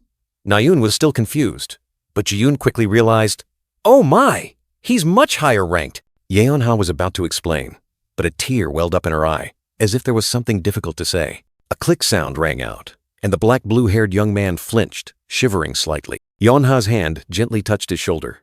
A soft tap. Yeonha stood next to Kim Ha-jin, her hand on his back, reminding him, "It's still early, don't overdo it." Yeonha turned her head, her eyes showing a hint of confusion, as if something was amiss. Kim Ha-jin turned his back and walked away, his figure gradually disappearing into the depths of the long corridor. Yeonha crossed her arms, her expression complex. "I didn't defeat him. Rather, he almost defeated me." Nayoon asked Yeonha blankly, "What? So, where did he go?" Yeonha simply replied, "Not sure. Perhaps scouting?" Jiyoon giggled, covering her mouth. Could he be looking for Rachel? Little Nayoon below wondered. Huh? Why Rachel? Nayoon and Yeonha were both surprised. Jiyoon continued, her tone full of innuendo. Kim Ha-jin likes Rachel, doesn't he? Nayoon was suddenly shaken, her face utterly panicked, as if she had just heard a thunderclap. "Wait! What?" In another space, a decisive voice rang out. "Everyone, prepare for battle. 5, 4. Jiyoon floated in midair, her mischievous eyes looking at Nayoon and Yeonha. "Kim Ha-jin likes Rachel, doesn't he?" Nayoon's hands trembled, sweat pouring out. She still couldn't believe what she had just heard. "Wait!" Nayoon was completely stunned. In her mind, images of Kim Ha-jin and a blonde girl appeared, leaving her aghast. "What?" Nayoon stammered. "What do you mean?" Jiyoon casually replied. "You don't know? Everyone at Cube knows about this." Yeonha decisively refuted the rumor, asserting that it was just baseless gossip. Nayoon was still confused, unable to believe her ears. Yeonha emphasized that the simulated battle had too many bonus points, so no one had time to bother with rumors. Jiyoon boasted that she had found an artifact. Jiyoon excitedly suggested that the group go down to the first floor, while Nayoon was still dazed by what she had just heard. Nayoon approached Jiyoon, softly calling her name, trying to find answers to the questions in her heart. Jiyoon explained that it was just because Kim Ha-jin and Rachel were on the same team, which was why people were spreading rumors. Nayoon seemed to have accepted the explanation. Jiyoon mischievously giggled, asking Nayoon if she truly believed that, making her startle awake. Yeonha stood there, her eyes sharp and full of worry, as if she had realized something unusual was about to happen. Suddenly, a purple light tore through the space, signaling an unexpected and dangerous attack was imminent. Nayoon frantically called Jiyoon's name, seeing her attacked from behind by a mysterious shadow. A sharp blade sliced past, and Jiyoon collapsed to the floor, fragments scattering. The dry clang of metal echoed, fragments falling scattered on the cold ground. Nayoon and Jiyoon hurriedly asked Yeonha, who replied that she was fine, but her eyes clearly showed extreme vigilance. Nayoon angrily drew her katana, her eyes blazing, roaring for the cowardly attacker to reveal themselves immediately. A heavy footstep echoed, slowly coming into view, signaling the enemy's appearance. A group of black-clad students appeared, led by blonde Rachel, her cold eyes looking directly at Nayoon. Nayoon angrily questioned Rachel, calling her a coward for such a dirty ambush. The cold, sharp sword gleamed, aiming straight for a fatal weak point. A decisive, merciless attack. Rachel, with a cold expression, decisively ordered, "Advance." The ambush had officially begun. The battle erupted. Rachel's group charged into the attack, turning the hallway into a chaotic battlefield. Nayoon and her comrades were surrounded. Yeonha quickly pulled Jiyoon into cover, her whip lashing out to block the path. "Jiyoon, hide quickly!" she shouted, full of worry. An arrow tore through the air, and Yeonha startled, dodging it. She continued to resist fiercely, protecting her comrades at all costs. Nayoon turned her head, her eyes wide with panic as she called Jiyoon's name. She couldn't let her comrade be in danger on her watch. Nayoon's katana swung up, blocking the lightning-fast attack. The deafening clang of metal echoed. A figure glided swiftly, leaving a long skid mark on the floor. Terrifying speed, difficult to keep up with. Two enemies, one with a sword, one with a dagger, confidently assessed the situation. 2 against 1, Nayoon was clearly at a disadvantage. Nayoon's face was shrouded in shadow, her teeth clenched. "I lost," she muttered, her voice full of bitterness. The 2 attackers looked at each other in surprise, then the white-haired man smirked. "What?" he exclaimed, disbelieving his eyes. Nayoon's hand suddenly swung up, and a burst of energy erupted. "I'm a little busy," she said, her voice full of defiance. She unleashed her power, her katana glowing green. "Then get lost," Nayoon roared, launching a fierce counterattack. The deafening clang of metal echoed once more, proving that her attack had been met with a powerful response. Yeonha panted, beads of sweat dotting her skin. She had poured all her strength into protecting Jiyoon, but it seemed it wasn't enough. The 2 enemies realized Yeonha was trying to prevent them from reaching Jiyoon. Does Yeonha always sacrifice herself for her comrades? One wondered. Amidst the dazzling light, a thought flashed, revealing a terrifying possibility. "Hey, I think Ji-yoon has a holy relic on her," the light brown-haired young man shouted, startling Yeonha in surprise. "Find out where she's hiding," Chae Na-yoon growled, her eyes sharp and cold. Ji-yoon trembled in hiding, while Yeonha was on high alert. "Found her!" The white-haired young man cheered, and Ji-yoon was utterly terrified that the enemy had discovered her. "Hand it over gently." The enemy hadn't finished speaking when Chae Na-yoon dashed forward like a gust of wind. "Dream on. You'll have to step over my dead body first." A lightning-fast sword strike tore through the air, and Chae Na-yoon unleashed a powerful attack. She looked down in surprise. The floor! It cracked with just one slash. Chae Na-yoon couldn't believe her eyes. This power was truly terrifying. The only one with such a skill is... A name suddenly appeared in her mind. Chae Na-yoon looked up, her eyes filled with astonishment and doubt. A blonde figure swept past, swinging a sword. Chae Na-yoon dodged, reacting like lightning. Rachel appeared, her cold gaze fixed directly on her opponent. Two swords clashed, creating sparks that flew through the air, and the deafening clang of metal echoed. Sharp sword strikes continuously intersected, creating a deadly dance between Rachel and Chae Na-yoon. Short swords focus on speed, but she's overwhelming me with sheer power. She's really strong. Chae Na-yoon secretly assessed her opponent. She knows my swordsmanship isn't up to par and is trying to overwhelm me. Damn it.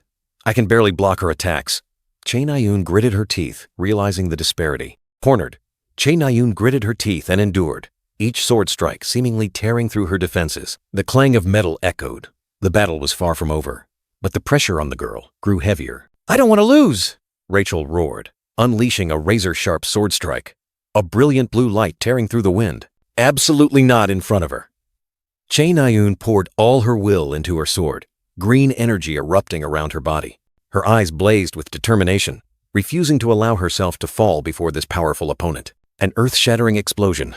Rachel was flung far away, the wild energy tearing apart the ground. Rachel was stunned.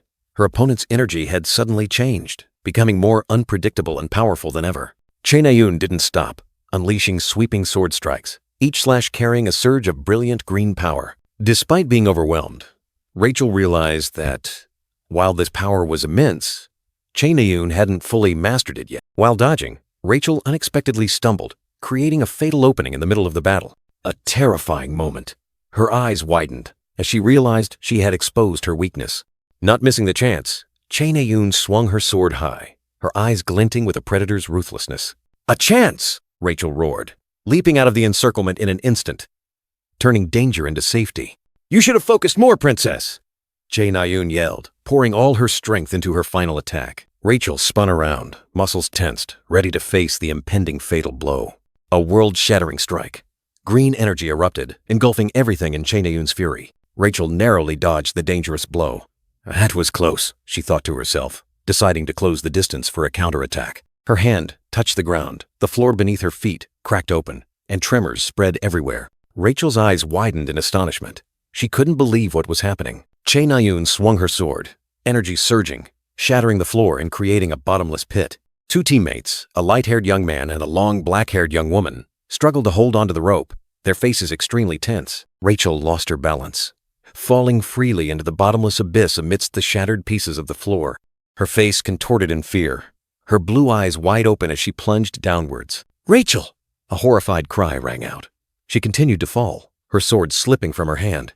On the ground, two young men, one white-haired and one gray-haired, stood frozen, looking down into the bottomless pit, obscured by smoke and dust. The ground shook violently, cracks spreading like a spiderweb. Rachel coughed violently, struggling to get up. She destroyed the floor with just one blow?" she gasped in horror. Chae Na-yoon continued her assault, energy exploding and destroying everything. Rachel stood up, her face filled with determination. "I can't just sit here. I have to get back to the team," and a colossal shadow fell, a heavy footstep landing right in front of Rachel. Kim Soo-ho appeared, smiling confidently, a gleaming sword in his hand. "He's here." Rachel staggered, her face pale with shock. "No," she whispered, unable to believe her eyes. Fury erupted in Rachel's mind. She couldn't believe tragedy would strike at this moment. A desperate leap. Kim Soo-ho charged like a whirlwind, his blue eyes cold, sharp sword energy tearing through space. And then, an earth-shattering explosion rang out, its fierce, destructive power leveling everything. Meanwhile, on the 6th floor, a security camera rotated, emitting a soft whirring sound. Kim Ha-jin moved stealthily, muttering to himself. Cameras are everywhere. I have to be careful not to arouse suspicion. He stopped in front of a door, on which restroom was written, his eyes full of contemplation. Suddenly, a thought flashed through the young man's mind. The restroom! There must be a treasure in there. I have to check. He stepped forward, carefully opened the door, and then a blurry figure appeared. Kim Ha-jin's eyes widened in astonishment. He couldn't believe what he had just seen. Before him, a middle-aged man was sitting on the toilet, holding a glowing blue item. There really is a treasure? Quick as a flash, Kim Ha-jin reached out and snatched the item, causing the man to let out a startled cry. The middle-aged man was utterly terrified, pleading, "Please don't kill me." Then he scrambled away. Kim Ha-jin watched the disappearing hologram, sighing softly.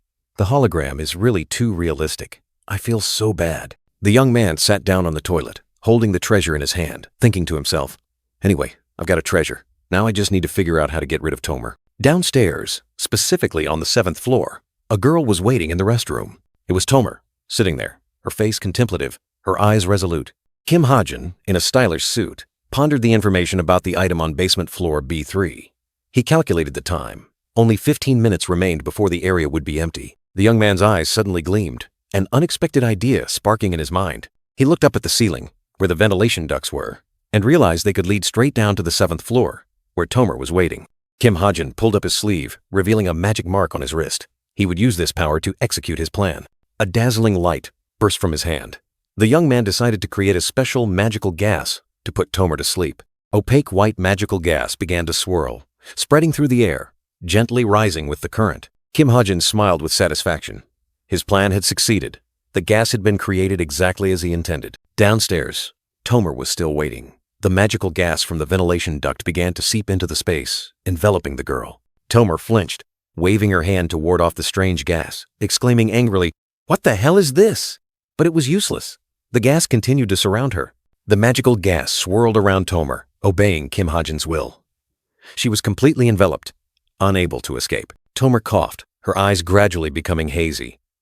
"What is this?" she wondered. A feeling of discomfort washing over her. Tomer swayed, feeling an overwhelming drowsiness suddenly overcome her.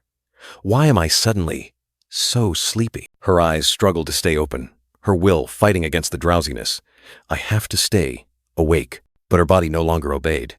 Tomer stumbled, collapsing, unable to resist any further. The watch on Kim Ha-jin's wrist showed 10:53. He smiled. Everything had gone perfectly. Excellent, a complete success. Tomer completely collapsed, unconscious on the bathroom floor. Everything was now under Kim Ha-jin's control. The office door creaked open slightly, revealing a silent, empty space.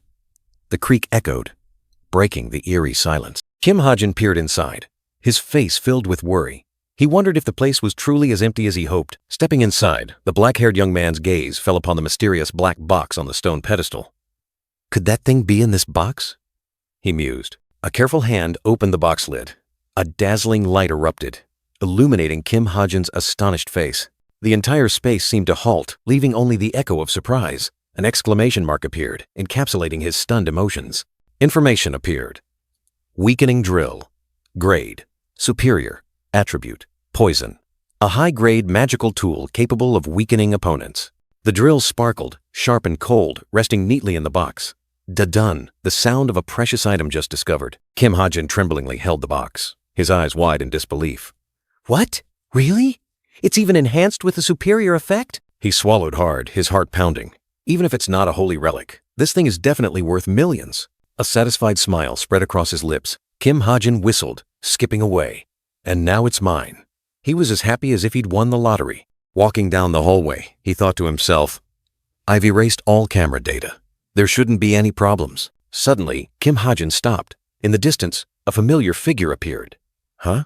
Why is Rachel on this floor? Rachel appeared, her blonde hair disheveled, breathing heavily.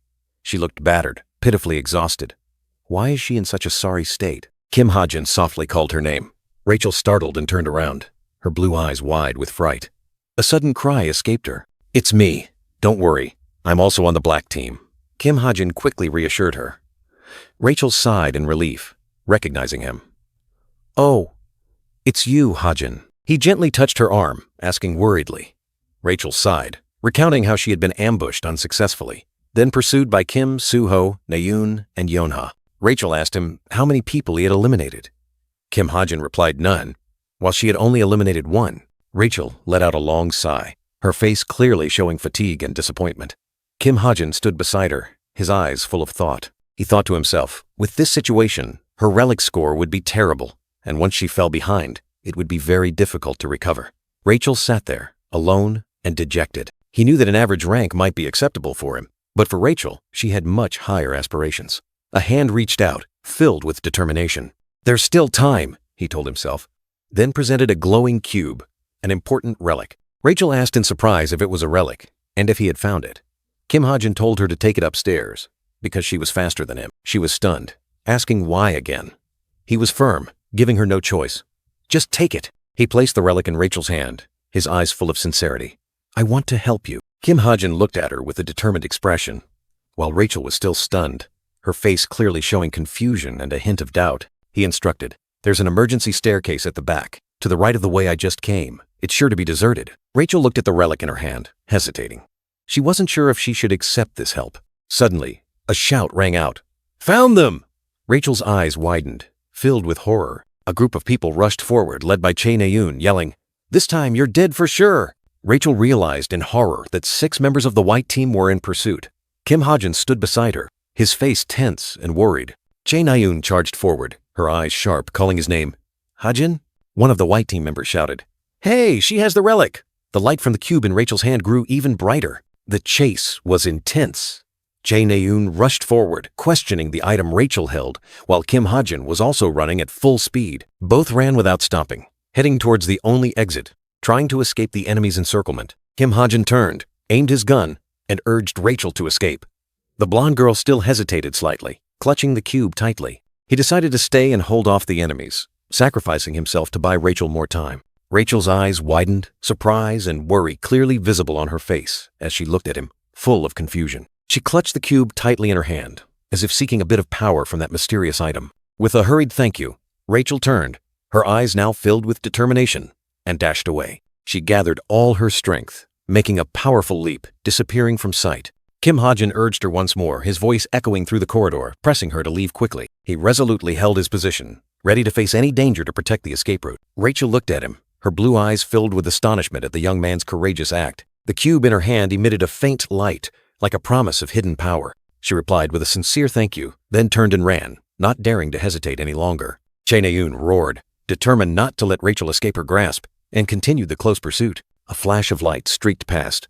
Rachel shot away like an arrow, her speed astonishing. Kim Ha-jin raised his gun, his eyes sharp, ready to open fire to protect the exit, facing the enemies. Chae Na-yoon intended to pursue Rachel with her teammates, but a cold hand stopped her, and a decisive voice rang out. "No."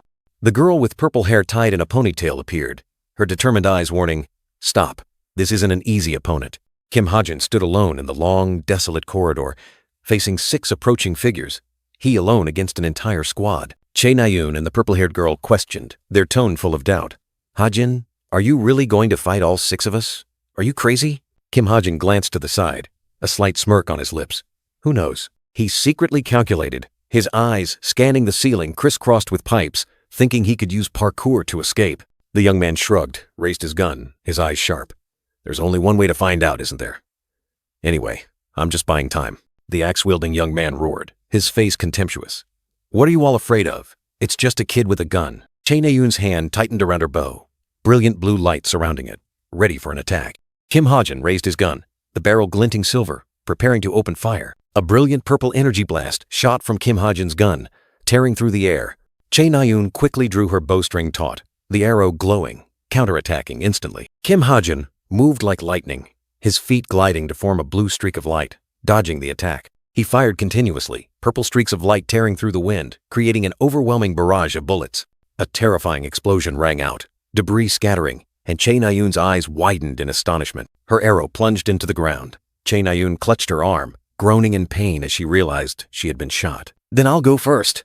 A red-brown-haired young man wearing a white hood, his body erupting with blue light, charged straight into battle at terrifying speed. But before he could do anything, he was hit by a barrage of glowing red bullets, collapsing to the floor, groaning in pain. A flash of purple light streaked past, and the red-brown-haired young man flinched, dodging with a panicked look in his eyes. He looked up and saw a black-haired girl with a ponytail charging with a brilliant sword, along with another golden light also attacking. Kim Ha-jin appeared, his eyes sharp and cold, raising his gun and aiming straight at the enemy, time seemingly stopping in a bullet-time moment. He pulled the trigger, and a brilliant blue bullet tore through the air, carrying destructive power. The bullet spun, piercing through space, aiming directly at the target. A resounding clang echoed as Kim Ha-jin's bullet collided with the brilliant golden energy, creating a small explosion. The red-brown-haired young man was stunned, not understanding what had just happened. The golden bullet ricocheted back, striking him directly, sending him flying and crashing hard onto the floor. He clutched his head in pain, his eyes wide with disbelief at what was happening.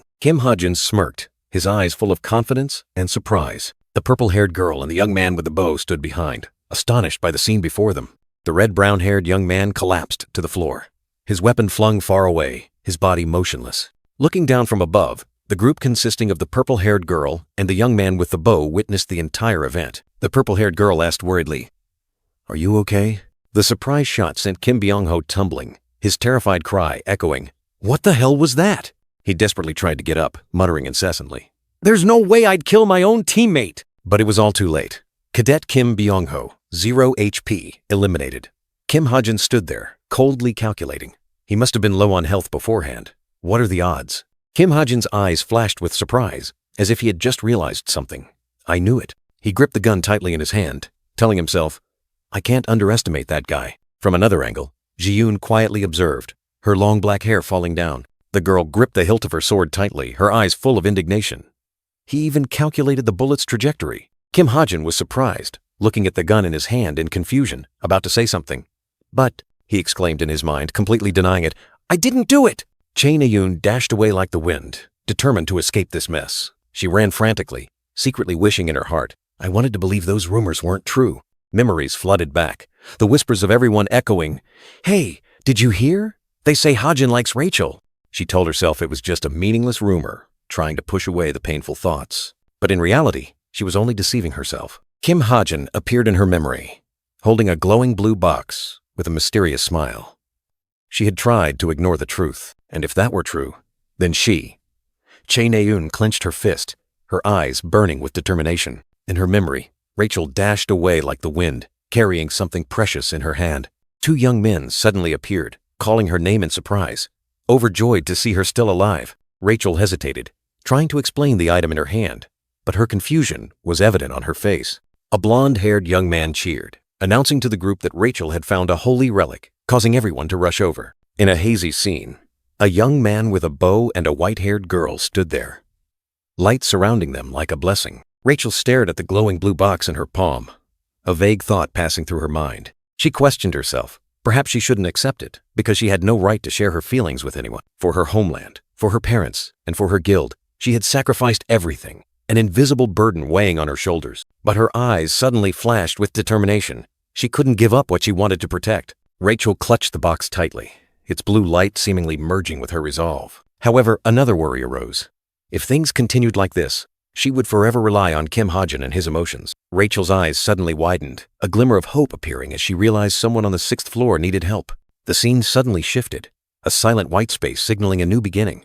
The B6 sign appeared, leading the way down to a mysterious basement floor where unknown things awaited. A powerful kick echoed, shattering the silence, like a signal for the impending action. The group of cadets, led by Rachel, stood before the dark entrance, wondering what had happened below. Two opponents lay slumped on the floor, motionless. The victor, a figure in a black and white hoodie, stood tall amidst the ravaged battlefield without a single scratch. Rachel's team entered, but instead of a chaotic battle, they only found an eerie silence. The blonde, blue-eyed girl was surprised, wondering about the situation. The light gray-haired young man in Rachel's team spoke up. "Rachel, I thought we came down here to help someone," she replied, flustered. Well," she looked around. It seems the situation has already been resolved. The light gray-haired young man suddenly looked towards the retreating figure in the hoodie. But how could he take down 6 opponents at once? The figure in the hoodie turned around, flashing a radiant smile. "Hey, welcome back!" Rachel was stunned, then burst into joy. "Ha-jin!" A close-up of Rachel's face, her blue eyes wide with shock, filled with complex emotions. She couldn't believe her eyes. "Where have you been, Ha-jin?" A smug smirk appeared on the white-haired young man's face. His eyes were sharp and cold, hinting at a challenge. Shin Jong-hak, with his muscular physique and staff on his shoulder, appeared powerfully. He flashed an arrogant smile, ready for a confrontation. Earlier, on the 5th floor, a map displayed the locations of Kim Soo-ho and Shin Jong-hak, signaling an unavoidable encounter. A security camera silently recorded all developments, like an invisible witness to what was about to unfold. Kim Soo-ho, the blue-haired young man, stood in the middle of the hallway, his gaze resolute, hand gripping the katana's hilt. Shin Jong-hak turned his back, his sharp eyes looking towards Kim Soo-ho, a smile hinting at provocation. "I knew this day would come, Soo-ho," Shin Jong-hak said, his tone full of confidence, as if he had been waiting for this moment for a long time. He smirked. "Are you thinking of making some clever escape?" Kim Soo-ho smiled in response. "Of course not." He decisively drew his katana from its sheath, the blade flashing in the air. Shin Jong-hak watched his opponent's actions, his tone full of challenge. "We'll see how long that confidence lasts. Come on, show me how strong you really are." A mysterious smile formed on the black and blue-haired young man's lips, his eyes gleaming with a deep blue light, as if he had seen through everything. Kim Soo-ho didn't hesitate. He shot into the air, unleashing a powerful leap that tore through the arena floor. Kim Soo-ho's katana slashed out a dazzling, lightning-fast arc, as if tearing apart the surrounding space. The blue-haired young man smiled confidently, his eyes resolute. There'll be no holding back. Shin Jong-hak, with a challenging smirk, replied, "Ha! Don't you dare chicken out!" The two opponents charged at each other, their weapons clashing with a deafening sound, sparks flying through the air.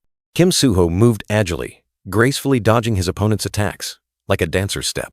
He swung his sword in counterattack, the sharp katana blade sweeping past, forcing Shin Jong-hak to retreat in an instant. Noticing an opening, Shin Jong-hak roared, channeling all his strength into a fatal staff strike. His staff slammed down, creating a large crack on the floor, but Kim Soo-ho had dodged in time. Shin Jong-hak smirked, his voice full of annoyance. "You slippery brat, the next blow won't."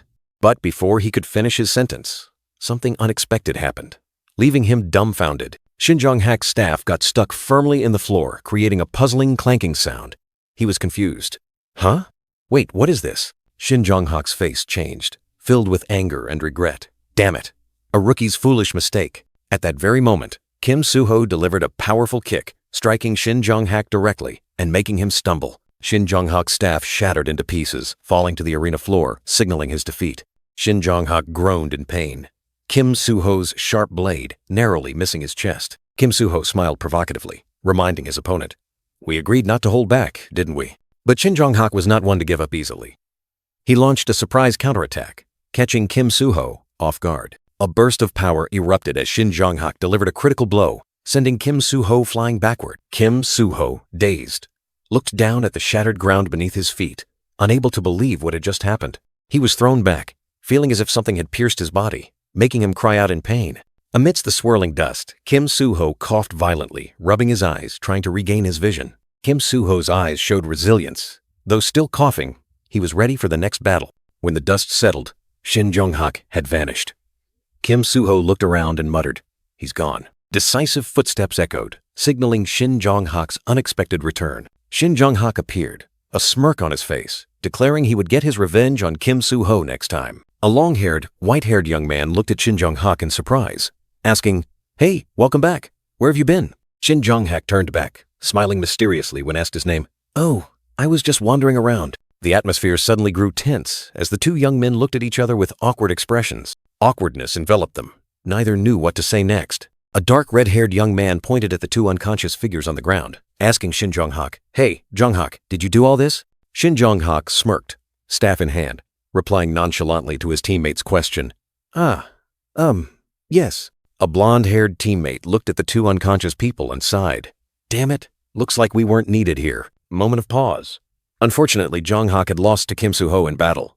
He called it a tactical retreat as he ran for his life. Afterward, he advanced to the 6th floor, where he found Yonha and Chae Na-yoon being suppressed by an agile, shadowy figure. Seizing the opportunity, Jong-hak launched a surprise attack with his staff, taking down two other encircling cadets. Back in the present, Jong-hak mused, "It feels like I stole someone else's credit. But either way, that's 2 kills for me." He looked straight ahead, gripping his staff, his voice resolute. "Now I can control the black team, right?" His teammates cheered excitedly. "Great. You'll join Jong-hak too, Rachel?" She turned her back, her expression unreadable. Rachel declared decisively, without looking back, "I think I'll go alone from here." The light gray-haired young man asked in surprise, "Huh? Why not come with us? But together, we'd be much stronger." Rachel replied. I can manage on my own. She walked away resolutely, a clear step echoing in the silent space, as if affirming her decision. Rachel turned her head to look at Shin Jong-hak and his teammates, her gaze firm. I don't want to cooperate with someone who steals others' credit. Shin Jong-hak stood silently, his back to Rachel, only silence enveloping the hallway. Chibi Jong-hak pouted. Why do I have a feeling her leaving has something to do with me? A teammate urged. Jong-hak, let's go. He replied, all right. Afterward, the mock relic battle unfolded swiftly and relentlessly. Shin Jong-hak gathered all the survivors of the black team, raising a triumphant fist, proudly declaring, these guys are as weak as snails. Together, they secured 2 relics. Rachel, with her superb guerrilla tactics, forced her opponents to surrender. I surrender. A desperate cry echoed, signaling another victory for the blonde-haired girl. Meanwhile, Kim Soo-ho, with his superior leadership and combat prowess, led his team. He and his teammates collected a total of 5 relics, including Ji-yoon's relic. As for Kim Ha-jin, he had escaped the combined attack of Yeon-ha and Na-yoon, but seeing the light gray-haired young man lying defeated, he couldn't help but wonder, why is this guy already eliminated? And so, he found a perfect hiding spot to lay low until the end of the event. A small room with a cleaning in progress sign became Kim Ha-jin's impromptu fortress. As time passed, Kim Ha-jin idly glanced at the watch on his wrist.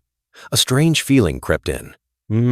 It feels like I've forgotten something. But then, he brushed the thought aside. Never mind, if it's important, I'll remember it later, he told himself, continuing to drift into a state of limbo. Silence enveloped the space, with only steady breaths remaining. Kim Ha-jin had fallen asleep, completely unaware of how quickly time was passing. A heavy groan broke the silence. Kim Ha-jin woke with a start, clutching his head, feeling uncomfortable and annoyed. He looked around, realizing he was still in that room. Damn it. I overslept. The harsh truth dawned on him. A light flashed in his mind. I have to go get the items. Kim Ha-jin suddenly remembered the important task. He quickly looked at his wristwatch. The number displayed stunned him. Wait, it's 3 p.m.? No way. I couldn't have slept that long. He was skeptical, starting to rummage, suspecting the watch on his wrist was fake. He compared his watch with another real one, and the harsh truth became clear. His mission watch was a fake. Kim Ha-jin gently tapped the watch face, trying to figure it out. Immediately, a notification popped up. Unread message. 1. He opened the message, and a results board appeared. Fake relic battle ended. White team won, with Kim Soo-ho and Chae Na-yoon as MVPs. Black team had Shin Jong-hak and Rachel. The relic battle has ended? Kim Ha-jin couldn't believe his eyes. It's over? He yelled, then shot off like a gust of wind. The room was empty. A terrifying silence enveloped the cold space. Not a soul, not a sound.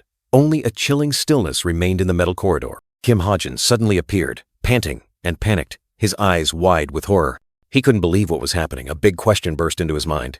What happened? A cold notification appeared. Tomer's mission completion rate, 0%. An ominous sign. Meanwhile, a group of cadets gathered, chatting lively. Someone even generously sharing recovery potions. A middle-aged man, seemingly a teacher, frowned unhappily at the noisy cadets. Then announced he would reveal the results and MVPs. Black team, with 12 survivors and 3 relics, had Shin Jong-hak named as MVP, who flashed a smug smile. Along with him, Rachel was also honored as Black team's MVP. The blonde girl seemed surprised, but maintained her composure. On White team's side, Kim Soo-ho, with a determined expression, was announced as MVP, along with Chae Na-yoon. White team had 11 survivors and collected 5 relics. An impressive result. And then, the final result was announced, echoing throughout the space. The winning team is White team. Cheers erupted. Chae Na-yoon, sitting on the grass, gnashed her teeth in frustration, her hand tightly clutching the young green grass. She was annoyed, wondering what the victory meant when nothing went as she wished. Losing to Rachel was bitter enough, but the fact that her entire team couldn't defeat Kim Ha-jin made her even more furious. In another corner, Ji-yoon and 2 other cadets were chatting. The long, black-haired girl dropped a loaded question. Ha-jin likes Rachel, doesn't he? The girl, with her black-blue hair tied high, asked Chae Na-yoon, who was sitting on the ground, if she was sad because of what Ji-yoon said. Chae Na-yoon flinched, strongly denying that she didn't remember what Ji-yoon said, while the black-blue-haired girl just smirked. The black-blue-haired girl continued to tease, asking Chae Na-yoon what she would do if Ji-yoon stole him away. Chae Na-yoon was astonished, her mouth agape. Chae Na-yoon flared up in anger, demanding the black-blue-haired girl stop talking nonsense. The other girl just chuckled, unfazed. Chae Na-yoon pouted, wondering what was so great about him. the black-blue-haired girl mused, saying she usually didn't believe rumors. However, the black-blue-haired girl suggested that Che Nayun had pushed him away, and perhaps he was now looking for someone else. Nayun showed disappointment. The black-blue-haired girl covered her mouth, chuckling to herself, her eyes full of teasing as she looked at Che Nayun. In another corner, Rachel, the brown-haired boy with a headband, the long black-haired girl, and the light brown-haired boy were resting. Rachel calmly stated that people who give up easily weren't her type. The black-blue-haired girl turned to Che Nayun, flashing a sly smile, asking her who she liked more between Kim Suho and Kim Hajin. Che Nayun was furious, her face flushed, veins popping, completely enraged from being teased too much. She yelled angrily, demanding the black-blue-haired girl stop immediately. Her shout echoed throughout the forest. Suddenly, Shin Jonghak appeared, grinning widely with his six-pack abs visible, asking what all the fuss was about. Che Nayun was stunned. The black-blue-haired girl smiled brightly, greeting Shin Jonghak. Che Nayun was still in shock, staring at him. The black-blue-haired girl asked Shin Jonghak about the loss. He smugly said that even though they lost, he was still MVP, so everything was fine. Shin Jonghak continued to boast, saying his team couldn't win because their opponent was Che Nayun. She flinched slightly at his words. Che Nayun smiled shyly, poking her cheek with her finger, seemingly pleased by the compliment. The black-blue-haired girl secretly thought she was so simple. Suddenly, in the lush green grass, the gray-haired male teacher stood facing the curly-haired young man, his expression stern, while Che Nayun looked bewildered, not understanding what was happening. The gray-haired male teacher growled, his scowling face hidden behind sunglasses. "Do you know you stood still the entire match? I want an explanation." Faced with a powerful interrogation, Jamer, the curly-haired young man, turned pale, his eyes wide, completely silent. The gray-haired male teacher continued to shout, "Say something, Jamer! Do you take this course as a joke?" From a distance, Shin Jonghak, Che Nayun, and the black-haired girl were watching, curious. Shin Jonghak smirked, waving goodbye. "You're fine anyway. I'm leaving now. See you later." He turned to Nayun, teasing. "Text me later, Nayun." Che Nayun was stunned and confused. "Huh? Me? Why?" The black-haired girl beside her clearly looked annoyed. The black-haired girl called Nayun, her face irritated. "Nayun, this is annoying. So what now? If you don't like Suho or Hajin," she continued to tease, "then maybe you like Jonghak." Che Nayun's face flushed, and she screamed in disgust. "Are you crazy? Disgusting. It's definitely not him." The two girls sat on the grass, the atmosphere settling. The black-haired girl sighed. "How lucky." Nayun replied, "I told you to stop talking." The black-haired girl gazed into the distance, her face sad. Some people have no one, while others have 3 choices. And so, the final major training event before the midterm exam concluded, with Kim Suho and the light brown-haired young man smiling brightly. The simulated relic battle had ended, leaving Kim Suho and Rachel sitting on the grass, their faces a little tired, but also full of relief, had concluded. Kim Hajin stood with his back turned, looking up at the clear blue sky, green leaves fluttering in the wind, bringing a sense of a journey's end. The alarm bells rang continuously, piercingly. Although I didn't write details about the battle, I stayed until the very end, just in case something happened, but nothing did. The door creaked open. Hajin sighed tiredly, leaning against the door frame. "I should have let myself be eliminated halfway through. I'm too tired." Suddenly, a blonde girl, Evangel, rushed over like a gust of wind, smiling brightly. "Hajin! Hajin! Welcome back!" Hajin offered a rare smile, lifting Evangel high up. "I'm back." His warm greeting seemed to dispel his fatigue, and he asked about her happy day. Evangel replied brightly. Surrounded by all sorts of funny stuffed animals, the room was suddenly filled with laughter, the bustling world of childhood. Seeing the girl's bright smile, Hajin softly mumbled, "It really seems so." A rare moment of peace crept into the young man's mind. But then, Hajin suddenly remembered a reminder. "Your stuffed animal friends have to stay in the room, okay?" Evangel nodded vigorously. "Yes." Evangel suddenly looked up, her innocent eyes on Hajin. "But, Hajin," the girl asked timidly, making the young man slightly flustered. Evangel's question was like a bolt from the blue. Where was dinner? Hajin panicked, sweat pouring down. He had been too tired and completely forgotten. Evangel's eyes welled up with tears, her lips trembling. No food?" Disappointment was clear on her small face. Hajin quickly reassured her. I already ordered food on the way back. It'll be here soon." He quickly walked away, feigning a trip to the restroom. In reality, he was frantically scrolling through his screen, searching for food. Fried chicken! He had to order it immediately, before Evangel found out the truth. Pizza! He didn't hesitate, decisively pressing the order button. Speed was the top priority right now. Hajin breathed a sigh of relief, wiping the sweat from his forehead. The screen displayed, "Order will arrive in 30 minutes." He had narrowly escaped. Suddenly, Hajin's eyes lit up. Something had just caught his attention. A spark, flashing in his deep blue eyes. The screen displayed breaking news. The Packhorse Masters Guild has successfully raided Suwon Devil's Den. Hajin rejoiced. I thought there wouldn't be any news, but it's finally here. He immediately thought of something more important. What about the stocks then? My 1.5 billion won. Is it okay? His heart pounded. He sat up straight, intently looking at the screen. A giant red arrow shot up, signaling extremely good news. Hajin was so astonished he had to cover his mouth. His 1.5 billion won had turned into 13 billion won. A spectacular comeback. He was rich. Hajin was still immersed in the euphoria of victory, but greed and anxiety began to tear at him. He wondered if this asset would continue to grow, or if he should sell immediately to secure it. Nevertheless, the feeling of immense wealth enveloped him, making him burst with joy. I'm rich enough to never have to work again, he screamed in his mind, money flying around him like a dream. After the moment of extreme exhilaration, he turned his back, breathing a sigh of relief. A rare sense of peace crept in, but also a feeling of emptiness. But then, an inexplicable sadness washed over him. He bowed his head, his eyes filled with contemplation, as if something was weighing heavily on his mind. His gaze lifted, and a harsh truth became clear. All this wealth would vanish when he returned to the real world. A beautiful dream, but not eternal.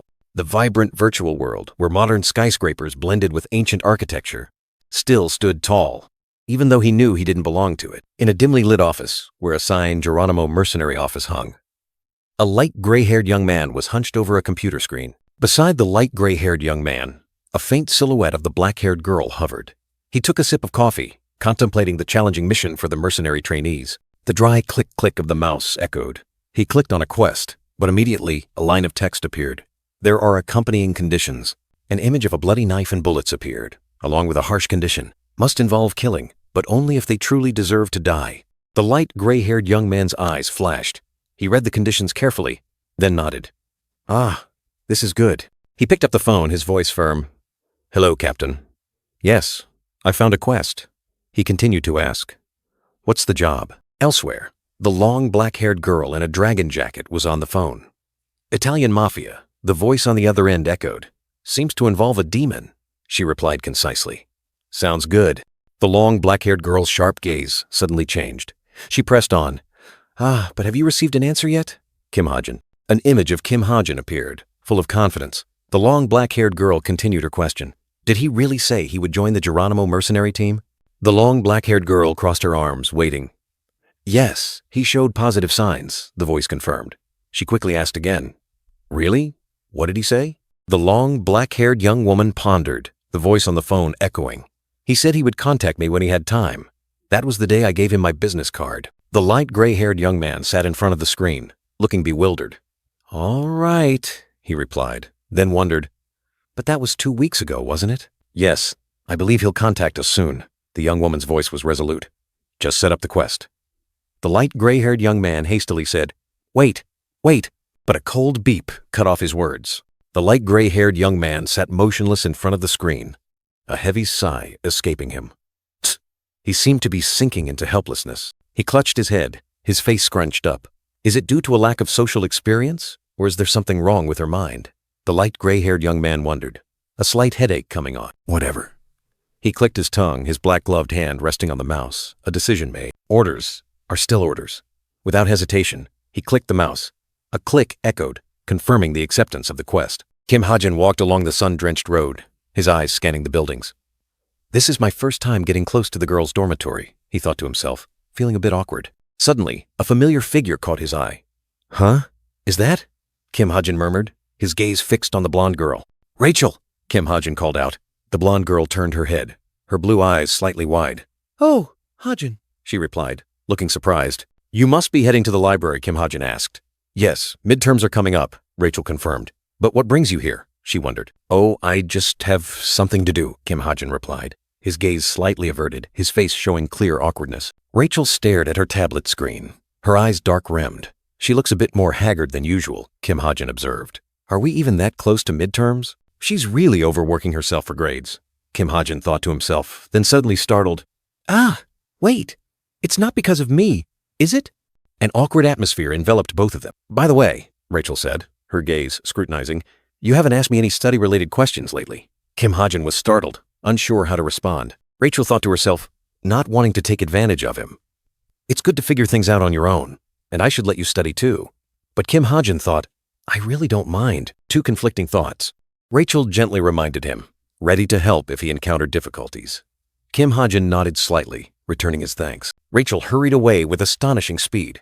Kim Ha-jin only managed to say goodbye, bewildered by her swift disappearance. He stood in the middle of the park, wondering blankly if she was in such a rush to get back to her books. Amidst the brilliant sunset, Yeonha appeared, her violet eyes hiding something. Kim Ha-jin turned his head, meeting her gaze.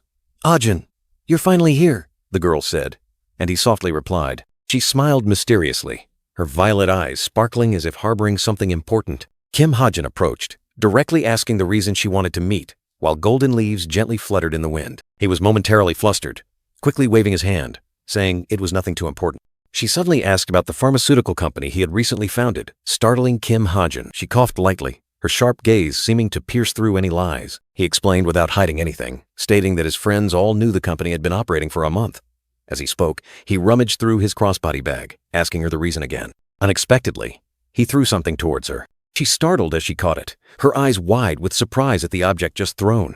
Her violet eyes widened, revealing extreme astonishment. This is... The object in her hand was a 5-year-old mountain ginseng root, emitting a mystical, vibrant glow. He said it was a ginseng root found on Mount Geomac, and he had racked his brain thinking of the most effective way to use it. Kim Ha-jin sat before the precious mountain ginseng, his mind wandering as he sought the most effective way to use it, while a small spirit beast quietly observed. He told himself that money was no longer an issue, and selling it would be a waste.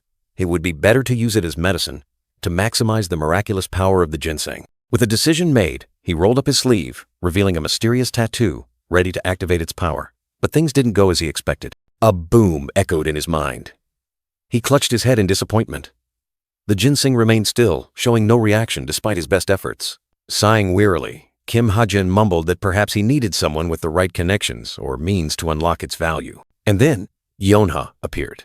She was surprised when Kim Ha-jin suddenly handed her the precious ginseng, and confused, she asked, "You're giving this to me?" Kim Ha-jin explained that it was an investment. She should use it for research and later repay him with decent medicines. Yeonha pondered, her violet eyes harboring suspicion. Amidst the hazy purple mist, wild mountain ginseng was extremely rare. Where did he get it from? Kim Ha-jin smiled meaningfully, as if reading her thoughts, and urged, "You can do it, right?" After a moment of silence, Yeonha offered a mysterious smile, her eyes hidden behind her hair. "Of course," she replied curtly, full of confidence. She continued, saying it might take some time, but that was fine, as long as he included interest, right? Kim Ha-jin thought to himself that refusing such a lucrative offer would be foolish. Both of them smiled contentedly. A brilliant future awaited Yeonha's pharmaceutical company. Destiny had great things in store for her, but that was a matter for 10 years later. Currently, finding a skilled ginseng expert was already a tough challenge. Suddenly, her phone rang. Yeonha hastily put on her earphones and told Kim Ha-jin, "I have to take this call." He nodded, wondering to himself, "She looks like that. It must be something serious." She frowned, her violet eyes gleaming with worry as she listened to the call, as if significant news had just arrived. Yeonha listened to the call, the person on the other end whispering about Daehyun Hospital. A strange rumor was spreading, like a gloomy omen about to erupt. That rumor, it snaked among the nurses, carrying a chilling secret. The atmosphere was suffocatingly tense, signaling something ominous. They were talking about Chae Jin-yoon, the young man lying motionless in the hospital bed. Each whisper was like a needle piercing his mind. And then, the chilling conclusion echoed. His finger moved. Was it a glimmer of hope, or a curse just awakened? Kim Ha-jin flinched, his dark blue eyes wide. He had heard everything, and this truth sent shivers down his spine. The call ended. Yeonha hung up, her face still etched with worry. She had obtained the information, but was that all of it? Kim Ha-jin curiously asked about the caller, but Yeonha was evasive. Was she trying to hide something, or simply not wanting him involved? Yeonha looked at him, her deep violet eyes full of hidden meaning. An indescribable confusion was evident on her face, as if she was weighing something. She stammered, then suddenly turned her back. "It's nothing," she said, but her tone was laden with unspoken words. Kim Ha-jin stared after her blankly, a sense of confusion welling up. Why did she look at me like that? He wondered. His heart filled with bewilderment. Yeonha hurried away, leaving Kim Ha-jin standing there. A curt goodbye, yet it hinted at haste and avoidance. Suddenly, she turned back, shouting aloud, "Thank you for the ginseng!" An unexpected action, as if to conceal something deeper. She looked at him, her eyes still holding a trace of confusion. Kim Ha-jin felt something was amiss, but couldn't grasp it. Kim Ha-jin walked away, his heart heavy. What's wrong with her? He wondered, while Yeonha still stood there, watching his retreating back. As night fell, he opened the Book of Truth, and a mystical light flared. He sought answers to the mystery surrounding him. He pondered, asking the book, when will the demon seed within Chae Jin-yoon fully sprout? A fateful question, awaiting an answer. Blue light erupted, and the Book of Truth revealed its mystical power. A swirling surge of energy signaled that something was about to be unveiled. Kim Ha-jin's eyes widened, startled by the sight. A drop of sweat rolled down his face. He was awaiting a fateful answer. Amidst the light, the number 89% appeared. The demon seed hadn't fully sprouted, but the moment was drawing near, he mused. So it hasn't fully sprouted yet. The finger movement was just a simple twitch, but deep down, he still felt uneasy. He recalled, I wrote that the demon seed takes about 5 years to sprout. Chae Jin-yoon has been in a coma for over 4 years. A ding sounded like a warning bell. The final answer was coming. Kim Ha-jin brought a hand to his chin, his eyes thoughtful. How much time was left? He realized. Only about half a year. A grim number, sowing anxiety. Just then, his smart bracelet vibrated. A message from Li Xiaofeng appeared. When can we get your answer? Kim Ha-jin's eyes were sharp and resolute. He already had his answer, and it would change everything. He sat quietly by the window, looking out at the silent night. By the end of this winter, before spring arrives, his voice echoed coldly. I must kill Chae Jin-yoon. A bloody vow, sealing fate. At the same time, elsewhere, a heart monitor continuously beeped, signaling a fragile life. Chae Jin-yoon still lay there, motionless on the hospital bed.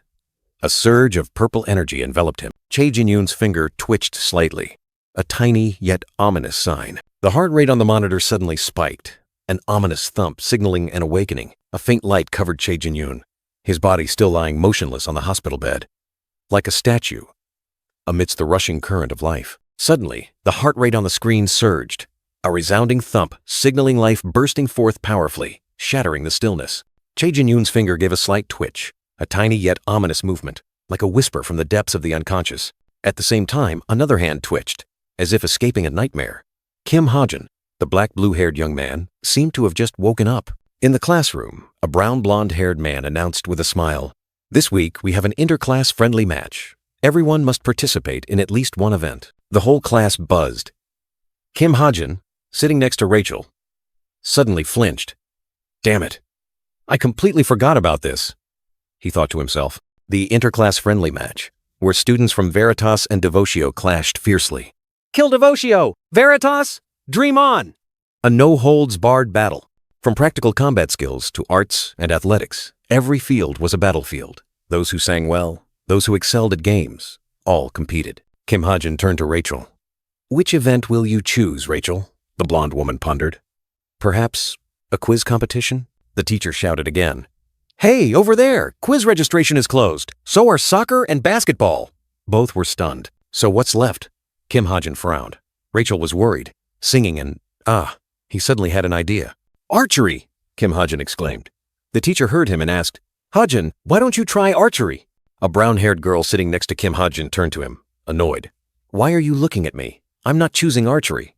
Kim Ha-jin remained silent, seemingly deep in thought. The brown-haired girl smiled again, confidently saying, All right, I can do archery. The teacher quickly wrote down her name. Kim Ha-jin let out a soft pfft. He glanced at the girl, then pondered. I'll arrange everything like this. A plan was slowly forming in Kim Ha-jin's mind. At the same time, a mysterious notification appeared. Truth Office has accepted Miss Jamie Jamer's request. A clandestine transaction had just been activated. He mused, his deep blue eyes harboring doubt. The Truth Office. Could it be trusted? He had thought the request would be useless due to the lack of response. His hand clenched, determination burning. Who was behind it, when it happened?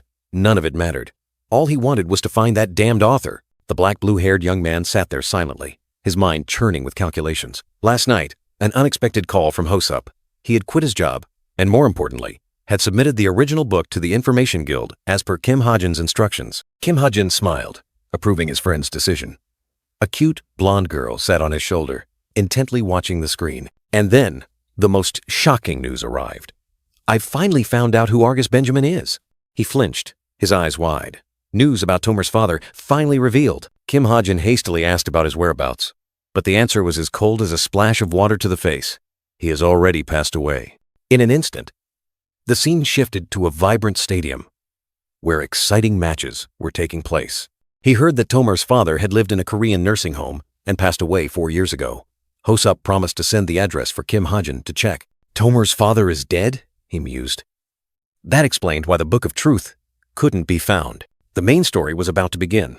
He decided to resolve Tomer's request before things got complicated. With the decision already made, he stood up, ready to act. The black-blue-haired young man walked away, leaving behind 2 young girls who stared in astonishment at his retreating figure. The black-haired girl, Yonha, still stood there, her violet eyes following the figure that had just disappeared. Pure light poured through the stained glass window, dyeing the aisle of the silent church pink, a breathtakingly sacred beauty. In that tranquil space, Kim Ha-jin sat alone on a wooden pew, his eyes thoughtfully gazing forward, as if searching for something. He sighed, muttering to himself, "I thought it would be very solemn, but it's just ordinary." Light glinted on his smart bracelet. Kim Ha-jin squinted, complex thoughts swirling in his head.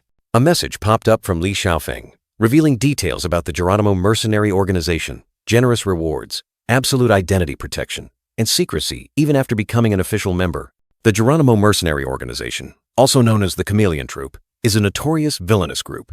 Despite their rule of no senseless killing, their nature remains robbery and rampage. But if he joined, he would no longer worry about being excluded from the main storyline, and a stable income would help him cope with any unexpected incidents. And, most importantly, the act of killing Che Jin-yoon would become a reality. Kim Ha-jin frowned, a heavy sense of guilt weighing on him. "Even though I know I can't do it alone, having to commit a crime makes me hesitate. Can I really kill someone?" His hand clenched, a surge of unease washing over him. "I'm not sure anymore." This world, to him, was no longer just a novel. Suddenly, a voice rang out, and Kim Ha-jin startled, looking up. Kim Soo-ho, with a radiant smile, asked, "Ha-jin, are you Christian?" Kim Ha-jin was surprised. "Kim Soo-ho, what's wrong?" "I'm not. What about you?" Kim Soo-ho replied. "Me neither, but—" The dark-haired young man looked out the window, his gaze distant. "I just suddenly remembered the old days." Kim Soo-ho turned and asked, "So you used to go to church?" Kim Ha-jin hesitated slightly. Something like that?" Kim Soo-ho mused, listing a series of religions like Buddhism, Mormonism, Zoroastrianism, then concluded, "No." Kim Soo-ho tilted his head, continuing to ponder his friend's vague answer. "If not, then—" he mumbled. His eyes suddenly gleamed, a bold thought flashing through his mind. Could it be a religion from another world? Kim Ha-jin startled, quickly denying it. Ah, no! Kim Soo-ho didn't give up, turning to call his friend's name, seemingly wanting to delve deeper into some secret. "Ha-jin, do you?" In the tranquil space of the church, Kim Soo-ho suddenly asked directly, "Do you believe another world exists? Like Lord of the Rings?" Kim Ha-jin mused. This question seemed to touch a deep, hidden corner of his mind. He began to deduce, recalling the call that had occurred 50 years ago, an event that changed the entire world. That means, for nearly 2 millennia, this world never had monsters or mana, he analyzed. Kim Ha-jin looked straight ahead, his gaze firm. So, instead of saying monsters suddenly appeared, wouldn't it be more logical if they came from another world? Kim Soo-ho listened in silence, his eyes full of contemplation at his friend's argument, as if piecing everything together. Silence enveloped them, with only the echoes of thoughts swirling in the 2 young men's minds. Kim Soo-ho suddenly snapped awake, turning to Kim Ha-jin. "So you are part of the otherworld theory that Dr. Jers once described." Kim Ha-jin confirmed, stating that even though it was criticized as illogical, he still found it convincing. After all, the call itself was already an absurdity. Kim Soo-ho chuckled, agreeing with Kim Ha-jin's viewpoint. "Haha, I guess so." Kim Ha-jin looked down, lost in thought. He suddenly thought, Kim Soo-ho was like him, from another world. But he had a new family since childhood, so at least he wouldn't be lonely, right? His gaze was pensive, deep, as if containing a universe of calculations. An invisible burden weighed on the young man's shoulders, causing him to sink into his own world. Kim Soo-ho patted his shoulder, his smile as radiant as ever. "I'm heading off," he said, leaving Kim Ha-jin alone with his heavy thoughts. But Kim Soo-ho suddenly stopped, turning to ask, "You don't have a manager yet, do you? I'll introduce someone to you." Kim Ha-jin looked up, a little surprised. "There's someone I'd like to recommend to you," Kim Soo-ho said, his smile full of goodwill. He replied, secretly delighted. He nodded slightly, his gaze sweeping across the empty space. A glint of light flashed in his deep blue eyes, harboring complex calculations. Kim Soo-ho's back gradually faded into the distance. He thought to himself, Kim Soo-ho must become even stronger, surpassing his predetermined fate, because he is the only one who can deal with unforeseen dangers. He looked up, his hand gently clenched. He's also my only support, he thought, a fleeting loneliness in his eyes. His eyes flashed with determination. Every silent thought seemed etched into his mind, reminding him of the mission and burden he carried. His hand clenched tightly, veins bulging. A steely resolve, ready to face any challenge. Suddenly, a surge of energy erupted, shattering the stillness. The world around them seemed to tear open, revealing an entirely different scene. A battle had just ended, and the blue-haired girl panted, exhausted. The white-haired young man looked at her, surprised. You're improving so fast. I probably won't be able to beat you in a few months. Both sat resting under a tree. The blue-haired girl asked, Aren't you sleeping today? Didn't you say there was an event at school? The white-haired young man replied, I was just playing. I'm not sleepy. The white-haired young man noticed something unusual and gently asked, Is something bothering you? The blue-haired girl hesitated. Something like that. Is it a love problem? The white-haired young man asked unexpectedly. The blue-haired girl immediately blushed, stammering a denial. No, it's nothing. The white-haired young man smiled patiently. What's wrong? I'm a good listener. The blue-haired girl was still shy, but finally managed to speak. The thing is, the white-haired young man mused, describing an indescribable feeling, wanting to keep it but unsure if he truly did, like a burdensome white elephant. Suddenly, the blue-haired girl appeared in his mind, and he was startled to realize, that's right, it's her. He teased her about being popular, while she, confused, wondered if the white elephant was bothering her. The white-haired young man asked for the reason, but the blue-haired girl stammered a denial, as if there was no specific reason for her concern. He secretly wondered if that girl was beautiful enough to bother her. Then he frankly asked, if she was bothered, why not openly pursue him? The blue-haired girl quickly refused, but the white-haired young man continued, as if wanting to add something more. He warned that if she kept hesitating, that white elephant might be snatched away by someone else. The blue-haired girl asked back blankly, then tried to act nonchalant. And why should I care if he's taken by someone else? The white-haired young man looked at her, his voice firm. You don't think it's important now, but you'll regret it later. The scene shifted to a forest, where Kim Soo-ho was sitting with other students. The white-haired young man's voice still echoed. They are no longer white elephants. Once you've set your eyes on them, you'll only see the good in them. He continued his advice, emphasizing, You said it was bothering you, didn't you? Suddenly, the scene completely changed to a large arena. An announcement rang out. The archery match between the reception class and the cultivation class has concluded. The current leader is Eustace Haim, with a target of 320 meters. Among the audience, Na-yoon let out a long sigh, her face filled with annoyance and disappointment. The purple-haired girl next to her turned and asked, Why the long face, Na-yoon? She simply replied softly, Oh, it's nothing. Na-yoon wondered about the large number of mages today. The purple-haired girl explained, They say an 8-star mage will be here today. It seems everyone gathered just to catch a glimpse. Na-yoon realized with surprise, There are only about 300 mages of that level in the world. Ah, I see. Na-yoon's eyes suddenly lit up, and she exclaimed excitedly, Ah, it's finally our class's turn. 2 students stepped onto the arena. 2 representatives stepped onto the arena. Kim Ha-jin of the Veritas class and Bear Morin of the Cultivation class. Their gazes met with determination. The rules were surprisingly simple. 2 combatants would stand on a platform facing the challenge ahead. They would take turns shooting targets at different distances. The farthest and most accurate shot would determine the final score. It sounded just like the bet with Na-yoon. But there was one difference. Each target only had one chance. Kim Ha-jin, starting from 50 meters, please step forward. Ha-jin was surprised, his eyes full of doubt as he stood on the platform, his bow already drawn. He shot, but an invisible surge of power suddenly erupted, causing the arrow to veer off course. It turned out that mages had been summoned to create all sorts of effects to distract the archer. Ha-jin frowned, thinking to himself, In this world, just hitting the target is boring. Neither the spectators nor the archer would enjoy it. But then he told himself, But aren't these effects a bit too much? Magical effects continued to erupt around him. From another perspective, a hand was holding a crystal ball, and a voice rang out, Is that your grandson? It was Ahine, an 8-star mage, Grand Duke Ahine, gazing thoughtfully into the orb. The blonde-haired man next to Ahine smiled and replied, Not officially. The boy has grown so fast, don't you think? Ahine nodded gently, confirming, Indeed. While Kim Ha-jin was drawing his bow with a displeased expression, the blonde-haired man continued to speak, chuckling.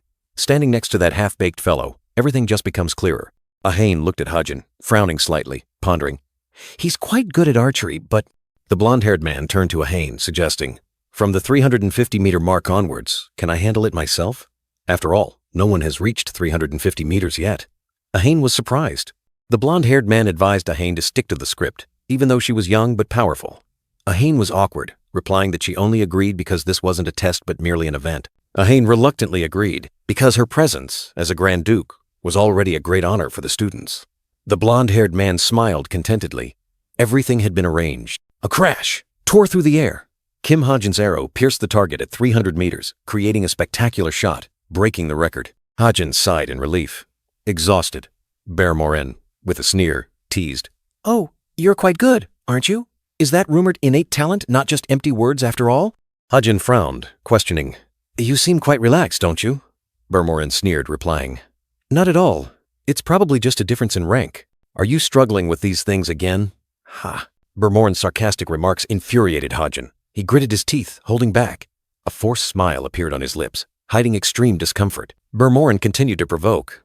He went on to say, You don't even consider that your aunt only chose me, do you? His eyes were full of smugness. Ha-jin exploded, growling. What the hell are you talking about? Spouting nonsense because you think you'll fail? Bear-Morin was surprised, muttering, Nonsense? The announcement rang out. A new record has been set, surpassing the previous first-place score. At a distance of 350 meters, target speed will increase, and the firing order will be reversed. It was Bear-Morin's turn. He confidently drew his bow, eyes sharp, ready for the new challenge. A defiant smile played on his lips. Kim Ha-jin observed Bear-Morin, thinking to himself, Morin? He's definitely Ahane's favorite nephew. But I didn't expect them to be this biased. With a powerful leap, Bear-Morin soared through the air, drawing his bowstring taut. The arrow shot forth like a gust of wind, creating a dramatic spectacle. Whoa! Dark vines suddenly emerged from the ground, encircling Bear-Morin. Ha-jin was surprised. Oh, plants? He realized, an 8-star mage can do things like this. Bear-Morin suddenly flinched, startled by the approaching vines. Ha-jin was surprised, thinking to himself, look how calm they are. Are they comforting him? Is he really afraid of them? It was Kim Ha-jin's turn. He focused intently, fingers pulling the bowstring taut, preparing to unleash an arrow that would break all limits. His gaze was firm, without a trace of hesitation. Ah! A gasp of astonishment rang out as Ha-jin's arrow soared, spiraling powerfully into the bullseye, creating an explosive burst of energy, signaling a perfect shot. In the tense atmosphere of the competition, a gasp of astonishment echoed as Bear-Morin's arrow flew off course, signaling a disastrous failed shot. The red-haired girl Ahane frowned in annoyance, rubbing her forehead, muttering to herself, That guy. She gripped the crystal orb tightly, her eyes resolute. It's fine. This is the last round. She looked into the orb, a blurry image appearing, and mumbled, If that foolish guy fails, it'll be a draw. And then, a name was called out, carrying the last hope. The next person is Kim Ha-jin. Suddenly, from the void, dark tentacles lunged to attack, whipping fiercely at the black-haired young man. He flinched, narrowly dodging. Kim Ha-jin let out a groan, scratches marring his cheek. He hadn't expected such a sudden attack. The grotesque tentacles with glowing red eyes continuously writhed, attacking relentlessly, making it difficult for him to defend himself. Oh, how brutal. Is this breakdancing or something? Ha-jin tried to steady his bow, his eyes annoyed. It'll be fine if I get through this, but this is really troublesome. It's just a game, but I didn't intend to go this far. In the decisive moment, his deep blue eyes flashed with a strange light. Everything around him slowed down, as if time had been distorted. Ballistic time. Before his eyes, the hovering target spun, forming a shimmering, challenging illusion. But then an invisible wall appeared, blocking his vision and the arrow's trajectory. It's blocking the direct path between me and the target. Kim Ha-jin gripped his bow tightly, his eyes filled with indignation. There's a limit to unfairness. Even if I see the target, I can't hit it. Suddenly, a flash of light gleamed in his eyes. An idea, abruptly exploding, like a solution to everything. That's right. How could I forget this? He whispered, a name suddenly appearing in his mind. Identification. Before his eyes, a system screen appeared, revealing a hidden secret. Random enhancement system. Identify up to 5 specific pieces of equipment. Enhance the power of identified equipment from 1% to 44% per item. Once set, this rate remains for 24 hours. After 24 hours, it will randomly reset. A mystical blue light enveloped the bow and arrow. The target had been identified. The elasticity of the bowstring, the flexibility of the arrow itself. All attributes were being analyzed, preparing for an astonishing transformation. With a resolute gaze, Kim Ha-jin reached out his hand, as if grasping an invisible power. "I will enhance it," the declaration echoed, determination burning in every line. Burmarin confidently drew his bow, the arrow tearing through the wind. But immediately after, a mysterious energy suddenly enveloped it, bending its trajectory in an unbelievable way. Burmarin's arrow, already fired, was now bent by an invisible force, spiraling strangely before impact. An inexplicable interference had occurred. In the stands, Ahane and the blond man beside her were stunned, their eyes unable to believe what had just happened. Extreme surprise was evident on their faces. Burmarin was completely bewildered. "What the hell? Why was the arrow bent?" he exclaimed, his face utterly confused, unable to comprehend the strange phenomenon. Kim Ha-jin's enhanced arrow struck the bullseye, shattering the target. "Kim Ha-jin from Veritas!" He succeeded at 350 meters. The shout echoed loudly. Burmarin angrily questioned, suspecting Kim Ha-jin of using magic. He merely replied indifferently, "If I did, wouldn't your aunt have noticed?" A remark full of hidden meaning. Burmarin gritted his teeth, anger and resentment surging. He couldn't accept such an inexplicable defeat. Quick as a flash, Kim Ha-jin snatched the bow from Burmarin's hand, a decisive and defiant action. Burmarin's bow lay abandoned on the ground, shattered. An insult no greater could be dealt to an archer. Kim Ha-jin looked directly at his opponent, his eyes sharp and cold. This is what's called a difference in rank, a declaration full of pride and defiance. With Kim Ha-jin from Veritas succeeding at the 330 meters mark, he has secured the final first place. The announcement rang out. Burmarin stood frozen, utterly defeated. Cheers and applause echoed throughout the arena. Kim Ha-jin, the new hero, walked amidst the appreciative applause. Kim Ha-jin maintained a calm expression, despite still having some dust and scratches on him. His gaze swept over the crowd, full of confidence. Two girls in the stands whispered. Nayun smiled. "Kim Ha-jin, really, he always has to have the last word." A whisper echoed, like a sweet curse, that once fallen in love, one only sees the good. The blue-haired girl's face suddenly flushed, sweat pouring down, her words stumbling out incoherently, as if she had just realized a shocking secret. Then an internal scream erupted, tearing through the silence. "I must have gone completely insane!" On Sunday, the interclass competition concluded. A commemorative photo captured the glorious moment of the winners, their radiant smiles alongside sparkling medals. Next was a series of celebration photos. Kim Ha-jin, mysterious as a masked singer. Then the whole group going wild at the after-party. A white-haired, yellow-eyed man winked confidently, as if every victory was already in his grasp. After busy days, there was finally a peaceful moment for him to relax with Evangel. On the balcony, Kim Ha-jin and Evangel enjoyed fried chicken together, their eyes glued to the laptop screen, savoring a rare moment of comfort. A sudden ding-dong notification sound rang out, interrupting the quiet, making Kim Ha-jin look up at the screen with curiosity. A new message from Geronimo Mercenary appeared, signaling an upcoming new mission, which surprised him slightly. D-rank mission. Assassinate Siemens, the right-hand man of Mafia boss Coleon. An assassination mission against an Italian Mafia member? He thought to himself. The Italian Mafia had expanded aggressively after the government loosened its control. Siemens, a notorious boss, smirked amidst piles of money. Their system was so tight-knit, it was almost a shadow government, complete with suitcases of money and advanced weaponry. Kim Ha-jin pondered, recalling that Coleon was a mafia organization that played a significant role in the middle part of the main story. A close associate of a branch boss, as strong as a low-tier hero. Is this mission too difficult for a rookie mercenary? Is this really D-rank? He wondered. Rumors of Siemens being a djinn suddenly surfaced in his mind, making Kim Ha-jin frown slightly. This mission seemed far from simple. He typed thoughtfully, a chilling thought suddenly flashing in his mind. Would I feel guilty if I killed a djinn? Lost in thought, Kim Ha-jin was startled when a voice rang out right behind him. "Ha-jin!" The blonde girl suddenly appeared, making him utter a confused, "Huh?" With a messy face and an empty chicken box, the blonde girl looked up at him, her eyes sparkling as she asked, "Can I have another piece?" He smiled, generously replying, "Of course, you can eat as much as you want." The blonde girl cheered happily, quickly taking the next portion of fried chicken. Watching the blonde girl devour her food, he thought to himself, "I'm not planning to start the mission right now, but it's time to prepare for it." A system screen appeared, displaying the status Physical Constitution, 0/3, signaling a major change about to occur. In this world, physical constitution isn't just health. It's also a type of innate talent, It can grant extraordinary regenerative abilities to its owner, or it can give the user high mana compatibility or an excellent metabolism. Whatever it's called, it's a body's talent, a gift from the heavens. And this is the physical constitution he intended to create. Magic disorder constitution. It would prevent him from releasing mana, but in return, accumulated mana would convert into energy. This energy could double his basic physical stats, but in exchange, every action would consume stamina instead of mana. A risky trade-off. By accepting the negative restriction of being unable to use magic, he could activate the positive effect of energy conversion. Normal people would never want this constitution, he thought. But I can't use magic anyway, so there's no disadvantage. The blonde girl next to him suddenly asked, "Why are there two necks?" Although he couldn't use it continuously, he could wait to unleash a finishing blow at the right moment. His stats appeared on the screen. Strength, stamina, speed, perception, magic power, vitality. He told himself this was the only way for a low-tier hero like him to survive the harsh main storyline. A notification appeared. Magic disorder constitution will consume 500 SP.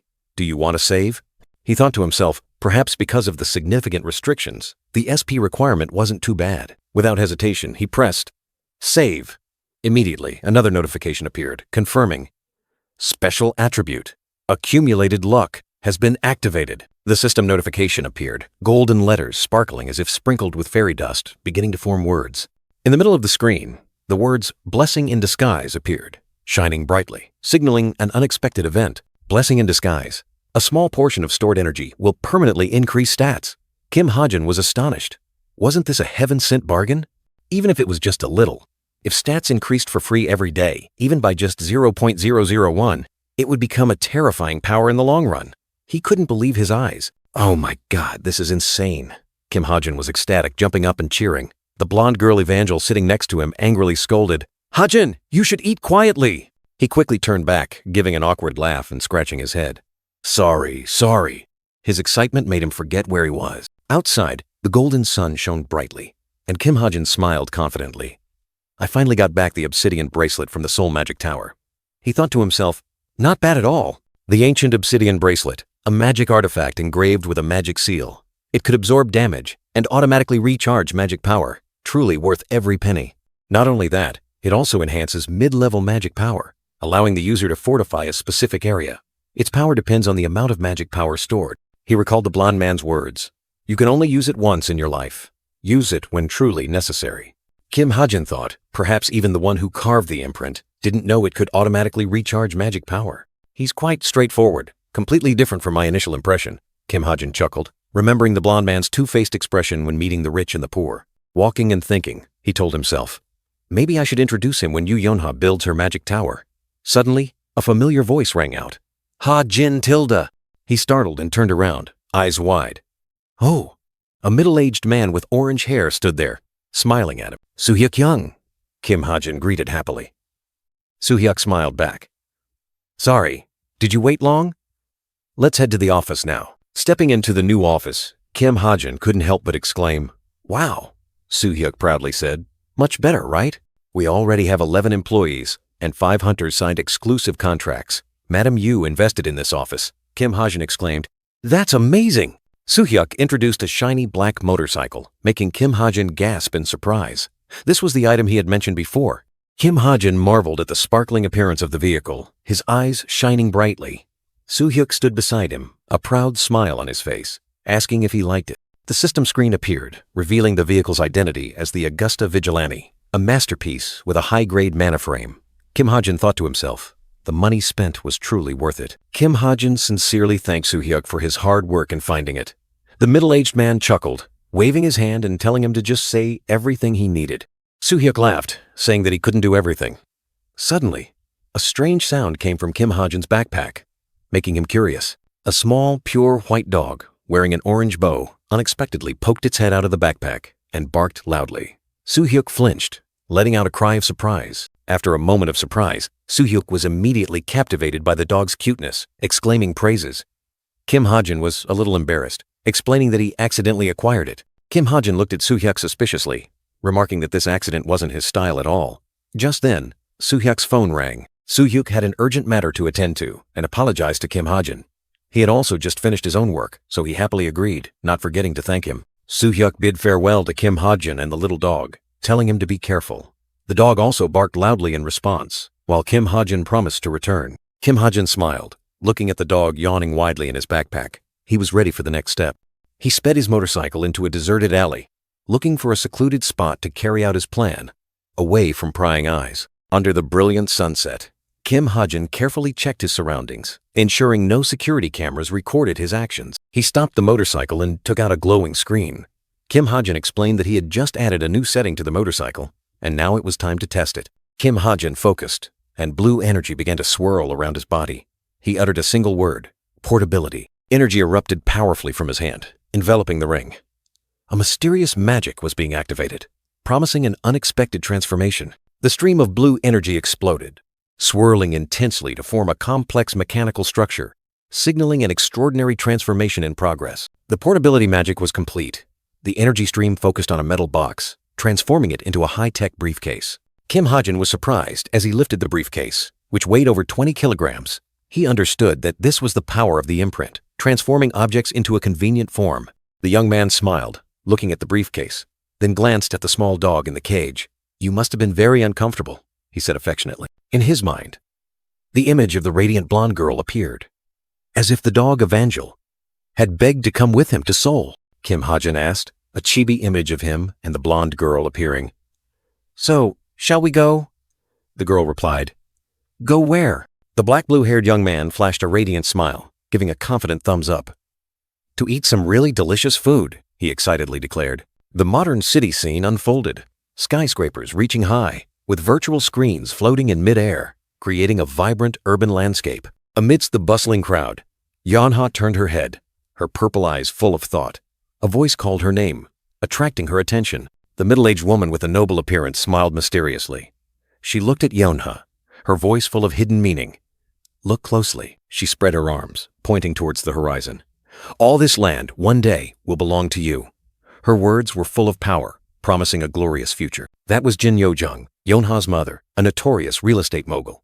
She stood there, exuding the aura of a queen holding an entire empire. Yeonha confidently replied to her mother, hand on her chest. "Don't worry, I've thought carefully about how to use everything." She flashed an ambitious smile. Jin Yo-jung looked at her daughter, her eyes full of pride.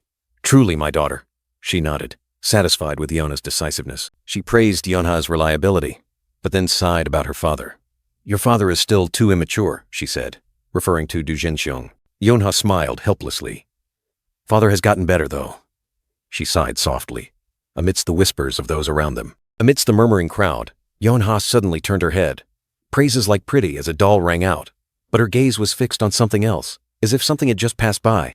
In the distance, a familiar figure passed by. The black-haired young man with a gray backpack walked casually, yet he startled someone. At that moment, a small hand tightly grasped his.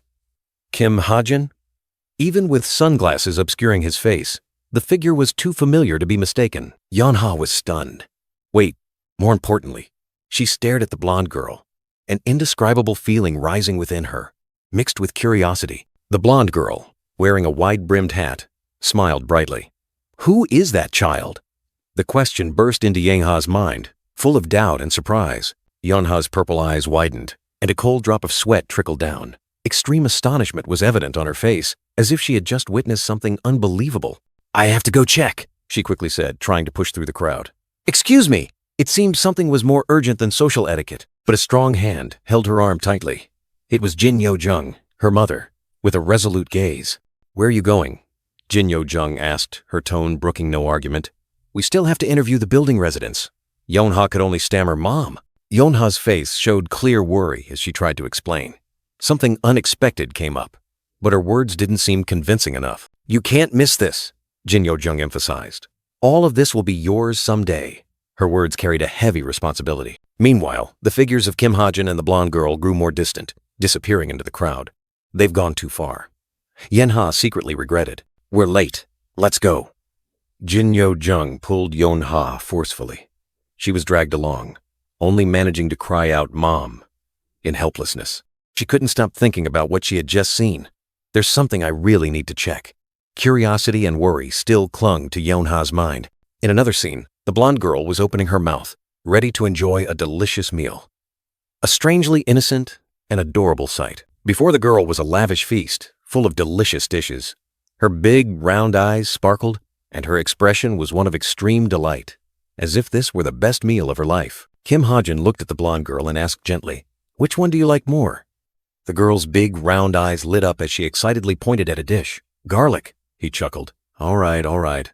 Evangel enthusiastically savored a piece of meat, her face radiating extreme happiness. Kim Ha-jin looked at her and softly called, "Evangel." The little girl stopped chewing, her gaze distant. A premonition of ill omen flashed by, making the delicious meal suddenly lose its flavor.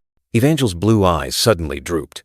Her innocent smile vanished, leaving an indescribable sadness on her small face. "Oh no! She stopped eating! She's definitely going to cry!" Kim Ha-jin panicked, quickly coaxing her. "I'll buy you toys. Just tell me what you want." Evangel only hummed softly, her eyes still fixed on the meat on the plate, but without any interest. The sadness lingered. "What should I do now? She's so sad," Kim Ha-jin thought to himself. Just then, the waiter's voice rang out. "Excuse me, here is the tomahawk steak you ordered." The waiter placed down a huge plate of meat. Evangel's eyes suddenly lit up. "Whoa, what's this?" "Ha-jin Tilda, cut it for me quickly," Evangel exclaimed excitedly. Kim Ha-jin sighed in relief.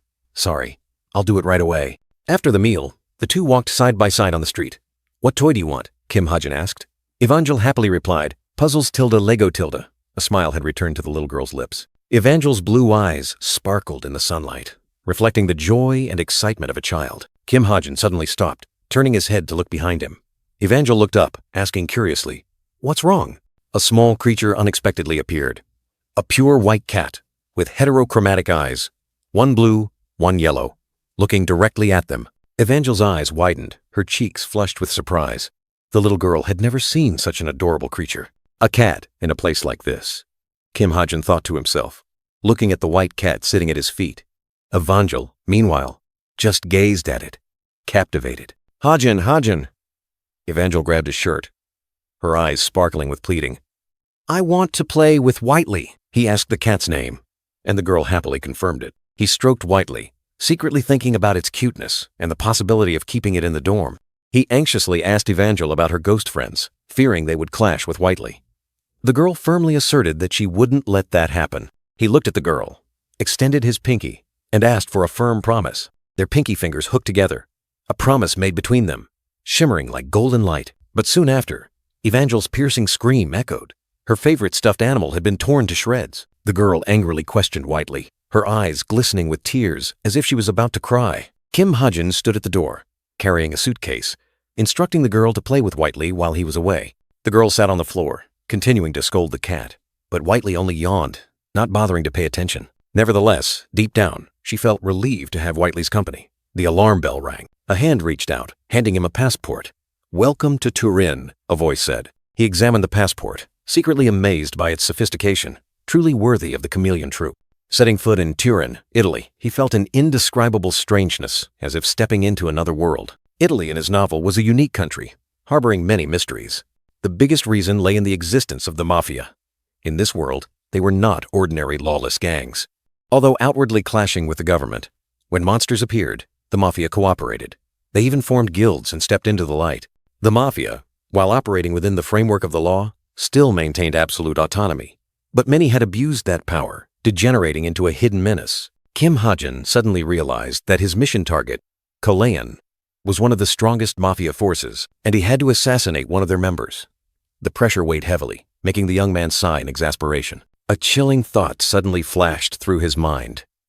Could it be that Kolayan itself had ordered this mission? Lost in thought, Kim Ha-jin was startled when a voice called him disciple. He looked up, his dark blue eyes wide, full of surprise and confusion at this sudden appearance. The young man still didn't understand what was happening, only managing to utter a doubtful, "Huh?"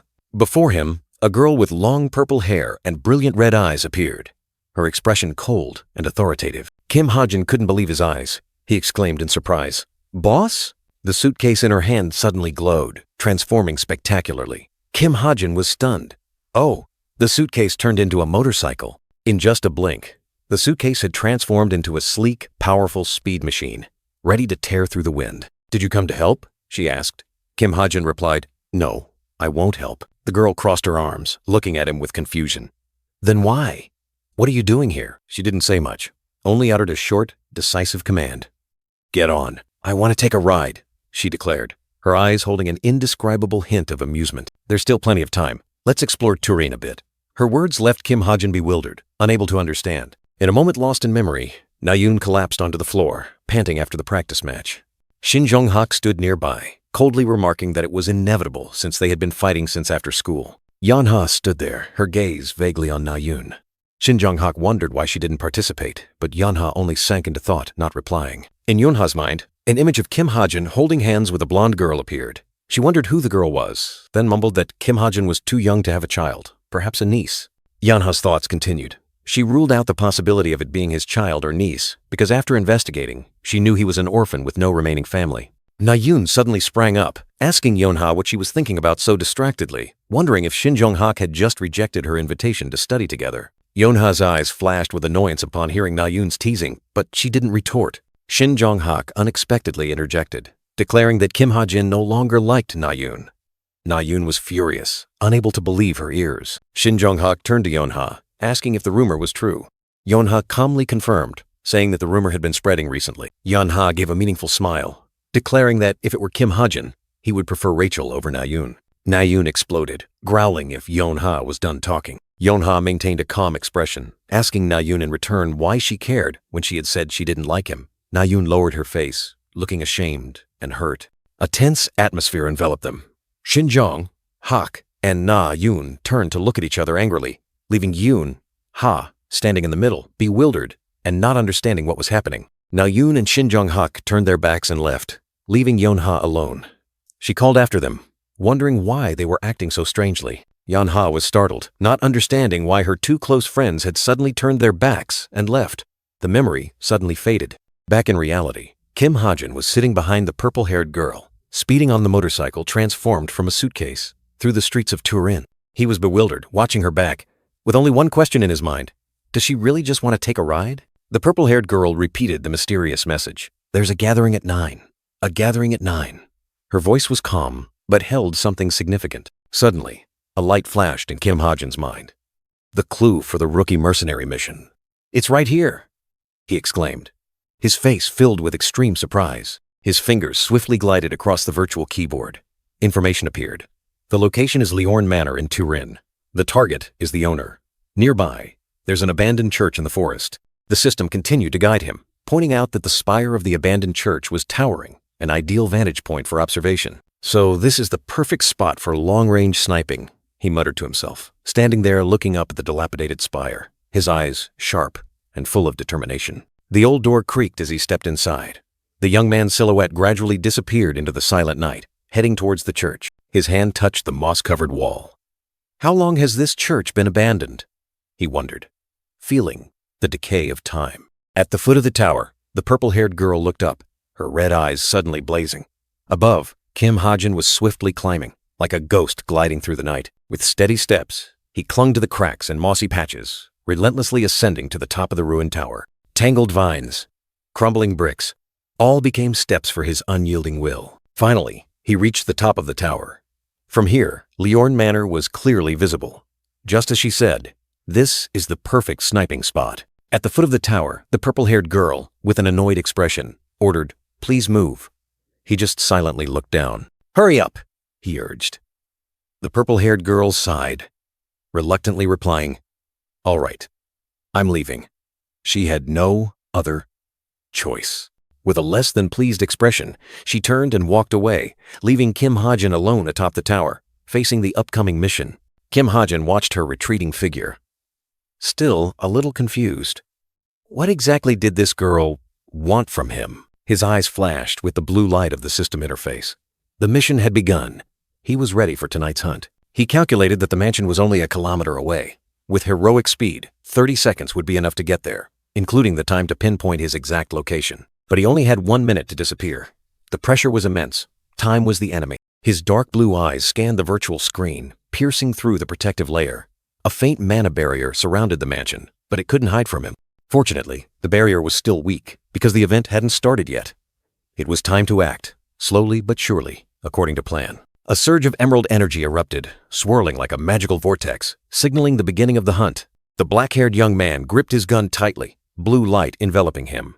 He had transformed into a cold-blooded assassin, ready to act. The gun in his hand emitted a dazzling light, as if it too was coming alive, awaiting its fated moment. The system responded. Perception. The success rate appeared, a mere 31%. The rate continued to drop relentlessly.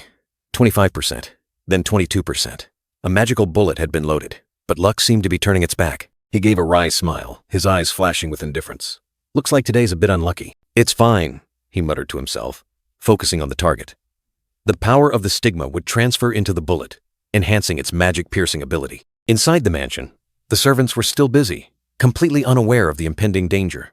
The special bullet would self-destruct after impact, erasing all traces. Suddenly, a man inside the mansion startled and looked at his watch, his face astonished. Perhaps he had noticed something unusual. His eyes were sharp and cold, peering through the scope, locking onto the target. In other words, there's no room for failure. A bullet was loaded, fate sealed. He would finish the target with just one shot. No mistakes, no traces. A bullet was loaded, fate sealed. He would finish the target with just one shot. No mistakes, no traces. But in that decisive moment, a question flashed through the young man's mind. What if he's human? The scope remained locked on the magnificent mansion where the target was hiding. He muttered to himself, they said it was just a rumor that he was a djinn, right? A doubt crept in. In Kim Ha-jin's mind, the image of a blond, brown-bearded man appeared, his face filled with panic. What if he isn't? The question twisted like a knife in his conscience. The young man's eyes were bloodshot, extremely tense, as he gripped the gun. If the target was a human, then this act. Would I become a murderer? Memories flooded back. He recalled the characters he had created. A blue and white-haired young man and a dark purple-haired girl, both smiling brightly. I know I'm in the novel I wrote, and I know they're just characters I created. Continuing the stream of memories, a blonde, orange-eyed girl appeared with a surprised expression, contrasting with the calm of the orange, brown-haired, green-eyed girl. But now they feel as if they're truly alive. A carefree blonde girl laughed and played, her innocent image, a reminder of the world he had created, now strangely vivid. Then came the warm image of a couple.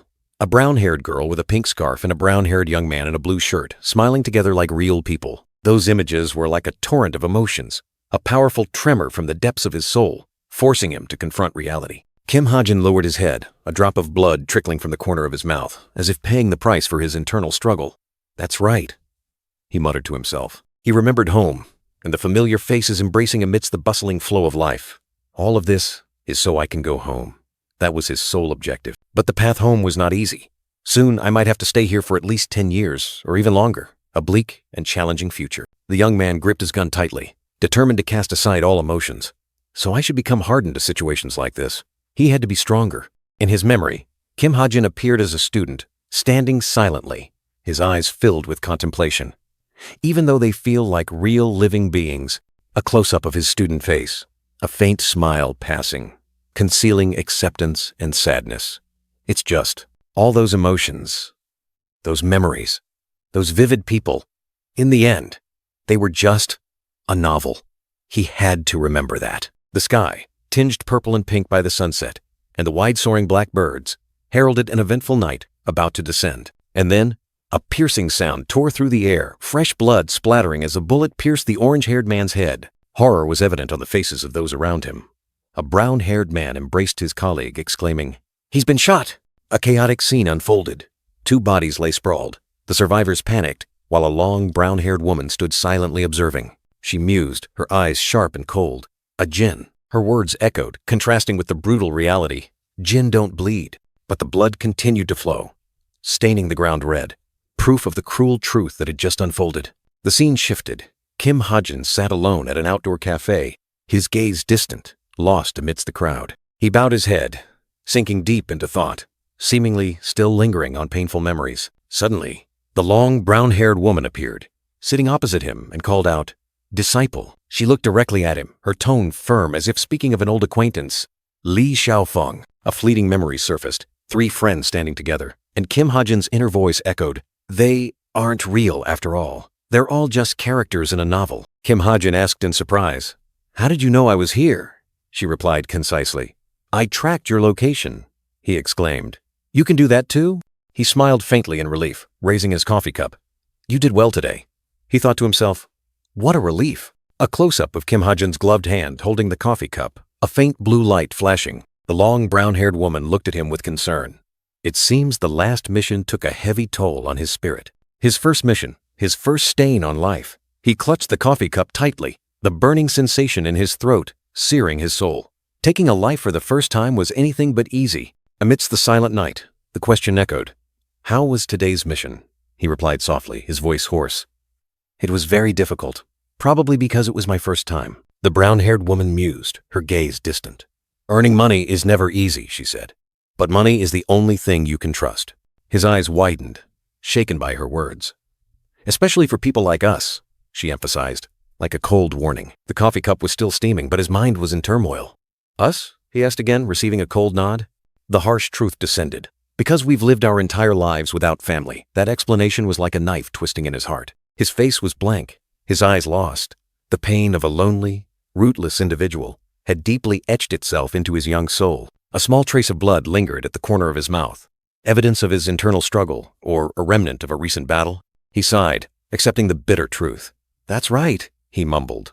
The brown-haired woman smiled faintly, a smile concealing many calculations. He calmly reviewed the documents, even idly thinking about a cold drink. This kid is truly stubborn, she thought to herself. The more I look, the more interesting he becomes. In her memory, the solid Manhwa walls shattered like crystal, torn apart by a surge of icy blue energy. That was the legendary anti-magic power. Her eyes gently closed, as if confirming something. I wasn't mistaken, she affirmed, her belief in his potential unwavering. Amidst the mystical purple glow, Kim Ha-jin stood there, unusually resolute. Destiny had called his name. A great mission awaited. He would become the trump card, the sharp blade to destroy that person. But was he the only choice? The brown-haired woman frowned, her eyes full of doubt. Why must it be him? She argued fiercely, pointing out other potential candidates. We could find someone stronger, who also possesses anti-magic. Why choose an inexperienced kid? The brown-haired woman was pensive, her gaze distant. A voice rang out, questioning.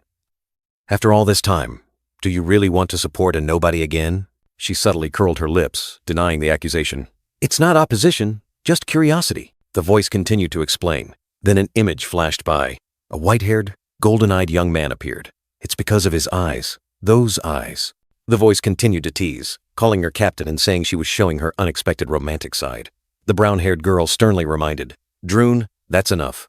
Then she whispered a name, Kim Ha-jin. Kim Ha-jin appeared, his eyes full of loneliness, as if he trusted no one. A solitary rock stood amidst the pouring rain, evoking a sense of emptiness. The image of the brown-haired woman crying in the rain reappeared, her words heartbreaking. Just like me back then. Back in the present, she still sat opposite Kim Ha-jin, pondering, is that why I keep worrying about him? I hope he won't follow in my footsteps. Suddenly, Kim Ha-jin interrupted her thoughts, saying casually, Oh, right. He asked bluntly, Can the reward be an item? Specifically, equipment. The brown-haired girl calmly replied, That's not difficult. She asked back, Is there any item you want? Kim Ha-jin gave a sly smile. Just give me whatever you think is suitable. He thought to himself, the captain has a lot of good stuff and doesn't know the market value, so she'll definitely give me a good deal. The brown-haired girl stood up, declaring, All right, to celebrate you joining us. Kim Ha-jin quickly cut her off. He unexpectedly objected, Wait, I haven't decided anything yet. I have the right to choose where I join, don't I?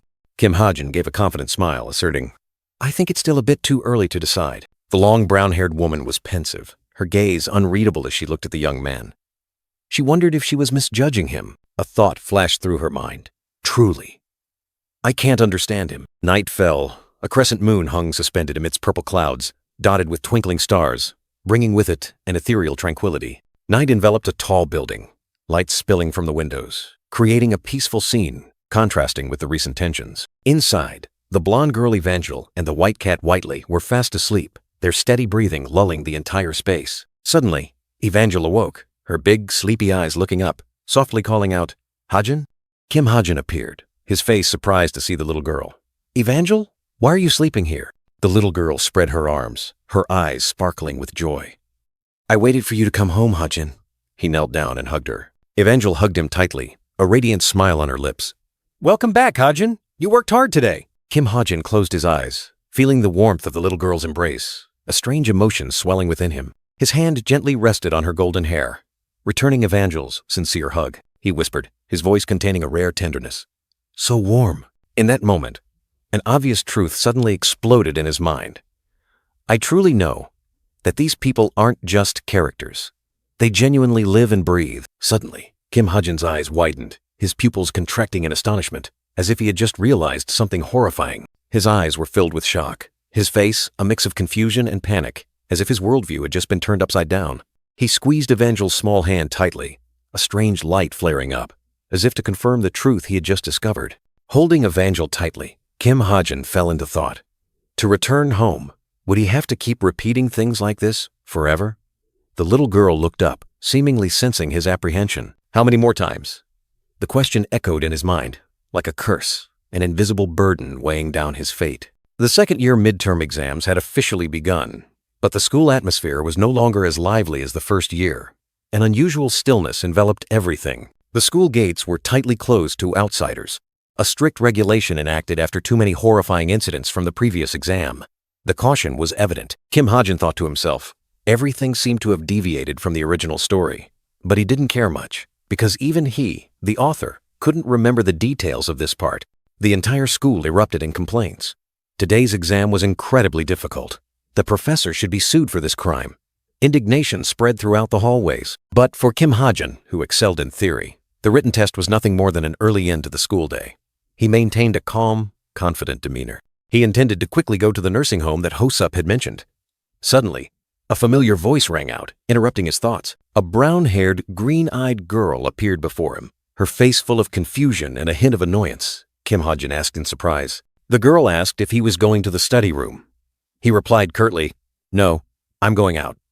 His decisive attitude seemed to disappoint her. The girl was surprised, asking if he wasn't going to study. Kim Ha-jin casually replied that he didn't need to. The girl stammered, asking if he had any summary materials. He coldly refused, making the girl almost despair. What the hell? Kim Ha-jin thought to himself. The girl suddenly pleaded for his help. The girl confessed that she had messed up today's written exam. She reminded him of his past words, that by just studying the important points, she could raise her score by 40 points. The girl's face was full of pleading, begging him to let her cram knowledge at the last minute. Her eyes sparkled as if to say, "Please help me." Kim Ha-jin suggested she ask Yeon-ha, who was better at taking notes. His words were like a bucket of cold water, stunning the girl and changing her expression. The girl lowered her head. Her voice choked. "Yeon-ha, I had a fight with her." A lingering sadness enveloped the space. The brown-haired girl forced a smile, trying to diffuse the situation with an invitation. "So what? I'll treat you to a proper meal." But before she could finish, Kim Ha-jin had vanished without a trace, leaving her bewildered and stunned in midair, helpless at his sudden disappearance. The brown-haired girl angrily yelled, "Hey, Kim Ha-jin!" Meanwhile, Kim Ha-jin appeared before a nursing home called Sunshine Haven, contemplating Pernan Jesus. He gently knocked on the wooden door, the sound echoing clearly in the quiet space. Then a voice replied, "Yes, coming right out." The door opened, and an elderly woman appeared. She asked him what he was doing there, causing Kim Ha-jin a moment of confusion. The woman looked closely at him, her eyes lighting up with surprise and friendliness. "Oh my, look who it is. Isn't it Ha-jin?" Kim Ha-jin was surprised by her unexpected friendliness, his face clearly showing confusion, unsure how to react. He stood facing the woman at the doorway, a jumble of thoughts in Kim Ha-jin's mind as he tried to sort things out. Suddenly, a light flashed in his mind, and Kim Ha-jin realized something extremely important in a panic. He was stunned to realize that before this Kim Ha-jin, there had once been a Kim Chun-dong, a forgotten truth, a gap in his memory. Kim Chun-dong was not just an unknown name, but a real person, with a life and relationships he had never known. The woman asked, "It's been almost a year, hasn't it?" She smiled kindly, inviting him inside. "Come in," Kim Ha-jin replied with a somewhat awkward greeting. "Ah, yes. Long time no see. How have you been?" She maintained her warm smile, stepping back inside and saying, "Ah, it's still the same here." Then she invited him into the house. He stepped inside, his gaze sweeping across the room. Two elderly men were sitting there, one of them waving at him. The gray-haired woman smiled kindly, waving a welcome, her warm voice saying, "Long time no see, student Ha-jin." One of the two elderly men in wheelchairs asked in surprise, and the other immediately replied, clearly delighted, "It's Ha-jin, it's Ha-jin." He stood there, his gaze vaguely sweeping over the familiar yet strange scene, his mind lost in unspoken thoughts. The gray-haired woman turned, her smile still present, but her eyes showing curiosity. "But why are you here today?" he stammered, about to reply. Kim Ha-jin hesitated, mentioning a name. Agus. Mr. Agus. She immediately understood, asking back, "Ah, the one from South America?" He was confused, his mind swirling with questions. He's a quiet person, only talks to me. Is Chendong connected to Pernin? The gray-haired woman pondered, then replied, That's right. I also wondered if he left anything behind. She added, An item. He didn't leave anything special, but perhaps there's still something. Suddenly, a light flashed in his mind. Perhaps a letter.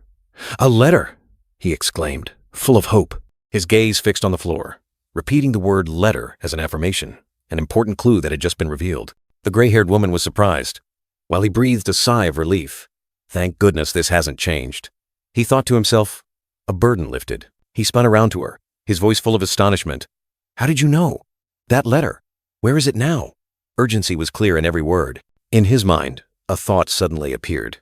I don't know Kim Chendong's personality, but judging by how everyone treats me, I must have made a promise to him. He must have maintained good relationships with those around him, he thought to himself. The gray-haired woman looked at him, her eyes affectionate. She gently pushed up her glasses, her gaze sharper as she looked directly at the young man, as if contemplating something. She took off her glasses, the light glinting, then spoke. Perhaps he entrusted something to someone like you.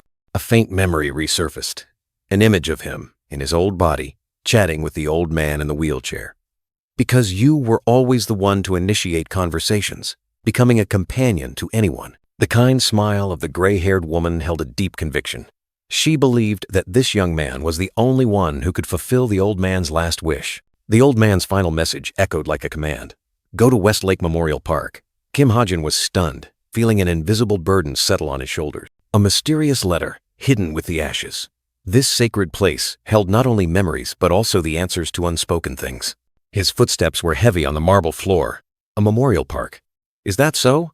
He wondered how many experiences in this world he hadn't tasted in his previous life. His gaze swept over thousands of columbarium niches, searching for a name. Finally, he found it, niche number 4, section 1, subsection 17. His steps halted. Before him was a person's final resting place, and also where a secret was hidden. It was it. The mysterious letter, still intact, lay quietly inside. A fleeting sense of relief washed over him, as if a burden had been lifted. His hand gently touched the cold handle, a moment of hesitation before unveiling the secret that had been hidden for so long. He knelt down, his gaze thoughtful. Wait, I already know the contents of this letter. Is it really necessary to open it? He questioned himself. The first person to read this letter shouldn't have been him, but no, a thought flashed. That old author might have played a trick. What if the letter's contents had been changed? Without further hesitation, he tore open the envelope. His eyes were fixed on every line of text, his expression a mix of surprise and panic. Elsewhere, in the shadows, a mysterious hooded figure read the information. Volunteer work? That's right, a voice replied. From the age of 11 until he joined Cube, he has many records of volunteering at orphanages and nursing homes. A hologram of a purple-haired woman appeared, her eyes sharp. Kim Ha-jin? A question hung in the air. So, is this why he goes out so often? The masked figure pondered, a flicker of shock in his purple eyes. He had heard countless rumors about Kim Ha-jin, but this truth was truly beyond his expectations. Even though he had never believed those rumors, a fairy tale emerged. An orphan boy suddenly awakened his talent and joined the military academy. A spectacular comeback, truly a life story like something out of a movie. If it were anyone else, they might have buried their past in the trash. But not Kim Ha-jin. On the contrary, he used his own strength to reclaim what he had lost. He didn't forget his past. He lived a life reaching out to help others, as a way to find himself again, to find the missing pieces of his past life. His power wasn't for showing off. It was a secret weapon, only drawn when necessary, silent and effective, like a ghost in the night. The masked figure sighed softly, telling himself, even if our values differ, I cannot help but acknowledge him. A reluctant, yet sincere, respect. You truly are a great person. He wondered if there were any more secrets about Kim Ha-jin's past yet to be revealed, especially regarding his origins. Yes, we are trying, but apart from that information, everything else is empty. Things are not going smoothly. A silent, helpless apology. The hologram of the purple-haired woman coldly ordered, You should speed up the progress. The masked figure immediately complied. Yes, master. The masked figure continued to report. Next, a mission to hunt down an assassin has been sent from Kalayan. An executive has been taken down, and they believe the assassin is from South Korea. He secretly thought about Kalayan, a place they had once planned to contact for cooperation in artifact smuggling. A calculated connection. This could be an opportunity for us to propose favorable conditions. He asked again, his eyes sharp. So, can that person be tracked down? The hologram of the purple-haired woman replied, "This new recruit, Kim Ho-sup, is quite good. I will send you his file." A new name was mentioned. The masked figure pondered, his gaze sweeping over Kim Ho-sup's file. A slight, calculated nod. Scene change. Kim Ha-jin stood before the mailboxes, holding a mysterious envelope. What were the contents of that letter? The smartwatch on his wrist scanned the letter. The language was identified as Korean, unchanged. A small but significant detail. His hand gently drew the letter from the envelope, a decisive movement, yet containing an unusual caution. Thank goodness. A glimmer of hope flashed in his eyes, because the answer from the Office of Truth in this situation could only be one. Only one. A dazzling flash of light streaked past, and the smartwatch on his wrist reacted. He was astonished, his purple eyes wide with shock. At the same time, elsewhere, the masked man also flinched, his purple eyes hidden behind the hood, clearly showing surprise. A sinister smile spread across his lips, his red eyes burning like fire. Office of Truth, the name echoed in his mind. The office has found Pernan Jesus. The report was cold, but carried the weight of a promise. If you want to hear the answer, pay the full cost. A cold transaction in exchange for the truth. In the quiet space, a pristine white chrysanthemum lay beside an envelope. To my daughter, the handwritten words full of affection. Back in reality, the classroom ceiling appeared, and a voice rang out, breaking the silence. All right, the gray-haired teacher concluded the written exam. Everyone did well. This will be the last test. You may all leave. The school hallway became noisy and bustling again. Groups of students poured out, their laughter and chatter echoing. Kim Ha-jin was standing in front of the vending machine, holding a cold can of soda, when he was startled by a call. "Hey, Kim Ha-jin!" He took a sip of soda, thinking to himself, "I should also prepare for the incident that will happen after the practical exam. It's really busy." The blonde-haired girl stood opposite him, looking annoyed. "If you want to go, you and Kim Suho just go." "Huh?" She blushed, stammering. "Are you jealous?" Kim Ha-jin was startled, and the soda can in his hand suddenly crumpled. He was startled. The soda can in his hand suddenly crumpled. "Jealous? What the hell are you talking about?" He quickly denied it, telling her to forget about it. The blonde-haired girl still stood there, surprised when Kim Ha-jin refused her offer to repay him for the meal the other day. "I just wanted to invite you to dinner at the Paris restaurant." He ignored her, waving goodbye. The girl immediately held him back, pressing him. "Really? Even if we'll have a lavish meal?" Kim Ha-jin turned and walked away, leaving the blonde-haired girl looking confused and disappointed. "What?" The young woman clutched her bag strap tightly, her face flushed. "But it can't just be the two of us." Her words faded into thin air. Kim Ha-jin walked on the sidewalk, muttering, "On the way back, I'll buy some snacks for Evangel." He was still a bit flustered after the recent conversation. Suddenly, a familiar voice reached his ears. "Huh? That voice is." He squinted, trying to hear more clearly. He looked towards the source of the sound. A purple-haired girl was standing there. "So, can I get a salary advance?" The purple-haired girl, with a cold expression, replied, "Are you serious? This has been going on for months, when it should have only taken 2 weeks, right?" The purple-haired girl continued to question. "It seems you also lost the item the teen leader sent?" Kim Ha-jin, eavesdropping, realized the lost item was the one he had taken. The purple-haired girl was angry, her eyes sharp. "But I really need the money, please," she urged. "Finish the work you're doing first, then come back here." The girl sighed heavily, her face disappointed. Sigh. Nothing is going smoothly. Kim Ha-jin suddenly appeared in front of the purple-haired girl, startling her. The two stood facing each other, the atmosphere a bit tense. The purple-haired girl was surprised. "What? When did he get here?" Kim Ha-jin smiled and greeted, hello?" She wondered if he had eavesdropped on the call. Kim Ha-jin thought to himself, "Well, there was nothing in the call to suggest I'm a djinn." The purple-haired girl ordered, "Get out of the way." Kim Ha-jin offered, "Do you want me to lend you money?" The purple-haired girl's eyes widened in astonishment. "Really?" Kim Ha-jin was startled, a confused expression clearly visible on his face. The dark blue-haired young man inquired about the amount, then realized Kim Ha-jin was a magician. He offered to lend the money if he wrote an IOU. He sneered, challenging him about an amount of money he would hardly be able to manage. Kim Ha-jin only replied with an his hands casually in his pockets. But then he flashed a confident smile, pulled out a few credit cards, and declared that he wasn't to be underestimated either. The scene shifted to the second battlefield, the first practical battle, where teams would face each other, completely different from the first-year solo. The attacking team for the first match was Rachel's team, with the blonde girl and Kim Ha-jin. As for the defending team, it was Yohei's team. In the obstacle-filled forest, Kim Ha-jin assessed the treacherous terrain. He flashed a confident smile, holding his gun, asserting that this terrain was actually his advantage. Kim Ha-jin stated decisively, Jin Ho-sung and I will charge forward first. Rachel, holding her sword, asked the others to follow behind, providing gradual support. The blonde girl took a deep breath, giving the command. All right then, let's begin. Kim Ha-jin swiftly leaped onto a tree branch, while Rachel looked up with a surprised expression. Rachel called Kim Ha-jin's name in surprise when he told her to advance while he would provide support from above.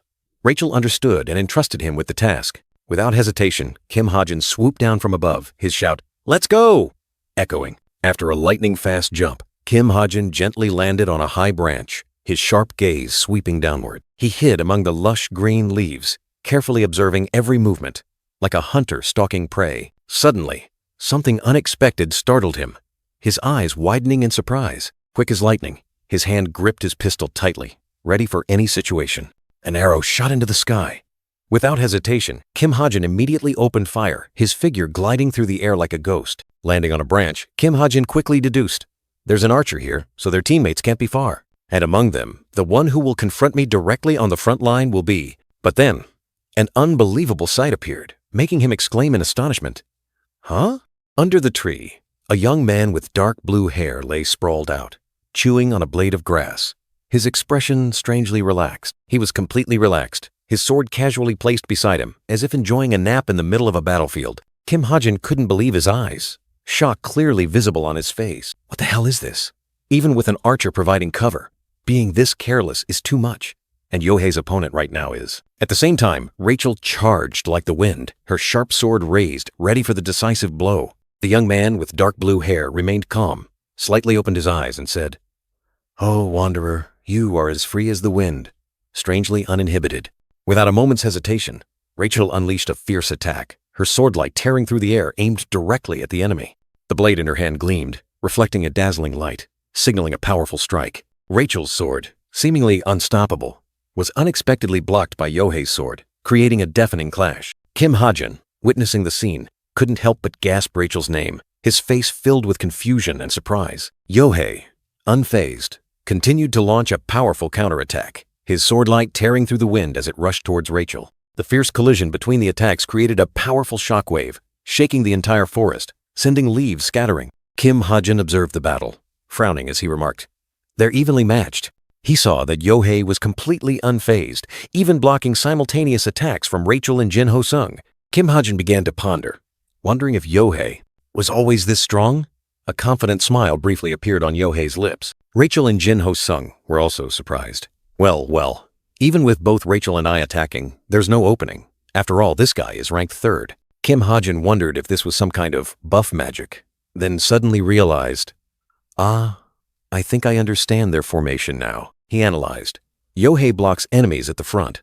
The archer provides fire support from the middle. And at the very back, the mage Yohei is being showered with all kinds of buff magic and mana. She is tightly protected by a warrior and a support. Is this a one-man team strategy? Kim Ha-jin concluded. Well, it's certainly an effective approach for a defensive team. A sly smile appeared on Kim Ha-jin's lips, his eyes glinting with calculation. He swung his hand, and a large branch was cleanly severed, falling to the ground. Kim Ha-jin nimbly jumped onto the branch, his pistol already in hand, ready for the next move. From above, Kim Ha-jin looked down at the enemy formation, his gaze sharp. Found them. Below, the combat formation was alert. The blonde-haired young man with an axe flinched. The dark blue-haired girl cast magic, and Yohei held his sword ready. Kim Ha-jin was on the branch, his pistol cocked, but he had been spotted. The archer is on the tree to the right. He flinched, wondering, do I not have a talent for stealth? The blonde-haired young man with an axe charged forward, his eyes full of challenge. Coming alone, archer? Kim Ha-jin didn't say much, quickly drew his gun, and fired repeatedly at his opponent. The blonde-haired young man used his axe to block the bullets, sparks flying, creating a solid shield. After the volley, Kim Ha-jin gently landed, his movements as nimble as a ghost. He dashed like the wind, dodging the opponent's subsequent attacks. Yohei exclaimed in surprise. Magic? Yohei reassured his teammates. It's fine. Kim Ha-jin stood on the cliff, looking down. They're really good at hiding. But from up here, hitting them isn't hard. The blonde-haired boy said to Yohei, his face resolute. Let me handle this. He leaped down, determined to deal with the enemy himself. Is he planning to take them down alone? Kim Ha-jin ran while calculating. Actually, this is good. This terrain has many obstacles. He can't catch up to me. The blonde-haired boy angrily chased after him, swinging his axe repeatedly, but only striking air. Kim Hajin taunted his opponent, while the blonde-haired boy and Yohei fumed, unable to catch him. What the hell is this? He can't catch me. So annoying. Kim Hajin raised 2 fingers, and a mystical purple energy flared up, signaling an impending attack. Amidst the chaotic battle, Kim Hajin coldly ordered combine. Yohei and his teammates were surrounded by magic shields, while a black-haired mage wearing glasses struggled to defend himself. A series of small shields shot up, spinning rapidly in the air, forming a powerful defensive vortex. In an instant, the shields merged into a colossal defensive sphere, spiky and sturdy like a steel hedgehog on the battlefield. Kim Hajin, with a surprised and slightly mocking expression, uttered, "Are you a hedgehog?" He couldn't help but laugh at this unique defensive move. The archer girl didn't hesitate, drawing her bow and firing a blazing fire arrow that tore through the air, heading straight for the target. Yohei swung his sword to block the attack, but the shield's power was too great, pushing him back. No matter how it's blocked, a shield is still just a shield. It can't neutralize every danger. Kim Hajin looked down, his hand gripping the pistol tightly. "I see it clearly now," he muttered, his eyes glinting with calculation. A silver bullet tore through the wind, piercing the blind spot in the opponent's defense, heading straight for its intended target. The fatal bullet struck the black-haired mage wearing glasses, causing him to collapse instantly. The horrifying sight left Yohei and his teammates stunned. Yohei frantically called out his teammate's name. "Hey, you're not dead, are you?" But the system confirmed. Yohei's team mage, Yu Su-hwan, has died. Kim Hajin calmly analyzed. If they had just put up a simple shield, they wouldn't have fallen in one hit. They made a mistake trying to conserve mana. Yohei and the blonde-haired boy were furious. Yohei roared in anger. "You sneaky bastard!" Kim Hajin smirked, replying in a teasing tone. "Oh, sneaky, am I?" "That's strategy. Strategy!" Kim Hajin asserted. Yohei and the blonde-haired boy attacked frantically, but were pushed back. Yohei felt his mana connection being disrupted. Yohei panicked, his strength slowly leaving him. "No, this is bad. I'm losing power," he staggered, trying to keep his sword steady. Suddenly, Kim Hajin appeared right above Yohei, summoning 2 blazing fireballs. The archer girl looked up in horror, knowing danger was imminent. During the midterm battle, a blue black-haired boy was hiding in a tree, with 2 opponents below shouting for him to come down. Shouts echoed, signaling an overwhelming victory. Rachel's team had achieved a resounding triumph. After the match, Kim Hajin sat thoughtfully on the steps, while a boy in a blue shirt and a person in a black cloak stood nearby. Rachel appeared, smiling brightly, her hands clasped together. "Everyone, you all did very well," an excited voice replied. "Ah, Rachel, well done." The blonde-haired boy in the blue shirt remarked, "She seems happy. Her tone and gestures are a bit unusual." Kim Hajin stood behind, silently observing. Rachel approached, her gaze stopping at Kim Hajin. "Especially you, Hajin." Hajin scratched his head, smiling awkwardly. "Thanks to you taking down the mage, we won. Even though it was my solo decision." The boy in the blue shirt slung an arm over Hajin's shoulder, bursting into laughter. "Right? If you failed, you'd be a disruptor. But since you succeeded, you're a hero." He continued, "I was so shocked when Suhyuk said you'd take down the mage. I thought you were Guan Yu or something, lol." Suddenly, the orange-brown-haired girl called out, "Hey, Kim Hajin! Kim Suho told me to tell you he's very impressed with your skills." Hajin seemed thoughtful. Hajin asked in surprise, "Kim Suho?" The orange-brown-haired girl replied, "Yeah, he just started his match." The orange-brown-haired girl curiously asked, "By the way, how did you do that curving bullet trick earlier?" Hajin replied curtly, "My talent." The orange-brown-haired girl pouted. Terrible explanation? The orange-brown-haired girl stretched, saying she wanted to fight soon. Her match was in the afternoon and evening. Hajin just hummed. "Ah, I see. Of course." In another scene, a white-haired, orange-eyed boy stared intently at Nayun and a white-haired boy walking in the distance. He angrily wondered, why is that bastard looking at Che Nayun with such intense eyes? Is this a horror movie or something special? Immediately after, the white-haired, orange-eyed boy broke into a bright smile, as if all his anger had just vanished. Nayun flinched, sharply refuting Kim Hajin when he mentioned Shin Jong-hak's gaze. A surge of anger, like a fox's tail, suddenly flared from her, while Kim Hajin secretly mused about that guy's taste. Nayun asked Kim Hajin if he would participate in the competition. He nodded, confirming it was his next turn. Kim Hajin continued to state his request. Ammunition, 5.56 mm caliber, about 600 rounds. Nayun listened intently, her face still showing doubt. "Why assault rifle ammunition again?" she asked, puzzled. He simply replied that he would need them soon. Nayun reminded him of the exorbitant price of high-grade magic bullets. Kim Hajin thought to himself, 120 million won is nothing. Don't tell me it's impossible? I'd be very disappointed, she proudly replied. asserting that nothing was impossible, then asked if he needed anything else. Kim Ha-jin only wanted ammunition. Everything else was fine. Kim Ha-jin mentioned wild ginseng and elixirs, expected to be ready in 2 weeks. Na-yoon confirmed, but also added that it might. She asked if he wanted more, then explained that finding suppliers could take time. Kim Ha-jin proposed exchanging them for shares in her pharmaceutical company once found. Na-yoon smiled, seeing it as a good deal. Not difficult at all. Na-yoon happily entrusted the task, but from behind, Shin Jong-hak appeared, questioning her. "Che Na-yoon, why are you so friendly with someone like him?" Shin Jong-hak angrily reminded Na-yoon that she had once said she didn't like Kim Ha-jin. Na-yoon was surprised, stammering speechless. Na-yoon turned away, awkwardly explaining that she had misunderstood before, then told him to just drop it. Kim Ha-jin looked at Shin Jong-hak, secretly thinking that he still didn't truly understand him. He said he didn't mind, then waved goodbye, saying they were done talking and he would go first. Shin Jong-hak angrily grabbed Na-yoon's hand while she tried to pull away. Kim Ha-jin was already far away.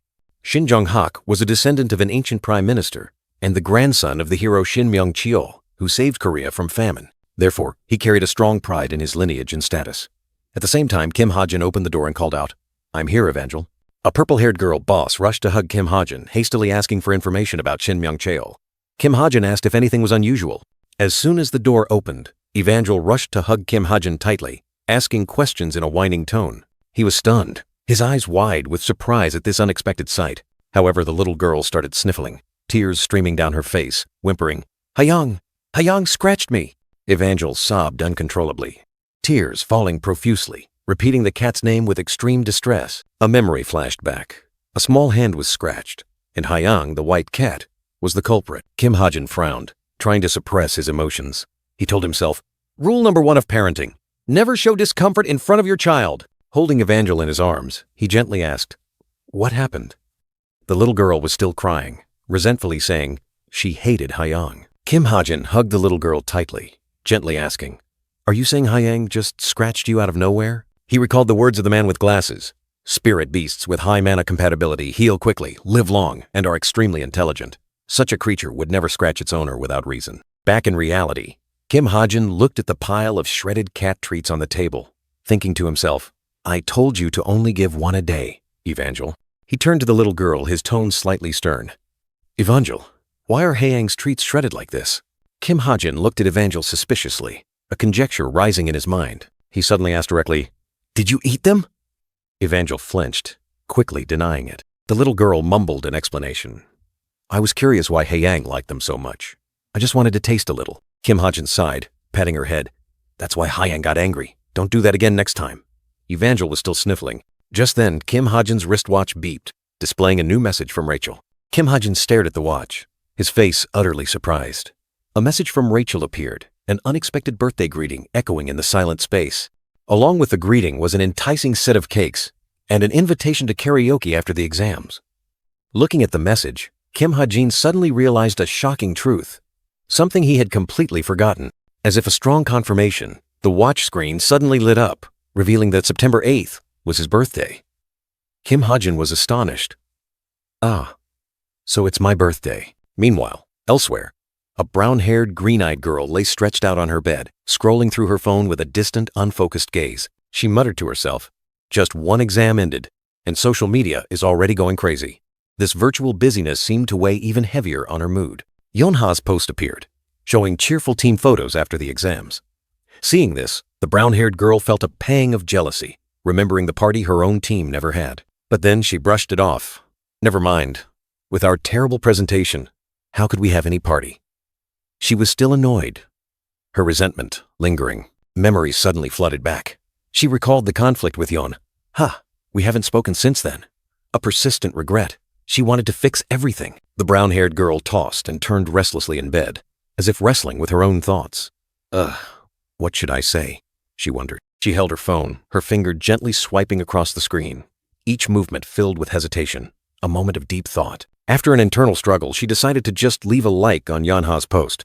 Fine, I'll just like it. A small action, yet it held so much. Suddenly, she looked up, her eyes wide, her expression astonished, as if she had just uncovered a huge secret. Another post appeared, Shin Jong-hak and his teammates striking a majestic pose. The brown-haired girl pouted. This angle, they look like a gang. Then she saw Kim Soo-ho, Is he being malicious? She compared him to Kim Ha-jin in the photo. His face is much paler. Ugh. Her disdain was obvious. She then wondered, and why is Sister Sung-ah in this photo? Comments praised Kim Ha-jin and Kim Soo-ho. She sneered. That's just too obvious. Finally, she sighed, her eyes lifelessly staring at the screen. Social media isn't fun at all. A conclusion filled with boredom. After a period of boredom with social media, the brown-haired girl was startled again when an unexpected notification popped up. Huh? Her eyes widened, unable to believe what she had just read. What? It's Kim Ha-jin's birthday today? Confused, she wondered if she should send a virtual gift, or maybe send a cake through the app. That should be fine. But then, another thought flashed in her mind. No, it's better to give it in person. The decision made, she sprang out of bed, her eyes fixed on the door as if preparing for an important mission. But just a few seconds later, she seemed to snap out of it, her face flushed with embarrassment. Wait, give it in person? Are you crazy, Chae Na-yoon? We're not that close. Panicked, she told herself that a simple congratulatory message would be enough. No gifts needed at all. Then she imagined his message. Kim Ha-jin.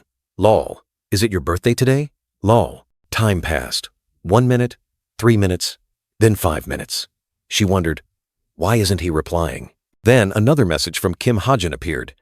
Happy birthday, lol. Why didn't you say anything, lol? She stared at the screen. He only replied curtly.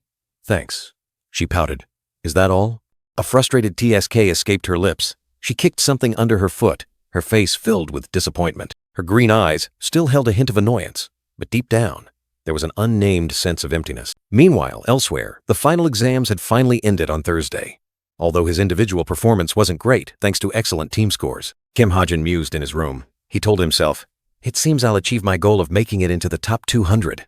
In my second year, I'll probably get a bigger room. He looked at the cluttered pile of belongings on his desk. Instant noodles, canned meat, pots and pans. Will this be enough? The young man quickly packed everything into his magic duffel bag, which could hold up to 200 kilograms of luggage. With the bag now full, Kim Ha-jin stood silently in the middle of the room, his eyes filled with thoughts about his upcoming plans. In the quiet room, the light from his phone screen illuminated the young man's face. An important notification revealed. Cube would be closed next week, and a special freshman-only field trip awaited. He mused. The intruders might have to go into hiding. But what truly concerned him were the events about to unfold. Events far greater. Kim Ha-jin's mind delved deep into the notification about the Jinsung Group field trip, because this was the beginning of a dramatic new chapter. He knew well that this trip would be where the main characters confronted their ghosts of the past, where they would grow immensely. I need to prepare thoroughly, he told himself. Suddenly, an image flashed back to him. Little Evangel sobbing, clutching the cat Ha-yang tightly. Ha-jin! Ha-yang ate all the chicken! Her desperate cry echoed. The young man smiled, reassuring the girl that Ha-yang was a special cat, and it would be fine. But Evangel stubbornly insisted, no, that's not the problem. The blonde girl pouted angrily, criticizing, that was the last piece of chicken. Kim Ha-jin was dumbfounded, suddenly realizing what the real problem was. Returning to reality, a long brown-haired girl wearing sunglasses appeared, handing Kim Ha-jin a briefcase. This is the ammunition you requested. Each magazine holds 45 rounds, and I've loaded 900 rounds, as you instructed. Kim Ha-jin took the briefcase, a grateful smile on his face. Oh, thanks. The girl then offered another small item. Her hand gently placed an item into his.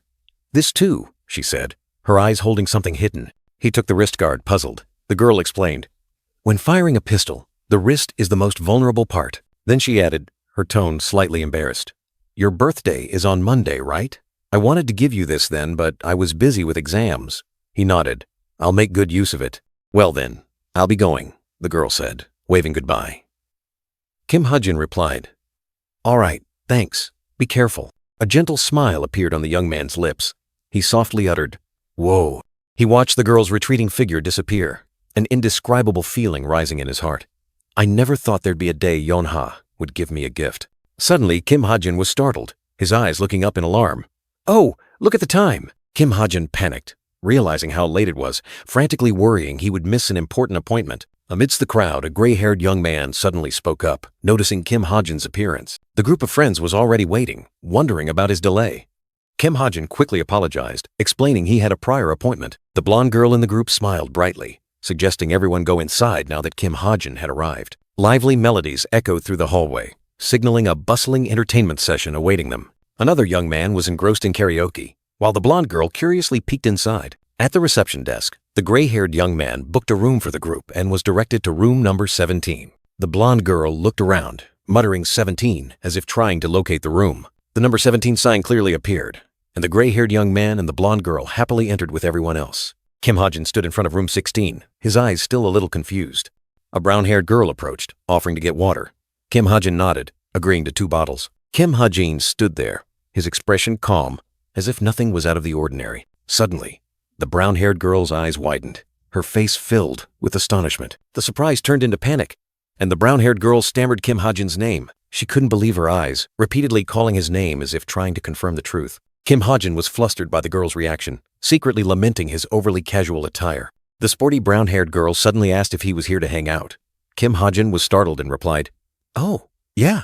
He explained that the test was over, and everyone decided to blow off some steam, so he came along. The sporty brown-haired girl looked at him, wondering who he was with. His gaze swept past the glass door, and then a name popped into his mind. Rachel. The sporty brown-haired girl seemed to understand, muttering that he was here with his team. The sporty brown-haired girl suddenly remembered the field trip organized by the Jinsung group. He was surprised to learn she was also participating. The sporty brown-haired girl casually replied that she signed up because she had free time. From inside, a voice called out for Chae Na-yoon, saying it was her turn to sing. The sporty brown-haired girl hurried inside, saying they would talk later. Kim Ha-jin nodded, telling her to go ahead. He clicked his tongue softly, watching the girl's retreating figure disappear into the brightly lit room. Standing in front of the karaoke room, Kim Ha-jin suddenly realized it had been a very long time since he'd been to such a place, even rarely in the real world. Suddenly, the gray-haired young man ran out of the room, his face drained of color, stammering his name and begging him to do something. Kim Ha-jin was surprised. He asked again, confused. But when he looked inside, the sight before him stunned him.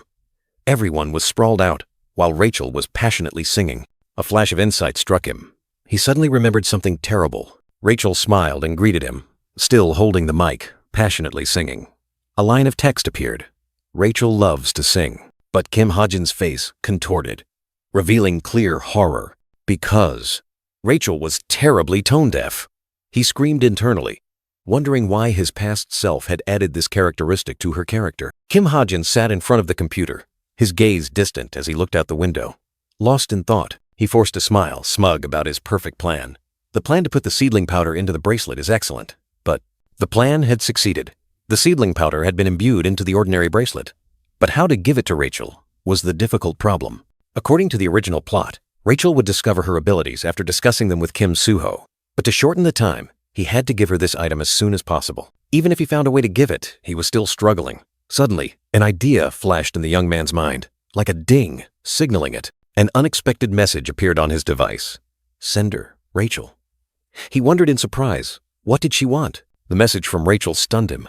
Ha-jin, can you teach me how to control mana? He panicked, questioning himself. He didn't even have mana. Nevertheless, he suddenly realized that this situation was a golden opportunity to execute his plan. It was truly heaven-sent. Night fell, and the twinkling lights on the buildings signaled an important meeting was about to take place. A sweet voice rang out. Ha-jin Tilda. Kim Ha-jin flinched, looking up, still holding something in his hand. Rachel appeared, light surrounding her like a halo. He was surprised. Rachel, you're here so early? It's still a bit soon. In the silent forest, Rachel thanked him for coming despite her sudden call. He quickly replied, secretly grateful for this opportunity. He was still confused, wondering what he could teach her. But Rachel was resolute, her eyes filled with seriousness. Don't say that. Rachel recalled the battle, where she realized many of her own shortcomings. She admitted that without him, the outcome wouldn't have been so favorable. With clasped hands, she bowed her head, her voice filled with sincerity and humility. That's why I'm here to humbly ask. She looked up at him, her eyes pleading, begging. How can I become as strong as you, Ha-jin? Please teach me. The black, blue-haired young man smiled faintly, his eyes hiding surprise at her request. You mean you want to try the kind of training I'm doing? He looked directly at her, his expression slightly stern, warning, it's going to be very harsh. Are you sure you can endure it? Despite the beads of sweat on her forehead, Rachel resolutely replied, yes, of course. Her eyes burned with determination. Kim Ha-jin began to instruct. Sitting cross-legged on the lush green grass. All right, first, try sitting like this. Rachel fumbled, trying to imitate him but struggling quite a bit. Seeing this, Kim Ha-jin smiled. If sitting cross-legged is too difficult, just sit however is most comfortable for you. The blonde girl still refused to give up, her eyes firm. It's okay. I can do it. She tried to adjust her posture. Finally, Rachel found a stable, cross-legged sitting position, though still a bit awkward. Kim Ha-jin nodded in satisfaction. That's right. Perfect. He continued to instruct. Now, could you extend your hand towards me a little? Rachel was surprised, but still complied. Like this? A faint clink sound echoed. Rachel looked down at her wrist, her eyes full of curiosity. A simple silver bracelet had appeared on her wrist. Kim Ha-jin said, I have a small gift for you. It will help. Rachel hesitated to ask, but Kim Ha-jin reassured her that it was just a simple bracelet. She quietly thanked him. Kim Ha-jin continued to instruct. Now, straighten your back. Imagine someone is pulling the top of your head upwards, and just breathe naturally. Rachel closed her eyes, trying to focus on his words. Sweat beaded on her forehead again. Doing this feels much more tiring than usual. Kim Ha-jin burst into hearty laughter. Really? Then you're doing very well. He secretly thought. This was just a meditation technique he found online. Now that the foundation is stable, try circulating mana. Starting from your left wrist, Rachel asked in surprise. From the bracelet? Kim Ha-jin confirmed, instructing her to imagine the energy from the bracelet spreading throughout her body. The bracelet on her wrist glowed faintly. She closed her eyes, focusing on circulating the energy from the silver bracelet. Mana flowed, spreading throughout her body. Every blood vessel, every cell seemingly awakened. This feeling was strangely familiar, like an old dream. But now, it was more intense, clearer, as if a mysterious door was slowly opening. Her eyes were still half closed, but her mind had reached another realm. Nature itself is speaking to me, a voice whispered in her head. Rachel awoke, her blue eyes wide with astonishment. Around her, the plants, the air, all sparkled, like dancing stars. A stream of emerald green light rose from her palm. Huh? A spirit? She exclaimed, her face flushed with surprise. The orb of light swirled, radiating pure energy. It was a spirit, an entity of nature, manifesting before her eyes. Kim Ha-jin smiled brightly, breaking the silence. Congratulations, Rachel. You're a spirit summoner. She was still stunned, unable to believe her eyes. They both sat down, and the young man asked about her past. She recounted that, as a child, she had undergone a spirit compatibility test and had good results, but gave up because there was no way to train. Ha-jin secretly thought that Rachel had innate talent and disposition. It was just that modern spirit nurturing techniques were limited, making it difficult for her to awaken this ability on her own. The young man continued to deduce. The butterfly spirit powder that merged with her body must have acted as a bridge between her and the spirit world. Rachel smiled radiantly, the spirit light still sparkling in her hand. Ha-jin, thank you so much for helping me. Her words were sincere from the bottom of her heart. Ha-jin scratched his head, chuckling. What do you mean? I didn't do much. He was confident that from now on, Rachel's progress would be smooth.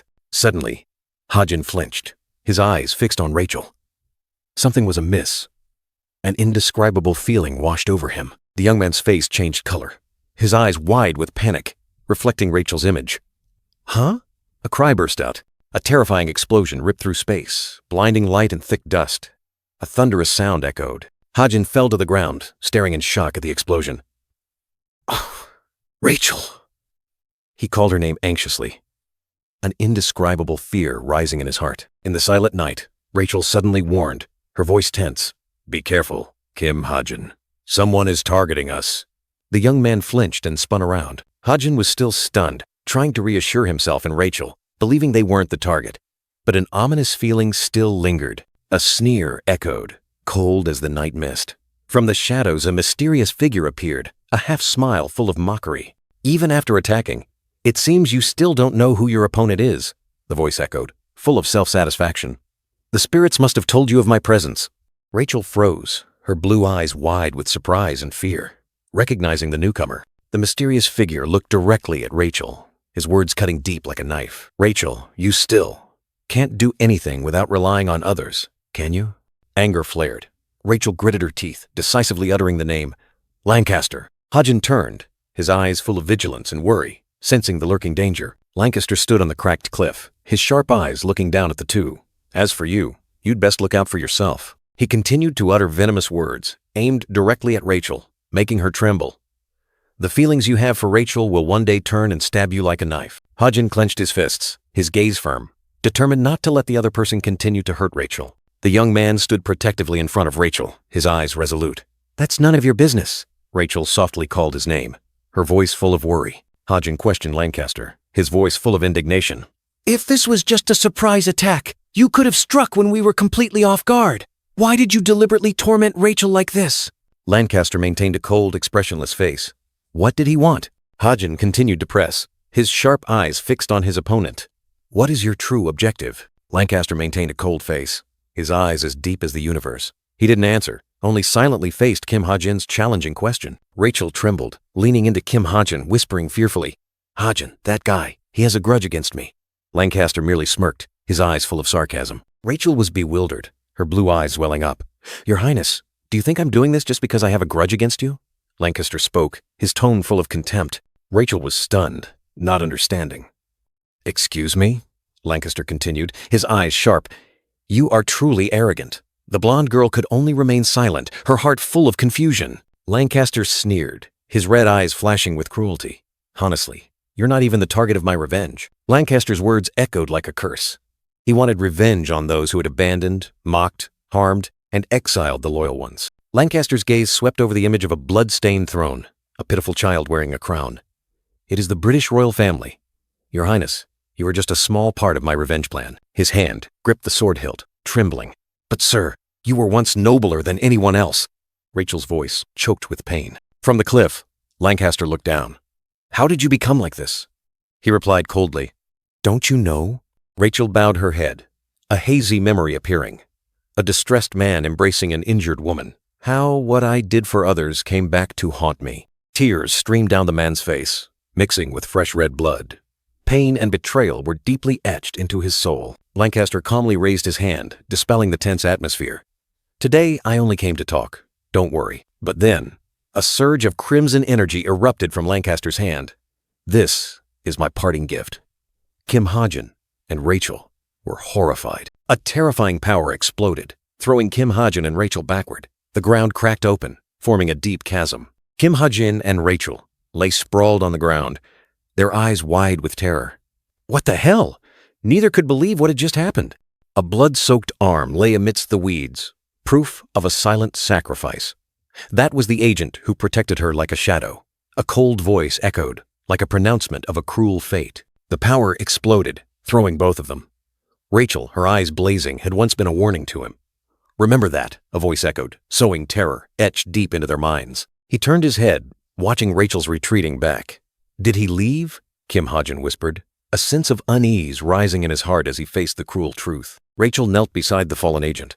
Kim Hajin gritted his teeth, knowing Lancaster would approach her again, but he hadn't expected him to be so ruthless. He should have just sent assassins. I can't believe he committed such a blatant murder. Kim Hajin frowned, his face full of worry. For now, I'll report it to Cube, he muttered to himself. But the higher-ups have already colluded with the Jinn. They're corrupt too. Rachel bowed her head, a tear rolling down. They'll definitely cover this up, Kim Hajin thought. Realizing the bitter truth about a rotten world, Rachel sat opposite the hologram of the elderly man, recounting. Lancaster did that. She recalled the times he had sent assassins to harm her. Things should have been a balanced confrontation, without bloodshed. Can you explain in more detail? The hologram asked. Rachel frowned, beginning to recount. At that time, I was training in the park with a friend. She raised her hand, revealing a simple bracelet. Before we started, that friend gave me a bracelet as a gift. Rachel recounted, her voice suddenly dropping. A bracelet? The hologram questioned. Yes, he said it would help with training, Rachel replied, her eyes still tinged with sadness. The old man pondered in silence, his sharp eyes gazing into the distance, seemingly piecing together the scattered fragments of the story. Perhaps Lancaster misunderstood the relationship between you and your friend Princess, the hologram said. What? Rachel exclaimed in surprise. He lost a loved one in the London incident. Perhaps he wants you to fully experience the pain he endured. The hologram's voice echoed, like a grim prophecy, painting a picture of brutal revenge. How can this be? Rachel shrieked, her eyes burning with indignation, unable to accept this cruel truth. Rachel collapsed, her entire body trembling. How could he misunderstand so much? She wondered, realizing that if the speculation was true, then Lancaster was completely mistaken. Rachel, her blue eyes filled with sorrow, looked at the silver bracelet on her wrist, her heart heavy. She told herself she no longer had the strength to share precious emotions with anyone. Pain and regret tore at her, leaving her speechless. Her face was pale, her lips tightly pressed. In Kim Hajin's mind, Rachel's image appeared faintly, a warning echoing. The feelings you have for Rachel will one day turn back and stab you like a knife. Rachel clutched the hem of her dress, fear consuming her. She couldn't clearly see Kim Ha-jun's expression then, and wondered if he hated her. A servant inquired, "Are you all right, Your Highness?" Rachel forced a strained smile and replied, "Of course." Kim Ha-jun turned away, telling himself, "Yes, this is better. If Ha-jun is disappointed in me, we'll naturally drift apart. This is fine." The hologram man remarked that Rachel had changed a lot, making her confused as she asked, "What? How have I changed?" Memories flooded back. A small, innocent Rachel running and playing in the forest, loved by 2 adults. "You used to love playing like a wild child. When did you become so demure?" the hologram man continued. "In any case, we will return soon to decide whether to assign another agent to you or to send a skilled mercenary as your escort from now on." Rachel listened, then suddenly asked, "I understand. By the way, did the agent who sacrificed himself today have a family?" The hologram man replied, "No, he didn't." She bowed her head, her heart heavy, and softly said, "I understand." She looked up, her gaze firm. "Regardless, please provide him with the highest class funeral service. I will also attend his funeral." As night fell, Rachel lay on her bed, sighing deeply. Another person sacrificed to protect me. How many more times must this happen? In her mind, images of those who had protected her appeared, from the military man to the man in the purple coat and others. She covered her face with her hands, her eyes gleaming with determination. "I must become stronger, quickly." Rachel remained lost in thought, her hand gently touching the silver bracelet on her wrist, her eyes filled with deep sorrow. In her mind, a voice echoed a simple farewell, yet it carried the weight of separation. Her blue eyes shone with pain, as if trying to hold back a flood of tears. Then, a silent tear rolled down, carrying all the emotions stored within her heart. She bowed her head, the soft light from the window highlighting the melancholy on her face. Her hand gripped the bracelet tightly, a faint glow emanating from it, like a promise, a steadfast resolve. Under the full moon, Lancaster stood silently, his distant gaze fixed afar, softly calling Princess. Memories flooded back, a happy young Rachel with Lancaster, then an image of Kim Ha-jun. Feelings are not something that one can choose to give or not. And so, time passed. The black-haired young man's steps continued forward, bringing new beginnings. The turning point of the main story arrived, as Kim Soo-ho cheerfully called Kim Ha-jun's name amidst a crowd of friends. A gray-haired guy suddenly got angry, scolding Kim Ha-jun for being late. The black-haired young man could only bow his head in apology. Kim Ha-jun sat comfortably in the car, telling himself that he was participating in this picnic, and everyone else was an original character. The destination was Mount Baram, on the outskirts of Seoul. Kim Soo-ho happily offered jelly to Kim Ha-jun, but he refused. Another girl quickly demanded to eat it. The main plot was revealed. Kim Soo-ho and the others would be captured by the past spirit on Mount Baram, and that spirit would take the group back to the 1970 seconds, an era when emergency calls occurred more frequently than ever. The blue black-haired young man explained about the magical dimension that recreates the past, while the brown-haired girl curiously asked about the purpose of the trip. A mysterious beginning for the journey ahead. The white-haired Lancaster with fiery eyes asserted that Mount Baram belonged to Jinsung and was a place of abundant mana, promising many surprises. He continued, declaring that the group would meditate and train on the mountaintop. The brown-haired girl, upon hearing this, her eyes shining brightly, exclaimed with excitement. The brown-haired young man mused, remarking that this trip might not be fun but would certainly be spectacular. The purple-haired boss merely smirked, her eyes unreadable. Kim Soo-ho and the blonde-haired young man smiled brightly, confident that no matter how difficult the original story was, this time things would be different. The brown-haired girl, with a flushed face, happily agreed. Their innocent trust was placed entirely in the presence of one person. Kim Ha-jun's hand clenched his lapel, an unspoken vow etched within him. He believed that with his presence, all dangers would be resolved. The black-blue-haired young man flashed a smug smile, boldly declaring that everyone should feel lucky to have him accompanying them.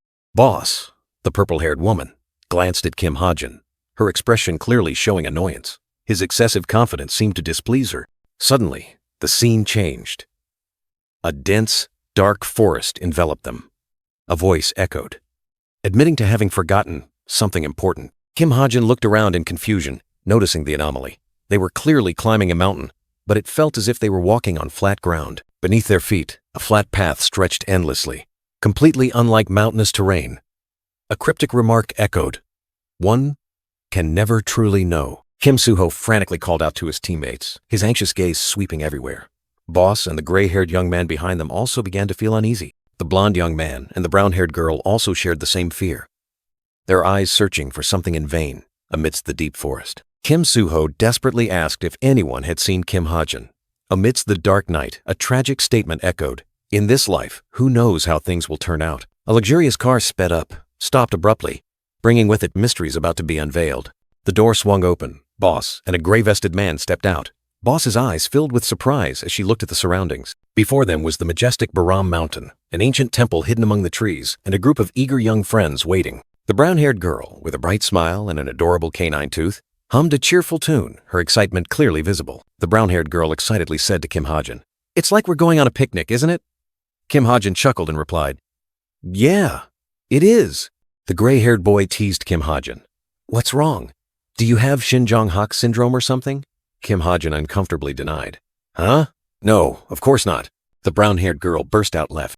Kim Soo-ho explained the plan. "A private lodge has been prepared on the mountaintop, so let's head up there. The master invited by Jin-sung will arrive late at night." The brown-haired girl exclaimed. "A master?" Kim Soo-ho confidently said. "You'll be shocked when you meet them later." The brown-haired girl couldn't hide her curiosity, repeatedly asking, "Who is it? Who is it?" Kim Soo-ho signaled, and the group began their mountain ascent. He instructed, "We need to get there by afternoon before sunset." "All right, let's go." The brown-haired girl quickly ran ahead, full of energy, while Kim Ha-jin walked slowly behind, deep in thought. The gray-haired boy and boss walked side by side, seemingly having a tense conversation, both looking uncomfortable. Tired footsteps marked the trail, signaling a long and challenging journey. Panting echoed through the deep forest. Ha, ha. How far have we gone? Exhaustion began to set in for the whole group. The gray-haired boy turned to Kim Soo-ho, his tired face asking, "Does it usually take this long?" The whole group looked exhausted. Kim Soo-ho looked around confused, suspecting, "Didn't we take a wrong turn?" The gray-haired boy added worriedly, "Hey, this is really strange." The gray-haired boy panicked, sweating profusely, trying to recall. "We definitely started climbing the mountain, but exactly when?" The whole group stood confused in the middle of the forest, sparkling lights like fairy dust floating around, wondering if they were even on a flat path. Kim Soo-ho looked around anxiously, asking, has anyone seen Kim Ha-jin?" The brown-haired girl from Group 1 and Boss looked at each other in surprise. The brown-haired girl from Group 1 was confused, trying to recall, "Kim Ha-jin? He was still behind us, wasn't he?" The blonde-haired girl from Group 1 angrily called out into the void, "Hey, stop messing around. Come out now." Boss was also annoyed. "I'm sure he was right behind us." The brown-haired girl from Group 1 panicked. "What is this? Did he really disappear?" The gray-haired boy reassured her, suggesting Kim Ha-jin might have been distracted by rare herbs. Kim Soo-ho insisted, "At the very least, we have to go look for him. He might be lost." He started walking, his shoes crunching on the ground. Suddenly, the ground shook violently, and a powerful surge of energy erupted. The brown-haired girl from Group 1 exclaimed in surprise, "What is this? An earthquake?" Boss knelt down, her eyes filled with fear. "What's happening?" Boss stared into the void, cold sweat pouring down, letting out a terrified cry. "Oh my God!" The ground continued to shake, trees fell, and the gray-haired boy quickly warned everyone, watch your step." The surrounding scenery changed rapidly. Streaks of purple and blue light flashed by, as if space itself was being torn apart. The brown-haired girl from Group 1 struggled to keep her balance amidst the mushrooming bushes, her face clearly showing panic. The whole group struggled among fallen trees and dense bushes, trying to stay steady during the mysterious tremor. The brown-haired boy from Group 1 sighed in relief. "It seems to have stopped." Boss looked at the shoulder-high plants, wondering, "Is that natural magic?" The brown-haired girl from Group 1 mused, "Baram Mountain has a dense concentration of mana, but—" Kim Soo-ho suddenly cut her off. "Wait!" Kim Soo-ho tensely looked ahead, where a dazzling light was approaching. "Someone's coming!" The dazzling light Kim Soo-ho sensed was not from a monster, but from a glowing device in the hand of a middle-aged man. Kim Soo-ho and the gray-haired boy were surprised to see the man appear. Kim Soo-ho exclaimed, "What the hell?" The middle-aged man smiled kindly, holding a flashlight, and asked, "What are you kids doing here?" The man turned his back, his voice becoming serious as he warned, "Lost your way? This is a dangerous area. Mana explosions can happen at any time."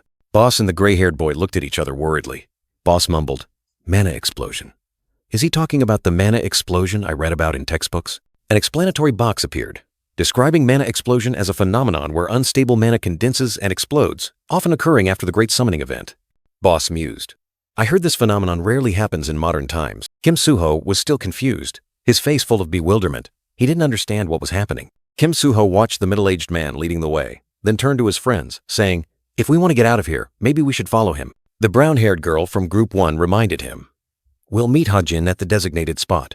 The scenery suddenly changed, and they found themselves standing in the middle of a desolate, ruined city, with skyscrapers turned into piles of rubble. A broken traffic light pole creaked in the silent space of the ruined city. Kim Soo-ho, boss, and the gray-haired young man looked around, mouths agape in astonishment. Kim Soo-ho swallowed hard and asked, "Where are we?" The middle-aged man smiled, pointing around. "This is the only safe place around here. Don't tell me you kids don't know Gwangmyeong City Hall?" Kim Soo-ho was stunned. The blonde girl from Group 1, with a chibi expression above her head, thought, "Gwangmyeong City Hall? Does he mean the one we just drove past? This place is just a pile of ruins." Kim Soo-ho turned to the middle-aged man, his voice full of impatience. "By the way, can you tell me what day it is today?" The man shrugged. "How would I know? Do you think I have free time to keep track?" Kim Soo-ho pleaded. "Even an estimate would be fine." The middle-aged man pondered, stroking his chin. Let's see." The middle-aged man gave an answer that utterly shocked Kim Soo-ho, boss, and the gray-haired young man, their bodies emitting a dazzling blue light. "Perhaps around 1,972? Kim Hajin suddenly awoke in thought, realizing the horrifying truth. All the pieces cruelly fit together. Now everything is clear. The ground suddenly became flat. The middle-aged man continued, his warning voice echoing in the night. "This is a dangerous area. Mana explosions can occur here at any time." Kim Hajin continued to deduce, the image of the ruined city appearing as undeniable proof. Situations that don't match our era. "We've been transported to Gwangmyeong in 1,972. Kim Soo-ho was stunned, clenching his fists, his face full of panic. He couldn't believe what he was hearing. But how can this happen?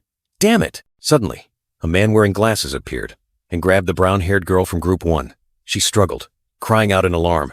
"It's very dangerous to be out at night." "What? Let go of me!" A furious "Hey!" rang out, cutting through the chaotic scene. The gray-haired man rushed forward, his face full of indignation, grabbing the attacker's collar. "Are you crazy? Get your hands off her!" The man wearing glasses was held tightly, trying to calm him. "Hey, calm down." The scene was extremely tense. The middle-aged man appeared, a sinister smile on his face, surrounded by a group of strangers with glowing weapons. He casually said, "We're not bad guys, okay?" Kim Soo-ho suddenly realized, a jolt running down his spine. "It was all a trap!" he shouted. "It's a trap!" Kim Soo-ho stared at his hands in shock, his eyes wide with astonishment. He tried to use mana, but it was useless. Kim Soo-ho and the gray-haired young man both panicked. "My mana won't come out? What is this? I can't use mana." "Me neither." Another attacker approached Boss, his tone full of menace. "Then wouldn't it be easier to just come along quietly?" Boss stood there, her face filled with unease. A red-masked attacker and his accomplices appeared, brandishing weapons, their eyes cruel. Kim Soo-ho's group was surrounded on all sides by a crowd of strangers, their weapons glowing in the dark. The situation was extremely precarious. Kim Soo-ho looked directly at the attacker, his eyes filled with despair and a painful question. "Why are you doing this?" The attacker smiled sinisterly, answering Kim Soo-ho's question with an enigmatic remark. "Who knows? Perhaps because we can't." The answer was harsh, chillingly cold. Suddenly, a terrified voice rang out from behind, tearing through the night. "It's here again! The man-eating monster!" A mysterious figure on a motorcycle, wearing a full-face helmet and clutching a hunting rifle, appeared like a new nightmare. The middle-aged man, who had just attacked Kim Soo-ho's group, suddenly changed color, utterly panicked. He yelled at his accomplices. "Damn it! What are you standing around for? Get inside, quick!" He tried to give orders, but it was too late. Gunshots ripped through the air, cutting him off. "Hurry! Go tell Lord Asura!" A dazzling blue energy burst. The middle-aged man was shot directly in the chest, fresh blood splattering. He collapsed, his pained groan swallowed by the brutality of the moment. Streaks of neon blue and vibrant pink blood stained the ground, evidence of a sudden and brutal death. Amidst the ruined battlefield, bodies lay scattered, but Kim Soo-ho's group still stood firm. A protective aura surrounded them, keeping them safe from the hail of bullets and violence. Kim Soo-ho stared in shock at the body of the man who had just attacked him, his eyes full of confusion. That person. He realized something horrifying. Kim Soo-ho looked up, his gaze sharp as a dagger piercing the night, directed towards the mysterious figure on the motorcycle. "Who exactly are you?" The mysterious figure did not reply. The helmet reflected a dazzling light, completely concealing his identity and emotions, creating an impenetrable wall of mystery. Unable to bear the silence, the gray-haired man in Kim Soo-ho's group roared in anger, charging straight towards the mysterious figure. "If you won't speak, then I'll find out myself." "Shin Jong-hak." The mysterious figure raised a hand, signaling to stop, or perhaps as a warning. "No, no." But it was too late. With a lightning-fast counterattack, the gray-haired man was knocked far back, his body spinning in the air before falling to the ground. A small, compact, dark blue spherical object shot up into the night sky, hovering among the stars. The object plunged down, colliding violently with the ground, creating a small explosion. The gray-haired man and another member of the group watched, their faces astonished. Kim Ha-jin appeared, his eyes full of worry. He let out a heavy sigh, seemingly trying to comprehend the chaotic situation before him. In the tense situation, the red-jacketed, gray-haired young man raised his spear, trying to explain. "At least give me a chance to explain before attacking." Kim Ha-jin, with a mysterious smile, looked directly at the readers, as if he already knew everything. He softly said, "Long time no see." Kim Ha-jin reminisced, realizing his mistake. He had mistakenly believed that being in the same space and time as Kim Soo-ho's group would help him reach the same point in time. The scene of Kim Soo-ho's group and their companions walking through the forest appeared in his mind, a memory of when they were still together. In a moment of distraction, Kim Ha-jin was drawn to a frog. His gaze suddenly changed from curious to astonished, as if he had just realized something unusual. Overconfidence cost Kim Ha-jin dearly. He was pulled down by glowing vines, frantically calling out to his teammates, realizing he had been dragged back to the past. Gwangmyeong City appeared desolate and ruined, a scene from the distant past, long before Kim Soo-ho and the others arrived. The harsh reality struck. Kim Ha-jin had been pushed back 5 weeks before Kim Soo-ho's group appeared, a time shock no one expected. Initially, Kim Ha-jin felt discouraged, but then he realized the situation wasn't as bad as he thought. He had overlooked the detail that in the original story, only the other 5 were brought to the same time period. He told himself, this outcome fits the established setting, but still. Kim Ha-jin sat down, a pensive look on his face, contemplating his next move. Indeed, the devils who wanted to take over this place were much stronger than in the original story. Kim Ha-jin was determined.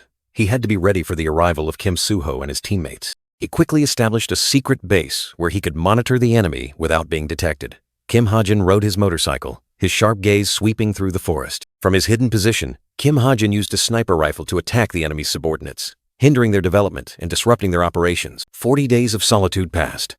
He ate alone, fought alone, grew stronger alone, and fled alone. Gunshots echoed, deeply etching his loneliness and determination. Finally, the moment of reunion arrived. Kim Ha-jin stood from afar, watching Kim Soo-ho's group getting up from the grass. Kim Soo-ho exclaimed in surprise, "Ha-jin, so this place really is." Kim Ha-jin affirmed decisively, his voice resonating with weight. "Yes, this is Gwangmyeong in 1972. His words left Kim Soo-ho's entire group stunned and shocked. The truth about Gwangmyeong in 1972 still haunted them. A gray-haired young man and boss stood stunned, their minds echoing the cruel affirmation. 1 year and 3 months since the call began, and this is hell on earth. Kim Ha-jin, with a pensive expression, raised a hand to his chin. "So, how long have you been here?" A voice rang out, and he softly replied, Let me think." About. Shock was evident on the faces of Boss and the brown-haired girl from Group 1. They exclaimed in their thoughts, almost disbelieving their ears. "A year?" Kim Soo-ho's group, Boss, the gray-haired young man, the blonde girl from the group, and the brown-haired girl from Group 1 stood there, immersed in extreme confusion, the air heavy with ellipses. Suddenly, Kim Ha-jin winked mischievously, a slight smile on his face. "Just kidding," he said, and another voice hastily asked, 5 weeks? Everyone's jaws dropped in astonishment. Kim Ha-jin calmly explained, "Yes, really, I'm fine.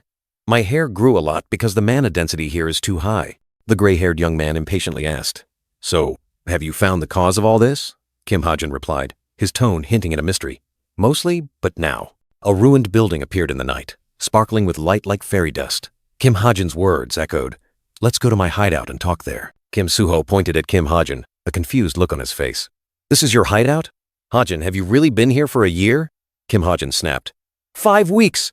Why doesn't anyone believe me?" The brown-haired girl from Group 1 and Boss looked around, their faces showing discomfort. "But really, there's nothing here." The brown-haired girl from Group 1 grimaced, her eyes clearly showing disgust. Except for, a piercing scream rang out, accompanied by the horrified words, "A cockroach." The brown-haired girl from Group 1 gave a thumbs up, forcing a smile. "I respect you, Kim Ha-jin." Kim Ha-jin held a blue bottle, a displeased look on his face. "Wait, let me see." Kim Ha-jin's hand glowed blue as he touched the bottle. He thought to himself, "If I infuse power into the magic tent." The brown-haired girl from Group 1, startled, and stepped back, astonished as the tent unfolded. Oh my! In just a blink, 2 tents were complete, standing firmly. The brown-haired girl from Group 1 exclaimed excitedly, "Amazing! It's a tent!" After setting up the tents, Kim Ha-jin asked a question that roused the whole group. "You guys are hungry, aren't you? Let's eat something." Hearing about food, everyone cheered excitedly. But their joy was short-lived. Kim Ha-jin immediately poured cold water on it. "But there's a problem." Chae Na-yoon, with a worried expression, asked again, "A problem?" What was that problem? A vivid, haunting red frame appeared with Kim Ha-jin's words. "We need to butcher something." Shin Jong-hak exclaimed in surprise. "Butcher?" Kim Ha-jin explained in detail, his tone a little helpless. "All the emergency food I brought? I've eaten it all." "So, there's no other choice.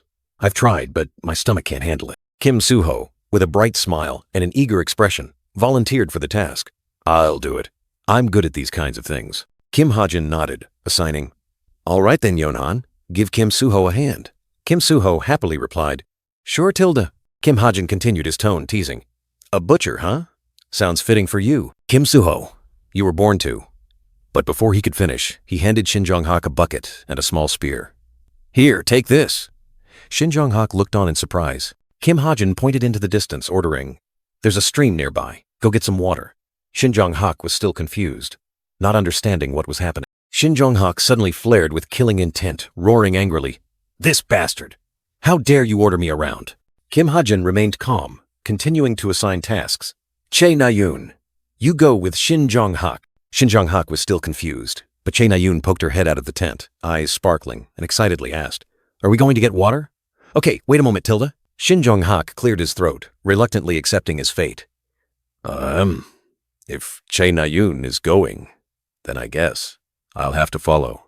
In his heart, he kept grumbling, "Tsk! Why does it have to be Chae Na-yoon?"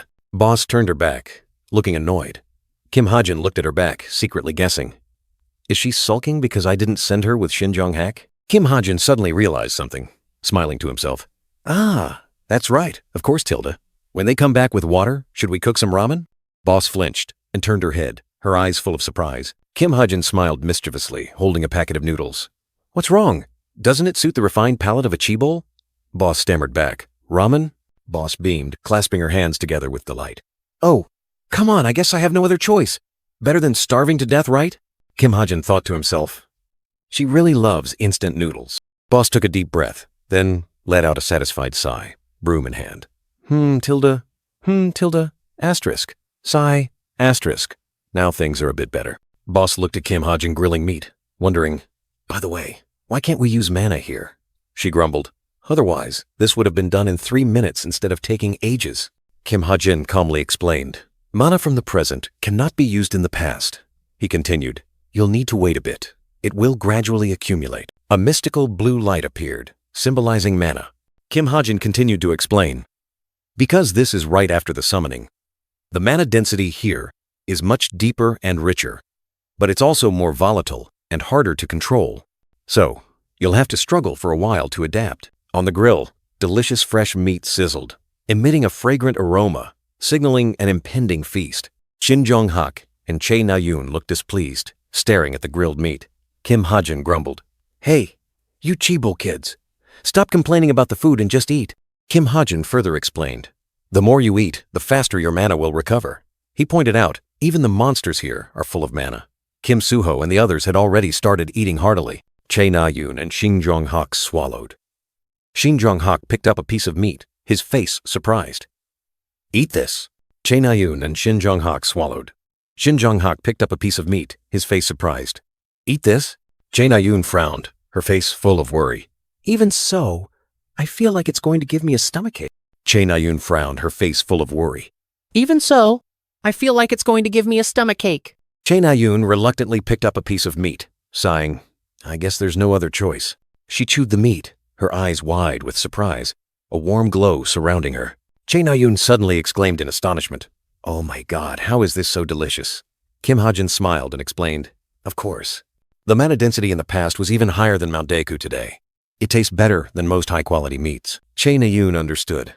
"Ah, Tilda, no wonder." She and Boss quickly grabbed more meat and began to eat heartily. Boss eagerly grabbed a large piece of meat, worried. I'll lose it all if this keeps up." She ate quickly, not wanting to miss a single bite. Boss eagerly grabbed a large piece of meat, worried. I'll lose it all if this keeps up." She ate quickly, not wanting to miss a single bite. The grill was empty. Only embers glowed, signaling the end of the barbecue feast. Kim Ha-jin clapped his hands decisively, declaring that the break time was over. The black blue-haired young man bent down, pointing at the map spread on the ground, his serious voice ringing out. Now I will explain the situation. Listen carefully. Amidst the mystical night, the crucial explanation echoed. This regression was caused by a devil. Shin Jong-hak was surprised, vehemently refuting. Nonsense. Regression is a high-level mystical power. How could a mere devil send people back to the past? Kim Ha-jin calmly replied, You're right, normally. A devil couldn't perform such a miracle. Shin Jong-hak nodded in agreement, his face thoughtful. Kim Ha-jin continued to explain. It was conquered by my grandfather in 2000. A colossal tower disintegrated, releasing surging mana into a brilliant purple energy mass, leaving remnants in the physical world. That is, Clancy Island. Floating stones in the form of mana crystal. In the sky, a floating island glowed, covered in sparkling mana crystals. Kim Ha-jin held a purple mana crystal in his hand, his gaze sharp. Exactly so. The method the devil used was the remnants of the tower. When the tower condensed, the remaining unabsorbed mana dispersed over time, eventually solidifying into sparkling crystal structures. Kim Ha-jin looked at Kim Soo-ho, explaining in detail. This devil used that power to pull us into a recorded world. Kim Soo-ho asked in surprise. A recorded world? Simply put, we haven't regressed. Instead, we are in a magical space that recreates a part of the past. And in this world, there are other devils, like me. One of them is named Kang Yong-guk. He uses mana to enhance his power. Boss raised her hand, asking skeptically, I have a question. Mana crystal applications were only developed in the 2000s. How could he be stronger by using them here in the past? Kim Ha-jin replied curtly. By eating them, Boss exclaimed in shock. What? Boss asked anxiously. Wouldn't that be life-threatening? Kim Ha-jin calmly explained. Normally, yes. But it seems this guy can digest mana crystals without any side effects. Shin Jong-hak worried, thinking the enemy might have gained unique power by cooperating with a spirit. He asked Kim Ha-jin. Doesn't that make him extremely dangerous? Kim Ha-jin calmly looked at the mana crystal in his hand. He wasn't too concerned about Asura, even though he was stronger in the original story. Kim Ha-jin confidently stated, even if his subordinates might be a problem, I still have a clear advantage against his ability. Kim Ha-jin pondered, thinking about Asura, who called himself the villain, whose real name was Cheonhwa. He wondered, is he pretending to be a villain, even though I gave him a cool name? Is there something wrong with the name I gave him? Kim Ha-jin handed the mana crystal to Kim Soo-ho, his tone turning serious. Next, let me explain how we can return. Kim Ha-jin pointed at the map, explaining that the mana crystals were remnants of the tower, maintaining this gate. He said, the villain has placed these crystals in various locations, including Gwangmyeong City Hall. Without those crystals, the gate cannot be recreated. Kim Soo-ho quickly grasped the problem. So, we just need to seize them? Kim Ha-jin nodded in confirmation. Exactly. Chae Na-yoon listened intently, her eyes wide. She began to say, Then, Kim Soo-ho looked straight ahead, his gaze firm. He decisively declared, Our mission is clear. Kim Ha-jin smiled confidently, replying to Kim Soo-ho, That's right. Kim Ha-jin continued to explain, pointing at the hologram map displaying 6 crystal locations. He said, The crystals are placed in 6 locations, including Gwangmyeong City Hall. Asura and his subordinates will guard 1 point each. The entire group, including Kim Ha-jin, Kim Soo-ho, Shin Jong-hak, Chae Na-yoon, Boss, and other members, looked at the map with determined eyes. They unanimously declared, We will defeat them and retrieve the remnants of the tower. It was already morning. An old building appeared in the quiet scenery. Kim Ha-jin stood next to the tent and motorcycle, yawning widely. He suddenly exclaimed, Huh? Chae Na-yoon was already sitting on the motorcycle, looking at Kim Ha-jin and asking, Are you awake? Kim Ha-jin replied, Yeah, just checking if you were guarding carefully. Chae Na-yoon immediately retorted, Huh? What kind of person do you think I am? Kim Ha-jin scratched his head and chuckled. Just kidding. Actually, after about 5 weeks here, I've gotten used to sleeping less. Chae Na-yoon was surprised. Really? Then teased, Maybe it's because you've been at the top this whole time? Kim Ha-jin grumbled T-esque. Now get off my bike. Kim Ha-jin looked at Chae Na-yoon, commenting on her long hair. Hey, your hair is really long. Doesn't it bother you? It's almost as long as mine. Chae Na-yoon explained why she kept her hair long, saying that despite the inconvenience, she didn't want her hair to fall into the hands of a curse mage. Kim Ha-jin was surprised. There are curse mages here too. Kim Ha-jin affirmed that he had seen someone carrying a doll, which startled Chae Na-yoon. What? We should be more careful. The campfire flickered, illuminating her worried expression. Chae Na-yoon fell into thought, her gaze distant as she looked into the distance. seemingly contemplating something important. Suddenly, Che Na-yoon broke the silence, asking Kim Ha-jin, "Hey, how far is Street Mary's Hospital Seoul from here?" Kim Ha-jin repeated the hospital's name in surprise. Kim Ha-jin pointed towards the distant city lights, estimating, "Seoul is in that direction, so I'd guess about 30 minutes by motorcycle?" Kim Ha-jin wondered, "Why are you suddenly asking that?" Che Na-yoon gave a forced laugh, replying, "Oh, it's nothing." Che Na-yoon continued, her voice lowering, "It's just my mother. She was born there in 1972. An image of her mother hugging young Che Na-yoon appeared, warm and full of nostalgia. Che Na-yoon gently clasped her hands together, her eyes sad. "So, I was just curious." A faint sadness enveloped the space. Kim Ha-jin explained with a regretful expression, "The recreated area only covers the vicinity. You can't enter Central Seoul." Che Na-yoon softly lowered her eyes, mumbling, "I understand." Disappointment was clear on her face. Che Na-yoon sighed, looking towards the city. What a pity. The scene of the two sitting by the campfire, under the distant city lights, was tinged with sadness. A new chapter opened, titled The Novels Extra, signaling a scene change. The clashing of swords rang out piercingly. A sharp blade cut through the wind, signaling an intense sparring match. In the forest, Kim Soo-ho, Shin Jong-hak, and Che Na-yoon were sparring with swords, the sound of blades clashing continuously. Boss and the others stood watching, the atmosphere filled with concentration. Che Na-yoon swung her sword powerfully, attacking relentlessly. She smiled confidently. "I've adapted well." Kim Ha-jin sat on his motorcycle, wearing a helmet, pondering. "Just as Ha-jin said, moving around and using mana has helped me adapt. Now I feel much more comfortable in this timeline. At this rate, I'll be back to normal soon." A smug smile appeared on the white-haired young man's lips as his blade swept past Che Na-yoon, leaving the brown-haired girl stunned. Che Na-yoon was knocked far back, her body staggering in the air before falling to the ground. A swift defeat. Lying sprawled on the ground, Che Na-yoon panted, her sword fallen beside her. She bitterly exclaimed, "Ah, I lost again!" The white-haired young man swung his sword again, another attack coming. Che Na-yoon only managed to cry out, "Whoa!" before being sent flying once more. The white-haired young man approached, offering Che Na-yoon a jacket. He said, "Cover yourself. Aren't you a girl? Don't you know how to be careful?" Boss stood behind him, her eyes wide with surprise. Meanwhile, Kim Ha-jin appeared on his motorcycle carrying boxes of food. A cheerful voice rang out, "Food's here!" Kim Soo-ho cheerfully greeted, "Ha-jin, you've worked hard." Che Na-yoon ran over and asked, "Hey, delivery guy, what did you bring today?" Kim Ha-jin replied curtly, "Check the insulated box yourself." Boss whispered, "Just hearing that bike makes me hungry." Everyone gathered around the makeshift dining table, attractive dishes laid out. Kim Soo-ho said, "Eat up, everyone." All chimed in, "Thanks for the meal." Che Na-yoon ate and smiled brightly, thinking, "At this rate, food from the old world might not suit my taste anymore." Kim Ha-jin explained, "Eating a lot and exercising constantly, that's how to adapt to the increased mana in your body." Che Na-yoon sighed, "That's true, but every time I use mana, my body aches so much." Kim Ha-jin replied, "No kidding.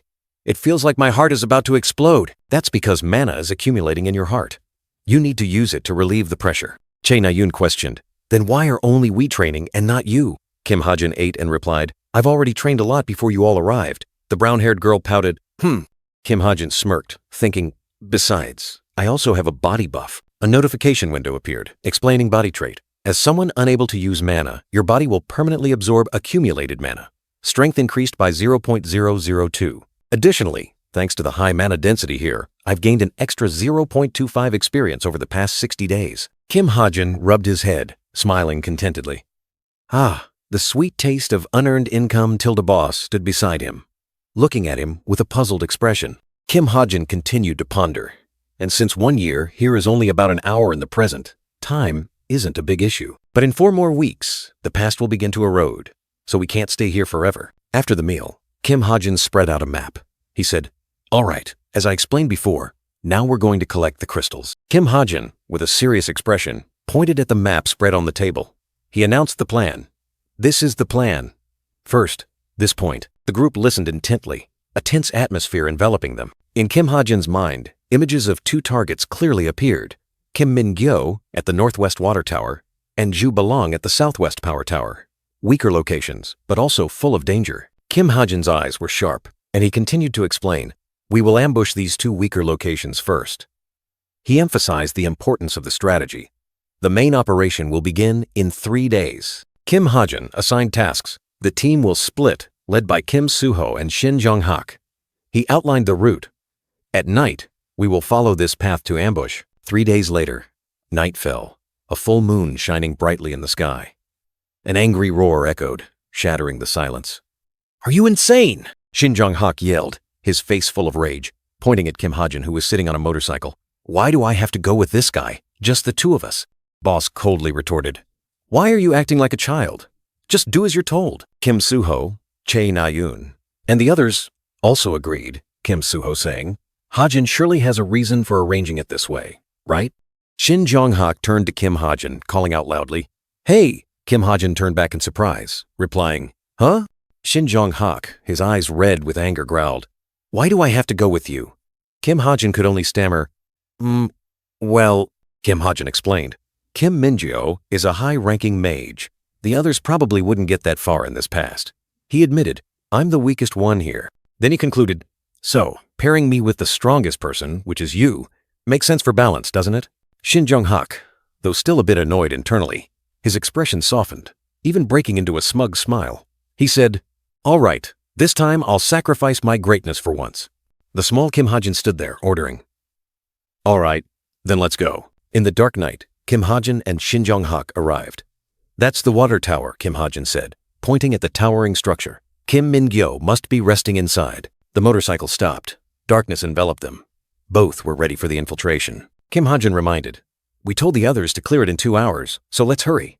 Shin Jong-hak grumbled, Ugh, his face not looking pleased.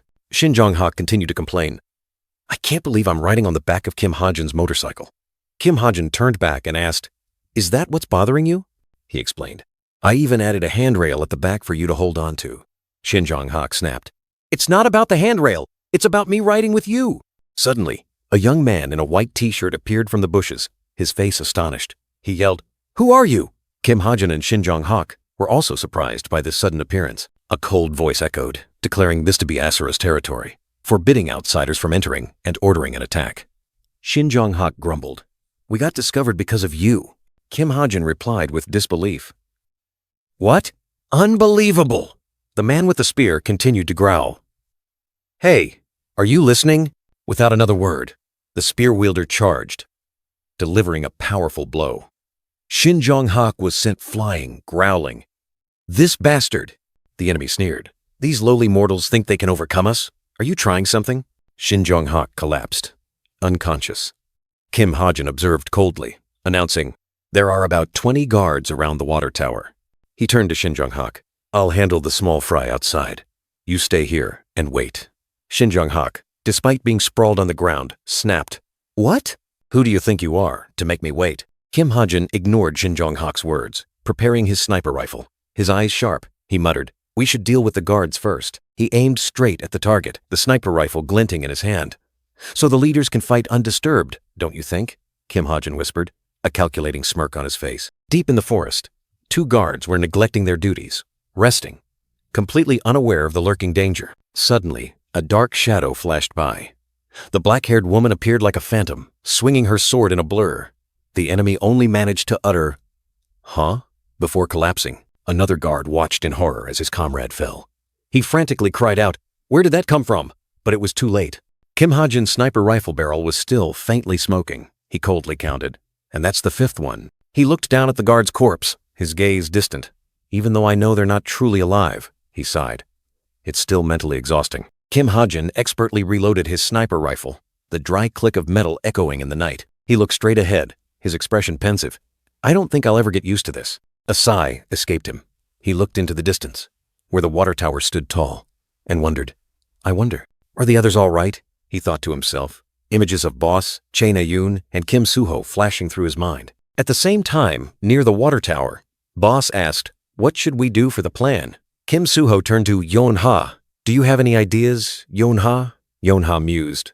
The towering steel tower, reinforced with azure magic, radiated a mysterious energy. Chae Na-yoon remarked, It seems it will be difficult to take it down with just a whip.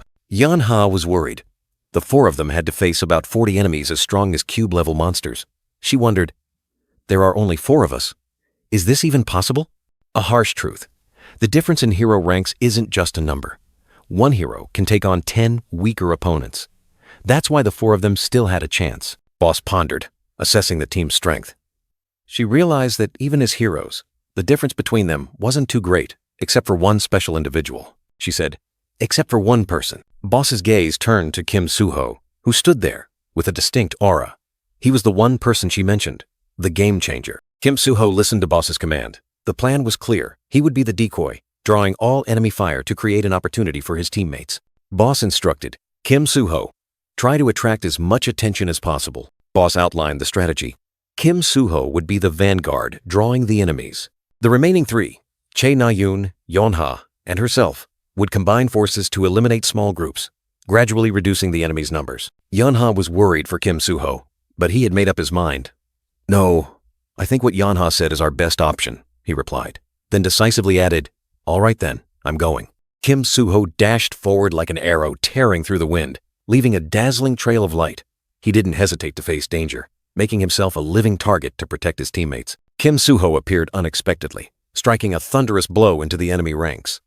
The enemies panicked. Cries of, "What?" and "Warning" rang out, but it was too late. With a surprise attack, Kim Suho successfully drew attention. The gray-haired enemy holding a spear cried out in horror, "Enemy!" as he witnessed his comrades being struck down. The brown-haired enemy wearing glasses frantically pointed towards Kim Suho, realizing this was a lightning-fast attack. The plan had succeeded perfectly. Kim Suho had attracted their attention. As soon as Kim Suho completed his decoy mission, Boss gave a decisive order. All right, let's go. Chae Na-yoon and Yeon-ha immediately plunged into battle, their swords and whips lashing out with great power. From the shadows, the black-haired woman struck like lightning. Her sword sliced through the air, felling the brown-haired enemy wearing glasses in an instant, giving them no time to react. Chae Na-yoon and Boss coordinated perfectly, quickly taking down numerous enemies. Almost done over here, Chae Na-yoon said, and Boss casually replied, same here, Tilda, demonstrating the effectiveness of their strategy. Boss assigned tasks clearly. Lee Young-han, you handle the steel tower. Young-ha and I will go help Kim Suho. Lee Young-han replied with a decisive, got it, ready to execute. Yeon-ha, let's go, Boss urged. Yeon-ha, startled, quickly replied, ah, yes, then rushed with Boss towards Kim Suho, where the battle was raging most fiercely. Boss swooped down like a flash of lightning, energy exploding. The enemies beneath her had no time to react, only groaning in pain. A purple sword strike tore through the air, displaying Boss's terrifying power. The enemy was bound tightly, but Boss's anger hadn't subsided. Her purple hair flew in the wind as she growled. Boss's fury erupted. You bastard! Do you know how much effort I put into growing this hair? She gritted her teeth, secretly thinking about finishing off the enemy. Boss's eyes still blazed with anger. She swung her sword, creating a vortex of energy that sent the next enemy flying. Boss clicked her tongue and turned away. Don't think I went easy on you because I liked it. She sighed, grumbling that everyone should have come to help her first. Meanwhile, Lee Young-han was clinging to the steel tower, his face drained of color. Ji Parang is here! Help! A desperate cry echoed. Not only Lee Young-han, but others were also struggling. Enemies appeared everywhere, attacking relentlessly, giving them no time to react. From behind, a dark shadow glided forward. The black-haired woman delivered a decisive blow, felling the kneeling enemy in an instant. 2 hours later, the operation was a complete success. The clinking of glasses rang out, marking a memorable victory. Around the campfire, everyone celebrated together. Easy as pie. A voice rang out, and a joyful atmosphere enveloped them. Kim Suho turned to Kim Ha-jin, asking, Kim Ha-jin, aren't you eating more? Kim Ha-jin shook his head, saying he wasn't in the mood to eat right now. Watching Chae Na-yoon and Yeon-ha eat heartily, Kim Suho chuckled. Look at them, eating like hungry tigers, Kim Ha-jin agreed, teasing that they looked like they hadn't eaten in 3 days. Kim Ha-jin looked around, concluding, anyway, everyone did a great job. Suddenly, Yeon-ha coughed, making Boss ask worriedly, it's just a slight tightness in my chest. Am I sick? Kim Ha-jin wondered to himself. Was she sick because of the mana-infused food? Kim Ha-jin suddenly had a bad feeling. Yeon-ha wasn't injured, but her hair. You, Yeon-ha, your hair. What happened? Kim Ha-jin exclaimed in surprise. Kim Ha-jin stared in surprise at Yeon-ha's hair, then suddenly noticed something unusual on his own head. You mean this? Was it cut during my fight? What is this? A feeling of discomfort rose. Kim Ha-jin reached up to touch his hair, his face full of annoyance. Damn it! Standing with his back to the group, Kim Ha-jin blamed himself. He knew Kim Suho's team wasn't the type to kill enemies, yet he hadn't thought to warn them. He had made a big mistake. When the enemies realized their defeat, they secretly cut Yeon-ha's hair. That hair was a conduit for a curse, and in this situation, the cursor would not hesitate to cast the curse of weakness. Boss looked at everyone, her face confused. What's going on? Why is everyone looking at me as if I know something? Kim Ha-jin turned to Kim Soo-ho, his voice grave. The enemy has a curse caster. Kim Soo-ho was stunned, a bad premonition washing over him. Kim Soo-ho suddenly realized something terrible. If Yeon-ha's hair fell into enemy hands, and this was a symptom of a curse, then her life was truly in danger. Chae Na-yoon and Boss simultaneously cried out in horror as they realized the gravity of the situation. Chae Na-yoon clutched her head, a remorseful expression on her face. That's right, you said that before. I completely forgot, because I wasn't paying much attention. Kim Ha-jin clenched his fists, blaming himself. I only mentioned it casually at dawn. It's my fault for not making it clear. Damn it! The group fell into a heavy silence, the atmosphere as tense as a stretched string. Everyone was worried about Yeon-ha. Yeon-ha broke the silence with a forced smile, trying to reassure everyone. Why is everyone so serious? First of all, it's not 100% certain that this is a curse, the brown-haired girl continued, trying to sound strong. And I have pretty good magic resistance, you know? I can easily defeat something like a curse. Kim Soo-ho gently placed his hand on Yeon-ha's head, his eyes full of concern. Tell me when you feel pain. Yeon-ha replied, a little embarrassed. But I don't think it'll hurt much.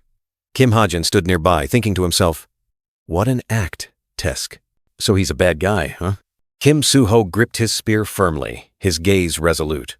Right now, those bastards must be busy dealing with the aftermath of the attack. So, I think the best option is to immediately attack another location at dawn. Shin Jong-hak, with fiery eyes and a red aura surrounding him, gripped his spear and growled, Does anyone agree? Kim Soo-ho, standing next to Kim Ha-jin, nodded in agreement with Shin Jong-hak. Shin Jong-hak is right. If this is truly a weakening curse, we have no time to waste, he said. Then ordered, All right, let's go now. Boss and Na-yoon immediately objected. Na-yoon cried out, Wait, let me. Boss also said worriedly, You should rest, Yeon-ha. Kim Soo-ho turned to look at them, reassuringly saying, But, with so many members going together, we'll be back right away. The narration echoed, explaining Shin Jong-hak's special ability. Physical strength increases with rage. This was the moment for that ability to shine. The narration continued, describing the terrible consequences. So, the water tower, the steel tower, and even the armory were all leveled. Shin Jong-hak charged into the attack, creating a wave of destruction that shattered everything. In a dark room, Asura Cheonhwa, with long black hair and glowing red eyes, sat on a chair and coldly said, In just one night, we lost 3 crystals. A gray-haired man hastily bowed and apologized to Asura Cheonhwa, but he merely waved his hand. No need to make a fuss. Anyway, I already know their identities. Asura Cheonhwa thought to himself about Kim Soo-ho and Shin Jong-hak, about a brown-haired young man holding a sapling. He smirked. If I can overcome these guys, becoming a leader of the evil organization will no longer be a dream. Asura Cheonhwa ordered the brown-haired man, Collect all remaining crystals and bring them back to the city hall. The man was surprised, then quickly replied, Understood. The narration continued, revealing Asura Cheonhwa's scheme. He plans to use the cursed people as sacrifices. How pathetic. The weakening curse had been activated. Yeon-ha, supported by Kim Soo-ho, also began to weaken, just as predicted. And before they could realize the abnormality in the crystals, Asura Cheonhwa had retrieved all the remaining ones to the city hall. Day 2. Yeon-ha sat silently, her eyes having lost their usual fresh, radiant look. Day 3. Boss, with an extremely worried expression, turned to ask Kim Ha-jin, Is there any movement at the city hall? On the 3rd day, Boss sat on a chair amidst the desolate space, her face extremely tense. Kim Ha-jin and Kim Soo-ho stood nearby, discussing the situation. Boss sighed, saying, No, they're hiding inside and haven't made any moves. Kim Ha-jin mused, It's also getting harder to stand firm. A week later, the situation worsened. Boss, full of worry, tried to feed Yeon-ha, who was coughing violently, her hair already a pale purple. Na-yoon stood behind, her eyes filled with horror. Boss pleaded, Yeon-ha, are you really not going to eat? Yeon-ha now lay unconscious in Boss's arms, her hair completely white as snow. Na-yoon and another young man looked at her with expressions of extreme anguish.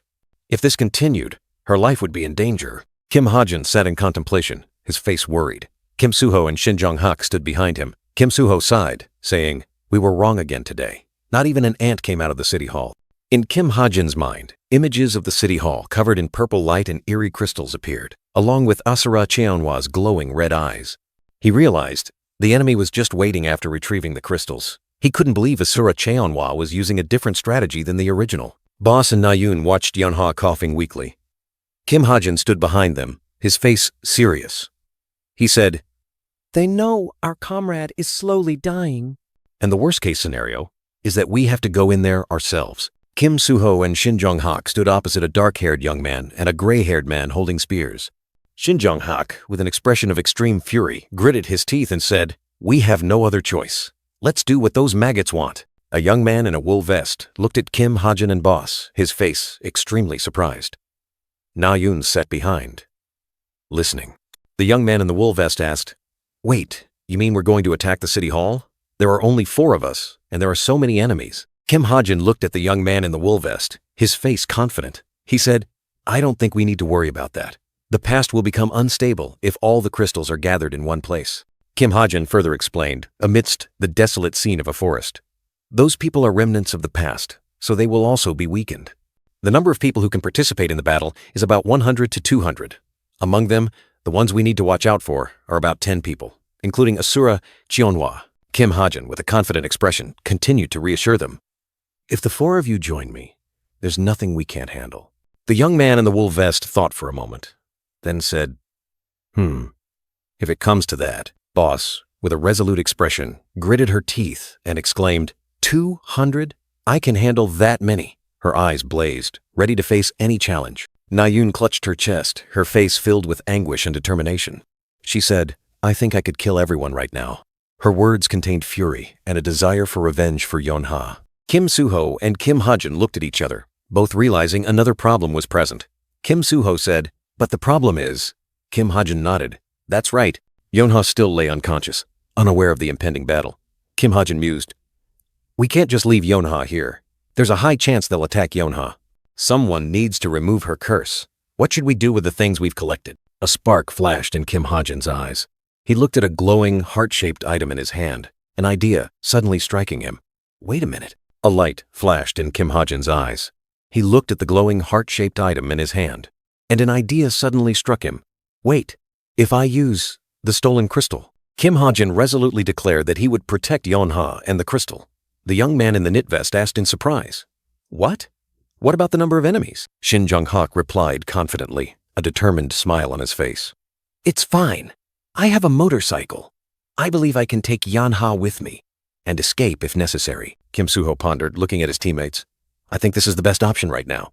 What do you all think?" Boss looked into the distance, sighing reluctantly. "All right. It seems we have no other choice but to do so." Na-yoon also sighed in acceptance. All right." The young man in the knit vest asked, "Will we act at night?" Kim Ha-jin replied, "We need everyone to prepare enough strength for this." Shin Jong-hak's aura erupted, his entire body glowing. Shin Jong-hak growled, his eyes burning with rage. "Asura, I'll tear you to shreds." Night fell, the landscape desolate, lightning tearing through the sky.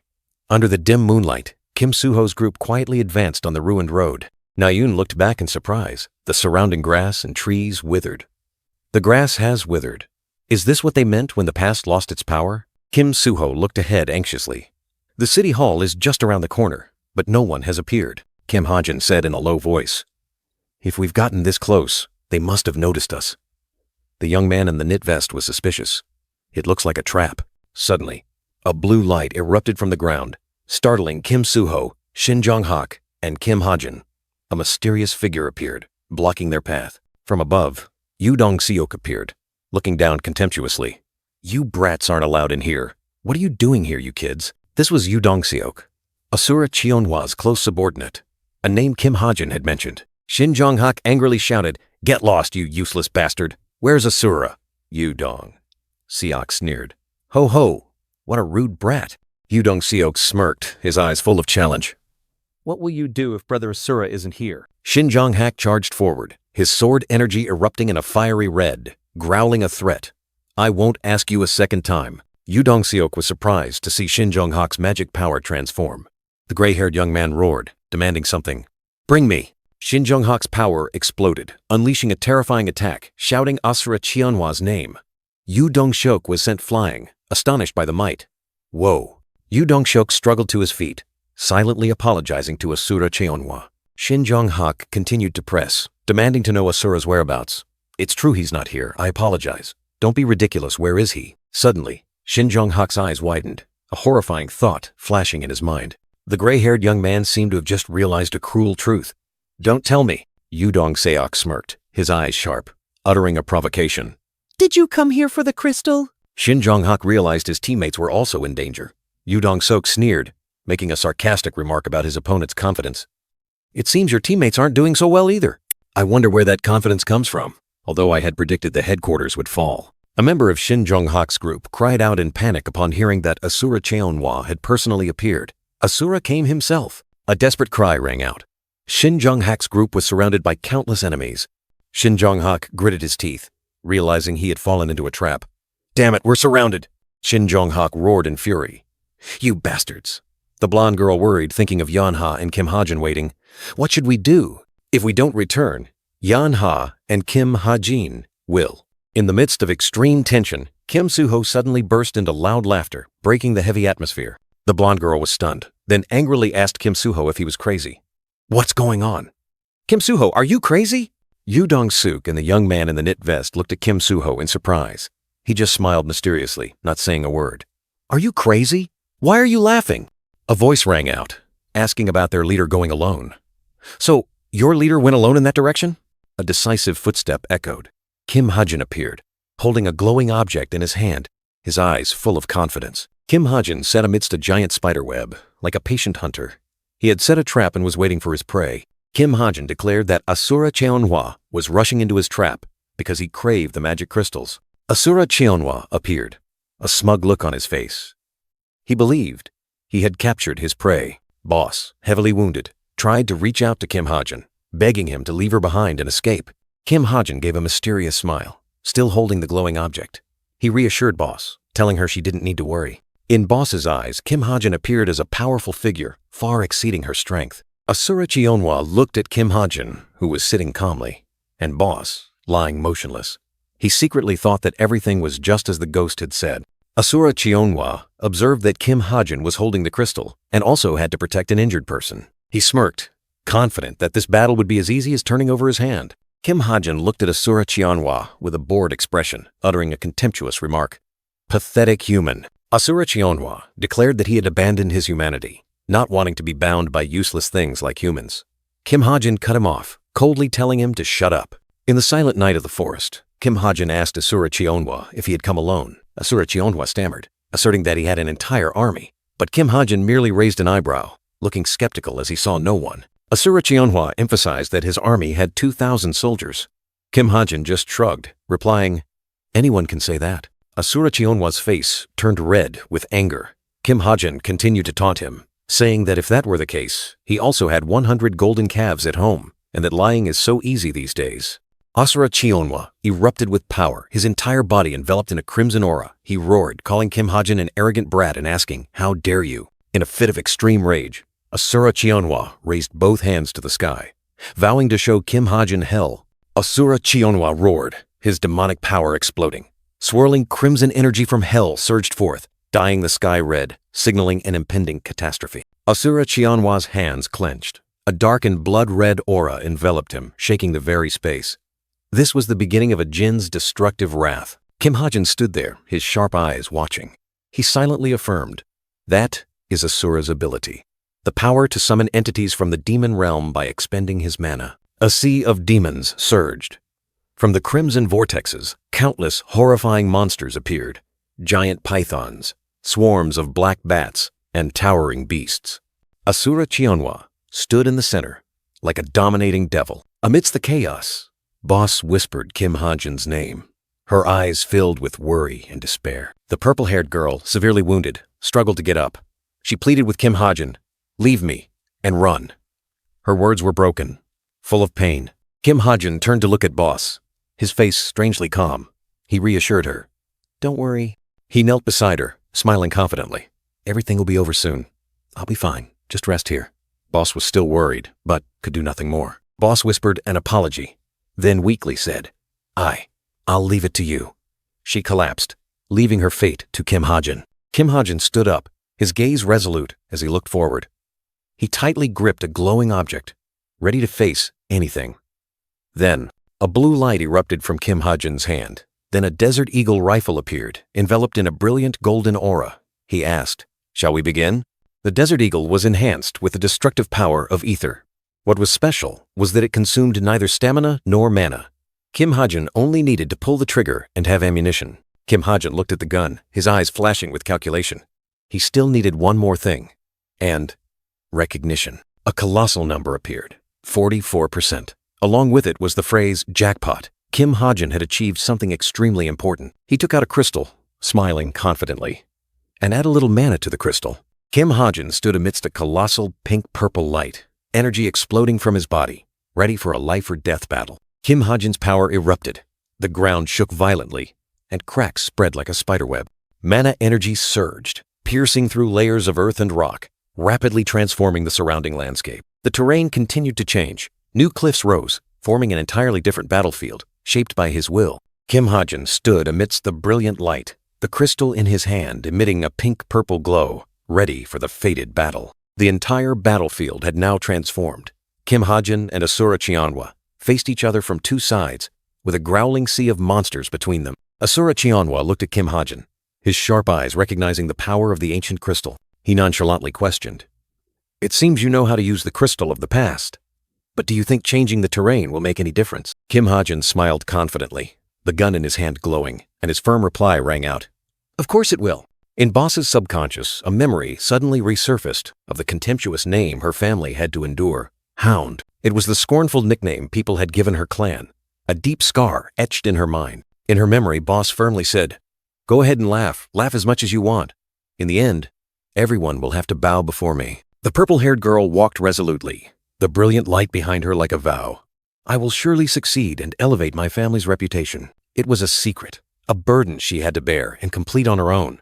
And was it because of Kim Hajin that those old memories came flooding back so vividly? Kim Hajin's figure standing amidst the sea of monsters, bearing everything alone, made Boss realize he looks like he's carrying everything by himself, just like me. In her deep sleep, Boss felt an unusual warmth. "I don't know why I feel so cozy. So this is what it feels like to be protected by someone." Amidst the ruins, Kim Hajin stood there, blue light from his power flaring around him, facing the upcoming challenge. An enemy swung a giant wooden club to attack, but Kim Hajin glided like the wind, dodging the dangerous blow in the blink of an eye. Kim Hajin didn't hesitate, launching a swift counterattack that sent the enemy flying, creating a loud impact. The enemy stood up, looking at Kim Hajin with suspicion, blurting out, "Hey, really?" Kim Hajin looked at his opponent in surprise, replying with a question, "What?" The enemy's voice rang out, full of questions, asking Kim Hajin if the one who stayed there was much stronger than him. Without waiting for an answer, Kim Hajin charged forward to attack again, purple light erupting around him. Kim Hajin flashed a confident smile, declaring, "I don't like to lie." The enemy was surprised that Kim Hajin had only fought Asura Chianwa once, while he thought Kim Hajin had fought him many times. He asked, "Oh, it seems you fought him a lot?" Kim Hajin replied, Just once." The enemy was astonished. "What?"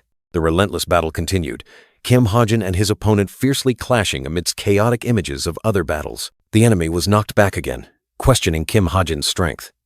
"Is he as strong as you?" Amidst the barrage of attacks, Kim Hajin merely smiled faintly, full of confidence. Lying on the ruined ground, the enemy realized the horrifying truth. If this kid is already this strong, then what about the guy over there? Your strategy has completely collapsed. Kim Hajin stood tall, surrounded by blue light, trying to persuade his opponent. He said, "It's not too late. We don't have to fight. You are being used by an evil spirit." The enemy roared, ignoring the warning, and charged to attack. He declared, "That doesn't matter. In this day and age, strength is justice." Kim Hajin dodged the dangerous blow, his eyes resolute. He realized, in that case, we can't resolve this with words. Kim Hajin unleashed a new power, brilliant yellow-blue light engulfing him. The enemy exclaimed in surprise, "Oh, you've been hiding something interesting." Kim Hajin's power erupted, brilliant yellow-blue light engulfing him, and the ground shook violently. He stood firm amidst the surging energy, his eyes resolute as he declared, "All right, if that's the case, I will fight." Asura Cheonhua, the enemy, was surprised by this sight.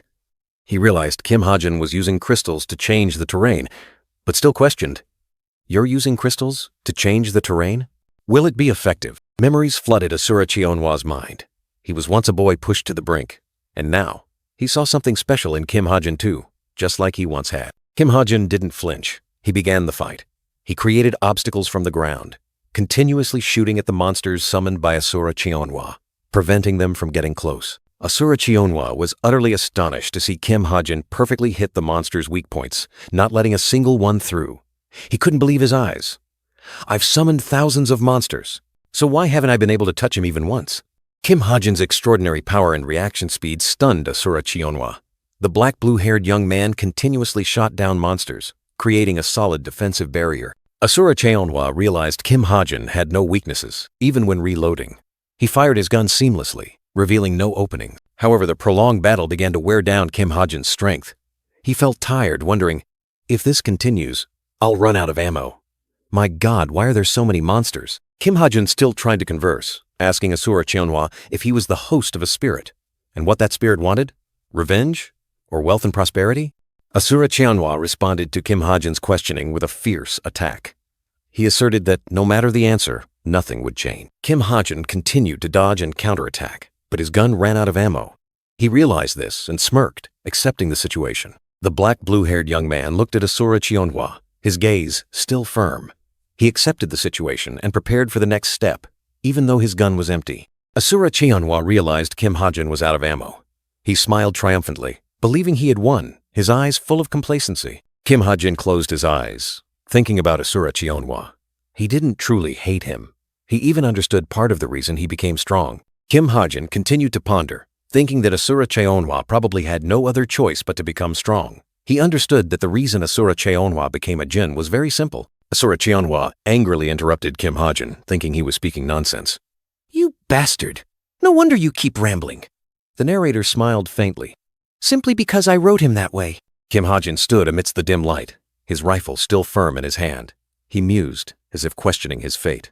A character with no past, a tool just for the protagonist to grow. But I still have a little something left. Asura Chionhwa, with blazing red eyes and a crazed smile, roared with resentment. He definitively declared, Asura, no matter how you've lived until now, this is where your story ends. You're trying to buy time in vain, Kim Hajin calmly reloaded. But Asura Chionhwa sneered, his eyes full of contempt. He questioned, what can you do with a magazine not meant for your gun? Without waiting for an answer, Asura Chionhwa delivered the finishing blow. Black magic surged, engulfing Kim Hajin. He coldly commanded, now, die. Blood splattered. Kim Hajin seemed to have fallen amidst the black smoke. Asura Chionhwa was certain victory was his, he smirked. A character who can't even be called a villain. No, it's over. But Kim Hajin still stood firm, his gun smoking. He looked directly at Asura Chionhwa, his tone full of sarcasm. Just a supporting character. What a cliché. I almost feel sorry for him. Just then, a worried voice rang out. Yan Ha, with a panicked expression, called out loudly, Hajin, are you alive? Kim Hajin turned around, his eyes still vigilant, asking back, is Yan Ha safe too? Behind Kim Hajin, Yu Dong-seok and others appeared, their faces astonished. Yu Dong-seok muttered, what are those idiots doing here? Whispers arose. What? Did Asura really lose? Another exclaimed, the boss lost? Asura Chionhwa, witnessing the scene, clenched his fists, his rage erupting. He roared, damn it! They definitely betrayed me! Kim Hajin stood there, his gun still pointed at Asura Chionhwa. He muttered, as if calculating coldly, how much time and mana did I waste just to deal with him alone? Asura Chionhwa collapsed, his eyes filled with despair. He realized his fate was sealed, his voice trembling. Now there's no way for me to win anymore. Despair didn't make Asura Chionhwa give up. He struggled to stand, dark magic erupting from his body, as if clinging to a last shred of hope. Wait. Kim Hajin still watched, unwavering. Dark magic engulfed Asura Chionhwa, who screamed in vain, no, I can still. A horrifying click sound echoed, signaling a terrifying transformation. In an instant, Asura Chionhwa transformed into a gigantic skeletal demonic entity with glowing red eyes and swirling dark magic. A terrifying monster was born. The demonic entity roared, attacking fiercely. Kim Hajin swiftly dodged. Below, a light brown-haired man asked in horror, is that the demon? Kim Hajin reassured him, don't worry, the demon itself isn't a threat to us. Then he called out loudly, Kim Suho. Kim Suho appeared, smiling confidently, holding a young branch. He explained its power. Mistletoe grows stronger by absorbing souls. Kim Suho raised the mistletoe branch high, and a brilliant golden light erupted, engulfing the demonic entity. At his feet, Kim Hajin smiled contentedly. The demon was now permanently imprisoned within Kim Suho's mistletoe. Kim Hajin sat down heavily, letting out a long sigh. He wasn't sure how Kim Suho had convinced the others, but this outcome was similar to the original storyline, so it was fine. He checked his smartwatch, his face tired. It wasn't his body, but his mind that was exhausted after the battle. Suddenly, a series of system notifications appeared. He had defeated many enemies. His marksmanship experience soared, and his master marksmanship skill leveled up to 5. Luck was activated, and the Aether equipment gained a new skill, Shadow Type Mastery. Another notification appeared. Kim Hajin received 330 SP. He cheered happily, feeling all his tension dissipate. Kim Hajin thought to himself, Master Marksmanship leveling up to 5 was great. Luck was activated after defeating thousands of shadow monsters, and Aether had gained Shadow Type Mastery. He continued to think, the Type Mastery skill that Aether acquired would surely have a crazy effect on his Desert Eagle. He subtly smirked, full of confidence. Yanha approached and asked Kim Hajin what was wrong. She suddenly felt uncomfortable with him staring at her. A desolate scene appeared, the ground covered in dark traces of magic power. Yonha asked Kim Hajin in surprise how he did it. Kim Hajin explained that everything would disappear once the magic connection was severed. Yonha irritably said she wasn't asking about that. Yonha blushed, feeling foolish for worrying about him. Kim Hajin just silently watched her. Kim Hajin tiredly said that it was all thanks to his gun. He continued.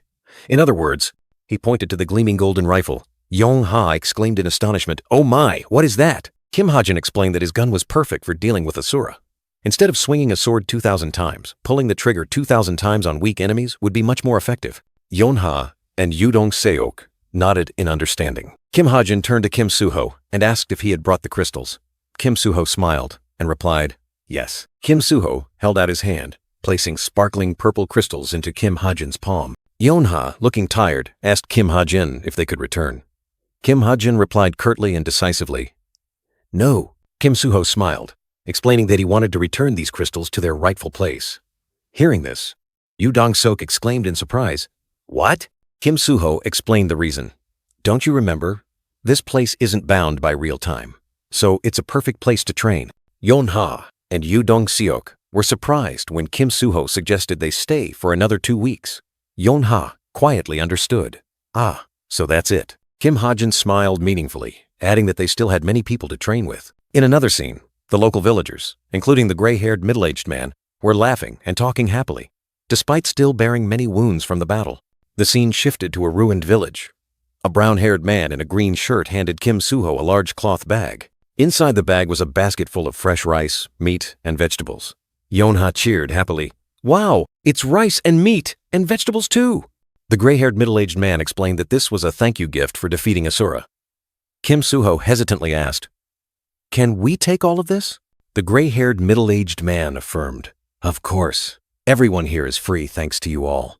The other villagers also happily agreed. The brown-haired man in a green shirt thanked Kim Suho's group for helping them escape the trouble caused by the crystals. Kim Suho replied, of course. Thank you for all of this as well. A long-haired, black-haired woman invited the group to stay for a meal before leaving. Yu Dong-seok and Yanha excitedly said, something to eat? Thank you. Kim Hajin was grilling meat over glowing charcoal. Kim Suho turned and said, Hajin, you should eat too. Kim Hajin replied, yeah, I'm eating while I cook. Kim Suho chuckled. The group gathered around the dining table, enjoying dinner. The brown-haired man wearing glasses shared information about the situation in Seoul. We also know what's happening in Seoul. Gangnam is divided in two by Shinmyeongcheol and Jeju-cheol. Yu Dong-seok curiously asked, what kind of reputation does Shinmyeongcheol have? The gray-haired middle-aged man replied, he's a good person. The gray-haired middle-aged man continued to explain that the first thing Shinmyeongcheol did was bring peace to the Gwanak area. Yongha smiled as she listened. The gray-haired middle-aged man smiled kindly, continuing the story of Shinmyeongcheol, a legend of the Gwanak region. In everyone's minds, the image of Shin Jong-hak appeared with brilliant golden eyes, like a savior who continues to dedicate himself daily, saving countless lives. A group of people gathered, discussing Shin Jong-hak animatedly. He far surpasses others in this era, one person said, and another immediately agreed. The conversation continued. A man recounted, I've seen him fight a few times and it was amazing. Yan Ha smiled and asked about Jeju-cheol. but a cautious voice rang out. "We can't trust that guy," the brown-haired man wearing glasses explained, comparing Che-ju Chael to a venomous snake, making the long black-haired woman giggle. Kim Ha-jin stood there, surprised, watching Shin Jong-hak quietly walk away, while Kim Soo-ho was still intently grilling meat. Shin Jong-hak walked deeper into the forest, leaving the chatter behind. In Kim Ha-jin's mind, an uneasy thought arose. Why does he react to stories about Shin Myung, Cheol, as if they're a bad thing? A flash of panic flickered in Kim Ha-jin's eyes. Is there something wrong with the story? He quickly ran after Shin Jong-hak, leaving Kim Soo-ho surprised. Shin Jong-hak continued walking deeper into the forest, with a displeased and pensive expression. Suddenly, Shin Jong-hak stopped, turned his head, and frowned at Kim Ha-jin, who was peeking from behind a large tree. "Why are you following me?" he asked. Kim Ha-jin awkwardly scratched his head, trying to find an explanation. "Oh, He thought to himself, I can't say it's because he's not acting as he should. Shin Jong-hak angrily demanded a clear answer. "Answer me," Kim Ha-jin stammered, trying to come up with an excuse. In Kim Ha-jin's mind, a thought suddenly flashed. He quickly said, I finished grilling the meat, so..." Shin Jong-hak was surprised, then nodded slightly. "Oh, good." Kim Ha-jin secretly sighed in relief, not expecting the lie to work so strangely well. Kim Ha-jin was still confused, wondering what he should ask Shin Jong-hak. Suddenly, Shin Jong-hak turned back, his sharp gaze fixed on him. "You." Shin Jong-hak suddenly asked Kim Ha-jin about Shin Myung-cheol, surprising him. Kim Ha-jin thought quickly, telling himself this was a good opportunity to probe. He replied, "He is a hero who saved the world." Kim Ha-jin continued, saying Shin Myung-cheol was a respectable person. Shin Jong-hak sneered, full of contempt. Shin Jong-hak's eyes flashed with disdain. He uttered venomous words. "A mediocre person like you would naturally think so." Kim Ha-jin was surprised by the negative reaction. He thought Shin Myung-cheol would hate such class division. Suddenly, Shin Jong-hak unleashed a devastating punch, energy exploding. Kim Ha-jin panicked, timely activating bullet time to dodge. Shin Jong-hak's punch created a deep crater in the ground. Kim Ha-jin narrowly escaped, collapsing to his knees, cold sweat pouring down. Looking at the deep crater left by the punch, Kim Ha-jin shivered. He knew that if he hadn't dodged in time, his bones would have been shattered. Kim Ha-jin looked at Shin Jong-hak, who was erupting with purple energy. He recalled that Shin Jong-hak had a special physique, his strength increasing with his anger. Shin Jong-hak completely lost control, his eyes wide and white, his entire body ablaze with furious anger. He had activated frenzy mode. Kim Ha-jin was terrified by Shin Jong-hak's explosive speed and power. Clearly, he was extremely angry. Kim Ha-jin was confused, not understanding why Shin Jong-hak reacted so violently upon hearing about Shin Myung-cheol. Perhaps there was some secret he didn't know? Kim Ha-jin tried to calm him down, but Shin Jong-hak roared, blaming weaklings like him for all problems. In his anger, Shin Jong-hak recalled the image of his grandfather. He screamed that if it weren't for everyone's weakness, his grandfather wouldn't have had to sacrifice himself. Shin Jong-hak continued painfully, saying that if he hadn't sacrificed himself, his grandfather would still be here. Kim Ha-jin was stunned, realizing the truth behind this rage. Shin Jong-hak's rage erupted into a devastating punch, with surging energy engulfing everything. Not stopping, he continued to unleash a powerful kick, making the ground shake and dust fly everywhere. Kim Ha-jin was sent flying, his body severely shaken, falling to the ground. Shin Jong-hak stood tall, his eyes burning with hatred. Kim Ha-jin lay flat, gasping for breath. Shin Jong-hak stood there, breathing heavily, but his eyes still blazed with fury. Shin Jong-hak growled, his voice filled with contempt. "Even so, I don't think Shin Myung-cheol regretted his choice." Kim Ha-jin was stunned. He grabbed Kim Ha-jin's collar, his eyes blazing. "You still. What the hell do you know?" Kim Ha-jin tried to explain, his voice urgent. He protected his family. Kim Ha-jin continued, his gaze fixed on Shin Jong-hak. "Don't you respect that about your grandfather?" Shin Jong-hak pushed Kim Ha-jin's hand away, his face full of scorn. "How long are you going to keep babbling?" Kim Ha-jin was startled to realize he was still alive. Shin Jong-hak turned his back, coldly ordering, "Hey, you." He turned his head, his eyes sharp as daggers. "Don't you dare say anything about this to anyone else." Kim Ha-jin scoffed, shaking his head. "Good heavens. I don't even have anyone to tell this to."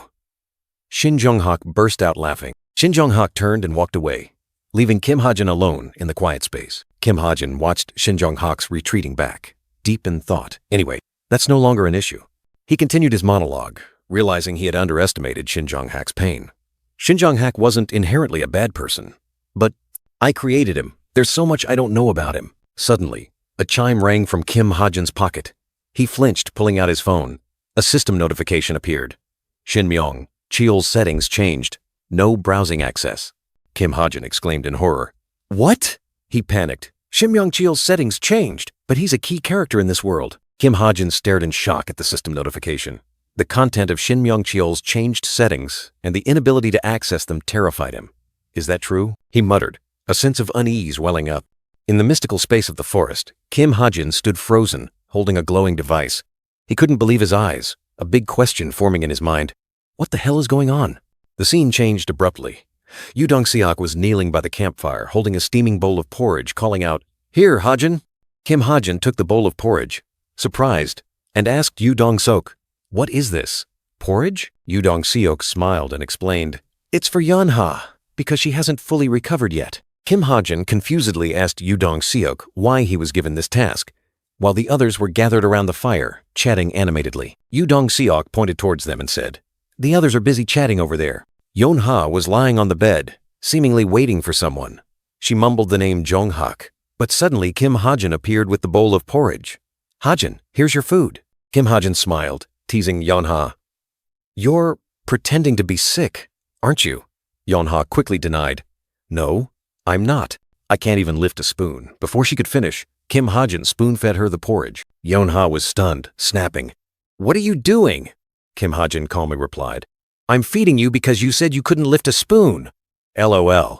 Kim Ha-jun thought to himself, Yeon-ha must be scheming to get Shin Jong-hak to visit her. It's too obvious.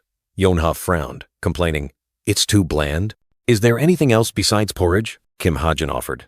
"I still have some noodles. You can eat them after you finish this." Yang-ha was surprised, her eyes wide, as if she had found motivation. The bowl of porridge was empty and spotless. Kim Ha-jun smiled, teasing. "It seems you fully recovered, seeing how well you ate. Why don't you go out and chat with the others?" That was fast. Yeon-ha immediately lay face down on the bed, feigning exhaustion. Kim Ha-jun sighed, giving in. "Good heavens, fine. Have it your way." Kim Ha-jun gently placed his hand on Yeon-ha's head. She looked up at him, her voice soft. "Thank you." Kim Ha-jun smiled slyly, responding to Yeon-ha's thanks with a playful question. "For always helping me. So, when are you going to repay me?" Yeon-ha was surprised, then burst out laughing. Though a little flustered, she confidently declared, "Oh, I'm Yu Yeon-ha. I'll repay both the principal and the interest." Kim Ha-jun pondered Yeon-ha's offer, that they could become good colleagues. He admitted that, with Yeon-ha's bright future, having her as a colleague would be quite comfortable. Yeon-ha continued to tease, saying she could help Kim Ha-jun get closer to Na-yoon. But Kim Ha-jun just hung his head, muttering a blunt refusal. Yeon-ha didn't give up, suddenly asking directly, "Or have you moved on to Rachel?" Kim Ha-jun panicked, his face drained of color, asserting it wasn't either of them. Yeon-ha smiled slyly, urging Kim Ha-jun to stop lying and tell the truth. Kim Ha-jun just turned his face away, not responding. Kim Ha-jun retaliated by threatening not to give her noodles. Yeon-ha immediately panicked, quickly crying out, not wanting to lose the food. In another scene, Yu Dong-seok asked Lee Young-han to cook noodles for Young-ha. Lee Young-han was surprised and asked again, as Young-ha usually didn't like such dishes. Kim Ha-jun asked Yeon-ha if she wanted to eat noodles, and she immediately denied it vehemently. Yu Dong-seok saw Kim Ha-jun leave and asked where he was going. Kim Ha-jun replied that he had a few things to bring. Kim Ha-jun rode off on his motorcycle, thoughts of the items he had written about in the settings book, but couldn't use when it was published, running through his mind. The motorcycle sped away.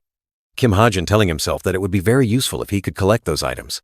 He was determined to carry out his plan. After some time, Kim Ha-jun appeared with a new, neater, and more stylish haircut. He looked at himself in the mirror, exclaiming, "Oh." The light brown-haired man proudly asked Kim Ha-jun about his craftsmanship.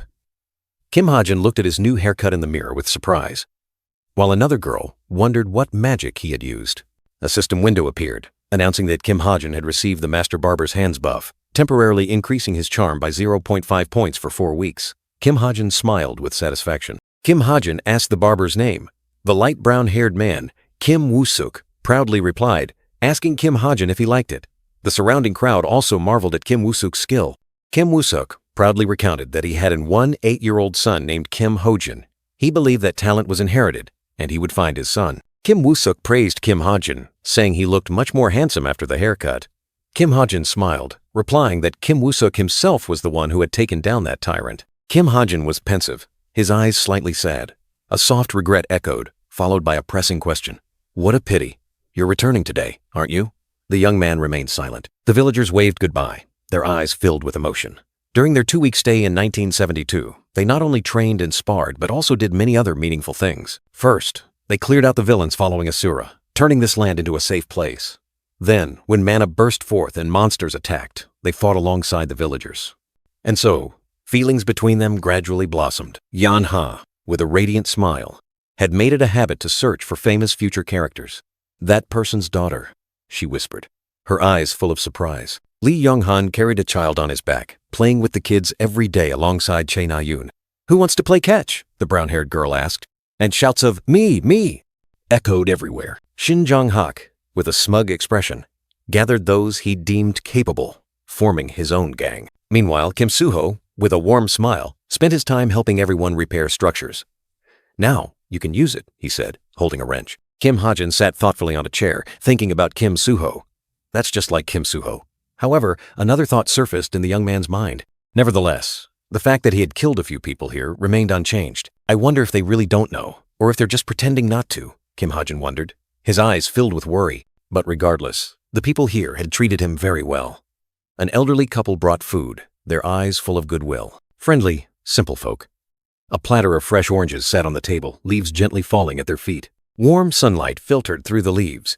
Kim Soo-ho smiled, carrying a box, with Lee Young-han carrying the small boy behind him. A cool breeze blew past. Yanha and Chae Na-yoon played with the boy, their clear laughter echoing, "Got you, ha-ha." They had created beautiful memories, but all good times must end. We have to leave now, Kim Ha-jin thought to himself, his heart full of gratitude. Thank you for everything. The village woman smiled gently, saying, Oh no, we're the ones who should be thanking you. Kim Ha-jin smiled back, hoping they would meet again someday. Farewells always carry a hint of regret. Kim Ha-jin smiled back at the village woman, saying he would look forward to the day they saw him on the news, even though he knew it was unlikely to happen. The group gradually departed, Kim Ha-jin's gaze following them. He thought to himself that sometimes it was best for people not to know about the burdens he carried. Kim Ha-jin lay on his back on the ruined ground, gazing at the brilliant sky. He exclaimed, It's so beautiful! A click sound rang out, signaling that time was up. Shin Jong-hak suddenly threw something towards Kim Ha-jin, calling his name. Kim Ha-jin. Here. Kim Ha-jin quickly reached out and caught the flying object. Meanwhile, Shin Jong-hak was surrounded by the villagers. One person asked, Jong-hak, is this really goodbye now? Shin Jong-hak replied, his voice full of emotion. I will never forget any of you. The villagers couldn't hold back their tears, embracing Shin Jong-hak, not wanting him to leave. Lee Yong-han also threw a crystal towards Kim Ha-jin. Hey Ha-jin, I'm throwing it, catch! Kim Ha-jin caught the crystal, replying, Thanks. Yeon-ha approached, handing Kim Ha-jin another crystal. Kim Ha-jin asked about her high heels. Here's the crystal. Well done. But what about your high heels?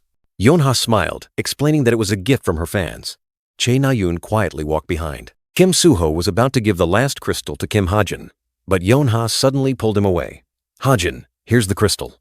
Let's go down, Kim Soo-ho. Kim Soo-ho was startled, and Kim Ha-jin asked in surprise, Huh? Is that okay? Why? Chae Na-yoon, the last one remaining, held her crystal and sighed, Looks like I'm the last one. Chae Na-yoon asked Kim Ha-jin if they were returning to the present and if she could watch the process. Kim Ha-jin nodded in agreement. Of course. Kim Ha-jin looked at the crystals in his hand, thinking about how to use them. If I inject mana from the scar into the crystals? Kim Ha-jin began the process, mana gushing from the scar, merging into the purple crystal. Blue energy swirled powerfully, crystallizing into small fragments before dissipating, creating a mystical sight. The crystal in Kim Ha-jin's hand suddenly glowed brilliantly, as if absorbing the full power of the mana. A dazzling purple light enveloped it, signaling that something was about to happen. A terrifying energy explosion erupted from the crystal, throwing Kim Ha-jin far away. Shattered crystal fragments flew everywhere, the surrounding scene devastated as if the world was collapsing. Chae Na-yoon, standing nearby, was also affected, her face filled with astonishment. Amidst the desolate scene, a giant green eye appeared, reflecting the world's collapse. Chae Na-yoon spoke, her voice full of contemplation. Hey. Chae Na-yoon looked at Kim Ha-jin, her face melancholic. She asked, Is this what it feels like to forget? Kim Ha-jin replied, What do you mean? She explained, her voice subdued. Nothing. I just wonder if memories fade away over time like this. Chae Na-yoon turned away, her gaze distant, looking into the void. She confessed, "No matter how hard I try, I still can't remember my mother's voice." Che Na-yoon seemed to be falling into an abyss, fragmented memories floating around her. She painfully wondered, even happy memories are hazy to me now. I wonder if all memories of my mother will vanish, just like this world. Kim Ha-jin looked at Che Na-yoon, trying to comfort her. He said, "Don't worry too much about it. As they say, a flower is beautiful because it withers." Kim Ha-jin continued to ponder, his words like self-reflection. Some things are more precious because they are forgotten. Memories become valuable only when they fade and wear away moderately. But then he thought to himself, what is this? That doesn't comfort me at all. However, I also have that fear of being forgotten. Kim Ha-jin held out a small, sparkling item towards Che Na-yoon. He said, "Here, use this," Che Na-yoon asked in surprise. "Huh? What is it?" Kim Ha-jin smiled faintly, explaining the item in his hand. A ticket to see some flowers." Che Na-yoon looked closely at the item in Kim Ha-jin's hand. It was a small device with dials and rotating hands, resembling a miniature time machine. She exclaimed, "A time capsule?" Che Na-yoon took the device, asking Kim Ha-jin, "What is this?" Kim Ha-jin explained, "You see those numbers? You can go back to the past years you enter into it." Kim Ha-jin continued to explain, but Che Na-yoon cut him off. He said, "More precisely, you essentially enter memories buried in your subconscious." But Che Na-yoon hastily replied, "No, that's not what I'm talking about." Kim Ha-jin looked down, a pensive expression on his face. He asked Che Na-yoon, his voice full of thought, "Aren't you looking for this so you can use it?" Kim Ha-jin pondered, recalling this item he had found when his memories of his parents began to fade. It was an item he had once written into the novel's setting but had never used. He continued to think, currently being in Kim Chun-dong's body, so he wasn't sure if this item would work. Kim Ha-jin would rather let Che Na-yoon use it than risk his own mana. The brown-haired girl looked at him, then uttered a decisive remark. Che Na-yoon, still holding the item, firmly declared, "I won't use it either." Kim Ha-jin was surprised. "Huh?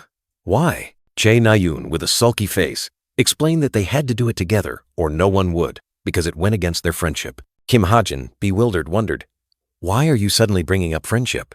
Kim Ha-jin urged Che Na-yoon, his hand on her shoulder. "Hurry up and use it, before you regret it." The brown-haired girl was still hesitant, stammering. Che Na-yoon stared at the item in her hand, her green eyes full of thought. She whispered, as if in disbelief, "It shouldn't have vanished." Kim Ha-jin looked at her, his gaze steady. He gently comforted her. "You cherished her deep in your heart, so..." He continued his advice, his tone full of understanding. "Don't worry anymore and go see her."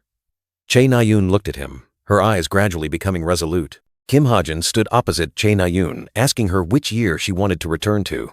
The brown-haired girl pondered, then made her choice. Che Na-yoon closed her eyes, seemingly reminiscing, then softly said, "March 13th. The item in the brown-haired girl's hand suddenly glowed brightly, time numbers dancing. She decisively completed her sentence. The year 2003. A dazzling burst of light enveloped the space, signaling that a journey through time had begun. Little Che Na-yoon looked around in shock. She was in a room filled with pink balloons, sparkling gift boxes, and a giant birthday cake. Little Che Na-yoon, with wide, surprised eyes, realized she had truly gone back in time. Her gaze settled on the cake. Little Che Na-yoon's eyes lit up when she saw the large birthday cake with the words, "Happy Birthday, Na-yoon." A warm voice rang out. "Ah, Na-yoon, are you eating cake?" "Wait a bit, and we'll eat with everyone." Little Che Na-yoon looked up at her brother, who was smiling warmly. The birthday wish rang out, "Happy birthday, my little sister." Emotion welled up, but Che Na-yoon tried to hold it back. She clutched the hem of her dress, telling herself not to cry. "I shouldn't cry." A radiant smile lit up her face, dispelling the tears that were about to fall. "My brother is here too?" she thought to herself, determined not to let tears ruin the happy day. "I won't cry on a happy day like this." Two middle-aged men approached, carrying gifts. For Che Na-yoon, today was not just a simple birthday, because today, it was the only time she would celebrate a complete birthday with her family. A precious moment etched into her mind as her father knelt to give her a gift. Soft footsteps echoed. A woman hurried forward, her eyes surprised to see the party had already begun. "Oh my, has it started already?" the young mother exclaimed, still holding a half-wrapped gift. She apologized for being engrossed in wrapping her daughter's present. "I'm sorry. I was wrapping a gift." The mother smiled radiantly, calling Che Na-yoon's name with affection. Na-yoon Tilda, happy birthday. The warm wish rang out as she handed over the gift filled with love. Like a gust of wind, The mother rushed forward, wrapping her arms tightly around Che Na-yoon. The little girl also burst into tears, calling Mommy in extreme happiness. The mother hugged the sobbing Che Na-yoon tightly, asking worriedly, What's wrong, Na-yoon? Did something happen? The two men standing nearby also looked on with concern. The father smiled, explaining, perhaps she was afraid her mother wouldn't come. After all, she's still young. The grandfather also nodded in agreement. The mother gently embraced Che Na-yoon, whispering comfort. My little Na-yoon must have been very surprised. It's okay, my dear. A tear rolled down the corner of the mother's eye, filled with love. Mommy will always be by your side. The warm promise soothing the little heart. The whole family gathered together, happiness evident on every face. Little Che Na-yoon received a scooter as a gift, and joy spread throughout the space. The important moment arrived. The whole family gathered around the splendid birthday cake. Now then, finally, shall we blow out the candles on your cake together? The suggestion rang out, ending a day filled with love. Before the moment of blowing out the candles, a gentle voice echoed in little Che Na-yoon's ear. If you close your eyes and make a wish before blowing out the candles, your wish will come true. The little girl looked up, her green eyes sparkling, whispering, a wish, the splendid birthday cake, the flickering candle. In Na-yoon's mind, her first wish was already clear. Actually, my wish has already come true. Because I've met Mommy again. That simple happiness was enough. But then, another thought suddenly flashed through her mind as she prepared to blow out the candles. However, if I have to be a little more greedy. Her small face glowed with a dreamy expression, another secret desire forming. The candle flickered out, thin smoke rising. Her first wish, deep and sincere, was sent into the air. Please let me remember today for the rest of my life. And then, another wish, like a whisper from her heart, materialized in the little girl's mind as her brother hugged her. And, please let me see my brother again. Suddenly, the scene changed. Kim Ha-jin stood amidst the familiar Baram Mountains, looking up at the sky. Has she returned? He wondered, realizing he was back in reality. When I opened my eyes, we were back in the Baram Mountains. A resounding call broke the silence. Kim Soo-ho ran over, smiling and waving. Hey! Kim Ha-jin looked at his friend, sighing in relief. It seems the others have also returned safely. In Kim Ha-jin's hand, the time box was still there, emitting a faint purple light. Even after Che Na-yoon used it, the time capsule didn't disappear. But now, it demanded something else. For some reason, a notification requesting mana recharge appeared again. Kim Ha-jin checked his watch, a staggering number appearing. Using the watch, I confirmed that it requires 15,000 units of mana. He clicked his tongue, recalling the last time. That would be difficult to achieve even with good stats, so I yielded it to Che Na-yoon this time too. A small illustration appeared, showing him giving the capsule to the little girl. It seems it will be useless to me. Kim Ha-jin's watch chimed. Yeon-ha, standing beside him, asked with a confused expression, where are the others? They still hadn't gathered everyone. Yeon-ha looked around, trying to find her friends. They must be nearby, but she still couldn't pinpoint the others' locations. Kim Ha-jin started walking, heading towards a different path. Yeon-ha called after him, where are you going? That should be the way down.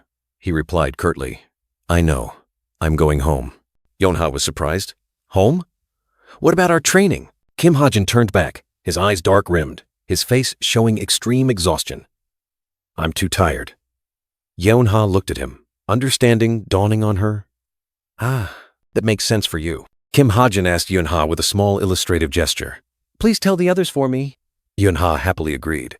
Okay, Tilda. As Kim Ha-jin was about to leave, Yeon-ha suddenly called after him. Oh, right. Kim Ha-jin.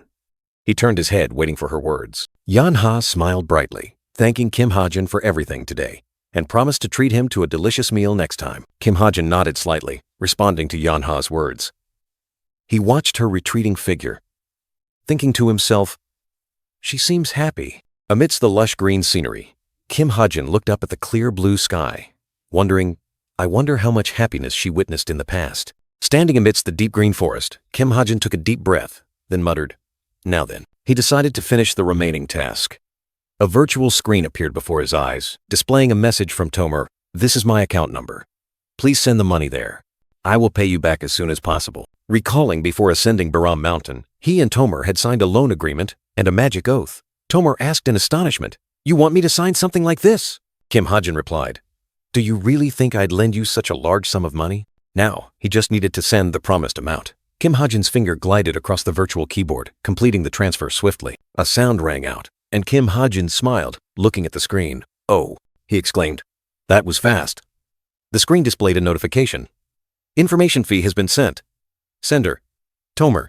Will be converted into points after information is confirmed." Kim Ha-jin walked on, names flashing through his mind. Fernin Zesus, with the alias Argus Benjamin. His steady footsteps suddenly halted. A sense of unease abruptly washed over him. From a distance, Chae Na-yoon's figure rushed past in a hurry. Kim Ha-jin exclaimed in surprise. "Huh? Chae Na-yoon?"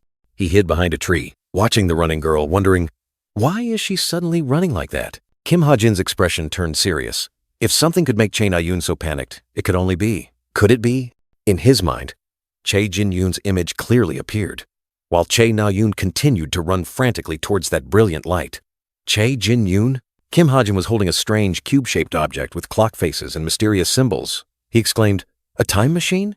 Amidst the desolate scene, Yeonha picked up the mysterious cube and asked in surprise, "What is this?" Kim Ha-jin explained. "Do you see those numbers? You can go back to the year in the past that you enter into it." Kim Ha-jin continued to explain, but it seemed he was getting sidetracked. "More precisely, you'll enter memories buried deep in your subconscious, but no, that's not what I meant." Kim Ha-jin looked at Yeonha with a firm gaze, questioning her original purpose. "Didn't you look for this so you could use it?" Yeonha replied, her tone full of helplessness. Looking down at her feet, "It's useless to me. I don't even clearly remember their faces." At this moment, the narration revealed Kim Ha-jin's thoughts. Actually, what Chae Na-yoon said was true. "I searched for this when my memories of my parents began to fade." His train of thought continued, revealing that this was an item Kim Ha-jin had once written about in his novel's setting, but never actually used when it was published. Kim Ha-jin expressed doubt about using the item. "However, since I'm currently in Kim Chun-dong's body, I don't know if it will actually work. I'd rather let Chae Na-yoon use it than risk wasting my mana." Hearing this, Yeonha made a surprising decision. Then, "I won't use it either." Kim Ha-jin was surprised and quickly asked, "Huh?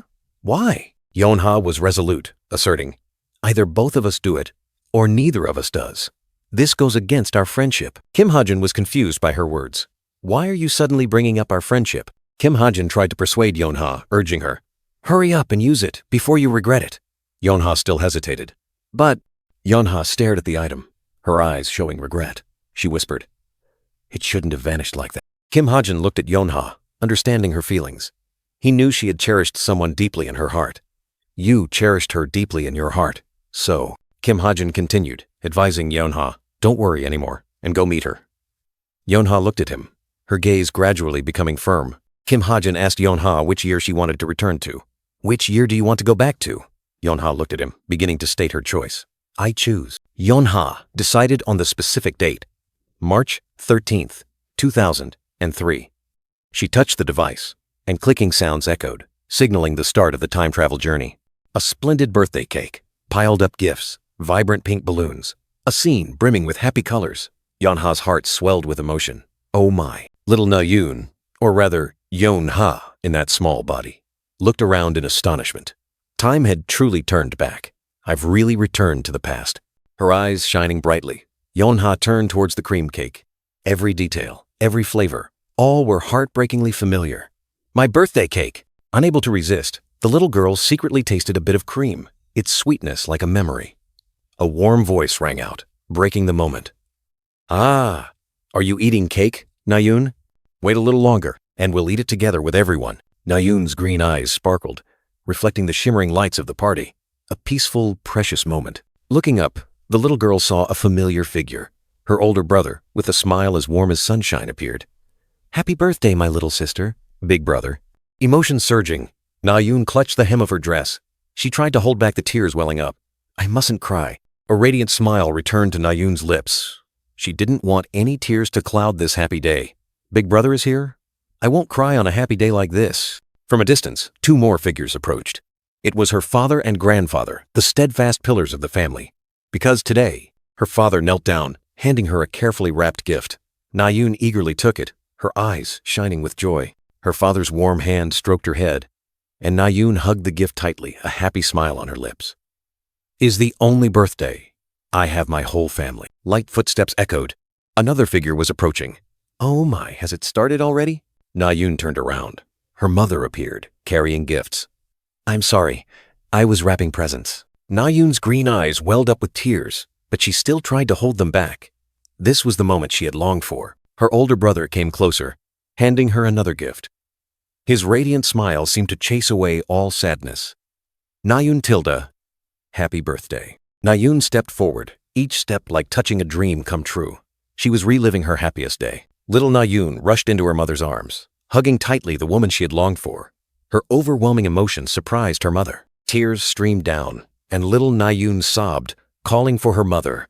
Her cries were filled with so much emotion, as if she feared this moment would vanish. Her mother knelt down, hugging her child tightly, asking worriedly. Her father and grandfather stood nearby, watching with loving eyes. Her father smiled and explained, his warm voice soothing the atmosphere. Perhaps she's afraid her mother won't be here. After all, she's still young. Nayun's mother held the little girl close, gently comforting her. Her gentle smile was like sunshine, dispelling all darkness in Nayun's heart. A tear rolled down her mother's cheek, but her gaze remained firm. I will always be by your side. The family gathered around Nayun, and the little girl happily received a new scooter from her older brother. Around her were countless sparkling gift boxes, symbolizing boundless love. The sky was clear blue, the house splendid, all like a perfect painting. Now then, a voice rang out, signaling the special moment to come. Mom held Nayun, and the whole family stood around the splendid birthday cake. Finally, shall we blow out the candles on your cake? Little Nayun looked at the flickering candle, her green eyes reflecting a thoughtful expression. One wish. The birthday cake, with Happy Birthday Nayun, appeared, the candle still burning brightly. Nayun whispered, actually, my wish has already come true, because I've met Mom again. She closed her eyes, her face serene, immersed in happiness. However, if I could be a little more greedy. The candle flickered out, and a thin wisp of smoke rose. Please let me remember this day for the rest of my life. Nayun opened her eyes and looked to the side. Her gaze held another longing, an unfulfilled wish. Her older brother smiled gently, his warm smile seeming to warm the entire space. Please, let me meet my older brother again. Suddenly, the scene vanished. Kim Hajin appeared, looking around in confusion. She's back? When I opened my eyes, we were back at Mount Baram. Kim Hajin was confused when he suddenly heard a familiar call. Yonha, in the form of little Nayun, waved from afar. Hey! Kim Hajin Tilda. It seemed the others had also returned safely. The time box, the item that brought them to the past, was still neatly in Kim Hajin's hand. Even though Che Nayun had used it, the item didn't disappear. Instead, a strange notification appeared. Mana recharge required. Kim Hajin checked his watch, confirming the time box needed 15,000 mana.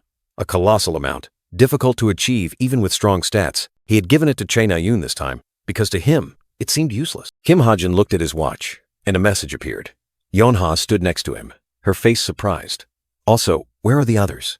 She wondered, not seeing any of their teammates. Yonha scanned the forest, her hands on her hips. She still couldn't grasp the situation. They must be nearby, but her voice was full of confusion. Kim Hajin turned his back and walked away without hesitation. Where are you going? That should be the way down. Yonha called after him. I know. I'm going home. Home? What about our training? Kim Hajin's face clearly showed extreme exhaustion, his eyes sunken. I'm too tired, he said softly. Yonha looked at him, understanding. Ah, that makes sense for you. Kim Hajin asked Yonha to relay a message to the others. Please tell the others for me, Yonha happily replied. All right, Tilda. The lush green scenery of the mountains and forest seemed to soothe the soul. As Kim Hajin was walking, Yonha suddenly called after him.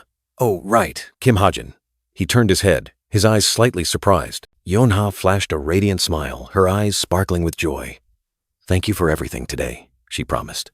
Next time, I'll buy you some delicious food. Kim Hajin smiled faintly, a relieved smile.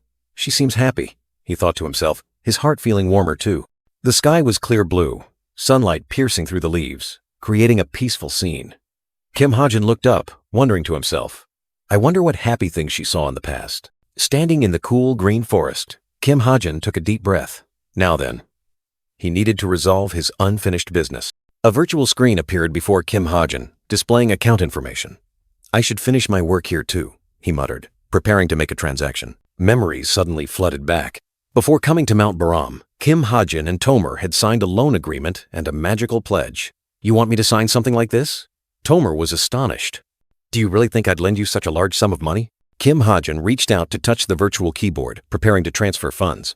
Now, if I send the money as promised, a colossal number appeared, marking an important transaction. Kim Hajin smiled, looking at the glowing virtual screen, and a ring sound echoed. signaling that something had just been completed. That was fast, Kim Ha-jin thought to himself.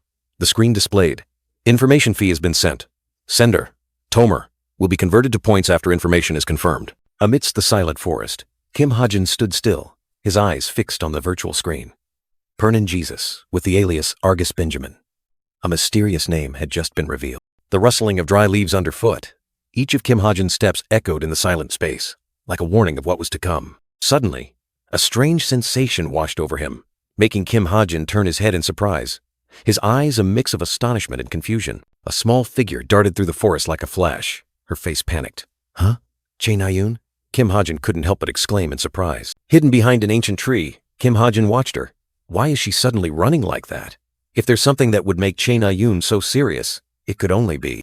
Kim Ha-jin's eyes narrowed, a bad premonition rising in his heart. Could it be? In Kim Ha-jin's mind, the image of Chae Jin-yoon lying motionless on the bed appeared vividly. That's right. It could only be her. Yeon-ha was running in that direction. Without hesitation, Kim Ha-jin shot forward like an arrow. That worried expression. It must be something related to Chae Jin-yoon.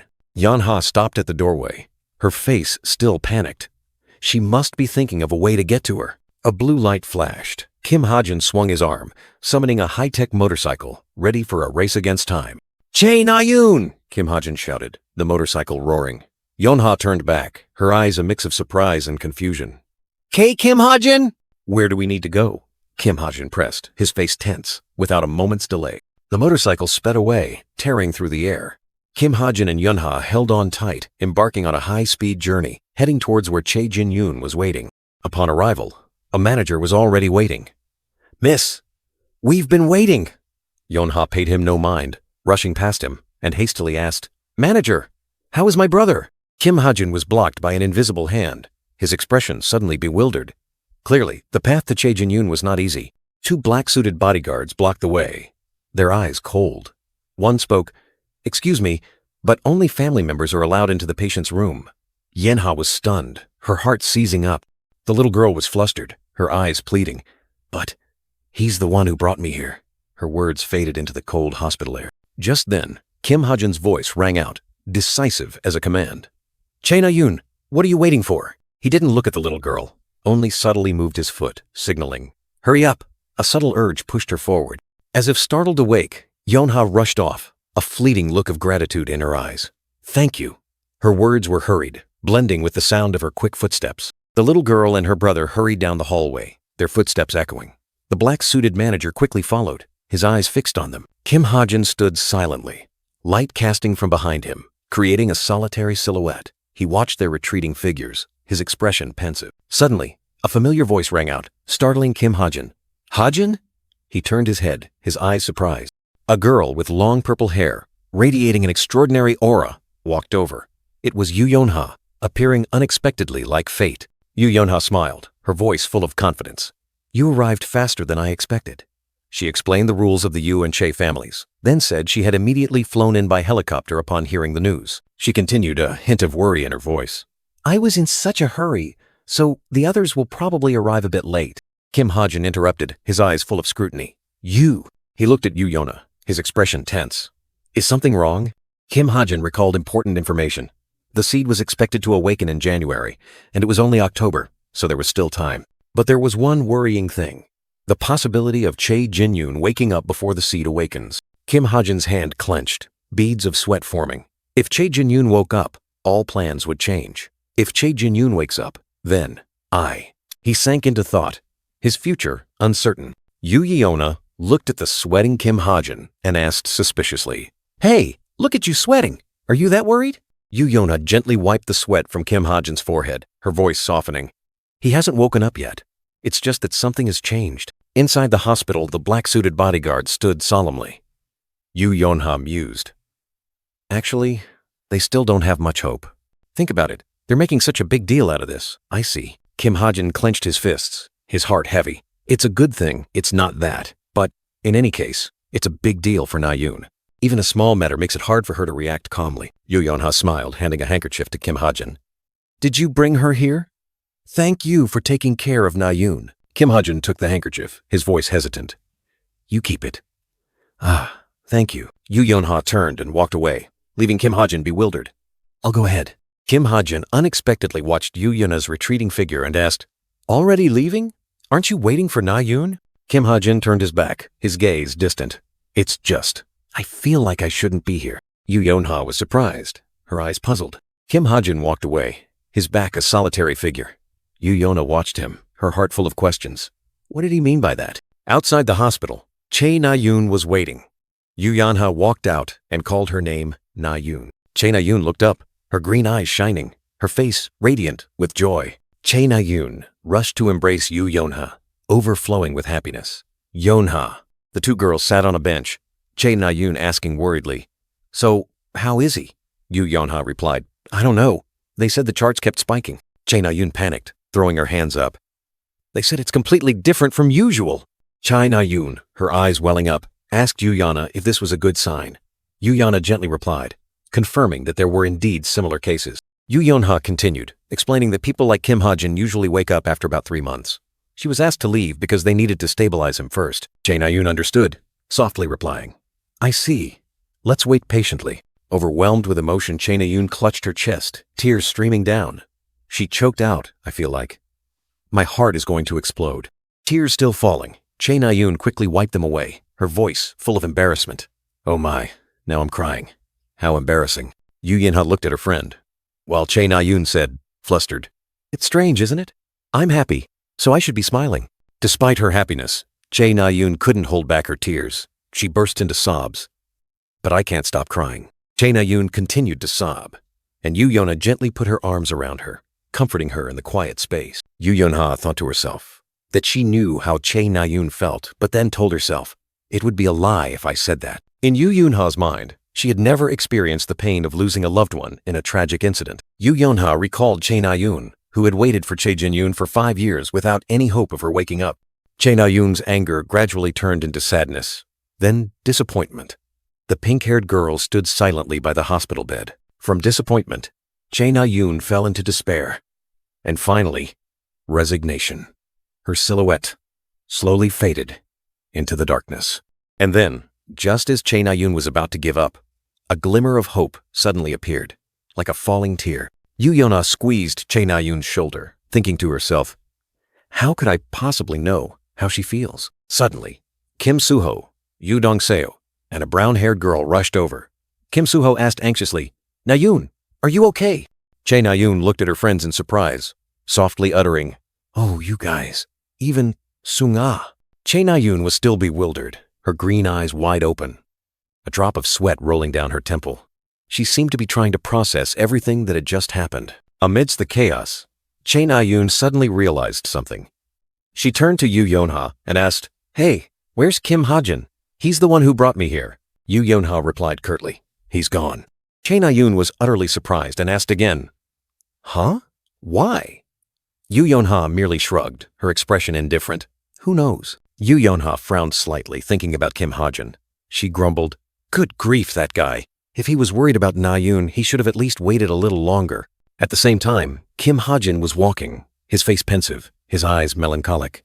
Though no one saw it, his worry was evident in every feature. The gleaming motorcycle wheels came to a stop, like a temporary resting point amidst the hurried pace of life. Kim Ha-jin sat on the motorcycle feeling dizzy and short of breath, even though he hadn't been running.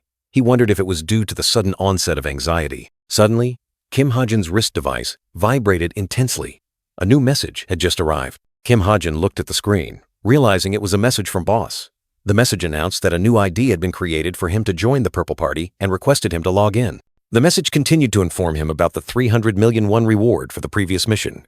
Kim Ha-jin thought to himself, I'm lucky today, but next time, he might truly wake up. A figure lay on the hospital bed, and another stood tall, an eerie narration echoing, there's no need to judge who is easier to kill. Kim Ha-jin's wrist device displayed another message, asking when he planned to accept the next mission. He stared at the screen, deep in thought. Dazzling sunlight streamed through the window, illuminating a dilapidated room filled with cracks and shadows. Amidst the rubble, a mysterious figure sat on a stack of barrels. Long, jet-black hair hung down, obscuring their face, creating an eerie aura. The mysterious woman's long black hair hung down next to a solitary green barrel. The decisive narration echoed, Kim Ha-jin can start immediately. He knew this was the only path, the last lifeline he could grasp. The headquarters building of the creator's Sacred Grace Guild stood tall, bathed in brilliant golden light, signaling a promising new day. An elegant hand gently swiped, activating the screen. A congratulatory message appeared. Congratulations on reaching world rank 250. It was Deputy Director Yoon Sung-ah, smiling radiantly, confidence emanating from her every gesture. Yoon Sung-ah replied to the curly brown-haired man. Thank you, the man sighed. By the way, I can't believe it's already October. Time really flies. The curly brown-haired man mused. Any new news lately? He suddenly remembered something. Oh, that reminds me, Yoon Sung-ah excitedly said. There's a rumor that a new mercenary is about to join Geronimo. She exclaimed in surprise. Oh, really? She continued, her voice thoughtful. Our demon-slaying squad often needs mercenary help, so this is good news, she asked. What's their specialty? The curly brown-haired man replied. Assassination and sniping. Yoon Sung-ah deduced. If they've reached Geronimo rank, they must be experts in that field. She added, no personal information was revealed? The curly brown-haired man shook his head. No, even the informants only heard rumors. Very little information is available. Yoon Sung-ah mused. How interesting. The curly brown-haired man tried to recall. The only alias they found was... He hesitated. Let's see. A message flashed on Kim Ha-jin's device, displaying the alias, Marang. It was accompanied by details of the 300 million won mission reward and an account access code. Kim Ha-jin, with a towel draped over his head, looked at the alias again and thought to himself, looking at it again, this alias is really ostentatious. He pondered the name Marang, associating it with mythical wolves of Northern Europe. He recalled what others had said about his eyes. Why not? I think it suits you. Your narrow eyes look like a wolf's. He wondered. Every time I ask why I'm a wolf, I only get strange answers. My pupils are quite round, aren't they? Ha-jin! Ha-jin Tilda! A clear voice rang out, interrupting Kim Ha-jin's thoughts. Kim Ha-jin turned around and asked the little girl, What is it, Evangel? The girl replied, Here. Evangel gleefully showed off 2 white wolf spirits hovering around her, along with the cat Hyang lying beside her. Look, Tilda. Kim Ha-jin was astonished by the ethereal blue wolf spirit on the table, with Evangel sitting beside it. He exclaimed, Oh, what is this? Then marveled, You're really good at this. Evangel gleefully hugged the wolf spirit, her eyes sparkling with pride. She cheered, Ta-da! And solemnly declared, A gift for Kim Ha-jin. Kim Ha-jin was bewildered, pointing at himself to confirm. This is for me? Evangel nodded decisively, her eyes clear. Yes. Evangel excitedly pointed at the wolf spirit, exclaiming, Look, Tilda. When Kim Ha-jin touched it, the blue wolf spirit suddenly glowed brightly, swirling energy tendrils seemingly wanting to merge with his body. The wolf spirit stretched, its entire body emitting a dazzling light, like a living entity preparing to take flight. Kim Ha-jin exclaimed in surprise. Oh, is it alive? The wolf spirit, now clearly formed, let out a deep, powerful growl. Without waiting for Kim Ha-jin to react, the wolf spirit suddenly lunged straight towards him, transforming into a dazzling streak of light, piercing through the air. A powerful surge of energy hit, making Kim Ha-jin flinch back. The wolf spirit pierced directly into his body, causing him to exclaim in fright, Oh! The sudden power caught Kim Ha-jin off guard. He collapsed onto the floor, his body trembling from the shock. Kim Ha-jin lay sprawled on the floor, still dazed. Beside the table, Evangel giggled, covering her mouth, her eyes sparkling mischievously. Kim Ha-jin sprang up, leaning close to Evangel's face, his expression a mix of anger and amusement. Is this a prank? You mischievous little rascal, Tilda. Evangel burst into laughter, trying to explain. That tickles. It's not a prank. It really. Evangel lay sprawled on the floor, still giggling, trying to speak between gasps. It's not a prank. Kim Ha-jin looked at her, his expression still doubtful. Suddenly, Kim Ha-jin felt a strange sensation from his chest. He quickly looked down, and an ethereal wolf tattoo had appeared on his skin, emitting a faint blue glow. What? Kim Ha-jin stared at the wolf tattoo in astonishment, exclaiming, What is this? Immediately, a system notification appeared. A wolf spirit has taken residence in your body. The wolf recognizes you as its master. The notification continued to display new abilities. Wolf aura, strength, stamina, agility, and endurance increase by 0.1. Wolf instinct. Upon detecting mortal danger, a giant wolf will appear to protect you. Wolf movement. Reduces noise when moving. Kim Ha-jin was stunned. Oh my God. Kim Ha-jin looked at Evangel, an image of the girl gleefully giving a gift appearing in his mind. He suddenly realized, could it be? She wanted to show me the moment my power awakened. An indescribable emotion welled up. Kim Ha-jin hugged the drowsy Evangel tightly. a warm feeling surging within him. "You adorable little rascal," he exclaimed, then suddenly realized something and softly asked, "I'm sorry?" Evangel had fallen into a deep sleep, drooling unattractively. Kim Ha-jin looked at her tired expression, wondering, did she fall asleep from exhaustion? Kim Ha-jin's face relaxed, a gentle smile appearing, dispelling all worries. Holding Evangel in his arms, Kim Ha-jin smiled contentedly. "Thank you, Evangel," he whispered, his heart filled with gratitude. Evangel slept soundly, nestled in Kim Ha-jin's warm embrace, as if she had found the safest place. Kim Ha-jin looked up and saw Ha-young standing at the door, her eyes seeming to want to say something. He softly asked, "Now what? Are you going to sleep next to her?" Ha-young let out a long yawn, stretching her body, her pure white fur seemingly glowing. Contrary to Kim Ha-jin's worries, Ha-young had curled up next to Evangel. He thought to himself, these two always argue, so I was worried about bringing her along. But seeing her not leave, I'm glad they're getting along. A sudden memory flooded back. After returning from Mount Baram, Kim Ha-jin had been flatly rejected by Evangel because of his new hairstyle. She said, "This is too strange. Too strange. I hate it." He tried to coax her.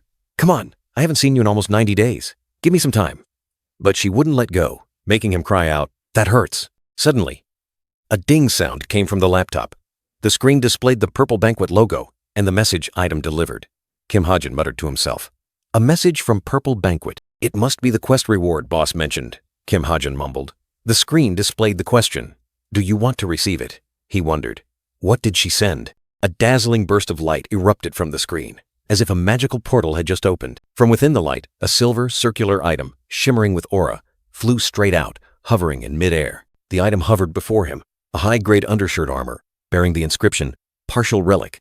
Its stats were clearly displayed. Mana usage count, 5,000 over 5,000. Kim Ha-jin's eyes widened at the relic's stats.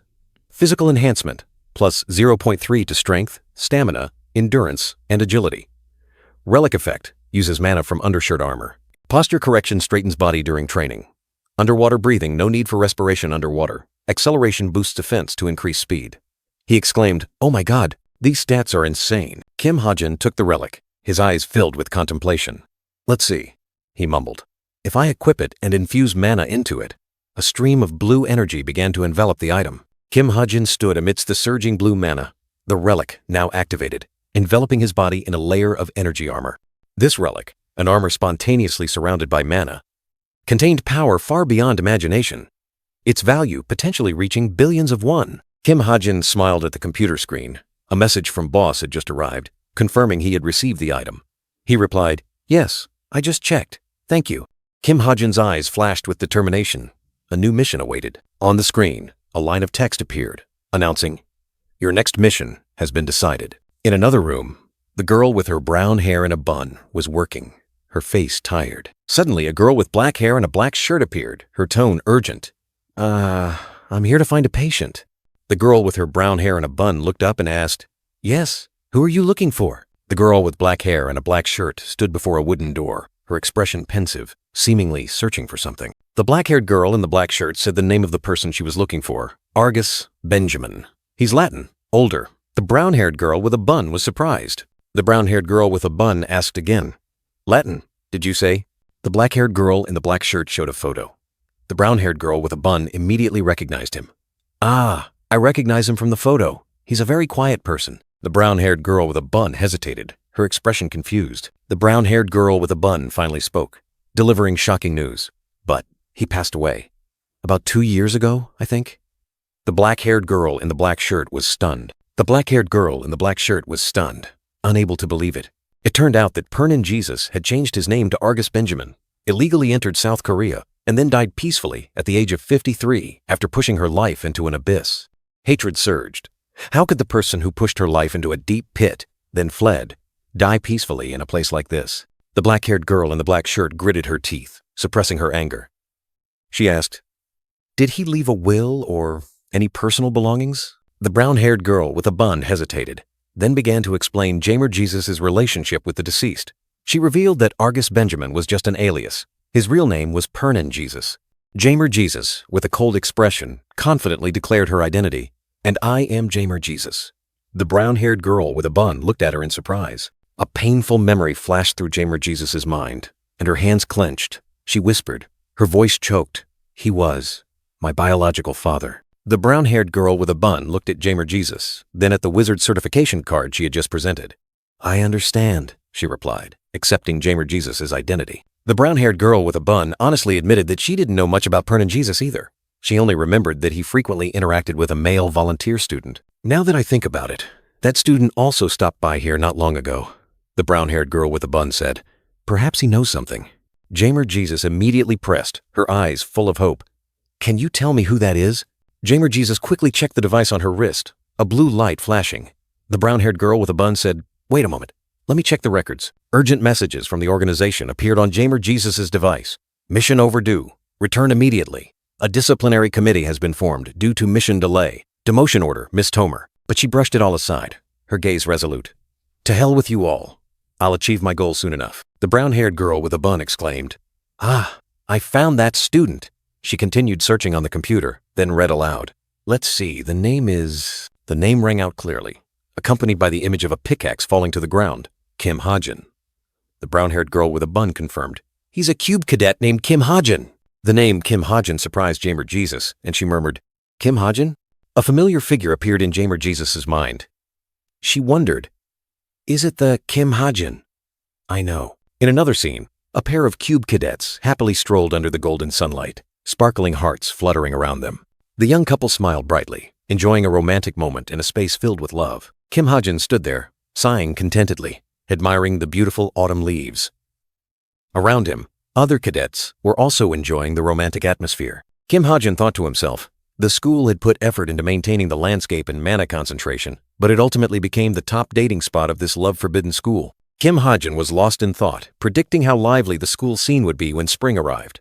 Suddenly, a playful hand gently touched his back, breaking his train of thought. Startled, Kim Ha-jin turned around, surprised to hear a familiar voice. What are you thinking about that you didn't hear me call? The girl asked, her face full of teasing. The person who appeared was none other than Yu Yonha, radiant with a confident smile. She held out an envelope, her eyes sparkling as if to say, Here, take this. Kim Ha-jin took it, asking in confusion, What is this? Yu Yonha replied concisely, It's the mountain ginseng you gave me last time. A small pill lay neatly in his palm, emitting a mystical glow. Yu Yonha explained, I've refined about half of it into an elixir. Kim Ha-jin let out a soft oh full of surprise. Kim Ha-jin suddenly realized something unusual and asked again, Wait, half? Yu Yonha smiled brightly, confidently replying, I plan to use the rest for research and development. The girl continued to explain the compensation plan with shares, and if everything went smoothly, there would be more elixirs. Kim Ha-jin thought to himself, this girl really uses other people's things as if they were her own, and so calmly at that. Kim Ha-jin told himself, it's fine anyway. Yu Yonha wasn't the type to stab people in the back.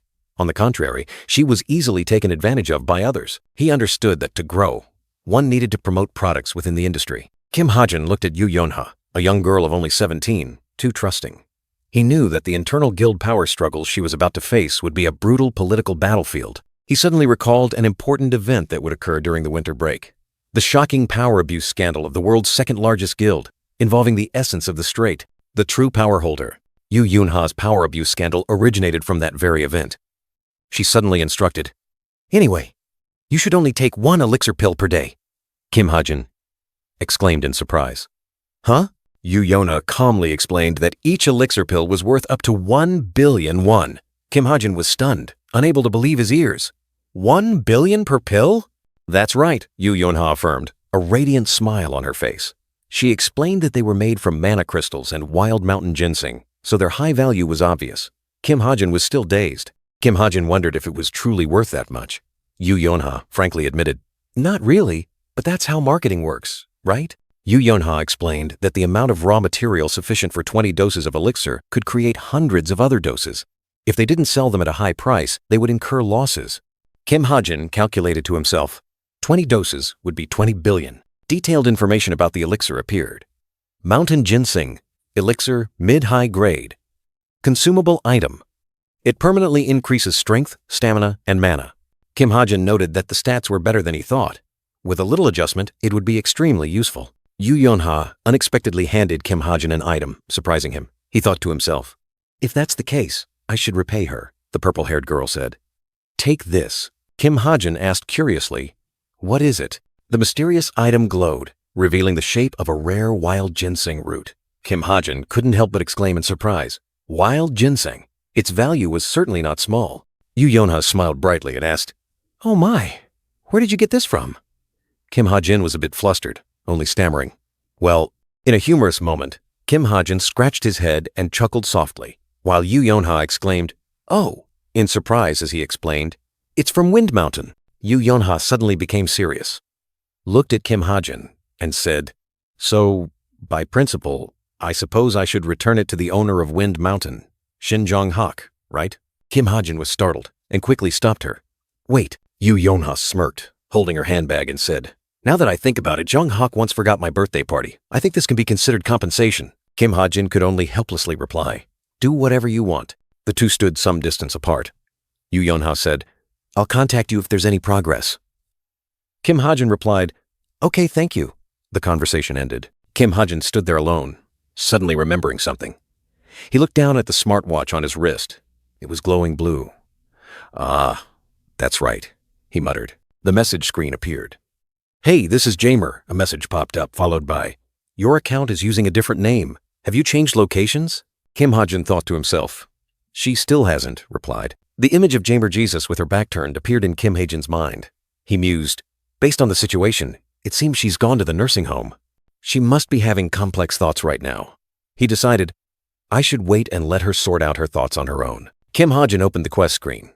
Apprentice Mercenary Quest. Difficulty D.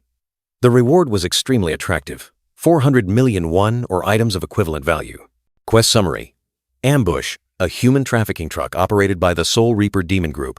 Kim Ha-jin looked at the laptop screen, his face surprised. Rescue hostages. Location is China? He hadn't expected the quest to lead to such a distant place. The laptop screen displayed a map of China with a red dot in Beijing. Kim Ha-jin decided, right after school tomorrow, I'll use the warp gate to go to Beijing. He recalled his story design. In my story design, a lawless zone exists along the Mongolia-Russia border. The sight of chains, iron cages, and wooden crates appeared, evoking a chilling feeling. Kim Ha-jin thought, this place is a human trafficking and smuggling route, frequently used by demons. It's their den, a chaotic area ruled by the law of power, where brutal crimes are committed. He realized, even this lawless zone has its own form of society and set of rules for demons. The ruined, desolate city appeared under the gloomy light. Kim Ha-jin continued to think. The demons call this place the Masked Demon Palace. It's also known as Pandemonium, a place full of danger and mystery. A heavy boot pressed onto the motorcycle pedal, emitting a decisive click. It seemed a new, arduous journey was about to begin. Kim Ha-jin had arrived in Beijing, at a desolate bridge and sewer area. His silver-white motorcycle was parked, ready for the upcoming battle. Taking off his helmet, Kim Ha-jin looked around, his expression a mix of worry and determination. A mid-level danger zone, huh? Truly chilling. This mission was to eliminate those who had lost their humanity, proclaiming themselves as servants of demons. The captain had instructed, prepare for many enemies, but not all demons are the same. These demons are born from negative emotions amplified through contracts. The weaker they are, the more desperate they become, committing heinous crimes regardless of means or consequences. They manifest their evil by projecting their insecurities and self-pity onto their surroundings. Kim Ha-jin thought to himself, in other words, I won't feel much guilt killing them. But should he be happy about that? Kim Ha-jin looked towards the horizon, where ruined buildings appeared under the gloomy sunset. From a distance, trucks and cars began to appear, speeding down the desolate road. The targets had arrived. Kim Ha-jin raised his glowing sniper rifle, his eyes sharp and cold. They're here. He gripped the rifle stock tightly, his eye peering through the scope, locking onto the target. The crosshairs of the scope settled on the head of the light blonde-haired young man driving the truck. The front truck. A bang echoed, tearing through the air, the bullet flying straight into the target. The truck swerved violently. The gray-haired young man driving the car behind exclaimed in shock. What the hell? What's wrong with him? Kim Ha-jin coldly reloaded, the shell casing ejecting. One more shot. The second bullet pierced through the windshield, embedding itself in the light blonde-haired young man's head, blood splattering. The light blonde-haired young man's blood-soaked hand loosened its grip on the steering wheel, his body slumping. The truck lost control, crashing straight into the roadside barrier, its windows shattering. The scene was chaotic. The truck crashed into the barrier. The driver slumped. The escorts from the cars rushed out, realizing in horror, what the hell is this? A voice roared, both truck drivers are down? A desperate shout, damn it, protect the cargo! The two gray-haired and brown-haired men's faces were drained of color. A sniper! one yelled in panic. Where? The other stammered, his eyes darting around in search. Before he could compose himself, the gray-haired man was shot down, his body collapsing to the ground, fresh blood splattering. Utter horror enveloped the scene. Amidst the smoke and dust, a lone figure appeared on the distant bridge, his rifle gleaming. Over there, the brown-haired man pointed. On the bridge, there's a sniper there. He stood there, alone, but with an overwhelming aura. He's alone! A shout rang out. Charge! Get him! The order to attack was given. But would it be in time? Kim Ha-jin calmly put something into his mouth, chewing and swallowing. A candy? Or some kind of power-up drug? Energy surged within Kim Ha-jin's body. Erupting in a blue light, body energy is increasing. For 5 minutes, all stats will increase by 1.5 times, except vitality. Under the effect of the acceleration armor, vitality increases. He looked at his sniper rifle. It also began to emit a brilliant golden light. And finally, Kim Ha-jin raised his gun, surrounded by energy. Ballistic time. Activate. An ultimate skill was unleashed. A shot rang out. The gray-haired man who had just pointed was shot through the head, collapsing without a sound. Kim Ha-jin coldly eliminated each target. After clearing the area, Kim Ha-jin quickly approached the truck. He reached out to open the back door, which held the mission's objective. The truck door was tightly secured by a large chain and a sturdy padlock. Kim Ha-jin focused his mind. All right. If I don't lose focus. Suddenly, the ground shook, and small explosions continuously erupted right beneath his feet. A surprise attack from behind. A brown-haired attacker lunged from behind, the knife in his hand ablaze. Kim Ha-jin was startled, unable to react in time. He stared, horrified, to realize the imminent danger. I let my guard down. He blamed himself. But it was too late. The blazing blade slashed straight down, just an instant away from hitting Kim Ha-jin. Where would his fate lead? He stared, horrified, to realize the imminent danger. I let my guard down. He blamed himself, but it was too late. The blazing blade slashed straight down, just an instant away from hitting Kim Ha-jin. Where would his fate lead? In that life-or-death moment, a surge of blue light erupted from Kim Ha-jin, blocking the deadly blade. The brown-haired attacker was stunned, unable to believe his eyes.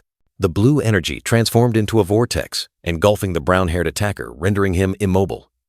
Kim Ha-jin's eyes flashed with determination. The brown-haired attacker was flung far away, crying out in pain.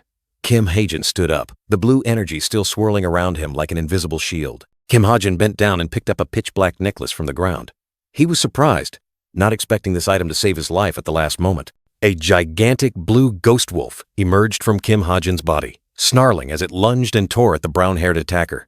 Kim Ha-jin was astonished. A ghost wolf? The ghost wolf glared at its enemy, its eyes sharp and cold. Kim Ha-jin wondered in shock. Did it just come out of my body? He suddenly understood. This was the wolf's sixth sense skill from the necklace, enhancing strength, stamina, agility, and vitality. Ah, so that's it. Kim Ha-jin blamed himself for letting his guard down. He still had much to learn. He put on the necklace, ready for the next challenges. Kim Ha-jin opened the truck door, and the sunset light illuminated the dark interior. Inside, a group of bound people huddled in fear. The bound people, from young men to middle-aged women, all trembled, eyes welling with tears, desperately pleading for help. Kim Ha-jin looked at the bound man, who was clutching a black spherical object. He knew it was the key to their liberation. Kim Ha-jin looked at the hostages, his voice calm. All the jinn are dead. You can call for help with that, right? He looked directly at each person, his gaze firm. You can. Go home now.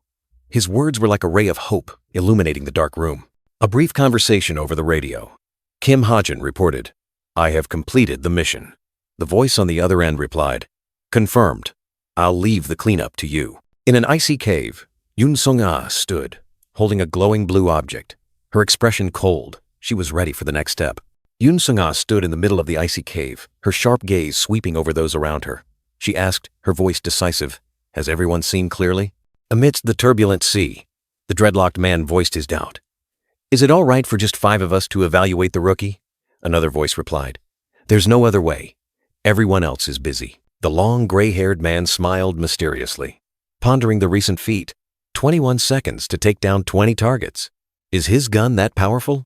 An interesting ability. Jane offered her assessment. I think it's an ability that enhances and transforms weapons with magic. She turned to ask everyone. So, what do you all think of him? The long gray-haired man mused. He seems to have reached a high intermediate rank, Jane exclaimed in surprise. What? That high? He laughed loudly, full of confidence. Do you know what a high intermediate rank means? Even just 10 people would be enough to deal with you, he added. At least 100 people would dare to face me. The dreadlocked man turned to Jane. What about you, Jane? Jane pondered, I think. He's around intermediate rank, she added. Perhaps on par with Kim Suho? In a fleeting vision, Kim Hajin appeared, facing countless enemies alone. A voice echoed, I'm not sure about one-on-one combat, but he'll be extremely useful when dealing with many people. Droon mentioned a name. Junyoung is good at evaluating others. He asked, Is he still in the demon realm? Then answered himself, Yes. That pig doesn't seem to have any intention of leaving that place. A scene of the demon realm appeared in his mind, where Junyoung was fighting. The dreadlocked man wondered, Doesn't he get bored there? Then answered himself, He'll probably return once he's satisfied. Jane suddenly remembered something. Ah, that's right. Droon. She turned to Droon. Have you found out what that wolf is? Droon looked bewildered. Oh, Tilda that? Droon thought it was just Kim Hajin's pet. But Jane wondered, who on earth keeps a pet in their chest? A long, black-haired woman appeared, listening. The long, black-haired woman declared, I'll ask him about it. Jane doubted, but, will Kim Hajin tell you? The long, black-haired woman smiled confidently. Don't worry. Vice Director Yoon Seung-ah smiled confidently, declaring that Kim Hajin trusted her completely, so he would surely answer any question she asked. Jane, the blonde woman, looked surprised and doubtful, while the dreadlocked man and the boy Droon were also full of questions at Yoon Seung-ah's assertion. In a warm room, Kim Hajin sat by the bed, quietly watching Evangel in a deep sleep. Kim Hajin gently stroked Evangel's blonde hair. The little girl was still sound asleep with a smile on her face. He whispered, Evangel, do you know, I'm still alive because of you. Suddenly, a green wolf spirit appeared next to Kim Hajin. He looked at it in surprise, thinking, a ghost wolf, the first summon created by a witch. Isn't a summon a copy created by tearing off a part of the witch's soul? Kim Hajin continued to read the ghost wolf's stats and special skills, including strength, durability, agility, perception, vitality, and magic power. He realized its terrifying potential. Its stats are insane. This thing should be wearing armor instead of me. Kim Hajin smiled faintly, a glimmer of hope in his eyes. Who knows? It might actually become a demon wolf. Evangel stirred slightly, rubbed her eyes, and woke up. Seeing Kim Hajin, the little girl beamed a bright smile and happily called his name. Evangel hugged Kim Hajin, asking if he had brought back any delicious food. He smiled and replied, You can eat after you sleep a little more. Holding Evangel in his arms, Kim Hajin felt an unusual sense of peace. He thought, all of this is still new to me, but this child has become a great source of comfort. Kim Hajin pondered. An old book opened before him. It's only been a year since I came to this world. Can I truly return to my old normal life? He imagined himself leaving, abandoning everything that had happened here and everyone he had met, to return to the real world after the main story concluded. Back in the classroom, Kim Hajin rested his chin on his hand, looking tired. He sighed, I'm so tired after only an hour of sleep. Kim Hajin tapped his fingers lightly on the desk, thinking about Tomer. No messages from Tomer since then. He recalled the visit to the memorial park and what he had prepared to make Tomer an ally. After visiting that memorial park, I prepared something to turn Tomer into my ally. By now, Pernan's vase must be surrounded by the flowers I gave him. Kim Hajin was still thinking. Perhaps Tomer hadn't found the letter yet. Suddenly, a man in a gray suit shouted, Student over there! Sit down now! In the classroom, Kim Hajin flinched when the man in the gray suit, the teacher, slammed the desk and shouted. Tomer sat beside him, her expression calm, seemingly accustomed to the tense atmosphere. The teacher continued his lecture in a monotone voice, continuing from the previous lesson. Meanwhile, a student diligently took notes, each stroke sharp on the page. Suddenly, the teacher slammed his hand on the desk, making Kim Hajin lower his head, trying to avoid the stern gaze. The entire class fell silent, and the atmosphere grew heavy. Tomer unexpectedly handed Kim Hajin a small piece of paper. On it, delicate handwriting posed the question, Hey, have you ever done volunteer work? Kim Hajin looked at her in surprise. Kim Hajin replied, Yes, I have. Why do you ask? Tomer wrote again, asking directly, Did you perhaps meet someone named Argus Benjamin at the nursing home? Kim Hajin flinched for a moment but quickly regained his composure. He wrote down his answer, Yes, I'm quite close with him. Tomer continued writing, each stroke filled with curiosity. What kind of person is he? Kim Hajin hesitated, recalling the familiar image. Well, he always seemed lonely. Tomer continued to ask, her tone through each stroke full of hidden meaning. Why are you close to him? I heard no nurse could get him to open up. Kim Hajin pondered, then wrote, "Perhaps because we have quite similar circumstances. Actually, I don't have a family either." He thought to himself that Tomer must have investigated him and knew this well. Kim Hajin turned to Tomer, his eyes full of questions. "But why are you asking me about this person?" Tomer remained silent, continuing to write. A sentence struck Kim Hajin like lightning. "That person is my biological father." Kim Hajin was stunned, unable to believe his ears. Tomer was revealing this shocking secret to him. Tomer gave a cold smile, her tone full of bitterness. "Shocking, isn't it? I feel the same way." She continued writing, her gaze distant. "I never expected to find someone who knew about him here." Tomer's words cut through the air like daggers. "That bastard killed my mother and ran away." She gritted her teeth, resentment clear on her face. "I wanted to know why he killed his wife and abandoned his children, but he died before I could find out." Tomer looked at Kim Hajin, her eyes full of hope but also pain. "Others know nothing about him, so you're the only one I can ask. Did he leave anything behind?" Kim Hajin thought, wondering if Tomer had read the letter he left. What happened at the nursing home? Kim Hajin suddenly realized a bitter truth, because Pernan didn't abandon Tomer. But Kim Hajin was lost in thought, Tomer's words echoing in his ears. He remembered the letter he had left, but now a chilling question pierced his mind. That's right, there was a letter. Where is it now? In the classroom, Kim Hajin absently scribbled on his tablet. Words appeared, sketching a location. Seoho Memorial Park. A name suddenly flashed, startling Kim Hajin. A sense of unease rose within him. On the podium, the man in the gray suit concluded his lecture, his voice echoing throughout the classroom. "That concludes today's lesson. Don't forget to start preparing for the exam. And don't play too much." Tomer stood up, her sharp gaze directed at Kim Hajin. "Hey."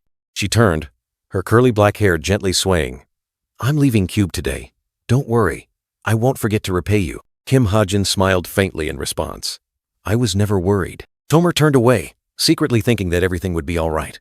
Kim Hajin watched her retreating back, an indescribable feeling rising within him. Kim Hajin stretched, letting out a sigh of relief.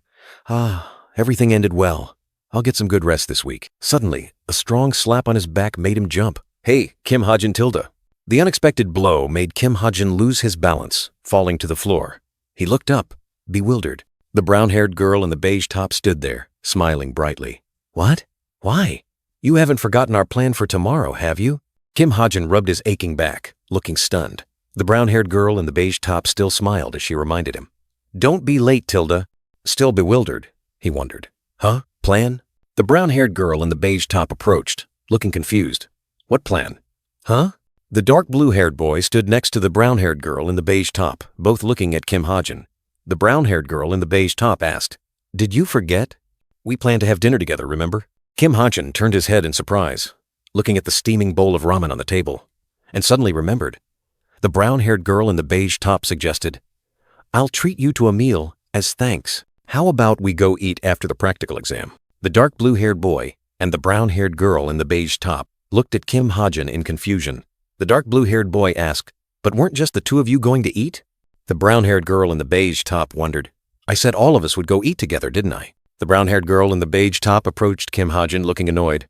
"I was there too. All the members planned to eat together." Kim Hajin hesitated. "I don't remember. When did you get here?" The brown-haired girl in the beige top looked at Kim Hajin and added, "You should also go to karaoke. We'll go together." Kim Hajin was about to refuse. The brown-haired girl in the beige top placed her hand on Kim Hajin's head, smiling.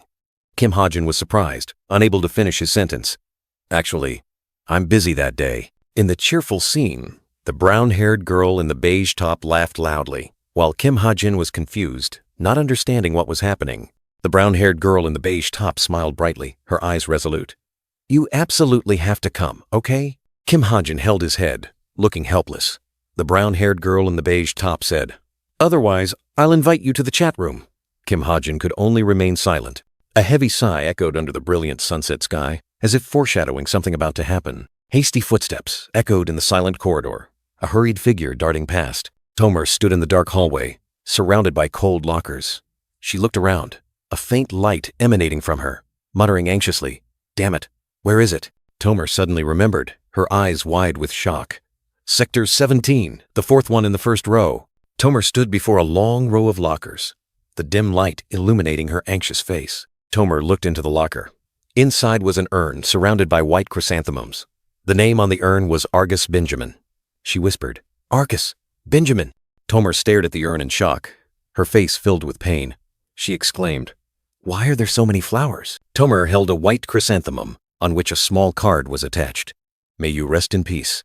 April 2024. Kim Ha-jin." She was stunned as she read the name on the card. Kim Ha-jin? Tomer stared in shock at the eerily glowing white chrysanthemums, wondering if Kim Ha-jin still came here after all these years. The flowers, treated with mana, would never wither, an unsettling eternity. The scene shifted to a cozy home, then returned to the cold tombstone.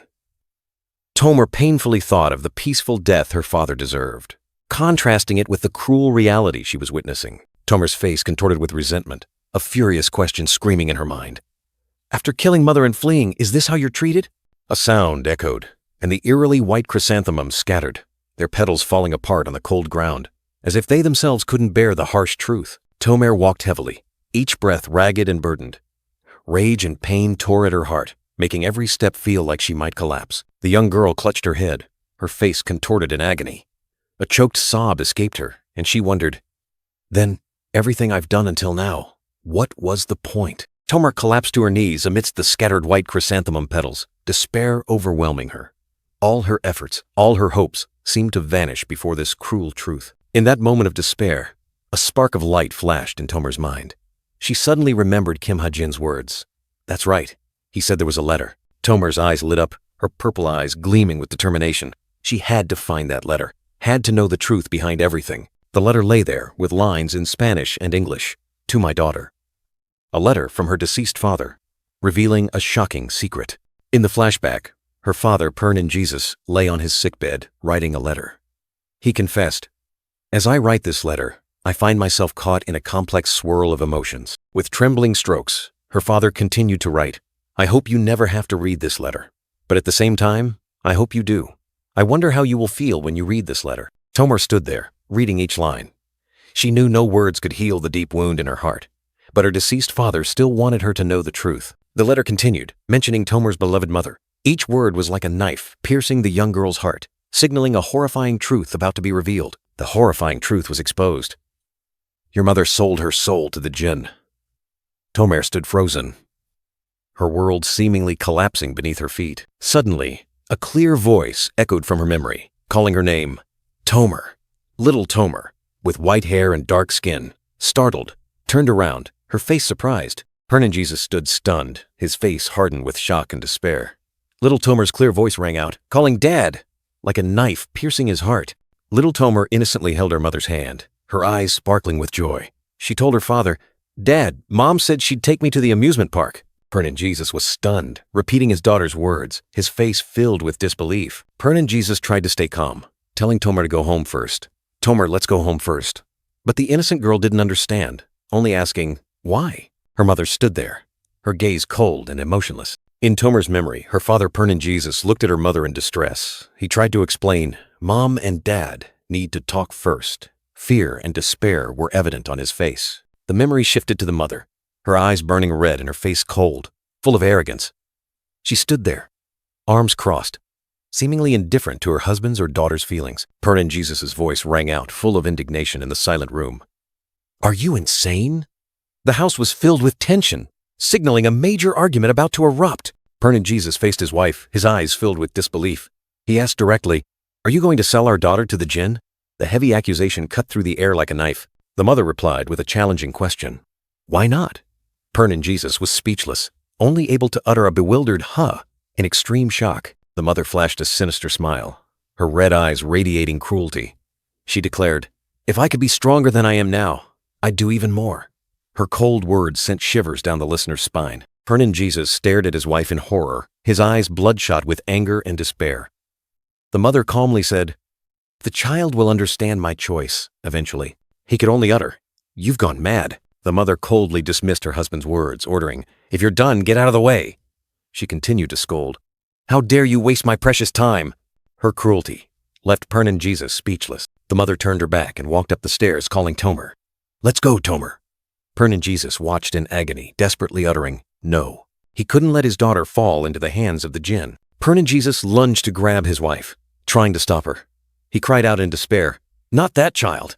A struggle erupted, a family tragedy unfolding. During the struggle, a powerful kick was delivered. The mother unexpectedly slipped, losing her balance. The kick sent the mother tumbling, her body collapsing in midair, her eyes filled with shock and anger. The mother lay motionless on the floor, while Pernin Jesus stood stunned, his eyes blank.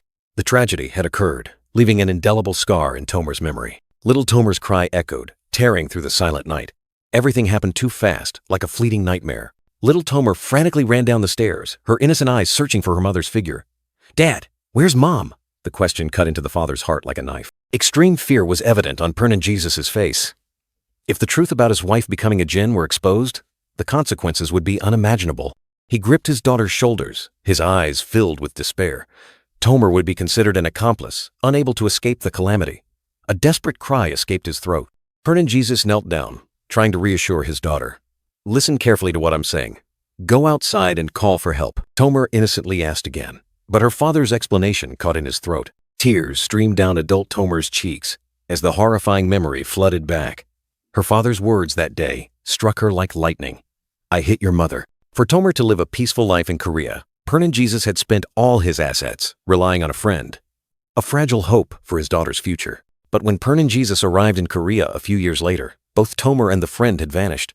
The adult girl gritted her teeth, her words filled with resentment.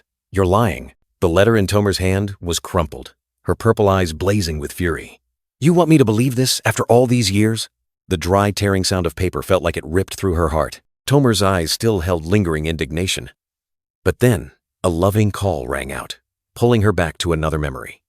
"Dad!" A radiant little Tomer, full of joy, handed a small gift to her father. "Happy birthday," the clear wish like morning sunlight. Pernin Jesus emotionally received the gift. "For me?" "Thank you, Tomer." The little girl asked again, her voice full of anticipation. "Do you like it?"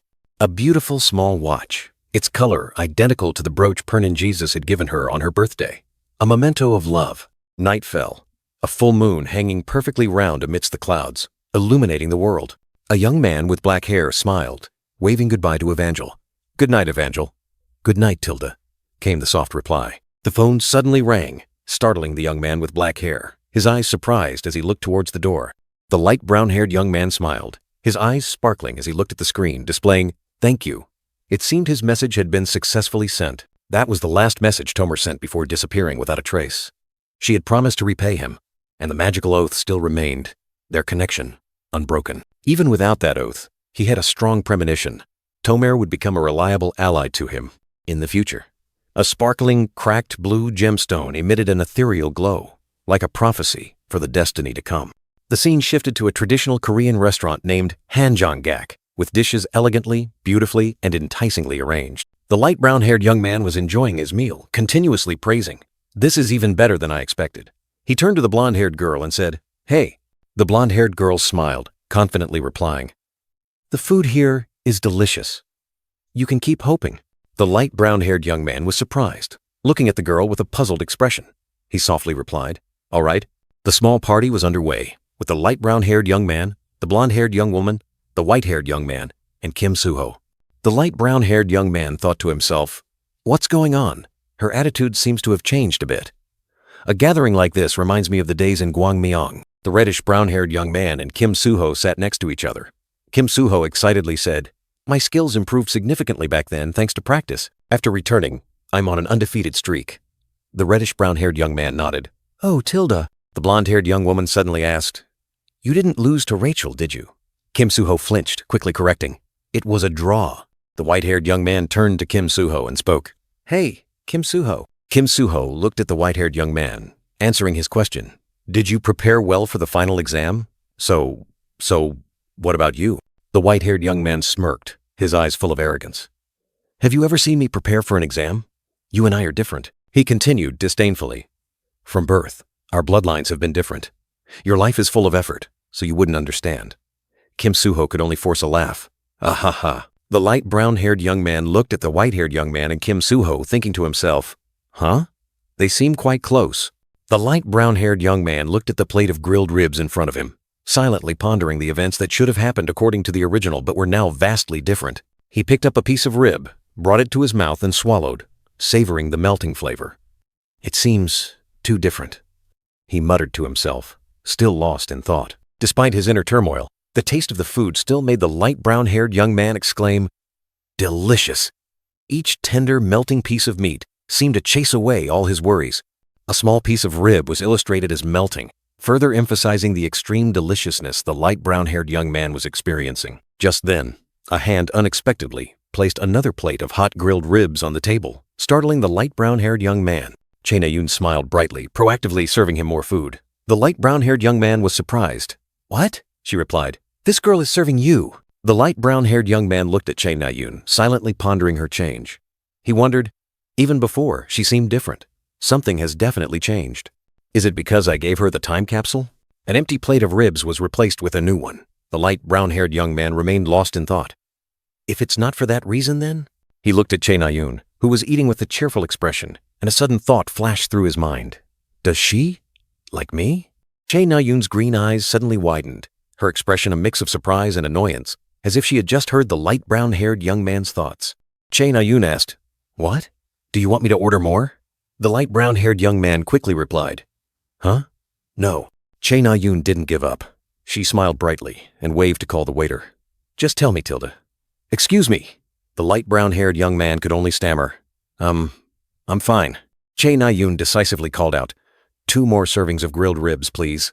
The light brown-haired young man felt helpless, thinking to himself, no way. She must just be grateful for the time capsule. The scene changed. 3 phones were live streaming a concert. Chae Na-yoon, Kim Soo-ho, and Shin Jong-hak appeared one after another, showcasing their singing talents. Kim Soo-ho was singing passionately, his voice echoing through the microphone, attracting the audience's attention. Kim Soo-ho performed confidently, receiving countless praises from the audience. Amazing. A hero shouldn't be able to sing this well. He's doing great. He actually sings better than a professional singer. Chae Na-yoon was still immersed in the lingering echoes of the singing, the sparkling notes like the soul of the melody. The purple-haired young woman sat next to Chae Na-yoon, wondering if her friend was still lost in the emotions from Kim Ha-jin's singing. The purple-haired young woman smiled faintly, acknowledging that Kim Ha-jin sang very well. A ding sound rang out, breaking the silence. A message appeared on the screen. "Come out for a bit. I have something to tell you." The purple-haired young woman exclaimed in surprise. "Huh?" Outside the Carrot Karaoke establishment, golden sunlight bathed everything, and musical notes still lingered in the air. The light brown-haired young man stood at the door, waving to the purple-haired young woman and called out, "Hey, friend!" The purple-haired young woman was confused, wondering why he suddenly spoke English. The light brown-haired young man explained, "Don't you know friend can also mean colleague?" The purple-haired young woman retorted, "Do you think I don't know that? Stop joking around, get straight to the point." The light brown-haired young man chuckled. All right. The light brown-haired young man smiled, handed over a white envelope and asked, "Can you make me some bullets?" The purple-haired young woman took the envelope and asked, "What's this? An envelope?" The light brown-haired young man instructed, "Crush what's inside and put it into bullets. You can do it, right?" The purple-haired young woman smiled confidently, asking again, "Are you seriously asking that?" The purple-haired young woman proudly explained their advanced technology. "We have advanced mana technology that can compress and inject mana into bullets smaller than a fingertip. There's nothing we can't do." She suddenly looked surprised. Inside the envelope was a fresh green mistletoe leaf. The purple-haired young woman was astonished. "A leaf?" The purple-haired young woman looked at the light brown-haired young man and asked, "Even if I ask, you won't tell me what it is, right?" The light brown-haired young man replied, "You know me very well." The purple-haired young woman sighed, accepting, "Anyway, I understand. I'll do it for you." The light brown-haired young man thanked her. "Thank you." The light brown-haired young man added, "And tell the others that I'll be heading back first." The purple-haired young woman was surprised. "You're leaving already?" A thought appeared, revealing that Kim Ha-jin had made Shin Jong-hak look at him strangely after singing. Yoo Yeon-ha also appeared in the thought, commenting that Shin Jong-hak's competitive spirit was burning. After the encounter, a tall building appeared under the brilliant sunset. 2 voices rang out, bidding farewell and promising to meet again. Yoo Yeon-ha stood before the glass door, a thoughtful expression on her face. A ding sound rang out, signaling that something was about to happen. A blue notification screen suddenly appeared, with the urgent message, "Master, there is urgent news." Yoo Yeon-ha looked in surprise at the wristwatch emitting the notification. The text on the screen stated, "While investigating Kim Ha-jin, I found a suspicious case." The girl exclaimed, "What?" The notification screen continued to appear, accompanied by images of shredded top-secret documents. It revealed, in the year Kim Ha-jin was born, the Gwang-oh incident occurred. But for some reason, all related documents were sealed. Yoo Yeon-ha read the notification, silently asking, The Guang-O incident? The event name sounded familiar, but she couldn't recall it yet. The notification screen continued with shocking news. And during the investigation, one of the informants was attacked. Yu Yunya covered her mouth in horror, exclaiming, "What?" A ting-ting sound rang out. Yu Yonha asked, "Is he okay?" The notification replied, "Yes. Fortunately, he is recovering without any major issues." The girl sighed in relief. "Phew, thank goodness," Yu Yonha commanded, her eyes resolute. "For now, send all information to me, and suspend the investigation," she emphasized. "More than the information, the safety of the informants is our top priority." The notification replied, "Yes, master." The name Guang-O kept repeating in Yu Yunha's mind. She wondered, Guang-O, Guang-O.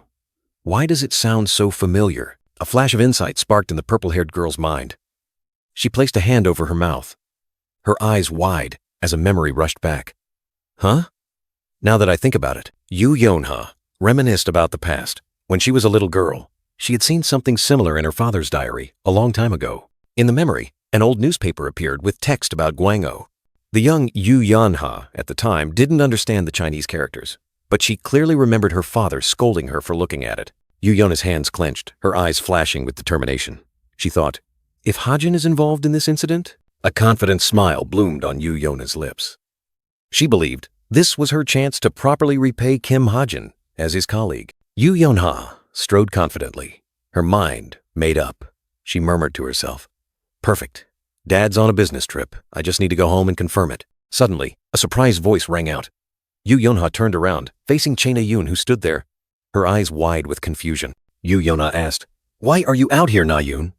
Chae Na-yoon pursed her lips, hesitantly replying, Because he hasn't come back." Chae Na-yoon looked at Yu Yonha with a worried expression, while Yu Yonha maintained an unusually calm demeanor. Yu Yonha gently announced, "He already left."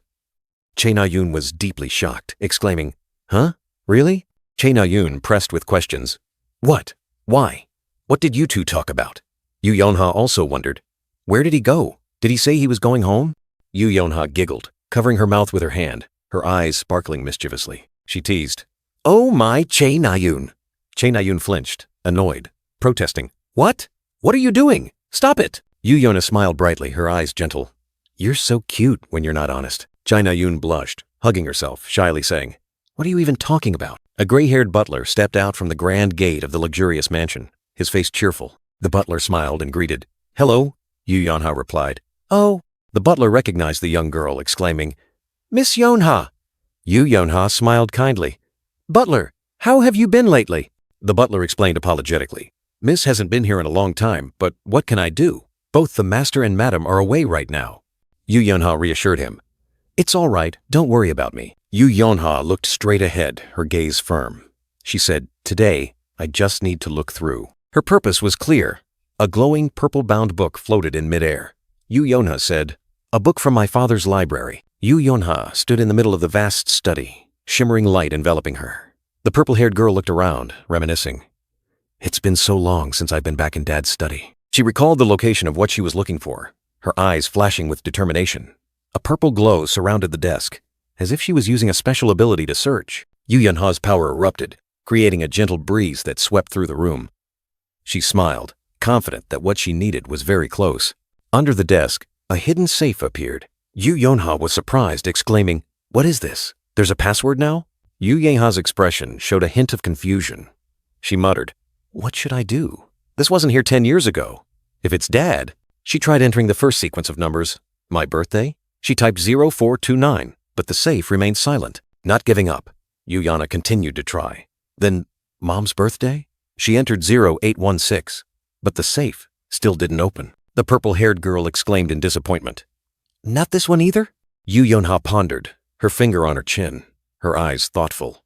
There was only one last possibility. She entered the final sequence of numbers, 04290816. A click echoed, and the safe sprang open, revealing a notebook inside. Yu Yonha smiled, a little helplessly. She said, "Oh my, Dad, seriously." She muttered, "Is the safe's password really my birthday plus Mom's birthday again?" She picked up the notebook, her eyes lighting up. That's right, this is it. She realized, it's Dad's diary. Yu Yonha received new information from the system. Master, I have compiled and am sending the collected information about Kim Ha-jin. Additionally, we discovered that immediately after the Gwangho incident, Kim Ha-jin was admitted to an orphanage near Gwangho. She smiled with satisfaction. Good. We're getting closer to the truth. Yu Yonha sat on the floor, flipping through the diary pages. She murmured, I'm sure I've seen this before. Gwangho, Gwangho, Gwangho. A particular diary page appeared, and she rejoiced, Ah, I found it. The diary page clearly stated, the 9th of September 2008. Today, a report about Gwangho finally appeared. The image of a black-haired man, wearing glasses, intently writing in the diary, emerged. The black-haired man continued to write, recording the events that transpired on that fateful day in Gwangho. The black-haired man, wearing glasses, continued to write in the old diary. Each stroke of the pen seemed to engrave an unforgettable vow, a promise. I will probably never forget it for the rest of my life. Those haunting words seemed to open a door to memory. A black-haired, purple-eyed girl, her face filled with horror, struggled amidst the debris, trying to hold onto a book. The chains on her wrist were like a curse.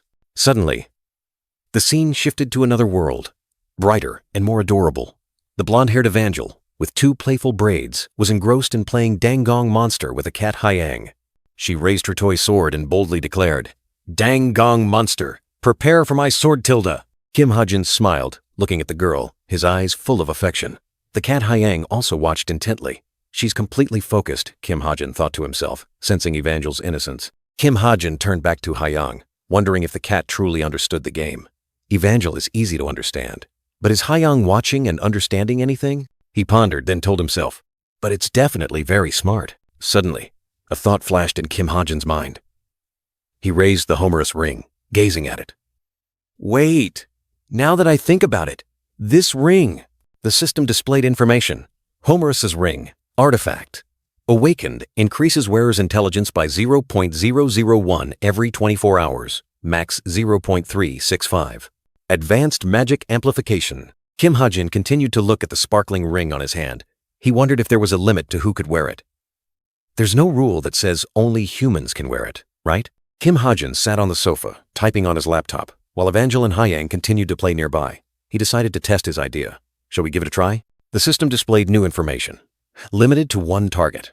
If the wearer is not human, intelligence increases by 0.01 every 12 hours. Max 0.365. Kim Ha-jin pondered, calculating. It takes about 18 days to reach the limit, consuming 40 SP. He was surprised. That's not bad at all? He continued typing, searching for more information. What about humans? The system responded. For first-time users only, intelligence increase rate is doubled. Kim Ha-jin frowned, a slightly annoyed expression on his face. 250 SP will be consumed. He muttered, no mercy for humans, tilde cha. So humans and animals can't even be compared. Evangel giggled, turning to Kim Ha-jin. Haha, look, Hyang. Kim Ha-jin also smiled, looking at the girl. Evangel played happily, and Hyang stretched comfortably. Kim Ha-jin watched the scene, a slight smile curving his lips. Kim Ha-jin looked at Hyang and Evangel, a bold idea forming in his mind. It might not help me, but it will definitely help Evangel, right? He put the ring on Hyang's tail, his eyes curious. Let's see how smart you'll get. The scene suddenly plunged into darkness again, with only a faint light piercing through the window with cold iron bars. A feeling of unease enveloped him. This is... Jamer Jesus appeared, her face filled with horror, her purple eyes wide open. She clutched the book tightly, the chains on her wrists tightening around her fate. What? Jamer Jesus continued to read the diary in horror. Each line seemed to cut into her mind. And after hiring an assassin, he tasked me with carrying out that massacre. The girl clutched her head, exclaiming in shock, what the hell is this? In the darkness, a black-haired man, wearing gloves, was diligently writing in the notebook. A name clearly appeared, Jin Young Hwan. Jin Young Hwan, an upright, respected man, always stood against injustice. His image appeared radiant, full of benevolence. But then, President Kim Sok-ho, who saw Jin Young Hwan as a thorn in his side, accused him of being a Jin spy. Or was he just afraid of his own corruption being exposed? Red blood stained a corner of the memory.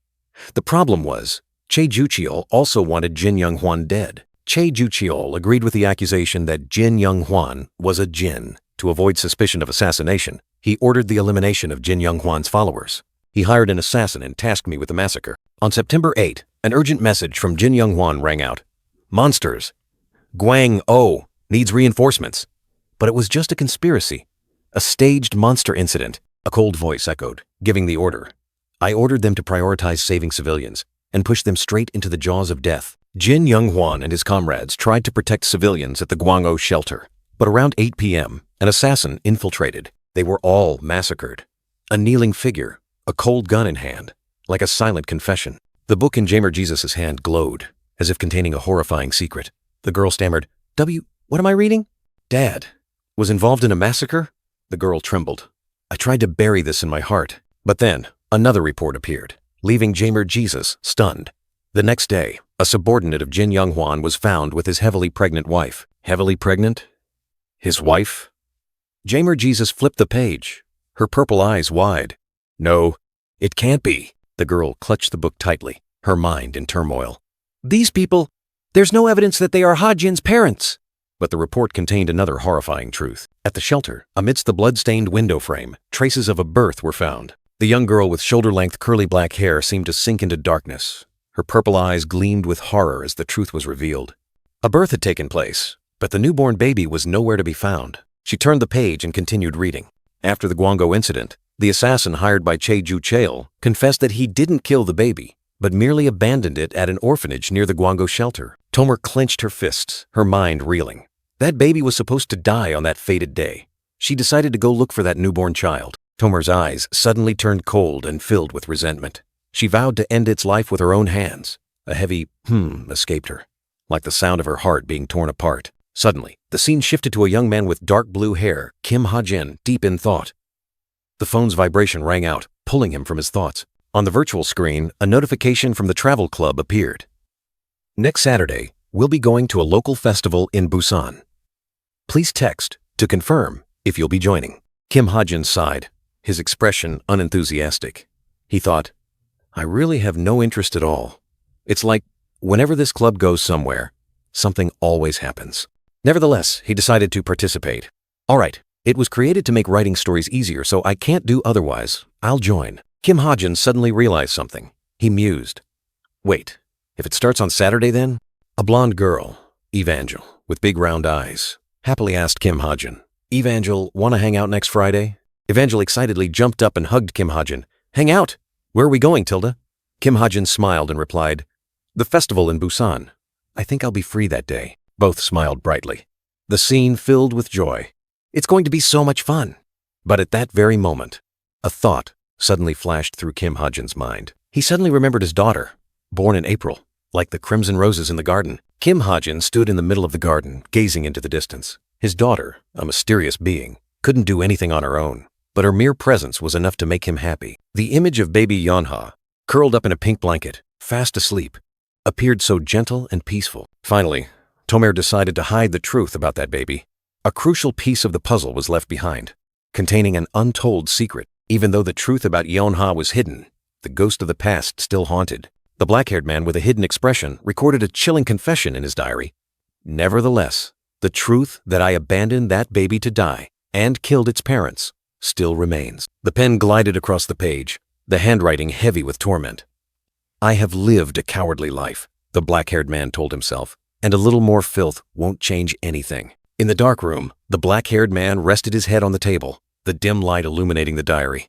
He wondered, is my recording this in the diary a last shred of conscience, or just a coward's way of comforting himself? Tomer sat on the floor, her purple eyes gazing distantly through the window, which was tinted with a mystical purple hue. In her mind, questions still echoed. Or if not, is it a lingering resentment towards Cheju Cheol?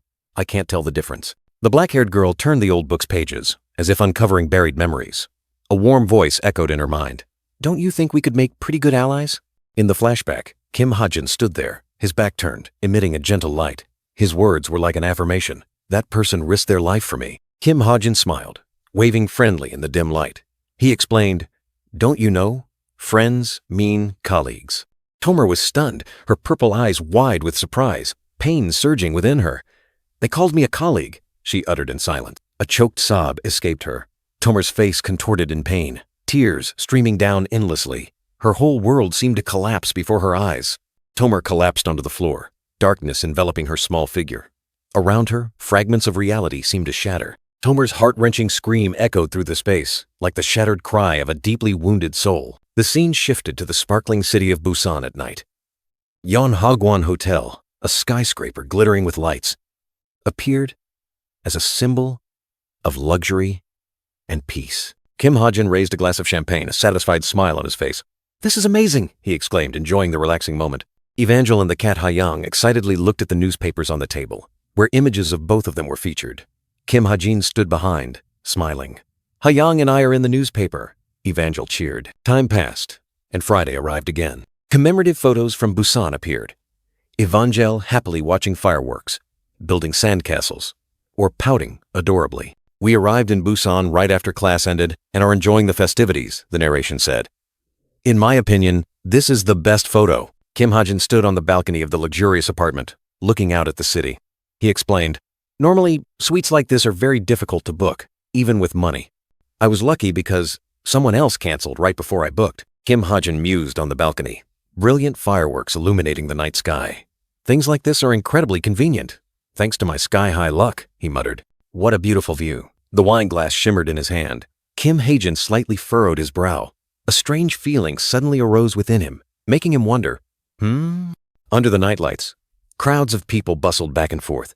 Amidst the crowd, a tall figure in a black cloak and a striking blue-haired girl walked, exuding mystery. A strange energy emanated from the man in the black cloak, making Kim Ha-jin sense something unusual.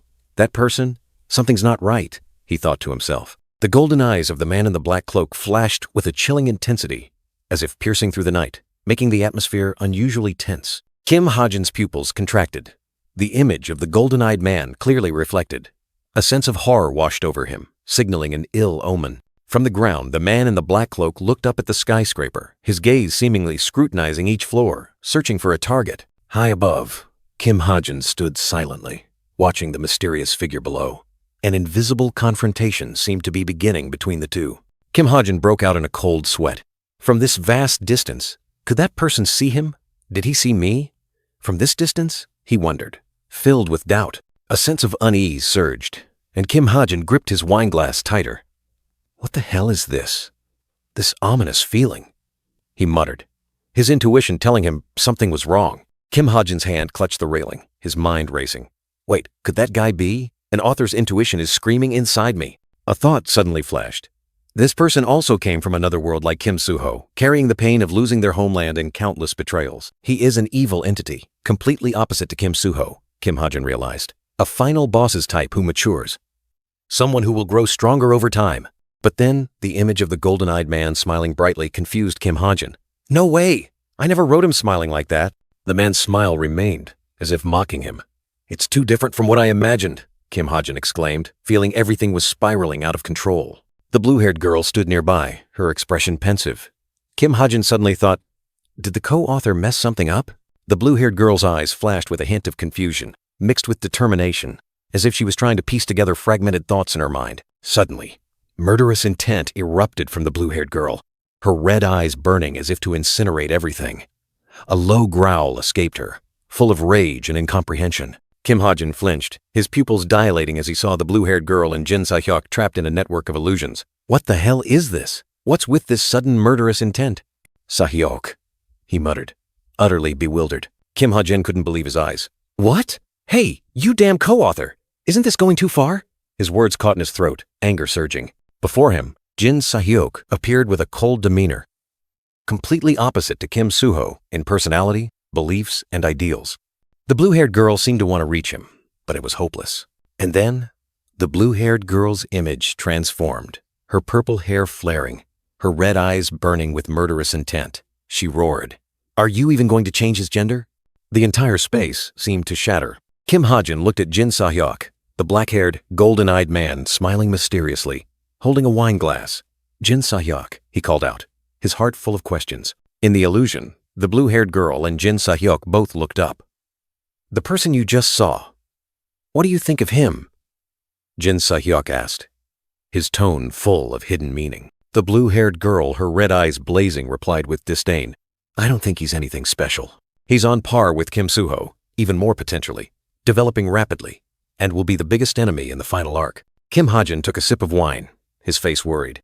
He thought to himself, If I had a homing bullet, I'd eliminate him immediately, even if it meant using all my skill points. The blue-haired girl suddenly flared with anger. What? But I didn't expect him to appear in that form when I was all alone, she exclaimed, full of dissatisfaction. Jin Sahyuk smiled meaningfully. But if that woman is Jin Sahyuk, then who is that man? Sahyuk, please learn to judge people more carefully, he said, his tone teasing. The blue-haired girl and Jin Sahyuk both looked up at the skyscraper.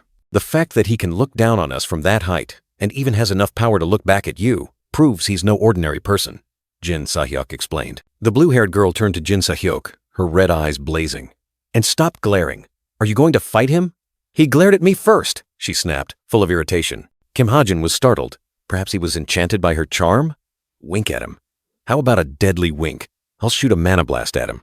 Is she crazy? He thought to himself. Horrified, Jin Sahyuk sighed, gently pushing the blue-haired girl. Humph, I shouldn't have said anything. Let's go. The blue-haired girl grumbled, Hey, don't push me. Both of them left. A mysterious smile bloomed on Jin Sahyuk's lips, his golden eyes burning. Kim Ha-jin stood in front, his dark blue eyes full of doubt and worry, clearly sensing the lurking danger. Jin Sahyuk and the blue-haired girl strode away, their figures gradually disappearing into the hazy smoke. Kim Ha-jin stood there, watching their every step, his heart heavy with thoughts. Kim Ha-jin sighed in relief, slumping to the floor, his wine glass still in hand. He thought to himself, what just happened shortened my lifespan by a few years. The dark blue-haired young man mused, his gaze distant. I'm glad I know Jin Sahyuk's face, but who is that man who dared to treat her as an equal? No, as his subordinate? In his memory, Kim Ha-jin recalled Evangel and Hyang. Evangel happily asked, Ha-jin Tilda, can Hyang and I go swimming together? He suddenly realized, in the original work, Jin Sahyuk didn't have anyone accompanying her. Kim Ha-jin smiled, replying to the little girl. Yes, of course, he added. Do you know how to swim? Evangel excitedly chirped. I do. Hyang knows how to swim too. Beside her, Hyang was wagging her tail, frolicking in the water. Evangel excitedly bounced, preparing to dive into the water, mana surrounding her body. Kim Ha-jin thought to himself, mana is so convenient. Evangel and Hyang prepared for an exciting swimming race. Kim Ha-jin stood watching, holding his wine glass, pondering, well, everything has changed so much. Why cling to the original anymore? The dark blue-haired young man turned and walked away, his gaze resolute. I'll meet Jin Sahyuk again in the future anyway, then I'll know. The next morning, Kim Ha-jin appeared at the school gate, bright morning sunlight shining down. He had returned to his daily life, but the mysteries remained. A light brown-haired young man, Kim Ha-jin's classmate, looked at him in surprise. His eyes were full of curiosity. The light brown-haired young man greeted Kim Ha-jin with a smile. Ha-jin, you're early today? Kim Ha-jin scratched his head, replying, Yeah, I guess so. Kim Ha-jin recounted. We returned to Seoul early Saturday morning and moved into an apartment in Seocho instead of staying at Cube, so this is our second home. He didn't want to leave Evangel alone in an unfamiliar place, but with Hyang there, everything would be fine. Evangel waved goodbye to Kim Ha-jin, a radiant smile on her face. The little girl was full of energy. Kim Ha-jin thought, with her energy, perhaps I did the right thing by playing with her a lot yesterday. Kim Ha-jin smiled, greeting Kim Suho's group as they approached. He thought to himself, oh, Kim Suho's group is here too. Kim Suho asked in surprise. What? Ha-jin, why are you so early? Kim Ha-jin stammered. It's just that, he told himself. Everyone asks that. The brown-haired girl in the beige top quickly reported, her voice full of worry. Senior, Yu Yona, said she's not feeling well, so she'll arrive later. Kim Ha-jin stood nearby, looking surprised. Kim Suho couldn't help but exclaim, Yu Yona is sick? The light brown-haired boy replied, his expression serious. Yes, she's in the hospital. The light brown-haired boy in the green top scratched his head and asked, stress-induced gastritis or something? She's quite sensitive to some foods. The brown-haired girl in the beige top nodded. Yes, I stayed with her all night before coming here. Yu Yeonha, in memory, appeared tired, holding her head. She thought to herself, she hasn't looked well all week. She didn't answer when I asked what happened. Kim Ha-jin thought to himself, his voice full of doubt. Really? Now that I think about it, I haven't seen Yu Yeonha all week. I didn't expect her to be sick. The brown-haired girl in the beige top smiled reassuringly at Kim Ha-jin. Anyway, she's much better now. She'll join us later without any problems. Kim Ha-jin replied, still a little worried. Ah, if you say so. Kim Ha-jin thought to himself, his gaze distant. I mean, she really likes snacks. He continued to speculate, a light suddenly flashing in his mind. She must have eaten something bad. The sky was clear blue, and seagulls soared over the sea. Kim Suho excitedly said, "First, we'll tour this area. There are quite a few shops in Bugan." The brown-haired girl in the beige top exclaimed, "Oh, a seagull!" The dark blue-haired boy added, "Clothing stores, general stores, weapon shops, antique shops. Everything's here." Kim Hajin smiled confidently. "This is my hometown too, so just follow me." He suggested, "How about I go to the antique shop? Who knows? With some luck, I might find something interesting." Suddenly, the brown-haired girl in the beige top appeared and placed a hat on Kim Hajin's head. He exclaimed in surprise, "Ah!" Kim Hajin blurted out, his voice full of confusion. "What?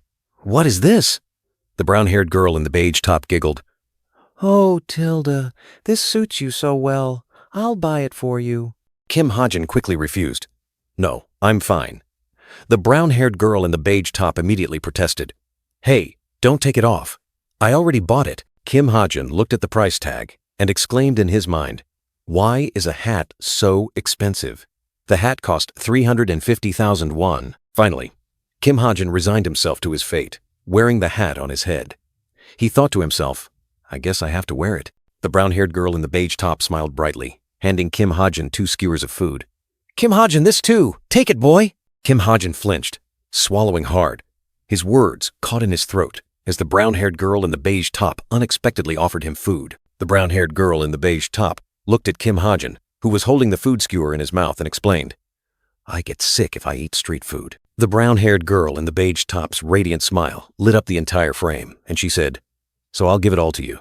Kim Hajin secretly wondered if this cheerfulness was because Che Jinyun's condition had improved. Kim Hajin pondered, his eyes following something invisible, wondering if there was another reason for the girl's joy. Amidst the dazzling light, Kim Hajin and the brown-haired girl in the beige top stood side by side, like 2 lost souls finding a moment of peace. A new question suddenly flashed in Kim Hajin's mind, and he asked himself, "Am I allowed to be this close to her?" The brown-haired girl in the beige top's gentle smile couldn't soothe Kim Hajin's worries. He thought to himself, "The closer we get, the more she'll suffer when she's betrayed. So, I want to maintain an uncomfortable relationship." Kim Hajin was immersed in confusion, his face clearly showing distress, wondering, how did this happen? Wait, Che Na-yoon. Just as Kim Hajin resolved to keep his distance, the brown-haired girl in the beige top draped a moss-green scarf around his neck, saying, "Hey, try this." Kim Hajin thought to himself, "I need to." The brown-haired girl in the beige top smiled gently, saying, "It'll get cold soon." But Kim Hajin felt a dark and shameful part of his heart rising. The brown-haired girl in the beige top stood opposite Kim Hajin, adjusted his scarf, and said, "You know, many outfits suit you really well." Kim Hajin thought to himself, "It says that." The brown-haired girl in the beige top burst into hearty laughter, while Kim Hajin thought to himself, "If I'm not discovered, maybe I'm just good at choosing clothes. How about that?" Ha ha. Kim Hajin turned his face away, his gaze distant, wondering, "If I'm not discovered, can I be close to her?" Kim Hajin suddenly flung off the scarf, making it strangely distorted, then said, "Don't bring me these random things anymore. It's fine. I don't need them." The brown-haired girl in the beige top exclaimed in surprise, "Ah, what was that?" Kim Hajin coldly turned his back and walked away, leaving the brown-haired girl in the beige top confused, holding the scarf and calling after him, "It's getting cold." "Hey, Kim Hajin."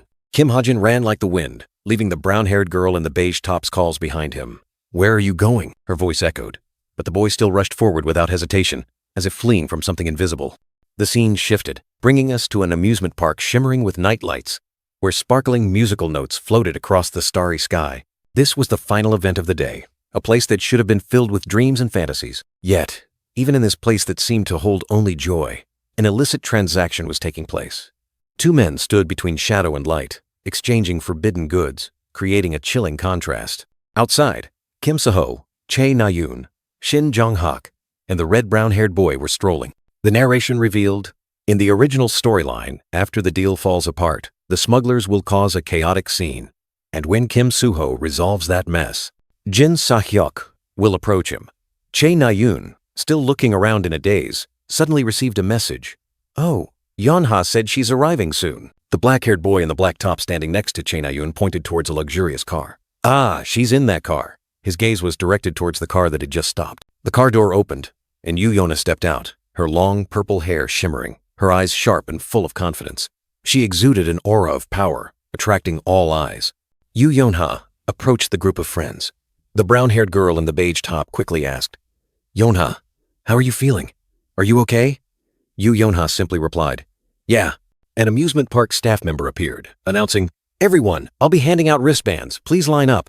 The group of friends got ready to receive their wristbands. Yu Yonha, the brown-haired girl in beige, and the brown-haired boy walked together. Yu Yonha maintained her cold expression, while the brown-haired girl in beige seemed more excited. The brown-haired boy anxiously asked Yu Yonha, "You're here. Are you hurt?" Yu Yonha replied, "I'm fine."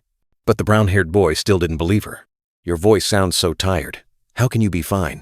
A thought speculated, perhaps she has severe food poisoning. A hand placed a gold bracelet on her wrist. Does everyone have their bracelets? We'll be moving in pairs around the park. Suddenly, Yu Yonha grabbed the brown-haired boy's wrist, pulling him closer. She looked him straight in the eye and firmly said, "You, come with me." The brown-haired boy and the brown-haired girl in beige were both surprised. "What? Yonha, what's wrong?" The brown-haired girl in beige stammered, her face full of bewilderment. The brown-haired boy looked at Yu Yonha with a thoughtful gaze. "What's wrong with her?" he wondered, noticing her serious expression. "She looks quite serious." He wondered if there was something she needed to tell him privately. Night fell. The amusement park sparkled with lights, and the giant Ferris wheel stood tall in the air like a mysterious invitation. A shiver echoed, signaling a fated encounter. Inside a Ferris wheel cabin, Kim Ha-jin and Yu Yonha sat facing each other, the atmosphere eerily silent. The cabin slowly carried them higher, carrying unspoken words and secrets waiting to be revealed. Kim Ha-jin looked at Yu Yonha, his heart full of questions. "That's what I'm wondering. But she hasn't really said anything yet," he thought to himself, his gaze scrutinizing. Yu Yonha sat there, her hands clasped tightly, occasionally sighing and stealthily glancing at Kim Ha-jin. Confusion and anxiety were clearly visible on her face. Kim Ha-jin recalled. Yu Yonha had suddenly invited him to the Ferris wheel, an unusually serious look in her eyes. She even suddenly invited me to ride the Ferris wheel with her. "With me?" He was surprised, then thought to himself, "I don't think she brought me here for a date." Unable to bear the silence any longer, Kim Ha-jin looked directly at Yu Yonha and asked, "What do you want?" His gaze was sharp, wanting to pierce through her thoughts. Yu Yonha lowered her head, avoiding his gaze. She stammered, asking about bullet production. "Ah, is there a problem with the bullet production I requested?" Then she answered herself, "No, I can answer you about that next month." Finally, she mentioned, "That leaf." Kim Ha-jin smiled, his expression full of hidden meaning. "That's not an ordinary leaf, is it?" he prompted, as if he had already guessed what she wanted to say. He continued, "If you have any left over, you can use them for research, if you want." Yu Yonha asked in surprise. "For research?" Kim Ha-jin affirmed, his tone firm. "Because we are allies." These words were like a shock to Yu Yonha, making her snap her head up, her eyes wide with astonishment. Yu Yonha lowered her face, muttering as if to herself, "Allies." Kim Ha-jin's words seemed to have touched something deep within her. Suddenly, Yu Yonha stood up, her face flustered. I guess I'm just a sponsor for the medicine part, huh?" she said, then suddenly changed the subject. "Hey!" She looked directly at Kim Ha-jin, a resolute gaze in her eyes. "I have." She hesitated, as if gathering all her courage. Yu Yonha's expression became serious, and she looked directly at Kim Ha-jin, firmly saying, "I have something to tell you." Kim Ha-jin was surprised, his eyes full of curiosity. "What is it?" he asked, then urged, "Tell me." Kim Ha-jin was startled, his eyes wide with astonishment as he looked out of the Ferris wheel cabin. Beside him, Yu Yonha also lowered her head, her face flustered. The night sky suddenly lit up with dazzling energy beams. The giant Ferris wheel shook violently, and the roaring sound of the engine echoed uneasily. Kim Ha-jin stood stunned, his eyes wide. The Ferris wheel had stopped, and an eerie silence enveloped them, signaling an ill omen. The ground cracked open. Bricks and stones shattered into ruins. Amidst the chaotic scene, a blue-haired girl hovered in midair, radiating a brilliant light. "So, it has begun." The blue-haired girl looked down, her gaze provocative. She spoke in a sarcastic tone. "I heard you're quite famous here." Kim Ha-jin stood on the ground, looking up, his expression wary. A malicious smile spread across the blue-haired girl's lips. Her fiery red eyes gleamed, surrounded by a mysterious blue energy. "That helped me recognize you immediately." Kim Ha-jin was stunned, his eyes filled with disbelief. He exclaimed, "You are! Why are you here?" The blue-haired girl smirked, her expression full of sarcasm. "Oh, you recognize me too? Well, I suppose you'd be an idiot not to, when it's just the two of us here." Her gaze was sharp as a knife, fiery red like blood. "Why am I here, you ask? Do you think you were the only special one that day?" Kim Ha-jin gritted his teeth, his face extremely tense. He couldn't even crack a smile at those challenging words. Kim Hajin looked directly at the blue-haired girl, his voice cold. "Tell me, why are you here?" Behind him, Chae Na-yoon thought in surprise, "What is this?" "This is the first time I've seen Kim Suho so angry." The blue-haired girl still maintained her arrogant posture, hands on her hips. You don't need to know. And hey, have you forgotten your manners?" Her smile grew even more malicious. "Even though we're in a different world, you shouldn't forget our past relationship, should you?" Kim Hajin stared at her, his eyes full of indignation. "You're saying that now? I don't think you have the right to say that." The blue-haired girl erupted with energy, her fiery red eyes seeming to burn everything. "I always have the right. You've become insolent, you lowly creature. I'll teach you a lesson." The blue-haired girl exploded, growling furiously. "Hey, you're starting to piss me off." Inside the Ferris wheel cabin, Chae Na-yoon anxiously looked out, speaking with indignation. "I don't know what kind of relationship you two have, but treating Kim Suho like that when he's such a good person." Her words were cut short by the blue-haired girl's fiery red eyes. Chaotic energy enveloped her, transforming her image into a distorted phantom. "That means you're the trash here." A terrifying surge of power erupted from the blue-haired girl, devouring the space. The dark blue-haired boy stood on the ground, his eyes wide with horror as he looked up, only managing to utter a truncated sentence. "So stop causing trouble and get lost." The dark blue-haired young man's eyes widened, reflecting utter terror as he faced the destructive power bearing down on him. The surrounding landscape was devastated. The ground split open. The dark blue-haired young man stood there, a dazed expression on his face, witnessing the horrific destruction. Amidst the rubble, Chae Na-yoon lay unconscious, her small body engulfed in smoke and dust. A faint call echoed, "Nah." Kim Hajin, with glowing red eyes and blue energy blazing around his hands, stared intently at Chae Na-yoon lying there. A worried call escaped his lips. "Na-yoon?" The dark blue-haired young man rushed towards Chae Na-yoon, but the blue-haired girl roared, her eyes filled with murderous intent. "Na-yoon, are you all right? How dare you turn your back on me?" Kim Hajin spun around, his body beginning to be enveloped by a gloomy black aura, signaling a terrifying transformation. The blue-haired girl stood upright, her entire body glowing with brilliant blue light. Streaks of black energy coiled around her like demonic tentacles.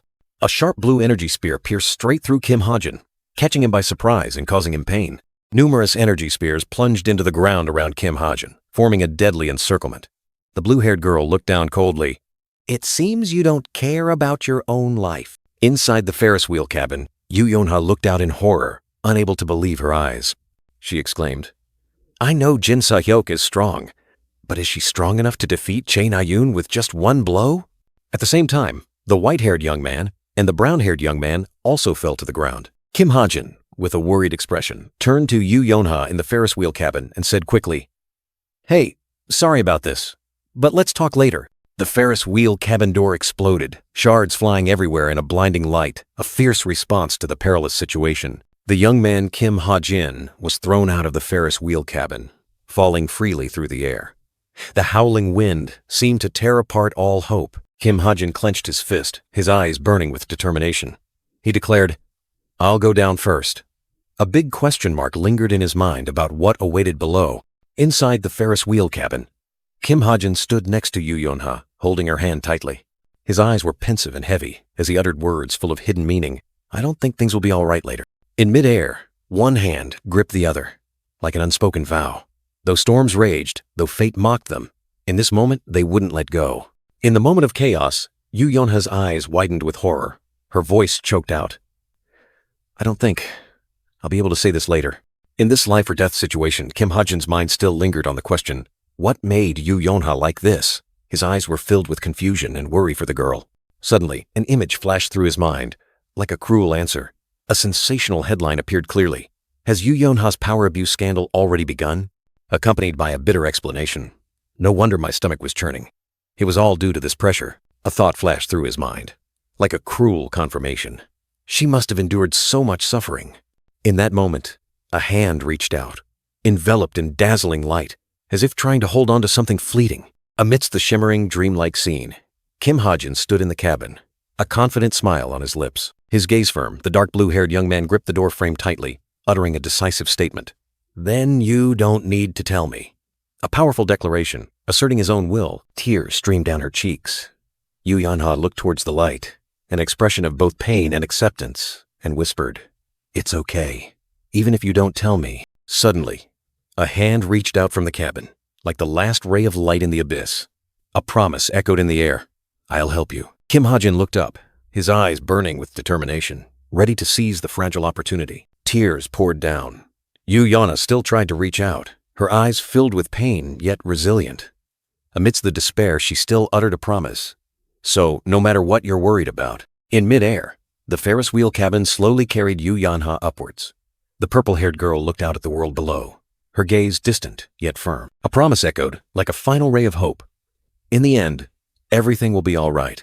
Kim Ha-jin, with a surprised expression, was held back by Yu Yonha. The purple-haired girl pulled hard on the dark blue-haired young man's collar, as if trying to hold on to something slipping away.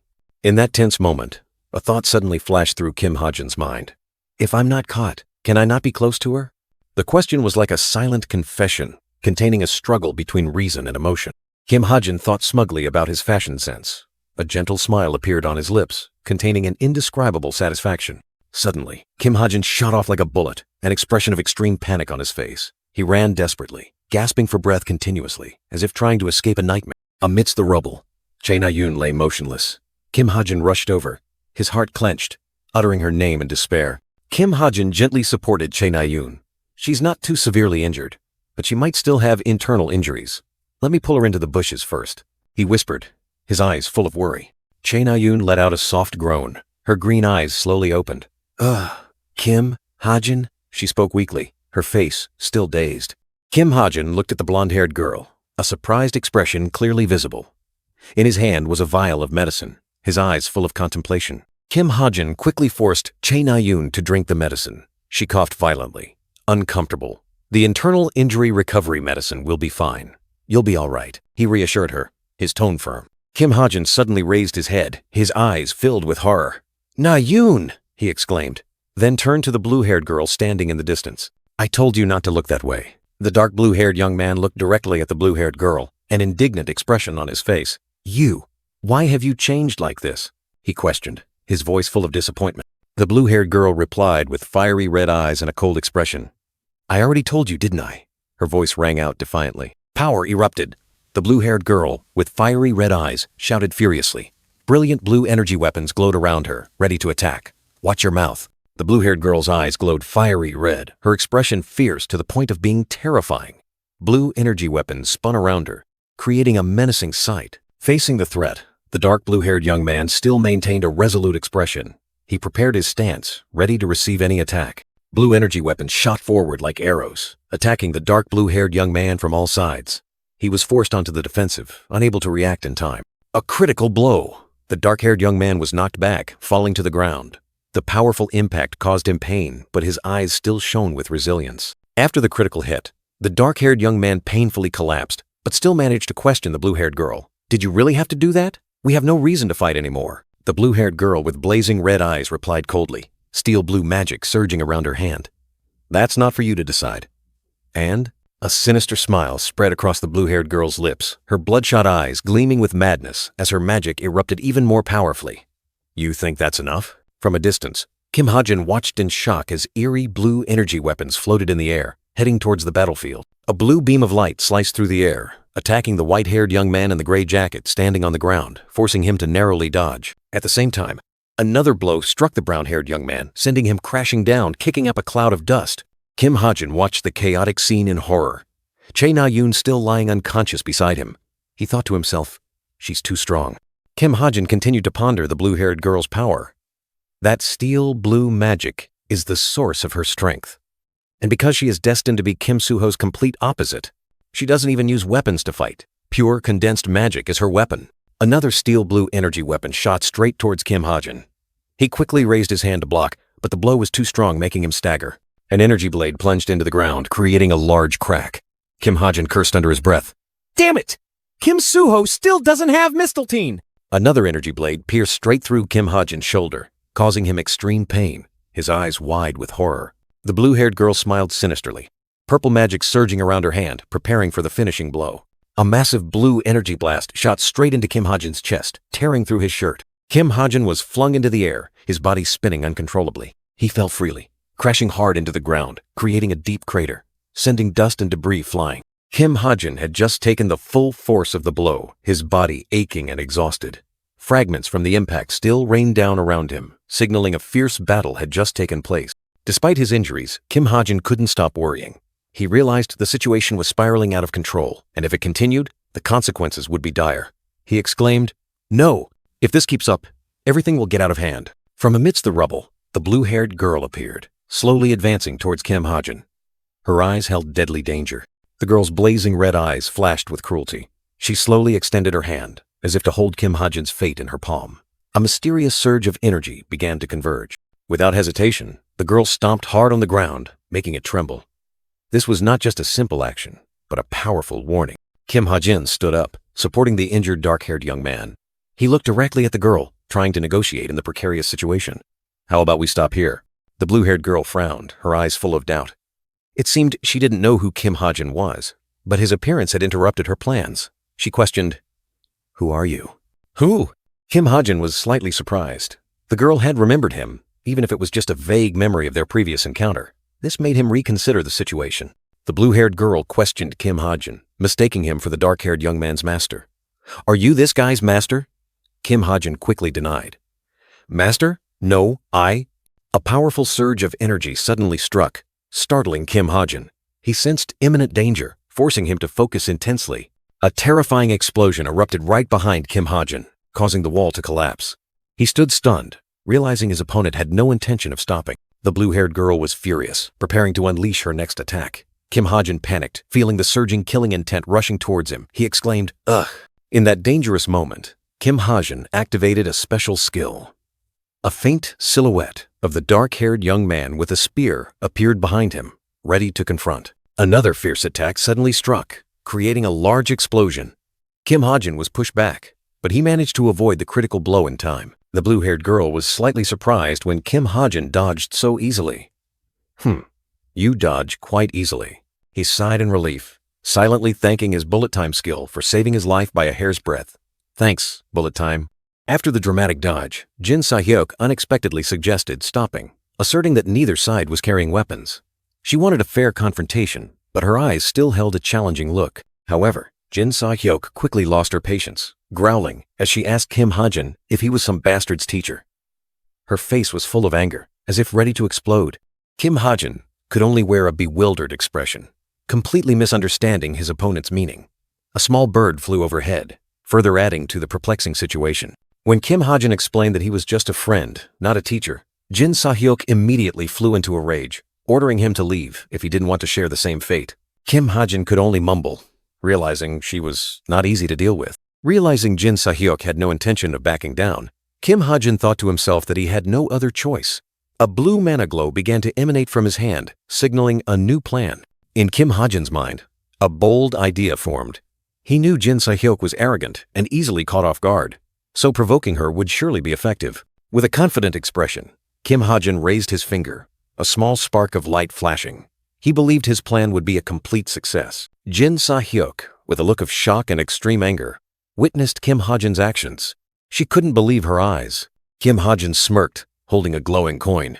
Jin Sa-hyuk questioned him about not having a weapon, yet pulling out this item. Kim Ha-jin retorted defiantly, "Try me, you bastard!" Kim Ha-jin began to focus mana into the coin, activating the item's effect. It was a wild ginseng pill, capable of replenishing depleted mana.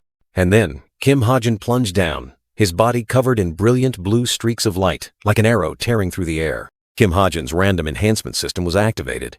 Percentage numbers indicating increased power began to dance around him, signaling a powerful transformation. The number 40% appeared clearly, showing an astonishing level of enhancement. Kim Ha-jin's power was skyrocketing to a new level. Both Jin Sa-hyuk and Kim Ha-jin widened their eyes in surprise at the mana explosion. A fierce confrontation was about to unfold. The coin had completed its task, falling to the ground with a dry clink, leaving an enhanced Kim Ha-jin ready for battle. A throbbing pain surged. Jin Sa-hyuk clutched her head, her eyes burning red. The excessive burst of power had left significant after effects. She gritted her teeth, the wound on her face a testament to her exhaustion. It really hurts. Her determination to fight still blazed in her bloodshot eyes. Kim Ha-jin stepped back, his gaze complex. He knew that even with all his strength, he couldn't defeat Jin Sa-hyuk right now. He thought to himself, just as I thought, I can't defeat her right now even if I use all my strength. But it's fine.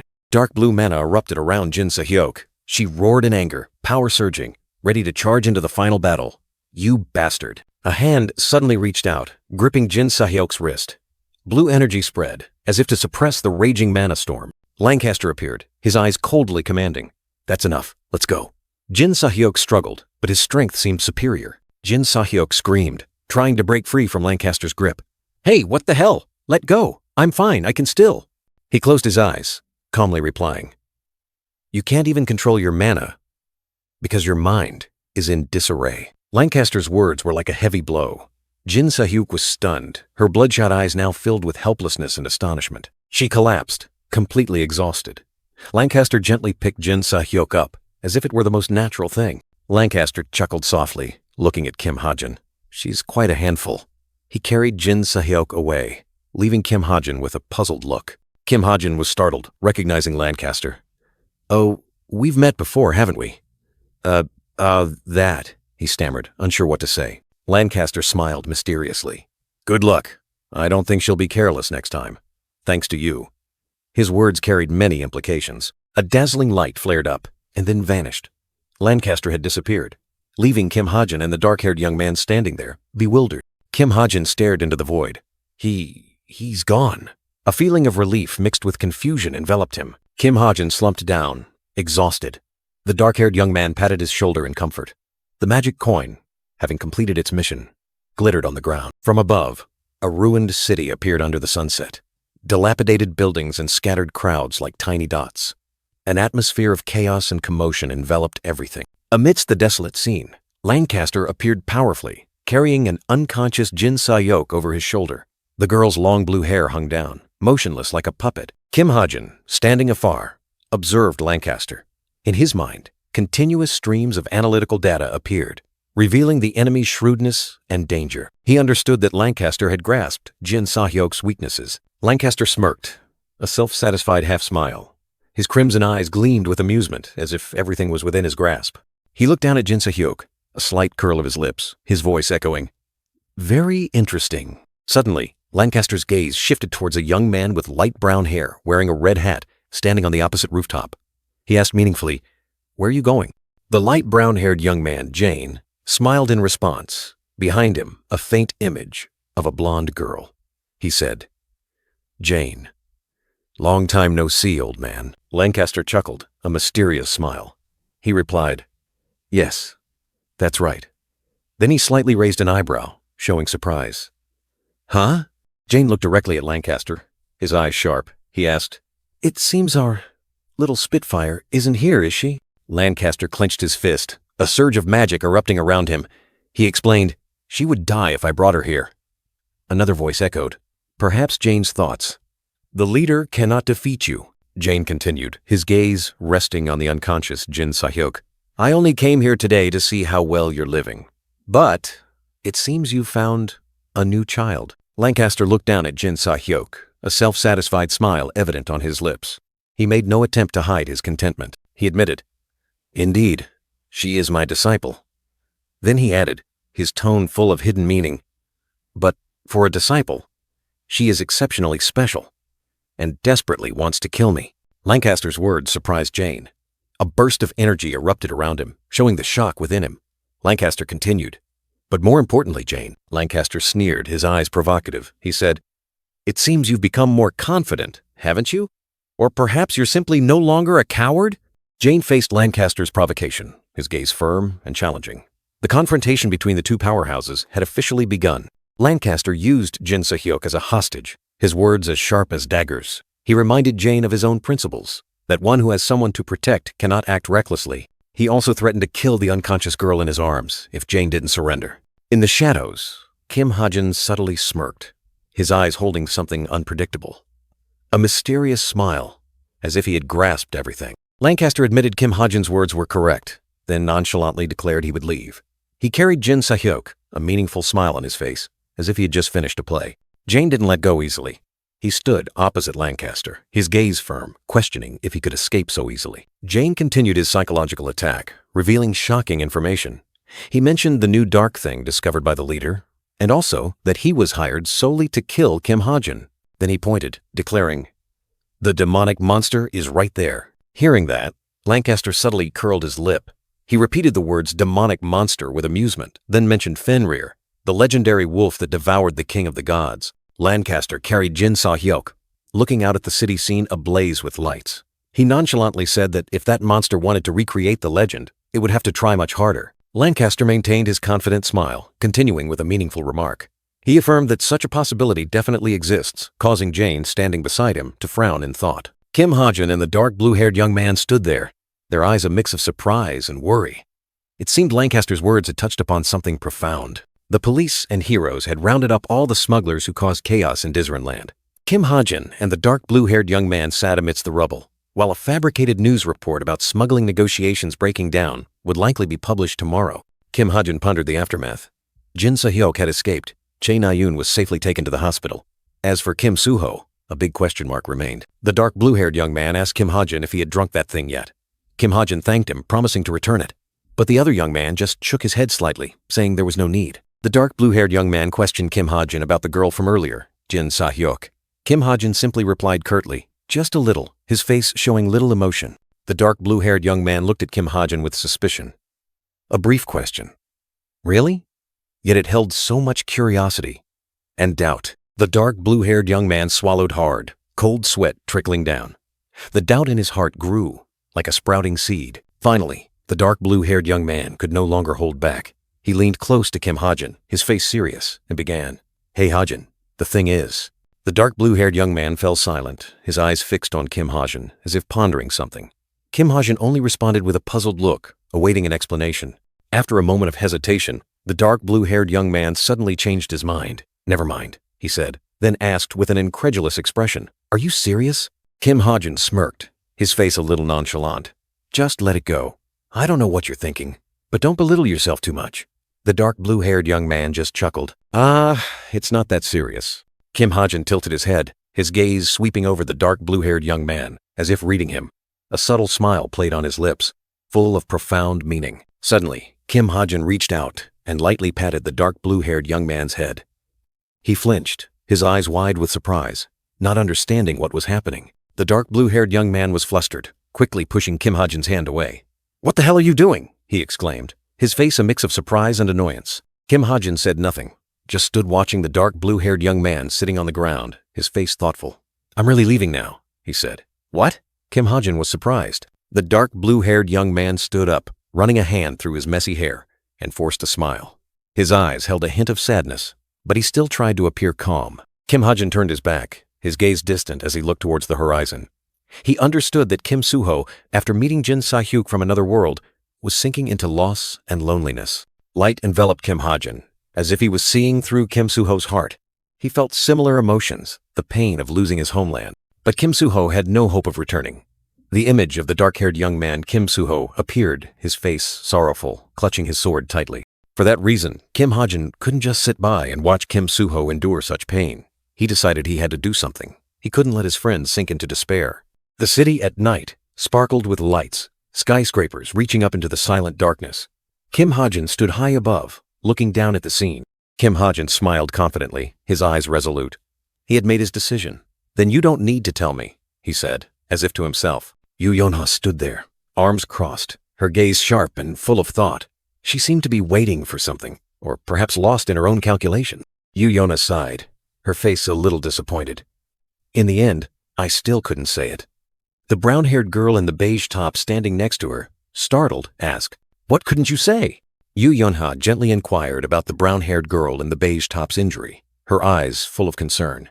The brown-haired girl in the beige top smiled reassuringly, saying that the injury was fine thanks to timely first aid. Suddenly, the brown-haired girl in the beige top thought of Kim Ha-jin, wondering if she should text him to say thank you. Yoo Yeon-ha stood beside her, a hint of awkwardness on her face, falling silent. In Yoo Yeon-ha's mind, the image of little Chae Na-yoon appeared, radiantly hugging her grandfather.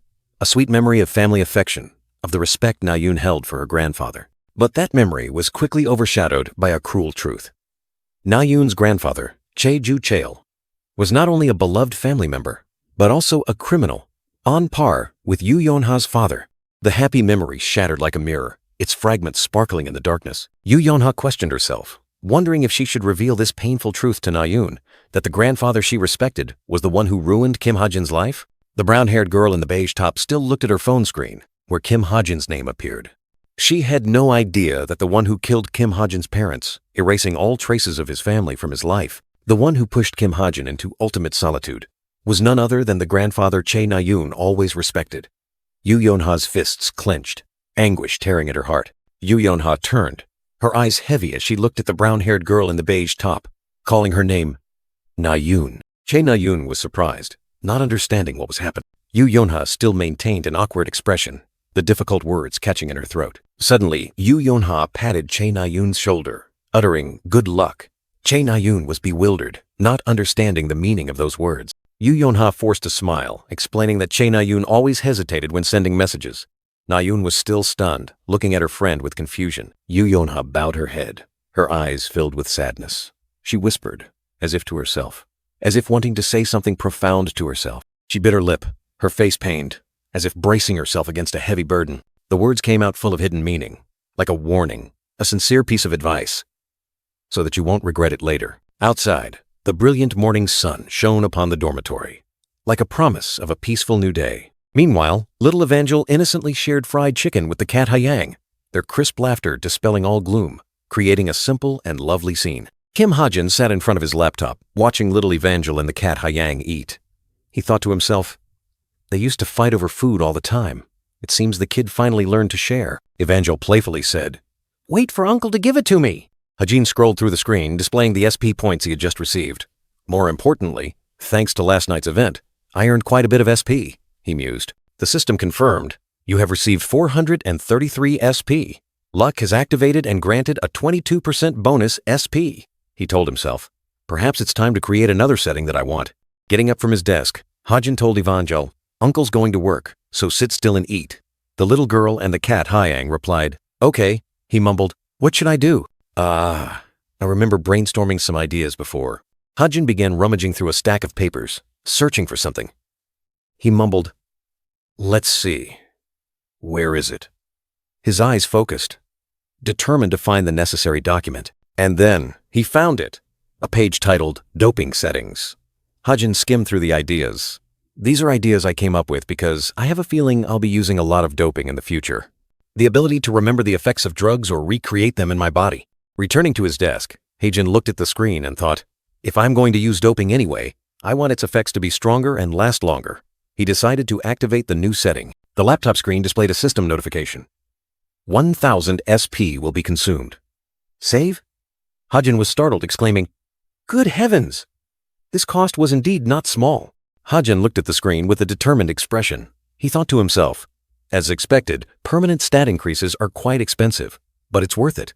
He accepted the price in exchange for power. Setting saved, the system announced.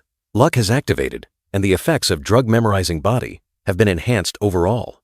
Along with it were details of the new abilities: memorization, regeneration, adaptation, enhancement.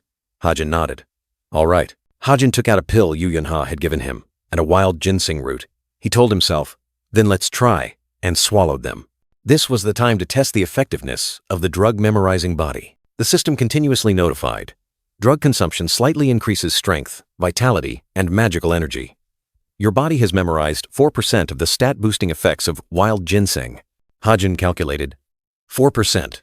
That means I can create wild ginseng from my body if I eat about 25 roots. Suddenly, Ha-jin's face contorted in intense pain, blood vessels bulging red. He tried to say, well, this isn't too bad, but his words were cut short.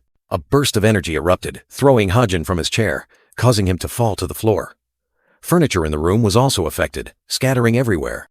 Ha-jin lay on the floor, his face stunned and in pain. He exclaimed, What? Suddenly, he couldn't believe what was happening. A blinding light emanated from Ha-jin's arm.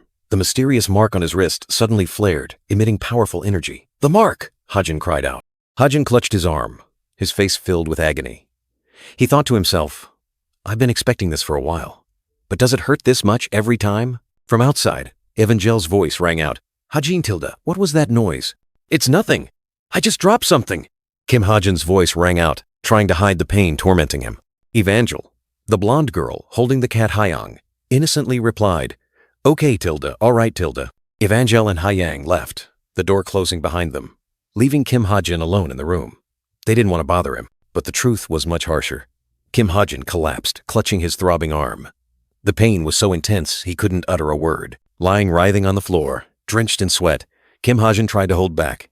He couldn't let Evangel, who was in the living room, worry about him. The pain tore through his body, making Kim Ha-jin gasp, his eyes wide, his face filled with extreme horror. He was completely helpless against this mysterious power. After a fierce internal battle, Kim Ha-jin lay panting on the floor, exhausted. Gentle morning light began to filter into the room, signaling a new day. Waking up, Kim Ha-jin sat leaning against the bed, his face stunned. Is it morning already? Did I pass out like that? He wondered, still recovering from the pain. Strangely, as the bright sunlight filled the room, Kim Ha-jin saw Evangel and Hyang sleeping soundly right next to him on the floor. Evangel rubbed her eyes awake, saw Kim Ha-jin, and worriedly said, "Ha-jin, you'll get sick if you sleep on the floor." Kim Ha-jin smiled gently, stroked her head, his voice full of apology.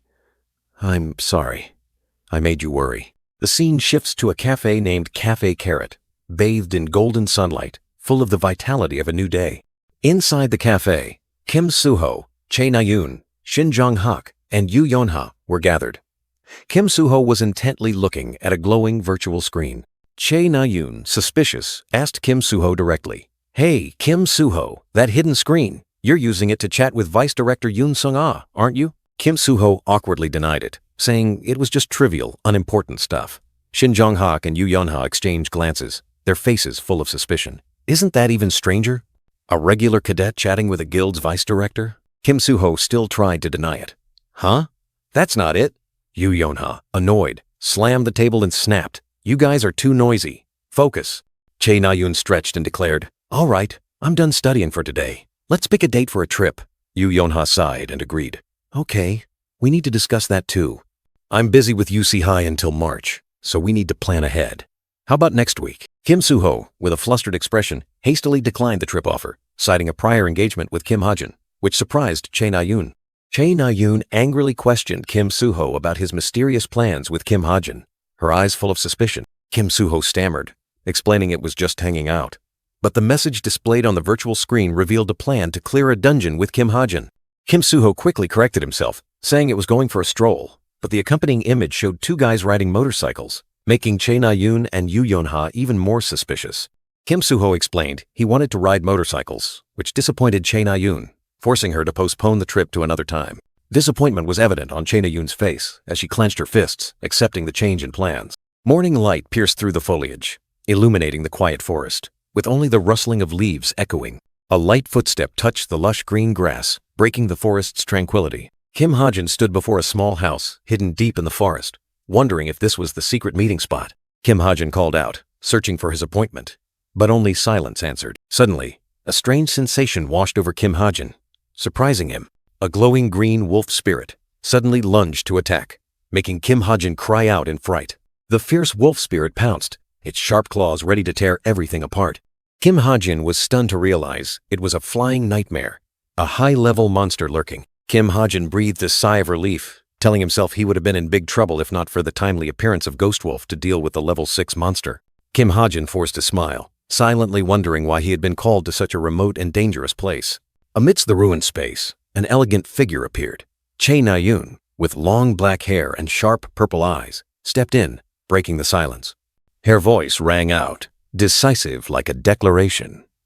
"You've arrived." The desolate scene of the room continued to unfold, with a cracked ceiling and shattered windows. A word hung in the air, like an open question, or a meaningful beginning. So, Chae Na-yoon faced Kim Ha-jin, her gaze unwavering. She posed a direct question, as if probing his thoughts. "Which condition are you dissatisfied with?" Kim Ha-jin, sitting opposite, had a pensive expression. He looked directly at Chae Na-yoon, his reply decisive, showing his readiness. "I want to cooperate." The two sat facing each other in the gloomy space. Kim Ha-jin affirmed, "I like the conditions." Chae Na-yoon, unfazed, continued, "So what's the problem? I can amend the contract a bit for you." Kim Ha-jin hesitated, then made an important request that couldn't be written into the contract. "I have an important request. It cannot be written into the contract." Chae Na-yoon replied, full of anticipation. "Tell me." Kim Ha-jin's face showed clear determination, his eyes flashing with a cold glint, harboring a dark secret. This was no simple request. Kim Ha-jin's hand clenched, veins bulging, as if he was suppressing intense emotion, an unshakable decision. Kim Ha-jin stood up, his silhouette stretching long in the dim light. His words echoed, cold and decisive, revealing the cruel nature of his request. I want you to help me. Kill someone. Chae Na-yoon looked up at Kim Ha-jin, her face briefly showing surprise, mixed with a little confusion and contemplation. This request seemed to have touched a hidden corner of her heart. Chae Na-yoon began to explain, her voice filled with helplessness. All this time, I've tried every way to kill Chae Jin-yoon myself, but I concluded that it's impossible. She continued, pointing out the difficulty. The VIP area isn't easy to access, and Chae Jin-yoon's room is especially strictly guarded, so it's impossible to get in. And even if she somehow managed to break in, Chae Na-yoon knew my identity would be immediately exposed. Kim Ha-jin's image stood amidst the guiding arrows, like the only solution to her predicament. In Kim Ha-jin's mind, thoughts of the past suddenly flooded back. He questioned himself. From some point, I wanted to stay with a few friends. Images of close friends appeared in Kim Ha-jin's mind. Kim Soo-ho, Chae Na-yoon, and a light brown-haired girl all smiling, extending their hands as an invitation. He had relied on them, and now he had to protect those connections. Chae Na-yoon, still sitting there, her eyes scrutinizing, repeated the question, as if to confirm what she had just heard. You want to kill someone? In the tense moment, Kim Ha-jin reached into his pocket and pulled out something.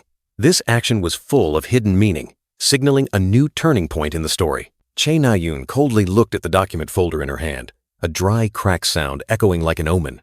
The young girl's purple eyes gleamed with incomprehension, a heavy ellipsis hanging in the air. Suddenly, the document folder fell from Chae Na-yoon's hand, and she frowned, asking in a questioning tone, Is there a reason for this? The photos inside the document folder scattered across the ground, a rustle sound tearing through the silence. One of them was a photo of a smiling brown-haired man holding a little girl who was also beaming. The radiant faces of the man and the little girl in the photo were clear, their happy smiles as if frozen in time. Kim Ha-jin sat there, his eyes thoughtfully looking down at the photos, an indescribable silence enveloping him. Then he looked up, his eyes resolute as he declared, I will kill that person myself. You just need to create the opportunity for me. Chae Na-yoon crossed her arms, her expression stern, and said, Even so, I had no intention of asking her to kill someone for me. She continued, looking directly at Kim Ha-jin, and she would never agree. Kim Ha-jin clenched his hand, a voice echoing in his mind. Leader. Kim Ha-jin's eyes became profound, harboring an unspeakable emotion, an unshakable determination. In the indefinite space, Kim Ha-jin's words echoed, To prepare for this day, I never called her leader. Suddenly, a man with orange glasses, his face angry, shouted, Your final exam is to climb the model tower. Kim Ha-jin and the other students stood in their uniforms, and he thought to himself, No matter what, time still passes. The final exam, the instructor continued loudly. This is a training program before the guild raids the tower. Treat this as real and be serious. Kim Ha-jin thought to himself, Honestly, I don't know much about what will happen later. I only wrote the details of the first-year students' exams at Cube and left the rest for later. Now I'm regretting it. The man with orange glasses continued to instruct the group of students about the upcoming exam, emphasizing that everyone would start from fair positions and would be taken to a private area upon entering. A blue light enveloped Kim Ha-jin's feet, signaling that the teleportation process had begun. In the blink of an eye, Kim Ha-jin stood alone in a dark space, dimly lit by blue light, and he let out a soft breath. He told himself, So we start in the dark. I guess they'll turn on the lights when we begin, but I can use this opportunity to scout a bit. Kim Ha-jin's eyes flashed with a mysterious blue light, and he focused on the space in front of him. Let's see what's here first. Kim Ha-jin was surprised to realize that the interior space was much larger than it appeared. He discovered a path leading out from the wall. He walked, sensing something unusual. It seems there's some kind of disturbance, but I don't see anything else besides that. Suddenly, the lights flared, and Kim Ha-jin stood in a white-tiled room. He frowned, looking annoyed. Ugh. 3 glowing lines of text appeared in midair, like mysterious admonitions. 3 commandments. Cooperate with white and climb. Beware of traps. Trust must be heavy. Kim Ha-jin stared at the words, sweat beading on his forehead. He muttered, Clearly a djinn or a rankister will appear. He continued to speculate about the situation. Well, at this rate, I'd say the djinn have taken about 30% of the cube. Then he suddenly realized something. Kim Ha-jin secretly peeked around the corner, discovering a bridge spanning the gap. There's a bridge on the way. He stepped onto the bridge, knowing full well it was a trap. That's clearly a trap, but I don't see any other path, so I'll just go. As soon as Kim Hajin set foot on the bridge, a burst of energy erupted, signaling that the trap had been activated. Countless blue light arrows shot forth, piercing through Kim Hajin's blurred image, as if he were teleporting or dodging. A final arrow flew straight towards Kim Hajin. He looked up, his eyes resolute as he faced the danger. The final blue arrow of light shot forward, colliding violently and creating a massive explosion that shook the entire space. Kim Hajin stood there, smiling triumphantly, clapping softly as the images of a ghost and a shattered picture frame vanished into thin air. He confidently declared, "Compared to Rachel's sword, this is nothing." A click sound echoed, as if he had just completed a mission. Suddenly, the space around Kim Hajin transformed, and he floated in a black and white zero-gravity world. Kim Hajin's expression changed. His eyes filled with extreme surprise as he realized something was amiss. The black and white world collapsed, and Kim Hajin began to freefall, his body flailing in midair. He plummeted at dizzying speed, his whole body swaying, screaming loudly in utter panic. "What the hell is this?" A loud thud echoed in the darkness, followed by Kim Hajin's pained groans. Kim Hajin lay sprawled on the ground, clutching his head and groaning. "Ouch. Is it getting tough now?" He looked up, his eyes bewildered. "Huh?" Two young women appeared from thin air, plummeting straight down. They called out in unison, "Hajin! Kim Hajin!" Both girls clearly showed signs of panic, their mouths agape, eyes wide with extreme astonishment. Screams echoed as all three fell together, colliding hard with the ground, creating a chaotic scene. Kim Hajin sat up, his face contorted, muttering in disappointment. "Why is it you guys again?" The blonde girl said, "Looks like the three of us are on the same team." The brown-haired girl added, I wonder if anyone else is here." The blonde girl wondered, "What's with this team? Is it random selection?" The brown-haired girl further asked. "Were you also attacked from where the arrow flew? I noticed when I fell that the crossbow was white." The blonde girl suddenly remembered, the 3 commandments. Kim Hajin frowned, asking the brown-haired girl again. "But why bring that up now?" The brown-haired girl stammered, I was just saying." The blonde girl interrupted. "Can I see anything from here?" Kim Hajin activated his special ability. His eyes flashed, and his vision expanded, revealing a group of goblins moving through a forest. Kim Hajin had activated his special ability, his vision piercing through space, revealing a horde of goblins moving through the forest. He silently assessed, goblins. Elite units you'd see in any army. They won't be a problem if Che Na-yoon and Rachel cooperate. Standing between the two noisy, arguing blonde and brown-haired girls, Kim Hajin simply let out a soft, then unexpectedly turned his back. Without another word, Kim Hajin shot off like an arrow. His terrifying speed tore through the air, leaving the two girls stunned behind him. The brown-haired girl and the blonde girl stared dumbfounded at Kim Hajin's retreating back. The brown-haired girl exclaimed, "What?" The blonde girl frantically called out, "Hey! Where are you going alone?" With annoyed expressions, the brown-haired girl and the blonde girl quickly drew their swords, simultaneously rushing after Kim Hajin, their hurried footsteps echoing in the cave. The brown-haired girl grumbled, "Oh my God, seriously!" Kim Hajin still didn't stop, charging straight out of the cave entrance. The brown-haired girl saw the scene ahead and cried out in alarm, "Hey, that's a cliff!" Without hesitation, Kim Hajin leaped off the cliff, his body suspended in midair, plummeting straight down into the abyss. From atop the cliff, the blonde and brown-haired girls watched in horror as Kim Hajin freefell. The blonde girl screamed, "Kim Hajin!" A mysterious voice echoed, "Because this is a dungeon created for teamwork, you will also need to cooperate." Kim Hajin landed safely, immediately facing the ferocious goblin horde. Above, the brown-haired girl and the blonde girl had also jumped down, ready to fight, swords drawn from their scabbards. Facing the numerous goblins, the blonde girl turned to Kim Hajin, reminding him, "Hey, as a marksman, you should stay at the back." Kim Hajin looked at the monsters, thinking, "I didn't expect there to be so many." The brown-haired girl pouted. "He did it!" The brown-haired girl yelled, "Get back now!" Kim Hajin shrugged, replying, "All right." He thought to himself, "Fine! Mission accomplished." At the same time, he subtly activated the gun in his hand. Kim Hajin swiftly leaped onto a high tree branch, finding a vantage point to observe. From above, Kim Hajin calmly sat on the tree branch, watching the two blonde and brown-haired girls bravely fighting, clashing fiercely amidst the goblin horde. The brown-haired girl swung her sword in a sharp arc, striking down a goblin with astonishing speed. The blonde girl was no less skilled. She glided like the wind, delivering precise sword strikes, sending each goblin to the other side. Kim Hajin smiled, thinking, "Those two are more in sync than I thought."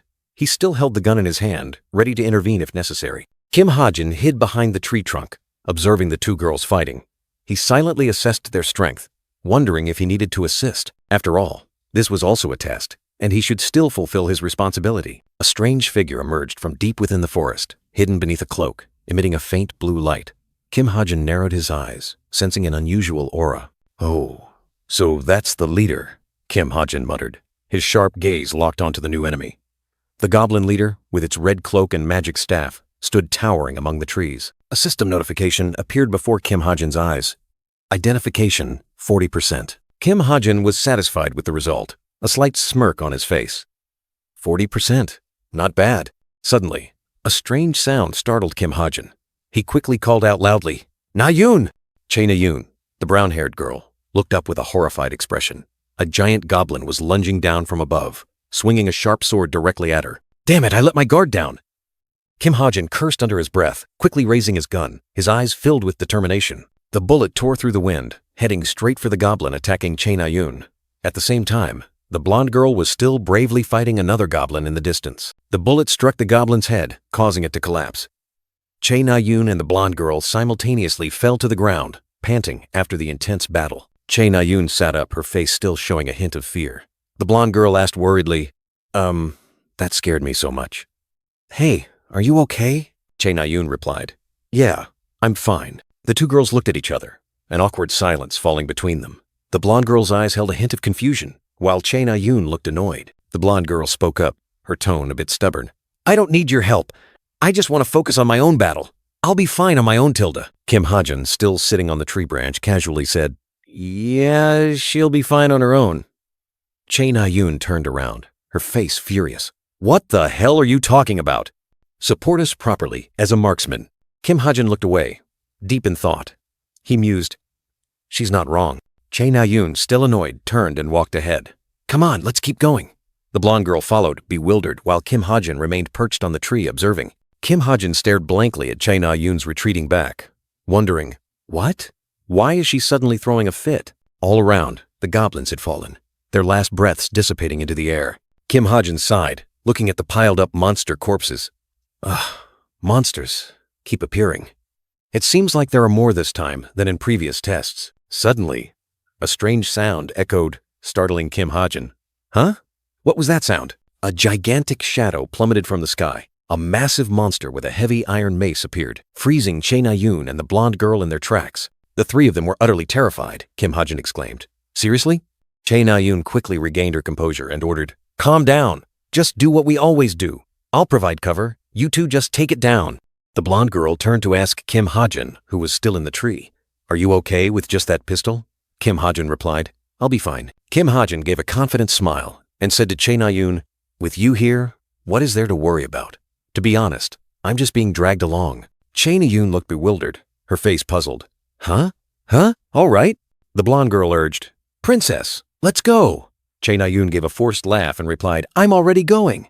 Both charged forward. The giant monster growled, swinging its mace forward, creating a powerful shockwave. Kim Hajin aimed and fired from above, the bullets embedding into the monster's steel-hard flesh, creating dazzling sparks. The monster angrily swung its mace down, creating a large crack in the ground, nearly crushing the blonde girl. The blonde girl swiftly dodged the fatal attack, sliding under the monster's arm. The monster growled in frustration. However, another unexpected blow struck, and the blonde girl couldn't react in time, getting hit by the monster's mace and crying out, "Ah!" The blonde girl was caught by the giant monster, struggling in vain. Che Na-Yun yelled angrily, "Hey, what are you doing?" The blonde girl replied, "Wait a minute. It's Fist!" Meanwhile, Kim Hajin muttered to himself, "Seriously, this princess is just." Startled for a moment, Che Na-Yun seemed lost in thought. In the distance, on the cliff, Kim Hajin stood there, his face tense. Kim Hajin yelled, his voice full of worry, urging his teammates to hold on. Try to hold on a little longer. He knew time was running out. From above, Kim Hajin strained his eyes, searching, but the monster was too massive, with no effective firing angle. "Damn it, I can't find a good shot," he complained. "It's stupidly big. Shooting from below won't be effective." Che Na-Yun stood silently, her gaze resolute, still gripping her sword tightly. Was she calculating or waiting for an opportunity? Without hesitation, Kim Hajin dashed off, running along the cliff, searching for a more advantageous position to act. Below, the blonde girl was still struggling in the monster's steel hand, her strength slowly draining. Che Na-Yun was startled, her wandering thoughts interrupting her flashback. "What's wrong with me?" she wondered. as Kim Ha-jun's voice echoed. Chae Na-yoon, what are you doing? Focus! Kim Ha-jun roared, cutting through Chae Na-yoon's distraction. She looked up, her eyes full of confusion. As if waking up, Chae Na-yoon immediately charged forward, her sword lightly swinging with each step. Kim Ha-jun watched in surprise as Chae Na-yoon dashed away. Hey, where are you going? He exclaimed, not understanding what she intended to do. Chae Na-yoon didn't answer. She used all her strength to stomp hard on the ancient tree trunk, creating momentum for a surprise move. Using the rebound force, Chae Na-yoon shot into the air, aiming straight for the giant monster. Her goal was to rescue the captive blonde girl. Mid-air, Chae Na-yoon was like a flash of light, her body radiating a brilliant aura, preparing for the decisive blow. Chae Na-yoon's sword slashed down, carrying the power of lightning, creating crackling blue electric arcs that struck the monster directly. But that attack wasn't only aimed at the monster. Kim Ha-jun, standing above, was also affected by the fierce energy surge, crying out in pain, "Kek!" Chae Na-yoon's sword sliced through the air. A dazzling green light erupted, carrying destructive power. In the chaotic moment, the blonde girl was seized by the giant monster, while Chae Na-yoon unleashed a green lightning strike, fiercely attacking the enemy. But the power of that blow was too great. Chae Na-yoon was thrown into the air by the recoil, her face filled with pain. After the daze, Chae Na-yoon lay on the ground, her eyes wide open, her gaze surprised and confused by the scene that had just unfolded. Kim Ha-jun also lay motionless, his face still etched with confusion. He mumbled, "What? Why do you have that expression?" Kim Ha-jun lay there, letting out a weak groan of pain. Chae Na-yoon, though still dazed, called his name with extreme worry. Chae Na-yoon hurriedly shook Kim Ha-jun, her face full of impatience. She said, "Hey, what's wrong with you?" "Ah, sorry. You weren't waking up, so I thought you were dead." Kim Ha-jun sprang up like a spring, his face a mix of panic and anger. He snapped, "Who's going to die, huh?" Kim Ha-jun asked Chae Na-yoon if he had been knocked unconscious. The brown-haired girl replied, "Yes, you idiot. I thought you were just dazed by the blinding light and fell." Kim Ha-jun was stunned to learn he had been unconscious for 30 minutes. While the blonde girl continued to fight the giant monster alone, Kim Ha-jun grumbled that they should go ahead. Chae Na-yoon immediately scolded him for forgetting the team spirit he himself once championed, while also admitting her own mistake. Kim Ha-jun suddenly remembered and quickly asked about Rachel. Chae Na-yoon flinched slightly, a hint of awkwardness flashing in her eyes. Chae Na-yoon explained that Rachel had gone scouting to save time, while she stayed behind to watch over Kim Ha-jun. Kim Ha-jun sighed. It seems we'll have to wait for her." Kim Ha-jun looked at Chae Na-yoon with a puzzled expression, then unexpectedly asked, "Do you like that princess that much?" Chae Na-yoon sat cross-legged, her face flushed with anger, questioning Kim Ha-jun. "You've only been talking about Rachel this whole time. Do you think there are only 2 of you in this team?" Kim Ha-jun was dumbfounded, realizing his thoughtlessness. He mumbled, "Considering they are rivals, perhaps I was a bit thoughtless." Anyway, Kim Ha-jun, with an innocent expression, carelessly said, "That's because I don't need to worry too much about you." Chae Na-yoon looked as if she'd been struck by lightning, exclaiming in shock, "What?" Chae Na-yoon's face hardened, her green eyes wide, as if she couldn't believe her ears. The ellipses in her dialogue were like the sound of a stunned heart. The shock quickly turned into indignation. Chae Na-yoon growled, "What do you mean by that? You said you couldn't be friends with me, and now you've completely stopped caring." Kim Ha-jun stammered, raising both hands in protest, his face panicked. "Huh? What the hell are you talking about? I think you've misunderstood. That's not what I meant." Kim Ha-jun continued, explaining in the sunlight filtering through the leaves. "You're strong enough now, so I don't need to worry too much about you." Chae Na-yoon looked up, her eyes full of doubt. Another wave of astonishment washed over her. Chae Na-yoon blinked, uttering in confusion, "Huh? What?" Kim Ha-jun quickly apologized, his face full of remorse. "I'm sorry if you're upset that I only paid attention to Rachel, but I didn't mean that when I said I didn't need to worry about you." He explained further, the scene shifting to the training camp. "What I mean is, Rachel is still learning a new fighting style. I helped her train a bit, but she's still a bit unstable." Chae Na-yoon was surprised. "Training?" Chae Na-yoon's face flushed, and she suddenly understood the situation. "So that's why the 2 of them are always together." Chae Na-yoon, with a triumphant expression, asked again, "So, let me be direct, Tilda. You're admitting I'm stronger than the princess, right?" Kim Ha-jun mumbled, I suppose so." Rachel currently doesn't have good control over her spirits. Chae Na-yoon tossed her head smugly. "That's right. Even if I started wielding a sword a bit later, at least I'm far superior to that sheltered, privileged princess." Kim Ha-jun gave a forced laugh. "Yeah, what I said earlier was just a joke." The smile on Chae Na-yoon's lips faded completely. She looked into the distance, her expression becoming serious, as if contemplating something profound. After a moment of silence, Chae Na-yoon turned to Kim Ha-jin, her voice soft and tinged with worry. So you aren't avoiding me because you hate me, are you? Kim Ha-jin flinched, his eyes wide with surprise. What? He stammered. Hey, you! Chae Na-yoon lowered her head, a soft ah escaping her lips, her face showing a fleeting mix of sadness and disappointment. In Chae Na-yoon's mind, an image appeared of a brown-haired man holding a radiant brown-haired girl. She told herself, I was wrong. The black-haired Kim Ha-jin awkwardly explained himself, sweat pouring down his face.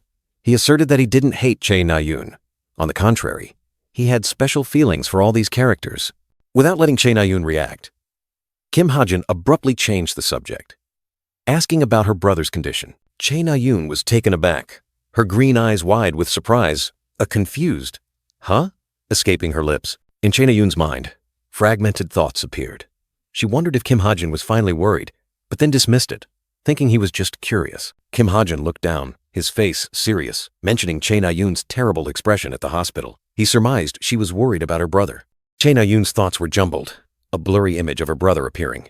She recalled the nurse's despair and a fragile sense of hope. Then a dark thought flashed. What if he was murdered by someone? A horrifying scene appeared in Kim Ha-jin's mind.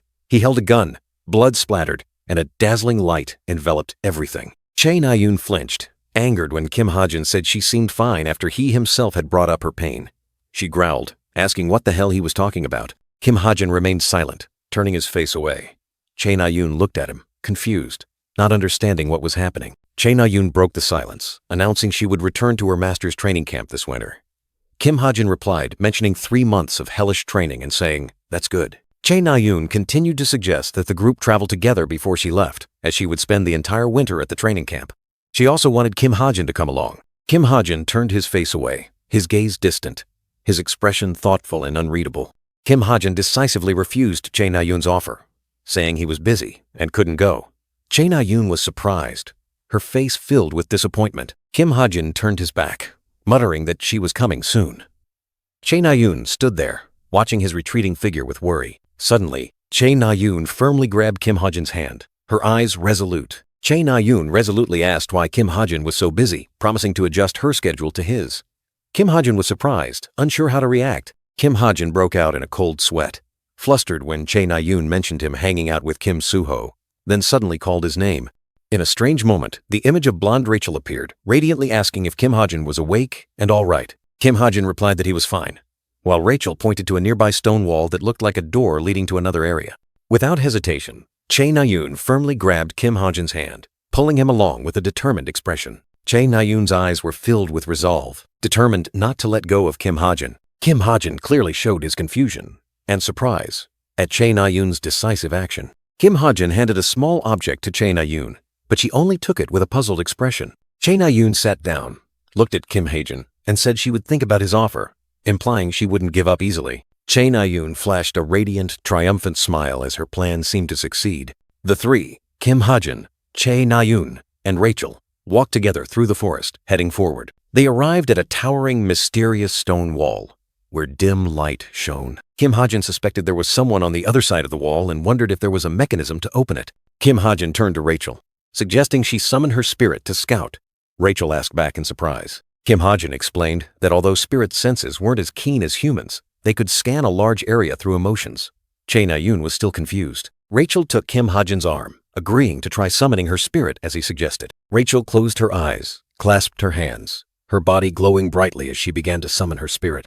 A blinding flash of light erupted. Rachel startled, her eyes wide open, her gaze filled with astonishment directed upwards. Something was wrong. Kim Ha-jin spoke gravely.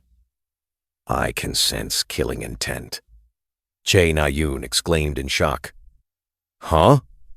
Kim Ha-jin clenched his fist, muttering to himself, I knew it. All three stood upright, their eyes vigilant.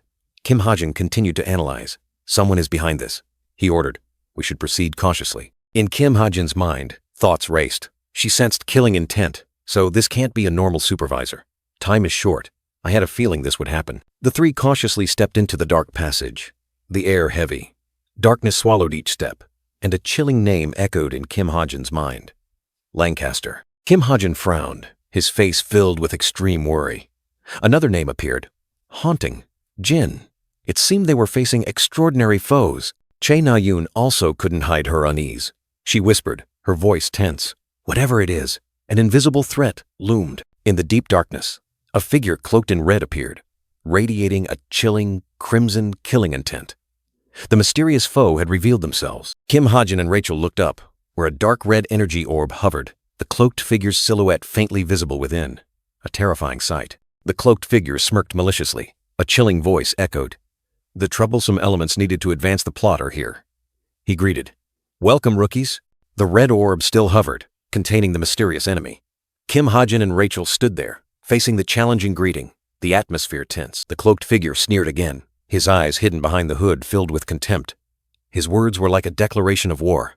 Welcome, rookies. The cloaked figure slowly became clear, standing on a glowing red stone pedestal. He introduced himself.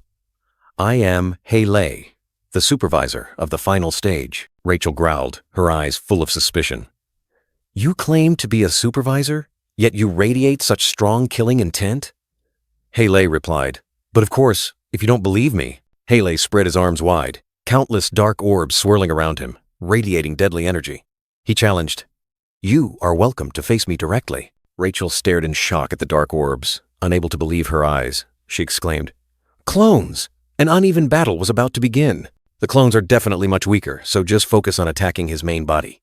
Che Na-yoon commanded decisively, then asked worriedly, Kim Hajin, will you be all right? A radiant smile bloomed on Che Na-yoon's lips as she affirmed, Of course, you were the one who said all those things before. Kim Hajin looked at her, his gaze steadily firming.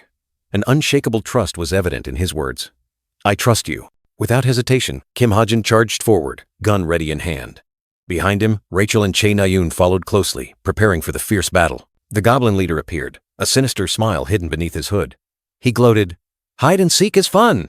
From the pitch-black mist, countless sharp, cold blades shot out, tearing through the air, heading straight for the intruders. Surprised by the attack, Che Na-yoon hastily drew her sword, turning to block the incoming blades, her eyes a mix of surprise and vigilance. I'll deal with the clones. You go find the main body, Rachel said decisively, then asked, Can you use spirits or something to do that? Che Na-yoon replied, I'll try. Rachel concentrated her energy, and a blue light flared up. Dark portals swirled deep into space, devouring everything. Facing the hovering goblin leader, surrounded by ghostly blades, Rachel remained unfazed, her gaze resolute. Rachel narrowed her eyes, her expression a mix of astonishment and determination.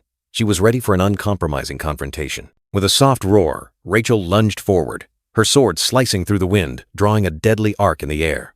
Rachel's sword struck directly into the dark portals, creating dazzling cracks. Each portal shattered into brilliant light. The goblin leader laughed loudly, his tone full of amusement. Ha ha! The princess's intuition is sharp, he continued. I didn't expect you to have grown this much. Rachel stared at a mark on the goblin leader's body, her eyes suddenly wide with shock. A terrifying truth was revealed. He smirked, a cruel smile hidden. The goblin leader proudly declared, You are one of the Black Moon Reaper. Amidst the fierce battle, Rachel cornered the goblin leader, surrounding him with sharp sword strikes. She growled, questioning her enemy. Who gave you the order? On the cliff, Kim Hajin was climbing, his mind reeling from the goblin leader's declaration. Black Moon Reaper? He mumbled, trying to search his memories. Where have I heard that name before? Suddenly, a flash of insight struck Kim Hajin. He flinched, his eyes widening in astonishment, as a terrifying truth abruptly exploded. Fragments of memories resurfaced. They are one of the secret organizations connected to the Chameleon Troop. A black goblet with a crescent moon held a mystery. To this day, the Chameleon Troop has established many connections with various groups and organizations. Continuing his train of thought, Kim Hajin realized, of course, rather than relationships, they are more like agreements, and there are many cases where the other party doesn't even know they are dealing with the Chameleon Troop. An image of the purple banquet appeared. And Black Moon Reaper is one of those groups. Below the battlefield, the goblin leader smiled sinisterly, even as Rachel surrounded him with blades. Rachel, stunned, wondered, But don't these guys only operate around Pandemonium? Why are they at the cube testing ground? He replied. For the princess to recognize us. In the goblin leader's hand, a blood-red orb vibrated violently, like a demonic heart beating. He smirked, his tone full of mockery. It seems we've become quite famous.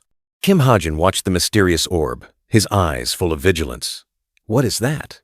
A magic tool? He wondered, sensing the familiar flow of mana. That mana flow also looks familiar. Suddenly, a student was thrown from above, falling straight down. Kim Ha-jin's eyes widened in horror, realizing the dangerous situation. Without hesitation, Kim Ha-jin raised his gun and pulled the trigger repeatedly. Bullets tore through the wind, carrying faint hope. Kim Ha-jin's bullets struck directly into the red orb in the goblin leader's hand, creating dazzling sparks. However, the orb remained intact, completely unshaken.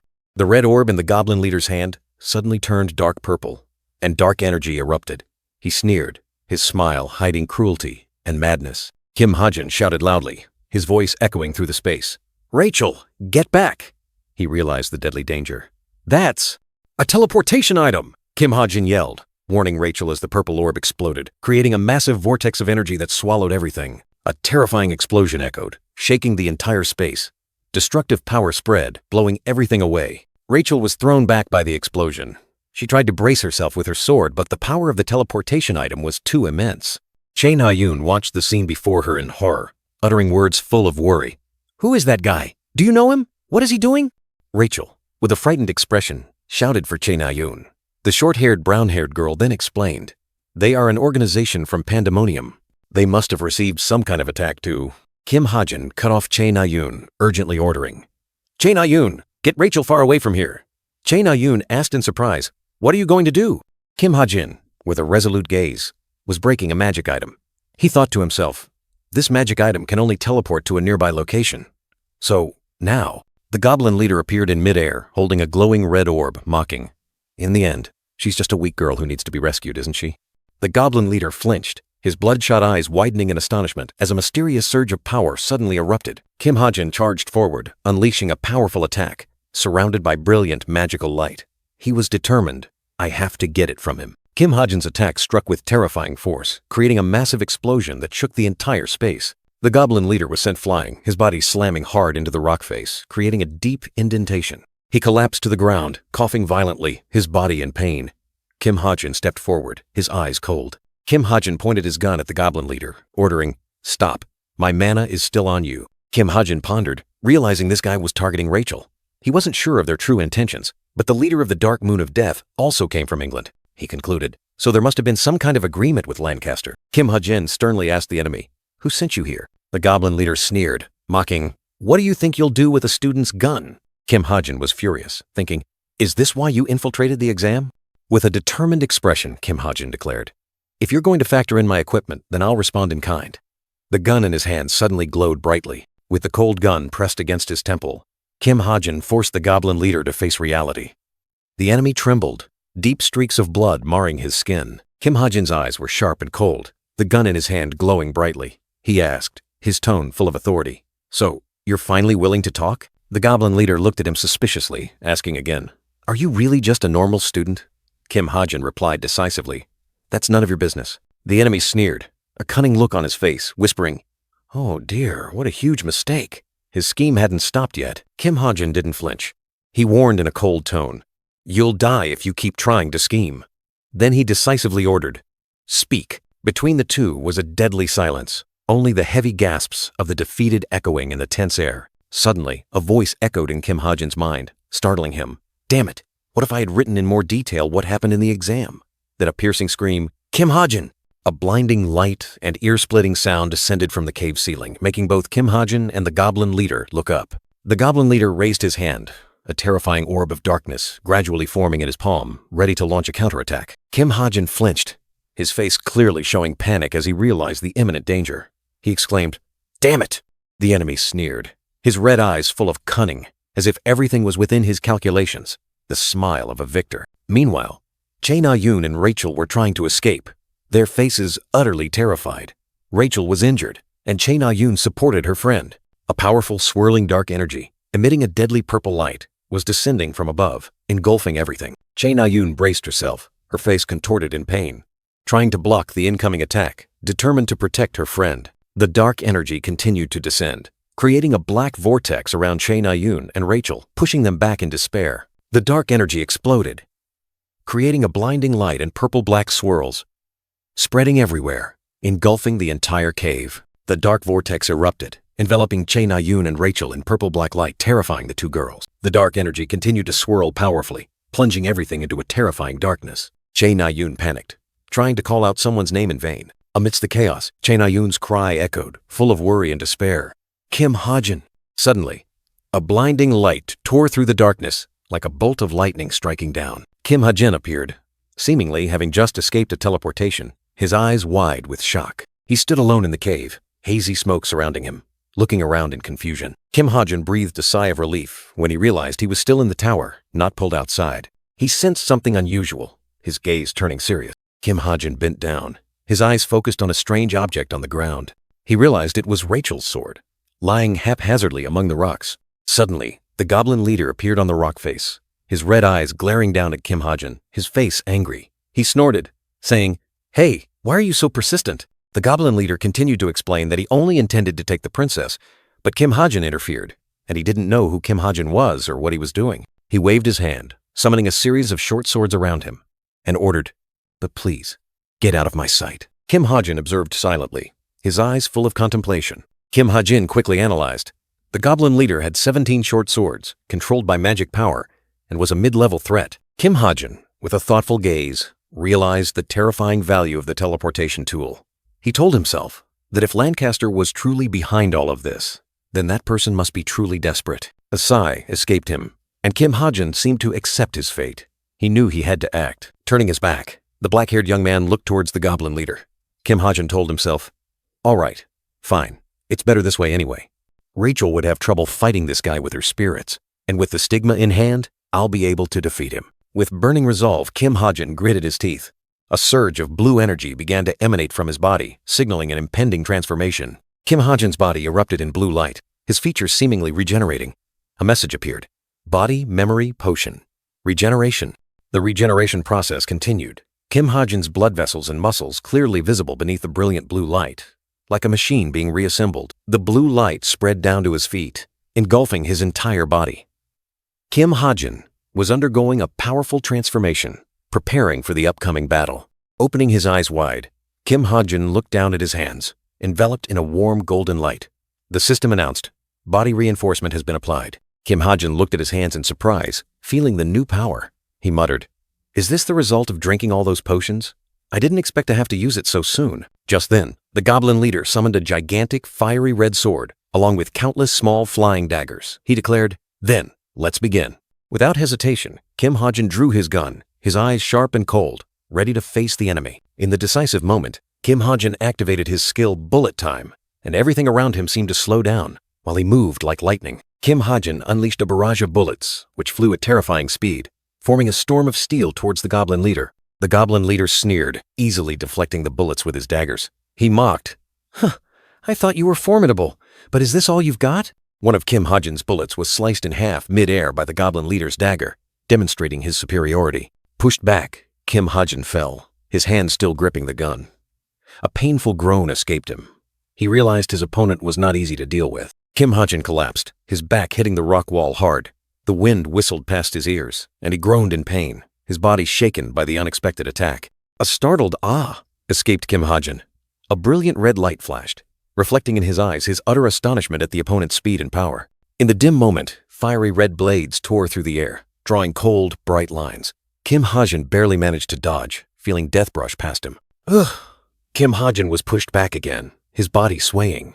The blades relentlessly pursued him, forcing him to constantly move to escape the deadly encirclement. Slumping down, Kim Ha-jin looked around in bewilderment. "Huh? What just happened?" he exclaimed, trying to comprehend the perilous situation he had just been in. Kim Ha-jin pondered, realizing something unusual. The trajectory of the daggers flying towards me, somehow, I knew it would change. The goblin leader stood there, his eyes mocking, as if he had anticipated Kim Ha-jin's thoughts. Kim Ha-jin wondered if his bullet time ability had helped him realize that. "No, bullet time only helps me move at incredible speed. It doesn't help me predict things that show no signs of changing," he told himself, ruling out the possibility. Suddenly, a light flashed in Kim Ha-jin's mind. "Ah!" he exclaimed, his eyes widening, finally realizing the secret behind his opponent's unpredictable attacks. The goblin leader stood tall, summoning a large, flaming sword, his face full of confidence.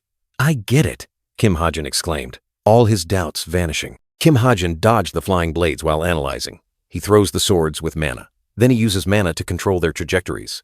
This was how the opponent suddenly changed trajectories. The fiery red swords hovered, emitting dark energy. This is clearly a type of long-range attack, Kim Ha-jin concluded, his eyes sharp. Kim Ha-jin dashed like lightning. And my ability is Master Marksman, the pinnacle of all long-range attack variations. A spark of confidence flashed in his eyes. He raised his gun, and a blue light flared from the muzzle. So if I face long-range attacks, I can see right through them completely, Kim Ha-jin declared. His eyes filled with determination. A bullet tore through the air, colliding powerfully with an incoming blade, creating a deafening explosion. The long-range battle had officially begun. Kim Ha-jin continuously dodged a barrage of blades, but he knew his limits. Prediction doesn't mean I'm guaranteed to dodge them. Bullet time only lasts 3 minutes. At this rate, my stamina will run out first. Kim Ha-jin's expression became serious. A blue light flared from his chest, signaling an important decision. Just as I thought. The only way is, he whispered, preparing for his next move. Kim Ha-jin told himself that his power had been limited for so long because his birthmark didn't have enough stigmas. But now, with 3 stigmas, things could be different. A mystical light flared around the mysterious symbol on his chest. He analyzed the situation. The goblin leader had blocked every bullet with the swords hovering around him, and that position was too difficult to approach with parkour. Moreover, after being hit by ether once, he would definitely be more vigilant. Then, Kim Ha-jin whispered, and a blue light flared from his hand. A bold decision had been made. He stepped back, and a powerful surge of blue energy erupted, engulfing his body, transforming him into a dazzling streak of light. The goblin leader, standing above, was startled by the sudden change. A resounding boom echoed, and space seemed to be torn apart by the mysterious energy surge. Thick dust and smoke enveloped the area, completely obscuring vision. Kim Ha-jin had vanished without a trace. The goblin leader was stunned, his eyes wide. What? He looked around frantically, unable to believe his eyes. Where? While the goblin leader was still bewildered, Kim Ha-jin appeared right behind him, gun aimed directly. Just once, I can sneak behind him. The goblin leader sensed danger and whirled around, his crimson eyes revealing clear astonishment and fury. How can this be? He roared. But it was too late. Kim Ha-jin had pulled the trigger, and a blue light bullet shot straight towards him. The goblin leader sneered, his tone full of mockery. No matter how many times you shoot. Mana blades spun around him, ready to intercept. He confidently declared, "It will never work as long as I can block those bullets." A mana blade shot forward, blocking Kim Ha-jin's bullet and creating a dazzling explosion of light. But Kim Ha-jin only smirked. His eyes were sharp and cunning. A tiny, almost imperceptible blue speck of light had latched onto the goblin leader's ear. An opening, Kim Ha-jin thought to himself. While the goblin leader was busy defending, he had spotted a golden opportunity. All right, now then. Kim Ha-jin raised both hands, and a powerful blue light erupted from his chest, spreading throughout the space. "Bite him," he commanded. A gigantic blue light wolf, with sharp fangs and fiery eyes, roared and lunged straight towards the goblin leader, ready to tear the enemy apart. The goblin leader shrieked in horror as Kim Ha-jin's gigantic blue light wolf bit and tore, ripping through his cloak and flesh.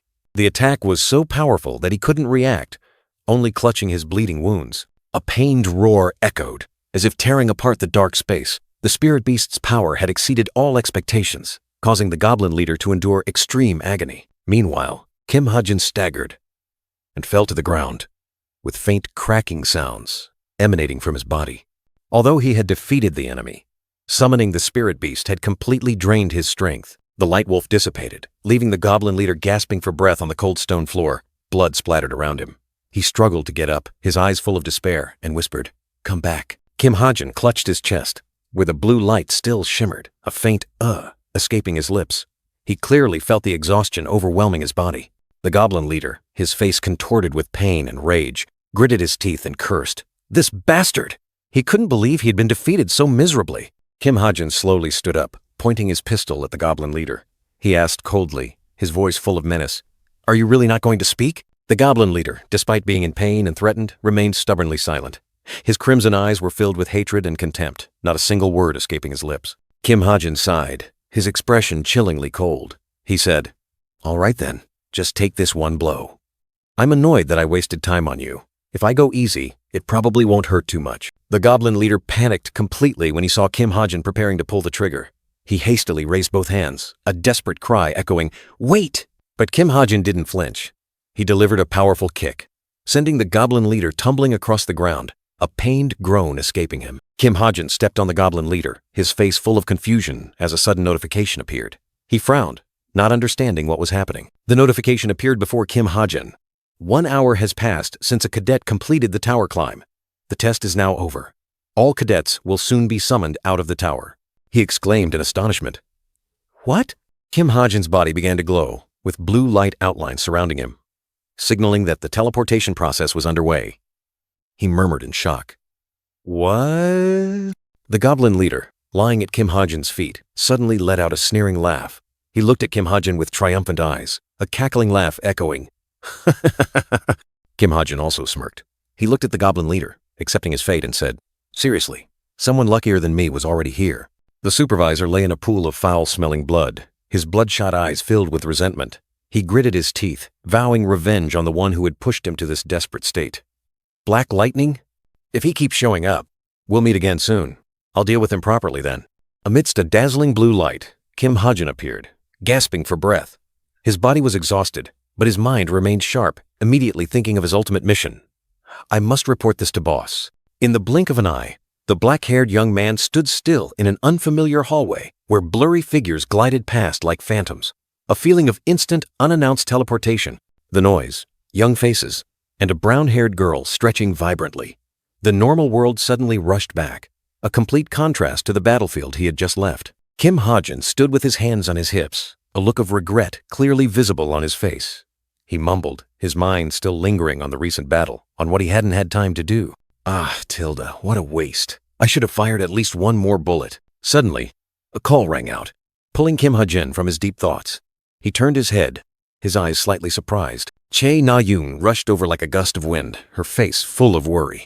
She looked at Kim Ha-jin, her voice urgent. Hey, Kim Ha-jin, are you all right? The brown-haired girl looked at Kim Ha-jin with a horrified expression, not believing her eyes. What happened to your body? Why do you look so much worse than before? Kim Ha-jin simply replied softly, his voice tired.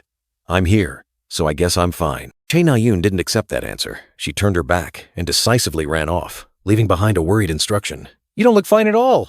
I'm going to get some medicine. Wait here. Kim Ha-jin watched the brown-haired girl's retreating figure, a hint of awkwardness on his face. He mumbled, but his words were too late to reach her ears. You don't have to do that. Suddenly, Kim Ha-jin looked down at his wrist, his eyes wide with extreme surprise. Something had caught his attention, making him exclaim. Oh, the quiet space was broken by an unexpected notification. We have met with the team regarding your request. A message or a call? Kim Ha-jin flinched, his eyes fixed on the device on his wrist. He couldn't believe the timing of this contact. Of all times, they're contacting me right now. The news continued to pour in, cold and objective. The result is 5 votes in favor and 5 against. A divided decision. Kim Ha-jin frowned, thinking about the information he had just received. Even for the chameleon troop, killing someone like Chae Jin-yoon is a bit much, isn't it? But still, the 5-5 split stunned Kim Ha-jin. He stared at the device, his face full of astonishment and confusion. 5-5? But I haven't made my decision yet. A voice rang out, questioning Kim Ha-jin about his decision. Player, you've killed many people already. Of course, it was for missions, and most of them deserve to die. The voice continued, like a cold reminder. But this time, you said you wanted to kill that person with your own hands. Kim Ha-jin knelt, sweat beading on his forehead, his face contorted in pain. A blue aura surrounded him, as if he was struggling with his own conscience. The cold voice warned, no matter the reason, if you take it upon yourself to kill someone, it will leave a psychological scar in your heart. In Kim Ha-jin's mind, Rachel's image appeared, her blue eyes filled with worry, like a persistent question. Can you truly bear that? Another voice, perhaps from the chameleon team, rang out mysteriously. We'll talk privately later. Kim Ha-jin sighed, holding his head. Even the mighty chameleon team hesitated, confusing him further. He thought to himself, even the mighty chameleon team hesitates like this. That makes me hesitate too. Suddenly, Kim Ha-jin stood up straight, his face bewildered. He wondered, did I mishear? From behind, a soft sob echoed. Kim Ha-jin turned his head, surprised to see Rachel standing there, her eyes brimming with tears. Kim Ha-jin exclaimed in surprise. Huh? Rachel? Rachel spun around, her eyes wide, her face filled with fear and surprise. Chae Na-yoon rushed to embrace Kim Ha-jin, her voice filled with relief. Ha-jin! Thank goodness you're okay! A man in a black baseball cap, holding a tablet, frowned at Rachel. He said irritably, What's wrong? Come on, don't make a fuss. Rachel angrily turned to the man, trying to explain. Excuse me? I'm saying there's an intruder in the exam room. Not a regular agent. I already told you. For heaven's sake. This isn't even England. The man indifferently dismissed Rachel's words, saying, "Ah, all the cadets are safe. Everyone has been accounted for." Rachel angrily pushed him, shouting, "Idiot!" Kim Ha-jin placed a hand on Rachel's shoulder, smiling to reassure her. "It's okay, Rachel. We'll tell the homeroom teacher later." Rachel was still annoyed, looking at Kim Ha-jin, and said, "But." Kim Ha-jin and Rachel walked away, the atmosphere between them still a bit tense, and with unspoken things. Rachel breathed a sigh of relief, asking about the outcome of the battle with the foe from the Black Moon of Death. Kim Ha-jin confidently declared victory. Rachel was stunned, unable to believe her ears, and asked again. Kim Ha-jin boasted, saying he had torn apart the opponent despite all their tricks. Her worry vanished. Rachel breathed a sigh of relief, uttering words of gratitude. Her eyes shone with indescribable emotion. Kim Ha-jin appeared, his face stern, the scars on his cheek serving as proof of the recent battle. A gentle clearing of the throat broke the silent atmosphere. Suddenly, a blue-haired young man rushed forward, unleashing a fierce attack. A stream of blue energy tore through the air, signaling a new battle. A giant snake appeared, its body coiling menacingly. The blue-haired young man and Kim Ha-jin stood opposite it, ready for battle. In the blink of an eye, the blue-haired young man finished off the monster. He flashed a radiant smile, his sword still glowing. Done. The two young men bent down, looking at the fallen giant snake. Kim Ha-jin maintained an indifferent expression, while the blue-haired young man was still a bit excited. Suddenly, a system notification appeared, surprising Kim Ha-jin. His understanding of holy magic increased, and a new feature, Magic Imprint, was added. Kim Ha-jin pondered, recalling the imprint effect he gained from the battle with Black Thunder. He had delayed making a choice, and now notifications kept appearing. He wondered if he should have chosen the teleportation spell earlier. Kim Ha-jin let out a long sigh, complaining about his exhaustion. The blue-haired young man turned to look at him, appearing a bit confused. The blue-haired young man was still enthusiastic, smiling brightly as he asked, "Anyway, aren't dungeons interesting? Getting to see bosses with characteristics never seen before?" Kim Ha-jin irritably replied, "Don't say things like that, you damn genius." The blue-haired young man wondered why Kim Ha-jin called their dungeon trip a outing. Kim Ha-jin explained that he didn't want to say it was a dungeon trip directly, and because of that, everyone kept teasing them, asking if they were dating. The blue-haired young man looked down at his wristwatch, his face bewildered. It seemed he had just realized something. Kim Ha-jin suddenly stopped, his face serious. Wait a moment. I need to reply to a message." He took out his phone, preparing to respond. The blue-haired young man suddenly flinched, his face bewildered when Kim Ha-jin asked if he had feelings for Yun Sung-ah. Kim Ha-jin secretly thought about the blue-haired young man's handsome appearance, while the latter blushed and denied having feelings for Yun Sung-ah. The blue-haired young man changed the subject, pleading with Kim Ha-jin to join the trip. Kim Ha-jin firmly refused, but inwardly wondered about his friend's enthusiasm. The blue-haired young man continued to persuade, offering to give Kim Ha-jin a special item from the final town. Kim Ha-jin, in his animated form, looked surprised. The item was the wish pot, a magical artifact capable of binding desires. The blue-haired young man was angry when he realized this was one of the random items the co-author had created. Kim Ha-jin, despite his annoyance, inwardly admitted that he really wanted that pot, considering it a god-tier item. He also thought about not seeing his friend for 3 months if he didn't go. The blue-haired young man flashed a bright smile, saying that if Kim Ha-jin came along, he would feel less lonely. Kim Ha-jin, with a puzzled expression, wondered why not seeing him would make the other person lonely. Kim Ha-jin turned his face away, a thought popping into his head that this was also a good opportunity for him to get closer to Chae Na-yoon. The blue-haired young man looked surprised, then confused, as if he had heard Kim Ha-jin's thought about also wanting to get close to someone. Kim Ha-jin chuckled, teasing the blue-haired young man that he also intended to get close to someone. The blue-haired young man quickly denied it. The blue-haired young man tried to explain that it was a misunderstanding, but Kim Ha-jin just smiled meaningfully, not believing his friend. A flashback appeared, showing Kim Ha-jin smiling confidently, like a prelude to what was about to happen. The narration continued, Kim Ha-jin blaming himself. "I shouldn't have changed the subject." A black van appeared on the mountain road. The black van continued to roll down the road, carrying its passengers to an unknown destination. Inside the van, a group of students were seated, including Kim Ha-jin looking at his phone, along with a brown-haired girl and a brown-haired young man wearing a scarf. Kim Ha-jin, wearing a scarf and winter coat, intently looked at his phone, his expression pensive. Chae Na-yoon dozed off on Kim Ha-jin's shoulder, causing the black blue-haired young man to look out the window, his expression pensive. Kim Ha-jin glanced at the red brown-haired girl who was sound asleep, a hint of confusion on his face as he wondered, is she asleep? With a sigh, Kim Ha-jin looked straight ahead, seemingly lost in his own thoughts. The scene outside the car window was a desolate land, with bare trees under the biting cold of winter. Kim Ha-jin's narration echoed. As the winter cold seeped deep into my bones, a completely different scene appeared. A sun-drenched beach with modern skyscrapers. The narration continued. I began a journey with these people. Chae Na-yoon, with a radiant smile, waved and called out to everyone. Everyone, come here! A group of students stood before the luxurious building, all marveling. The blue-haired young man exclaimed, Wow. Kim Ha-jin added, It's really hard to book a room here. The blue-haired young man smiled and told the group, Go put away your luggage, then gather back here. Chae Na-yoon waved. The long black-haired girl asked, What are we going to do? Kim Ha-jin and Chae Na-yoon, in chibi form, listed a series of activities: billiards, bowling, surfing, swimming, spa, board games. Kim Ha-jin, in chibi form, confusedly asked, Are we in the military or something? Chae Na-yoon smiled brightly, turned to the long black-haired girl, and said, That's nothing yet. The long black-haired girl smiled. Chae Na-yoon laughed loudly. Kim Ha-jin teased, Na-yoon, you seem happier than usual. Chae Na-yoon blushed slightly and replied, Well, Kim Ha-jin and the blue-haired young man walked together on the coastal road, heading towards the dazzling sunlight. Kim Ha-jin looked ahead with a pensive expression. Chae Na-yoon turned her head back, smiled, and asked, Really? The group was enjoying a BBQ party on the rooftop. Kim Ha-jin was grilling meat, Chae Na-yoon stood beside him, and the others sat at the table. Chae Na-yoon asked Kim Ha-jin, pointing at the grill, Hey, Ha-jin, what should I do with this? Kim Ha-jin looked at her, a slightly annoyed expression on his face. What is it now? Chae Na-yoon held a burnt piece of meat with tongs, a cheerful expression on her face. Kim Ha-jin, in chibi form, irritably said, This. What can you do with it? Throw it away. Kim Ha-jin, grimacing, tried to shoo Chae Na-yoon away from the grill. I'll cook. Can you go do something else? But she was stubborn, refusing to leave. I don't want to.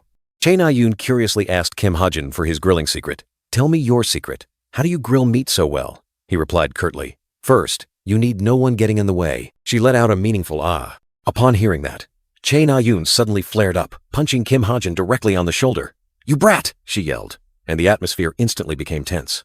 Kim Ha-jin winced from the punch, but still tried to explain, Ouch, you don't need to know these things. Chae Na-yoon just smiled, her eyes sparkling. Even so, a blue-haired young man suddenly appeared, breaking the atmosphere. Oh my Tilda, what's going on here? What are you two doing? He teased. Kim Ha-jin snapped. Shut up! The blue-haired young man feigned fear. Suddenly, Kim Ha-jin seemed to transform into someone else, his face darkening, his eyes cold. A colossal, dark figure manifested behind him, exuding a terrifying killing intent. Chae Na-yoon looked at Kim Ha-jin, an annoyed expression on her face. Are you just going to stand there? He said he'd take care of everything, didn't he? She turned to the others.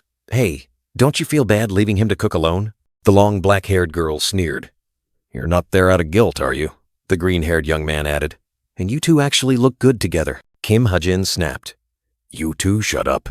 Chae Na-yoon suddenly coughed, trying to hide her embarrassment. Her face flushed, and her eyes darted away. Hey, don't get the wrong idea, Chae Na-yoon quickly clarified, but before she finished speaking, she swiftly picked up a piece of grilled meat and put it in her mouth. Chae Na-yoon exclaimed in surprise. What is this? Kim Ha-jin calmly replied. It's meat. What else? She asked again. Is it cooked? He nodded slightly. All right, let's move then, Kim Ha-jin ordered. Chae Na-yoon, with a determined expression, immediately responded, Okay. Kim Ha-jin brought the fragrant grilled meat platters to the table. Here, eat, he said. The blue-haired young man happily accepted.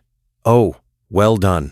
The white-haired young man turned and asked, Hey, Kim Soo-ho, after we eat, how about another round of billiards? The green-haired young man excitedly added, Great! The loser has to jump into the sea, the long black-haired girl suggested.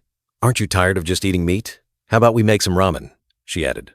Of course, I don't need to eat. The blue-haired young man happily responded, Let's do it. The clinking of glasses rang out crisply, marking a moment of celebration. Cheers!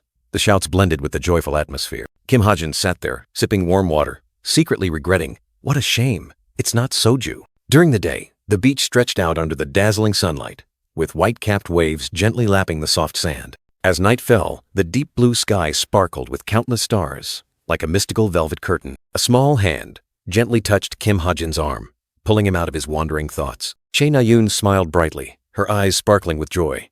See, I told you it would be fun to come here. Kim Ha-jin took another sip of water, reluctantly admitting, at least it's not boring. Chae Na-yoon playfully teased.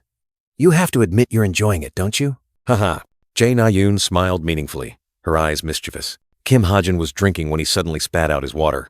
Chae Na-yoon excitedly announced, Hey, I bought a motorcycle too! Kim Ha-jin exclaimed in surprise. What? Chae Na-yoon happily replied, It's parked in the parking lot. Kim Ha-jin couldn't believe his ears.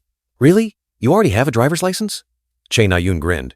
Yeah, but I'm still a beginner. Under the starry night sky, the two sat with their backs turned, looking into the distance. Chae Na-yoon suggested, Shall we go for a ride later? Kim Ha-jin asked, Are you trying to be reckless or something? She replied, If you're so worried, you can drive for me. Kim Ha-jin was pensive, his gaze distant, filled with many thoughts. Under the starry night sky, the stars sparkled like diamonds. Along with the familiar sound of waves crashing on the shore, a gentle symphony of nature. And surrounded by people who had now become important, indispensable, standing amidst it all, an old feeling, both sweet and bitter, welled up within him. A feeling he thought he would never be able to experience again in this world. In the deep night, Kim Ha-jin gently closed his eyes, letting his soul drift among the stars. A strangely peaceful feeling, as if time had stopped. He felt, if only everything could stay like this, just a little longer, how wonderful it would be. In the bright room, a group of young friends gathered, cards sliding gently across the floor. The atmosphere seemed peaceful, but somewhere, a simmering pain was about to erupt, tearing apart all tranquility. Chae Na-yoon, with a stunned expression, held the cards in her hand. Her eyes widened, as if she had just realized something unusual, an unbelievable feeling creeping into her mind. The air around her seemed to freeze, signaling an unexpected event about to unfold. Kim Ha-jin left to answer his phone, leaving his friends playing cards. The light brown-haired young man teased him about his popularity. Oh, I'm going to answer my phone for a bit. The blue-haired young man also chimed in, urging him to come back quickly. Oh, Tilda! The popular guy Tilda! Come back soon, Tilda! In the quiet space, Chae Na-yoon suddenly answered her phone. The red-brown-haired girl stood upright, holding the glowing device, her voice hesitant. Yes? Hello? Yes. Yes. It seemed something was bothering her. The peace didn't last long. Kim Ha-jin flinched, the three cards in his hand seemingly turning to stone. In front of him, the blue-haired young man grinned, and behind him, a pink shadow flashed by. Kim Ha-jin exclaimed, his eyes full of confusion. What? The choked sobs hadn't stopped. When Kim Ha-jin suddenly looked up, his eyes filled with extreme astonishment. The long, black-haired girl standing behind him was also stunned, a big question mark hanging in the air, full of bewilderment and incomprehension. The next scene stunned everyone. Chae Na-yoon had collapsed onto the floor, looking utterly panicked. The long, black-haired girl standing nearby was also shocked. Chae Na-yoon screamed in fear. What's happening? Kim Ha-jin, with a voice full of worry, hastily asked. Na-yoon, what's wrong? The scene shifted abruptly. The cheerfulness vanished. Chae Na-yoon was still distraught, her face pale, her body trembling. Kim Ha-jin and the long, black-haired girl stood beside her, their eyes full of worry. Kim Ha-jin quickly asked, Na-yoon, are you not feeling well? But then, Chae Na-yoon's face changed color, extreme fear evident in her tear-filled eyes. Her voice trembled, broken. I have to go. It seemed that call had touched upon a taboo, a horrifying secret. An unexpected scene tore through the silence. The purple-haired girl, stunned, bent down, and gently touched the shoulder of her brown-haired friend, who had her face buried. She urgently asked, What? Why? Suddenly? What's wrong? Then a sudden worry struck her and she exclaimed, Are you crying? In the chaotic moment, Kim Ha-jin gently bent down, his hands slightly extended, trying to comfort the brown-haired girl who had her face buried. His voice was deep and warm, full of concern. All right, calm down and tell me. While Chae Na-yoon was still engulfed in panic, a strong hand reached out and firmly grasped her arm. It was Kim Ha-jin, acting decisively, trying to pull the distraught girl to her feet, as if to lift her out of this sudden nightmare. Chae Na-yoon looked up, her eyes tear-filled, containing extreme fear. She weakly uttered a plea for help, her voice trembling. Hey, can you help me up? Kim Ha-jin, witnessing Chae Na-yoon's sudden change, quickly reassured her. All right, I'll do it. His eyes were full of worry, mixed with confusion as he asked, What happened? An ominous premonition hung in the air. Chae Na-yoon bowed her head, darkness covering her face, but the pain could not be hidden. A choked sob escaped, broken. My. Kim Ha-jin was stunned, not understanding what was happening, only able to exclaim, What is it? Kim Ha-jin's eyes widened, a purple light flashing like an omen. Amidst his shock, a voice echoed, Oh, my brother. Kim Ha-jin quickly helped Chae Na-yoon, who was collapsing.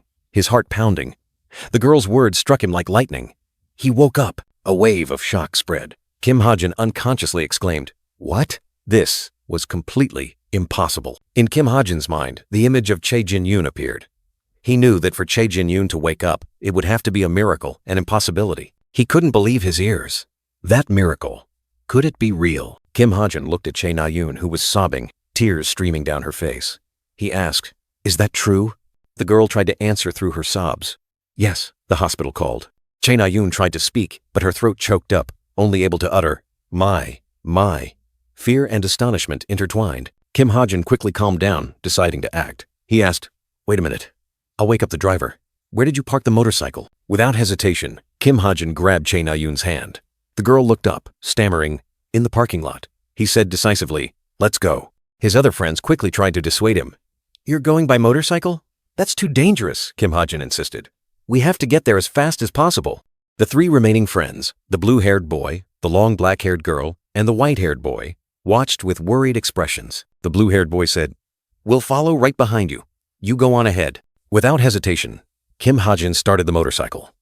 The engine roared, tearing through the silent night. Kim Ha-jin sat on the bike, turning his head to tell Chae Na-yoon, "Get on." The girl, still stunned, softly replied, "Okay." Chae Na-yoon quickly sat behind him, placing her hands on his shoulders.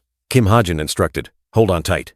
The girl mumbled, "Okay." Chae Na-yoon's hands gripped Kim Ha-jin's jacket tightly, as if clinging to a lifeline amidst a storm of emotions. Kim Ha-jin subtly turned his head to look back. Chae Na-yoon's face was still red from crying, but her eyes now held a glimmer of hope. They sped off into the night. Kim Ha-jin turned his head, seeing Chae Na-yoon still clinging tightly to him, her green eyes still tear-filled. He gently reminded her, "You'll fall if you keep holding on like that." Chae Na-yoon buried her face in his back, tears still streaming down, her fear and shock not yet dissipated. The girl's hands gripped Kim Ha-jin's jacket tightly, clinging as if it were the only lifeline in the chaotic night. The motorcycle tore through the wind, carrying the two of them through the brightly lit tunnel, leaving behind fears and an uncertain future. In a dream, the long black-haired girl shook the sleeping white-haired boy vigorously. "Shin Jong-hak, wake up!" "Huh?" He startled awake. Back in reality, Kim Ha-jin rode along the night road, his heart heavy. He blamed himself for hesitating. Even though he knew it had to be done, he didn't want to think about it. He wondered why he always had to shoulder these unpleasant tasks. Was there a way to complete it without having to kill Chae Jin-yoon? Kim Ha-jin's head was bowed low, heavy thoughts swirling. He knew he shouldn't procrastinate, shouldn't get lost in this tangle of emotions. Behind him, Chae Na-yoon had fallen asleep, her face flushed, completely trusting in Kim Ha-jin's protective embrace. In Kim Ha-jin's mind, Chae Jin-yoon's smiling image appeared, then vanished. As the original author of this world, he had to bear the responsibility of killing Chae Jin-yoon. The screech of tires against the road echoed piercingly, and white smoke rose.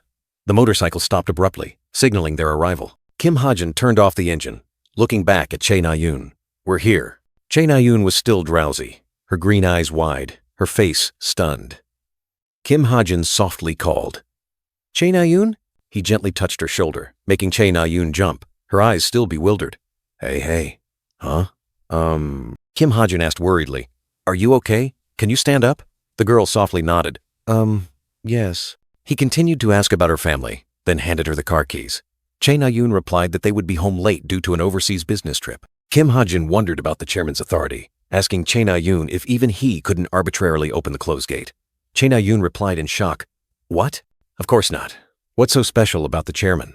You." Chae Na-yoon suddenly blushed, her green eyes wide, as if there was something difficult to say. Kim Ha-jin thought to himself, finally, the shaking had stopped. He asked Chae Na-yoon if she could walk on her own, and she replied, "Yes." The automatic door opened, revealing the dazzling light outside. A man in a black suit, wearing sunglasses, rushed over, calling loudly, "Miss Na-yoon!"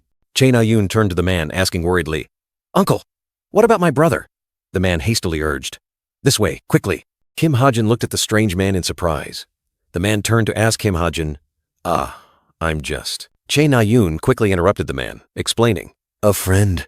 Kim Ha-jin was slightly startled by her unexpected remark. Chae Na-yoon looked at the man, reassuring him. "He brought me here. He can come in with us, right?" The man in the black suit clenched his fist, but still replied, "I understand. In that case, this way." They entered a room with a sign on the wall that read Consultation Office. Chae Na-yoon sat on the chair, her eyes wide with surprise, exclaiming, "This is truly a miracle. A doctor wearing glasses sitting behind a desk explained, although he can't function normally yet, you can see that his condition has improved significantly. The doctor continued to explain that the patient had woken up after 4 years, but his memory was not yet complete.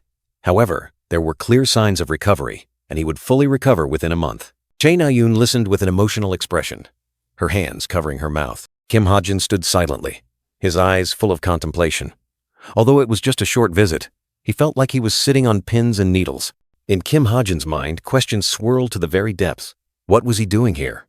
Why had everything turned out this badly? A bright image flashed by, a radiant smile, a complete contrast to the despair gnawing at Kim Ha-jin's soul. The hospital room door gently closed, as if ending an old chapter and opening a new, uncertain beginning. The man in the black suit coldly announced he would return after visiting hours, then left with Kim Ha-jin and Chae Na-yoon, leaving the girl alone to face reality. In the stark white room, Chae Jong-hak still lay there, eyes closed, his face strangely serene. Time seemed to have stopped for him. Chae Na-yoon stood silently by the bed, her eyes wide with shock, unable to believe what she was seeing. 4 years of waiting. Could it have all been just a dream? Suddenly, Chae Jong-hak's green eyes opened. Looking directly at Chae Na-yoon, the girl let out a choked cry. "Oppa!" Chae Na-yoon, from behind, still stood there like a statue, staring at her brother, who had just woken from a long sleep. Chae Jong-hak softly called her name. "Hey, Na-yoon." The words struck her heart like lightning, making Chae Na-yoon burst into sobs. The girl rushed into her brother's arms, burying her face in his chest, tears falling like rain. Chae Jong-hak gently stroked her hair, comforting her. Chae Jong-hak smiled gently, his eyes full of love, as Chae Na-yoon continued to sob his name. "You've grown so much, haven't you? Has it really been 4 years?" Chae Jong-hak asked, his voice full of affection. Chae Na-yoon choked out a soft yes. Her brother continued to ask, recalling old memories. "Are you used to using a bow now? Or have you found what you want to do, as you promised me before?" Chae Na-yoon was surprised. "You still remember that promise?" Chae Jong-hak affirmed. "Of course." Chae Na-yoon looked up at him, her eyes still tearful but shining with a glimmer of hope. "Appa, I've picked up a sword again." Chae Jong-hak smiled, his eyes lighting up with joy as he heard his sister's words. "Really?" His voice was soft, full of hope. Kim Ha-jin stood there, listening. "I see." He thought about Chae Na-yoon's promise. "It's fine. Whatever you do will be all right." A flicker of determination shone in his eyes. Of course. Chae Na-yoon knelt by the hospital bed, her eyes still tear-streaked but now radiant. Kim Ha-jin stood silently behind, witnessing the emotional reunion. Chae Na-yoon turned to Kim Ha-jin, her face radiant. "Say hello to him, Oppa." She introduced him, her voice full of pride. "He's my friend, the one who taught me what I truly want to do." Kim Ha-jin's face showed a hint of tension, his dark blue eyes hiding many thoughts. A sense of unease crept in, signaling that something ominous was approaching. In a deep cave, an ethereal blue light enveloped the space. A long-haired, black-haired girl sat silently, holding a book. A crackling sound echoed in the quiet space. "Boss Tilda," a voice rang out, breaking the silence. The long-haired, black-haired girl, with sharp, cold eyes, remained calm and expressionless. A blonde girl in a white blouse entered, her face astonished. "It seems Chae Jin-yoon has woken up Tilda," she asked, her voice full of surprise. The blonde girl stared at the long-haired, black-haired girl, her eyes full of doubt. You're really going to do it?" The atmosphere grew heavy and tense. The long-haired, black-haired girl maintained her cold expression, not responding. The blonde girl sighed, seemingly understanding the unshakable decision. "Ha, Tilda, it seems you've made up your mind," the blonde girl continued, her tone full of worry. "Kim Ha-jin will carry out the mission, but will enough people know about this?" The long-haired, black-haired girl coldly replied, "There's no need for everyone to know. We'll proceed with the minimum number of personnel." The blonde girl looked confused, her eyes full of concern. "Ha, Tilda. It's true this is the best way to draw in Kim Ha-jin, but are we incurring too great a loss?" In another space, Kim Ha-jin stood silently, his hand gripping his gun tightly. "I don't even understand why he wants to kill Chae Jin-yoon."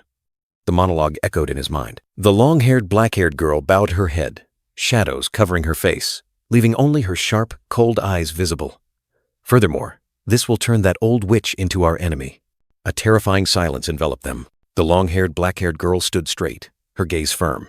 "No," she explained, her voice decisive. Chae Jin-yoon's energy core, where her magic power was stored, was destroyed that day. A cold question echoed. Would anyone sympathize with Chae Jin-yoon, who is neither living nor dead and can never become a hero? No way.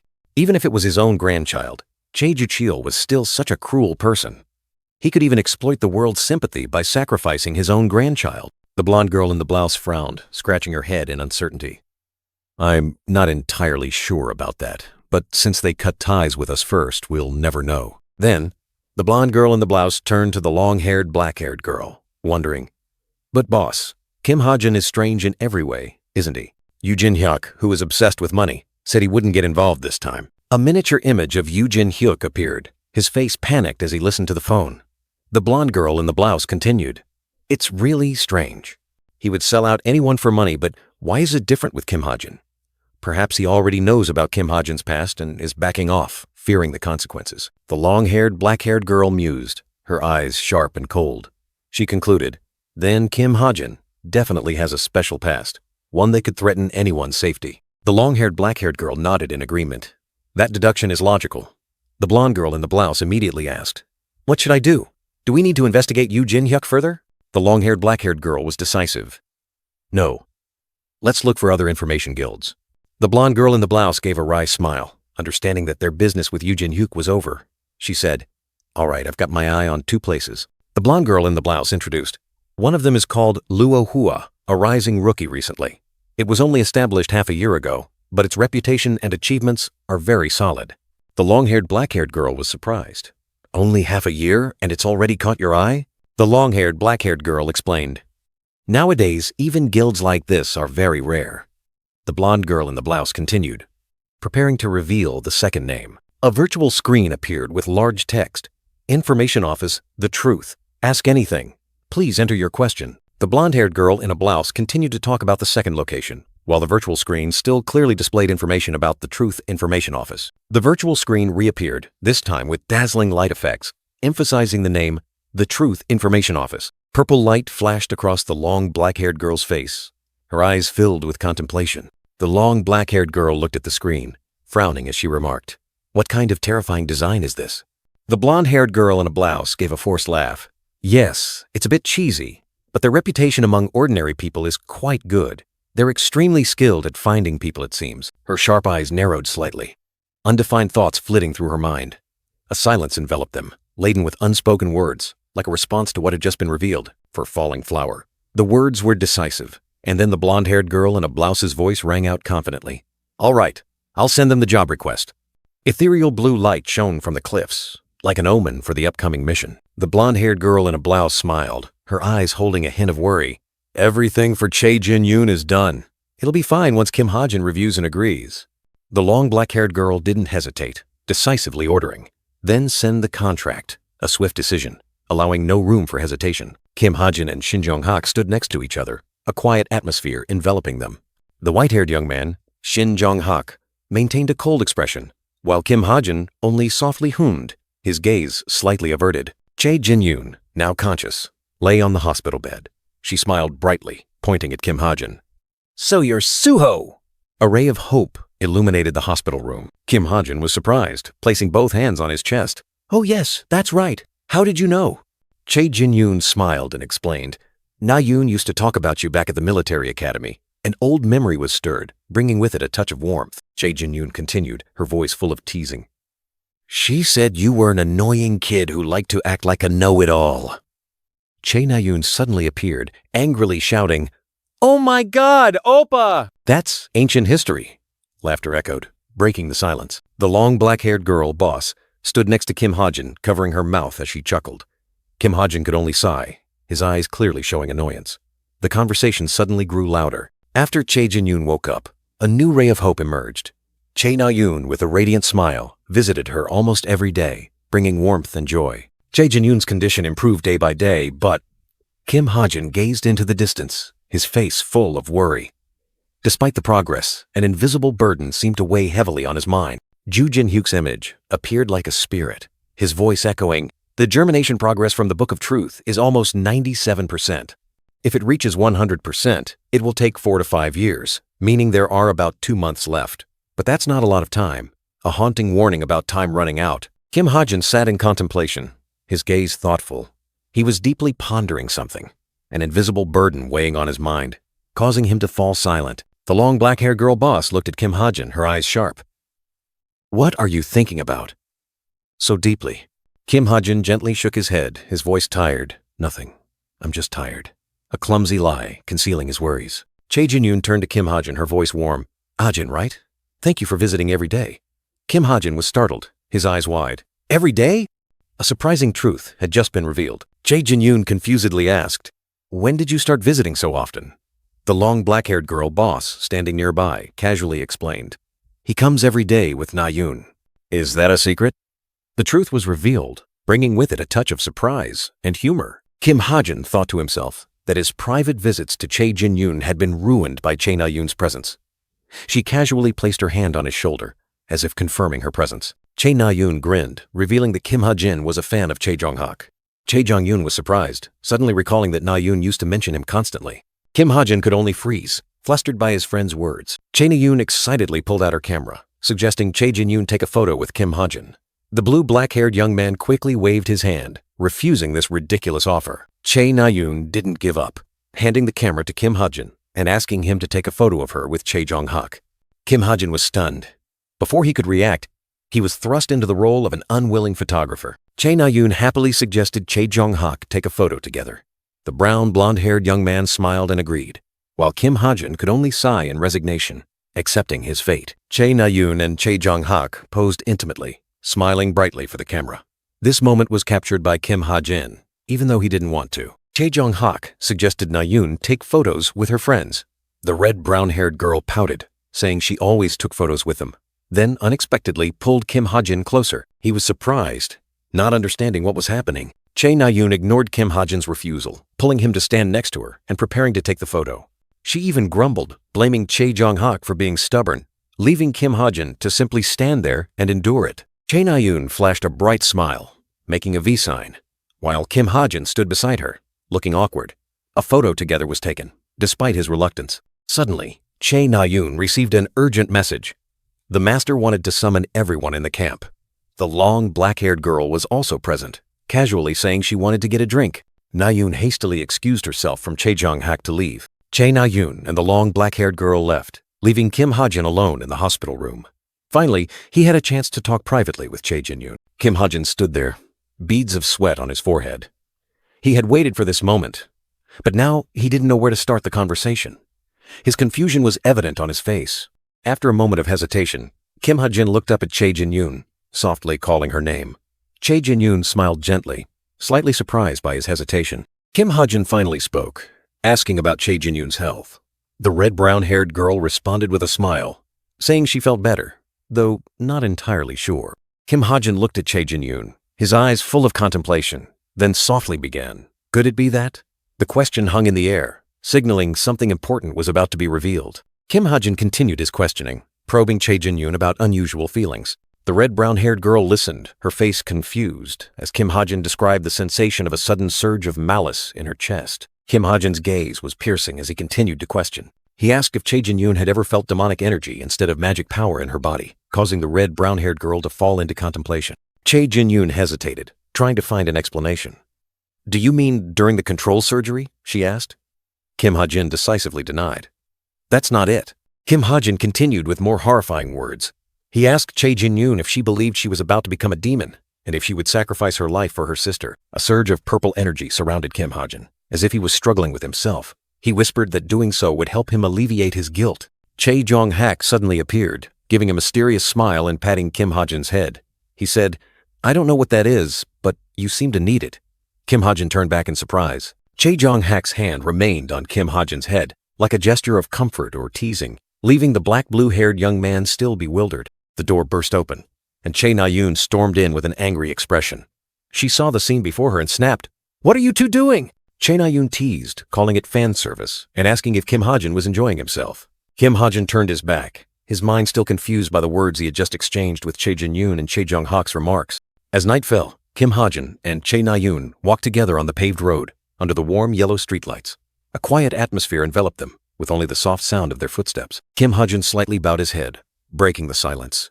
He thanked Chae Na-yoon for walking with him, his tone a little weary. Chae Na-yoon was surprised, and turned to look at Kim Ha-jin. She began to confide, saying that she always hoped her brother would wake up. She continued, her voice lowering, recounting how they only met again after nearly 5 years of separation. Chae Na-yoon blushed, her eyes sparkling. She admitted that she had thought too much about what to say to her brother, but when she was with Kim Ha-jin, she felt so comfortable, without any awkwardness at all. The two stood facing each other, their eyes meeting for a moment. Chae Na-yoon broke the silence with a sudden question. Do you have any plans for Christmas Day? Under the setting sun, Chae Na-yoon hesitantly asked about Christmas plans. Kim Ha-jin replied, suggesting a daytime meeting before he left for camping in the evening. The black blue-haired young man continued, arranging to meet the red brown-haired girl at the hospital entrance at noon. A silence fell, and Chae Na-yoon seemed to be considering. After a moment of hesitation, Chae Na-yoon's eyes gleamed with determination. She whispered, as if making a promise to herself, I'll go. The atmosphere suddenly changed. Today was December 25th. Kim Ha-jin sat in front of his laptop, and outside the window, the first snowflakes began to fall. Shocking news had just been announced. On the screen, breaking news spread. The Creators Grace Guild had officially announced an assault on the Miracle Tower, the greatest tower in existence.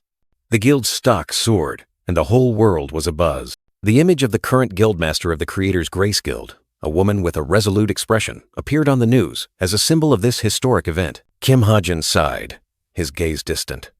Despite the resounding news of the assault, he still carried his own private concerns. A sudden video call appeared. Kim Soo-ho asked about him, worried. Kim Ha-jin reassured him. Worried? No. They will succeed in the assault and return safely. He recalled the original story he had written, where the Creators Grace Guild had failed. But now, everything had changed. Because it was delayed by 2 weeks compared to the original schedule, they might succeed. A strange glint flashed in Kim Ha-jin's eyes. He couldn't predict the changed future, knowing only one thing.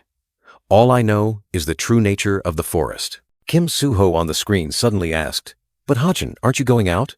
Kim Ha-jin was surprised. Going where? Kim Soo-ho continued, Don't you have plans with Na-yoon? Kim Ha-jin flinched and replied, I never promised her. Kim Soo-ho was astonished. Huh? But Na-yoon said you did. Kim Ha-jin was stunned, staring at the screen. He mumbled, What? I never said I'd go. Then a thought suddenly flashed in his mind. Ah! I meant I'd go now, not that I'd meet her. He looked up at the wall clock. It was long past their meeting time. Kim Ha-jin sighed, telling himself, It's already past our meeting time. She must have gone home. Outside the window, snow was still falling lightly. Kim Ha-jin sat silently in front of his laptop, his eyes filled with sadness, as if an opportunity had slipped away in a moment of misunderstanding. Kim Ha-jin lowered his face, regret gnawing at his heart. He had missed the appointment, and now only self-reproach remained. Damn it! A voice echoed from afar. Evangel, Dad will be right back. Be careful while playing. Kim Ha-jin hurried away, leaving the instructions behind him. He sped off on his motorcycle, the white snow blurring around him. In his heart, Kim Ha-jin wondered if that girl was still foolishly waiting in this cold winter weather. The snow fell thicker and thicker, covering Daeheon Hospital. Kim Ha-jin looked at the white landscape, his heart heavy. He reassured himself, his steps hesitant. I'll just drop by to check and then leave immediately. Just check and... The black blue-haired young man's face clearly showed confusion, his eyes restless with worry, as if he was facing a difficult decision. And then, he saw the red brown-haired girl, Chae Na-yoon, still sitting there, huddled on a stone bench, rubbing her hands together in the cold, snowy weather. Chae Na-yoon looked up, her green eyes wide, her cheeks flushed from the cold and surprise at seeing Kim Ha-jin. Oh, Kim Ha-jin was equally flustered, his cheeks flushed, stammering, Hey, you. Chae Na-yoon suddenly burst out, scolding Kim Ha-jin. Hey, why are you so late? You misunderstood it yourself. And now what? The red brown-haired girl complained about the plan she had made. Hey, I made a ton of plans today. I booked places at the amusement park, a cafe, and even a restaurant. Kim Ha-jin gently touched her hat. A sudden moment, like a flash of light in the space. Chae Na-yoon suddenly asked, Why did you hit me? Kim Ha-jin explained. Why did you book all those things for only half a day? Let's just take a walk. I'll take you. Kim Ha-jin turned and walked away. Chae Na-yoon, still surprised. Huh, Tilda? Just like that? He said decisively. Stop complaining. Come with me. The black blue-haired young man smiled and turned his head, his eyes full of confidence and romance. Anyway, dates are supposed to be spontaneous.